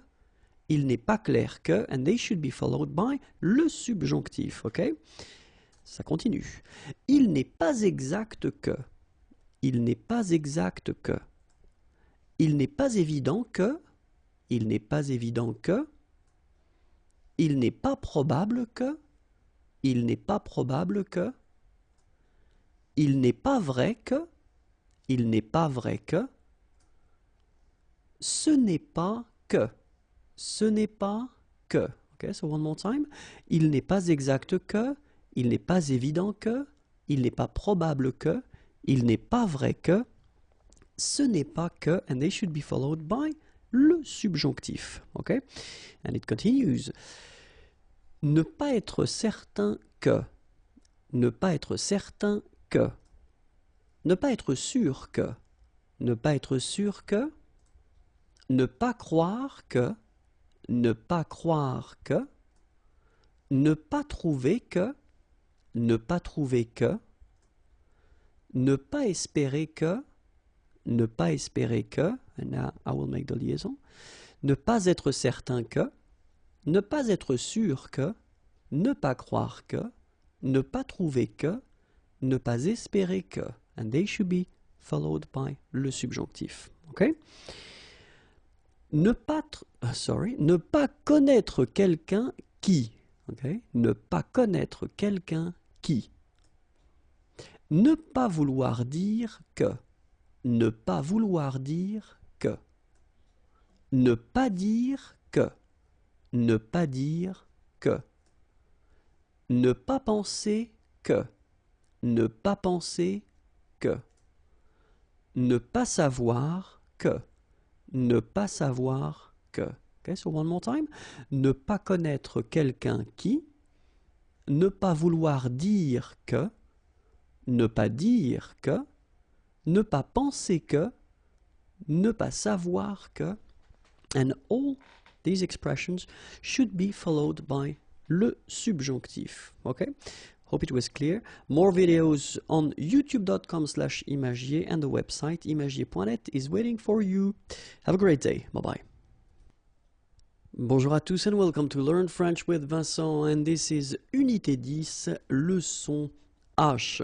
And in this lesson we'll see together le participe présent. Okay, and so, well, this video will be divided in two parts. The first one, when do we use it? So l'emploi, okay, and the second part, how do we make it? So la formation. All right, so we'll first start with the l'emploi. So how do we, or when do we use this participe présent? One of the first and most common way to use le participe présent is to construct what we call le gérondif.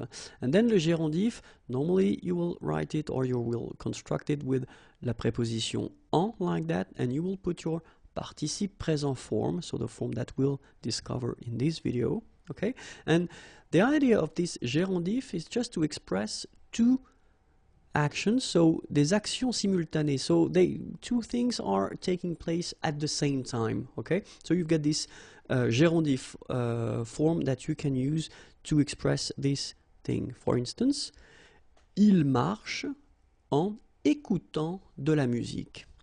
Okay, so it's in red, this écoutant, just to show you that this is what we call le participe présent here. So first you get this en and then écoutant. So il marche, marcher is to walk, so he's walking, en écoutant. Okay, and remember, so if we use this gérondif form, as I said, we want to express the fact that two things are happening at the same time.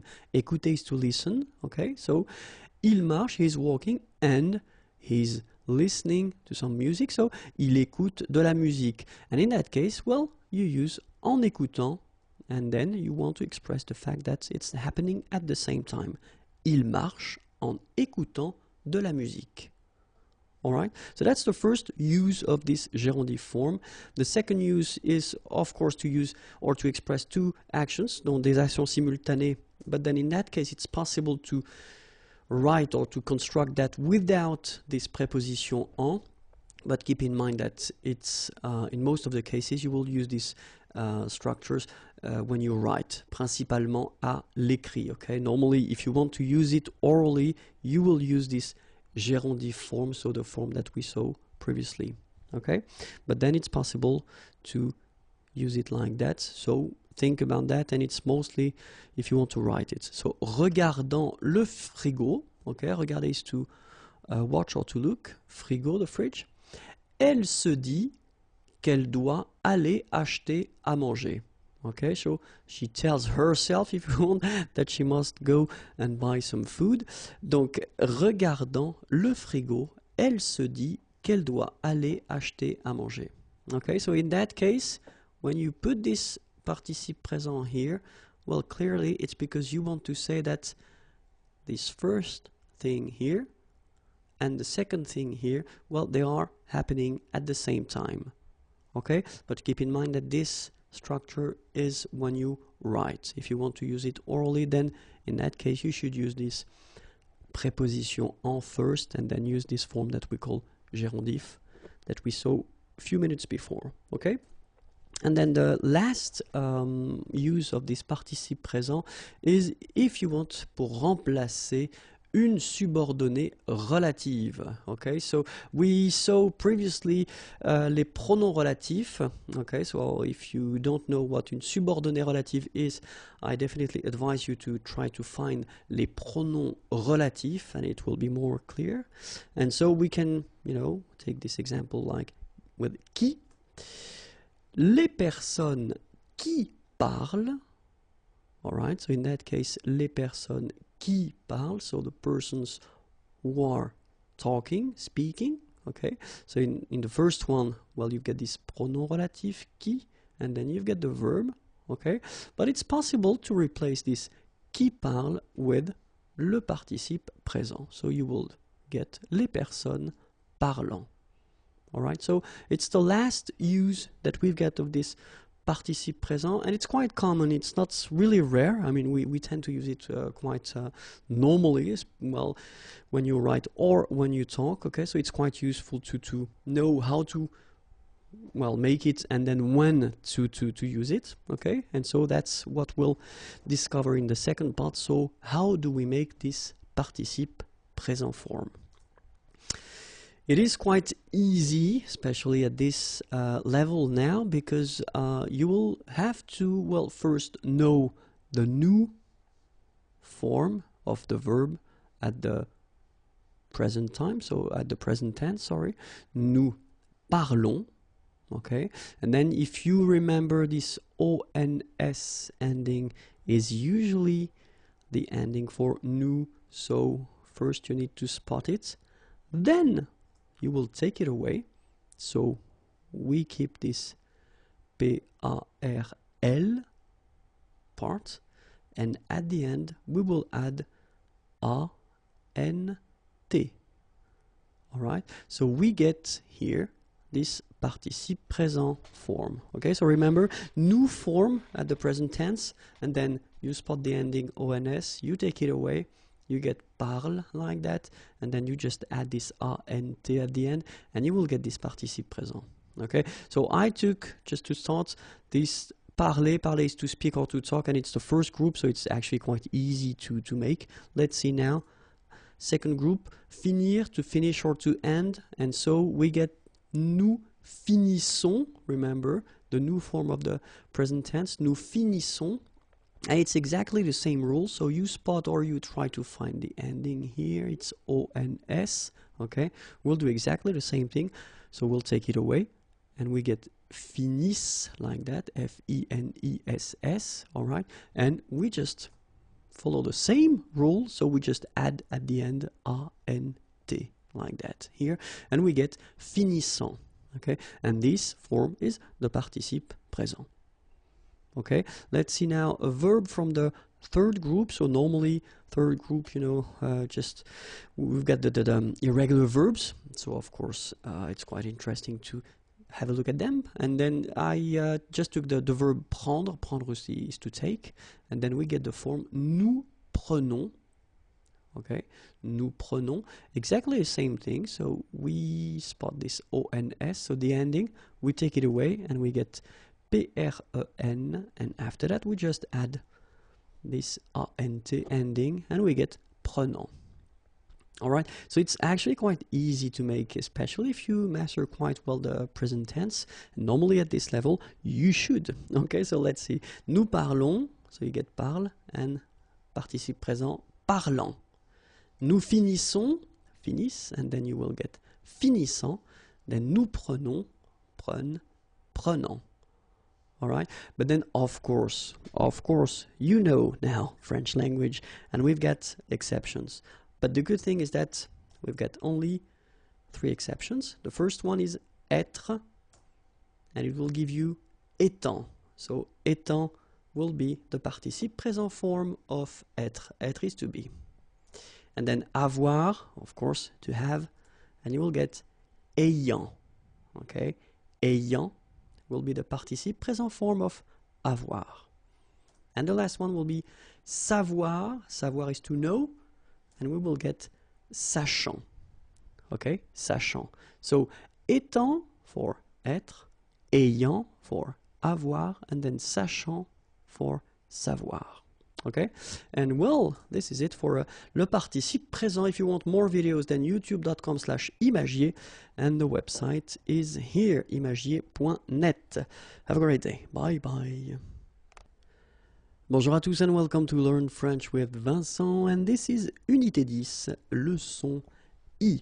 And in this lesson we'll see le gérondif together. So we've been introducing that a little bit in the previous lesson in which we saw le participe présent, but then this video will be only for le gérondif. Okay, so I hope after that everything will be clear, and so we can start. So as usual, this video will be divided in two parts. The first one will be l'emploi, so when do we use it, and the second part would be la formation, how do we make this gérondif form. Okay, so let's start now with l'emploi. Okay, and so le gérondif, normally if you want to make or to construct this gérondif, you will first have to use la préposition en, and after that you will have to add your participe présent form. Okay, so this gérondif will express two actions that will take place at the same time, so action simultanée. Alright, so the example is quite simple here. Il marche, okay, en écoutant de la musique. So you can see that in this sentence here, we've got first il marche, so he is walking, marcher is to walk. En écoutant, so here we've got this preposition en, as we saw here. That's the first part of your gérondif. And the second part here is the participe présent, écouter. So the verb écouter is to listen, and this is the participe présent form de la musique. So in that case, you just want to express that he's walking and at the same time he's listening to music. Okay, so il marche en écoutant de la musique. All right. So let's see now how do we make this gérondif. So remember, as we saw previously, first you will have to use la préposition en, then you will have to use le participe présent, and you will get a beautiful gérondif. Remember the way to make this participe présent form. Normally you will have to master the present tense, and normally if you take, well, if we take the example of parler, parler is to speak or to talk, okay, we'll get nous parlons at the present tense of, so the form should be at the nous person, and so you will actually spot here the ending ons, okay, and the idea is to take it away, so you get parle, and after that you will add ant, and you will get parlant. Okay, this will be this participe présent form that you will have to add after your preposition en. Okay, second group, finir, to finish, to end, nous finissons. Okay, and it will be exactly the same way to proceed. So we spot this ons, so the ending, we take it away and we get finissent, and after that we just add this ant ending and we'll get finissant. So this is the participe présent form. Third group, to take, prendre, nous prenons, present tense. Same thing here, we spot the ending, so ons, we take it away, we get prennent, and then participe présent will be prenant. Alright, so remember, nous parlons, parle, parlant, nous finissons, finissent, finissant, nous prenons, so prennent, and then prenant. Okay, so it's quite easy to make. Of course, we've got exceptions, only 3, and that's a good thing. The first one is être, to be, so it will give you étant, so this is the participe présent form. Avoir will give you ayant, avoir is to have, and then savoir, to know, will give you sachant. Okay, so only 3 exceptions, and it's It's a good thing in French because normally we've got more exceptions. So only three: être, étant, avoir, ayant, savoir, sachant. Okay, so let's see now two examples. So I wanted to write them just to make it clear that make it sure that everything is clear. I will manage. Il mange et il regarde la télévision en même temps. Okay, so il mange, manger is to eat, et il regarde, regarder is to watch, la télévision, en même temps, the expression means at the same time. So in that case, in that sentence, it would be possible, of course, to write this sentence like that. Il mange et il regarde la télévision en même temps. But then, as we saw, and that's the whole idea of this video, we've got this gerundive form possibility just to avoid well, repeating this or using this en même temps, okay, and just to make it, well, shorter. So in that case, what we could do is we could, well, keep the first part, of course, il mange, all right, and then instead of il regarde la télévision en même temps, well, this en même temps will go away because at the same time we don't need to repeat it because, well, that's the whole concept of the gerundive, and then we just need to transform il regarde, all right, so it will become regardant for the participe présent form, and just before we'll put this preposition. So il mange en regardant la télévision. Okay, so it's exactly the same thing, but then, of course, the sentence is much shorter. And then, the second example that we could have here, elle dessine et elle téléphone à son ami en même temps. Okay, so dessiner is to draw, téléphoner, well, to phone, à son ami, at her friend, en même temps, at the same time. Okay, so exactly the same thing, we just want to make the sentence shorter and lighter, so we'll keep first, of course, elle dessine, so the first verb should be here, but then here we've got et elle téléphone, so we should modify this téléphone and then put the participe présent form. So the participe présent form of téléphoner is téléphonant. Okay, before that we put la préposition en, and we continue the sentence à son ami. And that's it. Elle dessine en téléphonant à son ami.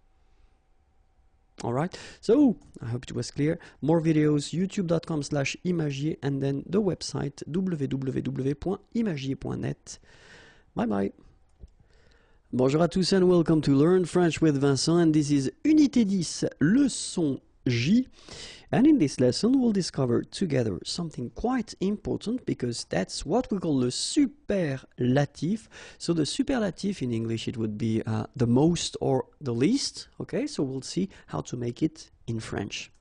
So first we'll see how to express this the most expression in English, and of course in French we've got the difference between the masculine form, le plus, the feminine form, la plus, and the plural form, les plus. Okay, so keep in mind that I don't pronounce this final S here, so we get le plus, la plus, les plus. Okay, and then if we want to express this the least, in French it will be le moins, feminine form, la moins, and then the plural form, les moins. Okay, so le moins, remember when we combine this O-I-N together, we get the sound ouin, ouin, ouin, okay, and we don't pronounce this final S. Le moins, la moins, les moins. Okay, so let's see now. Le plus, le moins, la plus, la moins, les plus, les moins. And normally, in most of the cases, they will be followed by whether an adjective or then an adverb. Okay, and in this video we'll see how to construct this superlative form, first with an adjective and after that with an adverb. Okay, so first part adjective, second part adverb, and then we'll discover in this first part les adjectifs. So how to construct un superlatif avec un adjectif. And I wanted to, well, take some easy sentences just to make it as clear as possible, okay? And so this sentence is quite simple, but quite interesting if you have a look at it. Il est le plus grand.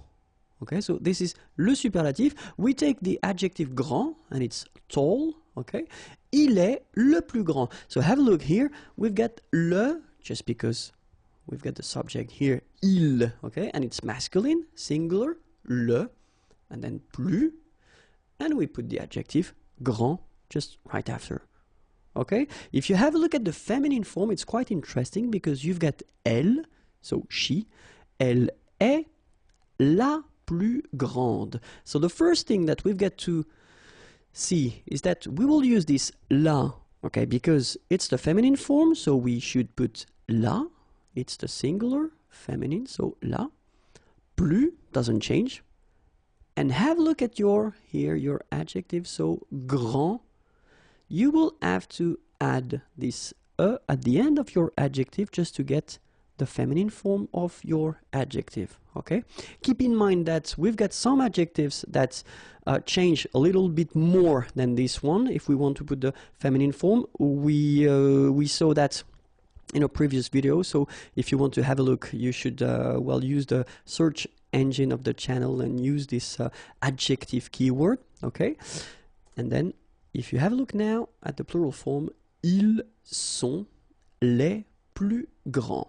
Okay, so here we will put this plural form because we've got ils here, they, okay, so les, plus, and then have a look at your adjective here, grand. Remember, we will put this final S at the end of the adjective just to mark the plural form. And for the feminine form here, so we've got the elles, so they, but the feminine form, elles sont. So les will stay the same, okay? So it's quite a good news because les will cover the plural, so whether it's masculine or feminine, it will be the same, les here, okay?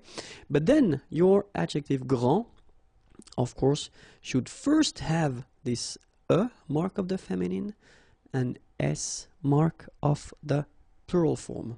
Okay, so let's see how they sound now. Il est le plus grand, elle est la plus grande, ils sont les plus grands, elles sont les plus grandes.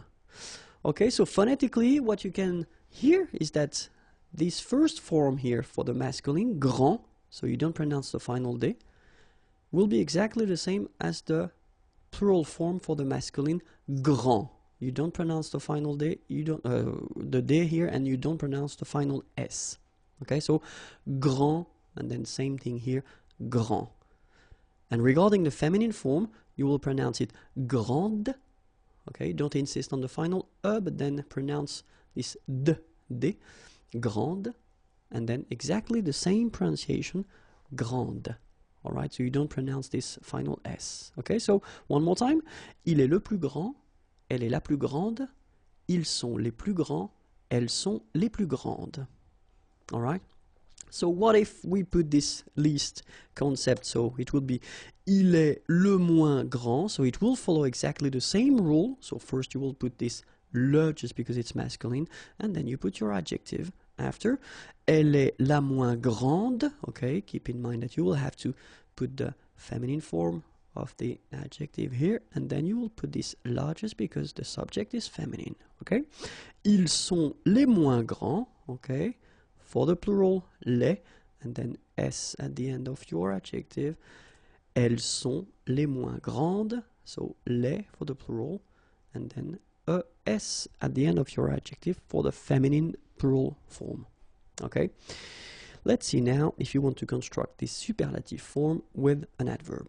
Okay, so il marche le plus vite. Okay, marcher is to walk, and vite means fast. Il marche le plus vite. All right. If you want to put the feminine form, elle marche la plus vite. So the good news here is that your adverb vite will stay exactly the same. So you don't need, and look for the plural, il marche les plus vite. You don't need to modify it. You just put it after this le plus or la plus or les plus. Okay? And then you don't need to put whether the mark of the feminine or the mark of the plural, it doesn't change at all. So, il marche le plus vite. Elle marche la plus vite. Il marche les plus vite. Elle marche les plus vite. Okay, so it's quite simple, and then logically, for the least, il marche le moins vite. Elle marche la moins vite. Il marche les moins vite. Elle marche les moins vite. Alright, so exactly the same thing. Le for the masculine singular, la for the feminine singular, and then you've got les for the plural form.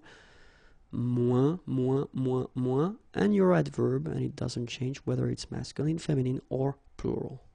Okay? Keep in mind that if you want to construct this superlative, and then after that you want to introduce what we call un complément, you will have to put de. So, the example here, il est le plus intelligent de la famille, of the family. It's exactly the same thing in French. We've got to use this complément de la famille. Okay? But then have a look here. Of course, as usual in French, when we combine this de and then the article le, it will become du.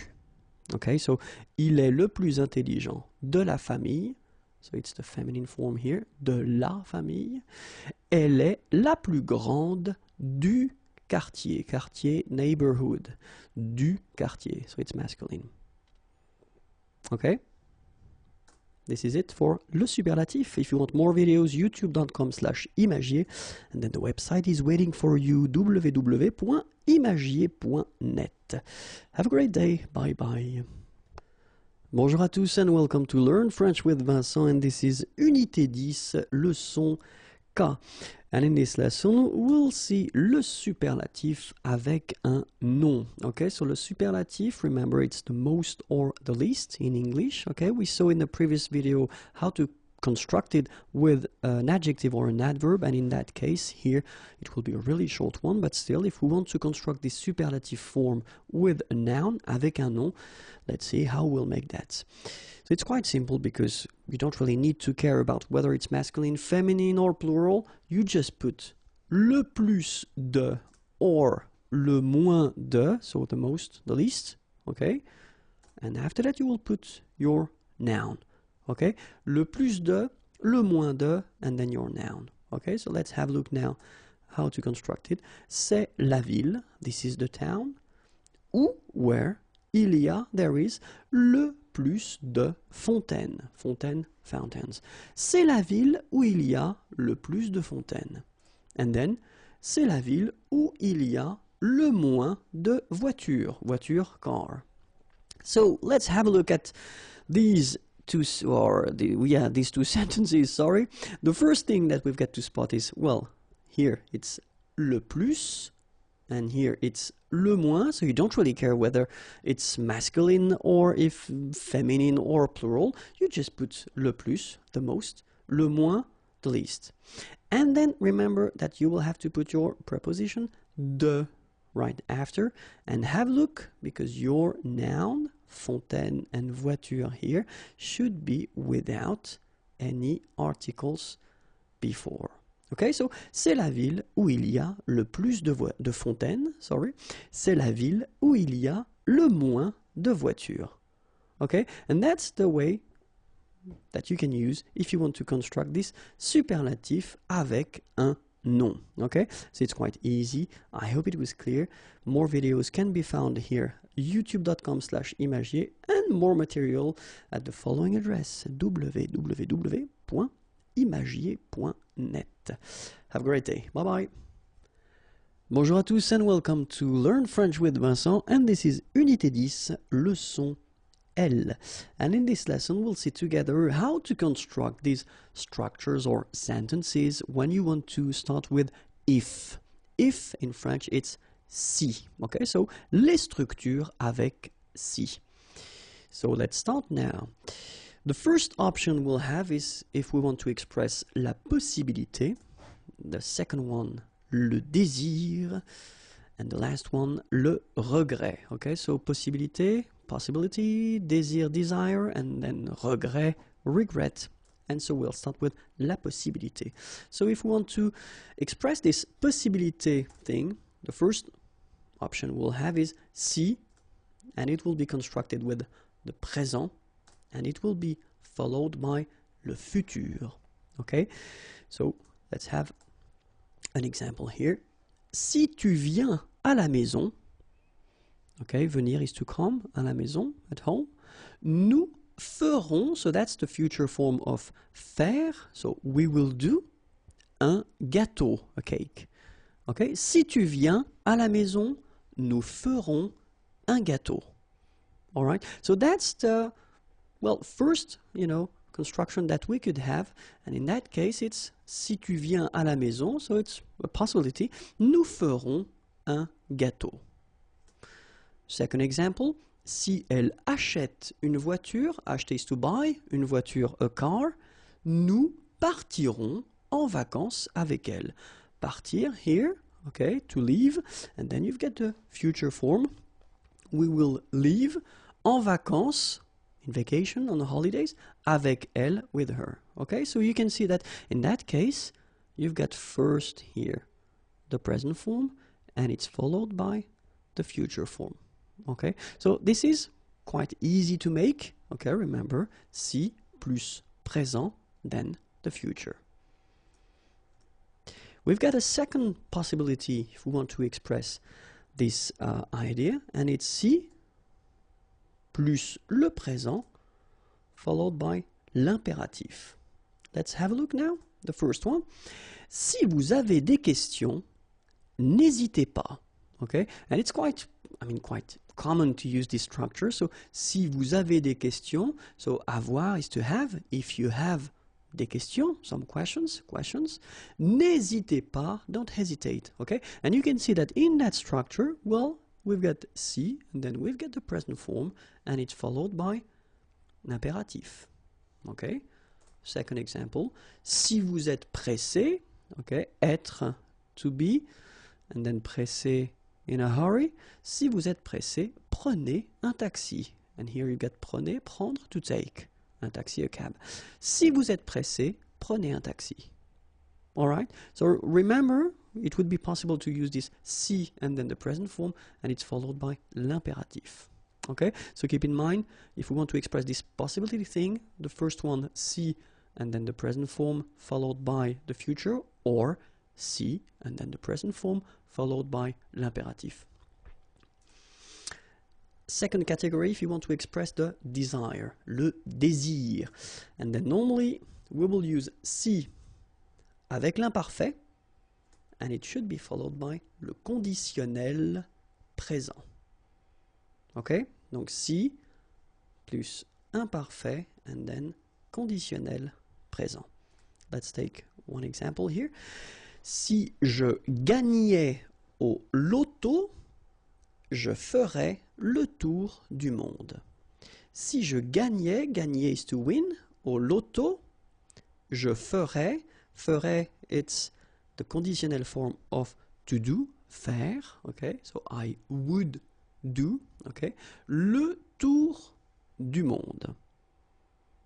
Okay, so I would travel around the world if you want, but then in French we would use this, je ferais le tour du monde. Okay, and then the idea is that here it's a desire, it's something that you would like to do, okay, but maybe it would happen, but you're not sure about that. Okay, so si je gagnais au loto, je ferais le tour du monde. And then the second example, si elle pouvait, elle prendrait une semaine de vacances. Okay, so here you've got this pouvoir form, can, and it's at the imparfait form, and it's followed by the conditionnel présent, prendre, to take, okay, une semaine, 1 week, de vacances, vacation, okay, holiday. So if she could, she would take 1 week off if you want, okay, or vacation week. But then in French, remember that we will construct this sentence first with si, and it should be followed by l'imparfait, and that's the rule. Then after that, you will put this conditionnel présent form. Okay, so this is normally the tricky construction, because in many cases students will start to make this si and then as in it's the case in many languages, they would put this first the conditionnel présent, and then it would be followed by the conditionnel présent. But no, in French, keep in mind that si, then you'll put this imparfait form, je gagnais, elle pouvait, and after that you will put this conditionnel présent, je ferais, elle prendrait. Okay? And the last one, le regret. And only if we want to express this regret concept, then we will start with si, and it should be followed by le plus que parfait, and after that you will put hop, conditionnel passé. So this structure is really when you regret something. So it's over now. It's not possible to change anything because it's in the past, okay? But then, let's see one example. Si j'avais eu le temps, j'aurais pris un café. Okay, and the main concept in that, with that structure, is that it's over, so it's not possible, so you just regret that. Si j'avais eu le temps, okay, so if you can spot this thing, it's avoir, and it's at the, sorry, plus que parfait form, okay, si j'avais eu le temps, j'aurais pris, here it's prendre, to take, and if you have a look, it's at the conditionnel passé form, un café. Okay, let's see the second example. Si vous aviez vu le film, vous auriez pleuré. Okay, so here you have voir, okay, and it's the plus que parfait form. Vous auriez pleuré. Here you get pleurer, okay, to cry, and it's at the conditionnel passé form.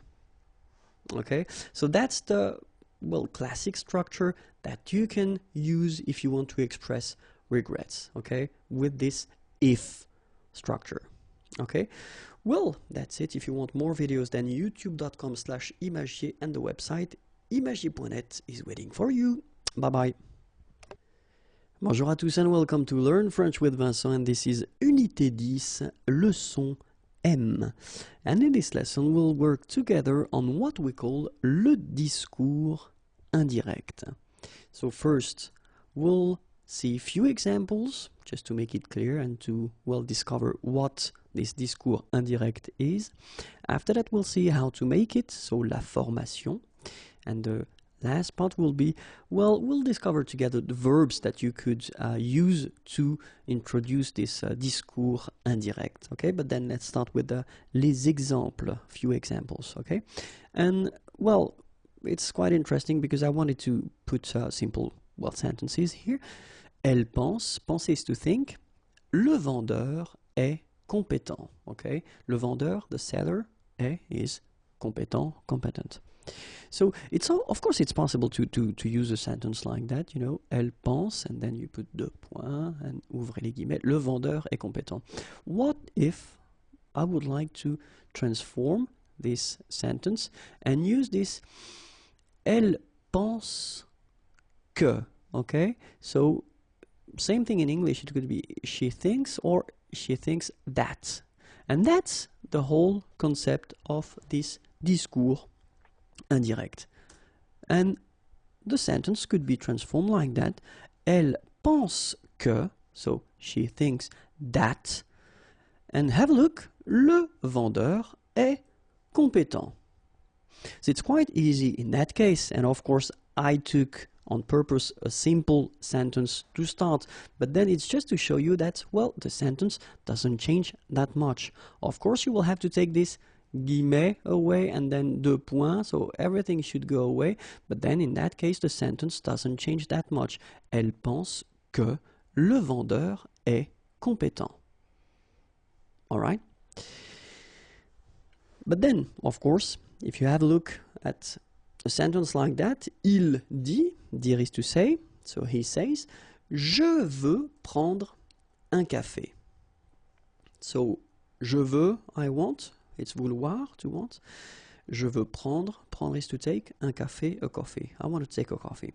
So if you want to transform this sentence, it will be a bit different, because in the first sentence it was quite simple, because you had this il and elle, but in that case, well, of course, you've got the je veux, and you need to transform this thing. So you need to adapt it, because here we've got the subject. So subject is masculine, and then it's at the third person. So il dit.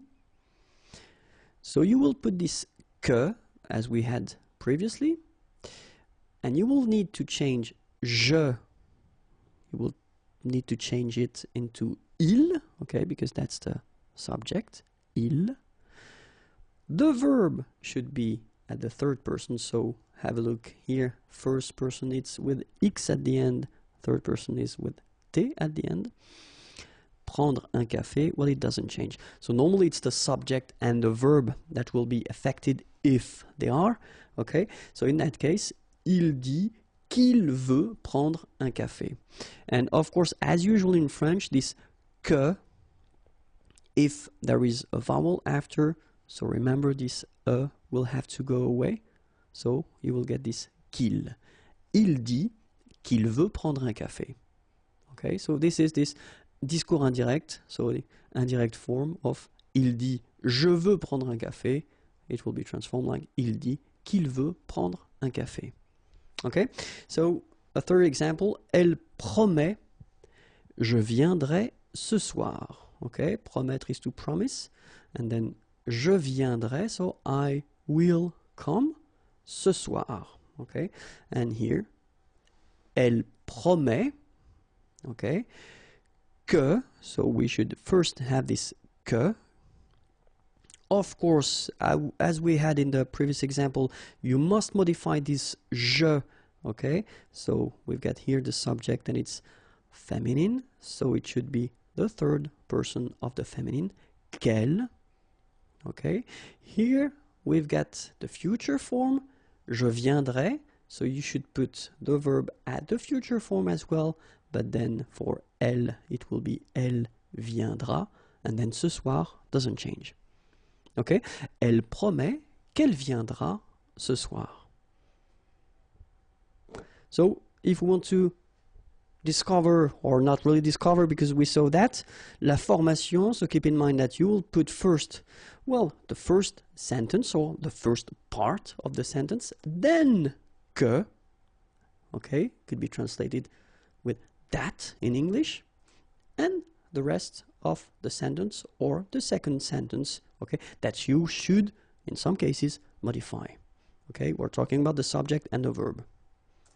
Keep in mind that que, if it is combined, as we saw with a vowel, will become que, like that, okay, so needs to go away.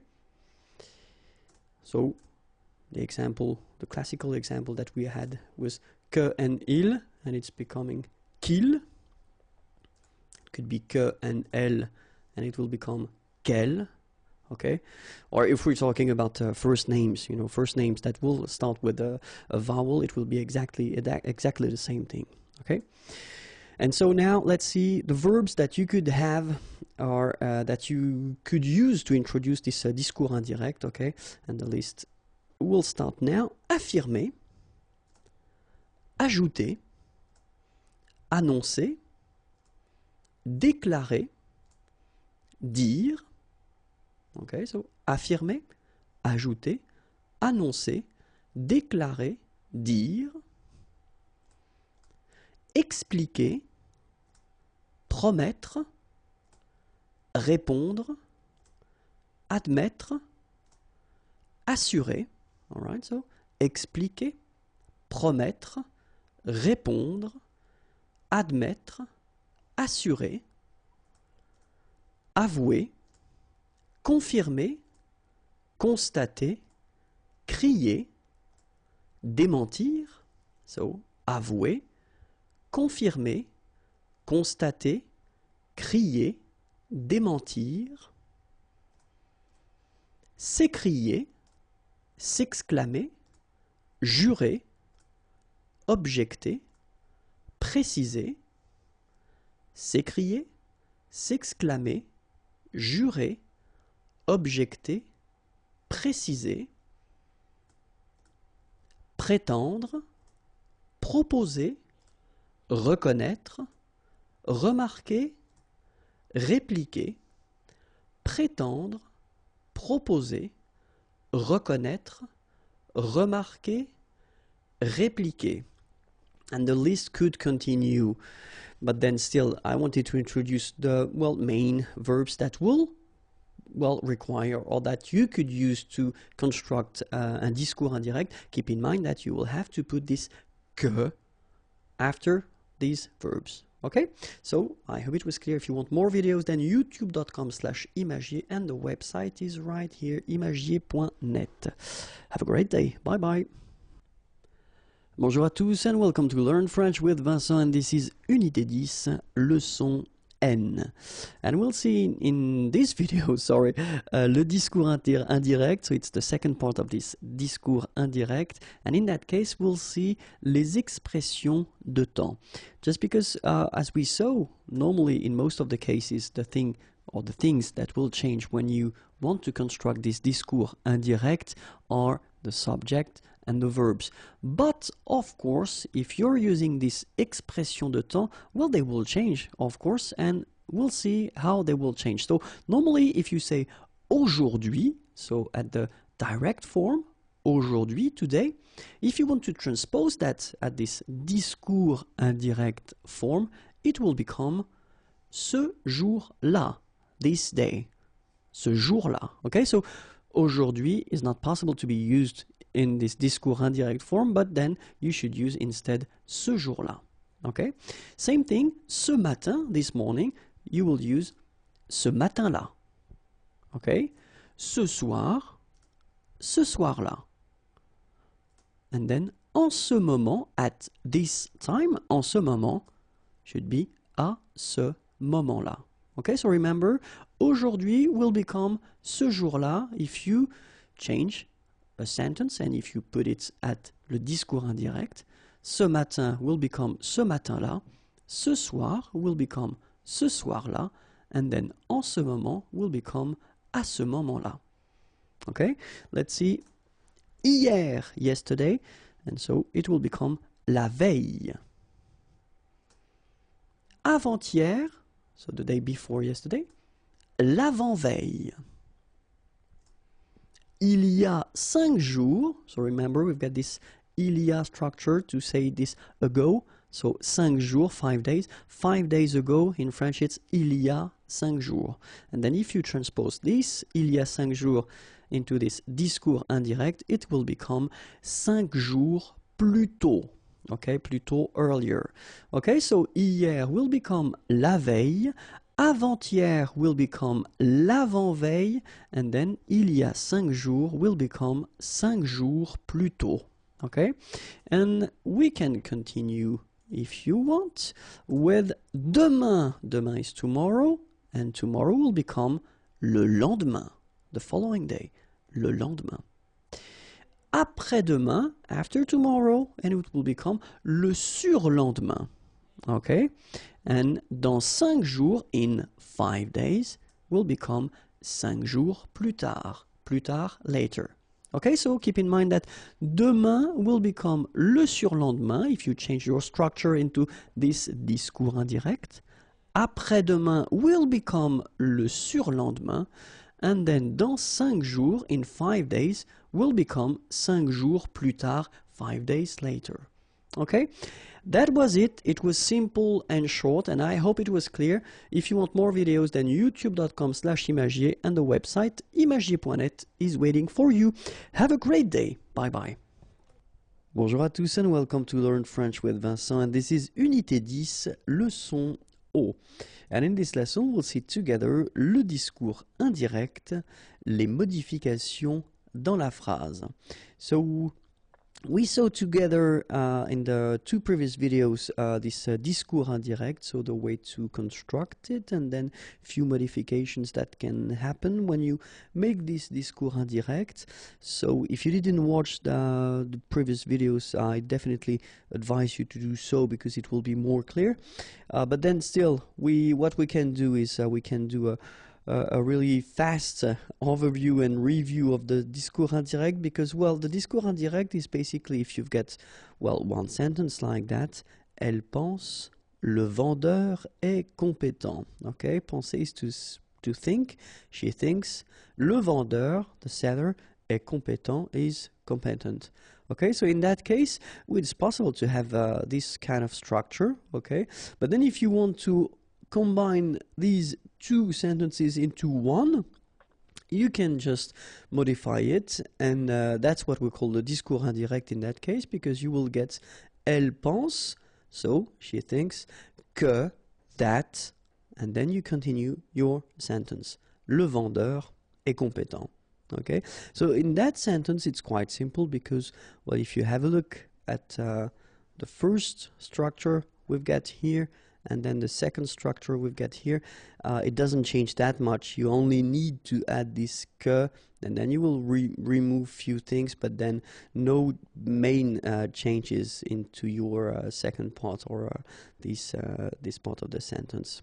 Okay, but we'll see that in this video, of course, in some cases when you switch or when you modify and you make this discours indirect, well, you will have some quite important modifications in your sentence. Okay, but then, well, the rule goes like you will first have the first part of the sentence, then you will have your que, okay, that, and then the sentence will continue. Okay, so that's the whole concept of this discours indirect. So it evolves around this que thing, and then remember that, of course, as usual in French, if we've got vowels coming after, then this will have to go away. Okay, so let's see now one first example. Il dit, okay, dire is to say. He says, je pense que le film est bon. Je pense, so penser, I think, that le film est bon. Okay, so if you want to modify this sentence, of course, you will have to change it a little bit, because it's not possible to say il dit que je. Okay, so the subject, it's not possible to continue with je in that case, because you will have to modify it and adapt it. So in that case it should be il. Okay, il pense que le film est bon. Alright, so that's the only thing that you will have to modify, so it's not really difficult, but keep in mind that, of course, if the subject goes like that, so je, of course you will have to modify it and, well, put it according to the first subject here, so il dit. Okay, let's see now a second example. Il dit, je te regarde. Okay, so same thing, so il dit, to say, so he says, je te regarde. So if you remember, we saw these pronouns before, so I am looking or watching you. Okay, but then in French we put this pronouns before the verb. Okay, and it's interesting because in that sentence, of course, you can notice that we will have to modify this first je, pronom personnel, and then, well, probably we'll have to modify this te as well. Okay, because I look or I watch or I look at you. Okay, this you must be changed, of course, if we switch it to the indirect discours. Okay, so let's see now.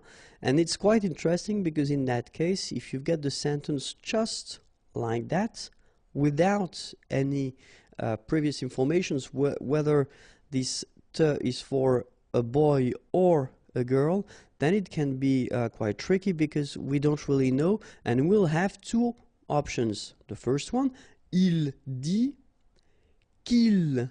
Okay, so this il is the je that you modified, or you modify according to il here. Okay, so it must be the same. And then it can be le if the person is masculine, so if he's looking at another person who is a man or a boy, so in that case it should be le. Il le regarde. Okay, and then the second option, well, it's almost the same, but if you look carefully, il dit qu'il la regarde. Okay, and in that case, it would be a woman or a girl. Okay, according to what was, well, previously said. So in that case, we really need to know before whether we're talking about a boy or a girl, a man or a woman. Okay, because if we don't, then it can be tricky to modify and put this discours indirect, because we won't have any clue whether it's le or la. Okay. Another example, il dit je présente ma proposition. Okay, so here same thing. So yeah, if I translate the sentence, it's quite, well, simple. So dire is to say, we saw that previously. Je présente, présenter is to present. Ma proposition, my proposition or proposal if you want. Okay, je présente ma proposition. So in that sentence, we know, of course, because we've been seeing that in the previous examples, that je will have to change. And then in that case, we assume that this ma, so adjective possessive, will have to change also. And let's have a look. So, il dit qu'il, okay, so exactly the same thing that we saw previously, présente, and then you will have to adapt, of course, this adjective possessive, so it won't be the first one, so ma, my, okay, but it will be, well, sa, so third person of the singular. Okay, remember that in French we will put this feminine form sa just because the word it is connected to, so proposition, is feminine. Alright? Okay, so il dit qu'il présente sa proposition.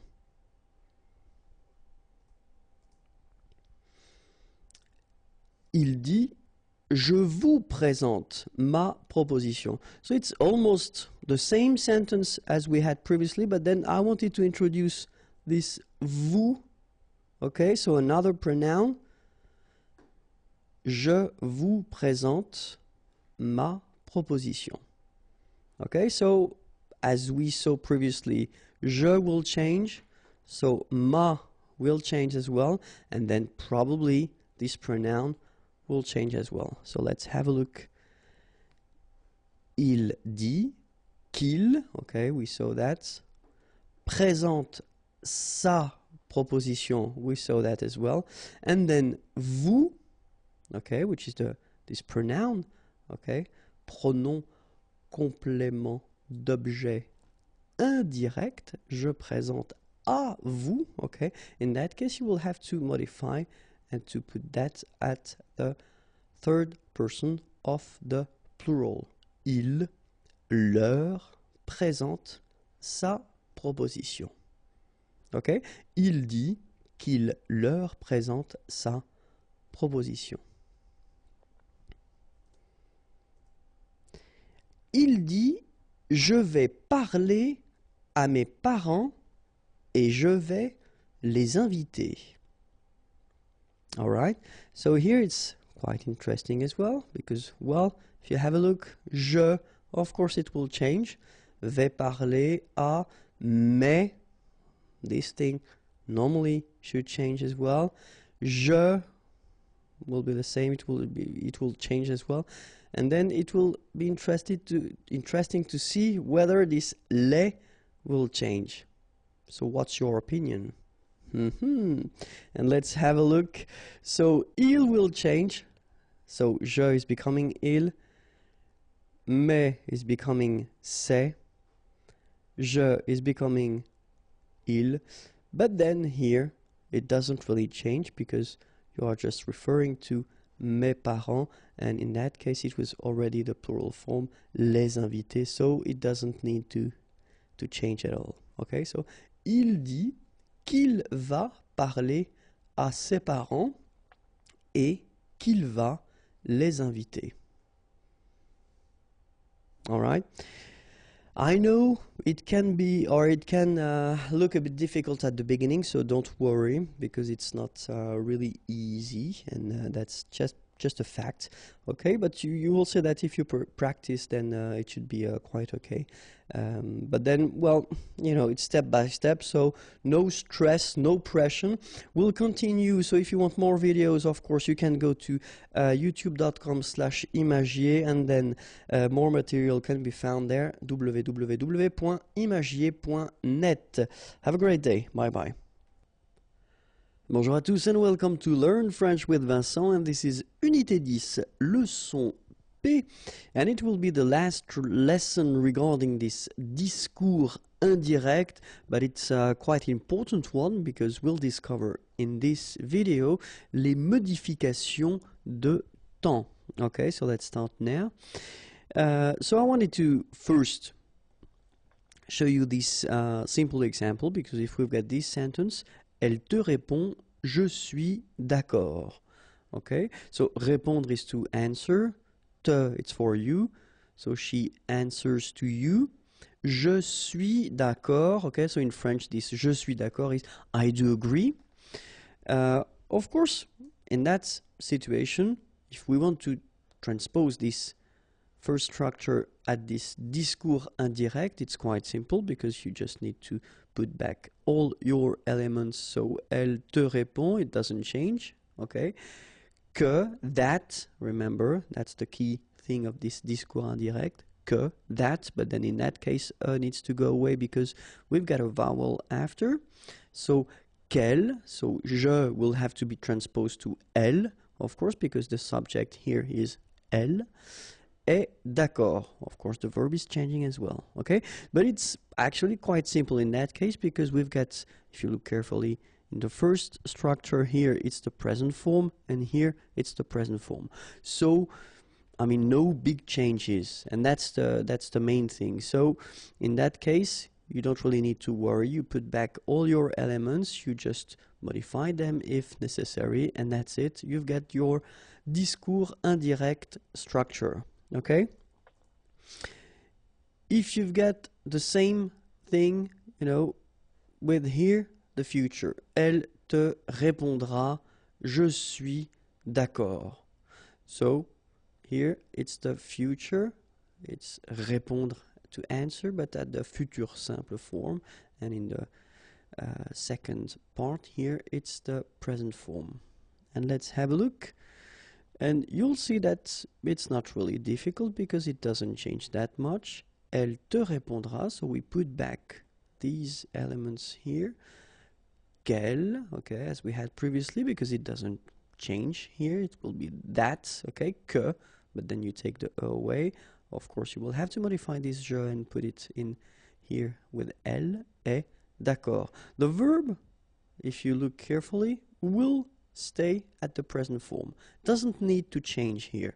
Even if we've got the future here, it will stay at the present form in the second part here. Okay? So the thing is that for the present and the future, so if the verb that introduces this structure, this structure indirect, discours indirect, is at the present form or the future form, then the good news is that you won't have to modify anything after it. Okay? So that's the rule. That's the rule. If the verb that introduces this structure is at the present form or the future form, then you don't modify the verb after, which is a quite good news. But then, of course, it's French language, and we've got to think that if we've got, so it will be it's the common structure that we will have, so verb introducteur, and then after that we've got the phrase, the sentence, okay? If you've got this first part here at the passé, okay, so it's the past here. Passé means past, and when I write past, well, basically it could be imparfait, passé composé, passé simple, all the past tenses that we saw so far. Well, if this first verb is at the past, then the rest of the sentence, or the rest of the structure here, will have to be modified if you want to put that at the discours indirect. And that's what we'll see in this video. Okay, so the first example is if we've got this verb introducteur at the past form, okay, and for all the examples I will put this first part at the passé composé. Okay, so it will be easier that way. Okay, so if we get the second part here at the présent, well, this part will have to change, and well, the verb introducteur will stay the same, but it will, I mean, this présent form will be at the imparfait. Okay, so let's have a look how it will go. So, as I said, first verb, I did put that at the passé composé form, and it will be always the same for all the examples. So I will keep the same sentence and I will keep the same verb, and it will be at the passé composé. Elle t'a répondu, je suis d'accord. So we've got exactly the same sentence as we had previously when we had the present present or then future present. In that case, so as we saw, we've got passé composé and then present form. And if you remember what I just told you previously, then the rule goes like that. This first part doesn't change. It is still at the passé composé form, but the second part here, so your present form will be changed and you will have to put the verb, so it's the verb to be, it's être. You will have to put it at the imparfait form. That's the rule. Okay, don't need to think why, how, etc. No, just put it at the imparfait. Okay, and you get the sentence. Elle t'a répondu qu'elle était d'accord.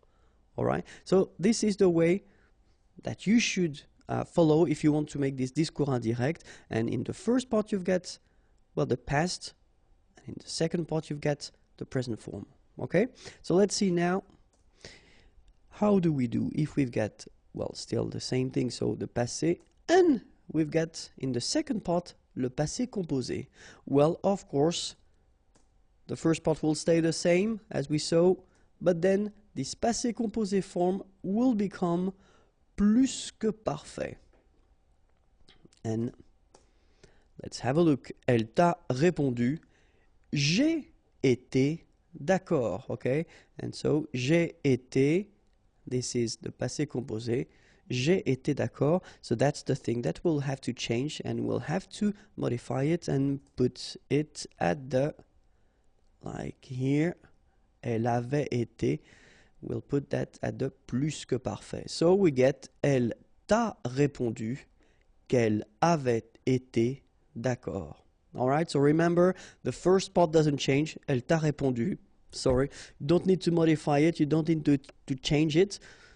But then the second part, so ait été here, passé composé, will become avait été here. So it's the plus que parfait. Okay? So let's see now another possibility. If we've got, so still the passé form in the first part, and then if we've got this futur simple form in the second part, then this futur simple will change and it will become futur du passé. So it's a strange thing because we tend to call that, you know, futur du passé, but well, technically it's conditionnel présent. All right, so that's the way you will have to maybe remember it. Oops, the accent was in the wrong direction. It should be like that, okay? But anyway, it's the conditionnel présent form that you will have to put here. So let's have a look now. Elle t'a répondu, je serai d'accord, okay? So we do agree that, well, it's still the same here, passé composé, and in the second part here, je serai, so it's still the verb to be, but then remember, it's the futur form, okay, this futur simple. Je serai d'accord.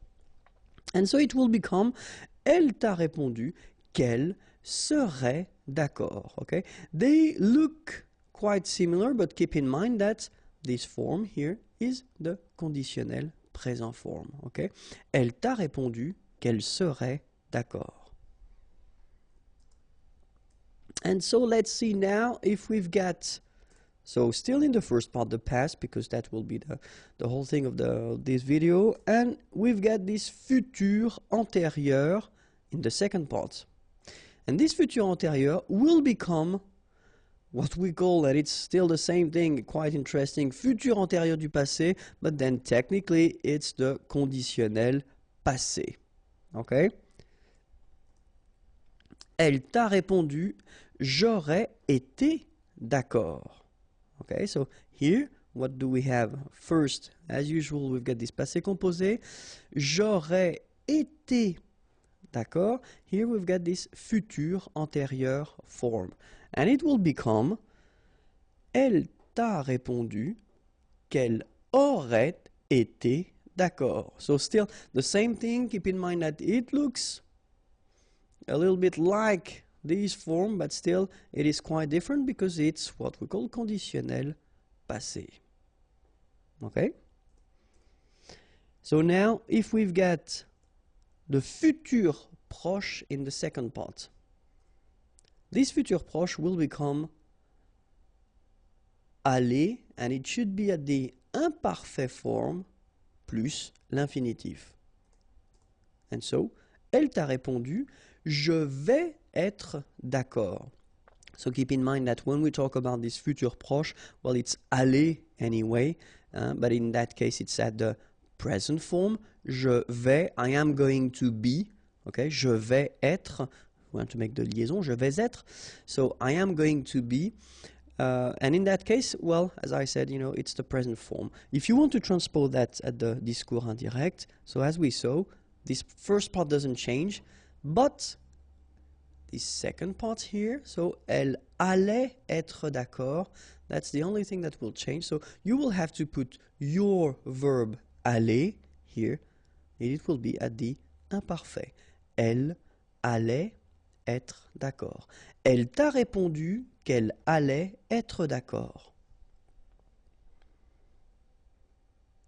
And last but not least, if you've got in your second part the passé récent, so this recent past, then it will be still the same structure, the same way to construct it. So normally this passé récent is constructed like that, venir de, but then it's at the present, and in that case it will be modified like we had previously for this near future, le futur proche. It should be at the imparfait form. Okay, so let's have a look.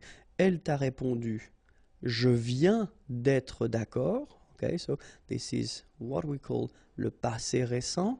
So it's the verb venir, and here it's the present form. Okay, and you will have to modify it and to put it at the imparfait form here. Elle t'a répondu qu'elle venait d'être d'accord. Okay, so the only thing that you will have to modify, it's this verb here, venir. So when you get this passé récent, it's at the present form. It will be here at the imparfait form. Okay, elle t'a répondu qu'elle venait d'être d'accord. So I know it may sound strange and difficult, but then keep in mind that, well, I did this thing. If you put it at the present and the future, so remember it doesn't change at all, okay? But then if you want to have this first verb at the past form, so that's when it will become tricky. So keep in mind that if you've got this structure, so first verb at the passé form, and then the second verb, it is at the present form, okay? So when you will modify this structure and you will put this discours indirect, so remember, présent, as we saw, will become imparfait, okay?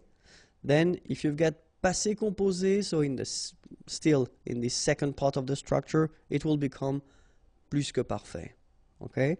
If you've got the futur simple, so as the second structure, it will become what we saw, futur du passé. If you've got futur antérieur, so in the second part of this structure, it will become futur antérieur du passé. If you've got futur proche, it will become, well, like le futur proche, but then the only thing that you've got to modify is aller. You should put this verb at the imparfait and then the rest of the structure. If you've got the passé récent, then the only thing, like we had for the futur proche, the only thing you will have to modify is the verb venir, and you should put that at the imparfait form. Then don't forget the preposition de and your infinitive after. Okay, so I know it is difficult, but then, well, it's quite important, and especially we tend to use it quite easily in French. Okay, so if you're not sure that it was clear, don't be afraid to watch the video one more time. If you want more videos, then youtube.com/imagier is waiting for you, and then the website www.imagier.net. Have a great day. Bye bye. Bonjour à tous and welcome to Learn French with Vincent. This is Unité 10, leçon Q. And in this lesson, we'll discover together les verbes avec que that will be followed by l'indicatif, just because normally at this level, after having introduced le subjonctif, many students tend to think that each time we've got a verb that will be constructed with que, it will be automatically followed by the subjunctive form, which is not the case. Okay, so we'll see in this video what category of verbs will be constructed with que, and then they will be followed by l'indicatif. Okay, and these verbs normally will express la certitude, or then l'opinion, or la déclaration. Okay, so certitude when you are certain or sure about something, l'opinion when you express your opinion, your point of view, and then la déclaration if you want to declare something. Okay, so we'll first start with la certitude, and so we'll see the verbs, not all the verbs of course, but then we'll have few examples, and then you will, after that, of course, when you encounter a new verb, try to see whether it's constructed with le subjonctif or then l'indicatif, and try to remember that. Okay, so the first verb or structure would be c'est évident que. C'est évident que. C'est certain que. C'est certain que. C'est sûr que. C'est sûr que. Être sûr que. Être sûr que. Être certain que. Être certain que. Okay, so you can see that I've been, for this form and the second form here, I've been putting this just to put this option of the feminine form. Okay, remember, it would be written like that if it's for the masculine, but then if it's for the feminine form, then you should add at the end this but then phonetically it doesn't change at all. It will be exactly the same sound or the same phonetical thing that you will produce. Okay, so in that case, certain, it's quite interesting because you've got this A-I-N together, and then they will produce this un sound. Okay, so it's nasal in your nose, un. Okay, if you add this at the end, then it will change the thing, and then you will pronounce it n. Okay, so the masculine form, certain, the feminine form, certaine. Alright, so let's see them one more time. C'est évident que, c'est certain que, c'est sûr que, être sûr que, so it was the masculine form and the feminine form is the same, être sûr que, okay, but in that case it will be different. Être certain que, this is the masculine form and the feminine form, être certaine que. Okay, and then remember, all these expressions will be followed by l'indicatif. Okay, so we'll see now l'opinion. So if you want to express your point of view or your opinion, then the first one would be penser que. trouver que, croire que,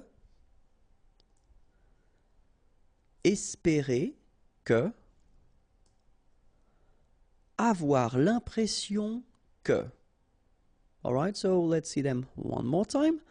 Penser que, trouver que, croire que, espérer que, avoir l'impression que. Okay, and so remember that all these verbs will be followed by l'indicatif. Okay? And now the last part, la déclaration. So if you want to declare something, if you want to express something, then savoir que, dire que, répondre que, raconter que, écrire que. Okay, so one more time. Savoir que, dire que, répondre que, raconter que, écrire que, and all these verbs will be followed by l'indicatif. Remember, it was only a short list of verbs, but then, of course, you can learn new verbs on your own. If you want more videos, then youtube.com/imagier is waiting for you, and the website www.imagier.net. Have a great day. Bye-bye.